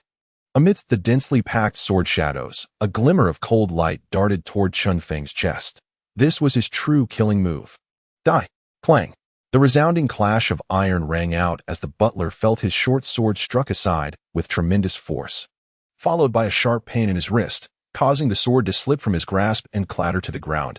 But compared to Promit, you are still considerably slower. Clang. The sound of the sword colliding with the floor resonated eerily in the profound silence. Watching the butler's body stiffen in disbelief, Zoder covered his face, unable to bear the sight. Meanwhile, a petite figure flipped in through the window, holding a wooden longbow that revealed her identity, alongside the unconscious Urigen on the ground. Chinfong felt somewhat speechless. Well, what a coincidence, for silver-tier individuals in one breath. Had it not been for Zoder, the runemaster, Chinfong might have suspected he had offended Leo in some way. However, Chinfong failed to notice that among these four, excluding the one lying unconscious, each was profoundly shaken. One person had taken down 4 silver-tier elites. Was this person gold tier? Even as a high silver tier, it would be nearly impossible to accomplish such a feat with such ease. Lulu, are you unhurt? At that moment, Chinfong still had the presence of mind to check on his companion. Lulu, surprised by her boss's strength, excitedly replied, Boss, you're amazing. Why don't we take them out and loot the place? I just saw plenty of good stuff in their treasury. Lulu's words startled the 3 individuals on the ground, and the archer girl even drew her bow, aiming directly at her. Well, it seems you're all right. Ignoring Lulu's enthusiasm, Chinfong waved his hands at the 3. No. Everyone relax. I won't harm you, I promise. Seeing Chen Feng's earnest expression, the 3 individuals' faces simultaneously flushed with indignation, as if they had been greatly insulted. But what could they do? They couldn't fight back, and the atmosphere became awkward, even tinged with envy for the fallen Urigen. Truly worthy of the dual champions of the Silver Group in the Mercenary Tournament's Horseshoe City region. The leader of the Morning Breeze Mercenary Group, known as the Barehanded Ripper, Chen Feng. A voice called out from the 3rd floor, followed by the appearance of a man in a pristine robe, descending slowly. The Barehanded Ripper? That title is rather unappealing. Chen Feng couldn't help but scoff. The dazed butler immediately approached, supporting the man on either side while respectfully bowing. Mayor, how did you rise so quickly? With such a commotion. How could the maid not report it to me? Apologies, it was our incompetence. The mayor's words caused the once respectful butler to bow even lower, along with the other 2 silver-tier warriors. I truly envy Urigen. Their thoughts aligned once more. No, I'm not blaming you. The mayor waved his hand and then instructed the archer by the window. Isabel, please take Urigen down to receive treatment. Leader Chinfong, please rest in the reception room for a moment. Allow me to change into more appropriate attire to host you. The mayor slightly bowed toward Chinfong. Have my companions and I been somewhat rude in our visit? I commend your magnanimity. Chinfong returned the gesture. He had learned much about noble etiquette from Little Jack and was mostly adept at handling it. The mayor smiled and nodded, instructing the butler to escort Chinfong to the reception room, while he turned to ascend the stairs. Ignoring the butler leading the way, Lulu, somewhat puzzled, asked, Boss, why didn't you fight just now? With your strength, wouldn't it have been easy to take them out and escape? Lulu's casual remark nearly caused the butler to stumble. Chinfong sighed, We are mercenaries, not a band of thieves. However, this situation is my fault. I was too short-sighted. In that moment when Chinfong sent Urigen flying, he realized one thing. He was entirely unsuited for infiltration work. Whether a thief or an assassin, what is the fundamental requirement? Stealth. Not only must one's actions be concealed, but one's identity must also remain hidden. Whether human or half-orc, Chen Feng's appearance was vastly different from theirs. With black hair, black eyes, and a uniquely Eastern visage, one might not find another like him in the world. You suggest wearing a mask. Fine, but what about the combat style? Chen Feng's combat style as a Qi master is virtually unique in this world, except perhaps among pure beastman tribes. Furthermore, with the Morning Breeze mercenary group's reputation as dual champions, even if he were to fight his way out, it would be foolishly obvious where to investigate. Mercenary groups value reputation and credibility above all else, though many mercenary groups engage in unsavory activities behind closed doors. None would boast about it. If word got out, the Morning Breeze mercenary group would have to change its name to the Morning Breeze Assassin Group or the Morning Breeze Thieves Guild. Chinfong did not elaborate further, and Lulu nodded, somewhat understanding. The butler, suppressing his discomfort and the pain in his wrist, led Chinfong and the others to the reception room, brewed tea, and hastily shut the door behind them. After about 10 minutes, the mayor, now dressed in proper formal attire, appeared at the reception room door, though the dark circles under his eyes and the fatigue in his demeanor were impossible to conceal. I apologize for keeping you both waiting. The mayor slightly bowed before taking a seat on the sofa opposite Chinfong. Let me be forthright, he stated. What is the purpose of your grand entrance into my residence? Commander Chinfong? In response to the mayor's inquiry, Chinfong displayed no signs of embarrassment, maintaining a composed demeanor as he replied, You have misunderstood. Mayor. I have heard that the disturbance caused by magical beasts around Baishi Town has been increasing, and I was curious as to why Castle Calais has not provided any substantial response that I intended to investigate. But our mercenary group will only be resting in Baishi Town for a day due to our participation in the mercenary tournament in the imperial capital. Hence this course of action. According to the customs of the nobility, one must make an appointment a day in advance to visit during such tumultuous times, and Chinfong had no intention of wasting time. Is that all? The mayor momentarily found himself at a loss for words at Chen Feng's response. Fortunately, the mayor's cultivated demeanor and noble etiquette prevented him from losing his composure. After a long contemplation, he asked earnestly, May I inquire why you are so concerned about the affairs of Castle Calais? Perhaps considering Chen Feng's identity as a mercenary. The mayor added, If it pertains to your group's mission, you need not answer. Chinfong chuckled softly, providing no clear answer. Perhaps, beside them, Lulu felt a twinge of curiosity but refrained from expressing it. The mayor noticed that Chinfong was withholding the truth, yet acknowledged that the situation was indeed peculiar. After a moment of deliberation, the mayor's eyes flickered, as if he had made a significant decision.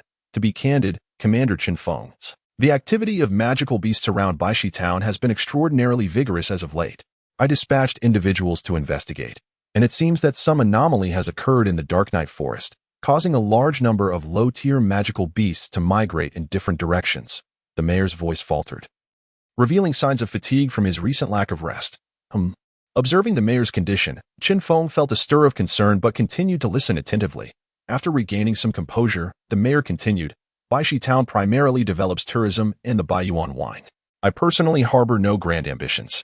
Thus, our defensive measures have tended to focus on public safety rather than combat. Moreover, not far from here lies Mightiest Town. No, it should be Mightiest City now. The mayor chuckled. Yagri is an ambitious and capable individual. He would not wish for a second Mightiest City to emerge in the vicinity. Consequently, in light of these events, I find myself compelled to seek assistance from Castle Calais. Cough, cough. The mayor could not suppress a couple of coughs, his voice appearing somewhat frail. I apologize for my lack of decorum. It is of no consequence.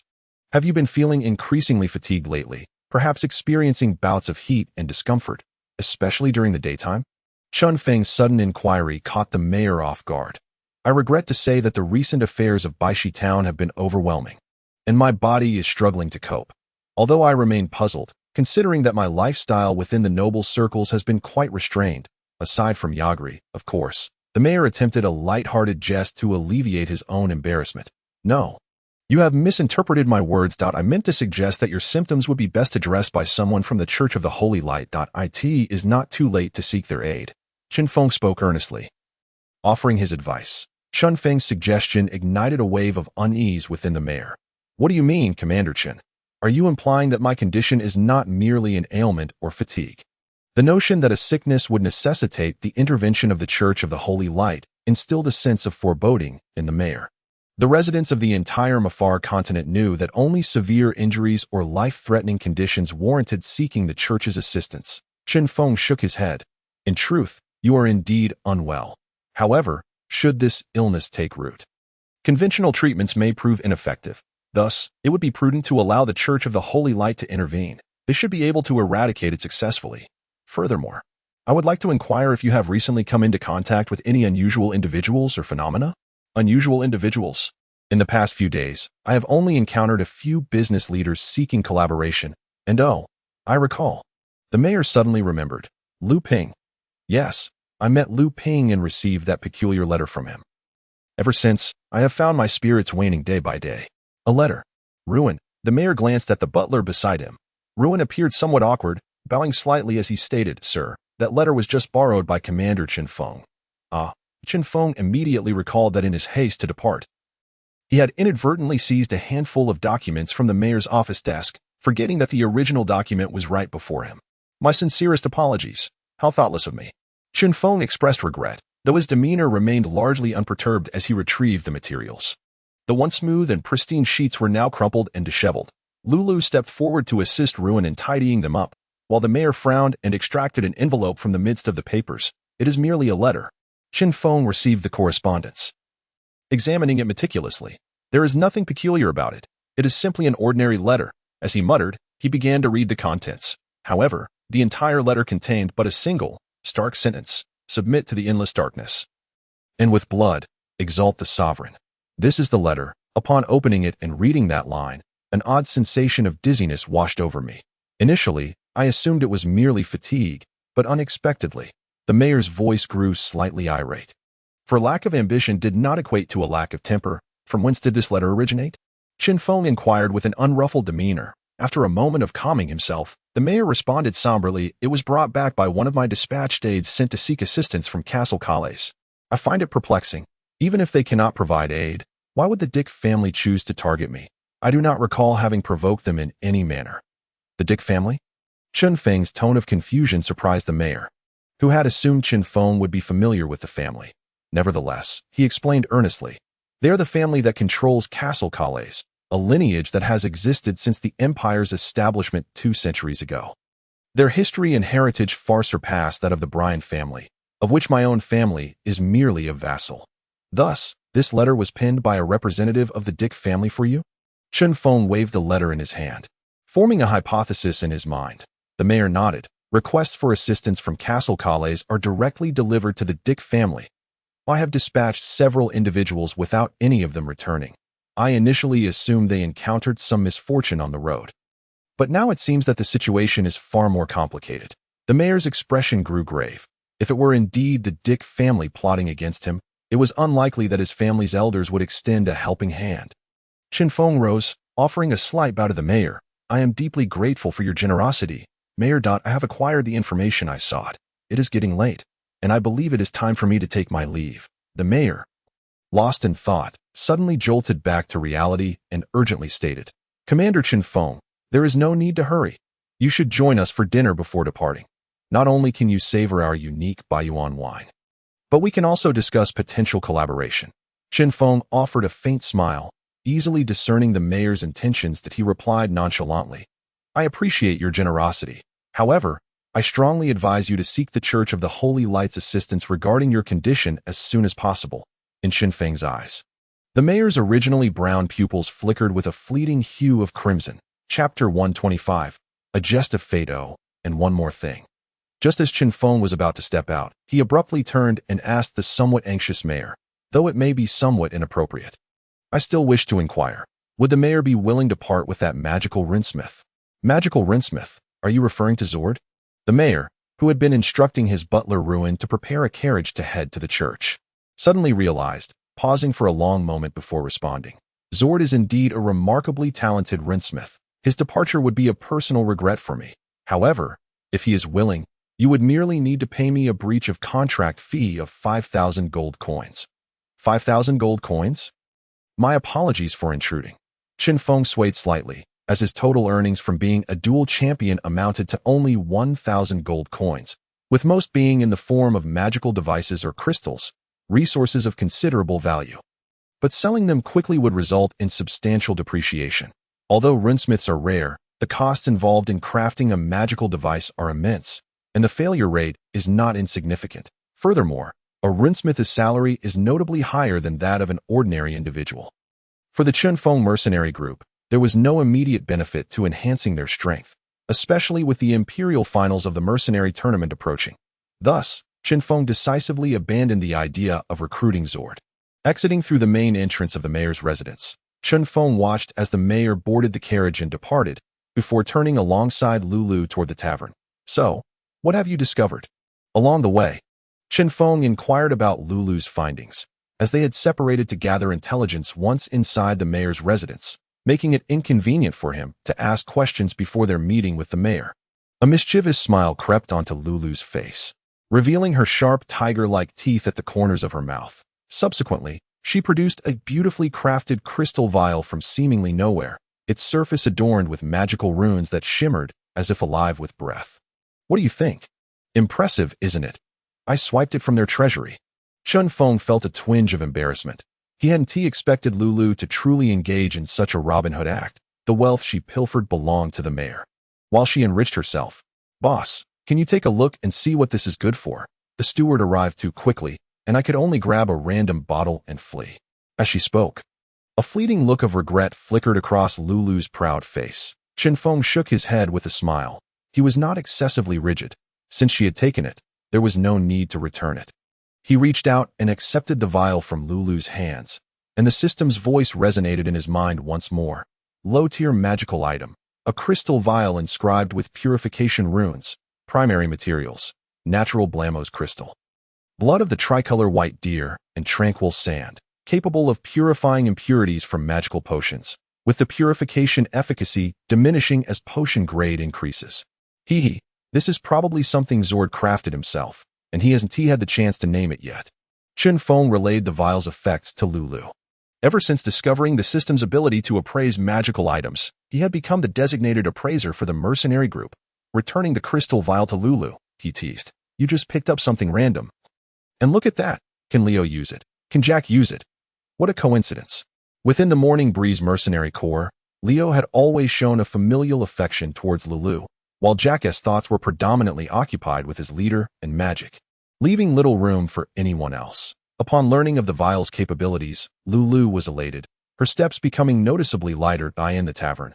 All 5 members had gathered in Chen Feng's cramped quarters, making the already small space feel even more congested.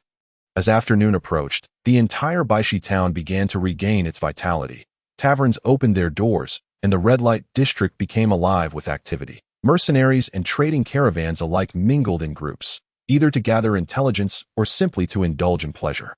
The tavern where Chen Feng and his companions resided was no exception. The din of voices in the hall rendered it unsuitable for normal conversation. That's the general situation since Lulu and I entered the estate. "Is there anything you'd like to add?" Chen Feng inquired, casting a glance at the others, his gaze ultimately resting on Leo. "Hey, don't look at me. How would I know that the mayor of Baishi Town has a rune master in tow? Such a profession isn't common." Leo, aware of Chen Feng's intent, recalled his earlier boast but managed to brush it off with a thick-skinned demeanor. "I took a stroll around Baishi Town this afternoon and overheard some rumors about Castle Calais. It is said that the ruling family, the Dick family, has recently been behaving unusually." "Unusually? What kind of unusual?" Chen Feng pressed for details. Leo didn't keep the suspense, continuing. "It said that members of the Dick family have suddenly begun to retract significantly, and many of their subordinate businesses and shops have started closing down. Not only are they neglecting appeals for help from Baishi Town, but they also seem indifferent to most affairs within the jurisdiction of Castle Calais. This has incited some nobles operating within Castle Calais to prepare a joint petition against the Dick family to the Empire. Is there anything else to add?" Chen Feng asked, his anticipation palpable. Leo accepted the water Lulu poured for him, sipping as he shook his head. "Nothing more. This matter is as public as it is confidential. In short, until we ascertain the situation with the Dick family. The atmosphere in Castle Calais is quite delicate. All right, you've worked hard." Chen Feng never engaged in banter when it came to serious matters, and Leo returned the sentiment with a smile. "What about Luna? How are you feeling now? Any discomfort?" Chen Feng's attention shifted to Luna's imposing figure, Ever since she awoke, the typically reticent Luna, encased in her silver armor, resembled a battle puppet clad in heavy gear. To prevent any unforeseen incidents, Chen Feng had also given Luna the magical item, Ice Heart wrist guard he originally intended to sell. "I'm fine, my condition is excellent." Luna seemed to feel that her initial response was insufficient, promptly adding, "Very good." The other three exchanged glances, momentarily at a loss for how to respond. Chen Feng sighed in exasperation. None of his team members were particularly normal. In a fleeting moment, he thought of Lan Luo. A wave of envy washing over him. "All right, let us all get some rest. Have a good sleep, and we'll prepare to depart early tomorrow that if possible, let us try to bypass Castle Calais and only stop after crossing the entire jurisdiction of Castle Calais." Chen Feng issued the orders, prompting everyone to return and rest. Standing by the bed, he caught a whiff of the fresh scent of wine in the air. Chen Feng could vaguely guess the situation surrounding Castle Calais, but he had no intention of getting involved. Let the tall ones shoulder the burden. The century-old foundation of the Dick family in Castle Calais is more than sufficient to handle this. What does it have to do with me? Isn't it better to stay alive than to court death? Chen Feng rubbed his face, feeling a sense of relief wash over him, closing the window to mitigate some of the external noise. Chen Feng lay down on the bed, ready to drift into slumber. He knew that he might not have the luxury of sleeping in a bed for the next few days. Yet, it seemed that fate had a particularly cruel sense of humor, always eager to play unpleasant tricks on him. Just as he was on the verge of falling asleep, the system's voice jolted him awake, banishing all traces of drowsiness. Chapter 126. Castle Calais. Does Captain Chen Feng mean to say that he intends to accompany us to Castle Calais? Is there some unforeseen development? Lan Luo inquired, puzzled. Had Chen Feng mentioned wanting to bypass Castle Calais yesterday? Had he been enchanted by the magic of sleep? Before dawn, a caravan was already traversing the official road toward Castle Calais. However, this time, nearly two-thirds of those departing from Baishi town were absent, as the procurement of Baiyuan wine was no small feat even in the dim light. It was clear that Chen Feng's expression was far from pleasant. If faces could rain, this lad would undoubtedly be drenched in sweat. Not only was Lan Luo puzzled, but the other members of the Morning Breeze Mercenary Corps, including Leo, shared the same sentiment. Although Chen Feng had expressed keen interest in the affairs of Castle Calais, he had repeatedly stated that he would not involve himself in the details. Yet now, plans change. No need for idle chatter. In any case, once we reach Castle Calais, our group can assist with your mission if permitted. Chen Feng's voice was somewhat hoarse. The system's notification had deprived him of a restful night. Host has triggered a special mercenary mission, the Shadows over Castle Calais. Mission description: as an important city in the eastern region of the Holy Radiance Empire, Castle Calais has recently chosen silence in response to a series of appeals for assistance within its jurisdiction. Based on the information at your disposal, it seems that a terrifying change has occurred within the management of Castle Calais, specifically involving the Dick family. Mission objectives: 1. Investigate the primary cause of the upheaval within the Dick family and report to the higher-ups of the Holy Radiance Empire. 2. Resolve the troubles faced by the Dick family. 3. 4. Mission completion rate below 50 will result in a drop in the current host's power tier. A completion rate of 50 will incur no rewards or penalties, while exceeding 50 will yield rewards. Mission time limit: 3 days. Current mission completion rate: 15. The system's mission was as abrupt as ever, seemingly intent on thrusting Chen Feng into the affairs of Castle Calais, compelling him to engage directly. Just look at the completion conditions. Informing the higher-ups of the Holy Radiance Empire, the Dick family is the highest authority in Castle Calais. Isn't it? Given the current situation of the Dick family, it certainly couldn't be classified as informing. The nearest castle-level city would take at least 5 days to reach. Of course, flying would not pose a problem, but Chen Feng lacked wings. Yet the mission allowed only 3 days.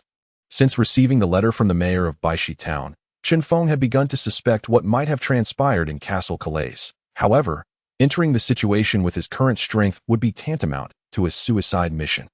Although his Morning Breeze Mercenary Corps was not weak, Chen Feng could not guarantee the safety of his members in this precarious situation. Yet the system's mission penalties entailed a drop in tier.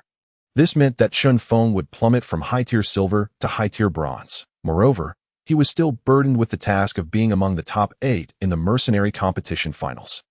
If he failed to undertake this mission, he might find himself overwhelmed by mercenary groups from other regions of the empire during the finals. After much contemplation, Chen Feng ultimately decided that the fastest route forward lay with Lan Luo's Clayston Mercenary Corps. Not only did the Clayston Mercenary Corps have tasks in Castle Calais, but their strength was also immensely valuable. Chen Feng had never considered himself a virtuous person. If possible, utilizing Lan Luo's mercenary group as cannon fodder was far preferable to risking the lives of his own members. He had done so once on the Dawn Plains. The only difference this time was that he was slightly more familiar with Lan Luo. But that familiarity was merely superficial. The journey was quiet. Chen Feng's mind was consumed with strategizing how to leverage Lan Luo and the Clayston Mercenary Corps. Due to the nature of Lan Luo's mission, the caravan did not linger unnecessarily. Although there were small towns scattered along the route from Baishi Town to Castle Calais, none offered anything of value for the merchants to procure. Traveling at full speed, the entire caravan arrived at Castle Calais by noon the following day, similar to Merhoof City. In the grand city of Calais Fortress, which boasts a considerable expanse, the passage of time has allowed it to flourish significantly. Its architectural grandeur and resident populace far exceed those of Horseshoe City. However, due to the formidable border defenses established by the Bryan family in Horseshoe City, Calais Fortress, once merely a border stronghold, has recently begun to exhibit signs of transformation. The streets and alleys abound with entertainment and service industries, far outnumbering the blacksmith shops that are so prevalent in Horseshoe City. The scene of a street dominated by blacksmiths has utterly vanished in Calais Fortress. Wide, clean avenues, bustling restaurants, taverns, clothing shops, and spice stalls create an atmosphere that belies its former identity as a mere border fortress. After a hurriedly arranged stay, Chen Feng eagerly followed Lan Luo to gather information. Typically, such a special mission, which requires face-to-face disclosure of task details, would preclude the involvement of a third party. Yet, after much insistence from Chen Feng, Lan Luo reluctantly agreed to provide assistance under the guise of the United Mercenary Corps. Without any charge, this was quite an enticing offer for Lan Luo. As a first-hand witness, he was most qualified to assess the strength of the Morning Wind Mercenary Corps. Having such a powerful ally could help avert casualties for his own group. Although this mission was classified as a sea-level task, Lan Luo harbored concerns based on the information gathered along their journey, for it was not uncommon for events to unfold that exceeded the designated task level. In a dimly lit alley of Calais Fortress stood a dilapidated tavern, its sign looming at the alley's end. Such establishments are typically the gathering places for the city's lower echelons, offering watered-down beer that scarcely retains flavor and bread so hard it could shatter the skull of a beast. Of course, if one is fortunate enough to desire a treat, they might also find perfectly crisp sausages available. However, this place also serves as a meeting point for many, characterized by its filth, darkness, and secrecy. Reminiscent of the Morning Wind Mercenary Corps in its heyday, this tavern's server clearly enjoys slacking off, Chen Feng exclaimed, producing a lavish silk handkerchief to vigorously wipe the surface of the table before him. In such a place, one should hardly expect cleanliness. No one cares about tidiness when they are on the brink of starvation, Lan Luo explained earnestly, observing the handkerchief in Chen Feng's hand. After Chen Feng's efforts, the table regained a semblance of brightness, contrasting sharply with the dullness of the area before Lan Luo. I used to work in such establishments, and I always ensured the floors were spotless, Chen Feng boasted, waving the handkerchief proudly before placing it in front of Lan Luo. Here, use this. We wouldn't want to soil the sleeves of your mage robe. Thank you kindly. This handkerchief must have been quite expensive. Captain Chen Feng, you are truly generous. Chen Feng waved his hand dismissively. It's nothing. It's yours by all accounts. Lan Luo gazed at the half-darkened handkerchief, the surrounding temperature noticeably rising, just as Lan Luo's fire element was on the verge of erupting. A clear chime from the doorbell interrupted, and both men instinctively turned their attention to the entrance, their gazes frozen in astonishment. A figure entered from the decrepit tavern, adorned with fiery red hair that cascaded like flames. A slender waist accentuating her graceful form, her exquisite face bore a myriad of emotions, urgency, fatigue, and fear, while specks of dust from her hasty escape clung to her skin, evoking an irresistible urge to embrace her. It seemed Lan Luo was unable to suppress this impulse, for he strode forward, his own crimson robe billowing with magical energy as he approached her with a suave demeanor, bowing slightly and uttering, Dear lady, you have leaped into my heart like a three-colored deer wandering through the forest. How may I assist you? Such florid words, coupled with Lan Luo's inherently handsome visage, painted a scene of a dashing gentleman wooing a lady. Yet, Chen Feng, jolted from his stupor, felt a sudden surge of nausea. The enchanting figure before him lit up with excitement upon seeing Lan Luo, as if all her fears had been instantly dispelled. Lan Luo, too, took note of this, standing even taller. Surely, you are Mr. Lan Luo, the leader of the Crest Mercenary Corps from Horseshoe City. Her melodious voice, with its undulating rhythm, transformed even a mere conversation into a melodic performance. Truly magnificent. As perfect as a goddess. Though, it seems your voice bears a certain heaviness. Have you not rested well? Lan Luo pondered, yet his gaze drifted as the goddess's attention shifted past him to Chinfong. Her excitement now unabashedly evident on her face. Chinfong. Hi Larry, long time no see. Chen Feng's facial muscles twitched slightly. Observing their exchange, Lan Luo's poised stature faltered, recalling an unsettling rumor. Larry, allow me to introduce you. This is Lan Luo, the powerful bard, a formidable minstrel, Chinfong stated while glancing at the now unsteady Lan Luo, whose face was twitching even more fiercely. Hi, Chinfong. It's been nearly 6 months since we last parted. I heard your mercenary corps won the championship in the Horseshoe City region. Congratulations. Larry exclaimed with genuine joy, though Chinfong could sense the underlying urgency and fear in her eyes that could not be concealed. Did you post the task in Horseshoe City? What exactly has transpired? Lan Luo had returned to his seat, though his expression remained unfriendly as Chinfong urged Larry to sit and get straight to the point. Yet, Larry did not respond directly. Instead, she inquired, So, Chinfong, have you accepted this mission?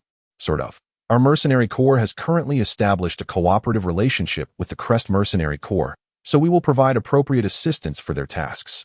Chinfong patted Lan Luo's shoulder, who gave a somber nod. Very well, allow me to reintroduce myself, Larry said, fixing her gaze on both men. I am Larry Dick. I wish to enlist your help in investigating the current situation regarding the Dick family.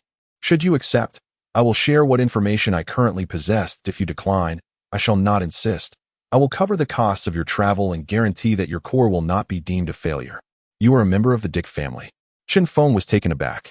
Having heard from Little Jack that the profession of a bard incurs expenses rivaling those of a mage, famous melodies, esteemed mentors, and the upkeep of one's voice often demand substantial resources, he realized that Larry, as a silver-tier bard, must have significant backing to maintain her lavish appearance.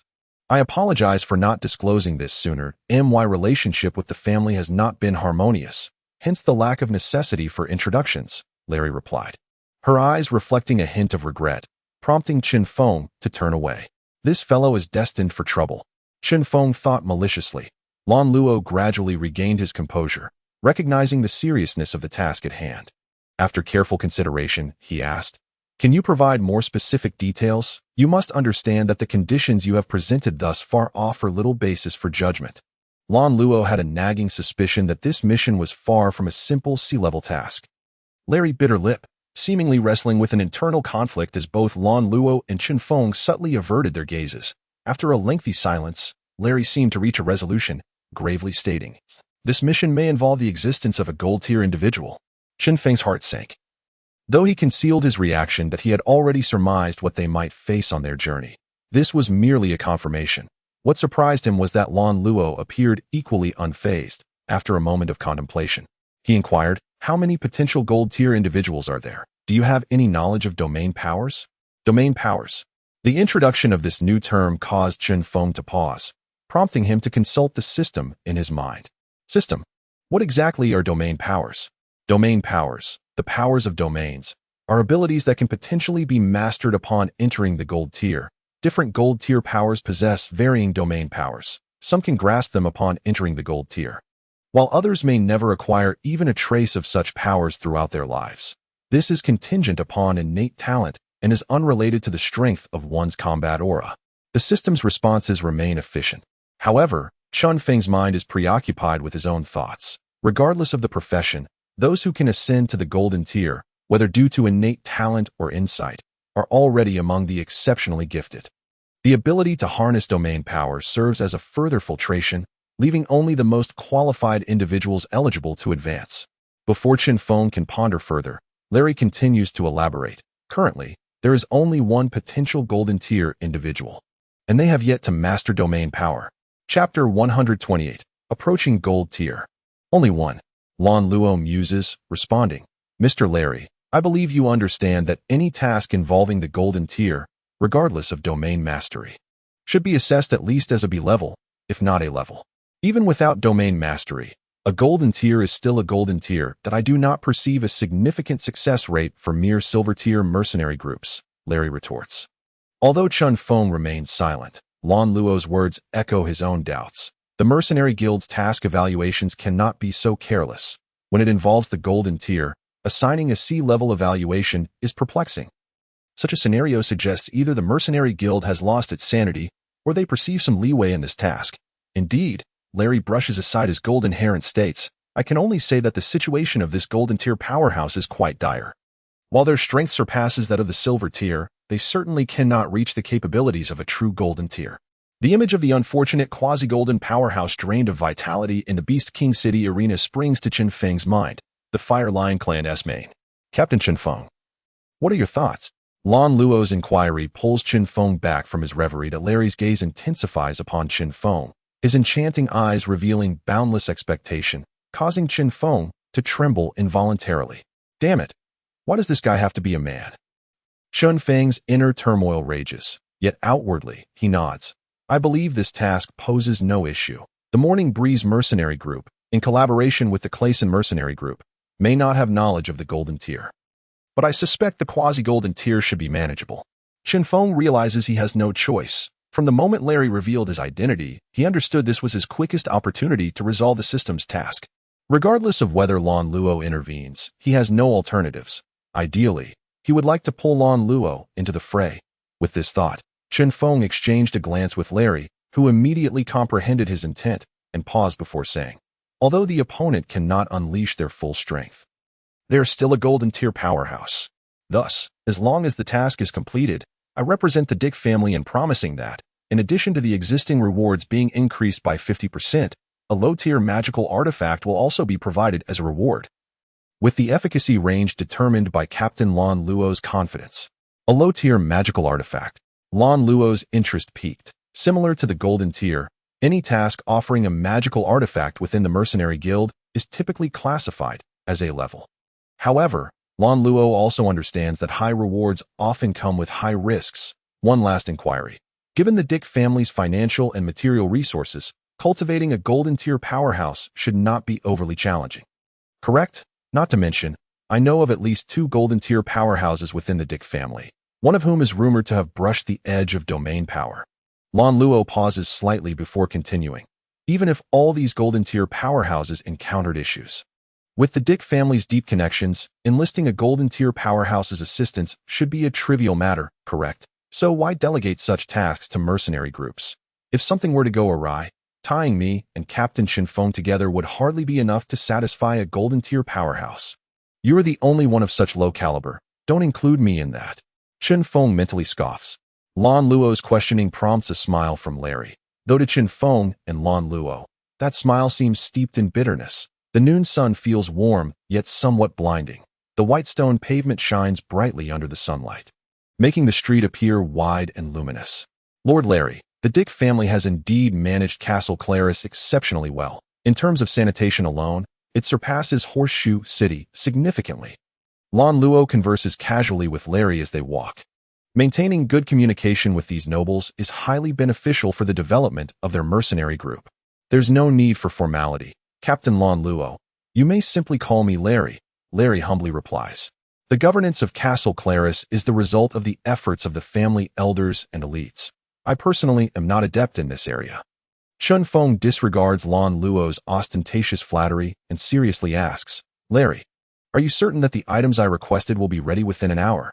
Seizing the opportunity to escape Lan Luo's presence, Larry immediately responds, rest assured, I have dispatched someone to ensure that the family-operated enterprises prepare everything as swiftly as possible while maintaining discretion. It will undoubtedly be ready within an hour. I have also notified the members of the other 2 captains to gather at the city gate. Well done. Let's expedite this process and aim to have everything ready before dusk. Any significant movements after dark carry too high a risk of exposure. Chen Feng states firmly. I share the same sentiment. Larry nods vigorously. Fully confident in Chen Feng's decisions, his faith stems not only from his acknowledgement of Chen Feng's strength but also from the accurate judgments Chen Feng made immediately following Larry's introduction of his family's situation. Larry is astounded by Chen Feng's profound insights. After all, the intelligence he possesses is the result of extensive collection and organization over time, and in many aspects, it pales in comparison to Chen Feng's detailed understanding. However, Lan Luo stands beside them, his mind filled with questions. Since leaving the tavern, he has been plagued by confusion. While Larry is one thing, how can Chen Feng's information be so precise? As a man of knowledge, he finds himself unable to comprehend. Aside from the basic situation he initially provided, he has not understood a single word since. What is a blood clan? What does it mean to fear sunlight? Is it related to the undead? But isn't it true that undead creatures are immediately sensed upon entering the Holy Light Church's territory? In this moment, Lan Luo harbors profound doubts about his 30-plus years of accumulated knowledge. Doubt, after all, is the hallmark of a true magician. Thus, amidst this cheerful conversation between two and the bewilderment of one, the trio arrives at the city gate where the Clayson Mercenary Group and the members of the Morning Breeze Mercenary Group are assembling. With Chen Feng included, the Morning Breeze Mercenary Group comprises 5 members, while the Clayson Mercenary Group features, apart from Lan Luo, only the silver-tier low-level shield warrior Asker, the silver-tier mid-level sharpshooter Glimmer Arrow Date, and a few bronze-tier members responsible for transporting supplies.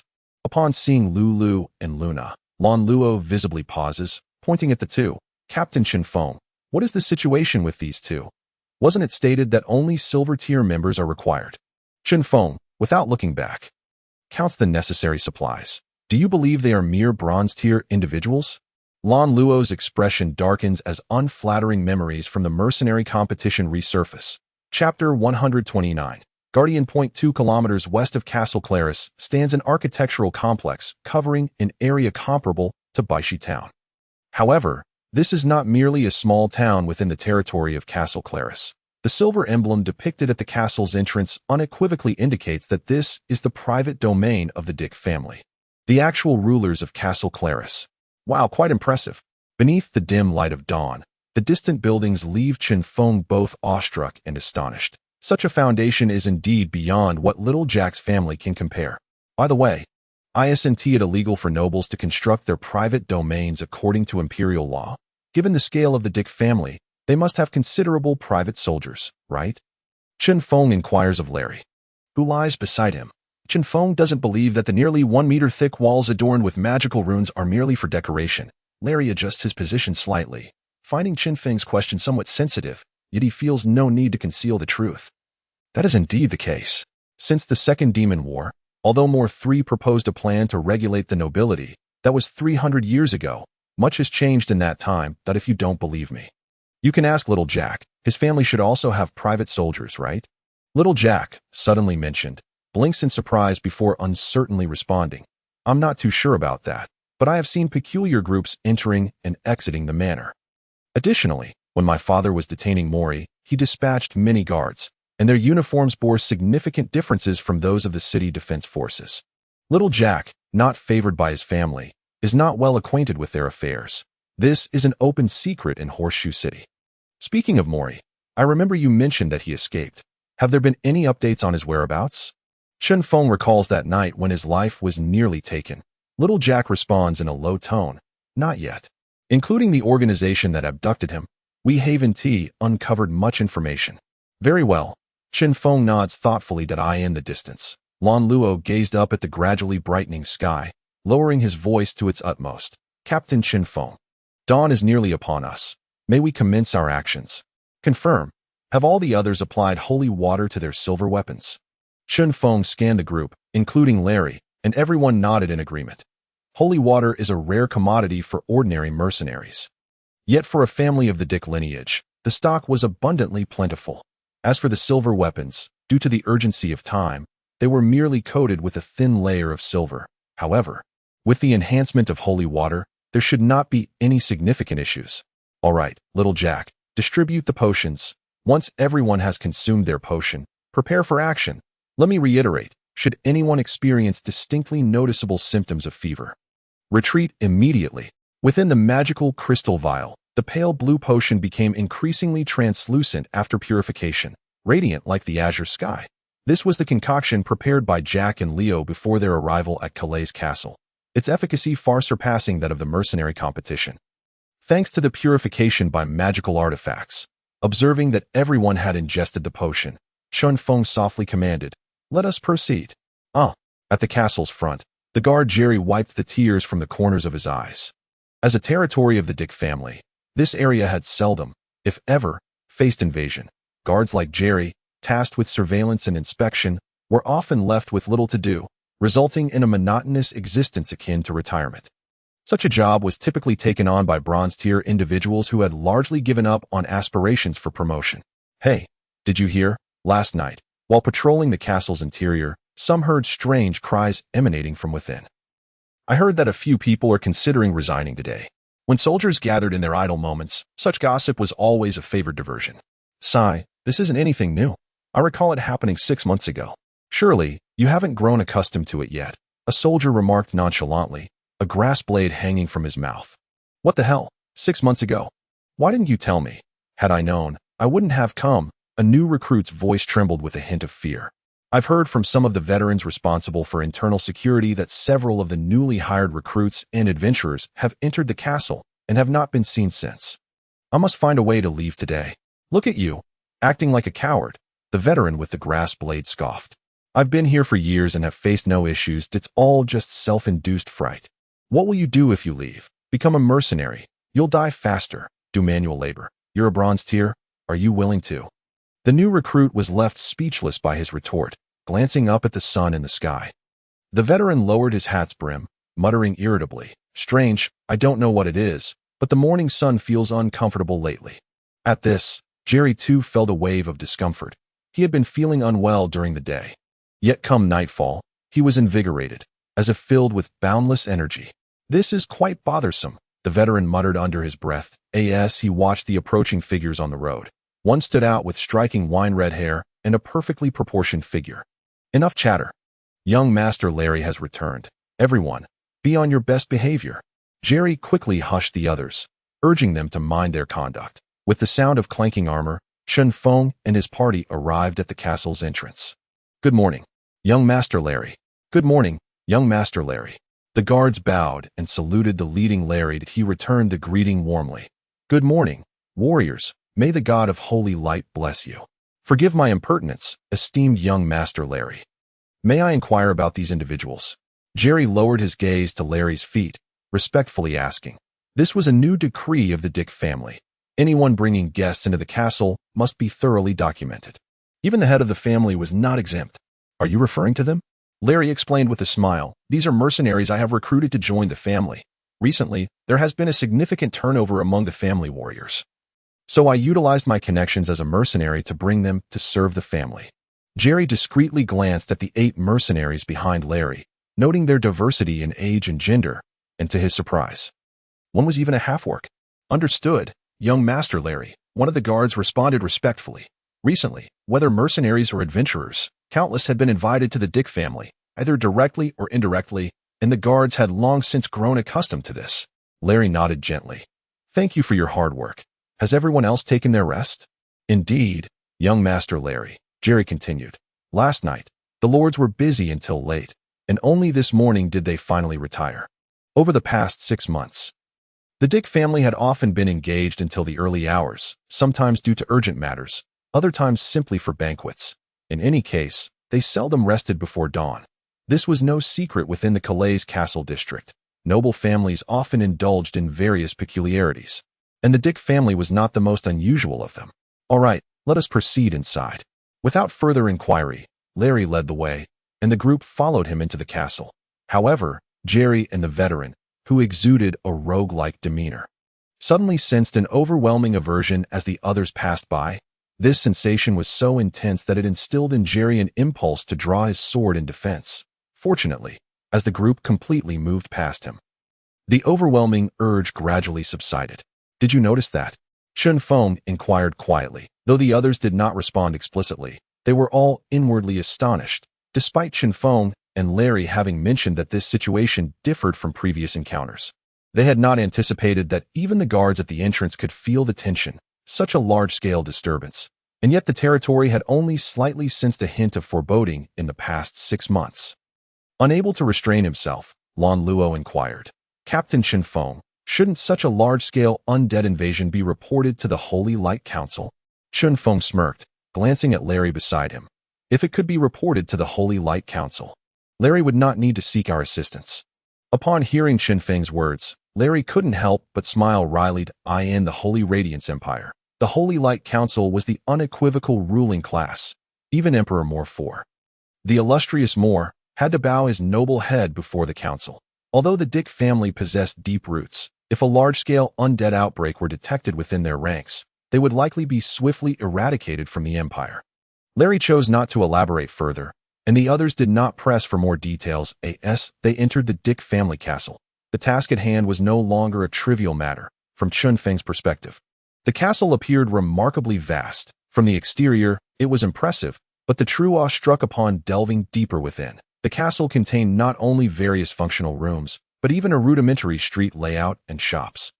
To Chen Feng's astonishment, the shops within the castle operated on a simple currency system based on contributions. This revelation left Chen Feng and the others astounded. Given such a scale, he began to doubt whether their mission could be accomplished smoothly. "Larry, are you certain that the Golden Tier guardians of your family are in slumber?" Chen Feng had lost count of how many times he traversed the ornate corridors. His initial shock and admiration now dulled into a fatigue of the senses. Yet, Lan Luo noted that Chen Feng used the term slumber rather than rest. "Rest assured, I have fully grasped their activity schedules over the past 6 months," Larry replied without turning back. Then, carefully considering Larry's choice of words, Lan Luo refrained from pressing further. "We are nearing the core area. Everyone, be vigilant." At that moment, Larry's tone shifted to one of seriousness. "Stay alert," Chen Feng commanded, although Lan Luo and the others exchanged awkward glances at Chen Feng's demeanor. They refrained from voicing their thoughts. In mercenary operations, the most critical aspect is command. Typically, it is determined by who possesses the advantage or the most detailed intelligence, just as in Chen Feng's first C-tier mission. He had completely deferred to the arrangements of the Delirium mercenary group. Lan Luo understood that, in terms of both intelligence and strength, Chen Feng far surpassed the Delirium group. As the corridor's lighting gradually dimmed, torches began to flicker along the walls. The group could sense a palpable decline in the atmosphere's tension. At this juncture, Leo frowned and remarked, "Larry, your security measures here seem rather inadequate. In half a day, we have encountered no obstacles or inquiries whatsoever." Larry smiled and gestured toward the wall, saying, "Why don't you try casting a spell at it?" Before Leo could act, Little Jack had already summoned an ice crystal, which shot directly toward the wall. How fast! The shield warrior, Shao Ka, was taken aback, and even Lan Luo and the others from the Delirium mercenary group were astonished. In such a short time, this little one has grown remarkably. However, before they could fully process this, the wall that had been struck by the magical attack suddenly began to writhe violently. The entire wall loomed like a monstrous creature awakening from slumber, with the intricate magical runes etched upon it shimmering with an ethereal glow. An overwhelming pressure descended upon them, enveloping Chen Feng and his companions like fish gasping for air after surfacing. At that moment, Larry abruptly drew his sword from his waist, slicing through his own palm. Blood instantly splattered onto the ground, and Larry's throat quivered as he chanted, "Ren Luo Zhilong Sa Air." This incantation seemed to bridge the realms of antiquity and modernity, resonating with an ancient and profound timbre. In an instant, the frantically writhing wall returned to normalcy, and the suffocating sensation that had gripped the room dissipated as if everything that had transpired was merely an illusion. "Ha ha ha," the group gasped for breath, inhaling the fresh air like a pack of exhausted wolves. The earlier pressure, reminiscent of an apocalyptic scenario, had left them drenched in sweat. "Did you just speak in an ancient tongue?" Leo inquired curiously. As a druid, he had extensively studied various languages, and the ancient tongue was often regarded as the most effective means of communicating with the divine. With a casual flick of his disheveled hair, Larry replied with a smile, "Indeed, this is a spell passed down since the founding of my family. The magical runes along this corridor are highly unique. For the past 3 centuries, only those of my family's direct bloodline have been able to traverse it." Outsiders wishing to enter must be accompanied by a member of my bloodline. And any attempts to breach or attack will face the same overwhelming pressure we just experienced. The recollection of that suffocating sensation sent a shiver down Chen Feng's spine. Given his current strength, he doubted he could withstand even a breath against such might. All right, Larry, let's not waste any more time. Lead the way, he urged, patting his chest, still haunted by the experience. And please, try not to create such a ruckus next time. My heart can hardly bear it. Larry shrugged apologetically and continued onward. Chapter 131. The power of will, whether it was the pervasive magical runes or the residual pressure from the previous spell. As they ventured deeper, the group found it increasingly difficult to ascertain their spatial position.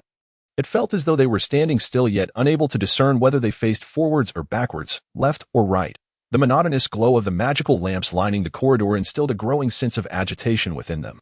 Heeding Larry's warning, they refrained from activating the runic arrays, and Leo leaned closer to Chen Feng, his expression shrouded in mystery. Chen Feng, do you sense anything? Yes, it seems this place has a peculiar influence on the spatial environment, Chen Feng replied. His ability to sense the flow of energy was perhaps the only skill that could be safely employed here. However, he kept this insight to himself, feeling that their entrance into the heavily fortified Dick family castle could not merely hinge on this level of security. Thus, either Larry harbored secrets, or something significant lay hidden ahead. Regardless, Chen Feng remained vigilant, silently utilizing his energy sense to probe the surroundings while diligently memorizing their route. Unbeknownst to the others, he discerned that their path was not the straight line they had envisioned. So far, he was certain they had turned at least 6 corners, ascended 2 slopes, and descended 3, yet they felt as if they were advancing in a linear fashion. Leo shook his head slightly, excitement evident in his voice. If this is a manipulation of spatial abilities, it pales in comparison to what we have at our mercenary base. Leo's remark jolted Chen Feng's thoughts, prompting him to wonder if the system could assist him. System, can you provide an overview of the current situation? Perhaps a map or some guidance? In his mind, Chen Feng called out to the system. Consuming 500 willpower points will grant you a map of the current spatial layout. Willpower. Didn't I exhaust it when sealing Luna's mind from that dragon lich? Reflexively, Chen Feng envisioned the willpower interface in his mind. Willpower, 510,000. Wait, when did I accumulate so much willpower? Observing the figure, Chen Feng was taken aback. The system responded. You earned 5,000 willpower by becoming the dual champion of the regional mercenary competition. Is that so? Truthfully, Chen Feng had not paid attention to this. Willpower was typically awarded for completing mercenary tasks based on their level. Previously, he had expended nearly 7,000 willpower to seal the dragon lich Tidamian. This recent accumulation stemmed partly from assisting a merchant caravan to the Beast King city, which earned him 2,000 points, and partly from accepting a royal task in the Beast King city, where his mercenary group was recognized for its outstanding performance, earning an additional 3,000 points. The last investigation of the outskirts of the Nightshade Forest netted him another 2,000 points. Just as he neared the threshold of 10,000 willpower to upgrade the system, Luna's incident had sent him back to square one. Agreed to materialize. Another 500 willpower was deducted as Chen Feng observed the chaotic map forming in his mind. A red dot represented his position, surrounded by 4 green dots indicating the locations of Jack and the others. System, may I inquire how much willpower I might gain upon completing this task? Chen Feng cautiously asked the system. Based on his calculations, a C-level task should yield around 2,000 willpower, while a B-level task would likely provide 3,000. That the previous Ruins mission was deemed B-level, likely due to the presence of the ghostly Overlord, whose strength rivaled that of a Golden Tier powerhouse. Therefore, if Chen Feng could ascertain the willpower reward for this task, he could gauge its difficulty. Yet, the system fell silent, leaving Chen Feng's inquiry unanswered. Finally, after approximately 20 minutes of walking, a flash of a black metal door appeared before them. Upon the door, a grotesque visage carved from various creatures glared malevolently at them. I cannot guarantee your safety beyond this door. Prepare for battle. Larry's expression darkened as he once again pricked his fingertip with his dagger. A drop of blood landing squarely in the creature's maw. Simultaneously, the black door creaked open, releasing a pungent stench of blood that assaulted their senses. Leo, a master of plant-based druidic magic, furrowed his brow, recoiling from the aura of death emanating from beyond the door. As the door swung wide, the inky darkness concealed any discernible features within. Without prompting from Chen Feng, Luminous fireballs ignited around Luno, dispersing to illuminate the entire space in an instant. "Is this a banquet hall?" Jack questioned, perplexed. The group, previously bracing for danger, was now filled with questions. Under the radiant glow of the fireballs, the scene within unfolded. Occupying a space roughly the size of a basketball court was a dining table approximately 15 meters long and 5 meters wide, adorned with exquisite dishes, silver cutlery, and elegantly arranged candelabras, each knife and fork intricately engraved, indicating their considerable value. "I must ask, Mr. Larry, surely your Dick family did not go to such lengths to create an extravagant array of magical runes merely for a dining hall?" the shield warrior asked teased, while expressing awe. However, Larry, the host, wore a mask of confusion and caution.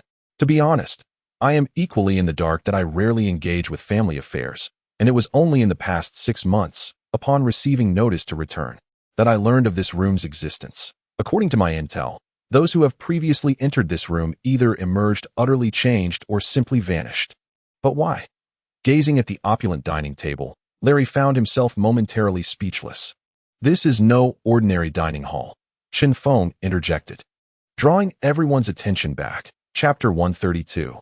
"The human banquet hall. Chen Feng is right," remarked Luno. As if having noticed something amiss, he directed his companions. "Date, try tracing the usage of those utensils." "Understood." Though unsure of Luno's intentions, Date approached the table, focusing on one of the utensils with his tracking spell. That a glimmer of insight crossed his eyes before he spoke with a heavy tone. "There seems to be human blood on this." Before anyone could inquire further, Date scanned the surrounding utensils, his voice growing increasingly hoarse. "All of these utensils bear traces of human blood. Larry, does your family have such a macabre taste?" Leo exclaimed in astonishment. The Dick family, a venerable lineage within the Holy Radiance Empire, was rumored to have a penchant for cannibalism. If this matter were to leak, it would likely provoke a profound upheaval within the noble circles of the Holy Radiance Empire. This single revelation is sufficient to compel the recently active Holy Light Church to initiate an investigation. At this moment, Larry furrowed his brow, muttering to himself in a tone that seemed both explanatory and reflective. "Impossible. At least during my entire upbringing in the castle, I have never heard of such a thing." Little Jack approached and gently patted Larry on the back in a gesture of comfort. Had it not been for their height difference, he would have preferred to place a hand on his shoulder. Observing the elegantly minimalist yet tasteful banquet hall, they saw a group of well-dressed individuals, their faces adorned with smiles as they engaged in conversation, all the while using their knives and forks to carve into human eyes, hands, thighs, and even internal organs, savoring each morsel and occasionally commenting on the flavor of their latest meal. The group could not help but grow increasingly pale at the sight. "Date, can you trace the origin of these bloodstains?" Blue Luo inquired, his urgency palpable as the unwelcoming scene before them heightened his desire to complete their task swiftly. Date, his complexion slightly pale, scanned the vicinity before responding, "No problem. Trace tracking allows one to follow the path of a target based on residual blood, feces, and footprints, leading to the whereabouts and origin of the pursued. Whether due to absolute confidence in this location or some other peculiar inclination, the utensils had merely undergone a cursory cleaning, failing to eliminate the evidence entirely. As for their destination, anyone present who was not a fool could discern where it led. Thus, Date hesitated to pursue, aware that if he encountered a being of greater power, he could easily be detected and even traced back to his position. As he activated the trace tracking, a pink mist formed in Date's vision, emanating from the utensils. One end led back to the entrance they had just come through, stretching outward, while the other flowed along the dining table towards a door on the far left of the banquet hall. Date swiftly severed the connection leading outside and turned to Blue Luo, stating, "Found it, in the innermost room." Following Date's gaze, the group gathered before the door. The size of this door was comparable to those surrounding the banquet hall, with the only distinction being its stone composition, complemented by a metallic handle, which shimmered with glowing magical runes. Larry understood. A silver light flashed as a drop of blood seeped into the wooden door, causing the flickering runes to vanish. "Indeed, only members of the Dick family can open this," Chinfong remarked, nodding in relief. Had an outsider touched this iron pipe, it would have surely alerted the castle's guards. Larry glanced at his bloodied and wounded left hand, managing a wry smile. "At this rate, I might bleed to death." "Do not worry, you won't die," Little Jack reassured. "Leo, give him a life spell." A beam of green light enveloped Larry's hand, precisely healing his wounds. Such precise control. Larry exclaimed in surprise, thanking Leo. Your mastery of nature magic is truly exquisite. You're too kind, Leo replied, accepting the compliment with humble pride, while the others remained silent, leading the way. Asuka cautiously pulled the iron ring on the door. The sound of clanking chains echoed as the stone door slowly opened from the bottom up. However, as soon as a crack appeared, a powerful stench of blood rushed forth, causing everyone to instinctively take a step back. This very step inadvertently saved Asuka's head. Bang! Just as the blood stench clouded Asuka's mind, he suddenly heard a metallic clattering above him, thanks to his extensive combat experience. He swiftly raised his shield. The shield did not strike anything as expected. Instead, Asuka felt a strong recoil, as if something had leapt off the shield. Everyone disperse. Asuka, Luna, protect the mage and the marksman. Chen Feng's voice was calm, even revealing a hint of surprise. The group quickly retreated, only to spot the creature that had instigated the attack, a dog-like beast, resembling a calf. Yet all understood this creature was far from an ordinary dog. Its black, emaciated skin was devoid of fur, and its disproportionately large mouth boasted teeth as long as those of a saber-toothed tiger. Its crimson eyes radiated an insatiable thirst for blood. Is this a magical beast? Asuka questioned, his body drenched in cold sweat, realizing that had he not taken that step back, he might have already met his end. I have never seen such a creature, Blue Luo admitted, noting that this being had broadened his knowledge. The others, including Larry and Little Jack, shared similar expressions of confusion. Nevertheless, this did not hinder their judgment. The beast before them was undoubtedly not harmless. Larry, how does your family keep such an exaggerated creature? Aren't you afraid of trouble? Leo's chatter seemed never-ending. Larry remained silent, his expression revealing that he, too, had never encountered such a beast. This creature is certainly not from their household. Chen Feng's eyes locked onto the silver collar around the massive dog's neck. This is a bloodline hound. Humans cannot control it. Be cautious, as they are incredibly swift.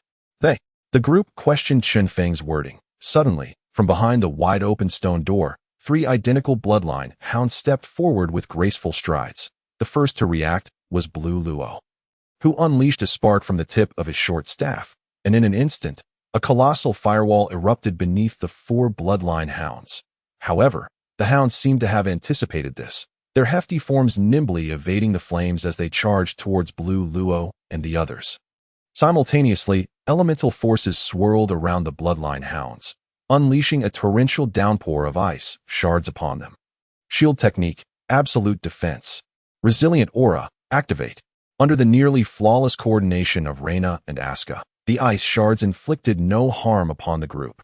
With Leo channeling his nature spells to their fullest potential, the 4 bloodline hounds could not advance an inch, forced to frantically circle the perimeter while persistently employing ice magic to harass them. Yet, in terms of long-range damage, Chen Feng's group felt no fear, with Blue Luo and Little Jack, 2 silver-tier mages wielding ice and fire spells respectively, along with Date, the silver-tier marksman, and the protective shield of 2 tanks. They faced the 4 bloodline hounds with little pressure, unleashing a torrent of attacks. Aside from their initial intimidating appearance, the bloodline hounds were ultimately only of the 4th-tier magical beast level that in no time. 3 of them fell, either skewered like hedgehogs by arrows or reduced to a bloody pulp amid the dual onslaught of ice and fire. Throughout the battle, Chinfong scarcely had the opportunity to engage. TSK. You all are impressive. If future battles are this effortless, we might as well finish them off in a heartbeat, Chinfong remarked with satisfaction, relishing the ease of the situation. However, just as he was reveling in the moment, his expression shifted. Where's Lulu? Logically, aside from his own leisurely involvement, Larry and Lulu, who lacked a harp, should also be present, yet Lulu was nowhere to be found. Not good. Chen Feng's face paled suddenly, turning to the last remaining bloodline hound. He saw the creature attempting to break through Leo's distractions, as a shadow behind it twisted ominously, a sharp dagger silently aimed at the hound's throat. Yet, rather than feeling relieved, Chen Feng shouted angrily, Lulu, back away. But it was too late that as Lulu emerged from her concealment. She realized her dagger did not slice swiftly as she had envisioned. Instead, she distinctly felt an icy, bone-chilling current racing through her body via the dagger. Her physical responses began to stiffen. Faced with the bloodline hound, its massive maw nearly at eye level with her, Lulu's complexion turned ashen at such close quarters. Neither Chinfong nor Date's arrows could reach her in time. Although Blue Luo's fire magic could theoretically reach her, as a silver tier spell, his casting speed was far too slow. In that critical moment, an ice wall suddenly rose between the bloodline hound and Lulu.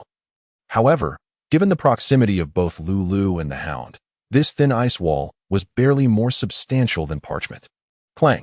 The sound of the hard impact rang out like a resounding bell. The next second, the anticipated scene of ice shattering and death did not unfold. Instead, Little Jack's face was grave as he frantically sketched magical formulas in the air. Meanwhile, numerous ice walls rapidly formed around the bloodline hound, effectively trapping it in the center.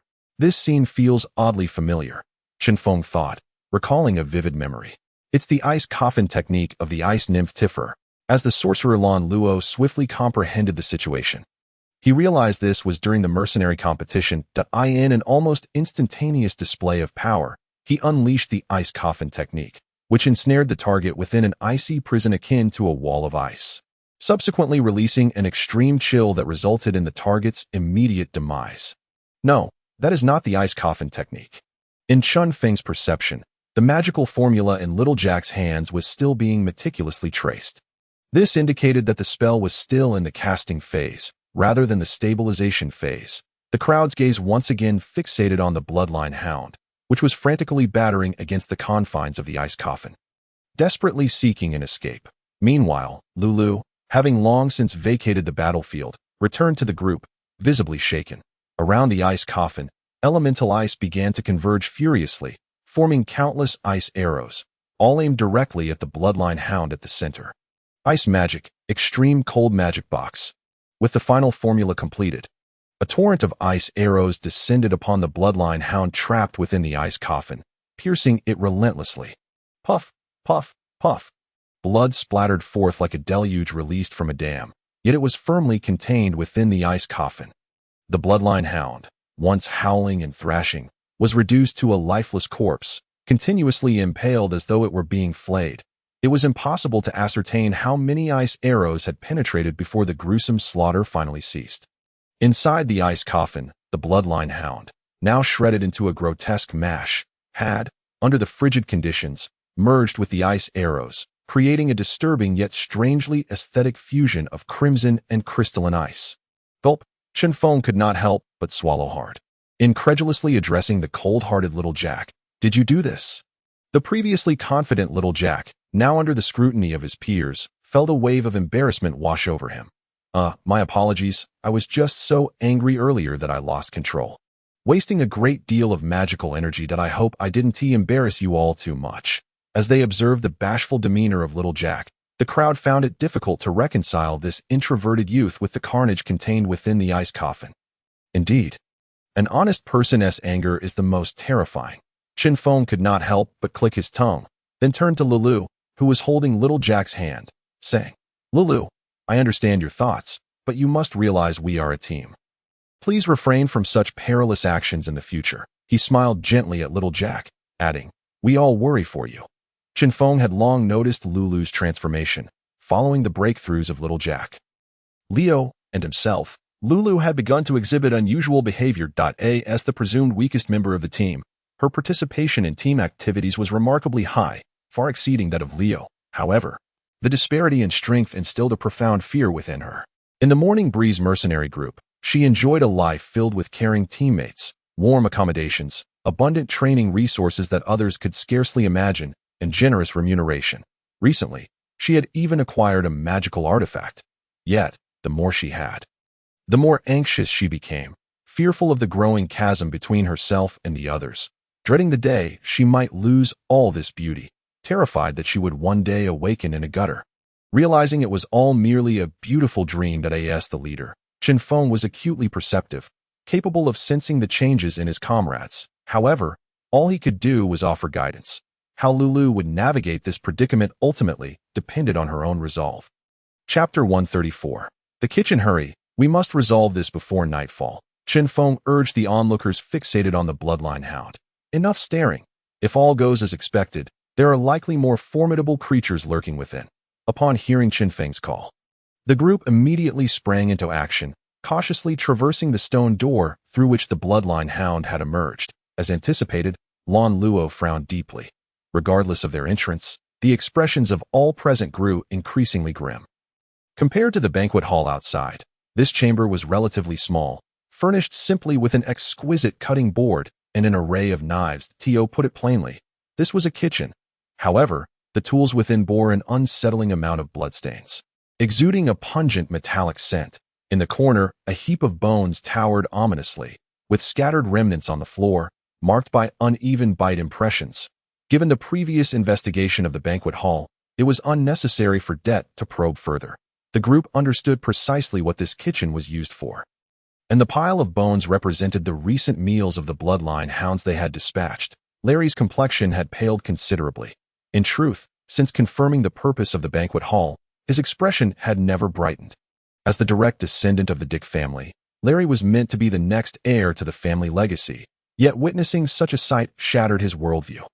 I never imagined that even here they still indulged in bones. I thought there might be a change in palate. Chinfong was oblivious to these musings as he crouched low, cautiously examining the bone pile, occasionally muttering to himself. The eerie atmosphere sending chills down one's spine. Ahem, Lan Luo cleared his throat and addressed Det. Captain Chinfong, should we not seek out the next location? Isn't that what I'm doing? Don't just stand there. Hurry and search. Chinfong continued to delve into the ground, and the members of the Morning Breeze mercenary group immediately began to scavenge. However, the trio from Cluster remained motionless. Lan Luo awkwardly inquired, "Isn't this just an ordinary kitchen?" "Ordinary kitchen?" Chen Feng scoffed. "Does your ordinary kitchen harbor magical beasts?" "Hurry, if we don't finish before nightfall, none of us will escape." "Understood." Lan Luo's expression darkened as he signaled the others to join in the search. "Hey, that one named Det, save your strength. Your tracking technique is likely useless here. Just search diligently," Chinfong reminded without glancing back. Lan Luo collected himself and tentatively asked, "If I may be so bold, Captain Chinfong, you seem quite familiar with these creatures. Could you enlighten us on the specifics and where you acquired this knowledge?" Larry had provided a rough introduction of the situation in the tavern, but it was merely cursory. He only knew that aside from the location of this secret, family members had suddenly taken to nocturnal habits. Since receiving the message 6 months ago, he returned to the family while conducting investigations and accepting mercenary tasks in the vicinity of CLYSS Fortress, all the while seeking to delay the family's summons. Perhaps the Dick family had grown accustomed to Larry's frequent absences, only informing him that he must return home in the near future, without further instructions. However, given the Dick family's influence, Larry dared not act recklessly, and with his abilities, he could only investigate to this extent. What neither Larry nor Lan Luo anticipated was that Chinfong, also a mercenary, possessed profound knowledge of the Dick family's affairs. No, to be precise, he was well acquainted with the tribulations the Dick family faced during Larry's account in the tavern. Chinfong had already instructed him to gather the necessary supplies. If he were not thoroughly informed, how could Chinfong know what items to collect? Just moments ago, Chinfong had accurately named these magical beasts. It is well known that even the rarest beasts on the Mayful continent could be researched through various means. Not to mention the seasoned mercenaries. The biological compendium of the Mayful continent was something every mercenary had to memorize, and some even mastered multiple types and their respective histories. Thus, Lan Luo was all the more astonished by Chen Feng's erudition. "It's nothing extraordinary. Old friends accumulate knowledge through experience," Chinfong replied instinctively. "Experience?" Lan Luo regarded Chinfong with confusion. Realizing his slip of the tongue, Chinfong quickly changed the subject. "That creature we encountered is called a bloodline hound, likely a 4th-tier magical beast. It can cast simple ice magic and possesses a freezing aura that slows anything that approaches." "I see."